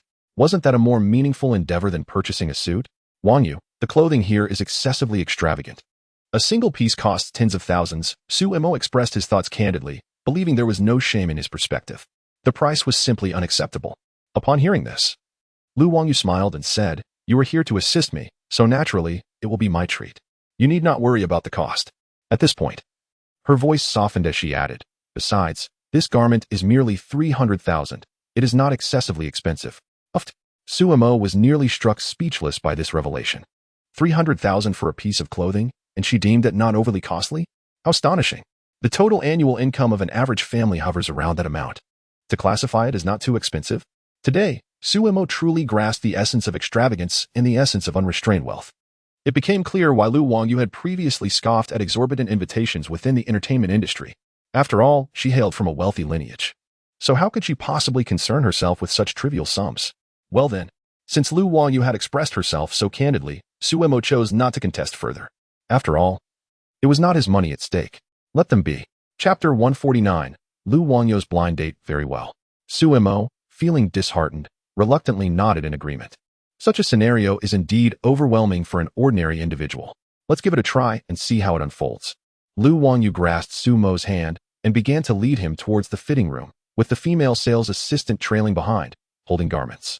After taking just a couple of steps, Su Mo withdrew his hand, offering an apologetic smile. "Please, don't do that. It feels inappropriate." He was somewhat resistant to such intimate gestures. After all, the person before him was not Yin Jiushi, and he was Yin Jiushi's boyfriend, while Lu Wangyu was merely a friend. "I am sorry."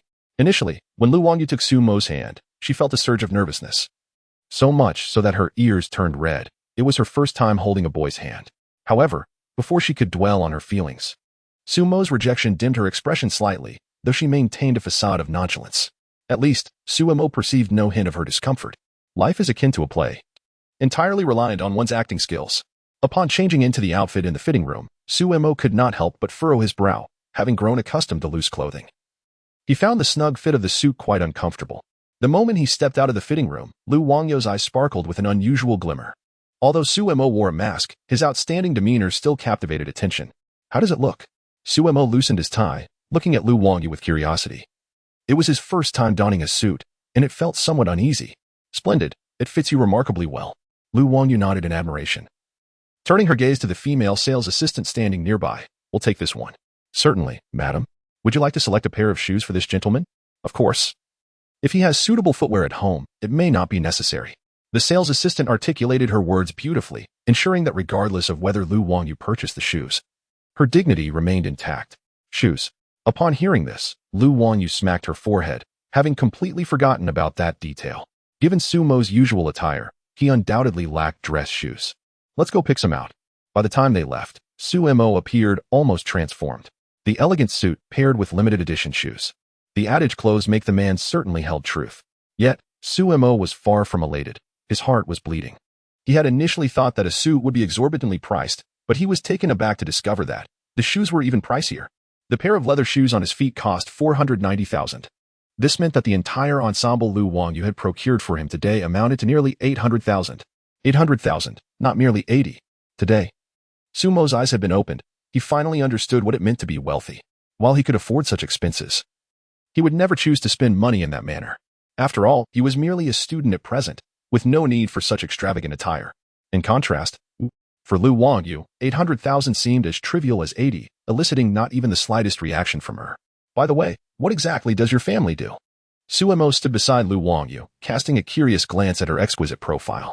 Such extravagance is not typical of ordinary affluent individuals. She must belong to a prominent family. Is Yin Jiushi wealthy? However, Su Mo had never witnessed Yin Jiushi indulging in lavish spending like Lu Wangyu, who casually spent 800,000. "I won't tell you." Lu Wangyu replied with a feigned air of mystery upon hearing Su Mo's inquiry. At 11 o'clock in the morning, Lu Wangyu led Su Mo to an upscale restaurant. If Su Mo were to evaluate the establishment's ambience, she could only describe it in 2 words: luxurious.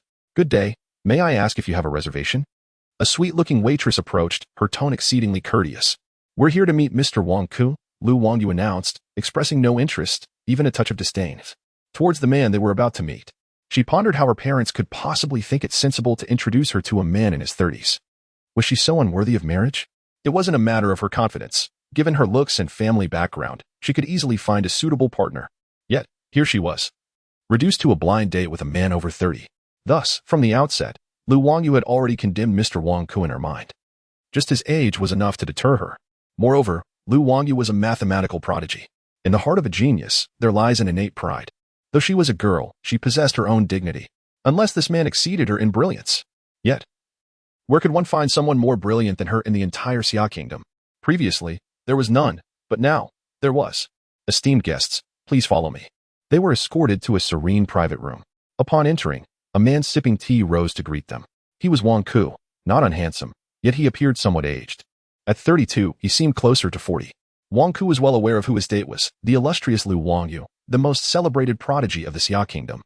In terms of appearance, temperament, and status, she was undoubtedly flawless. However, Wang Ku was also confident. At just 32, he owned a company valued in the hundreds of millions and possessed a nearly 300 square meter villa in the capital, along with several luxury vehicles. You must be Miss Lu Wangyu. Please take a seat, he said with a polite smile, eager to make a favorable impression on the talented woman before him. That's me, Lu Wangyu replied, promptly removing her mask. Her stunning beauty left Wang Ku momentarily speechless, nearly drooling in awe.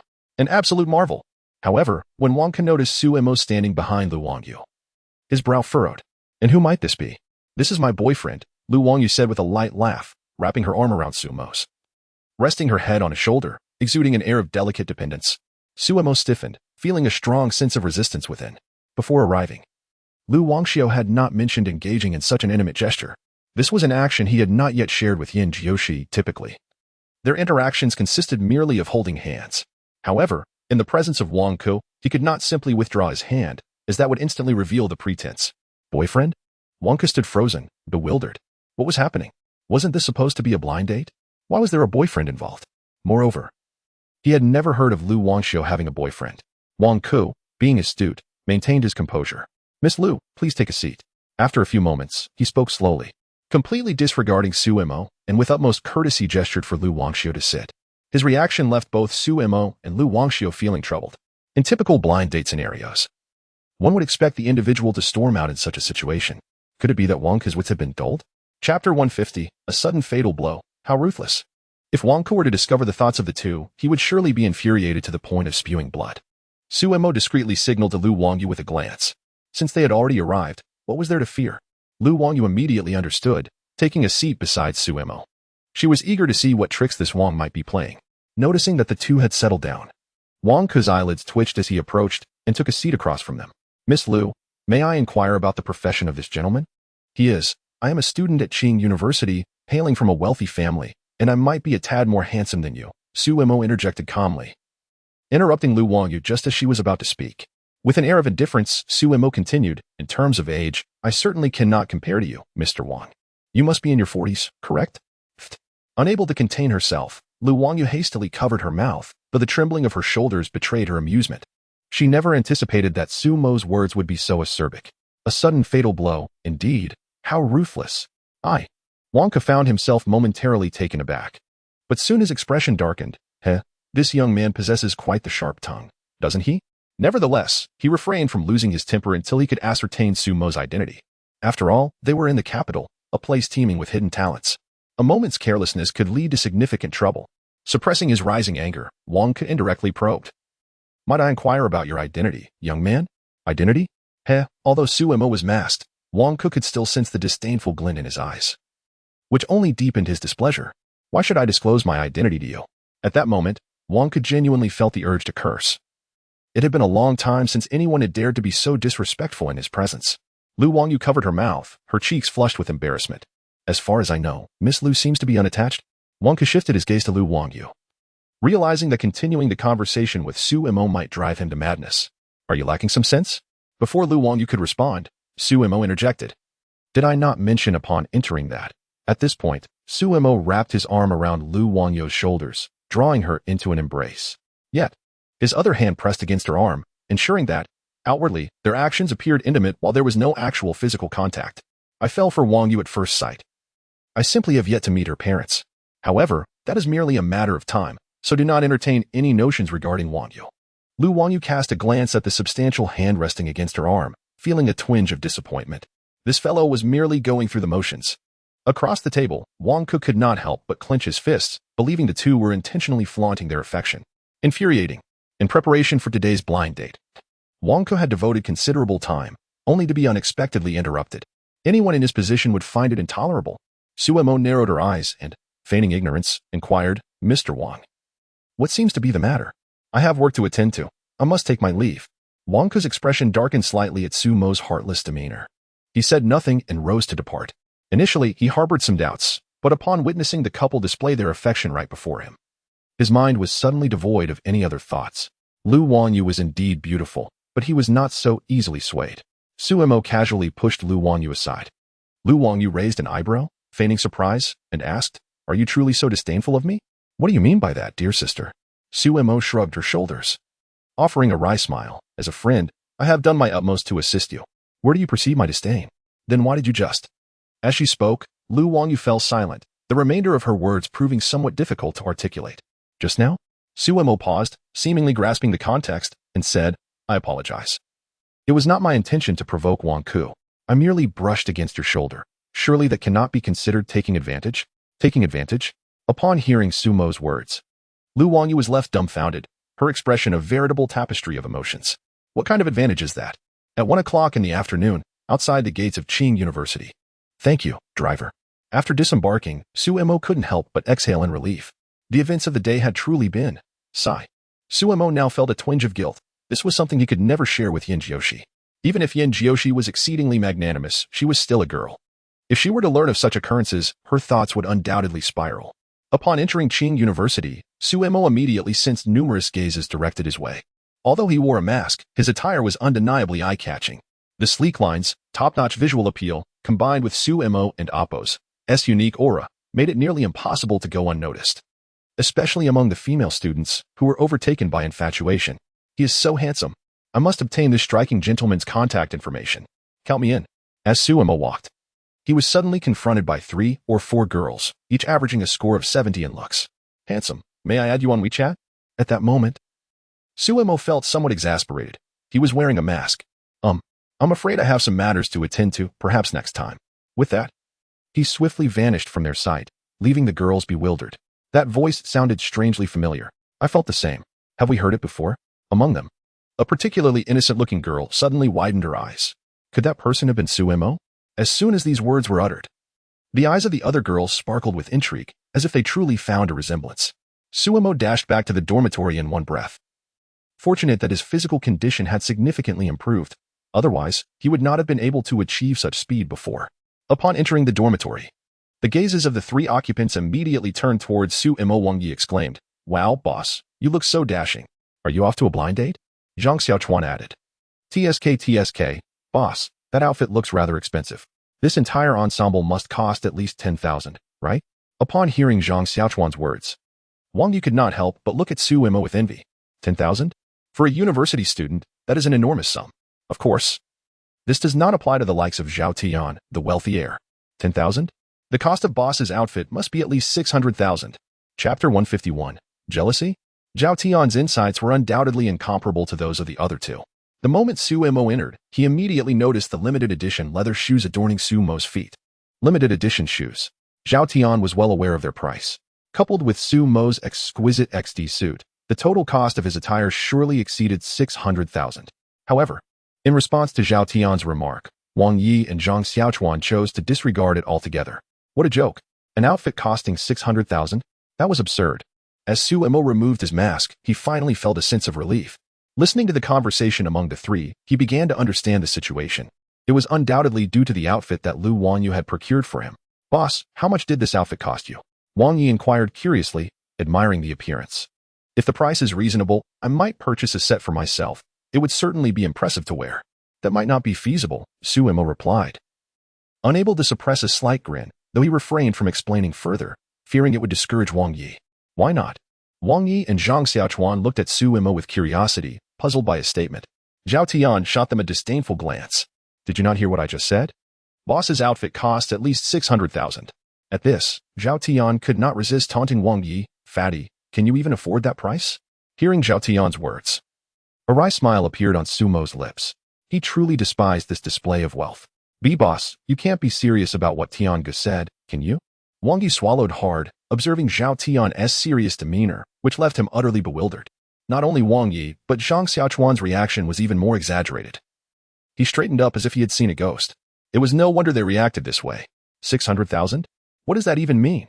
This outfit was a gift from a friend. To be honest, I don't even know its price. Suemo finally offered a benevolent lie, fearful of disheartening the two.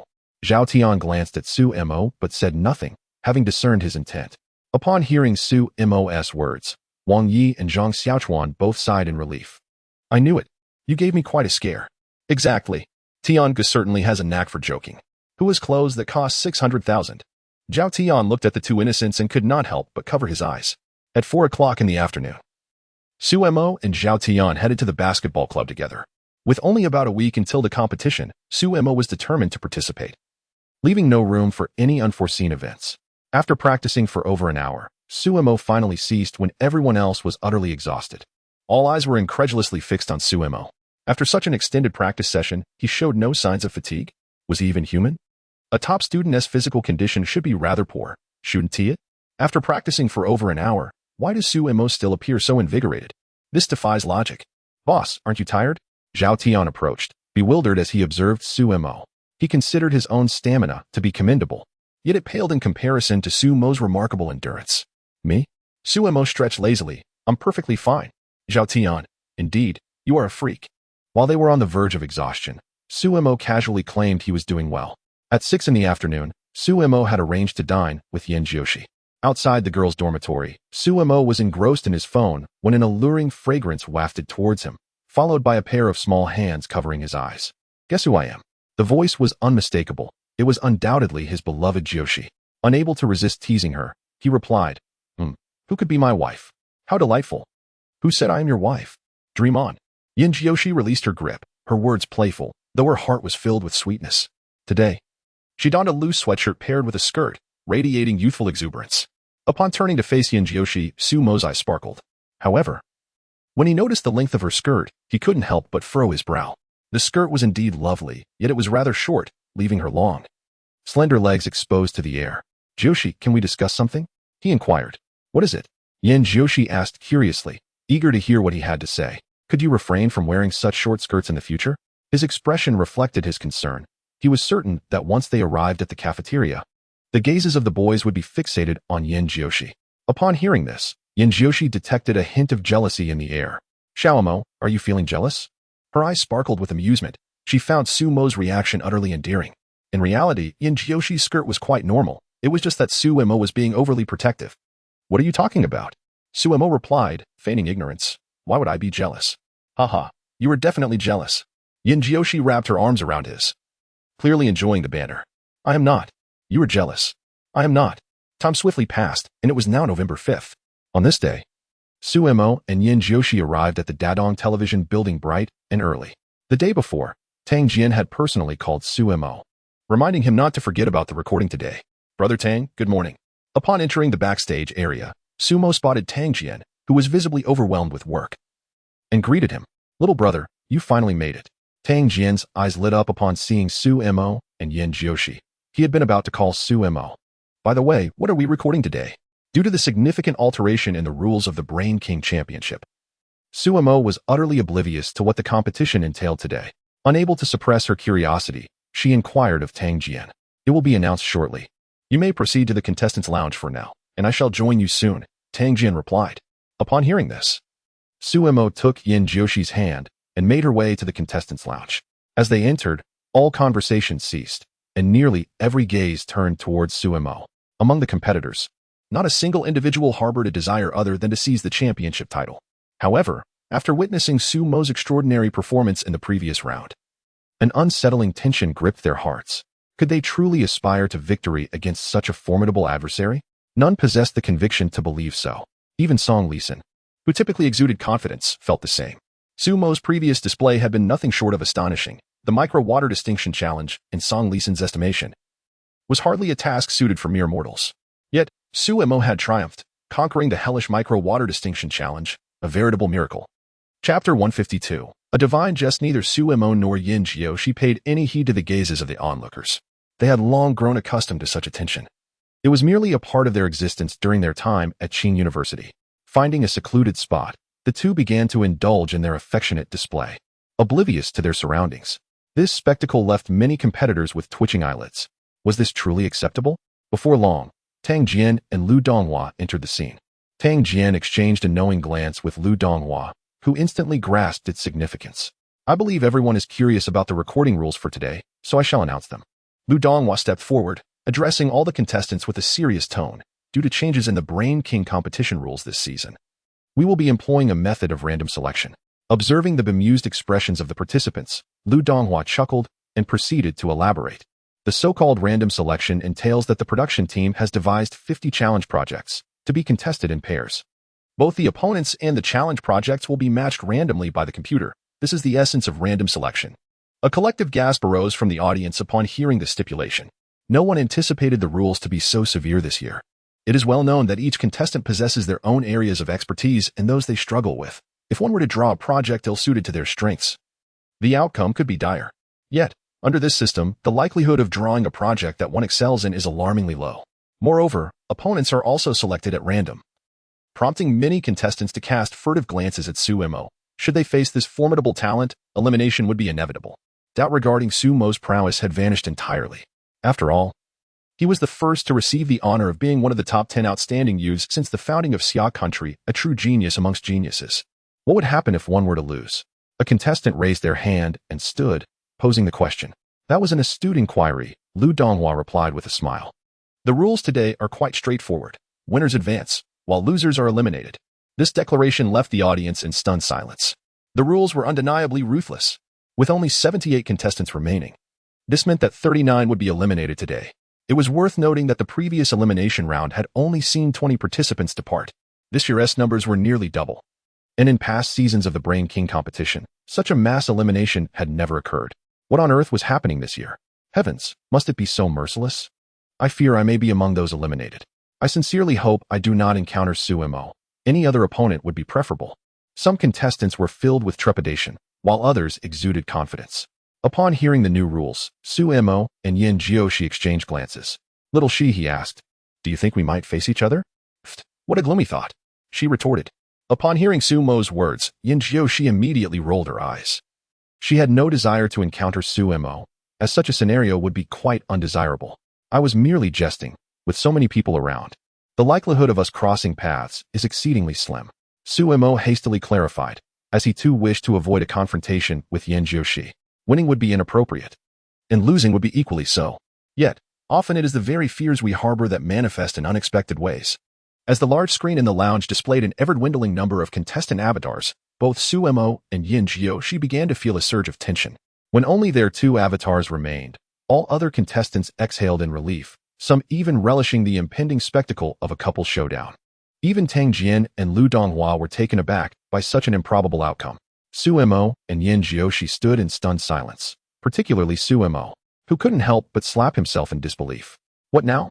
He was at a loss. Is this a cruel joke from the heavens? Don't worry. Meeting each other isn't such a grave matter. I'm just happy to be here. Yin Jiushi quickly acclimated to the reality of the situation. After all, she had entered the Brain King competition for the experience. In fact, this could turn out to be advantageous, as it would allow her to wholeheartedly support Suemo. My apologies, Shaoxi, it's all my fault for speaking too soon. Truly, it's nothing, Yin Jiushi reassured him, noticing Sumo's despondent expression. But do be cautious. I assure you, I want to go easy on you. With that, a playful challenge danced across her delicate features. Just imagine if the #1 prodigy of Xia country were to be eliminated by me. That would be quite the spectacle. Pfft, you think I could possibly lose? Suemo retorted softly, feeling a wave of embarrassment wash over him. You mustn't hold back.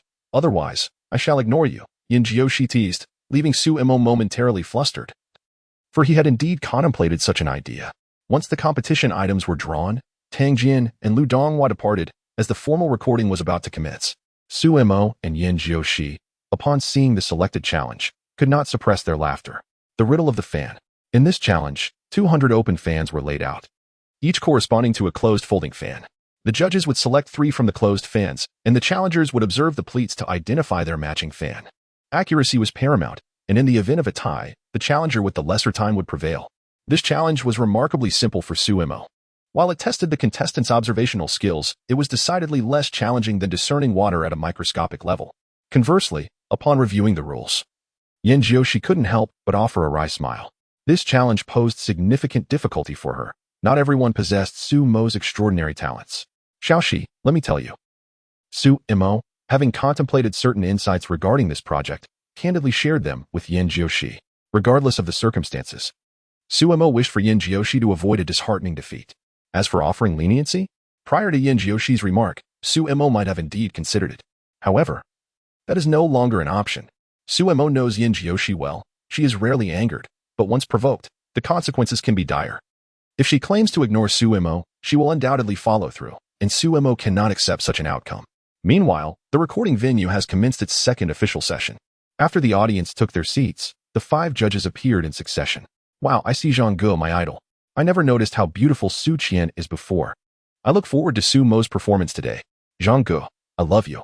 Welcome to the Brain King competition. I am your host, Wang Tao. Chapter 153. Shock. I believe everyone is eagerly anticipating today's competition.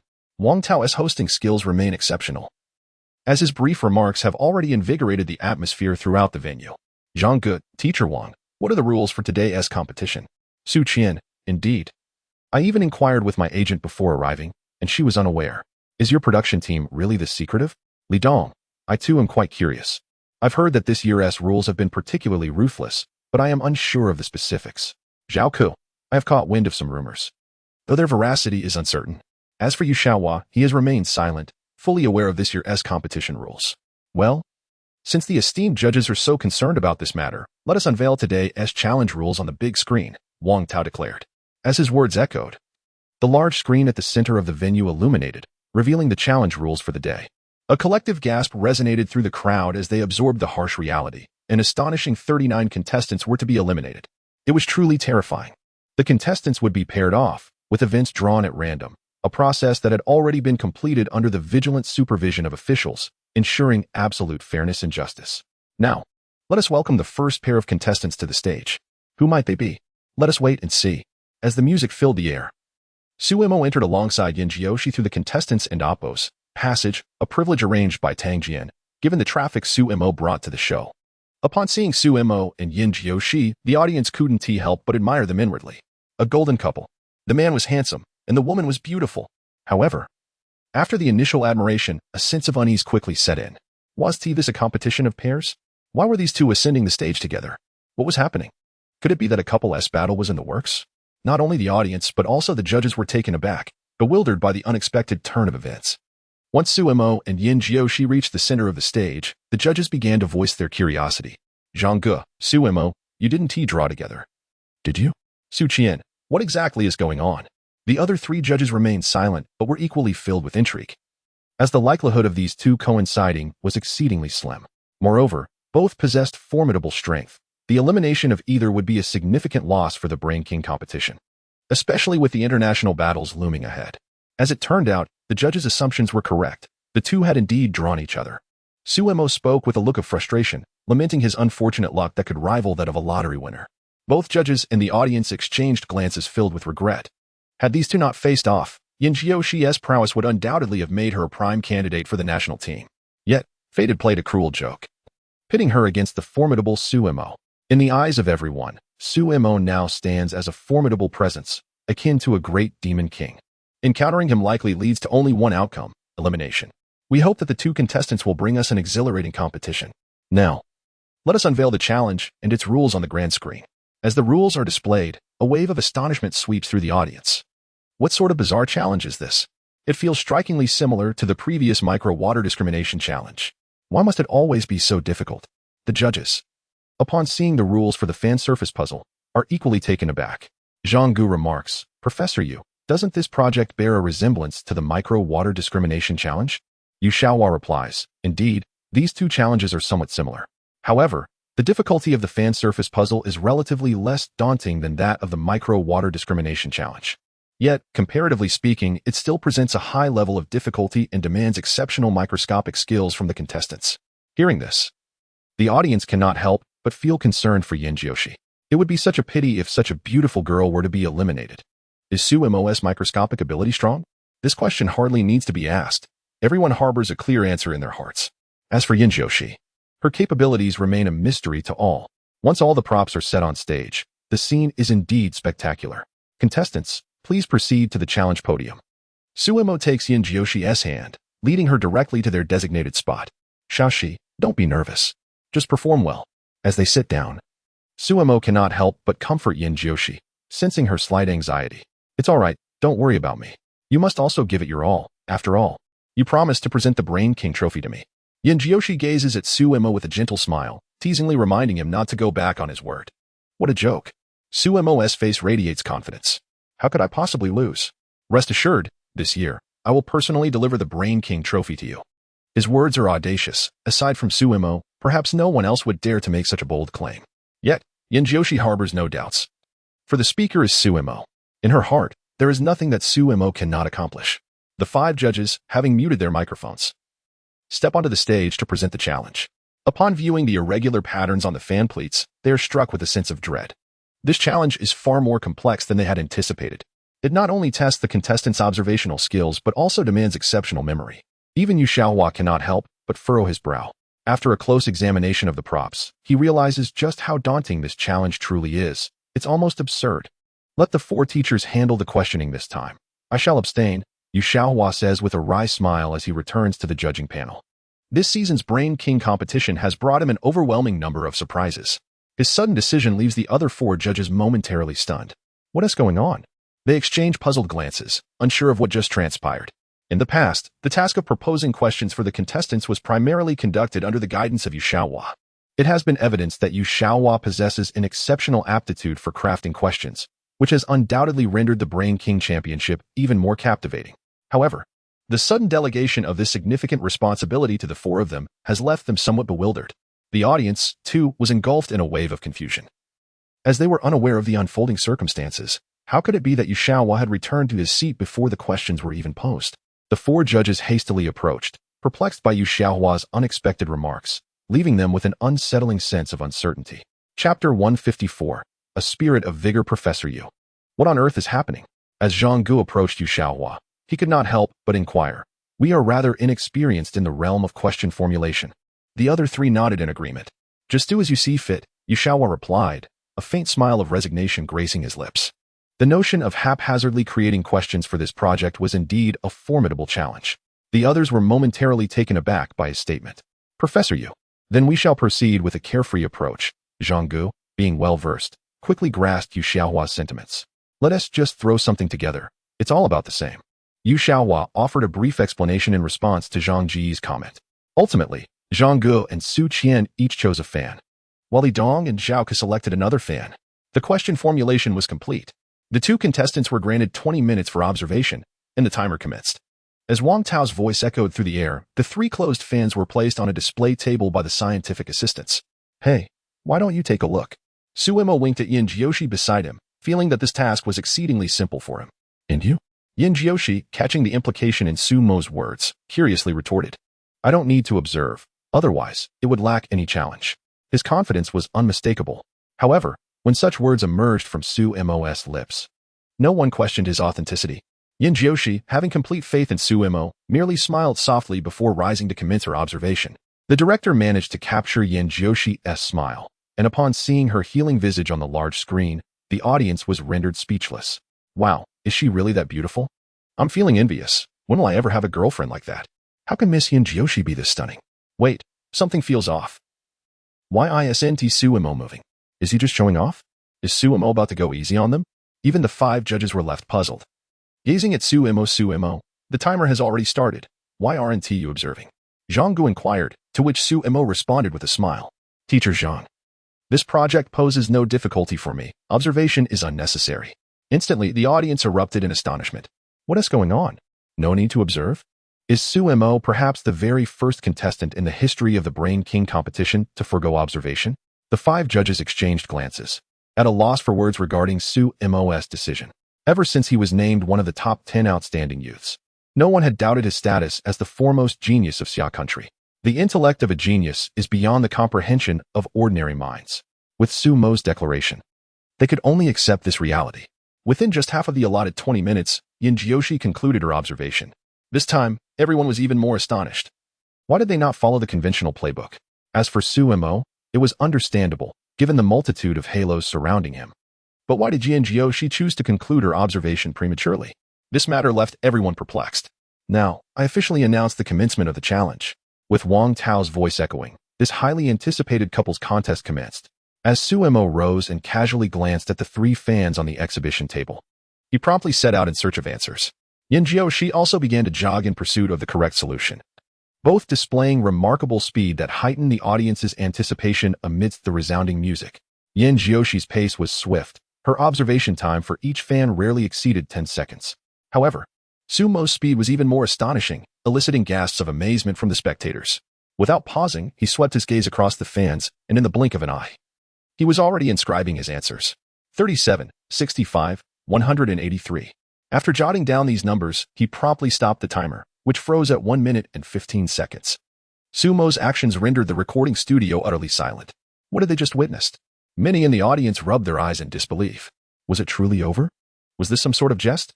While Yin Jiushi had only examined fewer than 10 fans, he had already finished. What sort of divine speed was this? Everyone was astounded, their scalps tingling from Su Mo's remarkable swiftness. Meanwhile, the contestant lounge erupted with astonishment. Is this for real? How can he be so fast? This lad is extraordinary. If it weren't for his identity, I would suspect the production crew had provided him with the answers in advance. My goodness. Who can compete with Su Mo for this year's Brain King trophy? Seated quietly, Songli Xian watched the television screen showcasing Su Mo. His eyes filled with trepidation as he envisioned facing off against him. The mere thought brought a wry smile to his lips. Such an opponent was nearly invincible. How could one even hope to compete? Yin Jiushi, of course, noticed Su Mo's actions, but she felt no anxiety. Instead, a smile graced her lips. This was the Su Mo she knew. The stage then transformed into Yin Jiushi's solo performance. As time ticked away, she finally completed her answers, taking 31 minutes and 42 seconds. The disparity was staggering. Merely from the timing, everyone could perceive just how extraordinary Su Mo truly was. Was Yin Jiushi not brilliant enough? Yet she was utterly incomparable to Su Mo. It was at this moment that everyone genuinely grasped the terrifying nature of Su Mo. The first prodigy, as if every problem before him was exceedingly simple. Su Mo, holding Yin Jiushi's hand, made his way to Wang Tao's side. Su Mo, I have a matter that piques my curiosity, and I wonder if you could elucidate it. Of course, Teacher Wang, feel free to ask any questions you may have. In response to Wang Tao's inquiry, Su Mo merely smiled.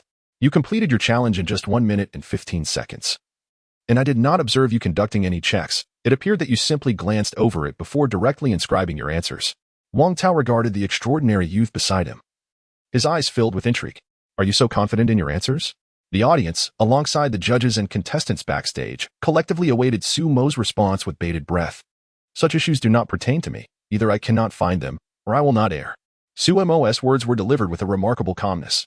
Yet the confidence exuding from him left everyone in awe. The youth, filled with spirited determination. Chapter 155, A Living Anomaly. In this moment, no one could overlook the radiant brilliance emanating from Su Mo. Indeed, heroes emerge in their youth. Wang Tao, having lived over 40 years, had never encountered a prodigious youth like Su Mo. The term genius scarcely does justice. He is an anomaly. A veritable marvel. In the audience, whispers of admiration for Su Mo filled the air. My heavens, his presence is truly unparalleled. How splendid. Such bold proclamations are indeed impressive. However, one ought to be cautious with such bravado. One might find themselves humbled shortly. Su Mo, you are extraordinary. While some voices offered sardonic remarks, such is the nature of humanity, there will always be those who cannot bear to see others excel.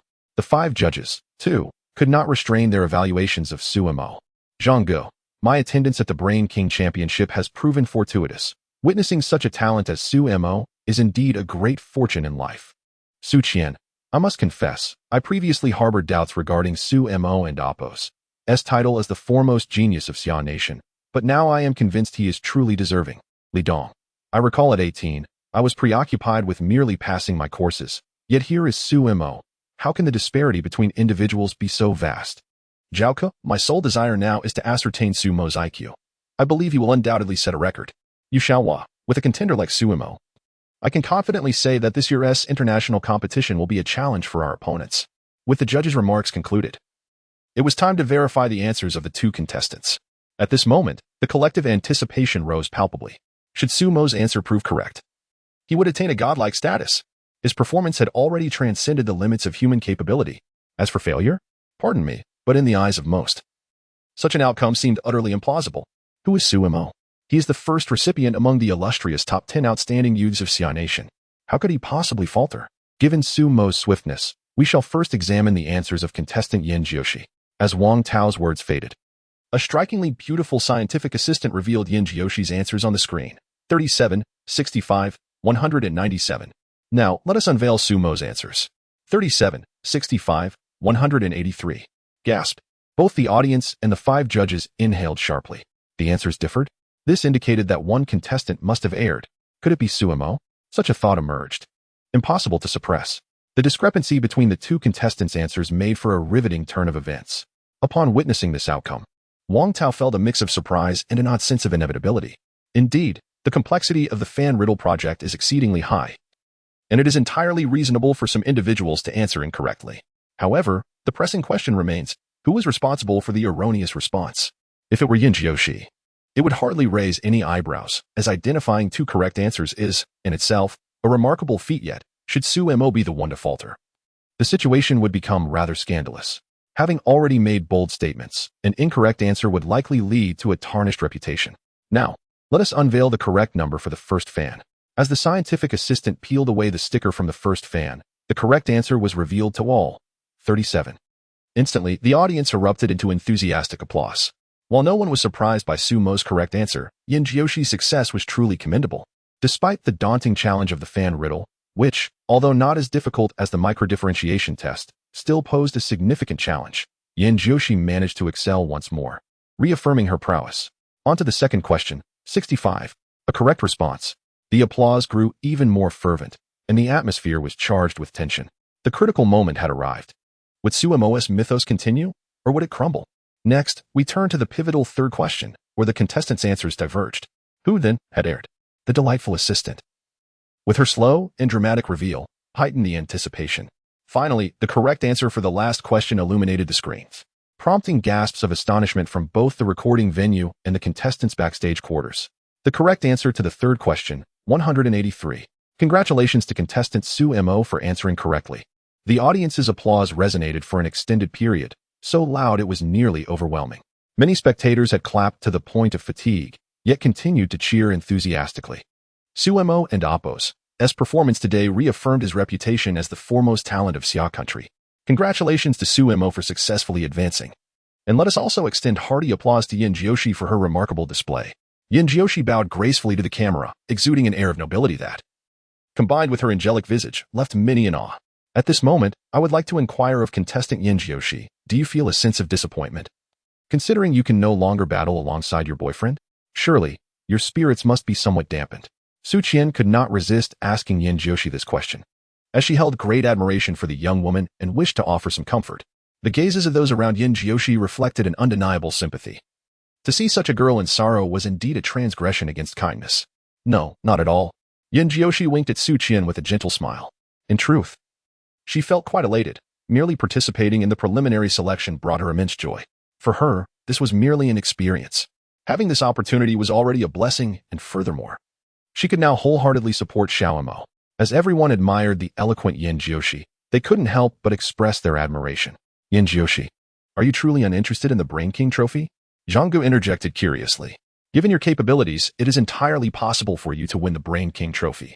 Do you not feel any resentment at being eliminated? Not at all.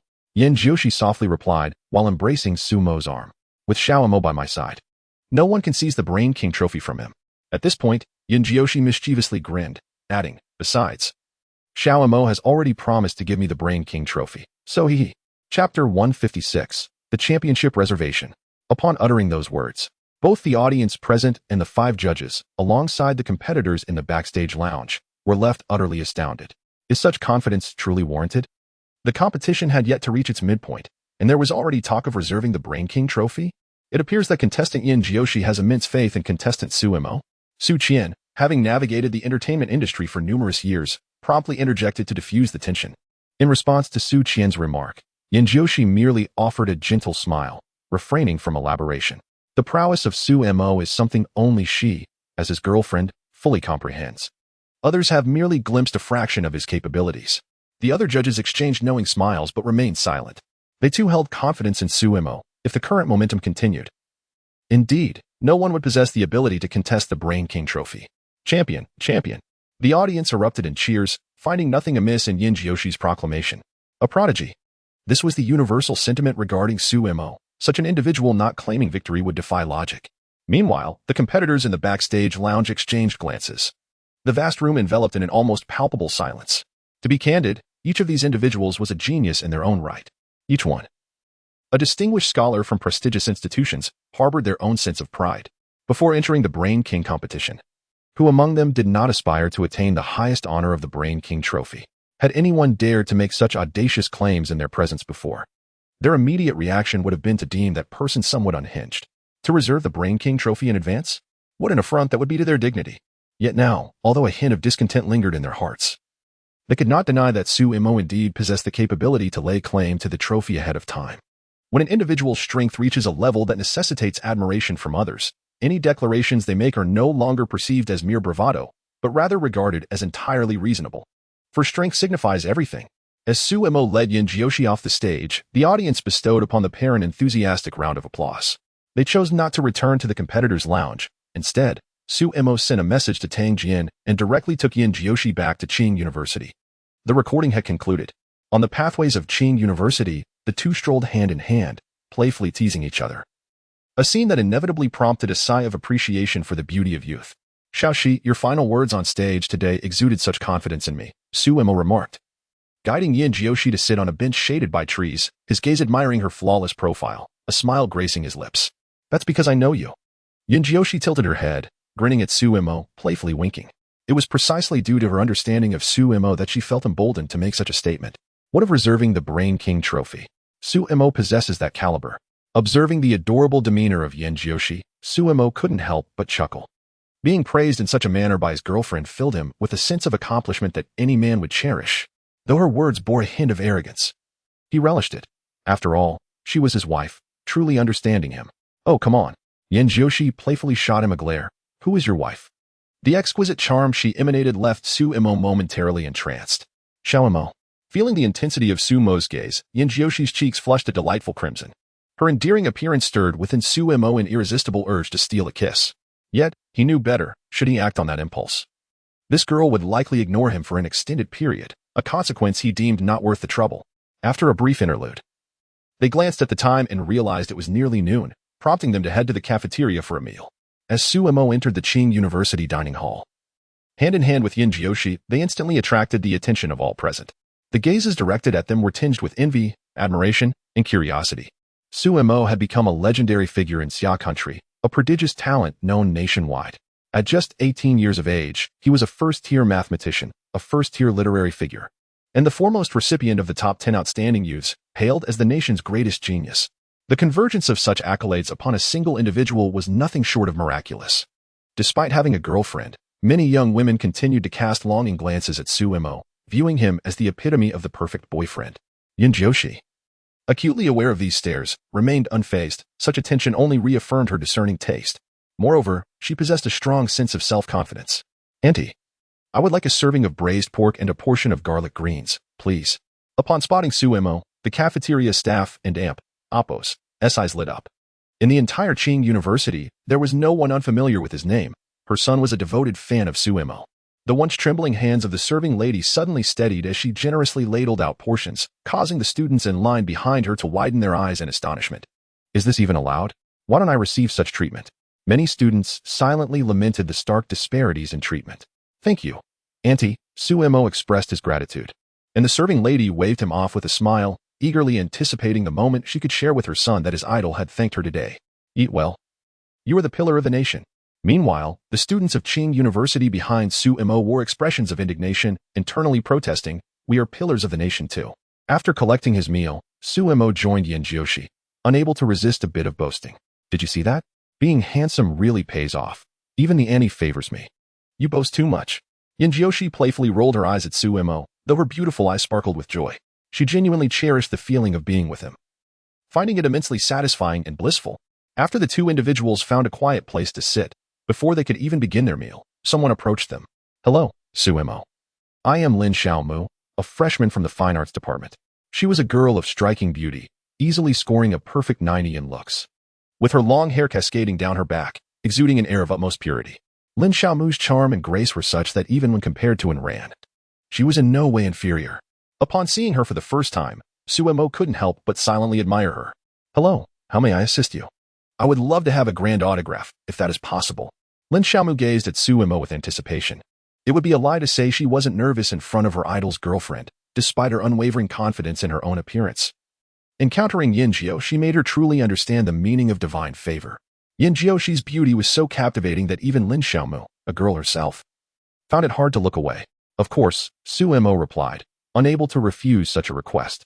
He took the paper and pen Lin Xiaomu offered and swiftly signed his name, each stroke imbued with spirit, leaving Lin Xiaomu's eyes sparkling with admiration. Your idol is truly remarkable. Even your handwriting is exquisite, she thought, feeling a blush rise to her cheeks as she gazed at Suemo's sunny, handsome face. Thank you so much. I will always support you, Lin Xiaomu exclaimed, taking the signed paper and dashing away. Well, what do you think? After Lin Xiaomu left, Yin Jiushi couldn't resist teasing Suemo. With such a beautiful girl, don't you have any thoughts at all? What thoughts? Upon noticing the teasing glint in Yin Jiushi's eyes, Suemo chuckled softly. Ah, is there a hint of jealousy in the air? Nonsense, I am not jealous. I never said you were, Shashi. You're the one confessing. I truly am not jealous. Chapter 157. Troubles arising from ratings. The viewership ratings for the first 3 episodes of the Brain King competition have been released online. Upon seeing those figures, everyone was left astounded, momentarily believing their eyes were deceiving them. Episode 1, 2, 9 Episode 2, 4, 5 Episode 3, 3, for average rating, 3. 6. Regardless of who it was, the astonishing ratings left all in a state of shock. Jaws agape. Surely this must be a fabrication? How could it possibly be so high? It is well known that a show averaging over 1 is already considered a phenomenon. Yet, what they observed was an extraordinary average of 3. 6 for the first 3 episodes, an exaggeration indeed. Never before in the history of Xia country has there been a variety show with such elevated ratings. Many renowned directors began to search for the reason behind the astonishing viewership of the Brain King competition, and all roads pointed to one individual, Suemo. This prodigious youth, hailed as the greatest genius in Xia country. Consequently, Sumo's phone was inundated with calls from various domestic variety show directors. Hello, who is this? This is Li Yan, the director of Extreme Music Battle. I'm sorry, Director Li, but I am currently a student and have no intention of participating in any variety shows at this time. Thank you. With that, Suemo offered no further response to Li Yan on the other end of the line and promptly hung up. Afterward, he switched off his phone. Having received his 17th call within the hour, each one either requesting his participation in a show or proposing advertising deals, leaving him utterly exasperated. How ironic it is that the droughts leave some to perish, while floods claim others. Zhang Xiaochuan nodded in agreement with Wang Yi's remark. Indeed, the invitation Suemo had just declined, any one of which could have provided enough compensation for an ordinary person to live comfortably for a lifetime. If it had been an average individual receiving such offers, they would surely be overwhelmed with joy. Yet here was Suemo capriciously rejecting them all. Come on, fatty.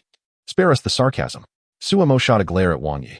I am still a student, and frankly, I have no desire to enter the entertainment industry at this moment. Exactly. You cannot fathom the aspirations of someone at the pinnacle. Zhao Tian chimed in to support Suemo. Once you have money, it ceases to hold the same allure. With Suemo's extraordinary talent, he was destined to be a figure of prominence. How could he be swayed by mere monetary gain? Wang Yi and Zhang Xiaochuan, upon hearing the sobering truth, couldn't help but sigh. Indeed, the thoughts of a genius are beyond the comprehension of ordinary folk. Well, regardless of the circumstances, you two will always be my good friends. Sumo's words sparked a glimmer of excitement in both of them. The comrade of Xia country's foremost genius, Suemo, such a statement undoubtedly carries significant weight. Upon witnessing the expressions of the two, Zhao Tian could not help but smile. That evening, discussions on Weibo were fervently centered around the viewership ratings of the Brain King Championship. Notably, Sumo's Weibo comment section was nearly monopolized by advertisers. Blue Label Detergent. Suemo, if you could appear for just a few minutes, our Blue Label group is willing to offer 10 million for your endorsement. Youth Mobile, we are prepared to sign a 1-year endorsement contract with Sumo for a remuneration of $50 million. If you're interested, please message me privately. Little Bird Sanitary Ware, we only require the use of your likeness rights and can offer $8 million in compensation. The comments were inundated with advertisements, to the extent that not a single fan's remark could penetrate the barrage, highlighting the advertiser's desperation. In truth, these advertisers were left with little choice. It is common knowledge that Sumo has become quite the sensation in Hu and Apos. Do you wish to ride the wave of his popularity? Yet, Sumo is not a celebrity in the entertainment industry. He lacks a manager. All inquiries must be directed to him directly, but with his phone switched off. They were left with no recourse but to resort to such measures. When Sumo lay in bed and beheld these comments, he felt an urge to vent his frustrations. After some contemplation, he ultimately decided to post an update. I am merely a freshman in college.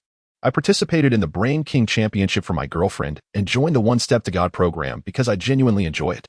As for the recent invitations, I must apologize. I currently have no intentions of entering the entertainment industry, and thus, I must decline your kind offers. Once I complete filming these 2 variety shows, I wish to devote my limited energy to the boundless realm of research. I hope you understand my position. Once more, please refrain from calling me. This update was published at 11:10 p.m., and within less than an hour, the comments had surpassed 200,000. The likes exceeded 1 million. Once again affirming Sumo's formidable popularity. Many expressed their thoughts beneath the post. To remain untempted by money at such a young age is truly rare. Sumo, you are the best. Money is being offered, and yet you refuse? How could a talent like Sumo squander his time on fan engagements like an ordinary star? I admire him. I support Sumo. A genius like him should not waste energy on such matters. The path of research is his rightful pursuit. Support +1. Support +2. The following morning, upon seeing Sumo's update, Zhao Hai, the chief director of One Step to God, felt an overwhelming sense of relief. Fortunately, he had acted swiftly. Otherwise, he might have faced a fate akin to those currently in pursuit of Sumo. Having observed the ratings for the Brain King Championship from the previous day, Zhao Hai's initial reaction was one of astonishment. Before the release of this data, it was perhaps unimaginable for anyone that the viewership ratings of the Brain King competition would be so astonishing. An average rating of 3.6. This is a realm that many variety show directors could scarcely dream of. However, while Zhao Hai felt a twinge of envy, he also harbored a flicker of anticipation. With Sumo's terrifying popularity, coupled with the loyal audience of the original One Battle to Become a God, Zhao Hai believed that this time, the ratings for One Battle to Become a God would yield a delightful surprise. As the chief director of the Brain King competition, Tang Jian was undoubtedly in high spirits. Earlier that morning, he had received direct commendation from the station chief, a tremendous honor indeed. Consequently, Tang Jian was smiling at everyone he encountered, which left Lu Donghua feeling rather uneasy. In Tang Jian's office, Lu Donghua, with a distressed expression, remarked, "Boss, could you please stop looking at me and smiling?" Since Lu Donghua had entered the room, Tang Jian had been fixated on him for over 10 minutes. Was it not possible for his jaw to cramp from such smiling? Clearing his throat at this comment, Tang Jian composed himself. As a leader, he could not afford to lose face before his subordinates. Sumo truly was a harbinger of good fortune. In an effort to alleviate the awkwardness, he swiftly changed the subject, addressing Lu Donghua. "This afternoon, accompany me to Tsinghua University." To Tsinghua? Lu Donghua gazed at his superior in confusion. "Boss, I have a multitude of tasks to attend to this afternoon. What purpose do we have at Tsinghua?" "Of course, to express our gratitude to Sumo." Tang Jian shot Lu Donghua an exasperated glance. Incredulous that after over a decade of working together, Lu Donghua could not grasp such a simple notion. What? Lu Donghua was left utterly stunned by Tang Jian's words. The chief director of a phenomenon-level variety show was actually going to personally thank a contestant? The situation was indeed rather peculiar. Chapter 158. I Only Shoot. While Sumo undeniably played a pivotal role in the ratings, Lu Donghua felt that it was somewhat beneath Tang Jian to personally express his gratitude. "Boss, given your status, might this be a tad inappropriate?" Lu Donghua furrowed his brow and suggested to Tang Jian, "Perhaps I should go in your stead." Upon hearing Lu Donghua's words, Tang Jian couldn't help but smile wryly. He had been so caught up in the excitement that he hadn't considered the implications. Reflecting now, it indeed seemed a bit improper. After all, the essence of the Brain King Championship lies in fairness and impartiality.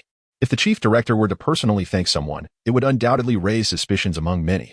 In this era, public opinion can be a lethal force. All right then, just make sure to buy some gifts. Don't hold back on the expenditure. I'll reimburse you when you return. Sounds good. Meanwhile, Sumo was at the basketball club, training with a few others. Boss, catch. A powerful pass hurtled towards Sumo's face.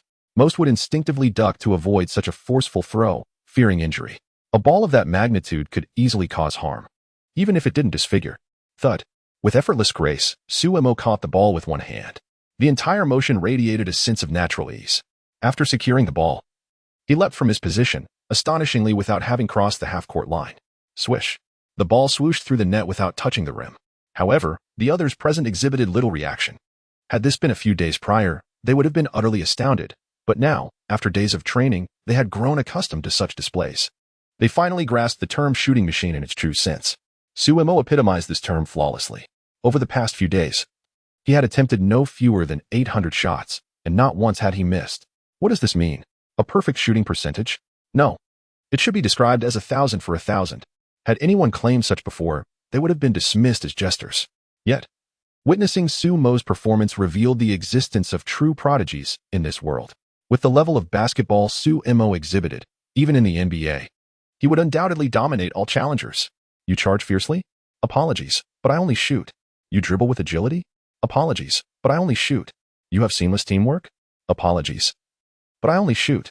Regardless of how skilled an opponent may be, encountering a phenomenon like Sumo would surely leave them at a loss, unless they could prevent him from receiving the ball. But is that even feasible? All right, let us wrap up today's practice here. Sumo looked at the panting individuals around him. He felt no fatigue, not even a hint of breathlessness. However, consideration for the others was necessary. The group stared at Sumo's departing figure, bewildered. What manner of creature is this?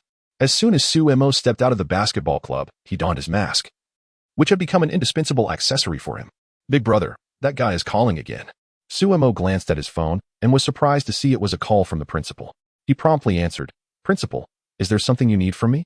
Someone is looking for you. Please come to my office. Who is it? You'll find out when you arrive. Hearing the call disconnect, Sumo felt quite vexed. Alas, what can one do when dealing with a big shot? 10 minutes later, Sumo arrived at the door of Lee Renhui's office. He intended to enter directly but, recalling that there were guests inside, he lightly knocked on the door. Knock, knock. After rapping on the door, Sumo pushed it open without hesitation. A mere formality. He and the principal were already well acquainted, and there was no need for excessive decorum. Director Liu? Upon entering, Sumo was surprised to find Lu Donghua engaged in conversation with Lee Renhui. What brings you here? Lu Donghua rose promptly upon seeing Sumo, fully aware that he could not underestimate this young man due to his age. This youth was already a legend in his own right, deserving of utmost respect. I've come today to express gratitude on behalf of Director Tang Jian. Lu Donghua strode over to Sumo, grasping his hand firmly. Thanks to your involvement, this year's Brain King competition saw ratings more than double compared to last year. Sumo was momentarily taken aback by Lu Donghua's exuberance. I am a man, after all. Could we perhaps be a bit more subtle? Lee Renhui raised an eyebrow at the scene. It was somewhat disconcerting to witness a renowned director in his 30s displaying such courtesy towards an 18-year-old student. He was relieved that Tang Jian did not come in person. Otherwise, he might have found it quite awkward. Director Liu, you are too kind. The quality of your program speaks for itself. Sumo discreetly withdrew his hand, feeling a touch embarrassed. If it were a woman, he might not have felt so uncomfortable, but Lu Donghua was a man. Noticing Sumo and Appo's reaction, Lu Donghua chuckled awkwardly and gestured towards a large pile of gifts on the floor. These are all from Director Tang, who insisted I deliver them to you. Please convey my gratitude to Director Tang for his generosity, Sumo replied. After exchanging a few more pleasantries, Lu Donghua took his leave. The gifts had been delivered, and lingering too long would only lead to discomfort. Once Lu Donghua departed, Sumo gazed at the pile of presents, unable to suppress a few clicks of his tongue. The value of the gifts must easily amount to several tens of thousands. Tang Jian truly was remarkably generous. Principal, this is a token of my appreciation for your support during this time, Sumo said, knowing that Lee Renhui enjoyed tea. He offered the only 2 boxes of tea leaves among the gifts to the principal. Have you become so brazen as to bribe the school leaders? Lee Renhui remarked incredulously. In response, Sumo nonchalantly picked up the 2 boxes of tea leaves that were resting on the table. If you don't want them, I'll take them back to enjoy myself. Sumo's demeanor, as he clutched the tea leaves and prepared to leave, caused Lee Renhui's eyelids to twitch in disbelief. What is going on? I was merely being polite. Are you really going to give up so easily? Can't you exhibit a bit of perseverance? Hold on. Just as Sumo was about to exit the office, Lee Renhui could no longer suppress a cough. You quickly return the tea leaves to me. A gift I have given cannot simply be taken away. Oh? Sumo feigned surprise. Did you not say this was a bribe? I wouldn't dare take on such a burden, especially since gaining admission to Qingdao was no small feat. With a pitiful expression, Su Mo lamented to Li Renwei. My mother is counting on me to achieve great things. What if I were to be expelled, principal? What then? Li Renwei could easily discern that Su Mo was deliberately mocking him.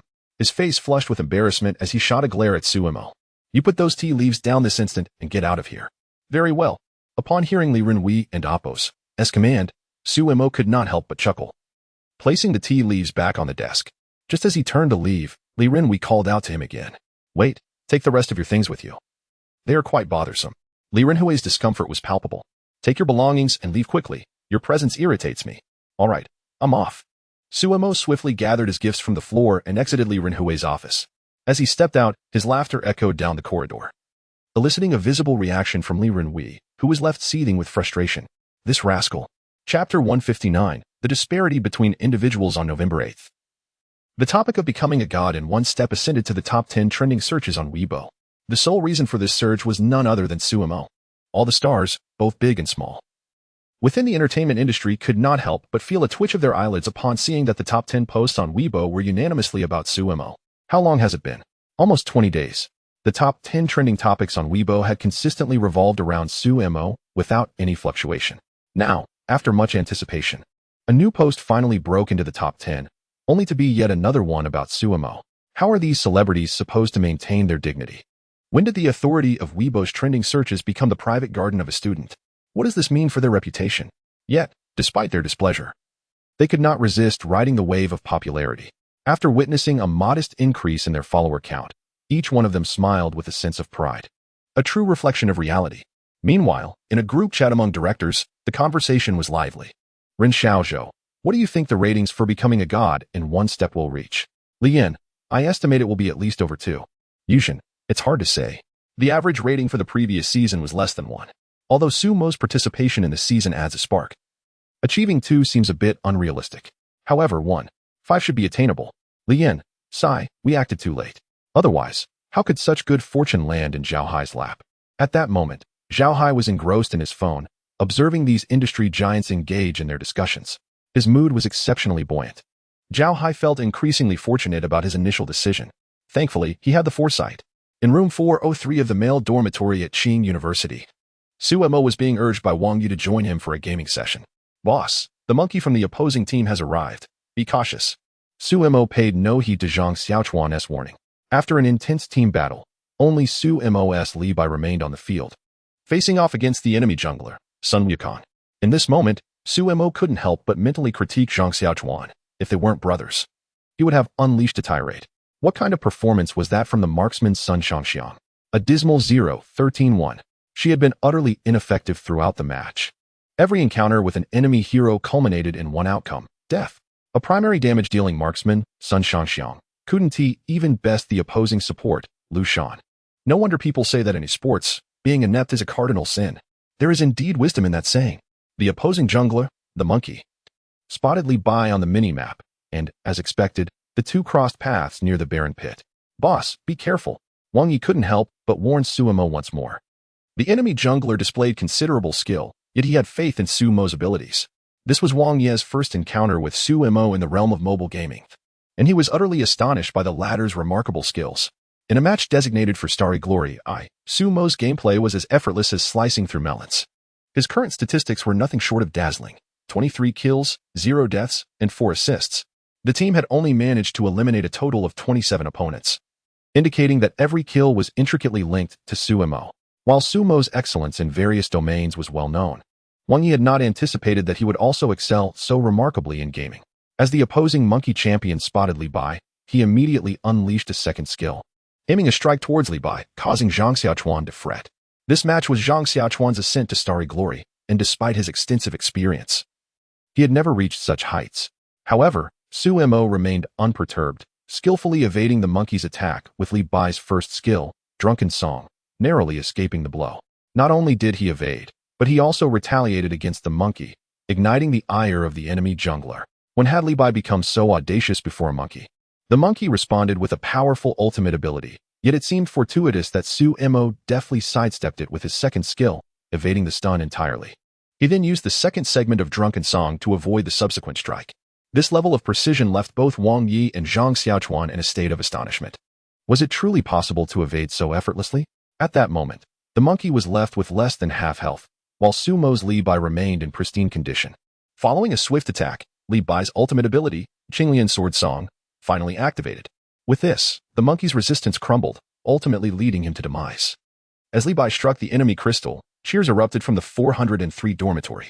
"Boss, I've never seen you play games before." Wang Yi inquired with curiosity. "How do you wield Li Bai with such finesse?" Zhang Xiaochuan was equally intrigued. Sumo's prowess was comparable to the top players in the national server. "Ah, you want to know about that?" Sumo set down his phone, casually remarking, "Before we started, I looked up some strategies for playing Li Bai. So I managed to play well." Wang Yi and Zhang Xiaochuan were left speechless. "Wait, are you telling me this is your first time playing Li Bai?" Wang Yi gazed at Sumo in disbelief, his round face reflecting sheer astonishment. "Of course not." Sumo chuckled shyly. "It's just my first time playing this game." Wang Yi and Zhang Xiaochuan initially breathed a sigh of relief upon hearing Sumo's first statement, only to be rendered speechless immediately after. "First time playing this game? What a joke. To perform so adeptly in a Starry Glory match on your debut? How can that be possible?" The two individuals harbored no suspicion regarding Sumo's words. Given his status, he would never stoop to lie about trivial matters. Nonetheless, they were genuinely taken aback by Sumo's revelation, particularly Zhang Xiaochuan, who had been playing this game for nearly 2 years, yet was acutely aware of his own lack of skill, acknowledging himself as nothing more than a novice. In stark contrast stood Sumo. The chasm between their abilities was indeed vast. "Xiaomo, tonight's Ascend to Godhood is about to air. Would you be so kind as to give me a sneak peek?" In the library at Qin University, Yin Jiushi sat across from Sumo, her face adorned with a bright smile as she gazed at him. Desiring a spoiler? As Sumo observed the eager expression on Yin Jiushi's face, a mischievous grin crept upon his lips. Indeed, Yin Jiushi, blissfully unaware of Sumo's ulterior motives, nodded innocently. "It's simple, you." Sumo leaned closer to Yin Jiushi's delicate ear, whispering softly, causing her cheeks to flush a deep crimson. "You're such a tease. I don't want any spoilers, after all. I will see it tonight anyway, humph." Yin Jiushi turned her head away, her heart brimming with bashfulness. Her adorable demeanor elicited a chuckle from Sumo. "Let us depart. The cafeteria will soon close." Sumo glanced at the time, noting it was already 6:30. The cafeteria at Qin University operated from 5 in the afternoon until 7. And should they miss that window, they would have no choice but to order takeout. In truth, it was Yin Jiushi who had taken the initiative to invite Sumo to the library today, hoping he would read more books, which might prove beneficial during the show. However, did Sumo truly need it? The answer was a resounding no. Yet, he relished the opportunity to spend time alone with Yin Jiushi. After their meal, Sumo escorted Yin Jiushi back to her dormitory before returning to room 403. "Boss, you have finally returned." Upon seeing Sumo, Wang Yi could hardly contain his excitement. "We are all prepared." Zhang Xiaochuan and Zhao Tian nodded in agreement, leaving Sumo utterly perplexed. What is going on? Chapter 160, The Broadcast of One Stand to Become a God. What to prepare? After Sumo settled onto the edge of the bed, he couldn't help but cast a curious glance at the three individuals surrounding the desk. Wasn't One Stand to Become a God scheduled to air tonight? Zhao Tian, with a smile, elucidated, "Of course, we are here to witness your performance, boss." Upon hearing this, Sumo finally grasped the reason behind their presence. In truth, whether or not he watched, he was already aware of the outcome. Wang Yu couldn't resist flattering Sumo, proclaiming, "The boss will undoubtedly advance with the top score." That is beyond question. Zhao Tian and Zhang Xiaochuan exchanged knowing glances, silently deriding Wang Ye's sycophancy. Such praise was indeed a familiar flavor. The variety show One Stand to Become a God distinguishes itself from others. What makes it so unique? Primarily, its number of episodes. While typical variety shows comprise around 12 episodes, One Stand to Become a God features only 6. The first 5 episodes serve as preliminary selection rounds, where the top 2 scoring contestants from each episode progress to the grand finale. After 5 episodes, 10 contestants emerge. The 6th episode is the grand finale, where these 10 finalists compete for the ultimate championship. Most crucially, the final showdown is broadcast live. This creates an exhilarating atmosphere, a significant reason for the program's popularity. Sumo's acceptance of Zhao Hai's invitation was largely influenced by this fact, with merely 2 recordings for the show and an exceptionally generous appearance fee offered. How could such an opportunity be declined? By 8 o'clock, many had already gathered before their television screens. The students of Qin University, in particular, exhibited remarkable unity. Each one nestled in their dormitories, clutching their phones, eagerly awaiting the online broadcast of One Stand to Become a God. Typically, This hour would be filled with the din of campus life, yet today, a peculiar silence enveloped the grounds, with only a few students wandering about, rendering the campus eerily desolate. Not just the students, but the faculty as well, all glued to their screens. Sumo was, after all, the university's pride. They were all eagerly anticipating his performance. At the home of President Li Renwei, he had initially been engrossed in reviewing the internship reports of fourth-year students, but was suddenly pulled into the living room by his daughter. "Sweetie, why have you brought me to the living room?" Li Renwei inquired, bemused at his daughter's unusual behavior. After settling him onto the sofa, Li Tian whispered in explanation she was an ardent fan of Sumo Dad. The broadcast of One Stand to Become a God is about to begin. One Stand to Become a God?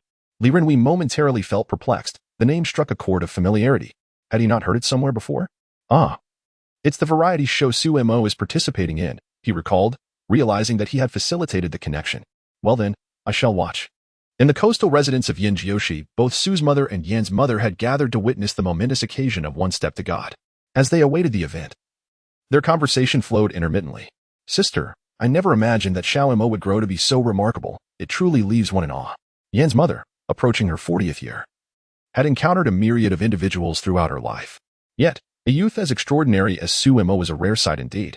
It was so astonishing that Yan's mother felt as though she were ensnared in a dream. The most significant aspect was that such an exceptional young man was, in fact, her daughter's boyfriend, an indescribable sensation. "Sister, it's not just you. I feel the same." Su's mother responded with a wry smile, fully aware of her son's character. However, inexplicably, just before the college entrance examination, her son seemed to have undergone a revelation, rapidly emerging as the foremost talent in the Summer Nation. Had it not been for Sumo growing up under her watchful eye, she might have doubted his very parentage. Enough of that, Yan's mother interjected, smiling at Su's mother. "What do you think Xiaomo's performance will be like today?" "That is hard to predict. We shall see shortly." As the clock struck 8, the long-anticipated premiere of One Step to God commenced. The music resonated, and the screen illuminated with the visage of the host, Song Shi, who, alongside Wang Tao, was a renowned presenter from the prestigious Dadong station, a testament to their esteemed positions within the industry. Welcome to the first episode of the 4th season of One Step to God, brought to you by Baolai Mei Skincare Products and Happy Electric Vehicles. During the host's announcement, the online commentary exploded with excitement. "It has begun. Sumo, you are the best." Although the outcome of this episode was known to some, they were eager to witness how Sumo would outperform his competitors. "Everyone, remain calm. Let us enjoy Sumo's performance. I came solely to watch Sumo." Inviting Sumo was the wisest decision for One Step to God. Indeed, I had no intention of watching this season, but upon learning Sumo would participate, I hastened back. The online discussions were equally vibrant, filled with anticipation. "Why hasn't Sumo appeared yet?" "Be patient. The production team has assured us that Sumo, having participated in the first episode's recording, will surely make an appearance. Sumo will undoubtedly secure first place. Who dares to contest that?" "I concur. Count me in." I am in awe. At 43,567, a classic game, making its triumphant return, showcasing the immense popularity of Sumo. Welcome to the 10 contestants of today. As the host, Song Ji, concluded his announcement, the 10 participants finally made their appearance. Among them was Sumo, whose entry incited a frenzy among the audience, who fervently chanted his name. As for the other 9 contestants, they were strangers. No one cared to know them. The presence of Sumo was more than sufficient. The others could do as they pleased. Even the host, Song Ji, could not resist making a jest. "It seems our contestant Sumo boasts an extraordinary level of popularity." In response, Sumo merely offered a polite smile, choosing not to comment further. Now, without further ado, let us commence today's competition. Contestants, please take your places at the answering podium according to your numbers. Once all participants were in position, the host, Song Ji, proceeded to outline the rules of the competition. The omniscient entity, the computer question bank, would randomly generate questions, and the 10 contestants would vie to answer.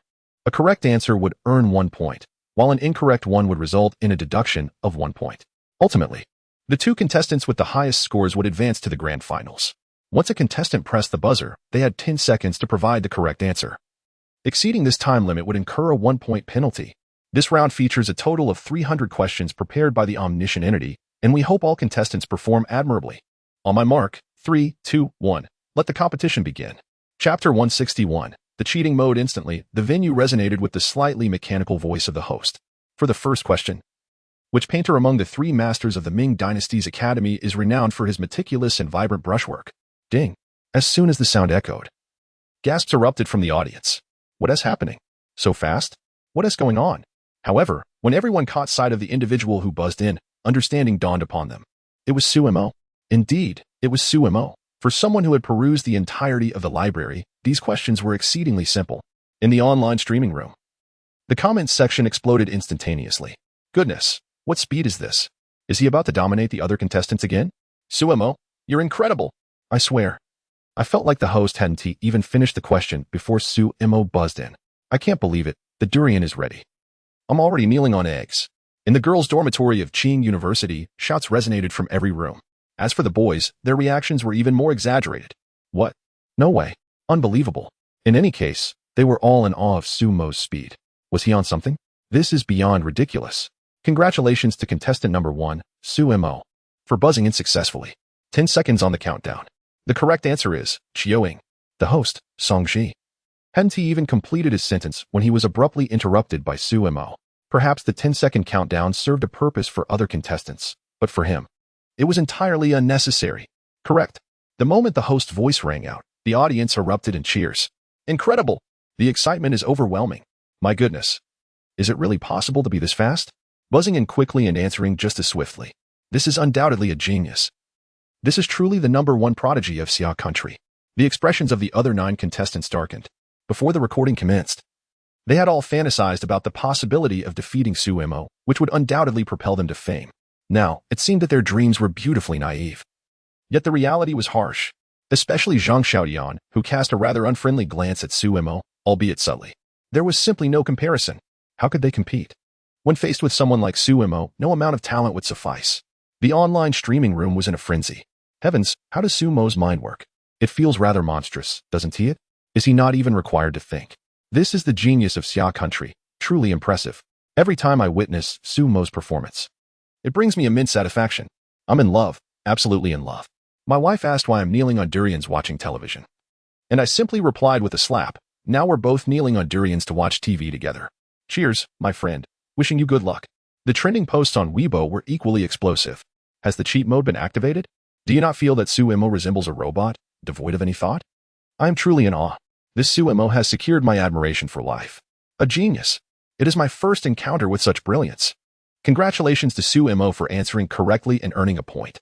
The host, Songji, was momentarily stunned by Sumo's performance. It was his first time witnessing the prowess of the so-called top genius of Xia country. Indeed, the reputation is well-deserved. Terrifying. Please, great one, continue with the questions. For the second question, which idiom is the antonym of losing something in the east but gaining something in the mulberry field? Oh, Siwing loses his horse, B. The gain is not worth the loss, C. Ding. Once again, it was Sumo, before the host had even finished reading the options. He had pressed the buzzer. Was there any need to listen further? Absolutely not. What a joke. Sumo only required the correct answer. And there was no necessity to hear the incorrect options. Doing so would merely waste time. The correct answer is, the gain is not worth the loss. Correct. As the host's voice rang out, the audience erupted in cheers. Sumo, are you not worried about answering incorrectly? Host Song Ji incredulously asked Sumo. He had heard of Sumo, but did not know him well enough to be aware of his catchphrase. However, the audience was well aware. Either he finds it or he does not air. As soon as Songji spoke, the audience had already answered for him. Well, Sumo smiled at Songji, shrugging in resignation. Mr. Song, the audience has stolen my words. Sumo's feigned discontent elicited laughter from the audience, even causing Songji to chuckle. Nonetheless, deep within Songji's eyes lay profound astonishment. Either he finds it or he does not air. Such a statement is undeniably bold. It seems that apart from Sumo, no one else would dare utter such audacious words. For once said, one would only face criticism. But Sumo is different. Through repeated demonstrations, he has proven himself worthy of such claims. Regardless of what a strong individual states, everyone will believe it. And Sumo is undoubtedly that formidable figure, without a doubt. In the online live broadcast room, the barrage of comments was remarkably uniform, all echoing Sumo's statement. Either he finds it, or he does not air. If one were to open all the comments, they would find nothing but this phrase. At Li Rinhui's home. So handsome. Li Tian paid no heed to her father's presence, her eyes sparkling with infatuation. Observing his daughter's love-struck demeanor, Li Rinhui could only sigh helplessly. This lad truly is a calamity. As he gazed at the spirited youth on the television, Li Rinhui couldn't help but feel a sense of pride. Such an extraordinary talent. And he is my student? How wonderful. In Linhai, at Yin Jioshi's home. Sister, Xiao Mo is truly remarkable. I often feel as though there is nothing he is unaware of. Indeed, he is quite impressive. Yet, I hardly ever see him reading. How does he know so much? In response to Yan's mother's admiration, Su's mother couldn't suppress her curiosity, though her remark elicited a laugh from Yan's mother. Sister, allow me to speak on behalf of Xiao Mo. Yan's mother grasped Su's mother's hand and explained, in the past. Both Xiao Mo and Xiao Shi frequently visited the library to read. To my knowledge, it has happened several times. Little did Yan's mother realize. It had indeed only been a few occasions. Is that so? Su's mother couldn't help but express her surprise, realizing she had misjudged the young boy. Chapter 162. I am naturally low-key. The ensuing competition transformed into a solo performance by Su Mo. Throughout the first half, he tackled 150 questions. As the first half concluded, Su Mo's score stood at an astonishing 150 points. No matter who saw Su Mo's score, they were rendered speechless. The expressions of the contestants on stage were particularly grim. How could they possibly compete under such circumstances? Was this some sort of cheat? Witnessing this spectacle, the online commentary section erupted with fervor. Su Mo's prowess left no room for the other competitors to breathe. I surmise this is the first occasion where someone has displayed such dominance in a singular event. 150 points. Is there even a need to continue? At this rate, the second half may unfold in a similar fashion. What is this? Is Su Mo intent on monopolizing all the questions? Was it not stated that 2 contestants could advance in a single session? What defines a genius? This is it. A grand display, obliterating the question bank. Some of Su Mo's devoted admirers, witnessing their idol's performance, found themselves utterly enamored before the television. In the 306 girls' dormitory at Qing University, Lin Xiaomu sat alone, lost in thought while clutching her phone. In high school, her beauty attracted numerous suitors, yet she found none of them appealing. However, ever since she stumbled upon the video of Su Mo during the International Mathematics Group assessment online, she became profoundly infatuated with this young man. Since that moment, her admiration deepened uncontrollably. Now, witnessing Su Mo's extraordinary display in this event, Lin Xiaomu had completely fallen for this godlike figure. Although she was aware that Su Mo already had a girlfriend, she couldn't help but let her thoughts wander. Lin Xiaomu was merely a reflection of countless girls across the nation who felt similarly. It can be said that Su Mo truly deserved the title of the nation and Apos as boyfriend. In the 403 boys' dormitory, a voice trembled with awe. Boss, you didn't just single-handedly obliterate the question bank, did you? Wang Yu struggled to articulate his thoughts. While he was certain Su Mo would advance, no one anticipated he would do so in such an extraordinary manner. Answering every single question? To leave the other 9 contestants with nothing?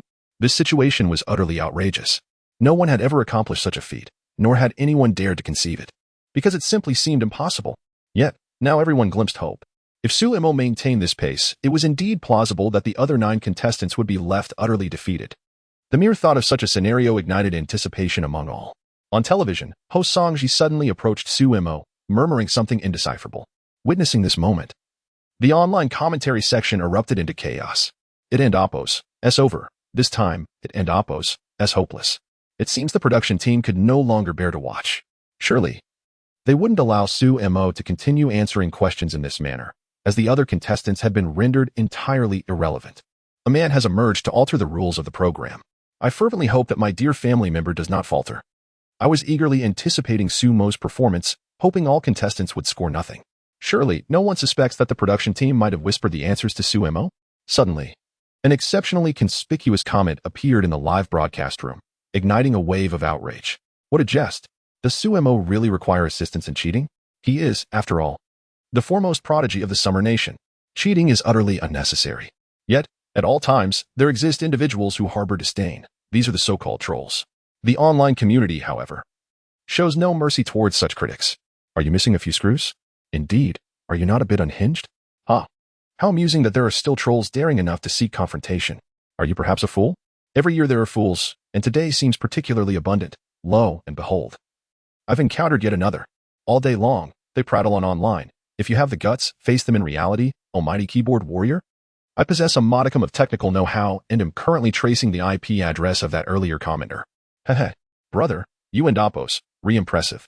Keep it up. Once you crack it, send it my way. I've been itching for some action lately. The previously sarcastic troll suddenly fell silent, too intimidated to continue commenting. How utterly unreasonable. Was it truly necessary to take such measures over a mere statement? And to investigate IP addresses? Is there something amiss? The best course of action is to retreat. This troll hastily shut down his computer, finally able to breathe a sigh of relief. How terrifying. It was a near brush with disaster. On the television, host Wang Tao announced a significant decision. After discussions between the production team and contestant Su Mo, it was resolved to allow Su Mo to advance ahead of schedule. Upon hearing this decision, the other 9 contestants could not help but exhale in relief. The formidable competitor has finally departed. Had he not, they would have had no chance whatsoever. No one contested this decision, as Su Mo had already secured half the points. Even if he answered no questions in the latter half, he would still advance smoothly. Thus, considering the other contestants, the production team deemed it necessary to make this choice. Su Mo waved at the camera, concluding his debut in this esteemed competition. As he exited the stage, the audience erupted into the most fervent applause. All viewers at home felt a wave of disappointment upon witnessing this scene.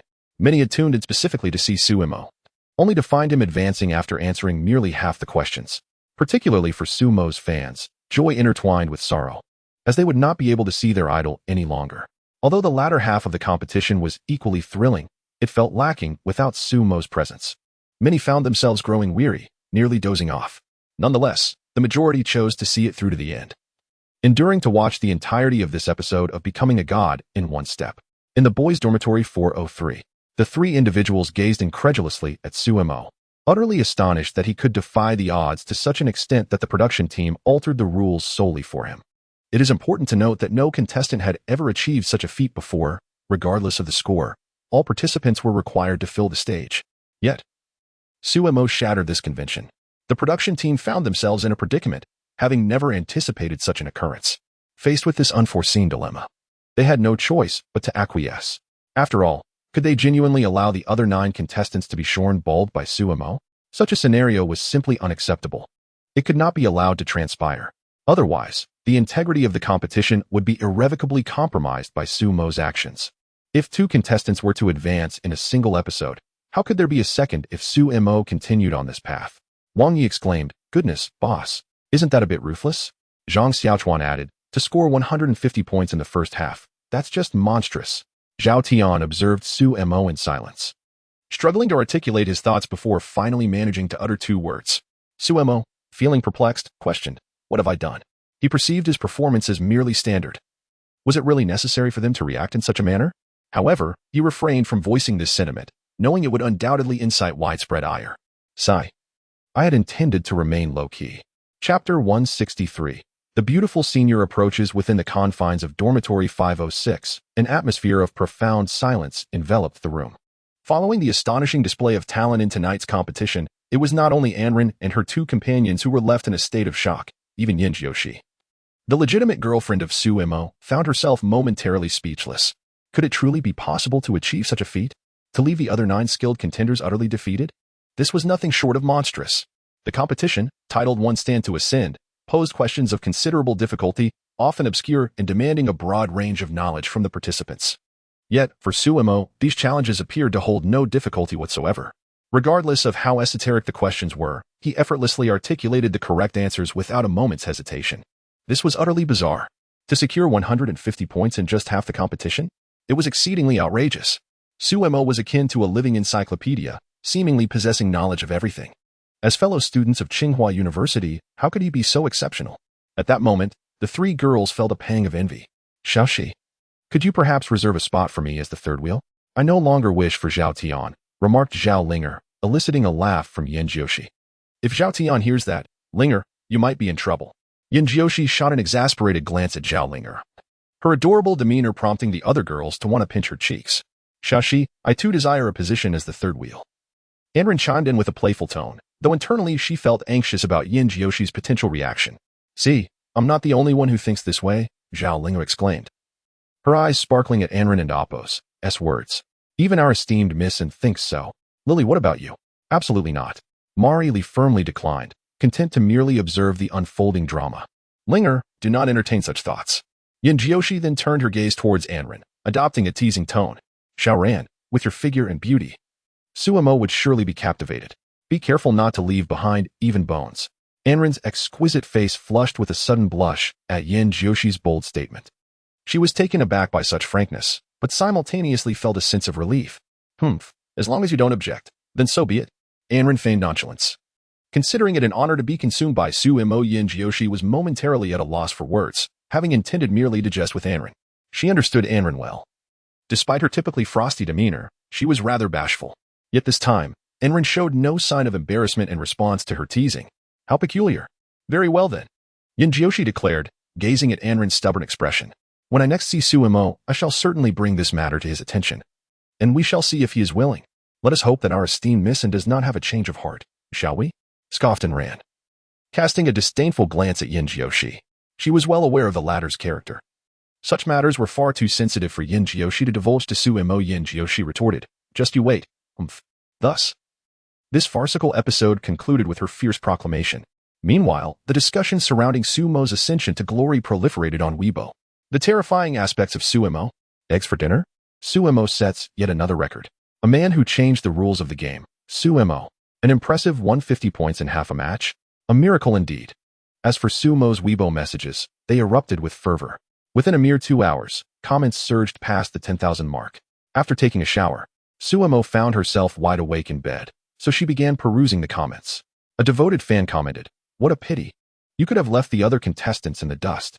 Another remarked, "The production team is simply atrocious, though I knew you would definitely advance. You still managed to surprise everyone. Is that you, Shower? Although I only watched the first episode, the champion of this season has already been reserved for you. I adore tomatoes. The outcome is irrelevant. I simply wish to witness Sumo's journey to victory. Hee.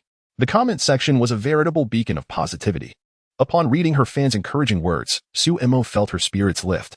That night, she spent nearly 2 hours scrolling through the comments before finally drifting off to sleep. The following morning, at 6:10 a.m., Sumo was jolted awake by a phone call. Upon glancing at the caller ID, she noticed an unfamiliar number and assumed it to be a nuisance call. She promptly hung up and attempted to return to her slumber. However, just as she settled back in, her phone rang once more, furrowing her brow in annoyance. She pondered who could be so inconsiderate as to disturb her peaceful dreams at such an early hour. Checking her phone again, she saw it was the same number. Without hesitation, she disconnected the call yet again. But within a minute, the incessant ringing resumed, rousing the other 3 roommates from their sleep. "Boss, what's going on?" Zhao Tian groggily inquired, struggling to open one eye and gaze at Sumo. "Sorry, I have no idea who it is. It just won't stop," she replied sheepishly. With a polite smile towards her friends, Sumo encouraged, "You all can go back to sleep. I'll take the call outside." After dressing, she exited the dormitory. Wanting to avoid disturbing the others further, she stepped outside the male dormitory building. Glancing at her still ringing phone, she resignedly pressed the answer button. "Who is this?" "Sumo. I urgently need to speak with you. Do you have a moment?" A melodious female voice chimed through the receiver. The voice resonated with Sumo, evoking a sense of familiarity that he could not immediately place. Yet, he was certain it belonged to someone he knew. "Who are you?" he inquired. "I am Likiki. Can you not recognize my voice?" Came the astonished reply from the other end of the line. "Oh, no, I just awoke and am a bit disoriented," Sumo admitted. Upon hearing the name Likiki, a beautiful figure flashed through his mind. It was clear that anyone with sense would acknowledge her, otherwise, the awkwardness would be palpable. So, it was the senior from Nanda. Sumo quickly adjusted his tone. "Is there something you need, senior? I would like to ask you for a favor. I wonder if you have time today." "What kind of favor?" Sumo curiously probed. As he and Likiki were from different schools, what could she possibly need from him? "It's hard to explain over the phone. If you have time, I could come to your school to meet you." "Senior, perhaps it would be better if you waited for me at the school gate." The moment Sumo heard Likiki's proposal, he felt a wave of anxiety wash over him. He was currently a prominent figure at Qing University, under the scrutiny of countless eyes with every move he made. If the striking beauty Likiki were to appear at Qing, it would surely attract considerable attention. Most importantly, Sumo was already in a relationship.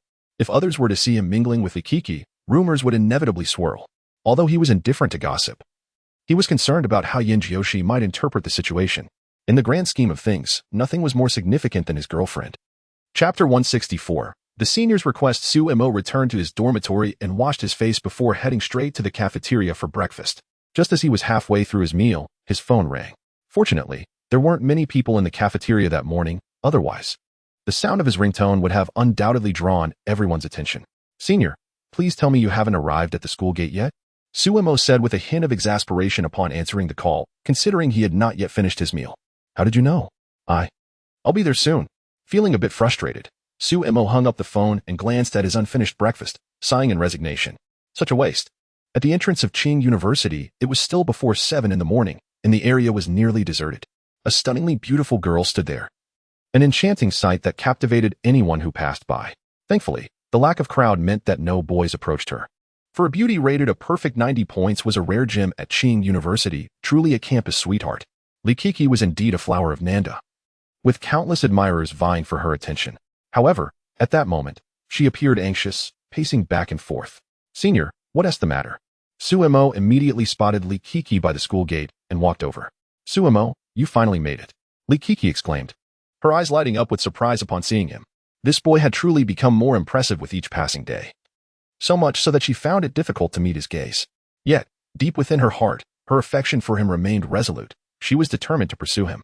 "I need your help with something." "What is it?" Suemo asked. His curiosity piqued as he took in the sight of the stunning senior before him. Today, Likiki wore a loose-fitting white shirt paired with form-fitting jeans, accentuating her figure so perfectly that even Suemo couldn't help but steal a second glance. "Today, Nanda and D University are having a poetry competition, but our main competitor suddenly fell ill, and we can't find a suitable replacement in time."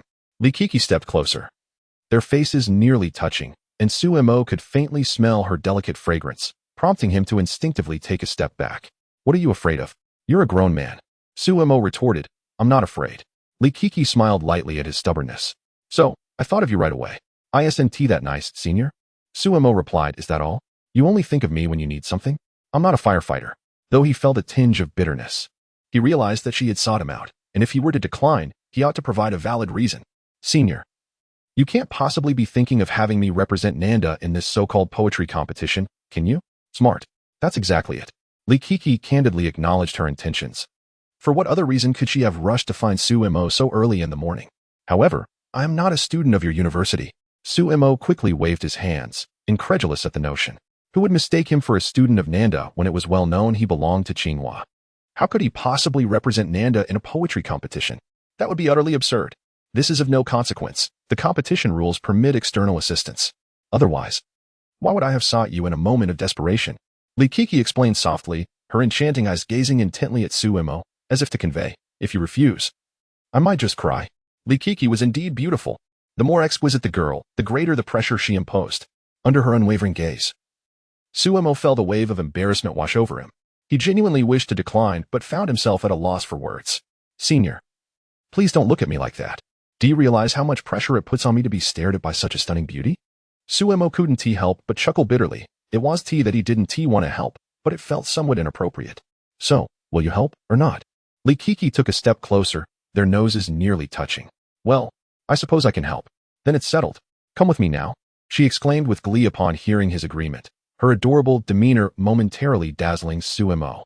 One had to admit, Likiki had truly blossomed. Without hesitation, she took Sumo's hand and led him toward a parked red Audi. "Wait a moment, shouldn't I be the one leading?" Suemo thought, feeling slightly out of place. As Likiki walked ahead, a rosy hue graced her cheeks. She felt a flutter of nervousness. This was her first time holding hands with a boy, and it was someone she fancied no less. In truth, Suemo contemplated releasing her grip, but refrained, not wanting to cause her any embarrassment.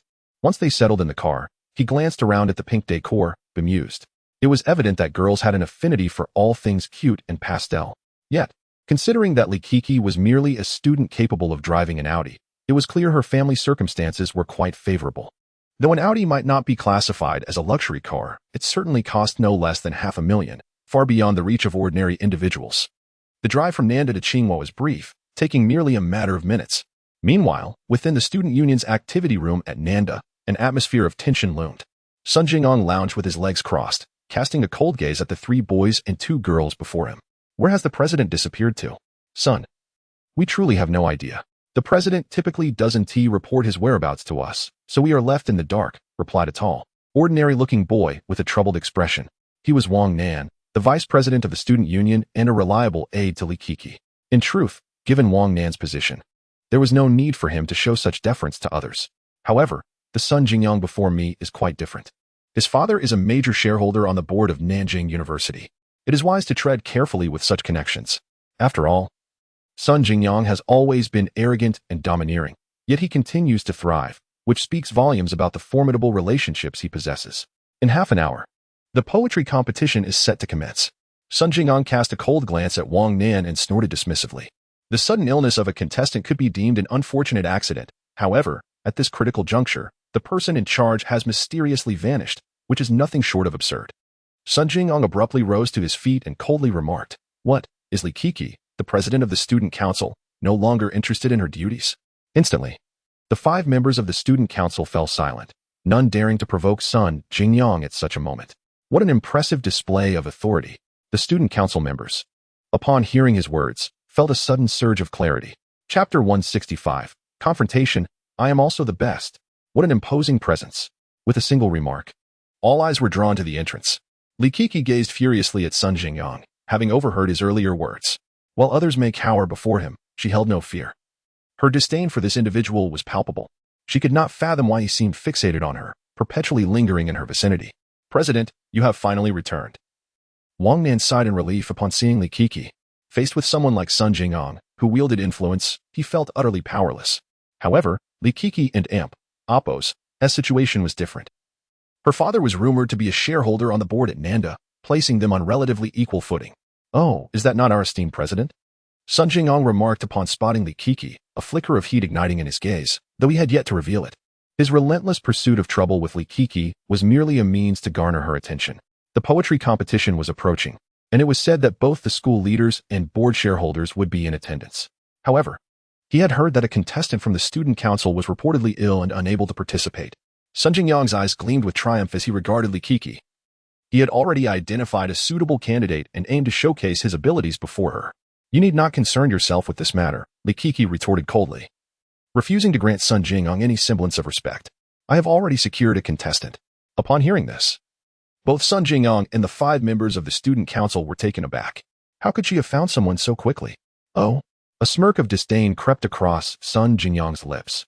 This competition was of paramount importance. It was not a venue for just any mediocre participant. "President Li, I advise you to think carefully." The student council members exchanged worried glances. They had prepared extensively for this event, and now, at such a crucial moment, their contestant fell ill, truly a setback. Even if Li Kiki found someone in such a short span, it was unlikely they could match the caliber of the talented candidates from the prestigious D University. The thought left them all feeling dejected. Mediocre? Li Kiki couldn't help but chuckle softly, turning to glance at Su Mo, who leaned against the wall, visibly dejected. "As a girl, I cannot tolerate such remarks." "Can you?" Su Mo, having overheard the earlier exchange, chose to remain aloof, disregarding Li Kiki's provocations. "I can endure." "Oh, why do you hide away upon your arrival?" Sun Jing'an taunted upon hearing the voice from outside, eager to discern what kind of ally Li Kiki had summoned. Among the students at Nanda University, Sun Jing'an had nearly greeted all those with a touch of literary flair. He found it hard to believe that Li Kiki could summon any worthy allies. Su Mo, equally incredulous, pondered how she had provoked this individual. Why did he behave like a mad dog, snapping at anyone he encountered? Was such behavior tolerable? Sumo's answer was succinct. Absolutely not. She promptly stepped into the room, her mask concealing her identity from all. Sun Jing'an sat nonchalantly. A look of disdain etched across his face as he regarded Sumo's entrance. "Are you a student of Nanda? Why the mask? Are you too ugly to face people?" Upon hearing this, Li Kiki, visibly infuriated, stormed over to Su Mo, her cheeks puffed in indignation. "How can you call yourself a student of Nanda with such a lack of decorum? How on earth did someone like you gain admission?" Her face was laced with a mocking smirk. "You didn't sneak in through the back door, did you?" Her words struck a nerve, and Sun Jing'an's expression soured as if someone had stepped on his tail. Indeed, Li Kiki had hit the nail on the head. Sun Jing'an had gained entry through dubious means. With his abysmal grades, it was unfathomable for him to have been accepted into such a prestigious institution. This reality had always been a sore spot for him, and being called out in front of so many only intensified his embarrassment. "No evidence? Be careful, or I might sue you for defamation." Li Kiki regarded the flustered Sun Jing'an with barely concealed disdain. Su Mo turned to Sun Jing'an and said coolly, "How do you know I'm ugly?" Instantly, the room fell silent, and even Li Kiki looked perplexed by his remark. However, upon catching Su Mo's reassuring glance, she felt at ease. Though her encounters with Su Mo were few, she had seen enough of his demeanor on television to know he was not one to be trifled with. The first genius of the Summer Kingdom would surely possess a sense of pride. Now that he had been provoked, how could he possibly remain silent? Who would wear a mask without reason, if not to avoid scaring others? Sun Jing'an erupted into laughter at Su Mo's comment, not missing an opportunity to belittle him further. "I must admit, I am rather ugly, perhaps only a shade less than you." Feigning confusion, Suemo retorted, "Who granted you the audacity to frighten others? You possess no self-awareness whatsoever." Li Ku could not contain her laughter, covering her mouth with her hand, though her shoulders trembled with mirth. She had never anticipated Sumo's words to be so sharp.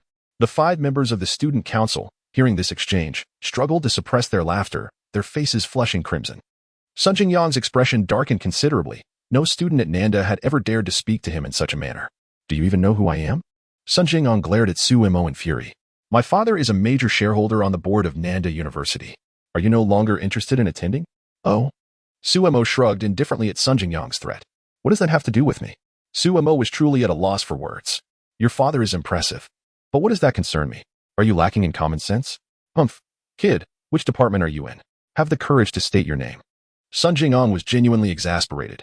No one had ever dared to disregard him in such a manner, provoking his sense of superiority. He had calculated his approach well. If he could ascertain which department this young man belonged to, the subsequent matters would be much easier to handle. However, Sumo's next words left Sun Jingyang utterly dumbfounded. "Well, let me interject. I am not a student at Nanda. Even if my father were the president of Nanda, it has nothing to do with me." Sun Jingyang. Chapter 166. On the way to the competition venue, are you not a student of Nanda? Sun Jingyang gazed at Suemo in utter surprise, completely taken aback. It is worth noting that the participants in this poetry competition were representatives of Nanda, making it most fitting for the students of the institution to compete, although external assistance was permitted for this event. Sun Jingyang truly did not anticipate that Li Kiki would dare to recruit an outsider. Such an action was utterly disgraceful for Nanda. Suemo chose not to respond to Sun Jingyang and Appo's remarks, instead casting him a look of incredulity. When did he ever claim to be a student of Nanda? This person was truly perplexing. "President Li, where did you find this impetuous lad?" Sun Jingyang's frustration was palpable, his expression darkening. "Are you aware that this competition is a matter of pride for our university?" "I am well aware," Suemo replied nonchalantly. "Then why did you recruit this ignorant boy? Do you genuinely believe he can defeat the esteemed Xiang Kaizi from Deity?" "Of course," Li Kiki insisted, her demeanor suggesting that it was a matter of course, which only served to infuriate Sun Jingyang further. Could this boy truly surpass Xiang Kaizi? Observing Li Kiki, Sun Jingyang found the situation almost laughable. Should they lose this competition, her position as student council president would be at risk. "You need not concern yourself with that," Li Kiki retorted dismissively, her distaste for Sun Jingyang evident on her face. "What's Xiang Kaizi?" Suemo fixed Sun Jingyang with an impassive gaze. "Since I have chosen to participate in this poetry competition, the championship is undoubtedly mine. Irrespective of who Xiang Kaizi or El Kaizi may be, unaware of your own limitations," Sun Jingyang remarked sarcastically upon hearing Sumo's declaration.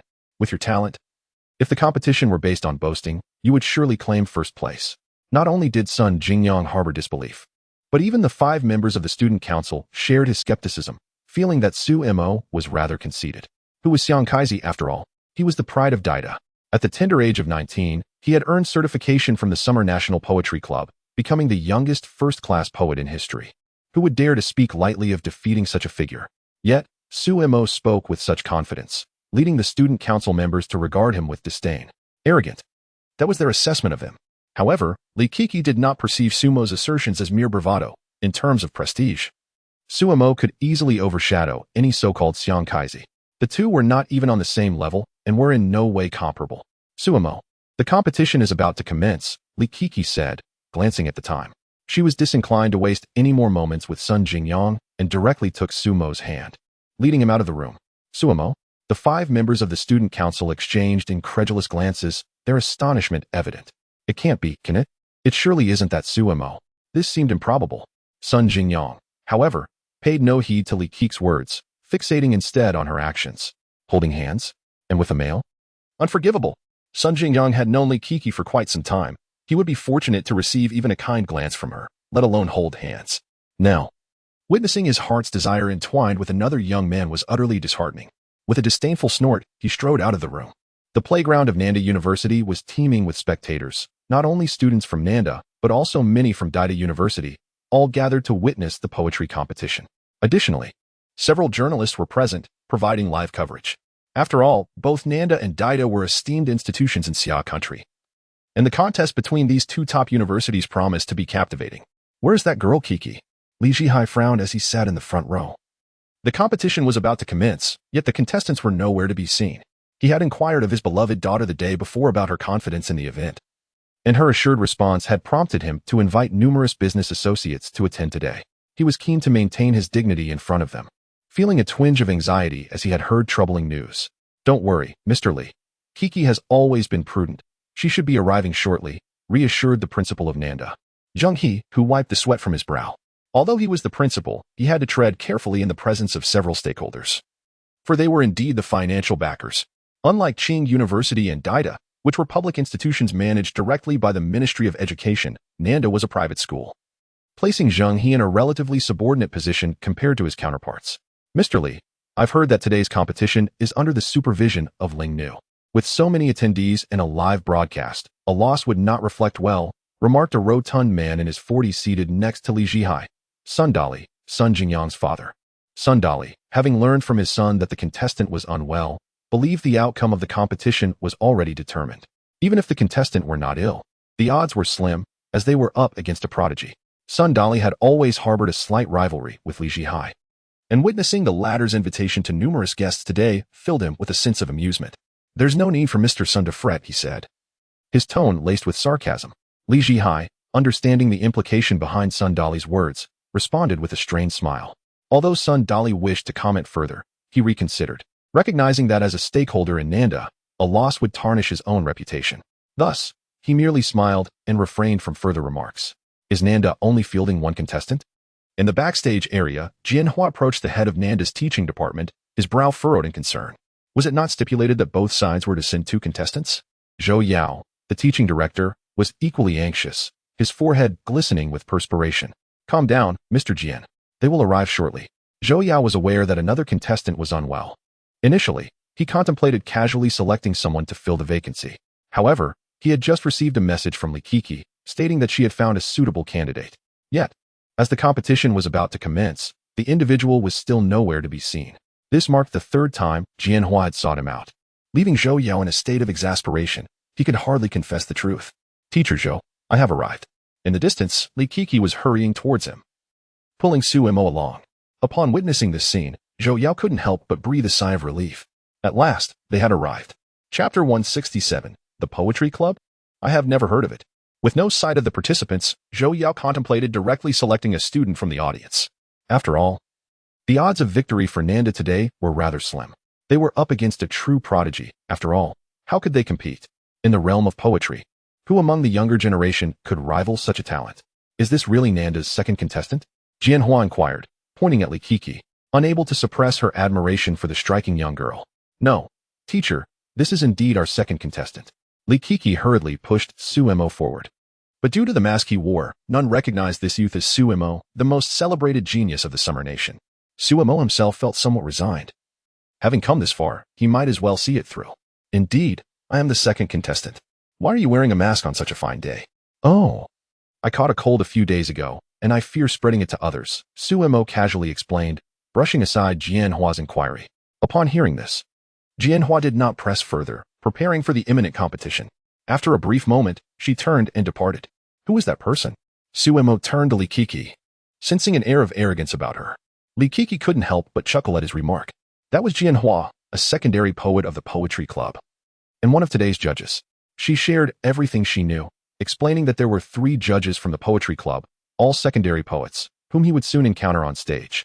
The Poetry Club? Su Mo inquired, intrigued by the unfamiliar name. How come I've never heard of it before? Kiki, where did you find this person?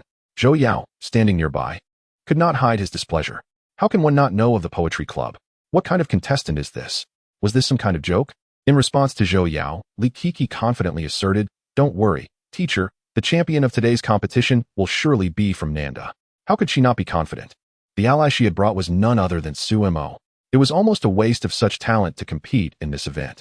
Although unsure of Su Mo's prowess in poetry, Li Kiki had never witnessed any challenge that could daunt him, filling her heart with unwavering faith. In her eyes, Su Mo was a figure of limitless capability. Zhou Yao could not help but twitch his lips at Li Kiki's words. Regardless of the outcome, the worst that could happen was simply losing. Very well, go ahead and pin the school badge on him. The competition is about to commence. Understood, teacher. The badge was akin to an identification card, prominently displaying the words Nanda. At this moment, the music resonated throughout the venue, with the host being a captivating senior from Nanjing University named Ouyang Shui, whose beauty could easily score an impressive 88 out of 100. Even when compared to Li Qi, she seemed only slightly less enchanting. It was evident that Ouyang Shui was quite popular at Nanjing University as soon as she graced the stage. An enthusiastic cheer erupted from many of the male students. Sun Jingyang had also taken his seat beside his father, Sun Dali. His gaze fixated on Ouyang Shui with an intensity that was unmistakable. Sun Dali had a penchant for attractive women, embodying the quintessential adage of falling for every pretty face he encountered. Meanwhile, the online livestream was witnessing a surge in viewers. Initially, only a few thousand tuned in. But within less than a minute, the numbers skyrocketed. The allure of the livestream's title was simply irresistible. Nanjing University versus Imperial University. Who will emerge victorious? Who in Xia country was unaware of these two prestigious institutions? Many internet users, particularly the males, could not resist clicking on the link, and upon seeing Ouyang Shui on stage, they were utterly captivated. Wow, she is stunning. If this girl were my girlfriend, I'd be sleepless every night. Oh my, such a pure beauty. What exactly is this competition about? I have no idea what they're competing in. Can't you just glance at the live stream as subtitle to find out? It was a poetry competition. Ouyang Shui surveyed the densely packed audience with remarkable composure, drawing upon her extensive hosting experience, as she had frequently been the MC for various freshman ceremonies at Nanjing University. Welcome everyone to today's poetry competition. I will now announce the rules of the contest. Both Nanjing University and Imperial University will each send forth 2 contestants. 3 judges will randomly assign topics, and the 4 contestants must engage in spontaneous creation based on the subjects provided by the judges. Scores will be awarded by the 3 judges, and after 3 rounds, the contestant with the highest score will be declared the winner. Her voice was soothing, enchanting the male audience members who listened with rapt attention. Meanwhile, the online viewers were equally animated. Her voice is absolutely mesmerizing. I'm in love.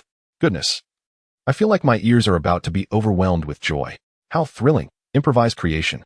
I never expected to stumble upon such an exhilarating event while casually browsing online. Sigh. With such an outstanding gem, I can only wonder which fortunate soul will claim her heart. I wish I were that lucky pig. At that moment, in dormitory 506 of Tsinghua University, a voice rang out, "Come quickly, there's an exciting show to watch." Ma Lily exclaimed, capturing everyone's attention. What is happening? Yin Jiushi could not help but inquire, startled enough by Ma Lily's proclamation that she nearly dropped her phone. And Ran and Zhao Ling looked at Ma Lily with keen curiosity, eager to uncover what event could astonish the usually composed Ma Lily so profoundly. You will understand upon seeing it. Marili directly employed a lazy bracket to secure her phone in the center of the dormitory's desk. From this angle, both Yin Jiushi and Ran could see, as Marili pulled Zhao Linger to sit on Yin Jiushi's bed opposite. This was a poetry competition between Nanda and Deity, rumored to involve spontaneous creation. Instantly, the 3 were captivated by the notion of extemporaneous composition and began to watch intently. Writing poetry is not particularly difficult, essentially. It is a solitary endeavor that can be accomplished with some time. However, crafting exquisite poetry is a challenge akin to scaling the heavens. It demands a profound literary foundation. And the difficulty is even greater when it comes to spontaneous creation. As Ouyang Shui's voice faded from the screen, the 4 contestants took the stage. When Su Mo and Apos' figure appeared on the screen, silence enveloped dormitory 506. Do you think this masked individual resembles Su Mo? Chapter 168. The competition begins. Do you see that masked individual? Doesn't he resemble Su Mo? Within the confines of the 506 girls' dormitory, amidst the silence punctuated only by the sounds emanating from their phones, the 4 friends remained fixated on the screen showcasing the masked youth. Upon closer inspection, one could not deny that his silhouette and hairstyle bore a striking resemblance to Su Mo. However, was and Apos, this the poetry competition between Nanda and Deity? How could Su Mo possibly be participating? It defied all logic. Yan Jiaxi's beautiful eyes mirrored her astonishment. As Sumo's girlfriend, she had recognized his identity the moment she laid eyes on him. Yet, a perplexing question lingered in her mind. What was Su Mo doing back at the competition between Nanda and Deity? Moreover, he had never mentioned this to her. Xiaoxi, what on earth is happening? Anrin, too, had discerned Su Mo and Apos' identity and was brimming with questions. I am not entirely sure, Yan Jiaxi replied with a wry smile. The 4 contestants had taken the stage, and the 3 judges were called forth to present their questions. As Ouyang Shui's voice echoed through the venue, the audience erupted into a resounding cheer. Finally, the competition was about to commence. Most of the attendees were Nanda students, while a mere handful represented Deity. Yet the latter held an unwavering confidence in their contender. After all, they had Xiang Kaizi, a first-rate poet among them. Thus, within the eyes of all Deity students, victory in today's competition was assuredly destined for them. They were merely eager to witness how Nanda would be overwhelmed. At the judges' table, the three judges exchanged glances. Jianhua, exhibiting utmost courtesy, addressed the two elder judges, Elder Zhang, Elder Wu, would you care to lead the way? Elder Zhang stroked his white beard, chuckling heartily. Why don't you go first, young Jian? Let us gauge the caliber of our 4 contestants, so that Elder Wu and I may adjust the difficulty accordingly. Elder Wu, in agreement with Elder Zhang and Appo's sentiments, also smiled. Among the contestants, aside from the eminent Xiang Kaizi, the remaining 3 were merely poetry enthusiasts, making the task of setting an appropriate level of difficulty quite challenging. If the questions were too arduous, the competition would ultimately devolve into a solo performance by Xiang Kaizi. Conversely, simplicity was out of the question. As second-tier poets, they would never present overly simplistic challenges, lest they diminish their own prestige. Very well. I shall take the lead then. Jianhua, sensing the cunning intentions of the 2 elders, inwardly chastised them. A couple of old foxes. Nevertheless, he maintained a facade of composure, clearly a person of considerable depth. All right, esteemed contestants, pay close attention, Jianhua proclaimed. Grasping the microphone and directing his gaze toward the 4 distinguished participants, a subtle smile gracing his lips. The first topic for today is the heavens. Upon the utterance of this topic, an audible gasp swept through the audience. The heavens? The grandeur of this prompt was undeniable. Should the resulting poetry lack the requisite magnificence, it would surely fail to earn the favor of the 3 judges. When Lu Quan, the first contestant from Nanda, heard the topic, he was utterly taken aback. What on earth? He was merely here to fill the numbers. What was he supposed to do now? Lu Quan glanced at his formidable opponent, Xiang Kaizi, and instantly lost his confidence. Facing such a powerful rival, it was impossible to compete. As he observed Su Mo beside him, Lu Quan swallowed hard, striving to appear less anxious. Brother, I can't handle this question. You must give it your all. Su Mo, we haven't even started competing yet. How can you say that? Su Mo finally understood why Li Kikii had sought him out.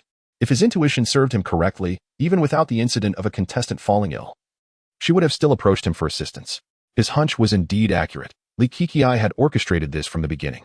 Otherwise, how could she possibly exude such confidence when questioned by her father? It was all because of Su Mo.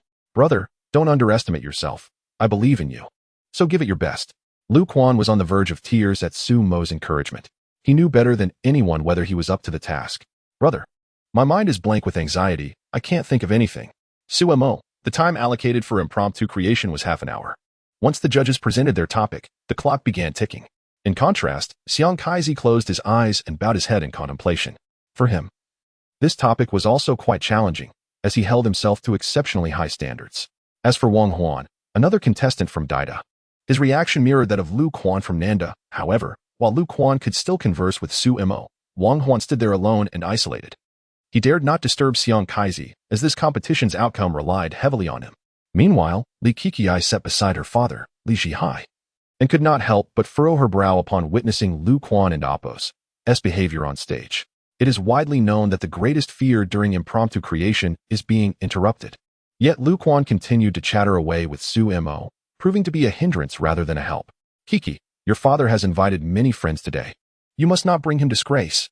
Li Zhihai looked at his precious daughter, devoid of any confidence. Earlier, he had searched for information on Xiang Kaizi, only to discover that Nanda's opponent was indeed a prodigy.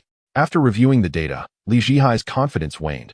Before arriving, he had already boasted excessively. Dad, rest assured 1,000 times over.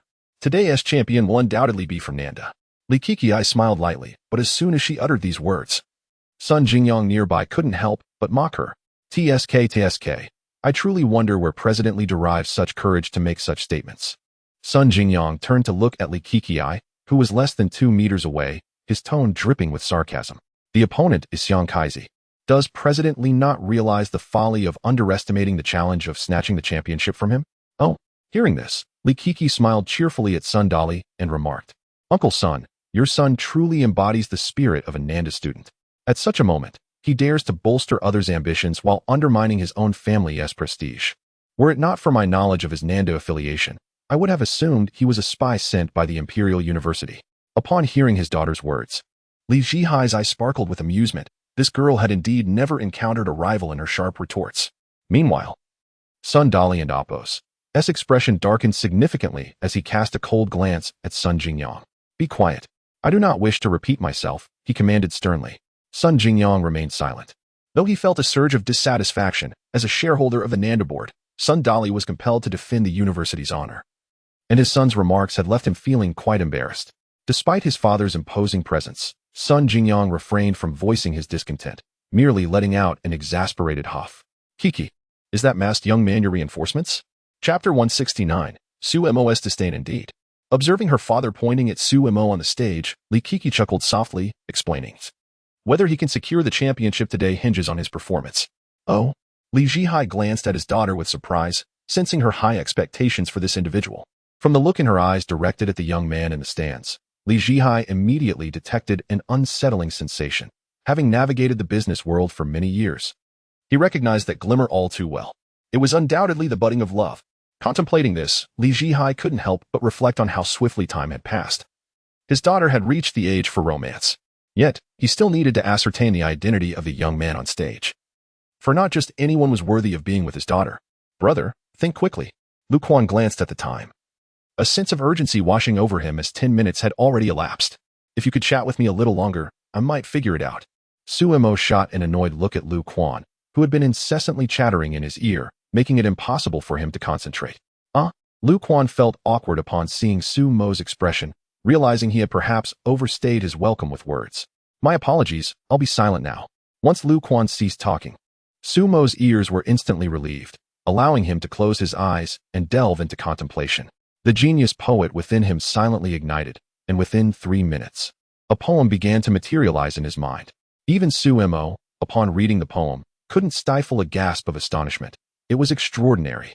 Having encountered many fine poems before, he had never seen a masterpiece quite like this. Was this truly his own creation? Suddenly, an epiphany struck Su Mo. He recalled the skill he had drawn last time, genius poet.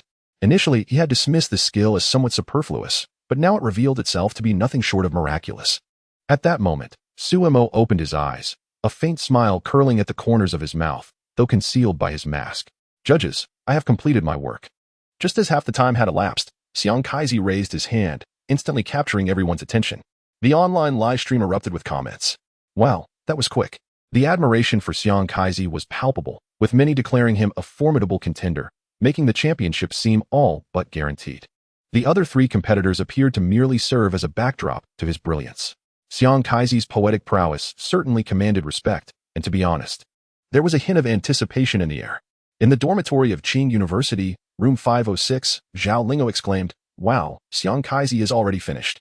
Ma Lily replied, That's quite normal, considering Xiang Kaizi's exceptional talent. Xiang Kaizi, Yan Jiushi and Ran exchanged glances, both hearing this name for the first time. At last, it was Zhao Lingo who elucidated the situation to the 2 women, allowing them to understand who Xiang Kaizi truly was. Xiaoxi, do you think Su Mo can prevail? And Ran whispered to Yin Jiushi, her words immediately capturing the attention of Zhao Linger and Ma Lili. What is happening? Is this masked young man genuinely Su Mo? Surely, it must be a jest. Moments ago, they had merely speculated. But now it seemed as though they had indeed hit upon the truth. Yet, why would Su Mo represent Nanda and compete against Dida? I have no idea. I have never witnessed Su Mo compose poetry, Yin Jiushi confessed, a flicker of concern appearing in her eyes. After all, literary talent and the art of poetry are not synonymous. Su Mo's eloquence was undeniably remarkable, otherwise, his college entrance examination essay would not have been acclaimed as a first-class piece by a youth publication. However, crafting poetry requires both innate talent and skill. Mere eloquence does not guarantee the creation of exceptional verses. Xiaoxi, is this individual truly Su Mo? Zhao Linger exclaimed, momentarily dumbfounded by Yan Jiushi's remarks. Indeed, it is Su Mo. Do not inquire further, for I too am in the dark. As time ticked away, the half-hour mark approached, and the music resonated through the venue. At the designated time, the announcer called forth the 4 contestants to present themselves upon the stage. Once the countdown concluded, Ouyang Shui made her entrance, and the 4 competitors complied with the request, forming a line at the front. May I inquire if any among you has been unable to complete the task? Jianhua asked the 4 contestants, already harboring a rough answer in his mind. Setting aside the difficulty of the question, the expressions on the contestants' faces had already provided him with insight, excluding the masked individual, of course. As soon as he posed the question, Lu Quan from Nanda and Wang Huan from Dida awkwardly raised their hands.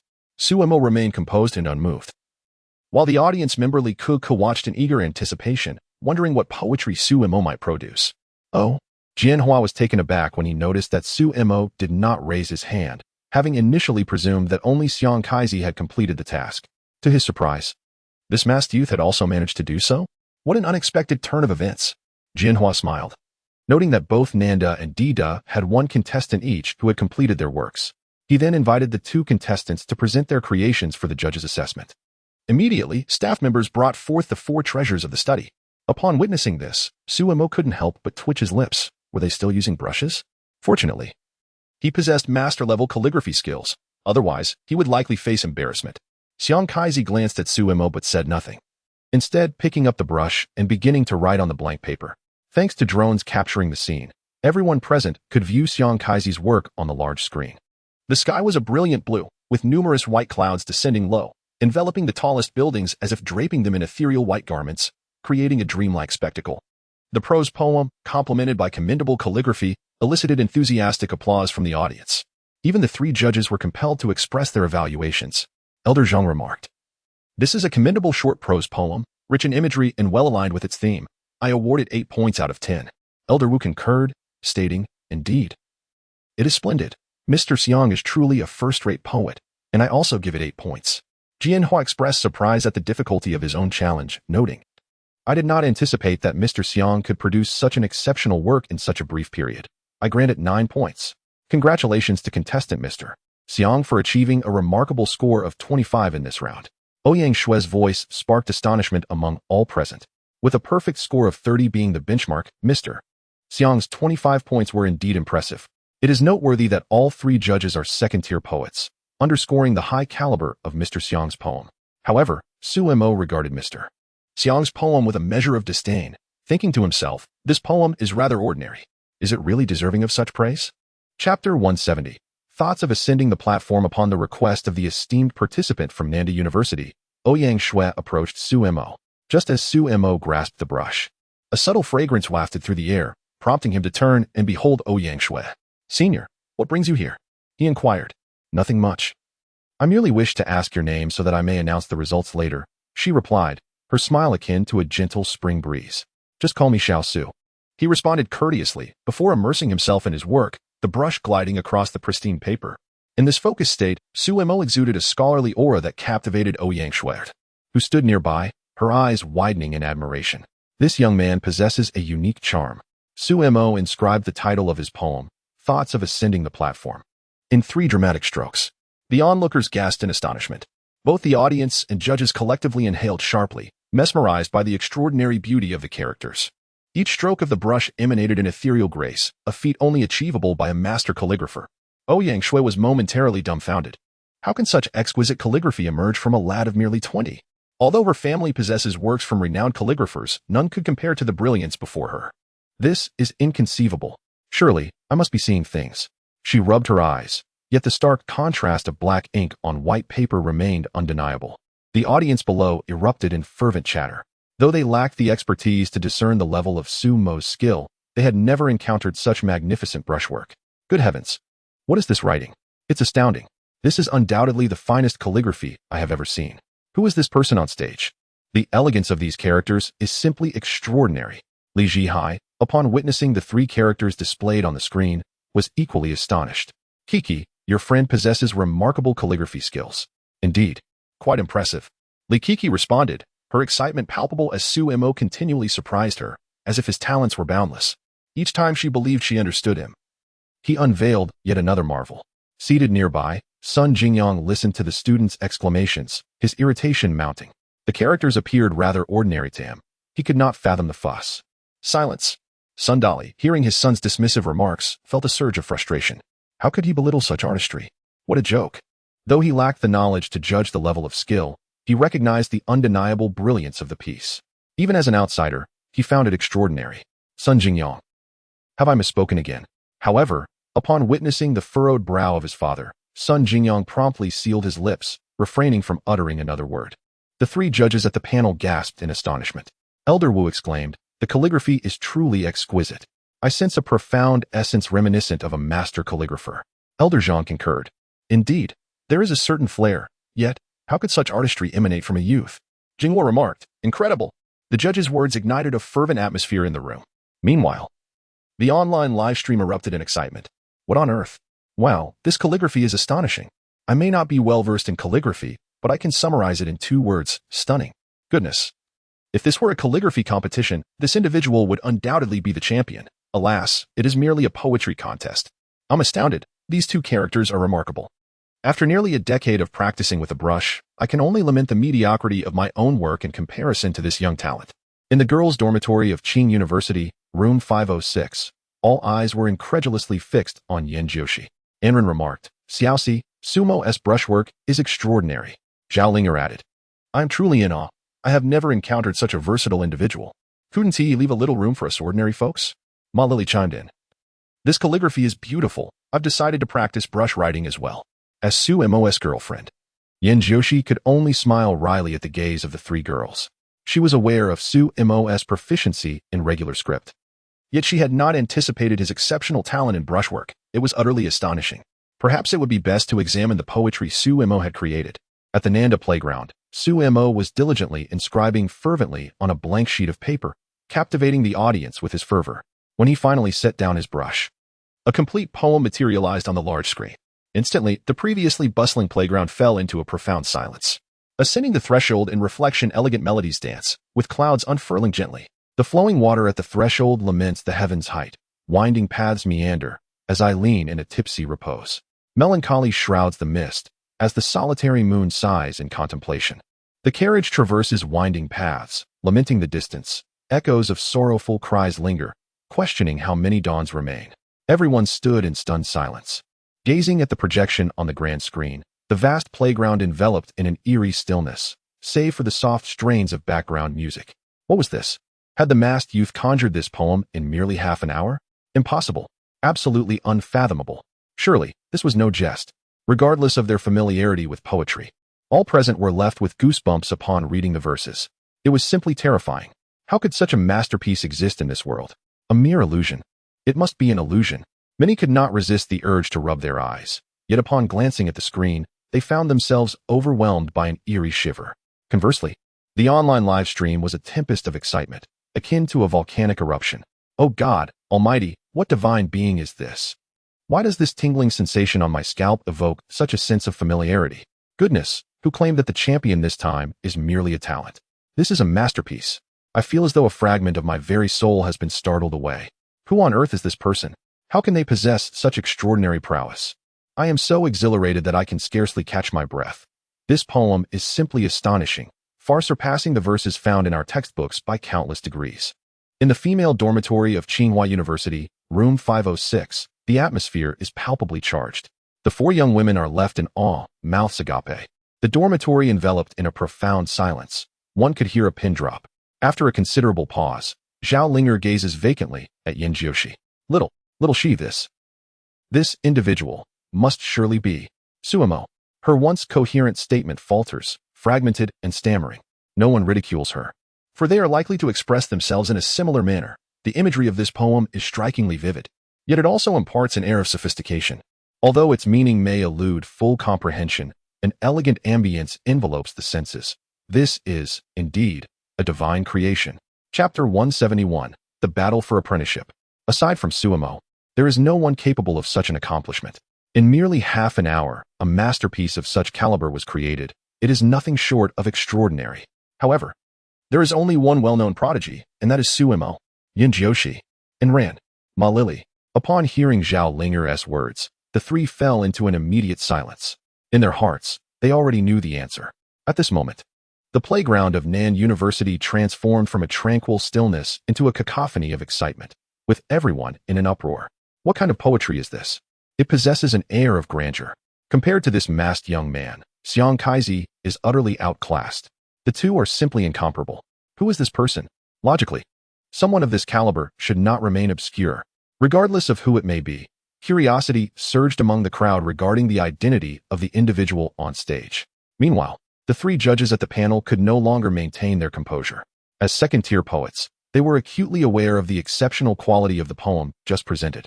It was simply indescribable. Cough, cough.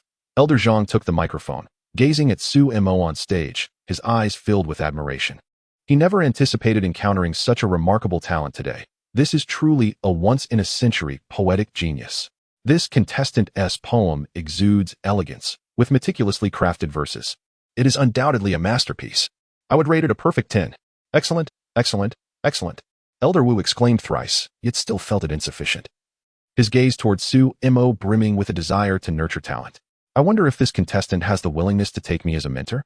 Elder Wu's words immediately sparked exclamations of astonishment from the audience, clearly indicating his intention to accept an apprentice. It is worth noting that being accepted as a disciple by a second-tier poet like Elder Wu is an immense honor. Upon hearing this, Elder Zhang and Jianhua exchanged glances, their eyelids twitching. How could they not have considered this? Judging by the earlier poem, this young man is undeniably the best candidate for apprenticeship. In their flustered state, they realized that such extraordinary talent is rare and should not be so easily allowed to slip into Elder Wu's grasp. Elder Zhang, young man, I share the same sentiment. Should you wish to take me as your master, I can guarantee that within a year, you will undoubtedly become a certified first-tier poet. What do you say? Will you consider it? Jianhua, young man, if you choose to study under me, I can assure you that not only will you become a first-tier poet within a year, but within 3 years. I am confident that you will attain the status of a first-tier literary figure. Those are quite generous terms, wouldn't you agree? Upon hearing this, Elder Wu was immediately incensed, his beard bristling in indignation. It was he who had broached the subject of taking on an apprentice first. How could these two show such a lack of awareness? Youth, I was the first to propose it. Their conditions are somewhat unrealistic. If you choose to study under me, I can directly ensure your status as a first-tier poet in the poetry club. After hearing Old Wu's words, Zhang Lao and Jianhua couldn't help but feel a flicker of surprise. Such bold statements could only be uttered by someone of Old Wu's stature, given his extensive connections. Despite being merely a second-tier poet, even the head of the poetry club would grant him a measure of respect, which speaks volumes. The comments from the 3 judges left the audience in a state of disbelief. When did it become so effortless to ascend to the ranks of a first-tier poet? The sight of 3 second-tier poets vying to take on disciples was nothing short of astonishing. At that moment, envy washed over everyone. Why were they not the ones to encounter such fortuitous circumstances? Kiki, your friend is quite impressive, exclaimed Li Jihai from the audience. To be valued by 3 second-tier poets. No matter whom he chooses as a mentor, his future is undoubtedly bright. However, upon hearing her father's words, a hint of bitterness surfaced on Li Kikik's innocent face. Dad, barring any unforeseen circumstances, my friend is unlikely to seek a mentor. Sumo's identity as a first-tier poet rendered such a title almost superfluous to him. As for being a first-tier literary figure, Sumo had already attained that status. He had no need for a mentor. Furthermore, despite Sumo's approachable demeanor, Li Kikik understood that geniuses possess a certain pride. Not everyone is deserving of the title of his teacher. Why? Li Jihai found it hard to believe his daughter's assertion. Such opportunities are rare. Why would one refuse? Unless, of course, one had lost their senses. Yet, it was evident that someone capable of crafting such astonishing poetry was undoubtedly sharp-minded, which only deepened Li Jihai's confusion. Dad, I can't reveal everything just yet. You'll understand once the competition concludes, Li Kikik said with a playful smile, eager to witness her father's astonished reaction later. It would surely be entertaining. You mischievous girl. In the online livestream, the actions of the 3 judges sent the atmosphere into a frenzy. Wow, is this person really that impressive? Even 3 judges are eager to take him on as a disciple. How enviable. It wouldn't be long before another talented figure emerged, they mused. Based solely on that poem, I feel this individual surpasses even Xiang Kaizi. I've applied for certification 6 times and have failed each time. Look at him. He's already been informally recognized as a first-tier poet. 6 times? I've attempted 9. The standards of the poetry club are excessively stringent this time. To be fair, the poem Deng K.C. is exceptionally well-crafted. If he can maintain such a level, he needn't seek a mentor. I also believe that even if the 3 judges were to write, they might struggle to produce such exquisite poetry. In the dormitory of Qing University, room 506, the eyes of the 3 girls were fixed on Yin Jiushi. Leaving her feeling somewhat bashful, and Ran asked, Xiaoxi, do you think Suemo will seek a mentor? Ma Lily added, I think Old Wu would be a great choice. Becoming his disciple would instantly elevate one to a first-tier poet. Zhao Linger, I still believe that Jianhua is quite remarkable. The most crucial aspect is his youth. The conversation among the 3 caused Yin Jioshi's expression to darken. Suemo is her boyfriend. How come these 3 seem to care more than she does? Suemo would hardly choose to take on a mentor. Yin Jioshi sighed in resignation. She understood Sumo's character well. It's nearly impossible for an ordinary person to become his teacher. Given Sumo's current status, Having several second-tier poets as his instructors seems rather inappropriate. Zhao Lingo. Why? Ma Lily. Why? The two appeared astonished, while Enran seemed entirely unfazed. You should pay attention to the live broadcast. At this moment, on the playground of Nanda, all eyes were fixated on Su Mo. Everyone was eager to learn whom this masked young man would choose as his mentor. However, standing on the stage, Su Mo felt an exasperating discomfort. He had no intention of seeking a mentor. Why would he? In terms of poetic prowess, Su Mo could easily outshine the three judges. How could he possibly seek guidance? Yet, he knew he needed to devise a plausible excuse for declining. After all, with so many onlookers, he ought to maintain some decorum for the three judges. After considerable contemplation, Su Mo could not help but sigh, slowly raising the microphone in his hand. However, the next words he uttered rendered the entire Nanda playground momentarily hushed. Chapter 172. The pride of a genius. My apologies, esteemed judges. I truly appreciate your kindness. Yet at this moment, I have no desire to take on a mentor. As these words escaped Su Mo's lips, an air of astonishment enveloped the room. What just transpired? Did he truly refuse?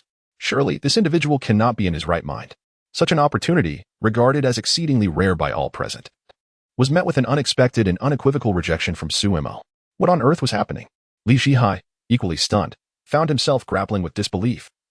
The young man had indeed turned down the very proposal his daughter had mentioned. Why? This was an extraordinary opportunity. How could one simply dismiss it? Meanwhile, Sun Jingyang could not restrain himself from a derisive snicker. In this day and age, one truly believes that penning a mere poem grants them such self-importance? With that, he shook his head vigorously, inciting a vexation within Li Kiki that was palpable. Li Kiki regarded Sun Jingyang with disdain, thinking, why not let the three judges clamor to take you as their disciple? I truly wonder how you find the audacity to critique others. Sun Jingyang felt the weight of her contempt, but found himself at a loss for a retort. His face flushed with embarrassment, alternating between shades of green and red. This left Sun Dali feeling somewhat awkward.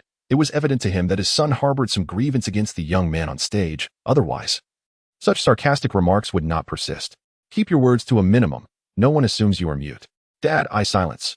Sun Jingyang was about to defend himself when a mere glance from his father rendered him speechless. The three judges, too, found themselves in an uncomfortable predicament, utterly unprepared for the young man's unwavering rejection.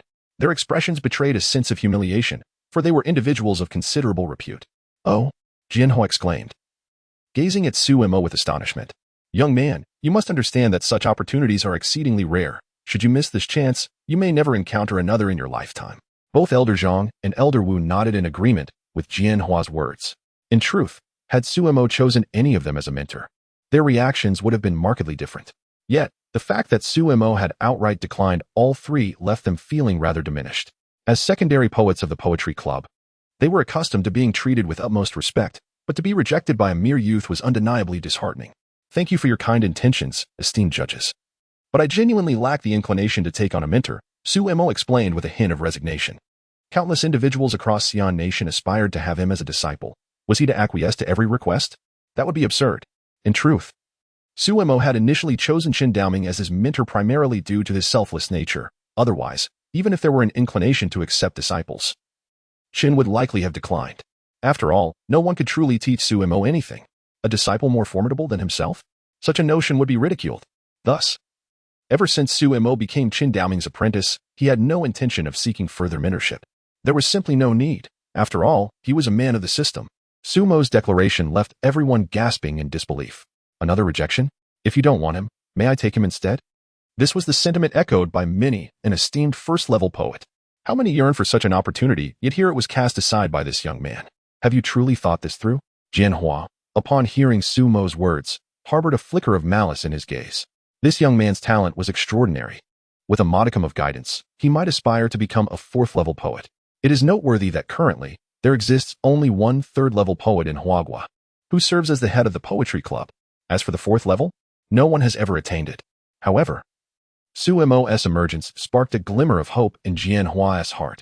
Observing that Su Mo was merely around 20 yet possessed such remarkable poetic prowess, it was evident he would at least become a third-level poet in the future. To nurture a third-level poet would be an immense honor. Hence, the three of them extended an olive branch. Such a genius was precisely the type the Poetry Club sought to embrace. Yet, his indifference left them with a sense of defeat. Ahem, ultimately, it was Jianhua who broke the awkward silence. Since he was unwilling to accept mentorship, They wouldn't impose themselves further. This contestant's piece, ascending the threshold, was indeed commendable, yet it still had its shortcomings. He hoped for greater effort in the future, awarding it a score of 9. As for a perfect 10, Jianhua deemed that impossible, as this young man had shown him no regard. And he seized the opportunity to temper Su Mo's enthusiasm. The audience gasped in astonishment at Jianhua's remarks. After all, the judges had previously lauded ascending the threshold to the heavens, only to now assign it a mere 9. A wave of derision swept through the crowd. Upon hearing the laughter, Jianhua felt his face flush with embarrassment. Elder Wu, following suit, also gave a score of 9, prompting a chorus of boos from the audience. Meanwhile, the online live stream was ablaze with commentary. Was this a deliberate decision to withhold a perfect score? I laughed. I had initially thought the Poetry Club's second-level poets were impressive, yet they turned out to be of such caliber. TSK, these two must be seeking to save face. To deny a perfect score to such a masterpiece? Their judgment is utterly absurd. At Qing University, in the girls' dormitory 506, Zhao Linger exclaimed, "How shameless. It's quite evident this was intentional." Ma Lily concurred, "Indeed, it's outrageous. Sumo's poetry certainly deserves a perfect score." Fortunately, and Rand thought, Sumo did not take such a person as his mentor, otherwise. Yanjiu, she merely smiled faintly at the three of them. To her, such occurrences seemed quite ordinary.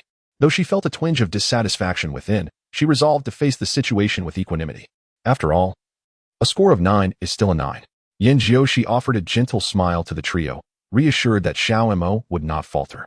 Indeed, her confidence in Su Mo was unwavering. On the playground of Nan University, upon hearing the scores given by Elder Wu and Jianhua, Su Mo's eyes narrowed. He wondered what flaws the two judges had discerned in his poem. With a nonchalant gaze directed towards Jianhua, who had just pointed out the shortcomings of his ascending the threshold, he felt compelled to seek clarification. A score of 9? No problem. To suggest my poetry is lacking? That certainly warrants a thorough discussion. The judges, Elder Wu and Jianhua, were momentarily taken aback by Su Mo's words.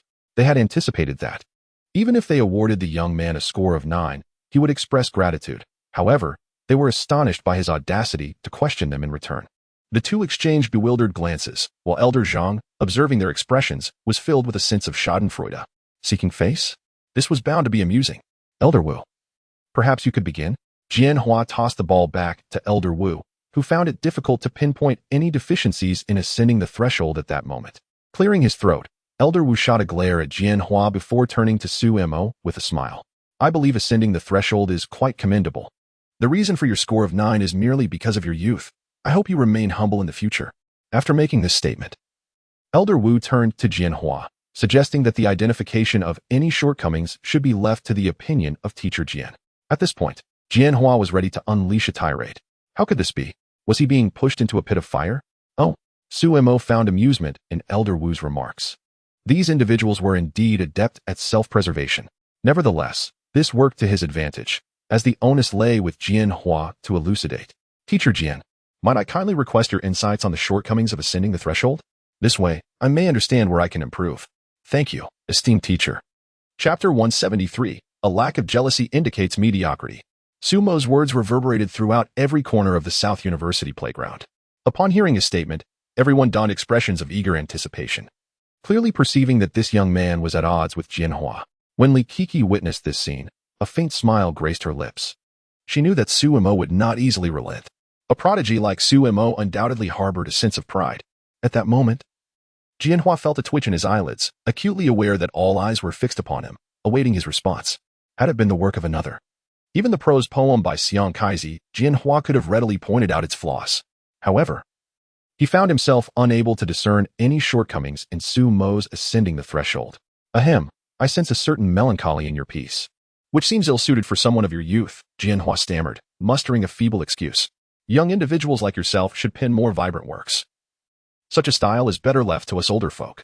As soon as he uttered those words, laughter erupted across the playground. Just moments ago, he had not expressed such sentiments. How swiftly opinions had shifted. The slap of his own words echoed loudly. In the online live stream, the atmosphere was jubilant, akin to a festive celebration. Why the sudden change in demeanor? The more I observe this contestant, the more familiar he seems. Every word is spoken by this individual. The so-called secondary poet is nothing remarkable. It's perplexing, how can one dismiss a style as lacking? After all, preferences vary widely. In the dormitory 506 at Qing University, laughter and merriment filled the air. And Rand remarked, "This individual has truly painted himself into a corner. Who told him to speak so boldly?" Zhao Linger added, "Well done. Su Mo is simply formidable." Ma Lily chimed in, "He deserves it. He brought this upon himself." A faint smile lingered on Yen Jioshi's lips. She was well aware of Su Mo's character. She knew he would not swallow this insult without a fight. That was not his style. Back at South University, on the playground, Su Mo noted Jian Hua and Appo's concession but chose not to press further, understanding that they still had a competition ahead. Offending someone too deeply could prove detrimental. So he opted for a measured approach. Seeing that Su Mo had refrained from further provocation, Jian Hua could not help but breathe a sigh of relief. Had Su Mo continued, he would have been at a loss for words. Observing Jian Hua wipe the sweat from his brow, both Zhang and Wu exchanged knowing smiles. Youth certainly has its advantages. One must always leave room for retreat in discourse. Otherwise, it becomes a self-inflicted wound. Thank you to the 3 judges for your evaluations. Contestant Su has garnered a total of 28 points this round. Let us extend our congratulations to him. Ouyang Shui quickly stepped in to ease the situation, approaching the masked Su Mo with a glimmer of curiosity in her beautiful eyes. His calligraphy is splendid. His poetry is exquisite. His demeanor is remarkable. Faced with the judges' challenges, he remained utterly composed, engaging eloquently in front of the audience, leaving the judges speechless. One must ask, what girl could possibly resist such a young man? Ouyang Shui gracefully walked to Su Mo's side, casting a discreet glance at him. As the top contender in this round, one wonders if the young contestant has anything to say. She brushed her hair aside, her delicate face radiating joy. In this poem, Ascending the Gate, Su Mo, how did you manage to compose such an outstanding piece in just half an hour? This Ascending the Gate was merely a casual effort, nothing to discuss. Su Mo replied with a nonchalant tone, plunging the entire field into silence. Everyone was left in disbelief. Wait, did they just hear that? A casual effort? Wasn't that absurd? Such an exceptional poem, and he claims it was just a casual endeavor? Surely he must be jesting. How audacious indeed. The 3 judges widened their eyes upon hearing Su Mo's words. However, they all believed this young man was merely boasting. For a work as remarkable as Ascending the Gate was beyond their own capabilities to create. Ouyang Shui, taken aback by Su Mo's remark, quickly regained her composure. It seems the young contestant has a penchant for humor. Su Mo shrugged in resignation, pondering why his honesty was met with skepticism. Might I inquire, young Su contestant, is your goal to win this competition? Ouyang Shui swiftly redirected the conversation, inexplicably feeling a sense of inevitability when the boy spoke those words. The audience gazed at Su Mo on stage, curious about the astonishing words he would utter next. True to form, Su Mo did not disappoint. Addressing Ouyang Shui's question, he grasped the microphone and delivered a statement that left everyone astounded. The championship I am competing for was always destined to be mine. Such might, such undeniable confidence. Yet, Su Mo exuded an air of inevitability, as if everything were meant to be. Below, Li Kiki watched the scene unfold, her eyes sparkling with admiration. One must wonder, is there another man like this in the world? Li Zhihai observed the spirited Su Mo on stage, filled with admiration, regardless. This young man's charisma and literary prowess were commendable. He seemed quite compatible with his daughter. But what of his appearance? Sun Jing'an watched from a distance, fuming as he noticed Li Kik's infatuated gaze upon Su Mo. How could this woman, whom he had set his sights on, look at another man in such a manner? Unforgivable. Humph. Sun Jing'an couldn't resist taunting. I've never encountered someone so arrogant. If he's that impressive, why doesn't he ascend to the heavens? Upon hearing his son's words, Sun Dali's lips twitched slightly, yet he refrained from uttering a single word. Deep down, he agreed that the young man on stage was rather overzealous in his speech. The world is replete with geniuses beyond imagination, and it is only when one faces a harsh lesson that they may temper their exuberance. After all, youth is often synonymous with arrogance. My friend opines this due to his own remarkable abilities.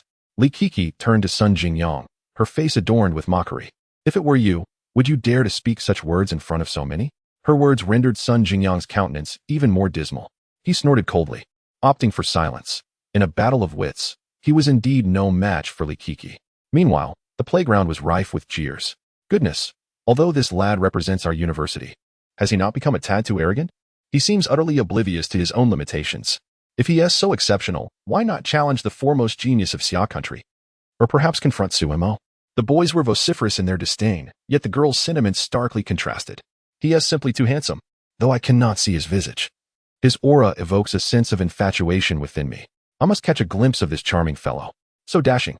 I yearn for a boyfriend who can compose poetry for me. Some voices were notably loud, and Su Mo caught wind of a few remarks. Yet he paid them no heed. He had long since grown accustomed to such circumstances. To be envied is the hallmark of true talent. Chapter 174. The aura is fully unleashed on the playground of South University. All eyes were captivated by the young man on stage, his face obscured by a mask. Admiration, envy, disdain, and reverence filled the atmosphere. At that moment, Ouyang Shui could only recall Sumo's earlier proclamation, "The championship of the competition I am participating in is rightfully mine." The boy's words were undeniably imposing. Strangely, Ouyang Shui felt no sense of dissonance. It seemed as if it was meant to be, which made her inwardly chuckle. Surely, in the entire Xia kingdom, only the individual known as the greatest prodigy, Su Mo, could utter such a statement. Yet, how could Su Mo possibly represent South University in the competition? Therefore, Ouyang Shui did not suspect that the young man beside her was indeed Su Mo. That was inconceivable. The young man's bold declaration was rather audacious. Jin Hua, seated on the judging panel, could not help but scoff. It was his first encounter with such an arrogant youth. "I speak only the truth," Su Mo shrugged in response. For he was indeed stating the facts. Whenever he participated in a competition, the championship could only belong to him. Jin Hua, Old Zhang, Old Wu, everyone. The murmurs from the audience grew louder, comprised of boys who harbored discontent towards Su Mo goodness. This kid is insufferably pretentious. Is this not the end of it? Boasting will inevitably invite disaster. Writing a good poem doesn't make you the best in the world. Just look at Xiang Kaizi and then at this guy. It and Oppos. Es laughable. On stage, Xiang Kaizi had also heard the voices from the crowd. A faint smile playing on his lips. Sumo's poem Ascending the Threshold was indeed impressive. Initially, Xiang Kaizi thought he had encountered a worthy opponent. However, he did not expect this masked young man to be so self-destructive. He truly was unaware of the vastness of the sky and the depth of the earth. Host Ouyang Shui, noticing the unfolding scene, quickly intervened. "It seems our contestant, Su, is quite confident about this competition." In the online live stream, upon hearing Sumo's audacious remarks, viewers were left dumbfounded. This fellow exuded an air of arrogance that felt oddly familiar. To speak such words in front of Xiang Kaizi was indeed a display of fearless ignorance. Clearly, he was becoming overconfident. Who exactly was this young man? To speak so boldly before 3 second-tier poets was truly.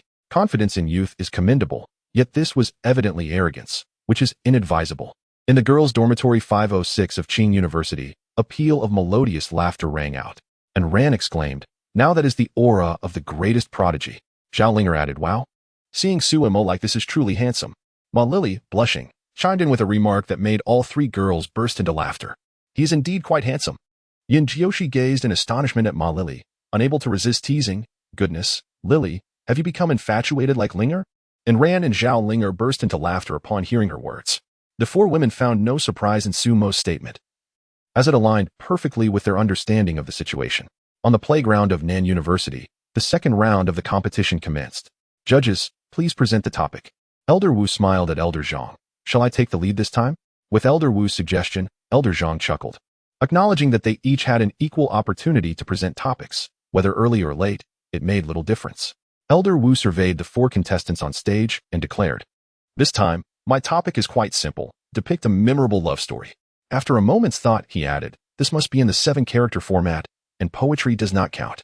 As soon as the topic was announced, the expression on Xiang Kaizi's face shifted to one of discontent. A love story? He had never been in a relationship. How could he possibly write about it? Simultaneously, Lu Quan and Wang Huan felt a wave of embarrassment. It wasn't that they couldn't write, but after witnessing Su Mo's Deng KC, they felt their own poetry paled in comparison. "Judges, I abstain from this round." Xiang Kaizi's sudden declaration left everyone in shock. What did that mean? Abstaining? Ouyang Shui quickly rushed onto the stage to clarify this unexpected situation. "Contestant Xiang Kaizi, are you certain you wish to abstain?" "I am certain." Ouyang Shui approached Xiang Kaizi, her curiosity piqued. "Could you share the reason for your abstention?" The audience, equally intrigued, turned their attention to Xiang Kaizi, puzzled by his decision to forfeit. After all, he was the frontrunner for the championship, yet he was now relinquishing an opportunity. Moreover, there were competitors scoring higher than him.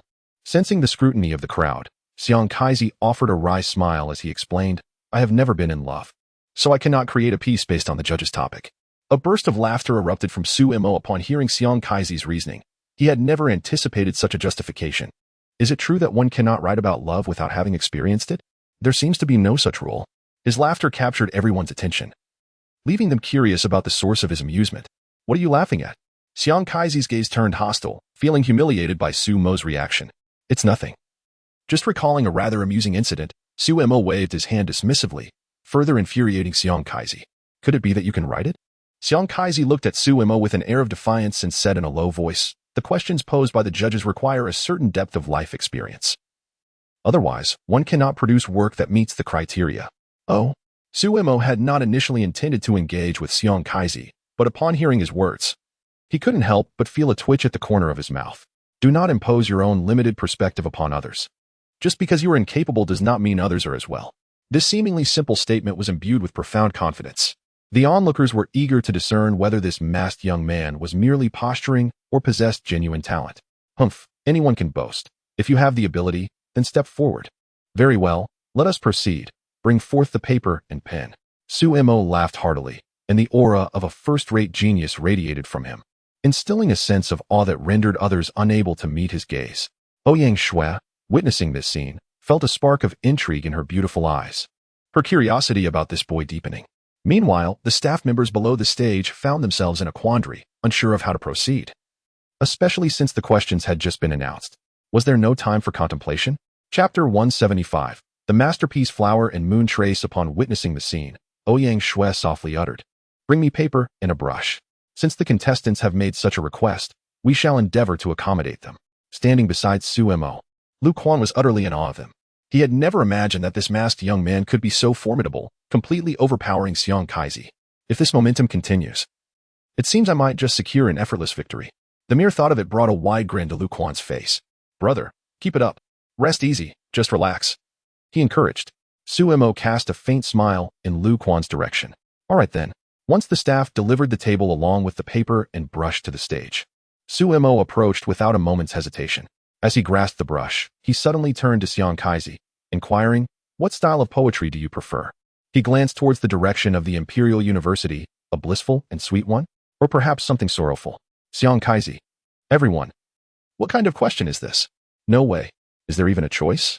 How absurd. All present were taken aback by Suemo's audacious words. Can one truly select the essence of creation? Surely, he jested.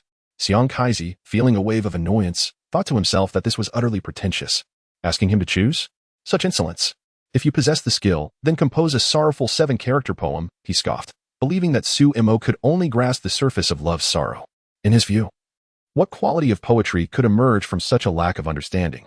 Upon hearing Xiong Kaizi's retort, a flicker of regret crossed Suemo's eyes. Nevertheless, if sorrow is the theme, then today he shall ensure that Xiong Kaizi concedes wholeheartedly. With resolve, Suemo lowered the brush onto the blank sheet of paper. Flower and Moon Trace. Since ancient times, love has bred only lingering regrets. Here, it is difficult to find a kindred spirit. When love reaches its end, it turns to indifference, and indifference is more burdensome than love itself. You compose a silent melody for me. Henceforth, to hear the tune is to hear of you. Before the time of hatred arrives, it is hard to discern sorrow. When sorrow arises in the heart, one is unaware of hatred. The entire process flowed seamlessly, without a pause. As Suemo set down the brush, the 7-character poem materialized on the large screen behind him. At that moment, an eerie silence enveloped the vast playground. The instant everyone laid eyes on Flower and Moon Trace, they felt a shiver run down their spines. Such discomfort. It was as though they witnessed a woman reminiscing about a lover lost to time, the melancholy evoking an involuntary ache within. How could a mere poem wield such emotional influence? Good heavens, is this truly necessary? Everyone stood in stunned silence, the expansive playground enveloped in an uncanny stillness. Upon seeing the poem displayed on the screen, Li Zhihai couldn't help but exclaim, "Such eloquence! Such artistry! Father, how can my friend, so young, craft such poignant works?" At this moment, Li Keq's eyes were also tinged with red. She could not comprehend how a poem devoid of profound life insights could ever be written. Yet, how young is Suemo? A genius. Li Zhihai gazed at Suemo on stage, unable to contain his admiration. This phenomenon can only be attributed to genius. Beside him, Sun Jingyang felt a surge of irritation upon hearing those words. To him, it was merely a poem. What was all the fuss about? Just as Sun Jingyang was about to voice his thoughts, he was silenced by a mere glance from his father. As a shareholder of the Nanda Board of Directors, Sun Dali possessed a certain literary foundation and had been deeply moved by the poem Flower Moon Trace. If asked to evaluate Flower Moon Trace, he could only utter 2 words, masterpiece. This truly is a masterpiece. Although Suemo's earlier poem Ascending the Threshold was commendable, it paled in comparison to Flower Moon Trace. Sun Dali regarded Su Mo on stage with eyes full of appreciation for his talent. Having such a prodigy at Nanda was indeed a fortunate blessing. However, he never imagined that Su Mo hailed from Chihuahua. At that moment, Xiang Kaizi on stage was utterly stunned. How could this be? It must be a dream. How could a young man in his 20s possibly pen such a masterpiece? Xiang Kaizi's eyes were filled with shock as he looked at Su Mo. His previous remarks seemed futile in the face of this extraordinary talent. How could someone so inexperienced craft such a divine work? This revelation struck Xiang Kaizi profoundly, as he had always believed himself to be the foremost poet among the younger generation. Yet today, he was engulfed by a profound sense of defeat. Indeed, it was a feeling of defeat. The masked individual before him possessed an astonishing mastery of poetry. Even 3 secondary poets had never evoked such an impression in him. The 3 judges were momentarily at a loss for words. The quality of Flower Moon Trace was simply too exceptional, leaving them unsure of how to critique it. Ouyang Shui looked at Su Mo with eyes sparkling with admiration. Who wouldn't he be captivated by a boy overflowing with talent? The poem presented by contestant Xiao Su was simply exquisite. Ouyang Shui's voice resonated across the entire playground as she approached Su Mo with a gentle smile. Contestant Xiao Su, I wonder if you would be willing to gift me this poem? I adore it. Of course, Su Mo replied without a second thought. It was merely a poem. After all, not something of great value. Thank you, Ouyang Shui said, her smile radiant as she carefully tucked away Flower Moon Trace, treating it as if it were an unparalleled treasure. The 3 judges exchanged glances, silently lamenting the loss. It was a pity that such a masterpiece had been claimed by a girl before they could seize the opportunity. Meanwhile, the online livestream was set ablaze due to Su Mo's Flower Moon Trace. This was a true masterpiece, far surpassing the earlier ascending the threshold. Who is this individual? It seems improbable that someone so adept in poetry could be an obscure figure. This poem evokes a profound sense of discomfort. The eloquence is truly remarkable. There are but 2 words to describe it. Exceptional. Who is it that claimed this person lacked self-awareness? They undeniably possess such formidable talent. Just observe the expressions of the 3 judges, utterly astounded. It is quite amusing. Oh, that piece Floral Moonlight has been claimed by that enchanting lady. How enviable. I too desire it. Without exaggeration, one must admit that the mere characters of that poem could fetch a considerable sum. A surge of envy. In the dormitory of Qing University, room 506, when Zhao Linger saw Ouyang Shui secure Floral Moonlight on her phone screen, she could not help but exclaim in excitement. This woman truly knows how to seize opportunities. Chapter 176. The conclusion of the competition. Zhao Linger was filled with envy as she gazed upon the masterpiece. The Mark of Flowers and Moonlight. Undoubtedly, it was a divine creation, further accentuated by its breathtaking calligraphy. Most crucially, however, was Su Mo's identity. When all these elements coalesced, the value of that single piece of paper was beyond measure. Therefore, it was only natural that Zhao Lingo felt a twinge of discomfort upon its interception by another. It is merely a poem. Yan Jiushi gently took Zhao Linger's hand and whispered, if you desire it, I can help you request it from Xiao Mo. Upon hearing these words, Ran and Ma Lily turned their gazes towards Yan Jiushi. Yan Jiushi replied, everyone has their share. On the campus of Nan University, amidst the crowd gathered on the playground, Jianhua could not help but clear his throat. From every conceivable perspective, this poem could only be deemed as extraordinary. Thus, he rated it a perfect 10. Having learned his lesson from earlier, Jianhua recognized that the Mark of Flowers and Moonlight was indeed a masterpiece, and he had no intention of making a fool of himself.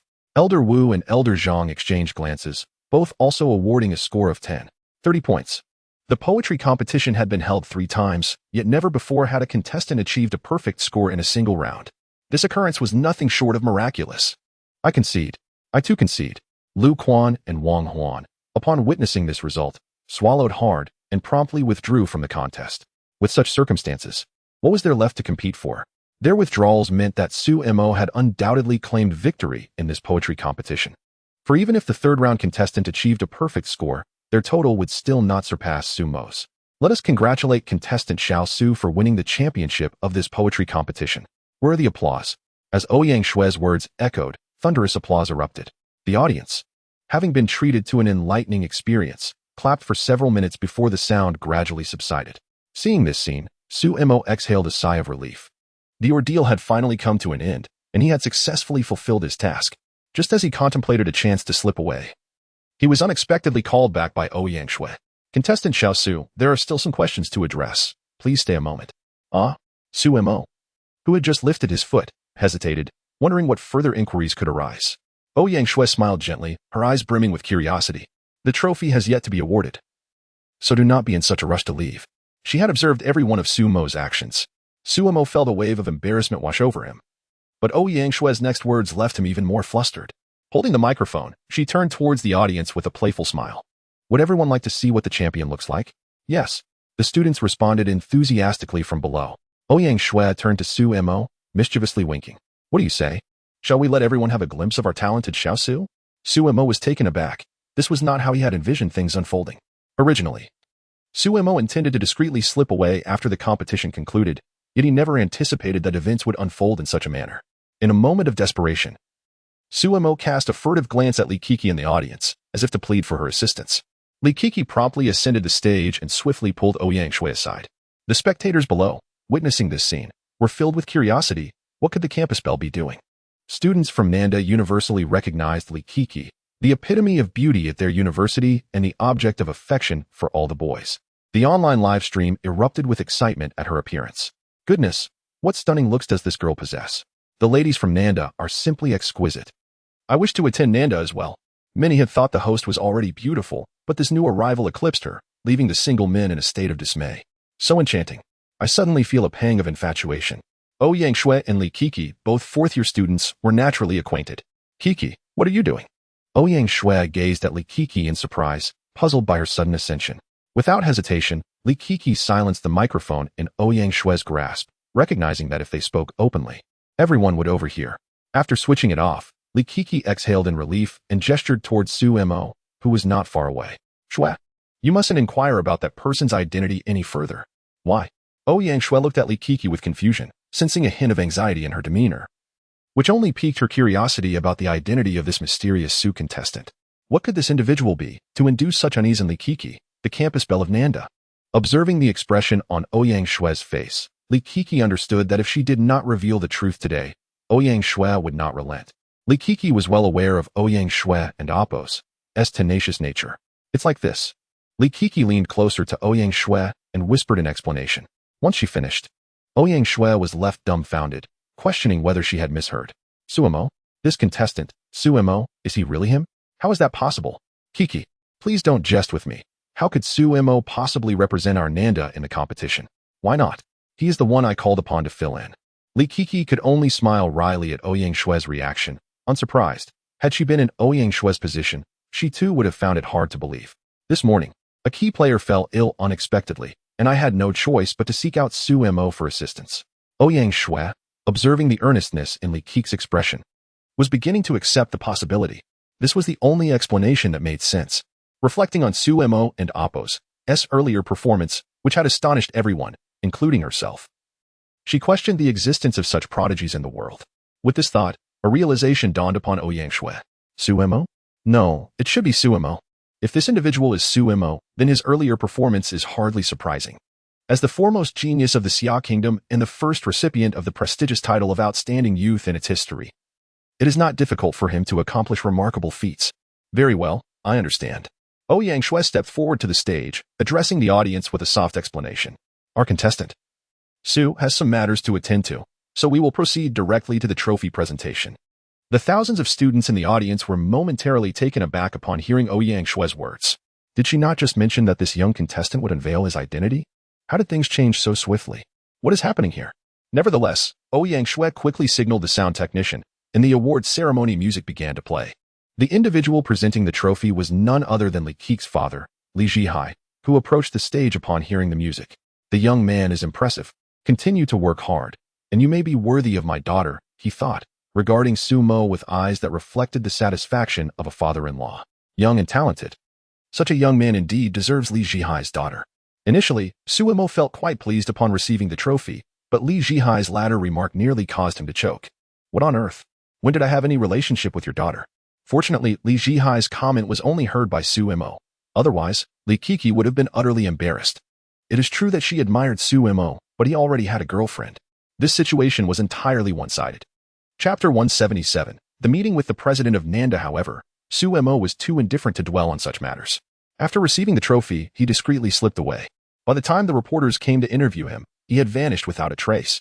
It was only after he had settled into a taxi that he sighed in relief, resolving never to meddle again. What a close call today. He nearly gave himself away. After sending a text to Li Kiki, Suemo turned his attention to the trophy in his hands, scrutinizing it, and couldn't help but curl his lip in disdain. This so-called trophy was merely a piece of glass, inscribed only with the words champion of the poetry competition on its base. How absurd, it didn't even bear a name. Nevertheless, it was better than nothing, and there was still ample space in Yin Jioshi's display case. 20 minutes later, Suemo arrived at the gates of Chihuahua University. Just as he stepped out of the car, his phone buzzed in his pocket. To his surprise, it was a call from Yin Jiushi, and he promptly answered. Xiaomo, where are you now? I just stepped out. I'm at the school gates. Hearing her voice, Suemo could not help but ask Xiaoxi. Is there something you need from me? Indeed, there and Oppo's. S something. Let us meet at our usual spot. Yin Jiushi and Oppo's. S voice contained an unusual tone that left Suemo puzzled. All right. I'll be there shortly. After hanging up, Suemo made his way into Chihuahua University. The usual spot referred to the patch of grass north of the playground. From a distance, he spotted Yin Jiushi seated on the lawn and hurried over. Today, she wore a black knitted sweater paired with tight-fitting jeans. A simple ensemble that radiated astonishing beauty. Suemo plopped down beside Yin Jiushi, inhaling the faint fragrance she exuded, which lifted his spirits. Xiaoxi, what did you want to discuss? Xiaomo, what were you up to earlier? Yin Jiushi gazed at Suemo with her sparkling eyes. Appearing hesitant to ask too much for fear of irritating him, yet her curiosity was insatiable. Me? Suemo was momentarily taken aback by her question, but quickly smiled. I participated in a competition. He had no intention of concealing anything from Yin Jiushi, as one lie would only lead to a cascade of others, an endeavor not worth the trouble. Upon hearing this, a smile danced in Yin Jiushi's eyes. She had expected him to make up an excuse. To her delight, Suemo had been forthright, filling her heart with sweetness akin to honey. The joy of a girl can be so uncomplicated. I saw you on the live stream just now, she remarked, tilting her head with a playful smile. Were you representing contestant Xiaosu? Suemo.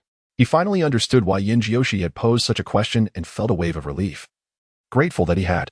Indeed, that was me. Since he had been recognized, Suemo chose to acknowledge it openly. How did you come to represent Nanda in the competition? Curiosity sparkled in Yin Jioshi's beautiful eyes. This was the question that puzzled her the most. Logically, it seemed improbable for Suemo to represent Nanda. Do you remember that senior from Nanda during the admissions process? Suemo's eyelids flickered slightly, and he ultimately resolved to speak the truth. After all, one can deceive for a moment but not for a lifetime. It is better to face the discomfort of honesty than to prolong the agony. Likiki? Upon hearing this, Yin Jiushi immediately sat up straight in surprise. Her impression of Likiki was quite profound, considering how difficult it is to encounter such a stunning girl. Now, as Suemo mentioned her, a tinge of jealousy welled up within Yin Jiushi. How did she come to seek your assistance? I am unsure. Suemo sensed Yin Jioshi's slight discontent, and he felt rather troubled. It seemed he would need to be more cautious in the future about assisting girls, especially those as lovely as Yin Jiushi. This morning, she suddenly called me, requesting my help to save the situation. A bitter smile crept upon Suemo's lips as he looked at Yin Jiushi with a sense of helplessness. Xiaoxi, you know I struggle to refuse others, so I. It's all right, Suemo, Yin Jiushi interrupted, wrapping her arms around his, leaning her head on his shoulder. She whispered, I don't mind. I just hope that in the future, if something similar arises, you will inform me.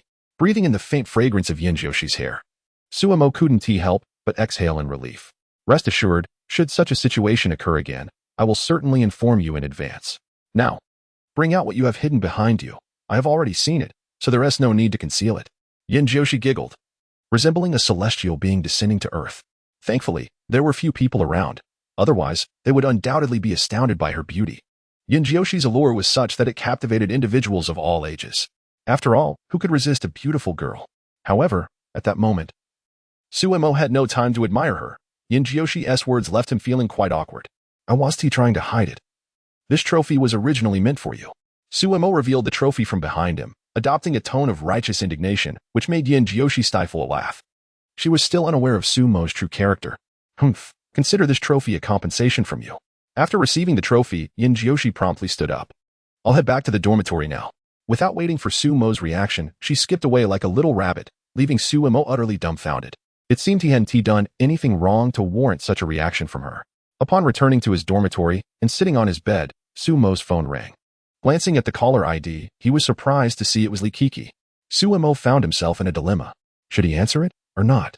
Sighing, he ultimately decided to pick up the call. Otherwise, it would seem rather impolite. As soon as the call connected, the voice of Likiki came through. Suemo, why did you leave without even saying hello?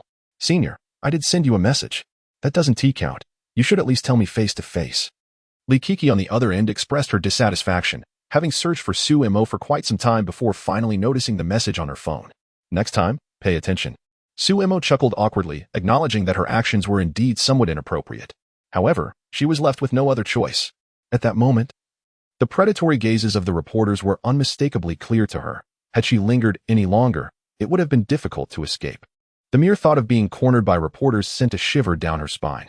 Our president at Nando wishes to meet with you, the foremost genius of Xia. I wonder if you have the time? Chapter 178. The senior's handkerchief. Did your principal learn of my identity? Upon hearing Li Keqi's words over the phone, Sue Mo was momentarily taken aback. Why would the esteemed principal of Nando wish to see him? Unless, of course, Li Keqi had divulged her identity to the principal. Now that he knows, I initially intended to keep it to myself, but it's no big deal, really. Sue Mo was indifferent to these matters. However, he couldn't fathom why such a distinguished figure would seek him out. Even if the principal was aware of his identity, there seemed to be no necessity for a meeting. This left Sue Mo puzzled about the true purpose behind the principal's desire to see him. I'm not quite sure, but you'll find out once you arrive. Very well then. Sue Mo glanced at the clock on the wall, realizing it was already 11:30. I'll come to your school at 2 this afternoon. I'll need you to meet me. Otherwise, I fear I won't be able to gain entry. After all, Sue Mo did not possess a student ID from Nanda, and the gatekeeper would certainly deny him access. Absolutely. See you this afternoon. Li Keqi readily agreed to Sue Mo's request, as she was eager for an opportunity to spend time alone with him. After hanging up, Sue Mo sent a message to Yin Jiushi, inviting her to lunch at the cafeteria. After their meal, Sue Mo and Yin Jiushi strolled hand in hand along a quaint path at Qingda, meandering aimlessly. Xiaoxi, I have something to tell you. What is it? Yin Jiushi halted, her silken hair dancing gently in the breeze, painting a mesmerizing picture. This afternoon, I have to visit Nanda. The principal wishes to meet with me. Oh, curiosity illuminated Yin Jiushi's delicate features. What does the principal want with you? I'm not entirely certain. I can only discover the reason once I meet him. Sue Mo reached out to smooth Yin Jiushi's hair, which had been tousled by the wind. Would you like to accompany me? Perhaps not. Please be careful on your way. Yin Jiushi pondered for a moment before declining Sue Mo's invitation, as it seemed inappropriate for her to accompany him when the principal sought to meet solely with Sue Mo. Seeing Yin Jiushi's decision, Sue Mo did not press the matter further. After escorting her back to her dormitory, he donned a mask and exited Qingda, perhaps due to the midday break. It was generally easy to hail a taxi at Qingda's entrance, yet today, after waiting for over 10 minutes, not a single vehicle appeared in sight. Frustrated, Sue Mo decided to walk the kilometer to the main road. As he approached a supermarket at the intersection, a girl unexpectedly emerged from within. Caught off guard, they collided, both tumbling to the ground. How soft. They both landed with a thud, the impact causing Sue Mo to gasp in pain. Upon falling, his hand had landed on a shard of glass, resulting in a stream of blood. The girl, too, cried out in pain. Rising to her feet, she opened her mouth to speak, but upon seeing Sue Mo's bleeding left hand, she couldn't help but exclaim, "Are you all right? Do you need to go to the hospital?" It was nothing when Sue Mo lifted his gaze and clearly discerned the girl's features. He couldn't help but be momentarily taken aback. The girl before him was none other than Lu Ruo, whom he had encountered on the playground not long ago. Is it you? You are Sue Mo? Upon hearing Sue Mo's voice, Lu Ruo was momentarily stunned, her eyes suddenly sparkling with recognition as she recalled the owner of that voice. Hello, senior. I'm truly sorry about earlier. Sue Mo had not anticipated encountering Lu Ruo here, let alone in this manner. It's all right. I share some responsibility as well. Lu Ruo's gaze fell upon the still bleeding wound on Sue Mo's arm, her eyes filled with concern. Sue Mo, let me take you to the hospital for a bandage. Senior, it's unnecessary. It's merely a small injury. Sue Mo glanced at the wound and deemed it not worth the trouble. Having sustained far worse injuries in his childhood, he felt no alarm whatsoever. That's simply one do. Your wound is still bleeding. Really, it's fine. Senior, do you have a tissue? I can just wipe it and it will be all right. Lu Ruo hastily produced a white handkerchief from her belongings and handed it to Sue Mo. Use this for now. Thank you, senior. After receiving the handkerchief, Sue Mo pressed it against his wound, offering a smile to Lu Ruo. I have other matters to attend to, so I won't keep you any longer. Very well, take care of your wound. If it becomes unbearable, please do not hesitate to seek medical attention. Thank you, senior. I will be cautious. After bidding farewell to Lu Ruo, Sue Mo approached the roadside and hailed a taxi within a minute. Young man, where to? To Nanda. All right, take a seat. Once the vehicle started, Sue Mo looked down at the handkerchief in his hand, noticing that one corner was embroidered with Lu Ruo's name, prompting him to chuckle wryly. Today has truly been an unfortunate day. Fortunately, thanks to Su Mo's pressure, the wound on his left hand had ceased bleeding. He carefully wiped the blood from his hand, but the sight of the blood-stained handkerchief left him feeling quite troubled. How can I possibly return this? After some contemplation, he resolved to express his gratitude to the senior in person at a later opportunity. 20 minutes later, Su Mo arrived at the entrance of Nanda. As he disembarked, he immediately spotted Li Kuku standing beneath a willow tree by the roadside. Naturally, Li Kuku also noticed Su Mo and promptly dashed over. Su Mo, you finally made it. Senior, I apologize. It seems I'm a bit late. It was now 2:20 in the afternoon. A full 20 minutes past their agreed time of 2 o'clock. It's all right. Let us go. The principal is already waiting for you. Li Kuku merely smiled lightly at Su Mo's tardiness and said nothing more. In truth, just seeing Su Mo made her exceedingly happy. Thanks to Li Kuku's influence, the gatekeeper allowed them entry without hesitation. As he was well aware that Li Kuku's father was a shareholder of Nanda and would not dare to obstruct them. In November, although the weather has gradually turned cooler, the midday sun still cast a warm glow, resulting in a sparse presence of students on the campus of Nanda University. Li Kuku accompanied Su Mo to the faculty office building, and after ascending to the 3rd floor, they arrived at the westernmost office. A sign hung on the door, revealing just 5 words, Principal and Oppo's office. Knock, knock, come in. A middle-aged man and Oppo's voice resonated from within. With a gentle push, Su Mo followed Li Kuku into the room, where 3 individuals were seated on the sofa. Among them, Su Mo recognized one, the very person who had presented him with a trophy earlier that day. However, he was unfamiliar with the other 2. Upon noticing Su Mo's entrance, the trio's eyes brightened, rising to their feet. Surely, this must be the illustrious Su Mo, renowned as the foremost genius of the Summer Nation. Chapter 179, Undermining? In the president's office of Nanda University, Zheng He rose and smiled at Su Mo, promptly stepping forward to demonstrate his regard for him. He would not underestimate Su Mo due to his youth. The latter's recent prominence had been astonishing, almost legendary in nature. Today, under Li Zhihai's relentless questioning, Li Kuku reluctantly revealed Su Mo's true identity, and the 3 of them were present at that moment. Upon discovering that the remarkable young competitor was indeed Su Mo, they swiftly reached a consensus. This was the primary reason for their visit today. I am Zheng He, the president of Nanda University. These 2 are our esteemed board members, Li Zhihai and Sun Dali. As Zheng He introduced them, Su Mo removed his mask. It is a pleasure to meet you all. May I inquire about the purpose of your visit today? Upon hearing Su Mo's inquiry, Li Zhihai and Sun Dali exchanged glances with Zheng He. Zheng He chuckled. Let us take a seat and converse, Mr. Su. Su Mo, recognizing the inappropriateness of remaining standing, accepted the invitation. Once seated, Li Kuku stood behind her father, uncertain of the forthcoming discussion. Mr. Su, your eloquence is truly remarkable, Zheng He remarked with a warm smile. Praising, you truly deserve the title of the greatest talent in Xia country. Zheng He did not hesitate to shower Su Mo with compliments, and Li Zhihai and Sun Dali nodded in agreement. Previously, they had considered the title of greatest talent in Xia country to be somewhat exaggerated. However, witnessing Su Mo's performance today, they realized he was indeed worthy of such a claim. This young man epitomized a miracle. There seemed to be nothing beyond his capabilities. Coupled with his numerous accolades, he was undeniably a brilliant new star in Xia country. Who wouldn't desire a student like him? President Zheng, you are too kind. I am curious about the reason for your summons today. Su Mo replied courteously, though his curiosity about their intentions was palpable. Ahem, Mr. Su. I wish to inquire if you have any desire to transfer schools? Zheng He stated, his expression momentarily awkward, as this was not a particularly honorable matter. Yet, considering Su Mo's formidable influence and astounding talent, securing him for Nanda could potentially elevate the university's status above Qingdao in the realm of academia in Xia country. In the face of such temptation, the lack of decorum was of little concern to Zheng He. After all, one cannot have both fish and bear's paw. As long as Nanda could ascend to the pinnacle of academia in Xia country, Zheng He would willingly endure any repercussions.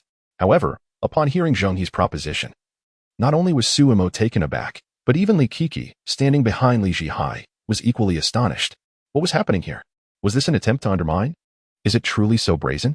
At this moment, Li Kuku finally comprehends the hesitance in her father's demeanor when she inquired about the purpose of summoning Su Mo. It appears that this was his intention all along, which is quite astonishing. Although Li Kuku wishes for Su Mo to join Nanda, she is acutely aware that this is an almost impossible endeavor. Given Su Mo's pride, how could he possibly entertain such a notion? Nevertheless, in light of the current circumstances. All that remains is to observe Sumo's reaction. While Likiki recognizes the slimness of her hopes, she cannot help but indulge in the faintest possibility. Should Sumo decide to join Nanda, it would afford her the opportunity to cultivate a deeper relationship with him. Otherwise, upon hearing Zhang He's words, Sumo too is momentarily taken aback. Prior to his arrival, he had envisioned countless scenarios. Yet he never anticipated that the reason for his summons would pertain to this matter. My word, this maneuver is indeed quite remarkable. Principal Zhang, I must apologize. But I am very content at Qingda and have no intention of transferring at this time.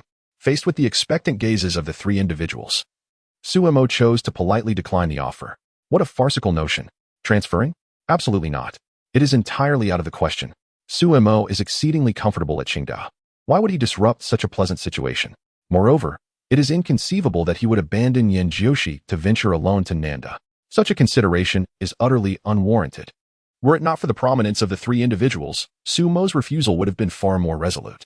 Sumo, please do not hastily dismiss our proposal. Perhaps you might consider the conditions we are prepared to offer you at Nanda? Zhang He, upon hearing Sumo's response, immediately grew anxious. I truly apologize, but... Before Sumo could finish his sentence, a comical ringtone echoed through the office. Brother, that fellow is calling again. As the ringtone sounded, Likiki burst into laughter. She was utterly surprised by the absurdity of Sumo's ringtone, leaving her at a loss for words. The taste of a genius, indeed, is exceptionally unique.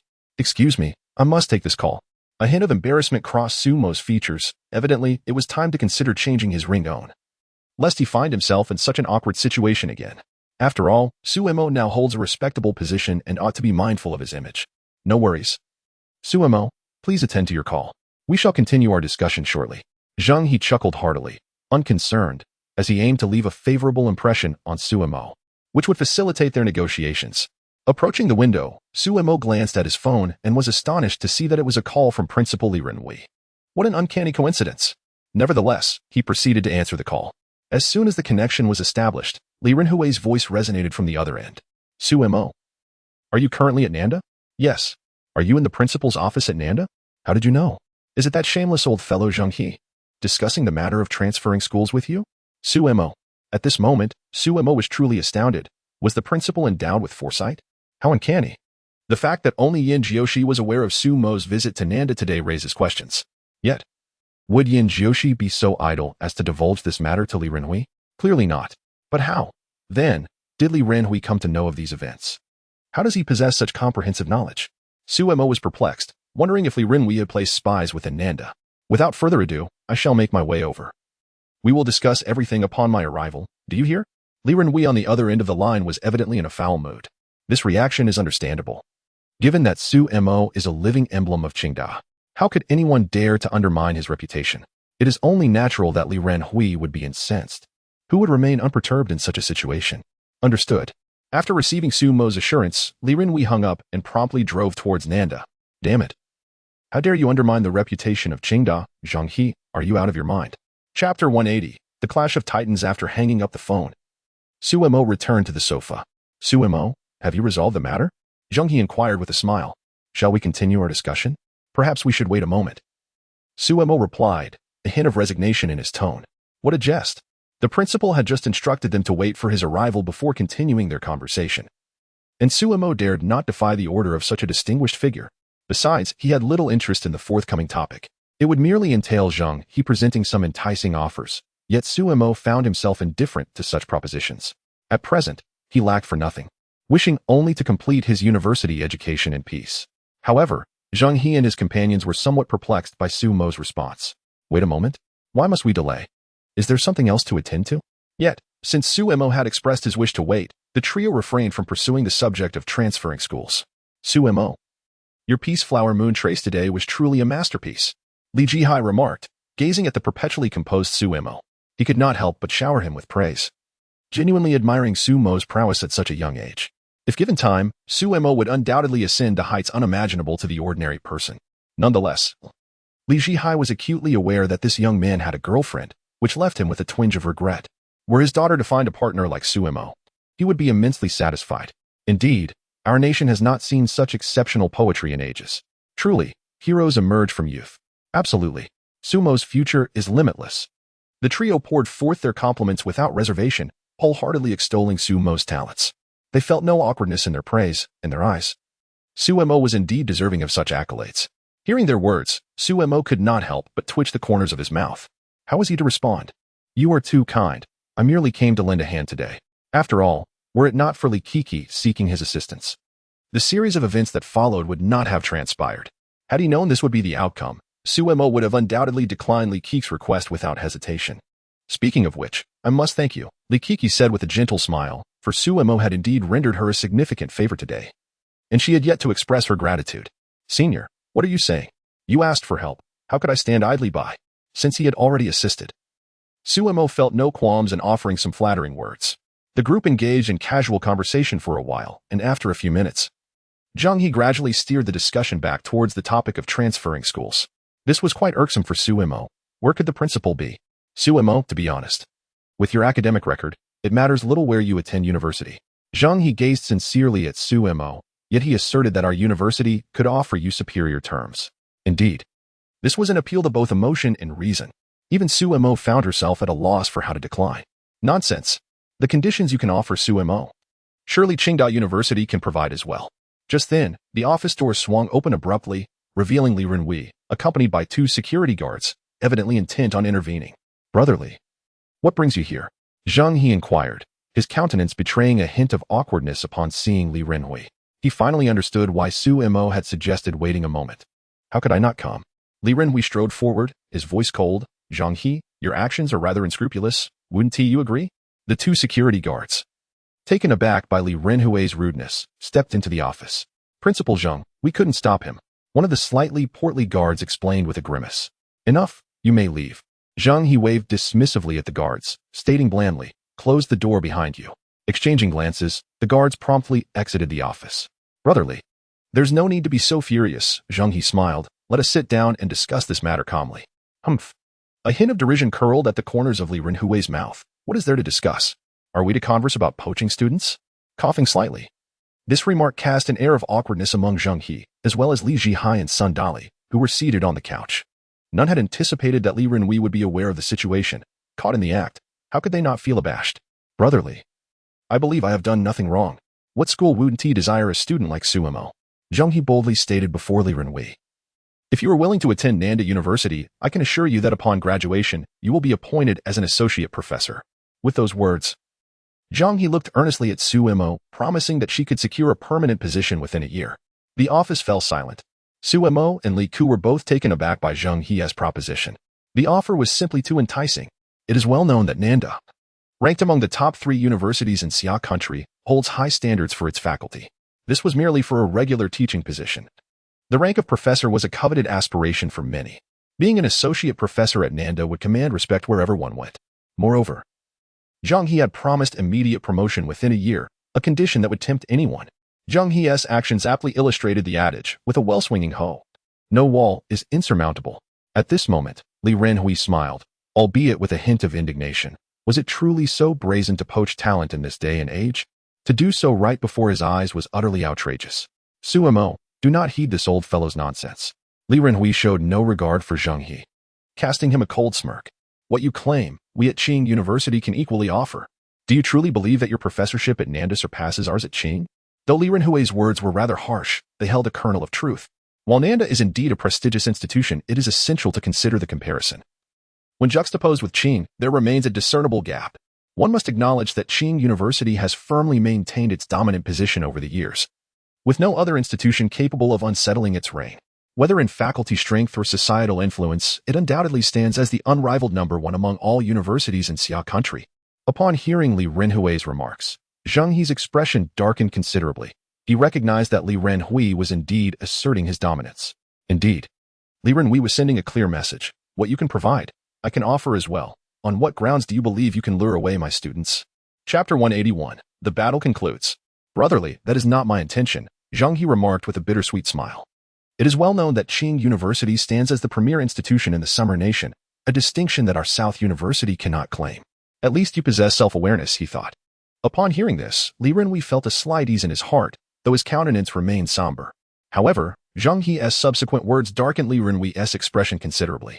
Classmate Sumo, Should you choose to join our South University, our institution is prepared to grant you an annual research fund of 5 million. You may pursue any endeavor you desire. As Zheng He uttered these words, everyone except for the informed Li Jihai and Sun Dali gasped in astonishment. What was this? It was blatantly a case of offering money. 5 million a year amounts to 20 million over 4 years. This sum is staggering. An ordinary individual would struggle throughout their lifetime to amass such wealth, yet Su Mo could simply receive it by attending South University for 4 years. This was utterly outrageous. Both Su Mo and Li Kiki, along with Li Renhui, gazed at Zheng He in shock. None of them anticipated such a generous offer. The magnitude of this gesture was truly formidable. I must concede, your proposition is indeed substantial, Li Renhui remarked with a hint of sarcasm. Zheng He's actions were utterly devoid of principle. As the president of South University, he was a figure of considerable repute. Yet he resorted to financial inducements to recruit a student. This evoked a profound disdain in Li Renhui, even as he felt helpless in the situation. While Li Renhui had the authority regarding professorial evaluations, 20 million was no trivial matter. Qing University, being a public institution, could not compete financially with a private entity like South University. Typically, although Qing University offered scholarships, they were infrequent. The 100,000 reward for Su Mo's solution to the BDY conjecture had come from Li Renhui's own pocket. Otherwise, even that sum would have been absent. Yet now, the sum was a staggering 20 million. Li Renhui truly could not procure such an amount. He turned to Su Mo with a smile. It's all right. Choose according to your heart. I will not hold it against you. The conditions presented by South University were enticing enough to appeal not only to Su Mo but even to Li Renhui himself. If Su Mo decided to accept South University's offer, Li Renhui would find it entirely reasonable. It would be difficult to turn down such favorable terms. After all, a talent like Su Mo would shine brightly wherever he went. Upon hearing this, Zheng He was filled with joy. Now it depended on how Su Mo would choose. He was confident in the conditions he proposed, believing that no one could refuse such an offer. However, who was Su Mo? The foremost genius of the Summer Nation. Geniuses possess a certain pride. How could one be swayed by monetary incentives to pursue a path against their will? Furthermore, if Su Mo sought to amass wealth, numerous opportunities lay before him. Thus, without hesitation, he declined Zheng He's offer. President Zheng, I apologize, but I find Qing University quite satisfactory. At present, I have no intention of transferring. I sincerely regret any inconvenience. As Su Mo uttered these words, the room fell silent, with the exception of Li Kiki, who remained unfazed. Was this truly a rejection? Such a generous offer deserved at least some consideration. After all, these terms could almost be regarded as free money. Is there anyone in this world who does not appreciate wealth? Previously, there was none, but now, one stood before them. Li Kiki was not surprised, for she understood Su Mo. In her heart, she knew that Su Mo would never alter her convictions for the sake of mere money. If Su Mo had indeed acquiesced, it would have been Li Kiki who was astonished. Nonetheless, despite anticipating Su Mo's decision, a tinge of disappointment stirred within Li Kiki upon hearing the refusal. Zheng He, on the other hand, could not fathom why Su Mo would decline such an offer. How could such terms be rejected? It was unfathomable. Yet, the reality was undeniable, leaving Zheng He no room for disbelief. Upon hearing Su Mo's decision, Li Renhui could not help but burst into laughter. In truth, he too was taken aback by Su Mo's choice. Had he been in her position during his youth, he would have found it exceedingly difficult to turn down such a bountiful offer. It was a staggering 20 million. What could possibly be the reason behind this? Zheng He, unwilling to relent, gazed at Su Mo and inquired, My offer is genuinely sincere. Why would you still refuse? Because I am a student of Qing University. This statement rendered everyone speechless. Su Mo looked at the three of them and calmly replied, I appreciate your sincerity, but I am merely a student. I have a deep affection for Qing University, so I must apologize. Money? He could earn that himself. As for professorial evaluations, Su Mo had faith in his own abilities. Thus, although Zheng He's proposal was indeed alluring, it held no sway over Su Mo were he to accept Nanda's invitation solely based on such terms. He would lose all respect for himself. Having expressed his thoughts so clearly, Zheng He attempted to respond, but words failed him. He could only let out a resigned sigh. Today he had lost, and it was a complete defeat. Very well, since our discussions have reached a conclusion, I shall take my leave with the individual. Li Renhui regarded Zheng He's demeanor with immense satisfaction. Just moments ago, Zheng He had been rather arrogant, attempting to undermine him, and now, Li Renhui felt no goodwill toward him whatsoever. While it was common for Qing University and Nanda to clash during enrollment periods, after all, there were only so many outstanding students to go around, and every institution desired to claim them. Competition was one thing, but ultimately it depended on the students' choices. However, the rivalry between the two schools had never escalated to such an extent as witnessed today. Suemo had already been attending Qing University for nearly half a year. And now, here was Zheng He, trying to poach talent right before him. Li Renhui held nothing but disdain for such behavior. With a hearty laugh, Li Renhui strode out of the room. The goodwill of the three is greatly appreciated, and I sincerely apologize. Suemo expressed his gratitude with a salute. Then turned to Li Kiki, saying, Senior, I shall take my leave now. Until we meet again, be cautious on your way back. Upon his return, Suemo naturally found himself in the car of the esteemed principal. To his surprise, the vehicle of such a distinguished figure as the principal of Qing University was merely an Audi A6, which caused him to involuntarily curl his lip in disdain. This seemed somewhat unbefitting of a person of his stature. Suemo had imagined that Li Renhui would be driving a luxury car worth several million. Such gestures did not escape Li Renhui's notice, who shot a disapproving glare at Suemo. What, are you dissatisfied with the ride? Not at all. I merely find the seat cushion exceedingly soft and comfortable, Suemo replied, though Li Renhui chose to ignore his comment. Nevertheless, Li Renhui was in a rather good mood today and was disinclined to quibble with Suemo. You performed admirably today. It seems I did not misjudge you. At this compliment from the principal, Suemo could not help but grin mischievously and posed a question to the driving Li Renhui. If that is the case, might there be a reward? What kind of reward do you seek? Suemo pondered, counting on his fingers as he murmured softly, perhaps something regarding the associate professor evaluation, along with an annual research fund of 5 million. Li Renhui. Chapter 182. The Initiative of the Little Fairy upon returning to Qing University. Suemo immediately sought out Yin Jiushi. He was filled with curiosity about whether today's events were indeed communicated to Li Renhui by Yin Jiushi. Otherwise, it seemed rather perplexing. Just as he stepped onto the campus of Nan University, the principal's call came through. Ah, such efficiency. At this moment, a football match was unfolding on the soccer field of Qing University.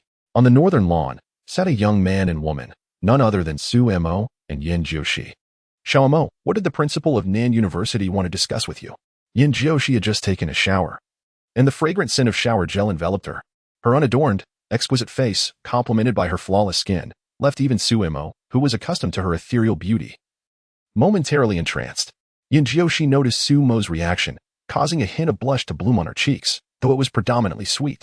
She gently wrapped her small hand around Suemo's arm, resting her head comfortably on his shoulder, as she softly remarked, Xiaomo, please don't stare at me like that. As she spoke, her beautiful eyes shimmered with shyness. Shashi, you are truly stunning, sometimes. I simply cannot help myself. Suemo regained his composure, a wry smile playing at his lips. He had encountered many beautiful girls, but Yin Jiushi was undoubtedly the most exquisite of them all, without exception. The mere thought that such a breathtaking girl was his girlfriend brought a smile to his face. Flattery. Yin Jiushi playfully shot him a glance. Yet the laughter in her eyes revealed her true feelings. What girl wouldn't be delighted by such compliments from her boyfriend? Suemo chuckled softly, his right arm stealthily encircling Yin Jiushi's slender waist, maintaining an outward appearance of innocence, while inwardly reveling in the moment. The fact that Yin Jiushi did not resist this gesture signified a step forward in their relationship. Yin Jiushi felt Suemo's mischievous hand, her cheeks flushing crimson. Yet she chose to remain silent. They were, after all, a couple, and such intimacy was quite natural. In truth, Yin Jiushi was aware that Suemo had always been considerate of her feelings, rarely engaging in overtly affectionate actions. Thus, although she felt shy, she continuously reminded herself not to overreact, lest Suemo withdraw his hand. Closing her eyes, she settled comfortably against Suemo's shoulder, savoring their shared moment.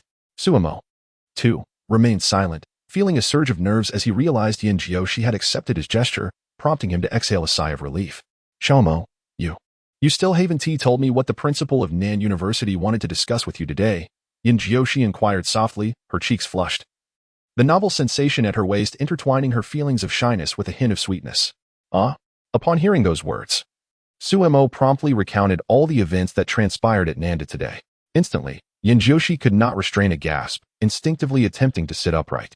Observing this, Suemo tightened his embrace around her slender waist, drawing her closer into his arms. Yin Jiushi was immediately overcome with shyness, unable to lift her head. Her delicate face flushed a vibrant red, akin to a ripe apple, prompting Suemo to feel an irresistible urge to take a bite. Under ordinary circumstances, Suemo would not dare to act so boldly. However, having tasted a hint of sweetness today, his courage naturally surged. He leaned in to kiss Yin Jiushi's rosy lips. But just as he was about to make contact, her small hand swiftly intervened. Xiaomo, what do you intend to do? Yin Jiushi regarded him warily. embodying the essence of caution, aware that boys often push boundaries, seeking to take advantage of any opportunity. Suemo was left speechless. Is that even a question? What's wrong with wanting to kiss my girlfriend? He felt quite pitiful at Yinjioshi's defensive demeanor. Why are you treating me like a thief? If Yinjioshi were privy to Sumo's current thoughts, she would undoubtedly retort, of course I must. What a joke. After all, there were others nearby on the playground. Given Yinjioshi's nature, it was impossible for her to indulge Sumo's whims recklessly. If anyone were to witness their intimacy, how could she face others in the future? I meant no harm. I merely noticed something on your face and wished to blow it away. Suemo awkwardly explained, his dejected expression eliciting a hint of amusement in Yinjioshi's watchful gaze. As the saying goes, a man's words are but deceit. This sentiment rang true. Yinjioshi was not convinced by Sumo's clumsy excuse. I want to have ice cream. Accompany me to buy some. Of course. Suemo would never refuse a request from Yinjioshi. Outside Qingda supermarket, a girl exuding an ethereal aura sat on a bench, drawing the attention of both passing boys and girls alike. Yet, none dared to approach her, as they were all aware of her esteemed identity. The mere thought of her presence made all the boys sigh in resignation. Such a girl could only be worthy of one individual. Xiaoxi, your favorite strawberry ice cream. Thank you. Yinjioshi happily accepted the ice cream, savoring it with delicate bites, her heart and mouth both filled with sweetness. Meanwhile, Suemo channeled his earlier frustration into the ice cream before him. Witnessing his demeanor, Yinjioshi's eyes sparkled with mirth. After a brief respite on the bench, the two strolled along a quaint path on campus. Noticing Sumo's gloomy expression, Yinjioshi smiled gently, halting her steps to look at him playfully. Xiaoxi, what troubles you? Suemo scratched his head, perplexed by Yinjioshi's sudden gaze upon him. Close your eyes, she instructed, a delicate blush gracing her stunningly beautiful face. Despite not knowing Yinjioshi's intentions, Suemo obediently complied and shut his eyes. Suddenly, he felt an unprecedented softness upon his lips, causing him to open his eyes wide in astonishment. Just within arm's reach, a breathtaking visage hovered before him, and in the moment of his daze, that exquisite softness had vanished. Xiaomo, there were too many people on the playground today, Yinjioshi explained, suppressing her embarrassment. You needn't be upset. Are you implying that when there are fewer people, we can? Sumo's eyes sparkled at the thought, still savoring the sensation from moments ago. Absolutely not. Yinjioshi's face, already flushed, turned a deeper shade of crimson at Sumo's words. She shot him an exasperated glance, realizing yet again how boys tend to push boundaries. Why not? Suemo countered, if I say we can, then we can. The two figures gradually receded beneath the maple trees, their silhouettes merging with the vibrant autumn hues. Chapter 183, a sensation caused by a video. That evening, a video capturing the daytime poetry competition ignited a tremendous stir online. Whether it was Ascending the Tower in Longing or The Imprint of Flowers and Moon, both works were exceptional, particularly The Imprint of Flowers and Moon, which garnered enthusiastic applause from numerous literary figures who extolled it on social media. Second-tier literary scholar Ming Fankai exclaimed, "What exquisite talent! Truly remarkable." Third-tier literary figure Yu Chichun pondered whether the young contestant Su might grace the social media platform with his presence for future literary discussions. Second-tier calligrapher Song Yifei confessed, "I find myself humbled by such calligraphy, after a lifetime of writing. I never imagined a youth could surpass my skill. Truly impressive." Third-tier calligrapher Zhou Zhihao remarked, "The caliber of this calligraphy seems to rival that of a fifth-tier master." Could it be that this young contestant, Su, is already a calligraphy virtuoso? However, most individuals lacked a profound understanding of calligraphy. Thus their attention was predominantly captivated by the two poems crafted by the young Su, especially with The Imprint of Flowers and Moon. Even the esteemed fifth-tier literary scholar, Bai Hongba, could not restrain himself from exclaiming excellent on social media, immediately stirring astonishment among all. The fact that even Bai had taken notice was nothing short of astonishing. It is worth noting that there are only a handful of fifth-tier literary scholars in the entire Summer Nation, making them titans within the literary realm. The recognition from such a luminary undoubtedly elicited envy from many second- and third-tier scholars. Yet, upon encountering The Imprint of Flowers and Moon, even these literary figures found themselves in awe, realizing they could never produce such a masterpiece. Since ancient times, infatuation has only bred sorrow. Here, it is rare to find a passionate heart. Countless individuals felt their eyes welling with tears upon reading this line, engulfed by an overwhelming sense of sorrow. Upon seeing the masked young man in the video, a profound silence enveloped everyone. How could someone so young pen such a divine work? It defied logic. Who exactly is this contestant, Su? After watching the competition video, viewers were left immensely curious about the identity of young Su, with discussions erupting on social media platforms. Within a mere night, a dedicated thread concerning this contestant soared to the top of trending topics. This development brought a sigh of relief to many celebrities, as finally, someone had shattered Sumo's long-standing dominance. For nearly 2 months, the top 10 trending topics had been monopolized by Sumo, and no one had managed to disrupt the status quo, leaving many celebrities feeling disgruntled. Social media trends should have belonged to them, not a mere student. Now, witnessing the disruption of this awkward situation, these stars felt inclined to cheer for the enigmatic young Su. After viewing the poetry competition video, numerous prominent celebrities took to social media to share their thoughts. Super A-list star, Zhang Ge. The young contestant, Xiao Su, is indeed exceptionally talented. I am utterly enamored with his Peace Flower Moon trace. Curiously, he shares the same surname as Sumo. And if it weren't for the fact that this is a competition between Nanda and Tsinghua, I might have suspected that Xiao Su was Sumo himself. The prominent star Su Qian is closely following Zhang Ge. Oh, how I adore talented young men. Were I to be a decade younger, I would undoubtedly pursue this remarkable Xiao Su. Even Su Xiaofei, another super A-list star, expressed her admiration on Weibo after watching the poetry competition. My goodness. This Xiao Su is truly impressive. I hope to meet him someday. Her post caused quite a stir online.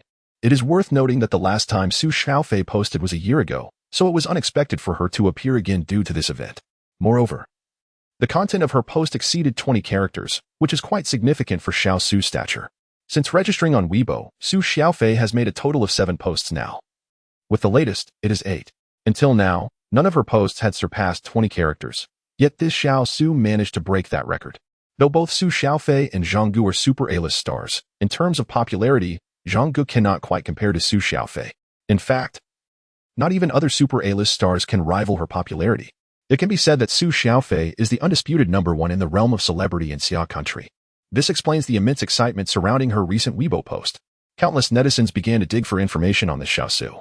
However, no matter how hard they searched, it was as if he had sprung from the cracks of a stone. No useful clues could be found. Everyone was quite perplexed. How could there be absolutely no leads? It seems impossible that a living person could be so elusive. One must understand the formidable power of the masses, yet even in this scenario, Xiao Su's identity remained shrouded in mystery, leading many to turn their gaze toward Nanda. After all, this Xiao Su was representing Nanda in the competition, and surely someone there must know his true identity. Numerous netizens flocked to Nanda's official account, leaving messages, all inquiring about Xiao Su's identity. This predicament placed President Zhang He of Nanda in a difficult position. Should he reveal the truth? If he did, it would be rather embarrassing for Nanda to have invited a Tsinghua student to participate in their competition. However, if he chose silence, Zhang He believed that these netizens would not simply let the matter rest. What to do? Zhang He found himself at a loss. While the online uproar continued unabated, the person at the center of this incident, Sumo, was blissfully asleep. At 6 o'clock in the morning, the entire campus of Tsinghua University was enveloped in silence, with only a few students out for their morning jogs. In room 403 of the boys' dormitory, Sumo found himself alone. The other 3 had spent the night at an internet CAF, engrossed in games, and had yet to return. As Sumo's bed was positioned by the window, the gentle morning sunlight streamed in, casting a warm glow upon his face, prompting him to furrow his brow in his slumber. Brother, that guy is calling again. The sudden ringing of his mobile phone jolted Sumo from his delightful dreams. Upon opening his eyes, he wore a sullen expression, his mood plummeting to the depths of despair. Just moments before, he had dreamt of a wedding with Yin Jiushi, and just as they were to enter the bridal chamber, he was abruptly awakened at that pivotal moment. All Sumo could muster to express his frustration was a simple, This is too much. Disturbing one's beautiful dreams is an unforgivable offense. Chapter 184. In pain and joy upon glancing at his phone, Sumo felt a wave of dejection wash over him. It was the principal calling. Perhaps it would be best to let this go, for he still had to attend classes under the man's authority. As the saying goes, when one is beneath a roof, one must bow their head in submission. With a resigned sigh, Sumo answered the call dutifully. Sumo, where are you right now? As soon as the call connected, the principal's voice echoed, and Sumo couldn't help but curl his lips in irritation. It was only 6 in the morning. What else could he possibly be doing? Of course, he was still lost in slumber. This was merely a pointless inquiry. Naturally, these thoughts remained unspoken, for he dared not voice them. Instead, he replied, Principal, this early, I'm undoubtedly still asleep in my dormitory. You rascal. Come to my office at once. I need to discuss something with you. Upon hearing the principal's words, Sumo couldn't suppress a mischievous grin. Is this a good or bad matter, Principal? You little troublemaker, why all the questions? Just come and you'll find out. Great. Yet another unwarranted reprimand. After hanging up, Sumo rose from his bed, dressed, and after completing his morning routine, could not resist glancing in the mirror, feeling quite satisfied. Indeed, he thought, he looked absolutely dashing. This was his own assessment, and if his fans were to discover that their idol was a self-absorbed narcissist, his legendary image in their eyes would undoubtedly shatter into 1,000 pieces. The first thing he did upon leaving the dormitory was to don a mask. Otherwise, being recognized would surely lead to a plethora of troubles. Initially, Suemo relished the adoration of his fans, but as time passed, he grew numb to it. He felt deprived of freedom, constantly under scrutiny wherever he went, which led him to reluctantly wear a mask when stepping outside. The morning air was refreshingly cool, and the grogginess that had enveloped him upon rising vanished without a trace. 10 minutes later, Suemo arrived at the principal's office, lightly tapping on the door. "Come in." As he pushed the door open, he found Principal Li Renwei lounging on the sofa with his eyes half closed. "Principal, why did you summon me so early? What is so urgent?" Suemo asked, unperturbed, as he took a seat across from Li Renwei, genuinely perplexed by the urgency of the matter. Had it not been for this call, he would still be lost in dreams. "Have you checked Weibo?" "Weibo?" Suemo replied, confusion evident in his gaze. "What about Weibo?" "Ah." Li Renwei sighed, slowly responding, "You might want to take a look for yourself." Seeing the principal's insistence, Suemo retrieved his phone and opened Weibo. Oh my goodness! 10 minutes later, Suemo finally grasped the situation at hand. Just as he was about to set his phone down, he heard Li Renwei say, "Now, check the official Weibo of Nanda." A few minutes later, a serene silence enveloped the office. "Now, are we all in the know?" Li Renwei glanced at Suemo, who was engrossed in her phone, and managed a wry smile. This morning, before the break of dawn, he had been roused from slumber by Zheng He's incessant phone call. The entire world seemed captivated by the identity of the enigmatic Su participant, yet Zheng He, without Sumo's consent, dared not unveil her identity. Thus, he had no choice but to solicit Li Renwei's assistance in discerning Sumo's thoughts on the matter. "Ah, is that all?" Suemo replied nonchalantly, feigning indifference. Upon witnessing her reaction, Li Renwei could not suppress a flicker of irritation. What does she mean? Is that all? The situation had escalated significantly. The official social media accounts of Nanda had been besieged by netizens, with over 500,000 comments flooding in overnight, many of which were less than kind. "If you Nanda do not disclose the identity of the Su participant, I shall blockade your university's entrance," one comment read. "I share this sentiment, count me in. Together, we shall encircle Nanda until they relent," echoed many others. Such comments posed a considerable threat to Nanda's reputation. If Zheng He, after having undermined Li Renwei's standing yesterday, were to seek his counsel today, he would undoubtedly feel humiliated. Zheng He was left with no recourse. If the matter was not addressed promptly, it would tarnish Nanda's image nationally. "What are you planning to do?" Li Renwei inquired with a hint of exasperation, bemused by Sumo's perpetual nonchalance. Ever since Suemo had arrived at Qingda, there had been a continuous stream of upheaval. Li Renwei felt an odd mix of pain and joy. The pain was genuine, yet so was the joy. "Leave this matter to me," Suemo assured him with a calm smile, betraying no signs of anxiety. Seeing her composure, Li Renwei chose not to press further. He had faith in her capabilities. Just as Suemo exited the principal's office, she received a call from Yin Jiuqi. "Xiaoqi, what brings you up so early?" Suemo was well aware of Yin Jiuqi's penchant for sleeping in.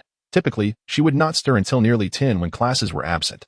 However, it was barely 7 in the morning, prompting Suemo to ponder Yin Jiuqi's unusual behavior. "Xiaomo, are you aware of the situation regarding Weibo?" "Yes. I just left the principal's office. Shall we discuss it in person?" "All right. I'll meet you at the cafeteria entrance." At the stone platform outside the cafeteria at Qingda, a girl radiating an ethereal charm sat gracefully. This morning, Yin Jiuqi had been summoned from her slumber by Enran, otherwise unaware of the significant events that had transpired overnight. "Xiaoqi, have you been waiting long?" Suemo called out as she spotted Yin Jiuqi and hurried over. "I just arrived. Let us grab some breakfast first." Yin Jiuqi took the initiative to grasp Sumo's hand, entering the dining hall. Upon their entrance, all eyes were immediately drawn to them. Yin Jiuqi's beauty was simply unparalleled. Wherever she went, she became the center of attention. As for who accompanied her, it was unnecessary to speculate. Throughout Qing University, or rather, among those who had witnessed the Brain King Championship, it was common knowledge that this extraordinarily beautiful girl was Sumo's girlfriend. When Sumo's name was mentioned, a sense of unease washed over the male students. His excellence was so profound that other boys scarcely dared to compare themselves. As for the girls, they were predominantly ardent admirers of Suemo. For who could resist the charm of such a treasure? The title of national boyfriend bestowed upon him was certainly well-deserved. After finishing their breakfast, they found a secluded corner to sit. Yin Jiuqi promptly inquired of Suemo, "Xiaoemo, how do you intend to handle this situation?" She had seen the comments on the Nan University official forum. The matter at hand, while significant, was ultimately minor, depending entirely on how Su Mo chose to address it. How to handle it? Su Mo replied with a faint smile, "It's not a major issue. If they wish to know who the esteemed Xiao Su contestant is, I shall simply inform them." Chapter 185. The mysterious footwork. Upon hearing Su Mo's words, Yin Jiushi couldn't help but press her forehead in exasperation. Of course, she understood that it was possible, but it required Su Mo's willingness as well. "Xiao Mo, do you truly intend to maintain such a flamboyant demeanor?" Yin Jiushi was, to be honest, somewhat taken aback by Su Mo's decision. Having spent considerable time together, she was well aware of Su Mo's character. She preferred to avoid the spotlight whenever possible. That was simply her nature. However, recently, Su Mo had dramatically shifted from her usual modesty to an unexpectedly bold approach. Yin Jiushi didn't mind Su Mo's newfound audacity. She was merely intrigued. Regardless of the decisions Su Mo made, she would support her unconditionally. Not quite like that. Su Mo winked at Yin Jiushi. "I just find this approach more convenient. You know me. I'm rather lazy. With such an excellent method at hand, why not utilize it?" Yin Jiushi was utterly astonished, realizing that Su Mo's true thoughts were so simplistic. For a moment, she was at a loss for words. After breakfast, Su Mo had intended to take Yin Jiushi out for a stroll. Unfortunately, she had a professional class to attend in the morning, so he had no choice but to escort her back to the dormitory. In truth, both Su Mo and Yin Jiushi were students of the foreign language department. While Yin Jiushi had classes, Su Mo did too. However, he was disinclined to attend, believing he wouldn't gain much from it. Additionally, the sheer number of his fans had become overwhelming. The thought of being besieged the moment he entered the classroom sent shivers down his spine. After dropping Yin Jiushi off, Su Mo returned to his dormitory to change into a basketball jersey before heading to the basketball club. It was well known that the university competition commenced the following day. Su Mo didn't need to look to know that Zhao Tian and the others in the basketball club were likely engaged in intense practice. In fact, Su Mo had previously suggested to them that they could simply practice passing without the need for such grueling training. Yet, since he had committed to participating in this competition, he firmly believed that the championship was his for the taking. There was no other possibility. Indeed, his confidence was unshakable. Just as he had proclaimed during the poetry competition, any contest he entered would inevitably end with him as the champion. Upon entering the basketball club, Su Mo noticed the 5 members resting at the sidelines, each drenched in sweat. Clearly, they had just completed a rigorous training session. As soon as they saw him, they hurriedly rose to greet him. "Boss, what brings you here?" Zhao Tian wiped the sweat from his brow with a towel. The previous night, he had spent the entire evening at an internet CAF with Wang Yi and Zhang Xiaochuan. Following such intense training, even his robust physique felt somewhat overwhelmed. "I have no particular plans today, so I thought I would join you for practice," Su Mo remarked. Noticing Zhao Tian's slightly off demeanor, unable to suppress his irritation, he added, "You should step aside and observe for a while to identify our shortcomings." Upon hearing Su Mo's words, the others displayed evident excitement on their faces. The prospect of playing basketball alongside him instantly banished their physical fatigue. At times, the influence of an idol can be remarkably potent. Zhao Tian cast a grateful glance at Su Mo, recognizing that his words were a deliberate gesture to allow him a moment of respite, all while preserving his dignity in front of others. Such a considerate leader is indeed a blessing. As Su Mo stepped onto the court, he engaged in some light stretching, while the others stood still, awaiting his instructions. After all, their training methods were not tailored to Su Mo's style. "What are we standing around for? Su Mo, what shall we train today?" inquired Zhao Dong, the president of the basketball club, hurrying to Su Mo's side with curiosity. "Dribbling." Su Mo's declaration left the group momentarily stunned. Shouldn't it be passing? Their previous training sessions with Su Mo had predominantly focused on passing drills. His exceptional shooting skills had left an indelible mark on their memories. Now, the sudden shift to dribbling, was this a new tactic? "You heard me correctly. Today's focus is dribbling, not passing," Su Mo clarified with a smile.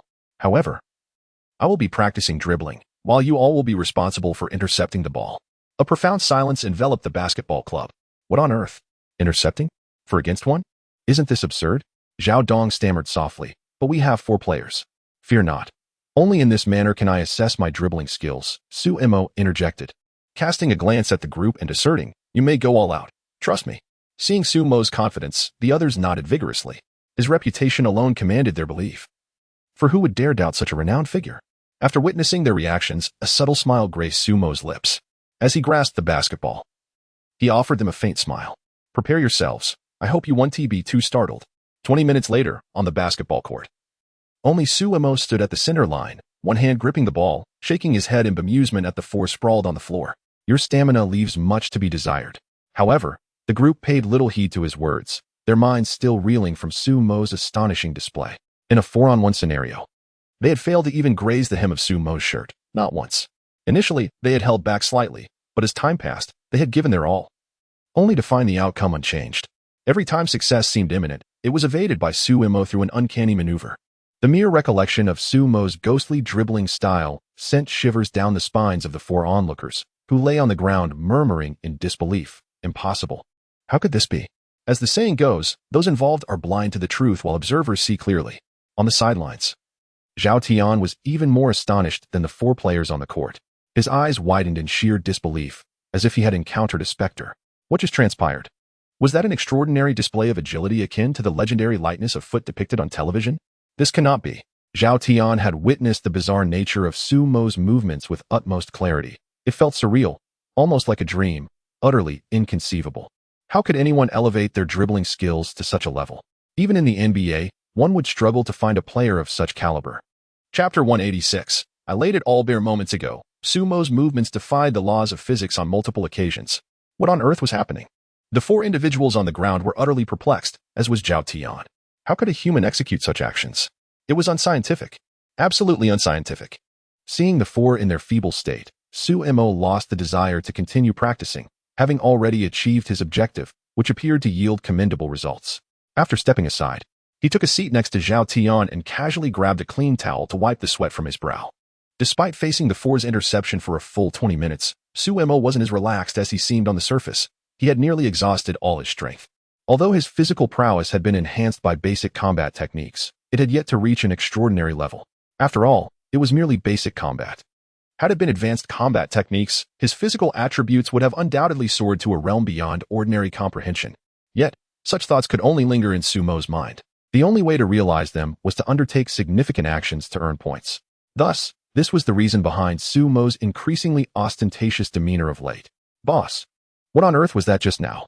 Zhao Tian stammered, shaken to the core. The longer he spent with Sumo, the more astonished he became. It was as if there was no end to this phenomenon. It was utterly terrifying. Was this truly the foremost genius of Xia country? No, to be precise. He should be regarded as the foremost prodigy. In every aspect, it seemed there was nothing Sumo could not accomplish. It was simply too monstrous. Dribbling, Sumo replied, casting a bemused glance at Zhao Tian. Had this fellow's gaming marathon dulled his wits? All right, that concludes today's practice. You all should take a good rest. Sumo stated as he patted Zhao Tian's shoulder, his tone calm yet commanding. With me in this competition, you can afford to take it easy. Though his tone was mild, it exuded an undeniable authority. From Sumo's current performance, it truly seemed as he claimed, as long as he was present, they could indeed relax. With Sumo's terrifying basketball skills, he could single-handedly dominate an entire team from another school. However, Zhao Tian harbored an indescribable, peculiar sensation. When had it become acceptable to speak of slacking off so brazenly? Surely, apart from Sumo, no one else would dare utter such words. Noticing Zhao Tian's reaction, Sumo merely smiled, offered no explanation, and turned to leave the basketball club, leaving the five with an elegant silhouette. Upon returning to the dormitory, Sumo immediately took a shower, having practiced for a while and feeling quite sticky and uncomfortable. After the shower, he felt invigorated. Since Wang Yi and Zhang Xiaochuan were still asleep, he quietly settled onto his bed. Picking up his phone, he opened Weibo and, after a moment of contemplation, decided to post a message. Recently, the commotion surrounding the young player, Xiao Su, has been quite significant. I understand that everyone is eager to uncover the identity of this mysterious contestant, but surely there is no need to crowd the gates of Nanda University. Since so many of you are keen to know who Xiao Su is, I shall no longer feign ignorance. I am, indeed, the Xiao Su you have all been pondering about. Are you not pleasantly surprised? Lastly, I must say, advertisers, kindly refrain from calling me, or else, humph. Upon clicking send, Sumo immediately reclined on his bed and drifted into slumber. Waking up far too early that morning left him feeling somewhat lethargic, yet during his slumber, the online realm seemed to have experienced a cataclysmic upheaval. Upon seeing Sumo's post, everyone was rendered utterly speechless. What on earth is happening? Is Sumo truly Xiao Su? The enigmatic Xiao Su is none other than Sumo? This is inconceivable. Surely, this cannot be a jest? This revelation took everyone by surprise. Who would have anticipated that Xiao Su was Sumo? This is preposterous. Nonetheless, Everyone is well aware that Su Mo would never joke about such matters, and given his current standing, there is no need for him to concoct such a falsehood. While Xiaosu has certainly been in the limelight recently, it pales in comparison to Su Mo's prominence. At Zhang Ji's residence, he and Su Qian were enjoying a date. After spending some time together, they had officially confirmed their romantic relationship, yet due to their respective statuses, they decided to keep it under wraps for the time being. After all, Zhang Gu is at the pinnacle of his popularity. And although Su Qian has seen a decline in her career over the years, she is still considered a first-tier celebrity. It is a well-known truth that once a star announces a romantic relationship, their popularity is likely to plummet, a lesson that countless individuals have learned through experience. Thus, they opted for discretion. As they cuddled together on the sofa, lost in sweet whispers, a notification sound suddenly pierced the air. What was that? Su Qian, nestled in Zhang Gu's embrace, felt a blush rise to her cheeks, an expression that was utterly captivating. It must be that rascal Su Mo posting again. Let me take a look. Zhang Gu chuckled at the sound. It was a special notification tone he had set for Su Mo, ensuring he would be the first to know of any updates. Upon hearing this, Su Qian extricated herself from Zhang Gu's arms, adjusting her disheveled attire. The memory of their intimate moment suddenly flooded her face with warmth. Although Su Qian is already in her early 30s, she is remarkably well-preserved, resembling a youthful woman in her 20s, and this was her first experience being so close to a man. Haha, Xiaosu, Su Mo. So that is how it is. Just as Su Qian was lost in her musings, Zhang Gu's hearty laughter snapped her back to reality. Zhang Gu, what is the matter? Su Qian brushed her hair behind her ear, looking curiously at Zhang Gu and inquiring, what delightful news has you so jubilant? Xiao Qian, you might as well take a look for yourself, haha. Zhang Ji's face radiated a joyful smile as he directly handed his phone to Su Qian. Upon receiving the phone, Su Qian was momentarily taken aback by the content displayed on the screen. It was at that moment she finally comprehended the source of Zhang Ji's amusement. This little Su was indeed Su Mo? Oh my goodness. This is undoubtedly an astonishing revelation. Little Su. Su Mo. No wonder, no wonder. As Su Qian pieced together this realization, a smile began to form at the corners of her mouth. At this point, she found herself at a loss for words to describe Su Mo. This child was truly extraordinary. Zhang Gu chuckled in agreement, sharing a similar sentiment. It was only upon witnessing Su Mo's latest update that Zhang Gu experienced a sudden epiphany. How could there be so many prodigies? Everything suddenly made sense. The most incredible events, when associated with Su Mo, appeared perfectly logical. Indeed, this universally acknowledged genius is remarkably formidable. Zhang Gu and Su Qian exchanged knowing smiles, each perceiving the mutual anticipation reflected in the other's eyes. At the tender age of 18, they had already become legends in the Summer Kingdom. Both were eager to see what heights Su Mo would ascend to in the future. After over 300 years since the establishment of the Summer Kingdom, a peerless prodigy has finally emerged. Chapter 187. Can you recognize me like this? In a luxurious villa somewhere in the imperial city, a young woman clad in pajamas, appearing to be in her early 20s, sat languidly on the sofa. Her stunning beauty was akin to that of a celestial being. With her gaze fixed intently on her phone screen, she was astonished to discover that her social media followers had soared to an astounding 98 million, nearly 100 million. In the realm of the Summer Kingdom, such a following unmistakably revealed her identity. Indeed, this enchanting woman was Su Xiaofei, widely acclaimed as the most beautiful figure in the entertainment industry, without exception. This assertion was far from hyperbole. It was precisely Su Xiaofei's extraordinary looks that propelled her to an explosive level of popularity. Compared to other top-tier celebrities, her fan base was nearly double that of her peers, a staggering figure indeed. After finishing her work, Su Xiaofei intended to casually scroll through her social media for a while, but upon glancing at the comment section, she found herself momentarily speechless. Soon after, she stumbled upon a post updated by Su Mo. Su Xiaofei's initial reaction was one of disbelief. The outcome seemed inexplicable. This cannot be. After a considerable pause, she came to terms with this reality.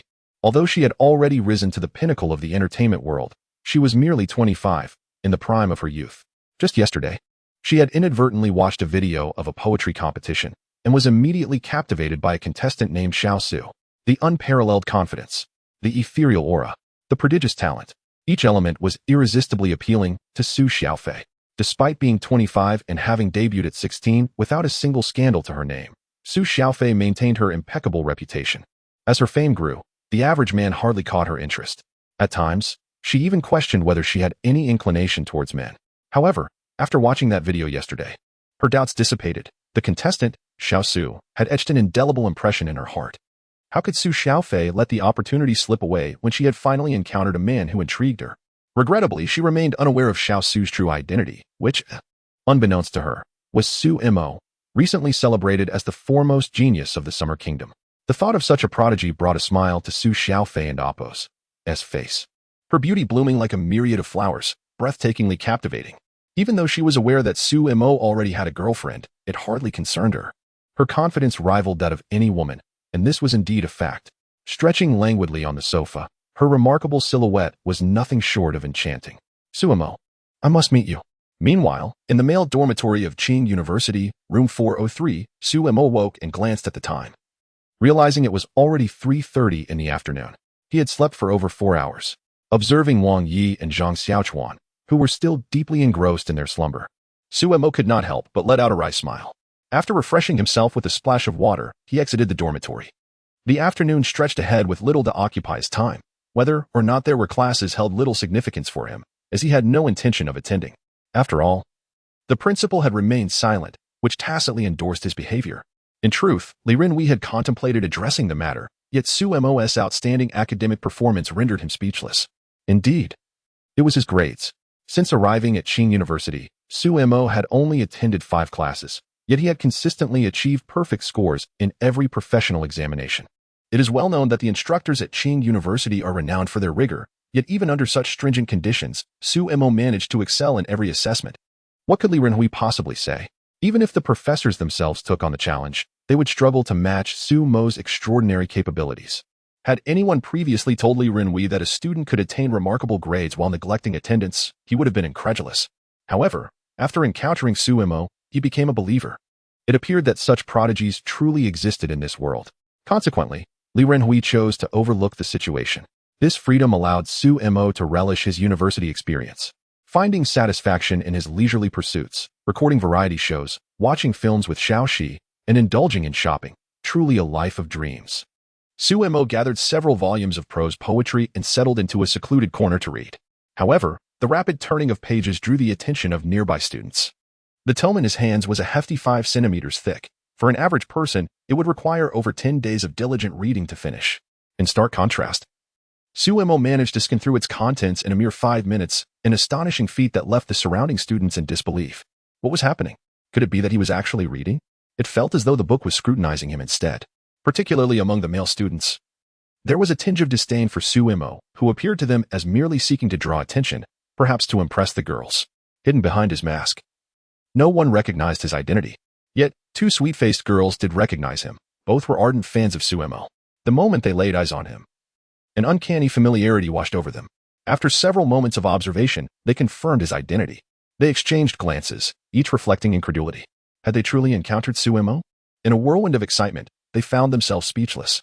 Once they managed to quell their fervor, they noticed Su Mo preparing to leave. Without hesitation, they hurried after him. After returning the poetry volumes to their rightful place, Su Mo stepped out of the library. Just as he entered a less frequented path, he was abruptly halted by an unexpected individual. Upon encountering the 2 girls, both of whom had scores hovering around 70, Su Mo could not help but furrow his brow. What is going on here? He did not pause in his stride, opting instead to move towards the other side. However, the 2 girls hastily obstructed his path. What are you doing? Su Mo inquired, and upon hearing his voice, the girls became even more animated. Initially uncertain, they now felt no doubt. The masked figure before them was indeed Su Mo. As devoted fans, how could they possibly fail to recognize the voice of their idol? Hello. May I ask if you are Su Mo? One of the girls, sporting 2 pigtails, asked cautiously, her eyes brimming with anticipation. Upon hearing her question, Su Mo could not suppress a slight smirk. What was happening? How could he be recognized like this? Surely, this must be a mistake. Chapter 188. Am I a genius or not? Are you? We are your fans, Su Mo. It's truly a stroke of luck to meet you here. A girl with shoulder-length hair quickly interjected. However, her words caused Su Mo a twinge of annoyance. Luck? Su Mo did not perceive it that way, after all. They were merely classmates from the same school, so what was so fortunate about that? Nevertheless, having been recognized, Su Mo reluctantly removed his mask. Thank you for your support. I wonder what brings you to seek me out? As he gazed at the handsome visage before them, the 2 girls were filled with admiration, their eyes betraying their infatuation. Ahem, being scrutinized by the 2 girls, even Su Mo felt a hint of embarrassment. Ah, the two girls were jolted back to reality by his cough.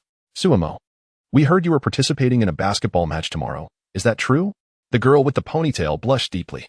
And any other boy would have likely found it impossible to resist the charm of such a lovely girl. Yet, Sumo remained unfazed, his eyes as clear as crystal, completely immune to the allure of beauty. What a joke. After being surrounded daily by Yin Jioshi's breathtaking beauty, he had long since developed an immunity to ordinary girls. Indeed, I will be participating in the basketball match tomorrow. Sumo replied with a faint smile, though a flicker of surprise crossed his face. But how did you come to know about this? We heard it from Zhao Tian of the basketball club. He even suggested we bring more friends to cheer you on. The girl with shoulder-length hair quickly clarified in response to Sumo's inquiry. Sumo, Zhao Tian again? Why is it that every good deed is never associated with that kid, yet he always seems to be around when something goes awry? Sumo, could you please give us your autograph? The girl with the shoulder-length hair mustered her courage to voice the purpose of their visit. The ponytailed girl gazed at Sumo with anticipation, mirroring her companion's eagerness. Of course, no problem. Sumo readily agreed to the request. As his mind was preoccupied with thoughts of how to deal with Zhao Tian, prompting him to hastily send the two girls on their way. After all, being scrutinized like this felt rather awkward. Thank you, Sumo. The girl with shoulder-length hair beamed as she retrieved a pen from her backpack, extending it toward him. Where would you like me to sign? Could you sign on our clothes? As the two girls tugged at the fabric of their tops. Sumo was momentarily taken aback. What is this? Who asks for an autograph in such a manner? This is far too. Naturally, Sumo would not acquiesce to their request. He awkwardly smiled and said, Do you have any paper? Let us sign there instead. Upon hearing his words, the girls displayed a hint of disappointment but ultimately produced 2 sheets of paper. Sumo swiftly signed his name, the strokes of his brush resembling 2 graceful dragons, leaving the 2 young women gasping in awe. This handwriting is extraordinarily beautiful. After returning the paper and pen to them, Sumo offered a gentle smile and expressed his gratitude for their support, stating, I have matters to attend to. May we meet again by fate. With that, he departed briskly, leaving the 2 girls standing in place, starry-eyed. Had their idol truly smiled at them? Oh my. In dormitory 403, Wang Yi and Zhang Xiaochuan had awakened and were engaged in a spirited discussion about League of Legends with Zhao Tian. Xiaochuan, I must say, your gaming talent is rather lacking, Zhao Tian proclaimed from his bed, exuding an air of authority. Your skills and honor of kings are abysmal. But to be so inept at League of Legends as well is quite remarkable. Zhang Xiaochuan. As Sumo approached the dormitory entrance, he overheard Zhao Tian's boisterous voice, igniting a spark of irritation within him. How could this fellow still find the time to boast? Humph. With a decisive push, Sumo entered the room, and the trio within turned their gazes toward the door. Upon seeing Sumo, their expressions brightened. Boss, where have you been? Zhao Tian felt a sudden sense of being scrutinized, his skin prickling as he watched Sumo advance. What was going on? This felt eerily familiar. Reminiscent of the last time he had been beaten, Wang Yi and Zhang Xiaochuan found Zhao Tian's cowardice amusing. It seemed there was some juicy drama to witness. They settled comfortably on their beds, crossing their arms in anticipation of the unfolding spectacle. Have you been growing bolder lately? Sumo stood before Zhao Tian's bed, a cold laugh escaping his lips. I hear you've been using my name to recruit girls as cheerleaders? Utter nonsense. Zhao Tian, hearing Sumo's accusation, immediately denied it. Looking earnestly at Sumo, boss, do you truly see me as that kind of person? Don't jest. If I were to admit it, in my eyes, you've always been that kind of person. Sumo replied with a faint smile, unimpressed by Zhao Tian's attempts at deception. Wang Yi and Zhang Xiaochuan, witnessing this exchange, nodded in agreement. Why? Zhao Tian lamented. Where has the fundamental trust between people gone? Boss, it's all a misunderstanding. Before he could finish, a pain scream erupted from him, sending shivers down the spines of the other 2. One should never provoke the boss. Otherwise, one might not survive until graduation. Wang Yi and Zhang Xiaochuan exchanged glances, both coming to this realization. 10 minutes later, Zhao Tian sat on his bed, looking thoroughly defeated, his hair resembling a bird's nest. Casting a mournful gaze at Sumo, enough, who allowed you to always act under my name. This serves as a lesson for you. Sumo couldn't help but chuckle at her own handiwork. However, my dear leader, do you not think that having a girl cheering from the sidelines during a competition is rather delightful? Sumo, what is happening? Did I perhaps go too easy on you earlier? Surely, I must have. Soon after, the anguished cries of Zhao Tian echoed from dormitory 403. This time, not only did Wang Yi and Zhang Xiaochuan feel a shiver run down their spines, but even those in the neighboring dorms turned pale upon hearing the scream. What on earth is happening? Inside the dormitory, Zhao Tian had finally settled down. Upon hearing Zhao Tian's pitiful state, Zhang Xiaochuan felt a wave of satisfaction wash over him. Indeed, those who do evil will eventually meet their match. Thankfully, he refrained from voicing this thought, lest Su Mo decide to let him experience Zhao Tian's fate. Evil? I'm a genius, thank you very much. Chapter 189, A Terrifying Opponent? In the male dormitory 403, Zhao Tian, with a sheepish grin, sat on Su Mo's bed, rubbing his hands together in anticipation. Tomorrow is the match, boss. Are you going to play? There was a noticeable lack of confidence in Zhao Tian's demeanor, which was understandable given the historically poor performance of Qing University. This placed an immense burden on the team. Zhao Tian felt a profound concern regarding the upcoming competition. Truth be told, he was reluctant to have Su Mo, their ace, take the court right from the start. However, if Su Mo did not play and they were eliminated in the first round, they would have no face left to meet him again. Hence, during basketball club practice that day, they held a vote on the matter, except for Zhao Tian. The consensus among the other four was to have Su Mo start the game. Otherwise, they would be devoid of any confidence. Should Qing University face an early exit again, it would be a humiliation of monumental proportions. How could the foremost institution of the Summer Kingdom possess such lackluster basketball skills? It was undeniably embarrassing.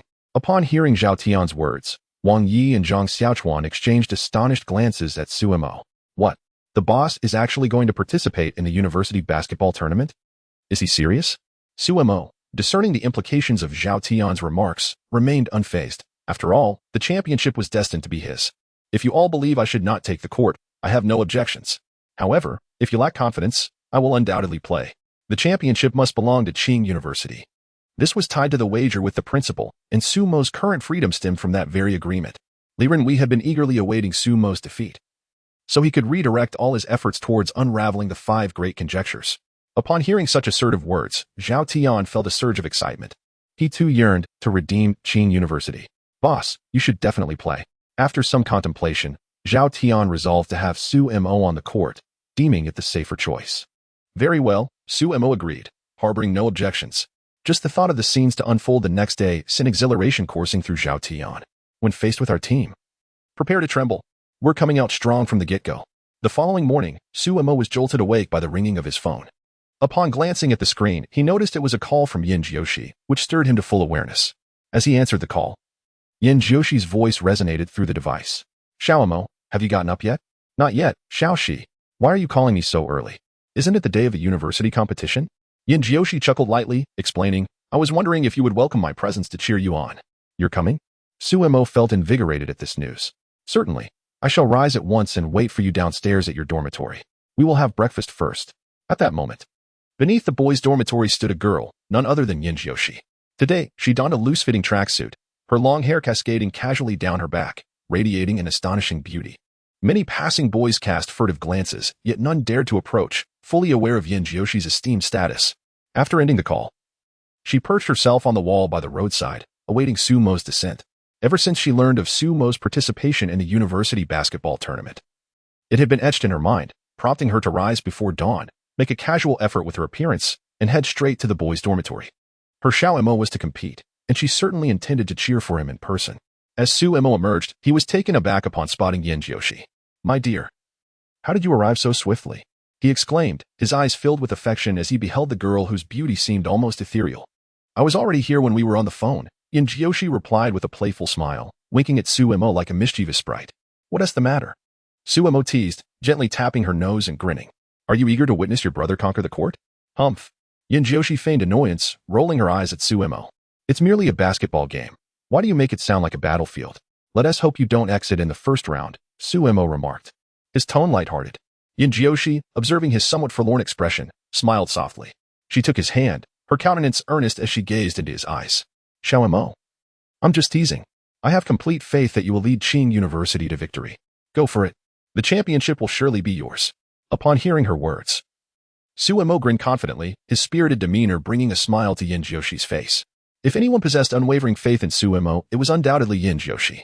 She had witnessed firsthand the prowess of his shooting skills, leaving no room for doubt regarding his words.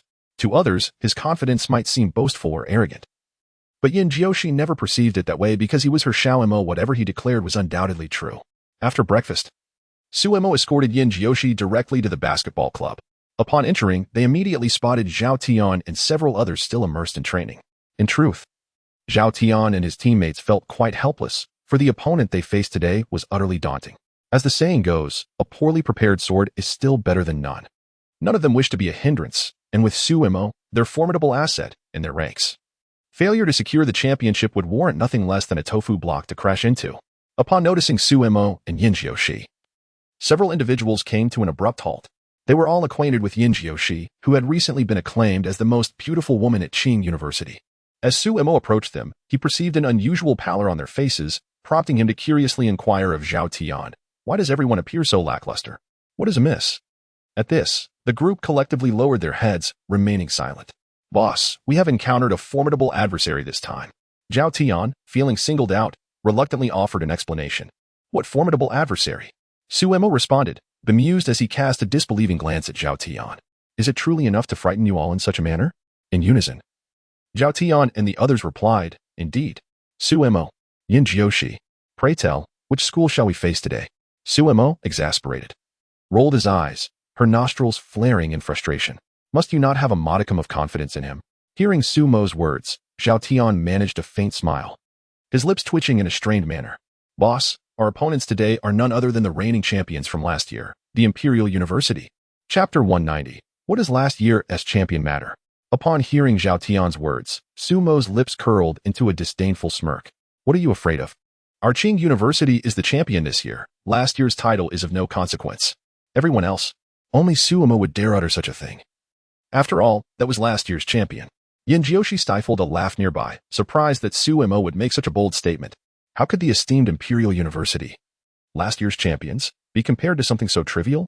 "Boss, it's not that we lack confidence in you, but Imperial University is genuinely formidable," Zhao Tian said with a wry smile.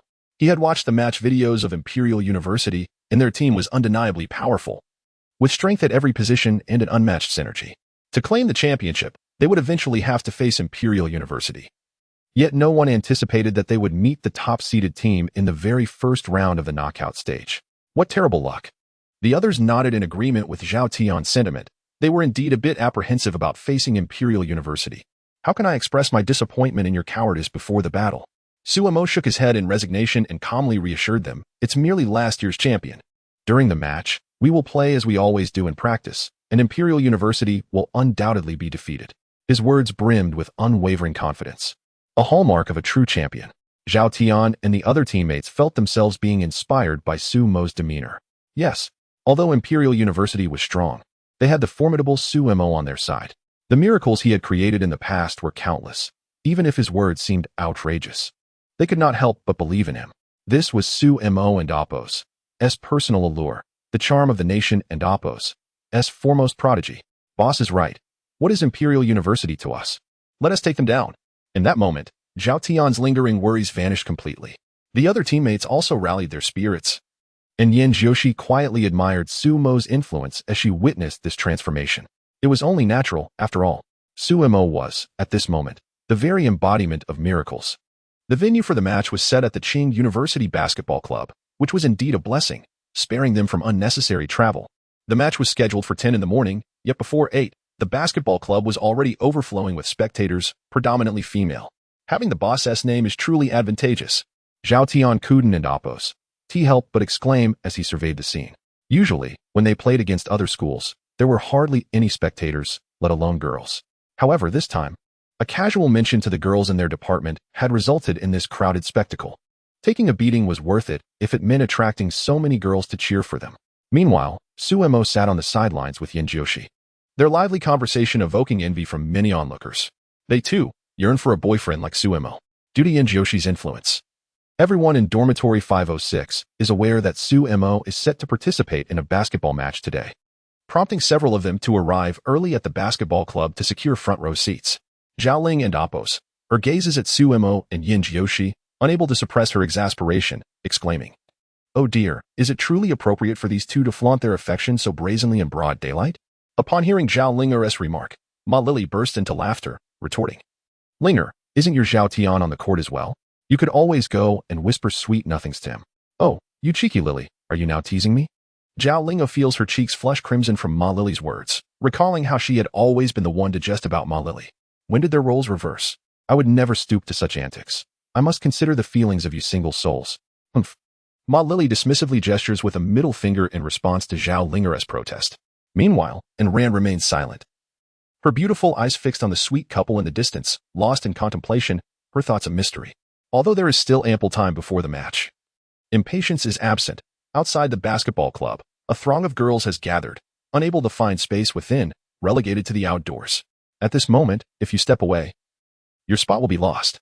Almost half of the female students from Qing University have shown up for this match, most of whom have only seen Su Mo on television. Upon learning that he would attend today and Oppo's basketball game, these girls are eager to witness the charm of the legendary genius of Xia country. This scenario has led the boys to join in the excitement as well. With so many attractive girls present, who wouldn't want to seize the opportunity to find a girlfriend and escape the clutches of singleness? The basketball club is surrounded inside and out, creating a sea of black from afar. One might mistake it for a matchmaking event. Captain, you need not take the court for this match against Qing University. A bus is parked at the entrance of Qing University, from which 7 or 8 young men clad in basketball uniforms descend, accompanied by a middle-aged man in formal attire. It is evident that this group, dressed in basketball jerseys, signifies their identity. Indeed, they are the reigning champions from last year, D University. I had no intention of playing.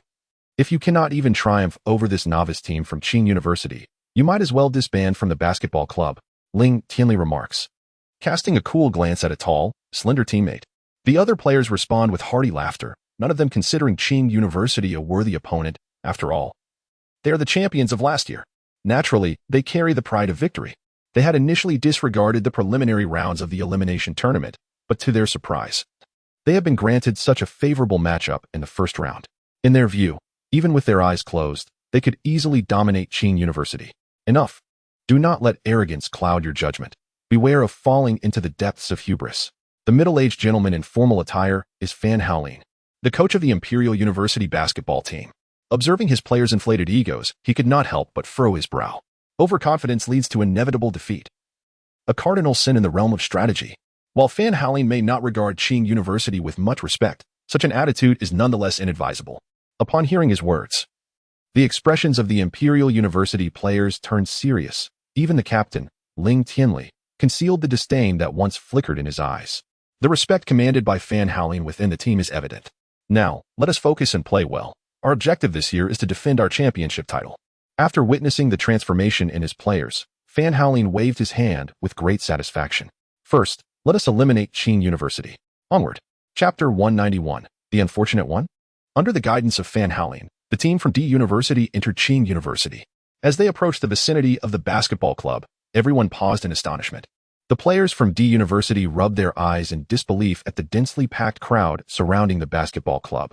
What was happening? Why were there so many people? Had there been some sort of mistake? Coach, what is going on? Ling Tianli swallowed hard and turned to Fan Haolin beside him. No one anticipated that a mere elimination match would evoke the atmosphere of a championship final. I'm not quite sure either. We'll find out once we go in, Fan Haolin replied, his eyelids twitching at the sight of the throng. He too had been curious about the situation. Leading the players from D University to the edge of the crowd, he tapped the young man's shoulder. Excuse me, could you tell me what is happening? Why are there so many people? At this question, the players from D University looked on with intrigue at the young man. In their recollection, basketball was supposed to be a source of shame for Qing University. When had it become so popular? Hey, you guys don't know yet? Today is the college basketball match. Everyone is here to see which unfortunate soul faces off against us at Qing University, the young man replied. His attention clearly captivated by a group of attractive girls nearby. Fan Haolin, Ling Tianli, players from D University. Unfortunate soul? Was this referring to them? Surely, there must be some mistake. They were the champions from the previous year, yet they were being labeled as unfortunate? Some players from D University felt a flicker of indignation in their eyes. Fan Haolin patted the young man on the shoulder, who turned around, growing impatient.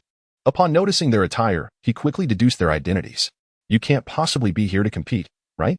He asked cautiously, sensing the menacing gazes directed at him. Outnumbered 10-1, he figured it wise to tread lightly. Indeed, we are the unfortunate ones you speak of, Fan Haolin replied with a smile. Could you kindly make way for us unfortunate souls to enter? Xiaomo, why hasn't the team from D University arrived yet?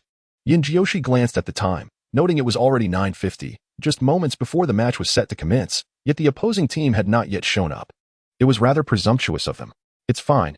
If they don't arrive, We at Qing University can advance directly, Su Mo replied with a faint smile. According to the rules, if the opposing team failed to appear by the scheduled time, the referee would consider it a forfeit. A victory without a fight was something Su Mo was more than willing to accept. In his eyes, it mattered not whether the opponent arrived or not today. Victory belonged to them. Qingda. Xiao Mo, I apologize, but the other side has already arrived. Yan Jiushi pointed to the entrance of the basketball club. Unable to suppress a playful tongue stick out, had she known, she wouldn't have asked.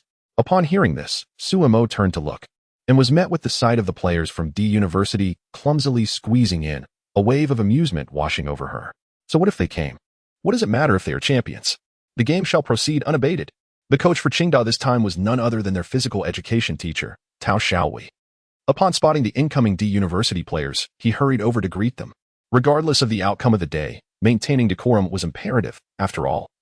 Qingda is the premier institution of Xia country, and certain courtesies must be upheld.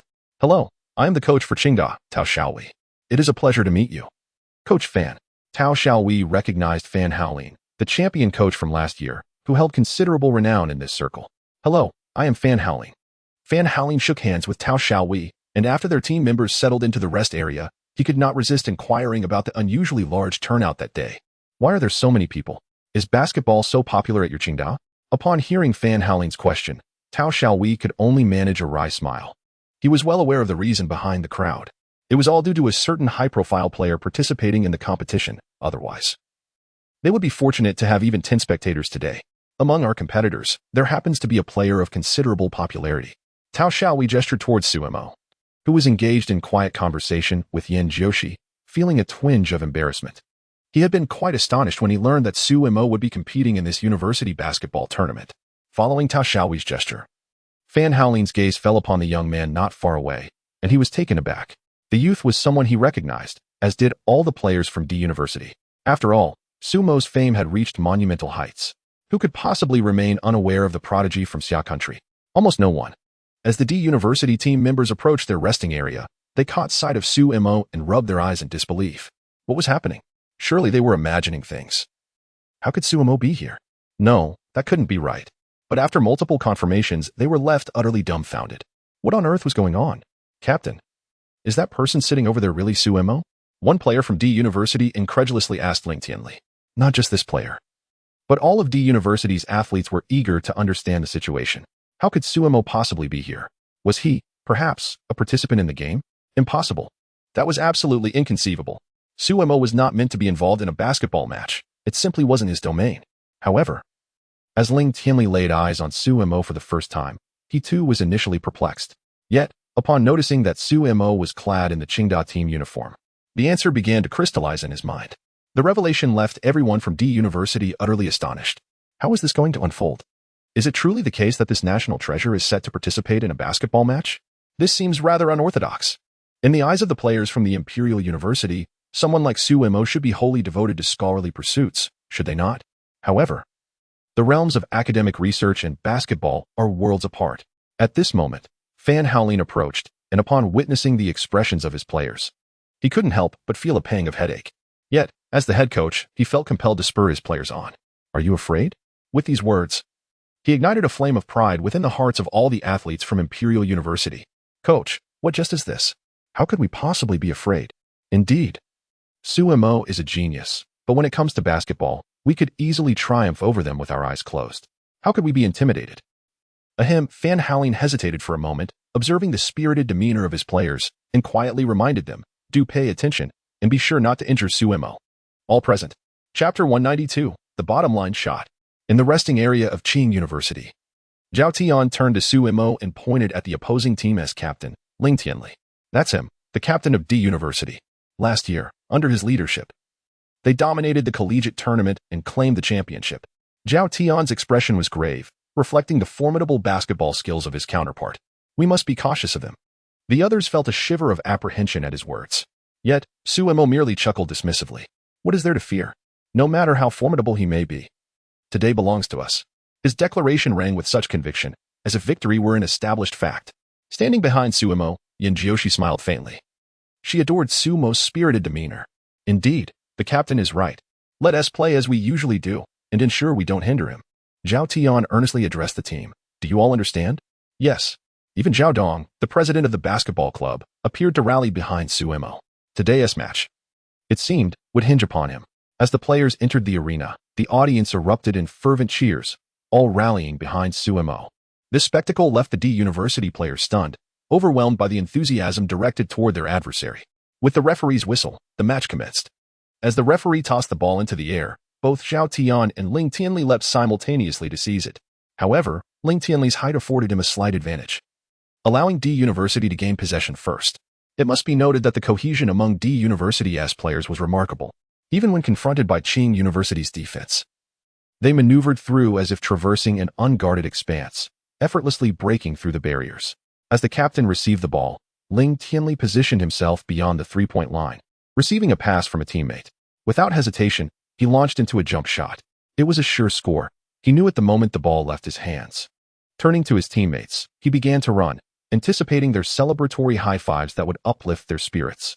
Yet, before he could take more than a couple of strides, a cacophony of astonished gasps erupted from the crowd. The players from D University stood agape, their expressions akin to seeing a ghost. At the apex of the ball's flight, a figure leapt into the air, intercepting the shot. It was Suemo, whose analytical prowess allowed him to predict the success of Ling Tianli's attempt. With a powerful leap, he thwarted the shot. Whether the ball would have gone in was now irrelevant. Suemo had made his mark. His jump left the spectators in awe, an astonishing height of over 1.5 meters. Such extraordinary leaping ability. Was he even human? It was unlikely that even in the NBA, one could find many with such remarkable athleticism. However, this is merely a collegiate competition. As Ling Tianli turned around, he happened to witness Suemo intercepting the ball mid-air, his eyes involuntarily narrowing in disbelief. How could this be possible? Yet the reality was undeniable. Fall back. Upon seeing Suemo land with the ball, Ling Tianli urgently called out to his teammates. When Suemo heard his words, a hint of disdain appeared at the corners of his mouth. Fall back? Are you certain you can defend against me? With a smile, Suemo showed no intention of advancing. Instead, he took a few steps back while dribbling the ball. This scene left everyone in a state of bewilderment. What was he doing? Not only the spectators, but even the players from the Imperial University were perplexed by Suemo's actions. Retreating? What could that possibly mean? Under the gaze of the crowd, Suemo approached the baseline, a serene smile gracing his lips. With a single hand, he forcefully tossed the ball, which arced gracefully through the air, heading straight for the Imperial University's basket. Whether it was the players, the audience, or even the referees, all were left gasping in astonishment at this sight. Was that a shot? It was crucial to note that Suemo was already near the baseline. Could he truly shoot from such a distance? It seemed farcical. Zhao Tian and several players from Qing University watched with exhilaration, finally ready to showcase what a shooting machine truly looked like. As for errors, that was simply out of the question. Over time, they had witnessed Suemo's terrifying shooting prowess on multiple occasions. He had never missed a shot. Swish. The sound of the ball sinking through the net plunged the entire basketball club into a frenzy. Excellent. Tao Xiaowei, the physical education teacher from Qing University, could not help but exclaim at such a flawless shot. In stark contrast, the coach of Imperial University, Fan Haolin, wore a grave expression upon witnessing this play. How could Suemo be this formidable? From Suemo's shooting posture, Fan Haolin realized that he was certainly an adept basketball player. The fluidity and lack of hesitation in Suemo's shooting motion made it clear he was no novice. In the basketball club, all the spectators fervently chanted Suemo's name. The previous moment had been utterly breathtaking. Incredible, he actually made that shot? Wow, Suemo is phenomenal at basketball. He managed to score from so far away. Truly deserving of being my idol. So impressive, I adore Suemo. Is this real? A shot from the baseline? My heavens. Xiaomo, you are magnificent. Yin Joshi, witnessing the event from the sidelines, couldn't help but leap in joy. Her heart swelling with pride as she observed the admiring gazes directed at Suemo from those around her. This is my Xiaomo. Boss, that was incredible. Suemo, you are astonishing. Just look at the expressions on the faces of those from Imperial University. Zhao Tian and the others gathered around, each brimming with excitement. At this rate, it appeared that the championship team was not as formidable as they once seemed. Indeed, all the players from the Imperial University, including their captain Ling Tianli, stood frozen in disbelief, gazing at Suemo with incredulity. What had just transpired? A baseline shot? And it went in. Surely, it was mere luck. Ling Tianli, as captain, quickly regained his composure and beckoned his teammates. Suemo's prowess was undeniable. Xiao Yang, you must guard him carefully. After a few of them approached, Ling Tianli directly addressed an ordinary-looking boy, having been thoroughly impressed by the earlier display. Perhaps the shot was a stroke of luck, But what about that aerial block? The jumping ability was simply astounding. Sumo was certainly far more complex than they had initially perceived. However, Xiaoyang found himself in a predicament. Guarding Sumo? How was that even possible? If he accidentally brushed against this national treasure, would he ever be able to step outside again? He would likely be besieged by Sumo's fans. Especially after Ling Tianli's final admonition to be cautious, Xiaoyang was utterly flabbergasted. Guarding was one thing, but to do so with caution? Who could possibly advise him on how to execute such a task? Chapter 193. This wave of dog food is too sweet. With the sound of the referee's whistle, the match resumed. The players from D University, having learned from their previous mistakes, refrained from taking reckless three-point shots and instead opted for a series of coordinated passes. After all, given Sumo's astounding vertical leap, it was likely that he could intercept any shot with ease. Thus, under Ling Tianli's strategic guidance, they meticulously advanced against Qing University's defense. In stark contrast, Sumo remained stationary beneath his own hoop, yet he exuded immense pressure on all D University players. The principle of remaining unyielding amidst chaos was one he grasped perfectly. Ultimately, the players from D University would have to attempt a shot, and his position was simply too advantageous. Want to score? You must first surpass me. Ling Tianli, leveraging his physical prowess, bulldozed his way toward the free throw line, prompting Zhao Tian to quickly place himself in his path. At that moment, a D University player passed the ball to Ling Tianli, who executed a smooth feint that allowed him to break through Zhao Tian's defense. With a powerful leap, Ling Tianli aimed to dunk the ball. This was part of his strategy. Given Sumo's impressive jumping ability, a straightforward shot could easily be thwarted. Thus, he resolved not to shoot at all. Ling Tianli's move elicited gasps of astonishment from the spectators. Was this a university match with such a high level of skill? A dunk? How astonishing. However, while imagination is delightful, reality often proves to be harsh. Just as Ling Tianli was about to slam the ball into the hoop, an unexpected force surged from behind, sending the basketball soaring out of bounds. A profound silence enveloped the court. What had they just witnessed? A block? It was astonishing. Considering Sumo had been several meters away from Ling Tianli moments ago, how could he have managed to block the shot? After a brief pause, the crowd erupted into exuberant cheers. Incredible! They never anticipated Sumo's basketball skills would be so formidable. Remarkable. So impressive. Is this the mark of a genius? To possess such extraordinary talent in basketball is simply mind-boggling. As Ling Tianli turned to face Sumo, disbelief filled his eyes. He had been blocked? This Sumo, noticing Ling Tianli's expression, offered him a smile. Want a dunk? That must first be sanctioned by me. However, to Ling Tianli, Sumo's smile was an affront, provoking feelings of humiliation. How could a man of his stature, standing at 195 meters, be blocked by someone only 180 meters tall? Was this a joke? Since the basketball had been swatted out of bounds by Sumo, the possession remained with D University. Following the inbounds play, one of their players quickly stepped beyond the three-point line and took a shot. D University was not solely reliant on Ling Tianli. The other players were also exceptionally skilled. This player was unconvinced that Sumo could intercept every shot. That simply was not feasible. As the ball was released, the player noticed a shadow swiftly approaching. Before the ball even traveled a meter, it was intercepted. Of course, that shadow belonged to Sumo, who was determined not to waste any more time and wished to conclude the match swiftly. Upon receiving the ball, Sumo sprang into action, executing a jump shot that left onlookers astounded. Again? Just moments ago, many believed his previous shot was merely a stroke of luck. After all, shooting from the baseline. Who would regard that as a skill? Even the likes of NBA's Curry would find such a feat daunting. Yet, here was Sumo attempting it once more. The spectators were momentarily at a loss for words, left only to marvel at Sumo's audacity. All eyes were transfixed on the basketball soaring through the air. Swish. The sound reverberated, igniting the entire court with such intensity that it felt as though the roof might lift off. What was that? Oh my, that tingling sensation returned. Was this truly human? How could Sumo's basketball skills be so extraordinary? Wasn't he an academic prodigy? When did such a scholar acquire such monstrous basketball prowess? Sumo, you are magnificent. So dashing. If only I had a boyfriend like you, I would gladly sacrifice 10 years of my life. A girl, scoring a modest 75, rested her chin on her hands, her eyes brimming with infatuation as she gazed at Sumo on the court, nearly drooling. Her friend beside her couldn't help but interject, "Do you think that's even possible?" The girl retorted, "Can I even fantasize? Is that too much to ask?" Meanwhile, Sumo, observing the excitement of his teammates, smiled faintly. He was unconcerned about whether the opposing team was a championship squad. After all, Qing University was the reigning champion this year. "Boss, don't worry, we got this," they asserted. "We will take down the championship team." Suemo had demonstrated through his actions that his words held true. A championship team? What did that even mean? While Qing University celebrated, the players from Imperial University stood in shock. Their coach, Fan Haolin, immediately called for a timeout. Although the match had just commenced, the unfolding situation was utterly unexpected. Fan Haolin recognized that his players were clearly demoralized. Such a predicament was perilous. If this continued, their championship team might indeed falter against Qing University. This scenario was intolerable for Fan Haolin, who had made a solemn pledge to the principle that this year's championship must be claimed by Imperial University. After the timeout, Suemo joined a few Qing University players in the rest area. Yinjioshi hurriedly handed Suemo water and a towel, evoking envy from the others, who wouldn't desire a stunning girlfriend cheering for them from the sidelines. However, they could only ponder, how could a girl like Yinjioshi, who transcends the mundane, ever be worthy of such ordinary souls?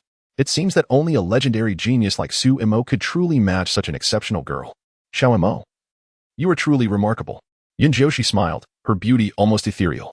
Look at the Imperial University. They must be strategizing on how to deal with you. Don't worry.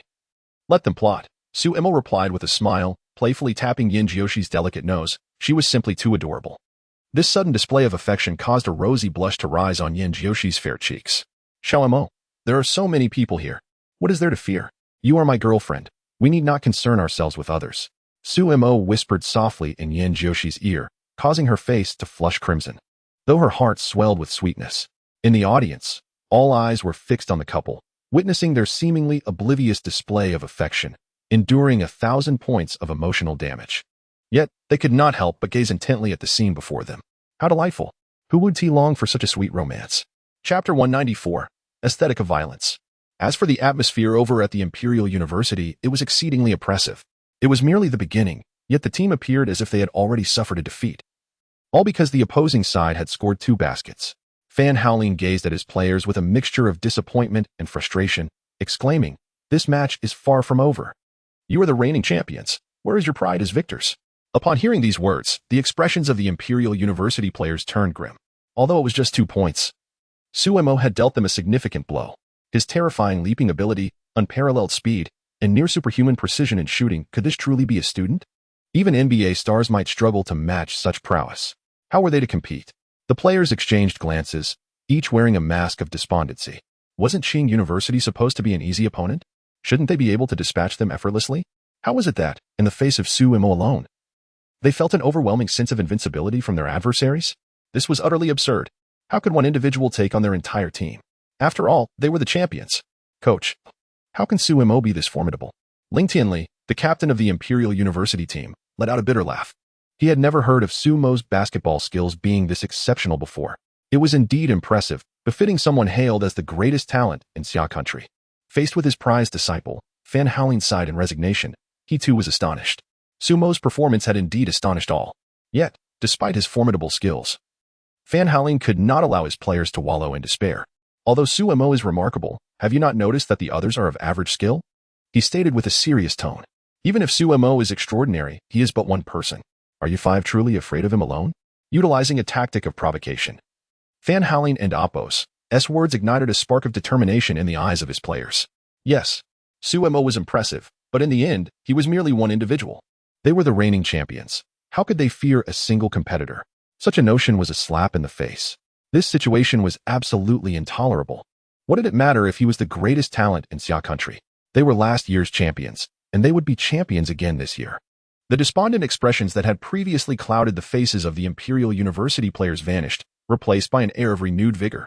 Fan Haolin, witnessing this transformation, nodded in satisfaction. This was the spirit that a champion team should embody. Meanwhile, in the Qing University resting area, Suemo observed the situation unfolding at Imperial University with a hint of surprise. Casting a glance at Fan Haolin, he felt a twinge of admiration. Truly, he was a champion coach, capable of revitalizing his players in such a brief span, a feat not easily accomplished by an ordinary coach. However, Suemo remained unfazed by all of this.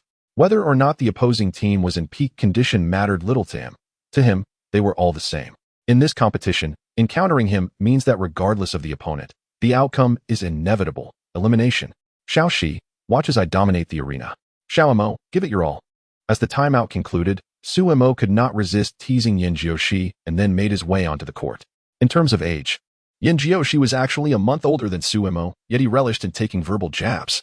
Yin Jiaoshi paid little heed to this, merely whispering a word of encouragement to Suemo, "Do your best." With a whistle from the referee, the match resumed as both teams took to the field. Zhao Tian, with the ball, immediately passed it to Suemo instantly. 3 players from the opposing team surrounded him. The students from Qing University and the audience could not contain their outrage. How shameless, 3 against 1. Huh, is this the championship team from last year? Hardly impressive. Be careful, Suemo. They resorted to this shameless tactic, they exclaimed. It was the first time many had witnessed such a blatant show of defense. Suemo's prowess had evidently tested the limits of the opposing team. The murmurings from the stands stung the pride of the players from the opposing university. Yet they felt they had no other recourse. If Suemo was indeed formidable, then they must eliminate that advantage. This was precisely the strategy devised by Coach Fan Haolin. If one player could not contain Suemo, then 3 would have to. The remaining 2 players, even in a 2-on-4 situation, were a testament to the strength of a championship team, and Coach Fan was confident in securing victory. However, would events unfold as smoothly as he envisioned? Certainly not.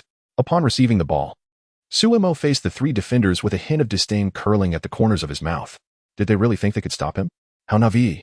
Naturally, Suemo could not shoot directly, as all his shooting angles were blocked. So he decided to force his way through.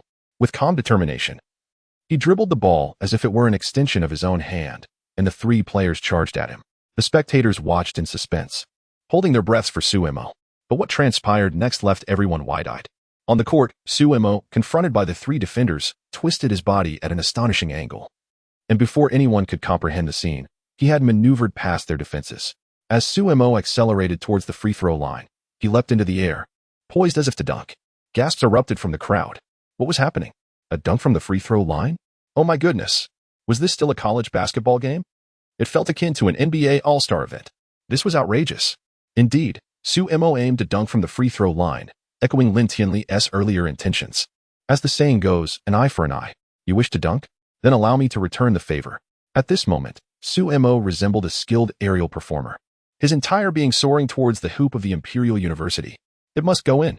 Yin Jiaoshi, stationed in the relaxation area of Qing University, watched this spectacle. Her small hands anxiously clenched into fists. Bang! A resounding crash echoed as the basketball swished through the net. Yet, an even more astonishing scene unfolded. The tempered glass of the backboard shattered in response. Everyone stood in stunned silence. Was this a dream? Impossible. This was absolutely inconceivable.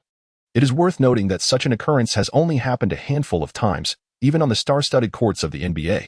To say that shattering a backboard during a game is a feat worthy of a lifetime of bragging would be no exaggeration.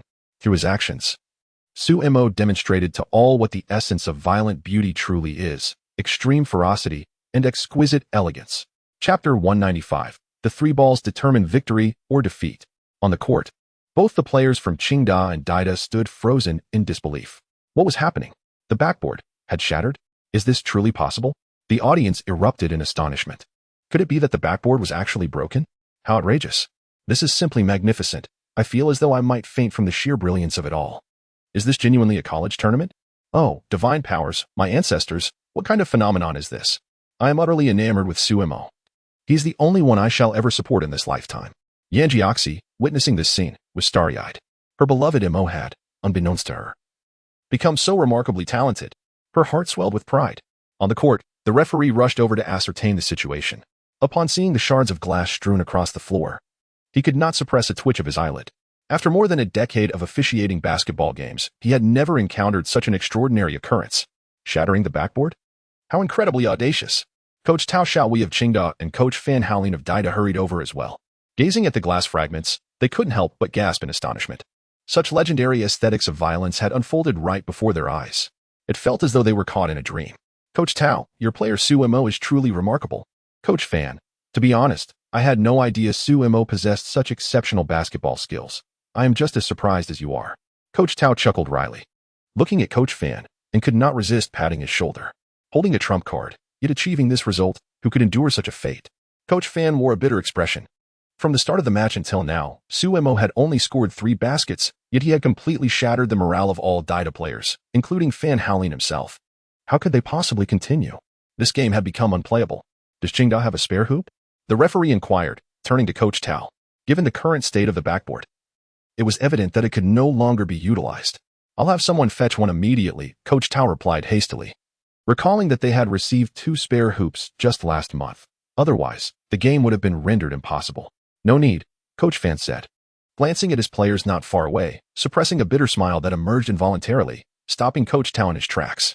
What do you mean? No need. Both Coach Tao and the referee looked at Coach Fan in confusion, uncertain of what he meant. We concede this match. After uttering these words, Coach Fan felt as though he had aged several years in an instant. In truth, if it were within his power, he would never choose to surrender. This was a matter of pride.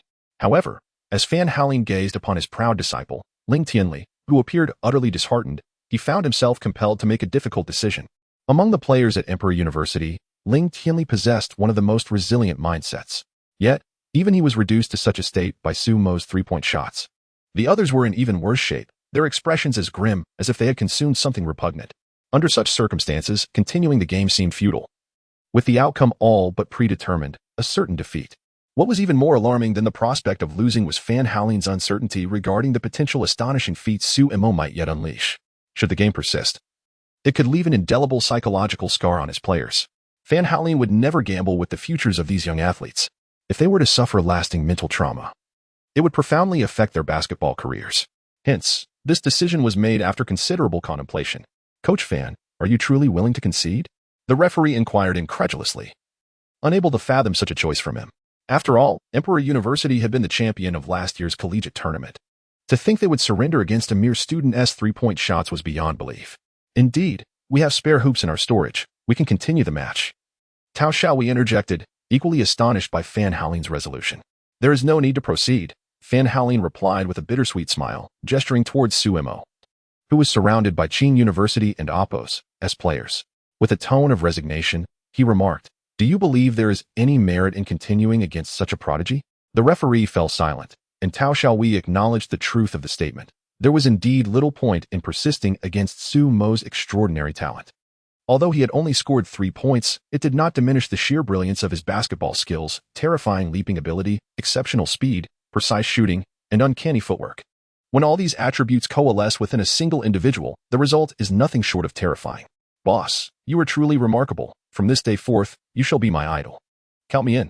Su Mo, you are simply beyond human. Upon hearing these words, all eyes turned towards the player who had spoken, puzzled by his exclamation. Su Mo's expression darkened at the remark. The Qing University player, sensing the scrutiny, quickly clarified, you are the deity in my heart.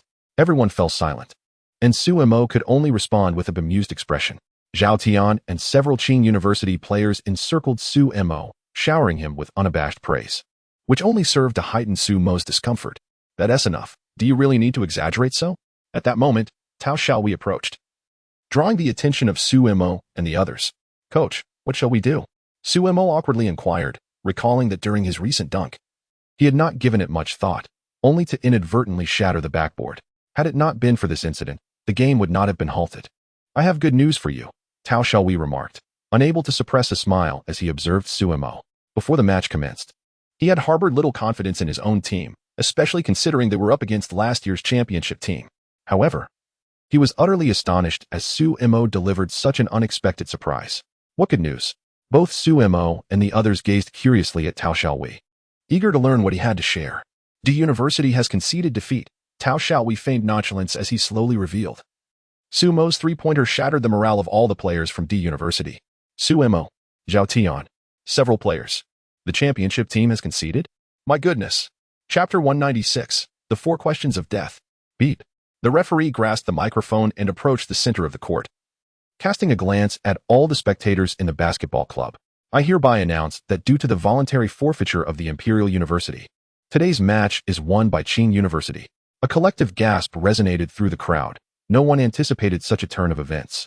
The esteemed champion team, the top seed of this year's college tournament, had conceded defeat? How astonishing. The uproar left the players from Imperial University lowering their previously proud heads in shame. Today, they faced a resounding defeat, utterly and completely. In stark contrast, cheers erupted from the Qing University side as Zhao Tian and his companions rushed over to Su Mo, lifting him high into the air. Earlier that morning, when Tao Xiaowei had revealed who their opponent was, the group had been overwhelmed with dread. To face last year's champions in the first round felt like a calamity for Qing University. Despite the presence of the formidable Su Mo, A sense of uncertainty lingered in their hearts. They were acutely aware of the strength of Imperial University, although they believed in Su Mo's abilities. The sheer terror of the Imperial team was undeniable, and it was impossible to claim they were untroubled. Who could have foreseen that Su Mo would deliver such a breathtaking surprise? He shattered the mindset of the Imperial players with 3 decisive shots. Was this even humanly possible? Especially that final shot, which served as the primary catalyst for the collapse of their morale. The sheer audacity of smashing the backboard? This was a feat that could be boasted about for a lifetime. Suddenly, the basketball club erupted into jubilant cheers. No one expected the match to conclude so swiftly. Once again, Su Mo had proven himself as the embodiment of miracles, the greatest prodigy of the Summer Nation.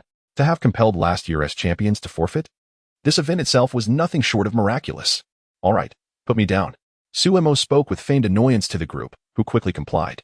Boss, you were incredible, Zhao Tian exclaimed, gazing at Su Mo with excitement. I never imagined we could defeat Imperial University.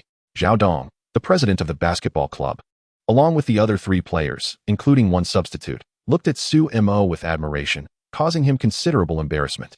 After all, these were all grown men, and such fervent gazes were somewhat overwhelming for Su Mo. Thus, as soon as he was back on solid ground, he dashed towards the resting area where Yin Jiushi was. Thinking, how could he possibly engage in awkward small talk with a group of men when such a stunning girlfriend was by his side? Xiaoxi, how was that? Su Mo approached Yin Jiushi, a triumphant smile on his face. Was I handsome just now? He looked like a child who had just received a certificate of achievement, eliciting a smile from Yin Jiushi. Handsome. Yin Jiushi blinked at Su Mo. My little Mo is the most handsome. How about a reward for that? Su Mo leaned closer to Yin Jiushi and whispered. What kind of reward? Yin Jiushi was suddenly bewildered by Su Mo's words. Having received a fine education since childhood, she was as innocent as a blank sheet of paper and could not comprehend the meaning behind Su Mo's statement. Su Mo. Although Yin Jiushi lacked romantic understanding, she could not resist Su Mo's audacity. Just kiss me. Xiao Mo, can you please be serious? Yin Jiushi blushed profusely and softly protested. There are so many people here. If you keep this up, I will ignore you. So, when there are no people around, is it acceptable? Dream on. Yin Jiushi shot a reproachful glance at Su Mo, and at that moment, she realized what kind of creatures boys were. One must not indulge them too much, or else she would surely be left with nothing but scraps. Su Mo. When did this girl become so clever? How strange. As Su Mo took Yin Jiushi's small hand and exited the basketball club, he finally grasped the extent of the crowd outside. A sea of black that made his scalp tingle. Moreover, most of these people were girls, each casting eager glances at Su Mo. If it weren't for Yin Jiushi by his side, those girls would undoubtedly have rushed towards him. After all, this was Su Mo. They had finally encountered a real person. Despite being a student at Qing University, Su Mo had always maintained a low profile and seldom attended classes, resulting in very few students having actually seen him. However, upon spotting Yin Jiushi beside Su Mo, most girls felt a twinge of inadequacy. How could there be such a stunning girl in the world? As fellow females, they had to concede that Yin Jiushi was extraordinarily beautiful. Yet, there were still some bolder girls who became ecstatic upon seeing Su Mo. Su Mo, you are the best. Su Mo, I like you. Even if you have a girlfriend, I still like you. Su Mo, could you please give me your autograph? Su Mo. Yin Jiushi. These girls were utterly insane. Su Mo could only grip Yin Jiushi's hand and swiftly navigate through the throng. Finally breathing a sigh of relief, the two of them jogged to their exclusive territory, the lawn south of the football field. Once they confirmed no one was pursuing them, Su Mo felt a sense of ease wash over him. Xiao Mo, I need to ask you something, and you must answer me honestly. As soon as they sat down, Yin Jiushi wrapped her arms around Su Mo's, her tone slightly playful, startling him so much that he almost bit his tongue. What was this girl up to? Why this tone? Yin Jiushi had never acted this way with him before. She had always been the quiet type, and it was the first time Su Mo witnessed her being so endearing. Something unusual was afoot. Ahem, what do you want to ask? Su Mo adopted a serious demeanor, which only made Yin Jiushi giggle, and that fleeting charm left him momentarily speechless. What divine beauty was this? So enchanting. Xiao Mo, could you please be a bit more serious? Yin Jiushi pouted, casting a sidelong glance at Su Mo. Despite her words, an undeniable sweetness lingered in her heart. Su Mo chuckled awkwardly, scratching his head as he inquired, Xiaoxi, what exactly do you wish to ask? Xiao Mo, are you aware that some people refer to you as the national boyfriend? Yes, I know. What's it to you? Xiao Mo, you currently have many female fans, don't you? Indeed, and among them, there are quite a few who are quite beautiful, right? Absolutely. Then, in the future, might you develop feelings for another girl? After laying the groundwork, Yan Jiushi finally revealed her ultimate intention. Sumo, why does this feeling seem so familiar? It reminds me so much of the 3 fatal questions posed by Ran last time. The only difference is that Yan Jiushi has escalated it to a deadly 4th question. This inquiry is indeed a matter of life and death. Chapter 197, The Woes of Happiness. Xiaoxi, what on earth are you saying? How could I possibly develop feelings for another girl? Sumo was acutely aware of the correct answer, and with a playful gesture, he gently tapped Yan Jiushi and Appo's little head and softly urged, "Could you have a bit more confidence in yourself?" Yan Jiushi remained silent. It wasn't a lack of self-assurance, rather. It was the overwhelming number of female admirers surrounding Sumo that gave her pause. Who knew if an equally remarkable girl might emerge in the future? In truth, such questions were uncharacteristic of Yan Jiushi. After witnessing the fervor of Sumo's female fans today, a flicker of pressure crept into her heart. Sumo was simply too exceptional, flawless to the point of being beyond reproach. As a girl, Yan Jiushi understood all too well just how many would be captivated by such perfection. What on earth occupies that little mind of yours? Sumo inquired. Observing Yan Jiushi and Appo's silence, he wrapped an arm around her, pulling her into his embrace. Having you in my life is more than enough. Upon hearing Sumo and Appo's words, Yan Jiushi smiled, her beauty so exquisite that it seemed to drain the world of color. A smile that could topple nations. Qing University. Principal's office. What? Li Renhui stared incredulously at the physical education teacher, Tao Xiaowei. After hearing his report, he was so astonished that the teacup in his hand shattered on the floor. However, at that moment, Li Renhui's mind was too occupied with Tao Xiaowei's words to care about the mess.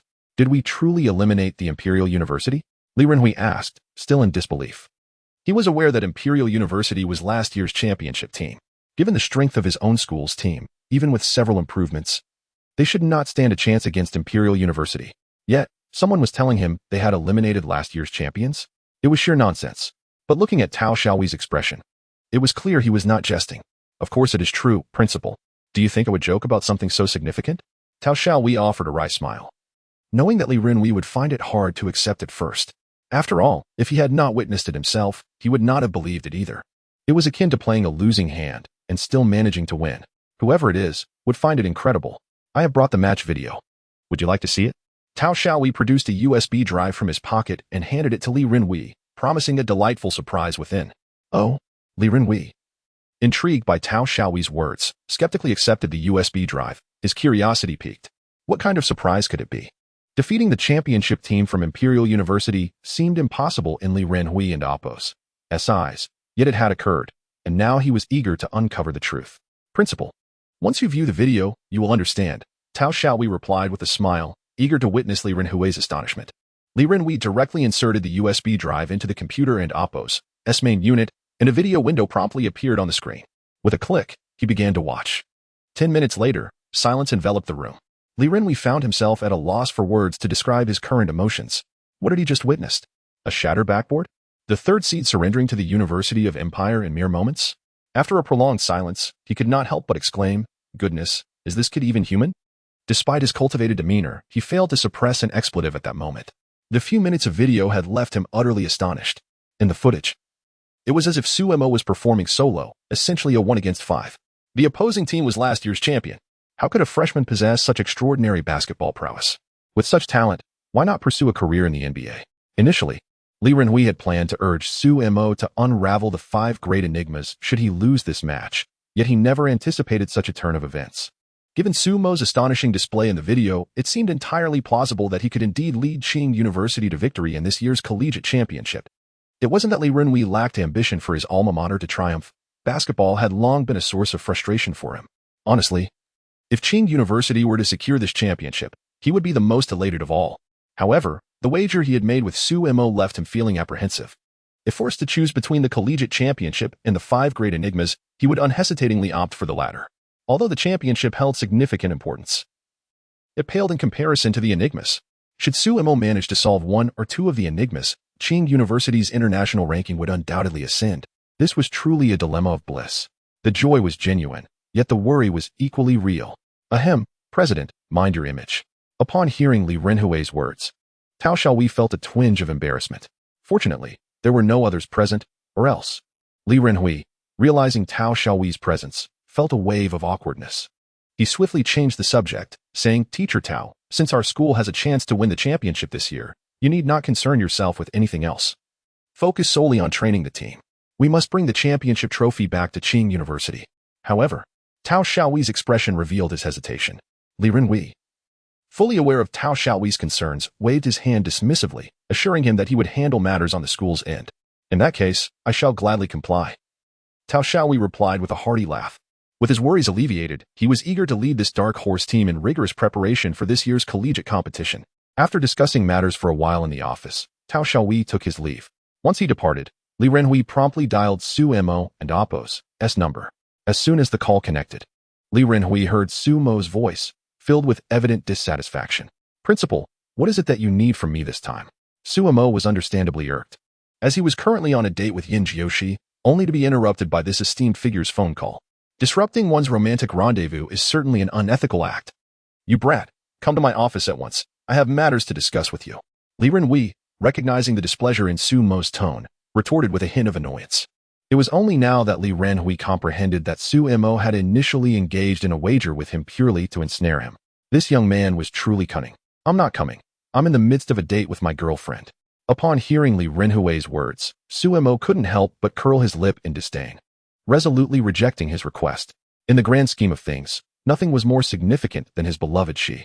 No matter what the issue at hand was, it paled in comparison to the importance of being with her.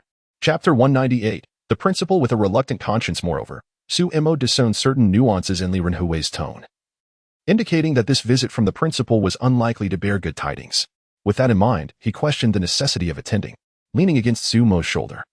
Yin Jiushi's cheeks flushed a charming shade of red upon hearing his words, rendering her irresistibly adorable. Gazing at her exquisite visage, Su Mo felt an urge to steal a kiss, yet he lacked the audacity to act on such impulsive thoughts.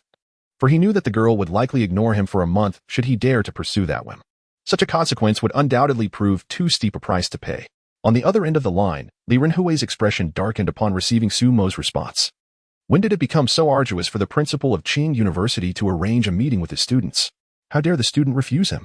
Had it been anyone else, Li Renhui would have unleashed a torrent of reprimands. Yet, this student was Su Mo. He could not afford to be too harsh.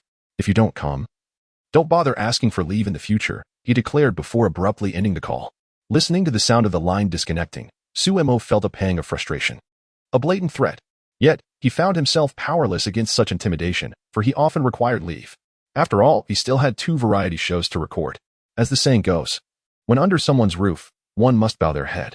Sighing deeply, Su Mo fully grasped this truth. Sitting up, Yin Jiushi noticed Su Mo's dejection and offered him a gentle smile, softly suggesting, Xiao Mo, since the principal is looking for you, there must be a reason.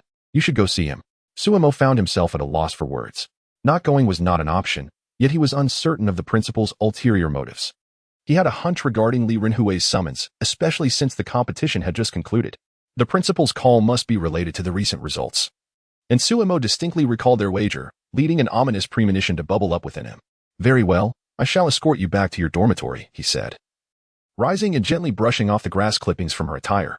His tender gesture filled Yin Jiushi with warmth, akin to tasting honey, and a smile naturally graced her lips. You needn't accompany me any further, she replied, playfully tucking a strand of hair behind her ear.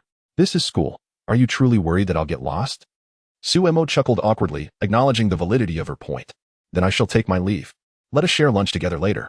Sounds good, Yin Jiushi responded. And Su Mo and Oppo's heart swelled with satisfaction at her reply. Wait a moment, Xiao Mo, she called as he had turned to leave. He paused and turned back. Curiosity piqued as he regarded the enchanting figure before him, unsure of her sudden request. Xiaoxi, what is it? As Su Mo's words escaped his lips, a wave of fragrance enveloped him, followed by a gentle and warm touch upon his face. In an instant, he stood there, momentarily dazed. What was happening? Did that girl just kiss him? Was it an act of boldness? At that moment, Su Mo felt as if he were caught in a dream. When had Yin Jiushi become so audacious? At this moment, Yin Jiushi's cheeks were flushed with embarrassment. With a playful smile, she said to Su Mo, Xiao Mo, you were truly impressive in today's match. After uttering those words, she turned and dashed away, leaving Su Mo in a state of bewilderment. This girl, if only I could catch her, or else. Su Mo sighed, shaking his head in amusement. Had he just been teased by his little she? 10 minutes later, Su Mo found himself in Li Renhui's office. Upon entering, he immediately sensed the oppressive atmosphere. Nevertheless, Su Mo nonchalantly seated himself on the sofa. poured a glass of water for himself, and began to sip leisurely. This scene left Li Renhui seething with frustration. Did this brat truly consider this place his home? However, today Li Renhui had summoned Su Mo for an important discussion. Clearing his throat deliberately, Li Renhui looked at Su Mo and said in a grave tone, "I heard that you defeated last year's champion team, D University, today?" "Indeed," Su Mo replied, exuding an air of nonchalance. Since the esteemed principal was already aware, was there any need for further inquiry? Li Renhui was momentarily rendered speechless. Su Mo always seemed to defy expectations, rendering Li Renhui's carefully prepared remarks utterly useless. "I've already reviewed the footage of today's match," Li Renhui hastened to assert, determined to maintain control of the conversation. If he followed Su Mo's lead, who knew where the discussion might veer off to? "Oh?" Su Mo feigned surprise. "I believe I know why the principal summoned me today." "And what do you think that reason is?" Li Renhui, unable to suppress a smile, picked up a pristine teacup from his desk and savored its contents slowly. This was the rhythm he had been waiting for. Su Mo had anticipated this moment, a peculiar smile playing on his lips. "You called me in today because I shattered the backboard during the match against D University, didn't you?" With an exaggerated air of generosity, he waved his hand dismissively. "Rest assured, Principal, I am a man of my word. If I have caused any damages, I will certainly compensate the school. It's merely a backboard. I can handle the expenses." Uft. Li Renhui, mid-sip of his tea, sputtered as Su Mo's words caught him off guard. What was this boy saying? When had he ever suggested that the meeting was about compensation for the backboard? This lad was clearly being mischievous. Moreover, as the president of Tsinghua University, Li Renhui is certainly not an easy opponent. He has discerned the hidden implications within Su Mo's words. Not going to default? This sounds almost like a subtle mockery directed towards him. Li Renhui summoned Su Mo today with the intention of discussing the cancellation of their previous wager. Given the current trajectory, how could Su Mo possibly find the time to unravel the 5 great mathematical conjectures? With the Brain King competition and the ongoing college basketball tournament, this freshman schedule is more packed than that of a celebrity. In Li Renhui's perspective, those pursuits pale in comparison to the significance of solving the 5 conjectures. Furthermore, Su Mo's remarks have sparked a flicker of doubt within Li Renhui. Could it be that this young man has already gleaned the true purpose of his invitation? That seems implausible. Is it possible that this lad possesses the gift of foresight? Chapter 199. On the pinnacle of refusal ahem. I did not summon you here today for that matter. Li Renhui hastily wiped the water off the desk, casting a displeased glare at Su Mo, fully aware that Su Mo was deliberately diverting the topic. "Oh?" A flicker of surprise crossed Su Mo's face. "Did the esteemed principal summon me for a specific reason?" Li Renhui, observing Su Mo's feigned confusion, felt his irritation grow. "Are you pretending to be oblivious?" "Unfortunately, that tactic is futile. Of course, there is a matter at hand." Li Renhui fixed an unfriendly gaze upon Su Mo, his voice low and serious. "After reviewing the game footage today, I realized that when you wagered with me, you were undoubtedly setting a trap. With such exceptional basketball skills, why did you not disclose this sooner?" Li Renhui was genuinely distressed. Had he known Su Mo possessed such talent, he would never have gambled with him. It was a complete loss on his part. Consequently, every glance Li Renhui cast towards Su Mo was filled with discontent. This was the first time a student had dared to ensnare him. "Are you convinced?" "Naturally, I am not. So, what shall we do?" "Well, I shall simply renege on the bet. But you didn't even inquire about my abilities." Li Renhui. "It does seem to be the case." Su Mo adopted an expression of profound grievance, asserting that had the esteemed principal asked him initially, he would have been forthcoming. However, since a wager had been placed, he believed that the principal would never stoop to cheating a student. Wouldn't you agree? Li Renhui. With Su Mo's words hanging in the air, he found himself at a loss for a retort. Su Mo's rhetoric was a double-edged sword, leaving him speechless. "Rest assured, Principal. This year's university championship will undoubtedly belong to our esteemed Qing University." Seizing the opportunity, Su Mo quickly made a solemn promise, well aware of Li Renhui's impending objections. Yet, the highest form of refusal is to render another too embarrassed to voice their thoughts. If they cannot articulate it, then there is nothing to refuse. At this moment, Li Renhui found himself in just such a predicament. With Su Mo having framed the conversation this way, he felt awkward about bringing up the cancellation of the bet. "Is there anything else, esteemed principal?" Noticing that his scheme had borne fruit, a subtle smile danced in Su Mo's eyes. "If there were no further matters, I shall take my leave." Li Renhui. "What should I do? Should I simply let this go?" "That is not in Li Renhui's nature." "Farewell, esteemed principal." Seizing the moment of Li Renhui's hesitation, Su Mo swiftly exited the office. What nonsense! The best strategy is to retreat. If he lingered, Li Renhui would certainly not let the matter rest. a fact Suemo was acutely aware of. Alas, Suemo. Upon hearing a voice from behind, Suemo pretended not to hear, quickening his pace. Li Renhui. What is this? After much contemplation, it seemed that this young fellow had bewildered him. As Suemo stepped out of the office building, he could no longer contain his amusement and burst into hearty laughter. The sight of the principal's hesitant demeanor filled him with a profound sense of achievement. It was likely that he was the first student in the history of Qingda to have caused the principal to falter. However, pride often breeds complications. Indeed. Sumo's laughter instantly attracted a multitude of passing students. In his haste to exit, he had forgotten to wear a mask. Upon spotting Suemo, the student's eyes gleamed with excitement. Look, it's Suemo. Finally, we see the real person. Let us go get an autograph. Wow, it's really Suemo, hurry over. Upon hearing these exclamations, Suemo was momentarily stunned and, upon touching his face, his expression darkened. How could he have forgotten his mask? Faced with the gathering crowd, he felt a wave of despair, but idleness was not in his nature. Seizing the moment before they could swarm him, he took off running, prompting the students to pursue him eagerly. After all, how could they miss the opportunity to see the legendary prodigy of the Xia Kingdom? Thus, a rather comical scene unfolded on the campus of Qingda. A group of students chasing one individual in a spirited pursuit along the avenue near the office building. Glancing back at the throng, Suemo broke into a cold sweat as he observed the crowd rapidly swell. It was no surprise, given his immense popularity. Who are you chasing? Suemo. Wow, Suemo? Count me in. Fortunately for Suemo, his physical abilities, enhanced by basic combat training, far surpassed those of an ordinary student. 10 minutes later, as he reached the boys' dormitory and glanced behind him, he found himself alone at last. Letting out a sigh of relief. Clearly, he could never forget his mask again. With a click, Suemo pushed open the door to his dormitory. Upon entering, he immediately felt 3 pairs of eyes fixated on him. Why are you all staring at me? He inquired, taking a seat on his bed. Yet the trio continued to gaze intently, causing several beads of sweat to form on his forehead. If he were a stunning beauty, their scrutiny might have been more understandable. However, being a man, such attention from 3 large males felt decidedly awkward. Wang Yi, boss, is that little Su actually you? Zhang Xiaochuan, is this for real? Zhao Tian, how did you end up representing Nanda in the competition? Is it because of that beautiful senior from Nanda? The trio had only just learned of this development. They had spent the entire day yesterday sleeping and were completely unaware of the significant events that had transpired. It was only this morning, while Wang Yi was scrolling through his phone, that he discovered the remarkable happenings of the past few days. The true instigator of this incident turned out to be Suemo. Wang Yi immediately relayed the news to Zhang Xiaochuan and Zhao Tian. After apprising them of the entire sequence of events, both were left in disbelief. They had merely spent an all-nighter at an internet CAF. And yet Suemo had orchestrated such a grand affair?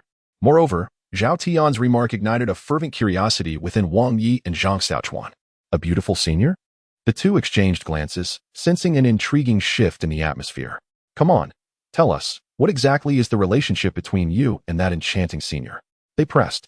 Indeed, when did such a captivating figure suddenly emerge?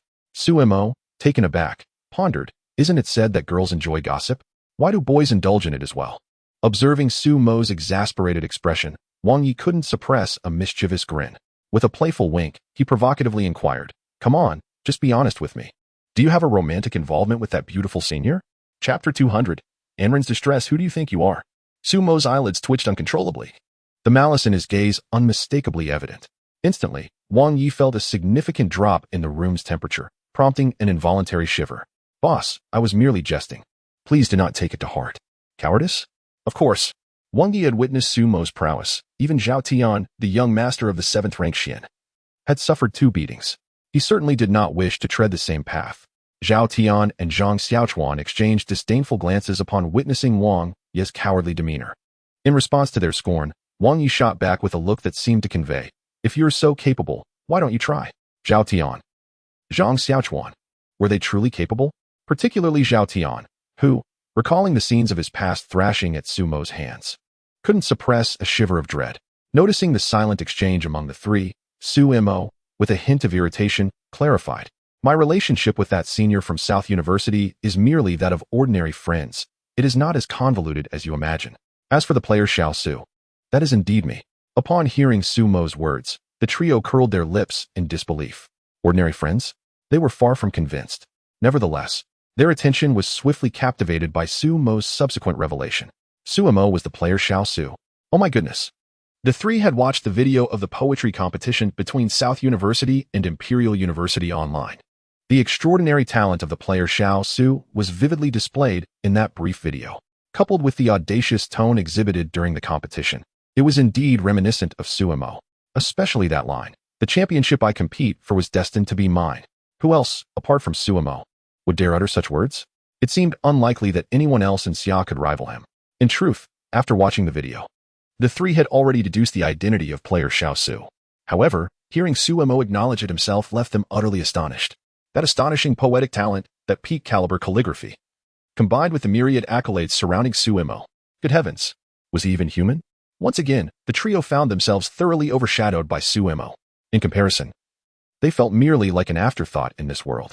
Disregarding the trio's astonished expressions, Suemo reclined on the bed and picked up his phone to scroll through his Weibo. Almost immediately, he noticed a post where Su Xiaofei had tagged him, which surprised him slightly.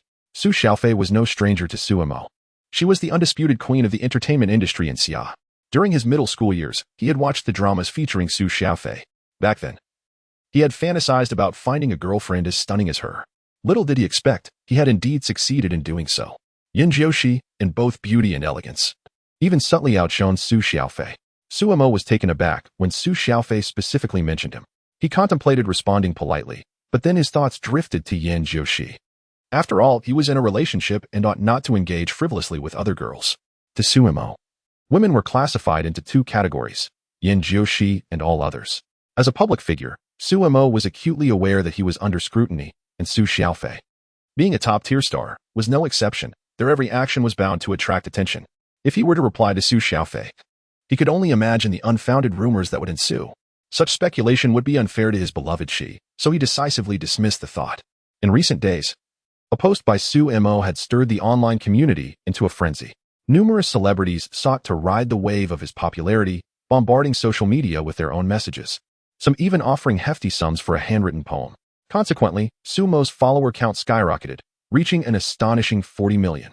It is no exaggeration to state that his fan base had ascended to the level of superstars, eclipsing even some established A-listers. Were Suemo to pursue a career in the entertainment industry, he would undoubtedly debut at the pinnacle of success.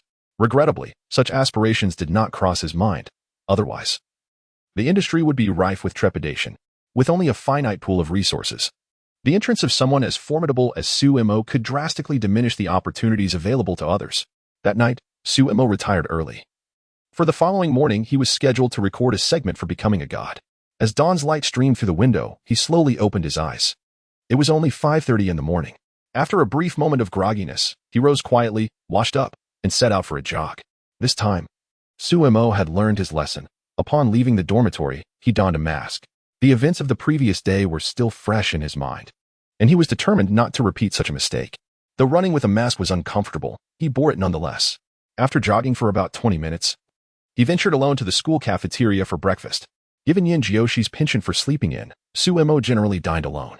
After collecting his meal, he found a secluded spot to sit down.